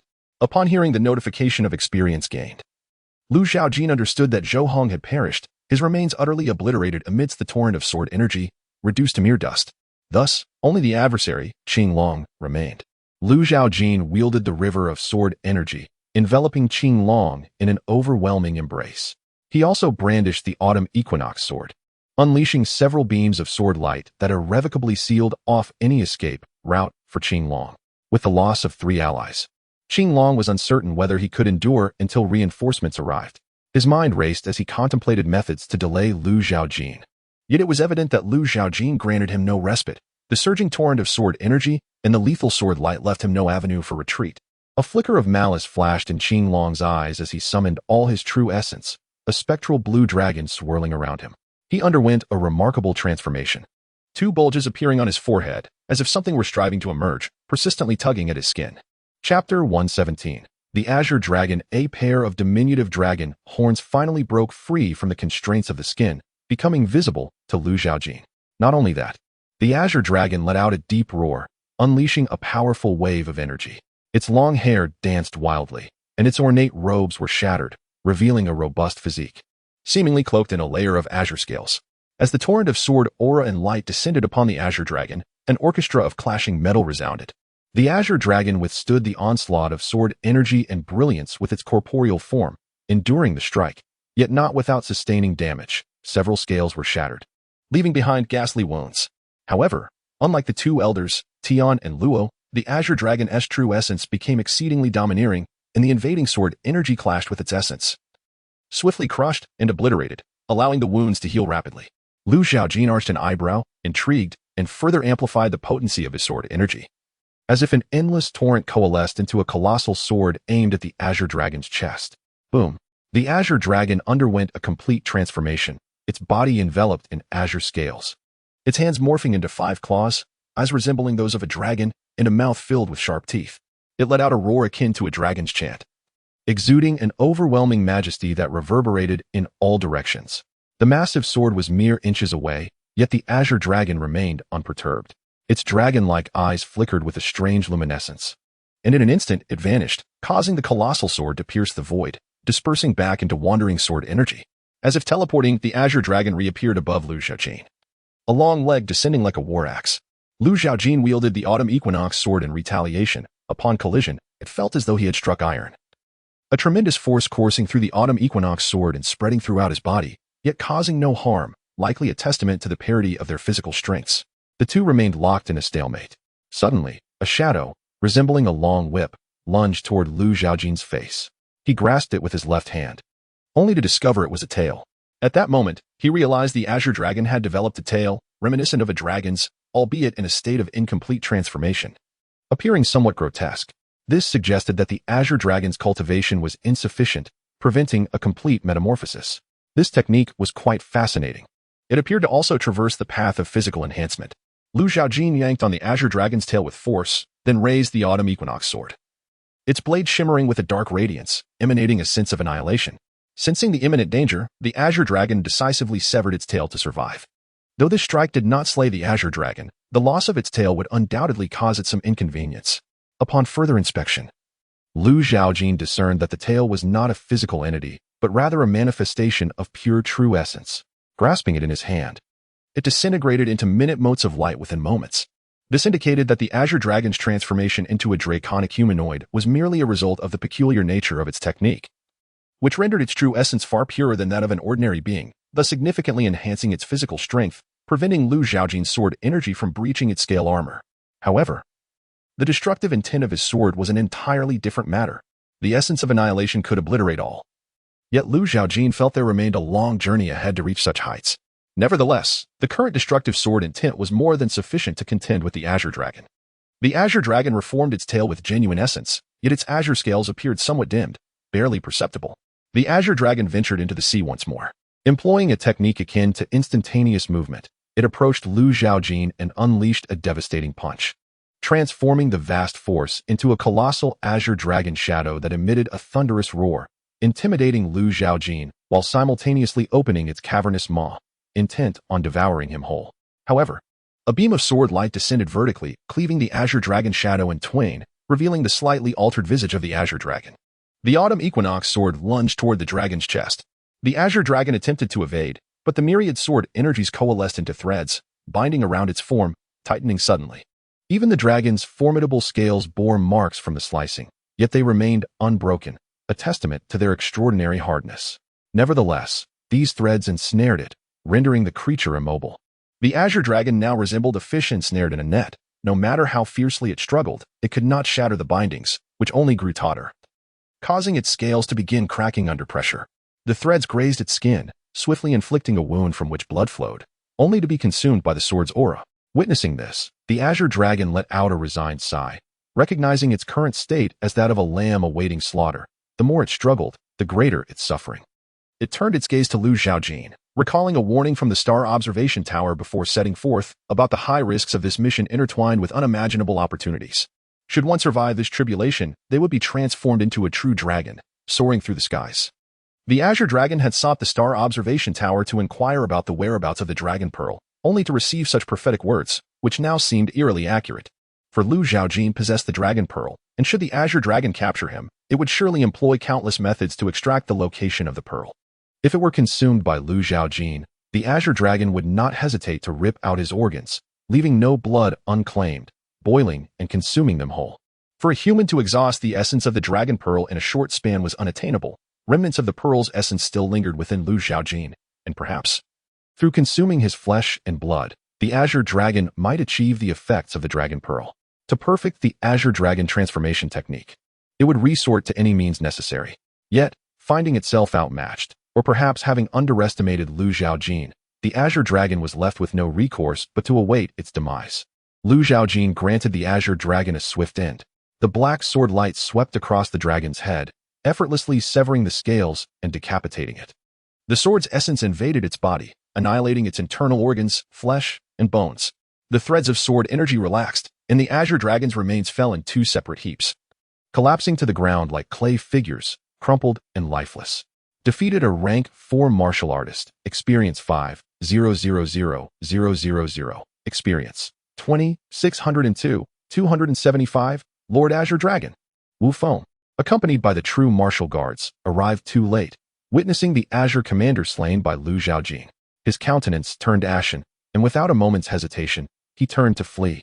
But a sword light, swifter than he, instantly severed his head. Experience for killing a 5th grade martial artist 500,000. Experience 21,102, 275, Wu Feng. Heeding the clandestine orders of the Azure Dragon, returned to the Jinwu Division in Luoshui City to issue a decree, summoning all Jinwu guards from Luoshui County to the valley to establish an intricate net of heavenly traps encircling Lu Zhaojin. However, upon his return, he was met with a scene he had not anticipated, and he himself could not escape the clutches of death, his head severed from his body. The Jinwu guards who accompanied Wu Feng could only watch in horror as he perished before their eyes, their faces ashen with fear. They wished to flee, yet found their legs weak and unresponsive to their commands, compelled instead to kneel in supplication, stammering about their families waiting at home. However, before they could utter a word, a blade of energy severed their heads from their bodies. Experience for killing a 6th grade martial artist 50,000. Experience for killing a 5th grade martial artist 500,000. Chapter 118. Incineration. This marks the second encounter between Yang Tianrui and Lu Zhaojin. Their first meeting occurred in the distant Ocean City, where Lu Zhaojin ruthlessly eliminated Elder Duan of the Baiyun Mountain Manor and Tiangang of the Jinwu Division. Yang Tianrui was present in the city at that time. Sensing the turmoil outside and discovering the demise of Tiangang, he sought to apprehend this villain who tarnished the reputation of the Jinwu Division. Unfortunately, the chase led deep into the mountains, where he could find no trace, forcing him to allow Lu Zhaojin to escape. However, he issued orders for the Jinwu Division across the Luoshui Prefecture to remain vigilant, reporting any sighting of Lu Zhaojin. Yet, after Lu Zhaojin emerged from the mountains and eliminated a commander in Luoxia City, he swiftly departed Luoshui Prefecture. When Yang Tianrui received the news and rushed there, he found nothing, and thereafter, he heard no further news of Lu Zhaojin in Luoshui. It was not until the events in Bailu City spread across the Great Ding that Yang Tianrui learned of Lu Zhaojin's presence in Lushu Prefecture. With his authority, he could mobilize personnel from that region to swiftly apprehend Lu Zhaojin. However, Yang Tianrui discovered that Lu Zhaojin's abilities seemed to have grown stronger, leading him to hesitate. He considered that since he would soon return to the imperial capital, it would be prudent to avoid unnecessary trouble, thus merely notifying the Jinwu Division in Bailu City to exercise caution regarding Lu Zhaojin and setting the matter aside. Not long after, a confidential letter arrived from the Jinwu Division in the imperial capital, instructing him to remain on standby for the Dragon Commander's orders and to closely monitor Lu Zhaojin's movements. Yang Tianrui immediately understood that significant actions were being planned against Lu Zhaojin. He could only ponder what grave offenses Lu Zhaojin had committed in Lushu Prefecture that warranted the involvement of one of the 4 chief commanders of the Jinwu Division. The Dragon. Accepting the orders, he dispatched individuals to investigate Lu Zhaojin's recent activities in Lushu Prefecture. Upon receiving intelligence from the Jinwu Division in Lushu Prefecture, Yang Tianrui was astonished by the enormity of Lu Zhaojin's actions. Not only had he slain the 5th-tier Jinwu guard Qianhu Zhou, but he had also annihilated the Wu family. Such a catastrophic event stirred the ire of both heaven and earth. Lu Zhaojin's reputation as the sword demon on the dragon ranking was merely a title, yet it underscored his exceptional talent in swordsmanship, as he practiced daily with fervor akin to obsession. Although no one witnessed Lu Zhaojin's daily training, the heights he achieved in swordsmanship could only be attributed to both innate talent and relentless diligence. Thus, the Jinwu Division firmly believed in his unwavering commitment to mastering the sword. Now, as Yang Tianrui faced Lu Zhaojin once more, their roles had reversed. This time, it was he who was to escape for his life. However, Lu Zhaojin emanated an overwhelming force, resembling a colossal wave, while Yang Tianrui felt like an ant beneath its swell, unable to evade the fate of being engulfed. just as the vast river of sword energy descended upon the dense forest. The Jinwu guards concealed within the thickets had no time to establish their intricate traps before being submerged by the torrent of sword energy, which invaded their bodies, shattering their innards and extinguishing their vitality. Experience for killing 6-rank warriors, 50,000. Experience for killing 5-rank warriors, 500,000. Experience for killing 7-rank warriors, 5,000. Experience 342749995. Lu Zhaojin was oblivious to the number of lives he had extinguished, with the constant sound of experience points being credited ringing in his ears. Overwhelmed, he chose to mute it. As he gazed at his character panel, he noticed his experience points soaring, swiftly surpassing 30 million, and he pondered whether this amount would suffice to elevate his remaining martial techniques. The autumn equinox sword was sheathed. He surveyed the desolate ground, strewn with the corpses of the true martial guards, transforming the area into a grim burial ground, blood flowing and staining the earth. While the air was thick with a pungent scent of blood, Lu Zhaojin's senses detected no living souls, indicating that the true martial guards dispatched by Qinglong, whether in hundreds or thousands, had perished here. With no further experience to be gained, Lu Zhaojin contemplated another location ripe for harvest, stepping into the void as he flew towards Luoshui City. Before long, Li Zhai and his companions returned. Li Zhai organized the members of the Li family to scour the valley for any surviving disciples of Baiyun Villa, intent on eradicating them completely. This act was not merely to ensure that Baiyun Villa paid the price it deserved, but also to send a clear message to the world of martial arts. This was the fate that awaited those who dared to provoke the Li family. If Baiyun Villa were not dealt with decisively, then all manner of scoundrels would soon flaunt their bravado at the doorstep of the Li family. One must understand that kindness and honesty are not long-lived in the realm of martial arts. However, during this time, Li Zhai noticed the presence of the true martial guards, numerous in number, heading towards the battlefield where Lu Zhaojin and Qinglong were engaged. Having roamed the martial world for half his life, Li Zhai had retired after succeeding as the head of the Li family, dedicating himself to the family's growth, yet his insights had not diminished in the slightest. He had witnessed the formidable encirclement tactics of the true martial guards, employing their numerical superiority to besiege a single 5-rank master, continuously sending individuals to harass the opponent, preventing any respite, ultimately leading to their demise from exhaustion. Li Zhai surmised that the mobilization of so many true martial guards indicated their intent to set up a similar trap. Concerned for Lu Zhaojin's safety, he and Li Chengming split their forces.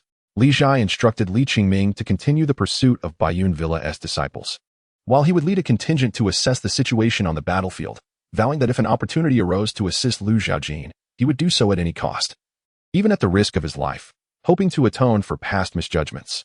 As they advanced, a sudden and ferocious wind beset them, howling violently, carrying with it a palpable aura of sharpness that left marks like fine threads upon the tree trunks it battered. Sensing the sword intent within the wind, Li Zhai speculated that it was likely the handiwork of Lu Zhaojin, thus instructing the members of the Li family to take cover behind the trees until the tempest subsided. Upon reaching the epicenter of the battle, they discovered the absence of any living beings, only the lifeless bodies of the true martial guards littering the ground.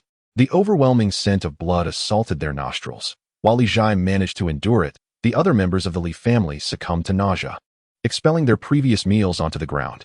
They have ventured into the martial world for several years, yet they have never witnessed such a gruesome and bloody scene, which bears no distinction from slaughtering chickens and dogs. The leader of the Li family's guards, after retching for a while, turned pale and covered his mouth and nose with his hand, barely able to accept the sight. He approached Li Zhai and asked, "Master, what shall we do now?" The absence of Lu Zhaojin's figure left them uncertain of which direction to pursue. Li Zhai furrowed his brows, gradually acclimating to the pungent stench of blood that permeated the air. After a moment of contemplation, he instructed the members of the Li family to search for the corpses of the Jinwu guards, as he needed to be assured that Lu Zhaojin was not among the fallen. Ultimately, the Li family did not locate Lu Zhaojin. Instead, upon discovering the bodies of Qinglong and Zhang, they found Qinglong's corpse in a particularly horrific state, stripped of flesh and bone, resembling a mere puddle of mud. With Lu Zhaojin still unaccounted for, Li Zhai felt a measure of relief. However, the numerous corpses littering the area posed a risk of disease if left unattended. Thus, he organized a group to gather the bodies together, ultimately incinerating them. The trees in the vicinity had been ravaged by sword energy, as if a torrent had swept through, creating an open space that facilitated the burning of the corpses. Chapter 119. The annihilation of Su Lu Zhaojin arrived at Luoshui City, soaring directly into the heart of the city with an air of audacity that startled many martial artists. who gazed skyward at the swiftly fading silhouette, bewildered by the presence of a fourth-tier master in their midst. Those near the Su residence observed as Zhaojin descended from the heavens, landing as lightly as a falling leaf. A fourth-tier master. So young. How can this be? Surely, he must be an ancient recluse who has mastered the art of preserving youth. Is he here to pay a visit to the Su family? What connection does this esteemed figure have with them? Hasn't the Su family long aspired to supplant the Li family as the foremost clan in Luoshui County? Perhaps this fourth-tier master is the secret weapon the Su family has employed at great expense to confront the Li family. What a staggering price must be paid to summon such a formidable expert. The Su family might have exhausted their coffers, and the fate of the Li family's patriarch remains uncertain. Wait, before the martial artists could finish their discourse, they witnessed Zhaojin wielding his finger as a sword, unleashing a flurry of sword energy that sliced through the Su family's entrance as if it were mere tofu. Accompanied by a surge of true essence, the door erupted, and Zhaojin ascended the steps, entering the Su residence. The gathering of martial artists exchanged glances. Their previous conjectures shattered. Zhaojin was not the Su family's hired assassin against the Li family, but rather an avenger seeking retribution. A singular thought collectively surged within their minds. The Su family was doomed. This was a fourth-tier master, also known as a grandmaster, a potent force capable of establishing a sect. The meager foundation of the Su family paled in comparison to such expertise. To quell the wrath of such a powerful being, unless they could produce something truly captivating, the Su family would likely vanish from Luoshui County forever. Su Quan had taken most of the Su family as personnel with him, leaving the residents feeling rather desolate. The elders and guards who remained, upon hearing the destruction of the gate, hastily gathered to obstruct Zhaojin's path. The leading elder, draped in a gray robe with long hair and beard, possessed eyes that sparkled like precious gems. He regarded Zhaojin, sensing an overwhelming aura akin to a vast ocean that left him breathless, his heart trembling with the realization that this individual's prowess far surpassed their own. Thus, he quickly extended his hands to halt the others who were inclined to engage. With a sycophantic smile, the elder inquired, "Might I ask, esteemed senior, the purpose of your visit to our Su family?" Without further ado, Zhaojin responded with a swift stroke of sword energy, as quick as lightning, severing the elder's head, which tumbled to the ground along with his beard. Defeated a 6th-tier martial artist. Experience 50,000. Experience 3432-4995. The decapitated body of the elder fell at their feet, inciting panic and chaos. Elder Yin. He has slain Elder Yin. We must confront him. Flee. Elder Yin is dead. Hurry. Alert the Grand Elder. We are in grave danger, and only he can save us. As Zhaojin gazed upon the enraged Su family guards, heedless of their reckless charge, he unleashed several more sword energies, swiftly dispatching them in the blink of an eye.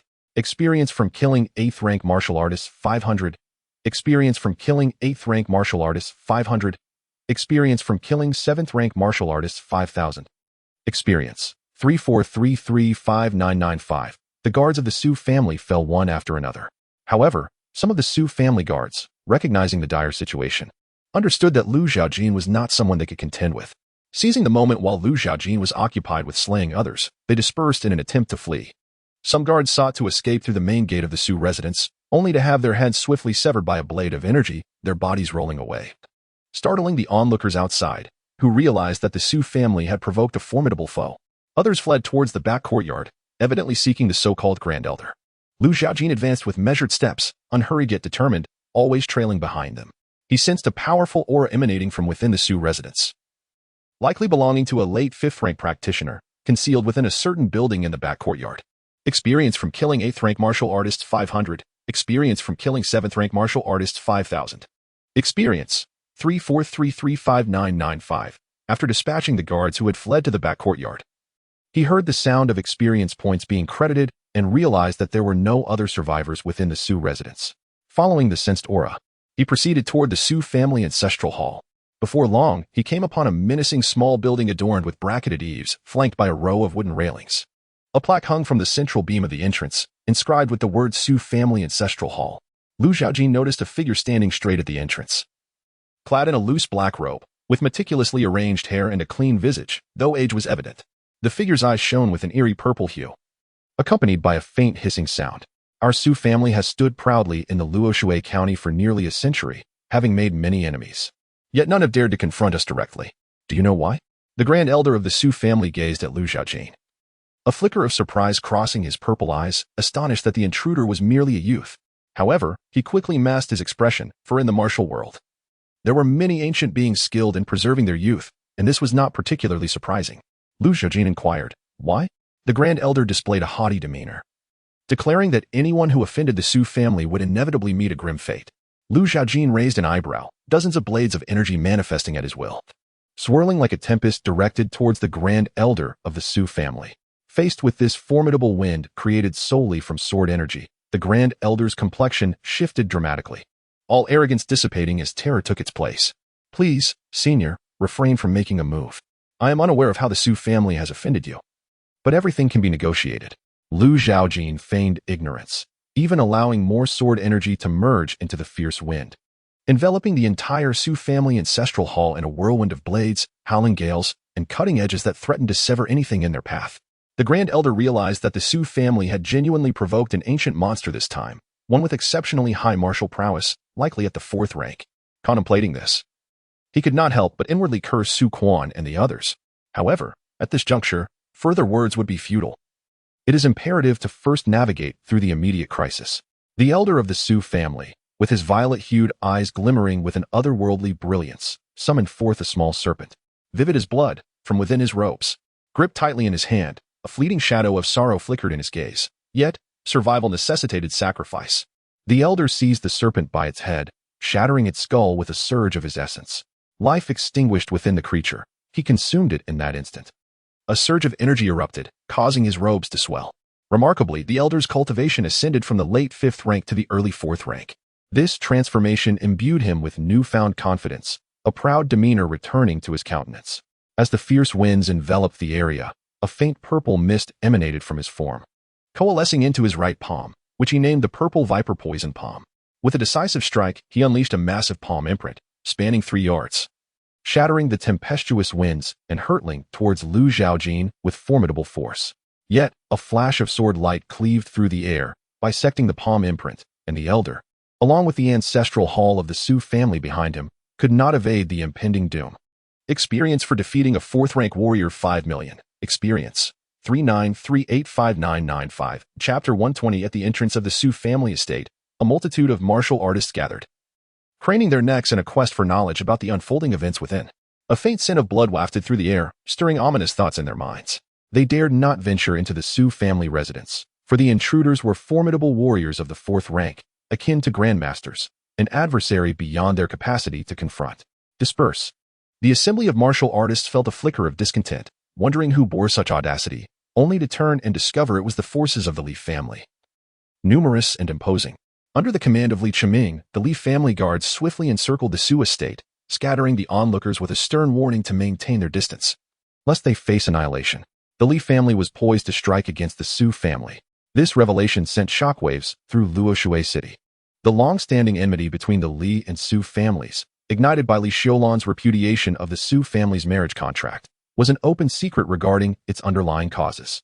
The Su family, once a mere vassal of the Li, had risen in ambition since the birth of Zhaojin, whose extraordinary talent and superior lineage eclipsed the younger generation of the Li family. This led the Su family to perceive themselves as favored by destiny, fostering aspirations of independence and dominance. Yet, the profound legacy of the Li family, cultivated over centuries, was not something the Su family could rival, necessitating a gradual approach. Such ingratitude must remain hidden. Otherwise, the Su family would become the target of universal scorn among the martial community. Prior to the marriage contract's dissolution, the Su family had been secretly stirring unrest, orchestrating a plan centered around the Splendid Merchants Association in Luoshui County.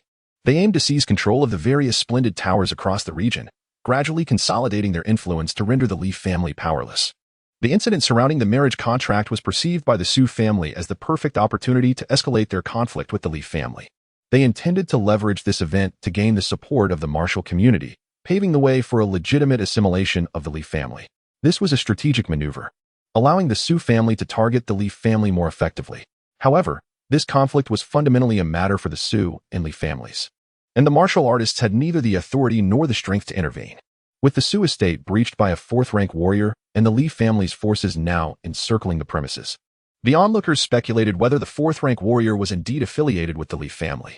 As the Li family surrounded the Su estate, several elders stood guard at the entrance, evidently to prevent any Su family members from escaping and to thwart any martial artists associated with the Su family from breaching the Li perimeter. The Li family intended to eradicate the Su family entirely.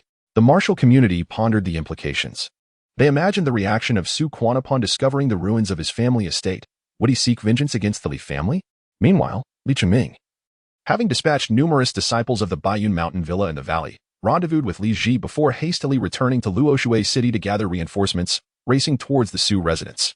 Since the Su family neither understands gratitude nor reciprocates kindness, they continue to covertly target the majestic Li family, seeking to rise to prominence. If it were not for the backing of the third prince, the Su family would have long since faced annihilation.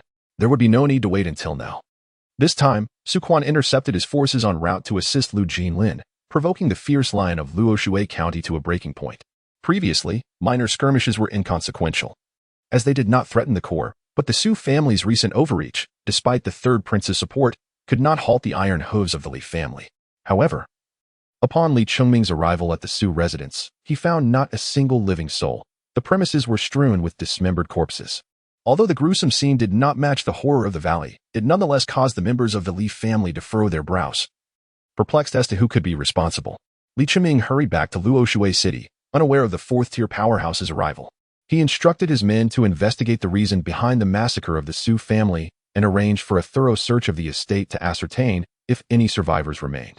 After some time, Li Chengming learned of the fourth-tier expert's incursion into the Su family and could not help but wonder how the Su family had provoked such a formidable adversary, leading to their complete slaughter. The methods employed bore a disconcerting familiarity. Another group of his men found no survivors among the Su family, whether guards or relatives. All had perished. They even discovered the body of the Su family's eldest elder, Zhaojin, severed in two within the ancestral hall. Accompanying the Li family's guards to the ancestral hall, Li Chingming beheld the chilling sword marks on the ground, remnants of a terrifying sword intent lingering in the air, causing a pricking sensation in his eyes. The sword marks extended to the base of the hall, with faint traces visible on the roof, leading him to ponder the identity of the assailant, a highly skilled swordsman. Simultaneously, the image of the young figure described by Li Jia flashed in his mind. Master, the officials from the county magistrate's office have arrived. At this moment, a Li family guard rushed in to relay the news. Li Chengming's eyes flickered as he gestured for the guard to withdraw, choosing to wait a moment longer until he spotted the figure of Yu Qing'an. Following him were two armored guards, their expressions slightly pallid upon witnessing the gruesome scenes they passed. It was not the sight of blood that unsettled them, but the implications of such a massacre occurring within his jurisdiction. If the perpetrator was not apprehended, it would be a blow to his authority, casting doubt on his competence. Yu Cheng'an, hands clasped behind his back, faced Li Chiming without a hint of cordiality. Li Chiming, can you provide an explanation? Li Chiming scoffed, stating coldly. The Su family's ingratitude has led them to this fate. Is it not what they deserve? Yu Cheng'an was accustomed to Li Chengming's disregard for his position as magistrate. He understood the rivalry between the Li and Su families and recognized the Su family's treacherous intentions. However, due to the influence of the third prince, he sought to mediate the relationship between the two families, inadvertently siding with the Su family, which strained his rapport with the Li family. Li Chingming, disinterested in further discourse with Yu Cheng'an, departed with the Li family guards. Yu Cheng'an gazed at the astonishing sword mark etched into the Su family's ancestral hall, a flicker of speculation igniting within him. He narrowed his eyes, caught in a moment of internal conflict about whether to intervene in this matter. After considerable contemplation, he decided to return to his residence, deeming it prudent to leave the investigation into the Su family's annihilation to the Jinwu division, for they excelled in such inquiries. Upon exiting the Su estate, Yu Cheng'an instructed the guards of the prefectural office to vigilantly monitor the entrance, ensuring no outsiders could gain entry. Shortly thereafter, personnel from the prefectural office arrived, accompanied by the Jinwu guards of the Jinwu division at the Su residence. Yu Cheng'an then withdrew his own men and made his way back to the prefectural office. However, en route, he inquired of the soldiers dispatched to inform the Jinwu division whether they had glimpsed the figure of the Qinglong. The soldier shook his head, lamenting that the manpower of the Jinwu division had significantly diminished. A sense of foreboding settled over Yu Cheng'an, leaving him with an unsettling premonition. Chapter 121. The stranger before entering the Su family estate, Li Chingming had arranged for his men to seek out the Su family's treasury, instructing them to remove anything that could be carried away. Consequently, as they departed from the Su residence, most of the Li family's guards bore swollen bundles, with some items requiring the effort of two to lift. While their endeavor may not have seemed particularly noble, it was imperative to seize what could be salvaged. However, upon reporting back to Li Qingming, the guards revealed that when they reached the Su family's treasury, the door was ajar, suggesting that someone had already made off with the bulk of the valuables. It was evident that a fourth-tier expert had claimed most of the treasures. Yet, Li Qingming remained unfazed, content as long as there were still scraps to be had. Returning to the Li family estate, Li Qingming inquired about elder Li Zhai's whereabouts and learned that he was at Li Xiulan's villa. He promptly made his way there to inform Li Zhai of the situation concerning the Su family. Upon arriving, he found Li Xiufeng and Lu Wenxiu present as well, which momentarily startled him. Noticing Li Zhai standing to the side, his expression somewhat dejected, Li Qingming approached him. "Father, what troubles you?" Li Zhai, upon seeing his son, composed himself and responded with a serious demeanor, "What is it?" Noting his father's reluctance to elaborate, Li Qingming refrained from pressing further, recognizing that he had arrived too late. The Su family had been annihilated by a master-level practitioner. Li Xiufeng and the others displayed expressions of shock, clearly taken aback by the Su family's grim fate. It was not merely the demise of the Su family that troubled them, but rather the idea that they had met such an end without a fight seemed to them a disservice to their legacy. According to the Li family's customs, such ungratefulness warranted severe punishment. Li Zhai appeared slightly surprised. Yet there was an air of understanding about him that differentiated him from the bewilderment of Li Xiufeng and the others. He quickly regained his composure, which struck Li Qingming as peculiar. "Father, do you know something?" he inquired. Before Li Zhai could respond, a creaking sound announced the opening of the door, through which emerged a middle-aged woman and a young man. The woman was none other than Li Xiulan, whose attention was entirely fixated on the young man beside her, her gaze lingering with complex and tumultuous emotions.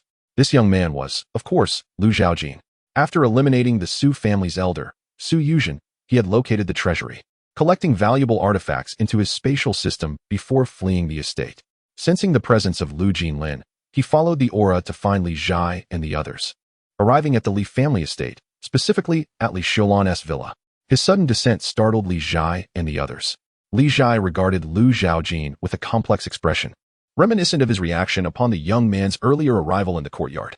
"Your father has merely sustained a shock. He is not gravely harmed. He merely needs to rest for a while to stabilize his internal energy before regaining consciousness." Lu Zhaojin replied, "I have helped him stabilize his energy. He will awaken in about the time it takes to burn an incense stick." Li Zhai nodded, opening his mouth to speak, yet found himself at a loss for words, rendering the atmosphere somewhat awkward. Li Xiufeng approached Lu Zhaojin, her eyes wide with astonishment as she scrutinized him from head to toe. "How have you cultivated so quickly? It hasn't been long since we parted, yet you have already become a master of the realm." Lu Zhaojin smiled gently, attributing it to a bit of fortune. Li Xiufeng's eyes sparkled with excitement. "Then teach me. I too wish to experience the sensation of soaring through the air. After all, I am your little aunt." Li Zhai's expression darkened. Xiufeng. He felt that this was not the appropriate moment to clarify their relationship. Though both parties were aware of it, the atmosphere was decidedly off, and the timing was inappropriate. To make things explicit now would not bode well. Lu Zhaojin shook her head, stating, "I cannot teach you." Li Zhai sensed an opportunity when Lu Zhaojin did not refute him, but upon seeing her indifferent gaze, the words he was about to utter were swiftly suppressed. Li Xiufeng wished to say more, yet was halted by Li Zhai. "Xiufeng, your sister has just emerged from danger and must be fatigued. Allow her some time to rest. We can discuss other matters tomorrow." Understanding Li Zhai's intent, Li Xiufeng pouted but recognized the importance of this moment for her sister, Li Xiulan, and thus left the courtyard with Li Zhai. Li Qingming remained perplexed, feeling an inexplicable sense of closeness in Lu Zhaojin's presence. Beyond that, he had discerned that she was the formidable warrior who had slain Su Yuyin and Su Quan. Upon leaving the courtyard, Li Qingming noticed the servants of the estate and quickly broke free from Li Zhai's grasp, adjusting his attire to restore his authoritative demeanor. Once the servants were out of sight, he turned to Li Zhai and asked, "Father, what is happening?" Li Zhai shot him a glance. "Do you not understand?" Li Qingming shook his head, genuinely confused and feeling as though he was in the dark. Li Zhai looked back towards the courtyard, wondering what Li Xiulan might discuss with Lu Zhaojin and whether she would clarify their relationship. His expression became somewhat complicated. That young man was Lu Jinlin's son. Li Qingming's eyes widened in realization. "Lu Jinlin's son? Are you saying that he is Lu Zhaojin, the sword demon of the dragon list? The son of my second sister? My nephew?" Li Zhai nodded. "Indeed." Li Qingming's face lit up with surprise, but upon seeing Li Zhai's furrowed brow, he recalled the 16-year gap between the Li family and Lu Zhaojin, and a frown crossed his face. "This complicates matters." Li Zhai sighed, "Complicated or not, we must address it." He pushed aside these distractions and inquired about the Su family situation. Li Qingming informed Li Zhai of the Su family's annihilation by a fourth-tier powerhouse. Li Zhai immediately thought of Lu Zhaojin with a strong premonition. After Lu Zhaojin had slain Qing Long and others, she vanished, only to reappear in Luoshui City. She must have gone to deal with the Su family. Li Zhai instructed Li Qingming to attend to his own affairs. After some contemplation, he resolved to visit the forbidden grounds of the Li family. In the separate courtyard of Li Xiulan, a heavy silence descended after Li Zhai and the others departed, the atmosphere growing so dense that it made Li Xiulan feel somewhat uncomfortable. Li Xiulan repeatedly lifted her gaze towards Lu Zhaojin, seemingly intent on etching his likeness into her memory. Yet, she was apprehensive that he might once more regard her with that dispassionate stare. A heart-wrenching pain she found truly unbearable. Lu Zhaojin had little to express to Li Xiulan. His former self had perished in the frigid waters that fateful night, leaving no trace of her in his memories. The only connection he shared with her was perhaps the innate bond of blood kinship. However, such a sentiment was one he could sever with the intent of his sword, rendering his interaction with Li Xiulan akin to that of a stranger, albeit a stranger imbued with a sense of familiarity. If the news from this place were to reach Baiyun Villa, its inhabitants would surely come rushing. Lu Zhaojin had experiences to harvest and thus could not linger in Luoshui City. After a moment's contemplation, he retrieved a snow lotus from his system space and handed it to Li Xiulan. My father should awaken soon. I have urgent matters to attend to and must depart. I hope you can deliver this to him once he regains consciousness. He placed the ice box into her hands. Then, with a swift ascent, he departed from the Li family residence. Li Xiulan gazed at the ice box in her grasp, within which lay a pristine snow lotus. Yet, her vision gradually blurred as droplets of frost began to form on the surface of the box. Chapter 122. The ancient tower 30 miles west of Yuanyang City lies the ethereal Baiyun Mountain, named for the perpetual clouds that shroud its peaks. Nestled on the mountainside is Baiyun Villa, situated above a gorge where mist billows, rendering its depths invisible. An iron chain bridge spans the gorge, serving as the sole entrance and exit to Baiyun Villa. Lu Zhaojin departed from the Li family estate and journeyed from Luoshui City to Yuanyang City. During a brief respite at an inn, he inquired about the location of Baiyun Villa and, without delay, made his way to the mountain, ultimately arriving at the villa. At the precipice of a cliff stands a stone tablet, a foot wide, inscribed with the words Baiyun Villa. The strokes are sharp and angular, resembling a sword, indicating the calligrapher's prowess in the sword arts. Upon Lu Zhaojin's arrival, the mist in the gorge seemed to stir, its swirling intensifying. With a piercing cry, a colossal bird emerged from the fog, soaring into the sky. Suspended in midair, Lu Zhaojin beheld a figure clad in a flowing white robe, adorned with embroidered clouds, the unmistakable attire of Baiyun Villa's denizen. The middle-aged man, his hands clasped behind his back, gazed down at Lu Zhaojin, sensing the vast, unfathomable aura emanating from him, alongside an extraordinary killing intent. It was clear to him that this youth was no ordinary individual, and with blood staining his hands, he declared, Baiyun Villa does not welcome you. Depart at once, or my Fengshuan beast will show you no mercy. Beneath the white-robed figure stood the Fengshuan beast, its talons powerful and sharp as steel, capable of crushing stone as easily as one would squeeze tofu, leaving deep claw marks in its wake. However, the martial prowess of the white-robed man was only at the late 6th rank, even with the formidable Fengshuan beast at his side. He was no match for Lu Zhaojin's sword. In an instant, a sword chi erupted, not directed at the white-robed man, but severing the inscribed stone tablet, causing a fragment to plummet into the unfathomable abyss below. From that moment on, only the fragmented characters of Villa remained visible on the stone. Lu Zhaojin observed the white-robed man's complexion redden, his eyes betraying an unmistakable fury. The man realized that Lu Zhaojin's intentions were far from benevolent. Yet Baiyun Villa held immense influence in Yuanyang City, comparable to the esteemed powers of Luoshui County. Never had anyone dared to humiliate Baiyun Villa in such a manner. This was an invitation to death. The white-robed man blew into a short flute hanging around his neck, commanding the Fengshuan beast to attack Lu Zhaojin.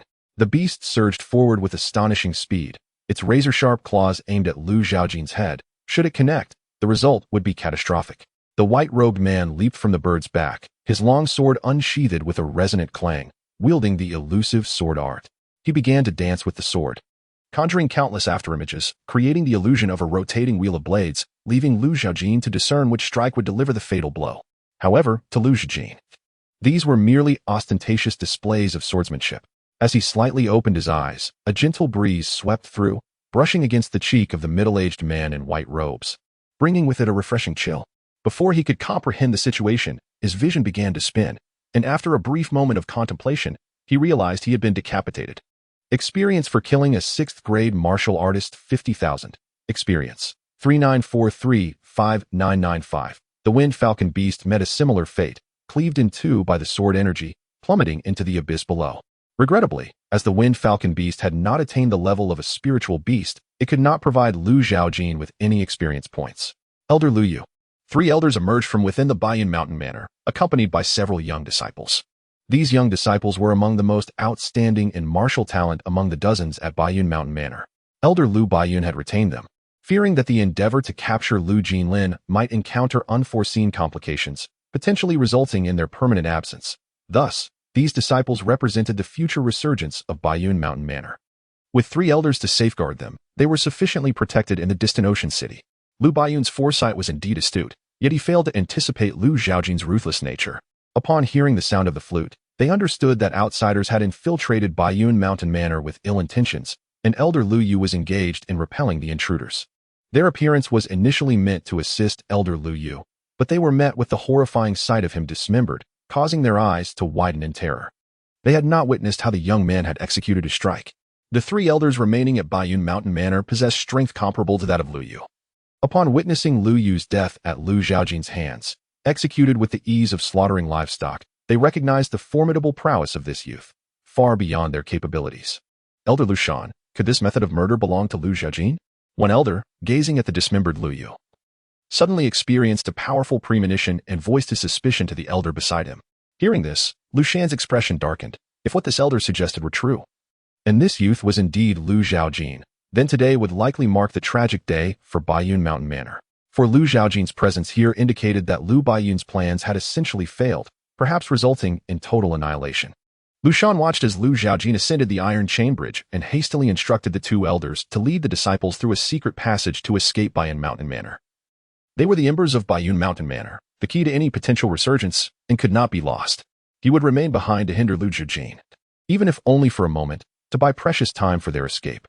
Yet, in a mere encounter, a single stroke of sword energy severed Lu Shan's head. His thoughts frozen, eyes darkening, vitality extinguished.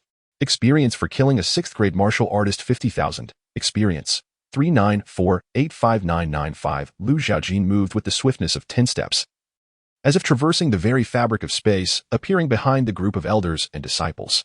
A torrent of sword energy surged forth, sweeping away the life force of each individual, only to finally subside. Experience from defeating a 6th rank martial artist 50,000. Experience from defeating a 6th rank martial artist 50,000. Experience from defeating an 8th rank martial artist 500. Experience from defeating an 8th rank martial artist 500. Experience 39589995. Lu Zhaojin's perception enveloped the entirety of the Baiyun Villa, yet he ultimately discerned no trace of living beings. Upon arriving at the Ocean City, he had harbored expectations regarding the experience points that Baiyun Villa might bestow upon him, only to find it rather meager. However, he understood that most of the elders and disciples had perished in that valley, thus this modest amount of experience was not insignificant. Lu Zhaojin scoured the treasure trove of Baiyun Villa, eventually discovering an ancient tower deep within the estate. Initially, he inspected the surroundings of the drum tower, confirming the absence of any traps or formations, before pushing the door open. The entrance emitted a piercing creak, and as it swung ajar, lights along the walls flickered to life, illuminating the interior of the ancient tower. This edifice, though only a single story, soared to the height of 3. Curved bookshelves formed a circle, leaving a central void. At the very heart of this circle stood a stone platform, 3 feet tall, adorned with intricate carvings. Lu Zhaojin's gaze fell upon the stone platform, where lay a tome, presumably a treasured heirloom of the Lu family. Chapter 123. Zishiu Lu Zhaojin found the stone platform somewhat familiar, as if he had encountered it before. After a moment's contemplation, his eyes narrowed, and he recalled where he had seen it. It was within the cave dwelling belonging to the sword Saint Lu, the very place where Lu Zhaojin had acquired the Xianlei 9 swords. Suddenly, Lu Zhaojin realized that the sword saint's surname was Lu, and the master of Baiyun Mountain Villa also bore the same surname. Could there be a connection between them? He vaguely remembered the stone tablet within the cave, which bore the remnants of the sword Saint Lu's words, expressing a hope that those who seek treasures might take care of the Zhaoyu Lu clan. If Lu Baiyun had indeed once belonged to the Zhaoyu Lu clan, then Lu Zhaojin had inadvertently slain them all. What a calamity it would be. akin to flooding a Dragon King's temple and demolishing it entirely. Zhaojin dispelled such thoughts with his sword intent. The deceased could not be resurrected, and pondering further served no purpose. Furthermore, his grievances with the Lu family stemmed entirely from Lu Yizhen's provocations, and he had not instigated any conflict. The eventual downfall of the Lu family was due to Lu Baiyun's obstinacy in attempting to capture Lu Jinlin to coerce him, which had led to Lu Zhaojin's decisive actions. Thus, virtuous deeds do not always yield virtuous outcomes. The journey is fraught with uncertainties, as the future remains shrouded in the unknown. Lu Zhaojin picked up a volume that turned out to be a sword manual, the Zhixiao Jinglei Sword Manual. His brows arched in surprise as he recalled Lu Baiyun's icy sword intent, which stood in stark contrast to the principles laid out in this manual. This suggested that, despite it being a treasured legacy of the Lu clan, its members had failed to master it. Was the threshold too high, or did the manual harbor some hidden dangers? He decided not to dwell on such matters and directly incorporated it into his character panel. Zhixiao Jinglei Sword Technique 0100 Prerequisite: master the Xianlei 9 swords and attain perfection. The Zhixiao Jinglei Sword Technique will automatically advance to minor success. Zhixiao Jinglei Sword Technique 5100 Thunder Sword Intent: major success. Lu Zhaojin had not anticipated such an unexpected gain. Not only had his sword technique reached minor success, but his thunder sword intent had also ascended to a major level. Consequently, the power of his wind thunder slash was greatly enhanced. He also understood why the Lu family did not practice this manual but instead focused on their cold-tinged techniques. It was due to their lack of the Xianlei 9 swords. If the Zhixiao Jinglei sword technique could be likened to a string of firecrackers, then the Xianlei 9 swords would serve as the fuse. Without this crucial fuse, the firecrackers could not ignite, and thus, the Zhixiao Jinglei sword technique could not be cultivated. In the hands of the Lu family, this manual was merely an inconsequential tome, something to be read but not practiced, because it was their ancestral legacy, too valuable to be lost, and thus stored within the ancient tower. Hoping that one day the Xianlei 9 swords could be reclaimed to once again showcase the might of the Zhixiao Jinglei sword technique. Within the ancient tower, Lu Zhaojin discovered another sword manual, titled the Xianming Yueyue sword technique, which leaned towards the cold and could cultivate icy sword intent. This was the technique currently being mastered by the Lu family. Lu Zhaojin now perceives sword techniques without regard for their rank, directly incorporating them into his repertoire. Techniques of higher rank can be enhanced using experience points, while those of lower rank can be mastered through personal cultivation. After all, his current level in the sword path is the 3rd realm, a mere step away from the 4th, awaiting the advancement of his state of mind to push open the door to that higher level. Therefore, lower rank sword techniques are relatively easy for him to master given his present state. However, perfecting them does require a modest investment of time, albeit without the need to squander experience points. Within the ancient tower, Lu Zhaojin amassed a considerable collection of sword techniques alongside some swords, none of which could rival the autumn equinox sword. Thus, he stored these swords in the system space, intending to sell them at the first opportunity. Once he had accumulated sufficient wealth, he planned to seek out the forging master, Wu Yizi, to craft a renowned sword that could stand shoulder to shoulder with the autumn equinox sword. Lu Zhaojin also discovered the genealogy of the Lu family, which indeed bore the name of Lu Ci, confirming his earlier speculation that Lu Ci could be regarded as an ancestor of Lu Baiyun. Additionally, he unearthed an autobiography of Lu Ying, chronicling the rise and fall of the Lu family. It detailed how the Lu clan once thrived in the land of Zhaoyu. But due to the dynasty's administrative decisions, Zhaoyu and Lu Shu were consolidated into one, leading to numerous conflicts with the Wu family in the struggle for dominance. Ultimately, they were defeated and forced to flee from their ancestral land, seeking refuge in Luo Shui County, where they survived and thrived over the years, resulting in the current Baiyun Mountain Manor. The Lu family had contemplated returning to Lu Shu, the ancestral land of Zhaoyu. But the Wu family's growing power was beyond the current Lu family's capacity to confront, thus they had no choice but to endure in silence. The recent visit of the elder from the Shanhai sect sparked a sense of opportunity in Lu Baiyun, a chance for his family to reclaim their ancestral grounds in Zhaoyu. If Baiyun Mountain Manor could align itself with the Shanhai sect, the Wu family would dare not act brazenly in their presence, even going so far as to welcome them with open arms. The Lu family had once fled in disgrace. Yet this time, under Lu Baiyun's leadership, they would return in glory. However, with the passage of time and the loss of lives, many aspirations had turned to mere illusions. Lu Zhaojin shook his head with a smile, surprised to uncover the connection between the Lu and Wu families. Nevertheless, he decided to extend a hand to the Lu family, as the Wu family had fallen before them. Thus, he deemed it a fitting repayment for Lu Ci's previous generosity. As for the eventual downfall of the Lu family, that was merely a consequence of personal grudges, with no other valuable matters at hand. Lu Zhaojin glanced at the character panel, noting the experience points nearing 40 million, all accumulated from his cultivation within the ancient tower. This place was indeed tranquil, perfectly suited for meditation and introspection. Lu Zhaojin, bone age, 16, root bone, medium, realm, late 4th rank, mental techniques, flowing technique, perfection, jade purity heart method, perfection. Evergreen immortal technique, perfection, bright jade divine skill, 25-100, skills, mighty bull stance, ultimate, swift windsword technique, ultimate, profound thunder 9 swords, ultimate. Muscle forging bone strengthening technique, ultimate, deadly 13 swords, ultimate, 72 paths to exorcism sword technique, ultimate, CF family divine sword, ultimate, Holy Spirit sword technique, perfection. Purple sky divine thunder sword technique, 5100, golden skin jade bone divine skill, 25-100. Experience, 39, 589, 995, inventory, dragon suppressing seal, cold edge sword. Profound sky dragon slaying sword manual, 25 boxes of gold and silver jewels, white jade sword. Lu Zhaojin pondered for a moment and resolved to first elevate the Holy Spirit sword technique to the ultimate level, while the remaining experience would be allocated to the purple sky thunder sword technique and bright jade divine skill. Consume 10 million experience points to enhance Holy Spirit sword technique. Holy Spirit sword technique, ultimate. Lu Zhaojin's body quivered as an overwhelming sword aura erupted uncontrollably, swirling within the ancient tower yet causing no harm. He closed his eyes, surrounded by boundless sword energy, as if he were immersed in an ocean of sword chi. Vast and infinite. In Diding County, at the imperial city of Diding, the Drunken Immortal Pavilion is the most bustling tavern in the Diding Dynasty. The women within are not only adept in music, chess, calligraphy, and painting, but also stunningly beautiful, captivating all who gaze upon them. A man clad in a gray Taoist robe, embellished with the emblem of water and marsh, stepped into the Drunken Immortal Pavilion. The tavern manager, upon noticing the man's attire, felt a hint of unease and contemplated whether even cultivators were drawn to feminine beauty. However, when the man uttered a name, the tavern manager's expression shifted slightly, and she looked around cautiously, her demeanor serious. She then gestured for him to follow her. She led the man to the top floor of the Drunken Immortal Pavilion, where a resplendent private room awaited. She indicated for him to enter, stating that the person he sought was within.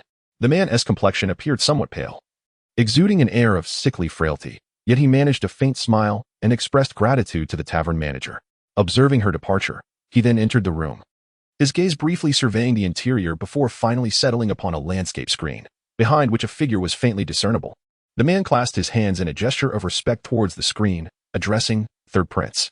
Chapter 124, The Naval Forces behind the screen, upon a lavish couch, sat a young man of remarkable stature, his chiseled features adorned in an exquisitely patterned orange robe, exuding an air of nobility. His elongated, phoenix-like eyes held a languid expression as he gazed through the screen at a middle-aged Taoist across from him. It was reported that just yesterday, a newly appointed Water and Marsh Star Master had taken office at the Star Observation Tower, not hailing from the Orthodox disciples, yet possessing such formidable prowess that the elder officials were left in awe. Leaning slightly to the left, his left forearm propped against a low table, he mused aloud that nothing could compare to an in-person meeting, which prompted him to ask for the Water and Marsh Star Master's presence. Would it be a disturbance? Duani smiled warmly and replied, Your Highness, such a notion is unfounded. The Star Observation Tower exists for the royal family, thus, disturbance is not an issue. He continued, Should Your Highness wish to meet with Water and Marsh in the future, simply send word to the Water and Marsh Pavilion. There is no need for furtive arrangements. Water and Marsh might mistake it for thievery and act on it. As his words echoed, a sudden chill enveloped the elegant chamber, akin to a colossal serpent coiling around Duan-E, threatening to consume him. After a brief silence, the third prince interjected, Enough, this is my concern. However, caution is paramount. Within this imperial city, you can never ascertain how many pairs of eyes lurk in the shadows. The coldness dissipated instantly. Although Duan-E hadn't regarded the concealed observers with much weight, he recognized that the third prince's associates would have their own motives for agreeing to meet him. Rising to his feet, the third prince clasped his hands behind his back and began pacing behind the screen, his tone growing more solemn. What is your connection to Lu Zhaojin? Duan-E had anticipated that many royal pawns resided within the Star Observation Tower, yet he was taken aback that his slightest movement had reached the ears of the third prince. Nonetheless, he had no intention of concealing the truth, admitting, We are adversaries. The third prince pressed, What animosity? Duan-E responded, My disciple perished at the hands of Lu Zhaojin. The third prince continued to inquire, what was his name?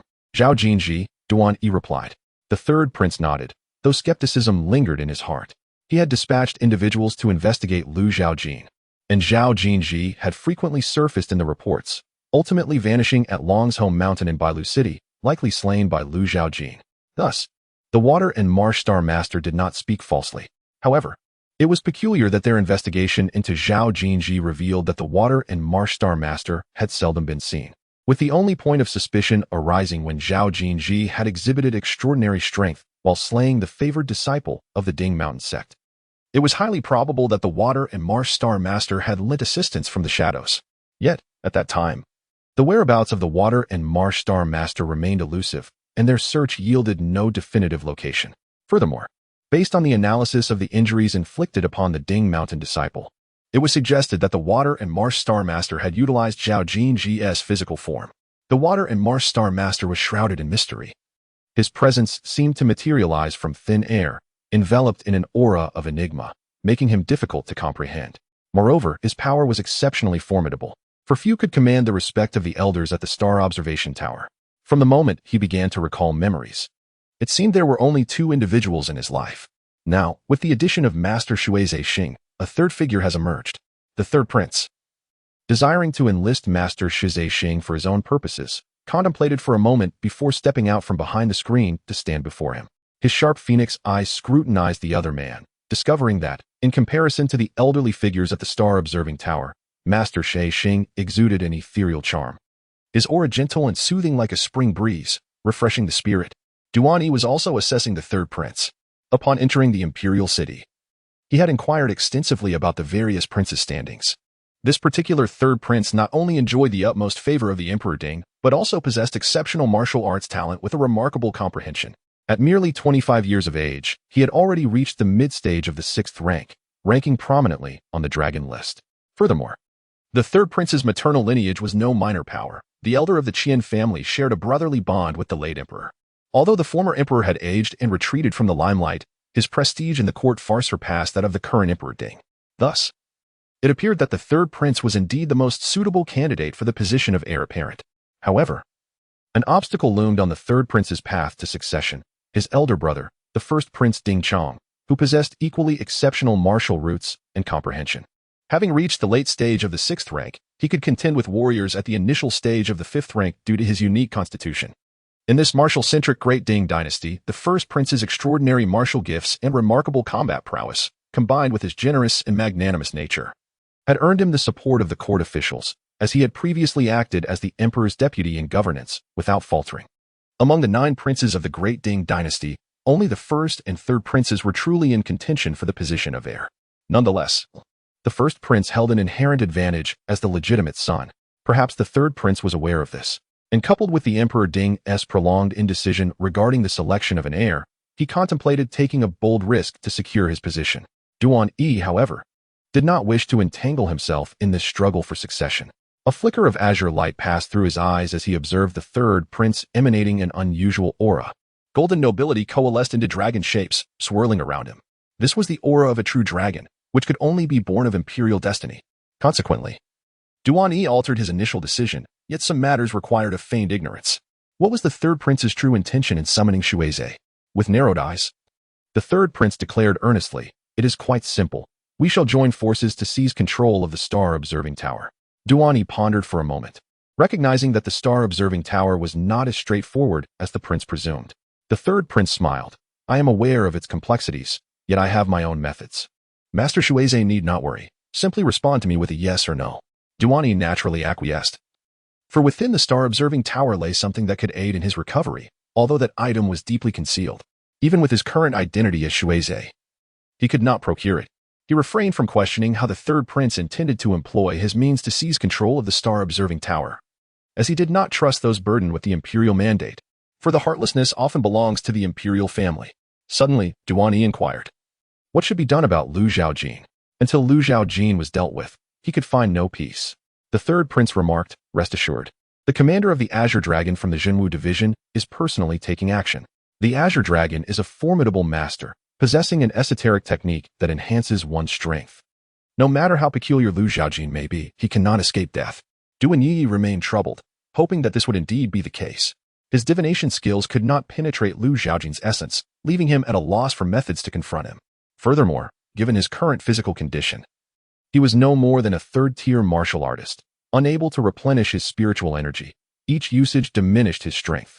Although igniting his divine soul could grant him the combat prowess of a first-tier martial artist, the cost of such an act was exceedingly grave, fraught with the peril of complete annihilation. Your Highness, we have received news from that side, he was informed. The outlook is not promising. Chapter 125. The Third Prince. A whisper reached the ear of the Third Prince from a figure concealed in the shadows. Since Duan Yi had agreed to ally with him, the Third Prince did not shy away from revealing his intentions to the shadowy informant, who promptly relayed the alarming news. The Azure Dragon had perished in the valley of Luoshui City, and both the Wu and Su families had been annihilated. The Third Prince furrowed his brow, sensing that the assailants targeting the Wu and Su families were likely aiming for him. In Luoshui County, the Su family had his backing, a fact that was hardly a secret, rendering them untouchable. Yet now, they had been exterminated. The arrangements he had in place elsewhere in Luoshui County paled in comparison to the significance of the Su family. With their demise, his strategy in Luoshui County lay in ruins. The Wu family, whom he had approached through the Qian family due to his inability to intervene directly, had also suffered the same fate. Having lost two key pieces on the chessboard left him seething with indignation and with a cold snort. A vase on the shelf shattered violently. Who dares commit such an act? He demanded. The informant responded. The Wu family's destruction was orchestrated by Lu Zhaojin. The investigation into the Su family's demise is still ongoing, but the assailant wielded a sword with remarkable skill, and the method of execution bears a striking resemblance to Lu Zhaojin's style. The Third Prince felt little sorrow for the Su family. The loss of that piece was regrettable but manageable. However, the Wu family was different. This piece was critical not only for dealing with Yang Wenqiu, the governor of Lushu County, but also for winning over the Wu family's elder to bolster his claim to the throne. Upon hearing that Lu Zhaojin was responsible for the Wu family's annihilation, the Third Prince's eyes widened in disbelief. How could Lu Zhaojin, a mere mortal, possess the means to vanquish a formidable warrior of the fourth tier? Duan Yi felt a weight upon his heart. Equally incredulous that Lu Zhaojin could slay a fourth-tier warrior, it must have involved some extraordinary method. Yet what could possibly allow one to kill a foe so vastly superior in strength? Even in the past, Duan Yi could not have envisioned such a scenario. Furthermore, he sensed that Lu Zhaojin's capabilities could not be measured by conventional standards. He conveyed this to the Third Prince, urging immediate action against Lu Zhaojin, for their peace of mind was at stake. The Third Prince nodded. In truth, he harbored an even greater desire to eliminate Lu Zhaojin. His awareness of Lu Zhaojin had been sparked by the news of Su Heng's death at the latter's hands. Su Heng was someone he had sent to Qishan, fully aware that their father intended to implement sweeping reforms there, which held significant implications. Thus, he aimed to position one of his own as the governor of Qishan, ensuring that he would be the first to learn of any developments and respond accordingly. However, Lu Zhaojin's slaying of Su Heng had disrupted his plans. The individual now appointed to Qishan was chosen directly by their father and favored the First Prince. This encounter with Lu Zhaojin was likely their first clash. Unbeknownst to Lu Zhaojin, the Third Prince resolved to remember this name, planning to send Qi Yanqiu to establish contact with Lu Zhaojin, hoping to turn him to his advantage. Yet, Qi Yanqiu never returned. Even the scouts sent to inquire met their end at Lu Zhaojin's hands. Now, with the Su and Wu families annihilated, the chessboard has shifted. The pieces of my elder brother are multiplying and spreading ever wider, gradually surrounding us, threatening to reverse the situation. The Third Prince, seemingly struck by a thought, spoke. To deal with Lu Zhaojin, I shall dispatch someone to the Yao family to meet with Yao Shiqing. The Qingtian could act only because Yao Shiqing persuaded the emperor to issue an edict for Qingtian to apprehend Lu Zhaojin, yet unexpectedly, he met his demise in Luoshui County. He could not believe that Lu Zhaojin possessed the strength to slay Qingtian. Even if the Wu family fell to Lu Zhaojin, he remained incredulous. For Lu Zhaojin was merely 16 years old, a feat beyond imagination. Even the current leader of the Jianghu alliance might not achieve such a thing. The Third Prince suddenly declared with conviction, he must have cultivated some form of demonic art. Duan Yi glanced at the Third Prince, pondered briefly, and discerned the implication of his words, nodding in agreement. It must be so. The star-observing tower serves the royal family in observing celestial phenomena to predict fortunes and misfortunes. The star masters, aware of the royal preference for favorable interpretations, always steer their observations toward positive outcomes. As for the negative aspects, they would take measures to rectify them. The changes in celestial phenomena result from specific alterations in individual destinies, by eliminating the individual responsible for altering the stars. The celestial patterns can revert to a more favorable trajectory for the Ding Dynasty. Thus, the star-observing tower's purpose transcends mere celestial observation. Harboring many masters whose prowess remains shrouded in secrecy, they excel at concealing their true strength. However, the interpretation of celestial phenomena ultimately relies on the Star Master's insights. The third prince dispatched his spies. He and Duan-Yi conferred in a private chamber until nightfall, when Duan-Yi departed from the drunken immortal tower. The following day, rumors of the killing star phenomenon spread from the star-observing tower to the imperial city. Before long, the emperor issued an edict, commanding the execution of the killing star. As for the identity of this killing star, few were privy to it. Zhaojin, age, 16, constitution, average, realm, initial stage of 3rd grade. Mind techniques, flowing technique, perfection. Jade purity mind technique, perfection. Eternal green technique, perfection. Bright jade divine skill, 5100, skills, mighty bull stance, ultimate. Swift wind sword technique, ultimate. Profound thunder 9 swords, ultimate. Muscle transformation and bone tempering technique, ultimate. Deadly 13 swords, ultimate. 72 paths of exorcism, sword technique, ultimate. CF family divine sword, ultimate. Sacred spirit, sword technique, ultimate. Golden flesh and jade bone divine skill, 25-100. Purple sky thunder sword technique, 75-100. Experience, 752,775. Inventory, autumn equinox sword, cold edge sword. Dragon suppressing seal, Xiantian true dragon sword manual. Zhaojin glanced at his character panel. The data appeared splendid. Yet the lack of experience points hindered the advancement of 2 divine skills and 1 sword technique. Duan-Yi, being the favored one of fortune, undoubtedly possessed some luck himself. And with Duan-Yi's formidable cultivation, if he could be slain, it should yield a delightful surprise. However, Duan-Yi's current whereabouts remain unknown. The route provided by Yin Borui has yet to be fully traversed. Zhaojin departed from the ancient tower, soaring through the air, and returned to Luoshui City. However, instead of visiting the Li family, he made his way directly to the Jinxiu Chamber of Commerce. As Yin Borui had remarked, the Jinxiu Chamber of Commerce in Luoshui City was more prosperous than any Jinxiu building elsewhere, adorned with elegant pavilions and intricately carved structures, exuding exquisite charm. Upon arriving, Zhaojin sought out the manager of the Jinxiu Chamber, who was surnamed Zhou, allowing Zhaojin to address him as Manager Zhou. During their conversation, Zhaojin learned that Manager Zhou had once been a close friend of Yin Borui, which led to an immediate recognition of Zhaojin upon his entry into the chamber, resulting in a warm and enthusiastic reception. In response to Zhaojin's request for assistance in locating someone, Manager Zhou readily agreed. However, he cautioned that it would be challenging to obtain results in a short time frame. Thus, Manager Zhou suggested that Zhaojin rest in Luoshui City for a few days, assuring him that once there was news, it would be promptly delivered to him. Chapter 126, Shadows in the current landscape of Luoshui City. The Li family holds unrivaled dominance. The various factions across Luoshui County, upon learning of the Su family's annihilation by a 4th-tier powerhouse, are engulfed in trepidation. The following day, they collectively prepare lavish gifts to present to the manager of the local Jinxiu. At the banquet, they lament and place all blame upon the Su family, adopting a pitiful demeanor as if coerced by the Su family to target Jinxiu. However, the Li family does not delve into the veracity of these claims. They choose to await the consolidation of their own power in Luoshui County before settling accounts. Adjacent to the Jinxiu is the Maxiang Inn, named for the gentle fragrance of ink that often wafts through its halls. Zhaojin has resided in the Maxiang Inn for a day without receiving news from the Jinxia Shangui. But instead, he is visited by Lu Jinlin. He understands that as long as he remains within Luoshui City or county, the Li family will undoubtedly be aware of his whereabouts. Hence, he has no intention of concealing himself. Upon first sight of Zhaojin, Lu Jinlin is compelled to take him back, questioning why he would choose to stay at an inn when he could return home. Zhaojin shakes his head, asserting that he is not familiar with them.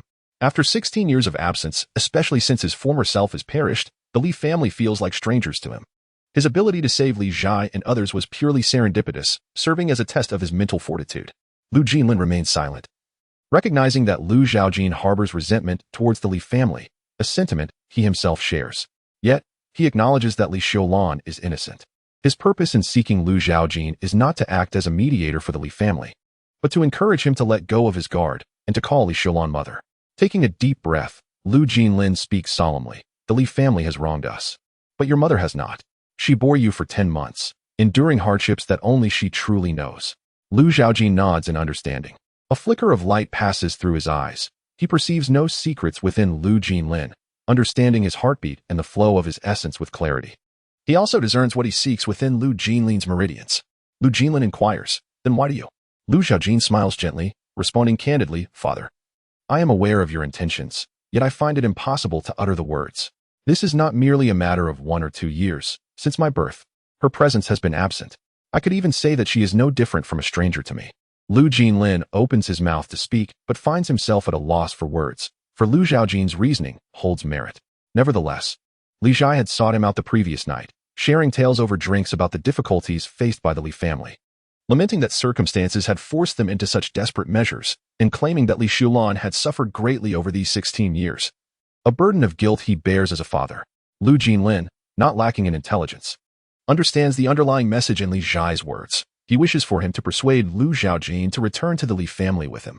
He also comprehends that the Li family's significant transformation is undoubtedly a result of Lu Zhaojin's remarkable martial talent.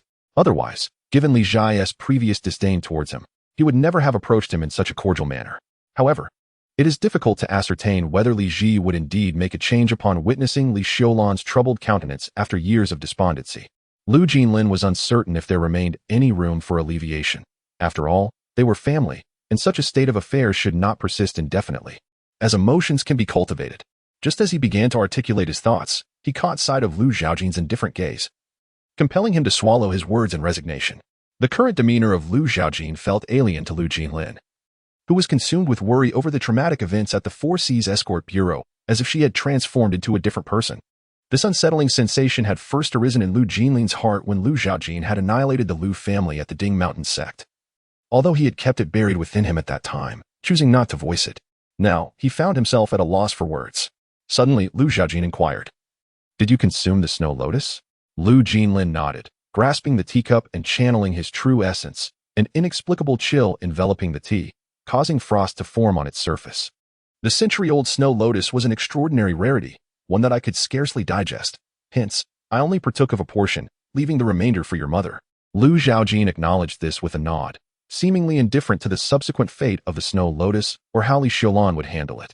Initially, he had entrusted the snow lotus to Li Shulan to pass on to Lu Jinlin, wishing to discern where Li Shulan's loyalties lay, with the Li family or with Lu Jinlin. Lu Zhaojin was naturally satisfied with Li Shulan's performance. However, he remained unyielding to Lu Jinlin's request, clarifying that his reluctance stemmed not merely from their 16 years of separation, but also from the fact that he would not linger in Luoshui City for long. At most 3 days before departing, Lu Jinlin understood that such matters could not be rushed but required gradual development. "Where are you planning to go this time?" he asked. Lu Zhaojin replied, "I do not know." Lu Jinlin probed, "Are you searching for someone?" Lu Zhaojin was not surprised that Lu Jinlin was aware of this, considering Lu Jinlin had been residing with the Li family during this time, and the Jinxiu commerce was established by them. Hence, news of his search could hardly be concealed from Lu Jinlin. "Indeed," he confirmed. Lu Jinlin, perplexed, inquired, "An enemy?" Lu Zhaojin shook his head, "Not precisely. But the person I seek poses a certain threat, hence they must be eliminated." Lu Jinlin nodded, refraining from further inquiry. The father and son shared a meal in the esteemed chamber, reminiscing about the past, until the representatives from Jinxiu Commerce arrived, thereby concluding their conversation. From the Jinxiu Commerce, Lu Zhaojin learned that Duan Yi had been sighted in the desert city of the River Desert County, located at the far western edge of the Great Ding Dynasty's territory, where vast stretches of desert sprawled, the yellow sands flowing like rivers, thus earning its name. Upon obtaining news of Duan Yi's whereabouts, Lu Zhaojin returned to his room, although Lu Jinlin did not follow him outside. He caught a glimpse of the distinctive attire of the Jinxiu Commerce personnel as Lu Zhaojin opened the door, indicating that news had indeed arrived. "Have you found him?" Lu Jinlin inquired. Lu Zhaojin nodded in affirmation. "It appears I will not remain for the full 3 days." After a moment of silence, Lu Jinlin asked, "Are you departing tonight?" Lu Zhaojin retrieved the cold-edged sword from the system space and placed it on the table. "The sooner I leave, the safer you shall be. Those who sought to capture you in the valley were no trifling matter." Lu Jinlin recalled Qi Long and Zhou Hong, recognizing the exquisite garments worn by Qi Long, unmistakably indicating his affiliation with the Jinwu division and a commendable rank. However, the 3 elderly men, discernible by the airborne ship, suggested a formidable background, undoubtedly hailing from a prestigious sect. Yet, all these individuals had perished at the hands of Lu Zhaojin. At that moment, Lu Jinlin found himself torn between the elation of his son possessing such extraordinary martial talents and the concern that the formidable forces behind these men might send even stronger adversaries to eliminate Lu Zhaojin. The Li family would likely be unable to safeguard Lu Zhaojin, for while they could indeed be deemed the foremost in Luoshui County, beyond its borders, they would perhaps only hold sway in Qishan and Yinling counties.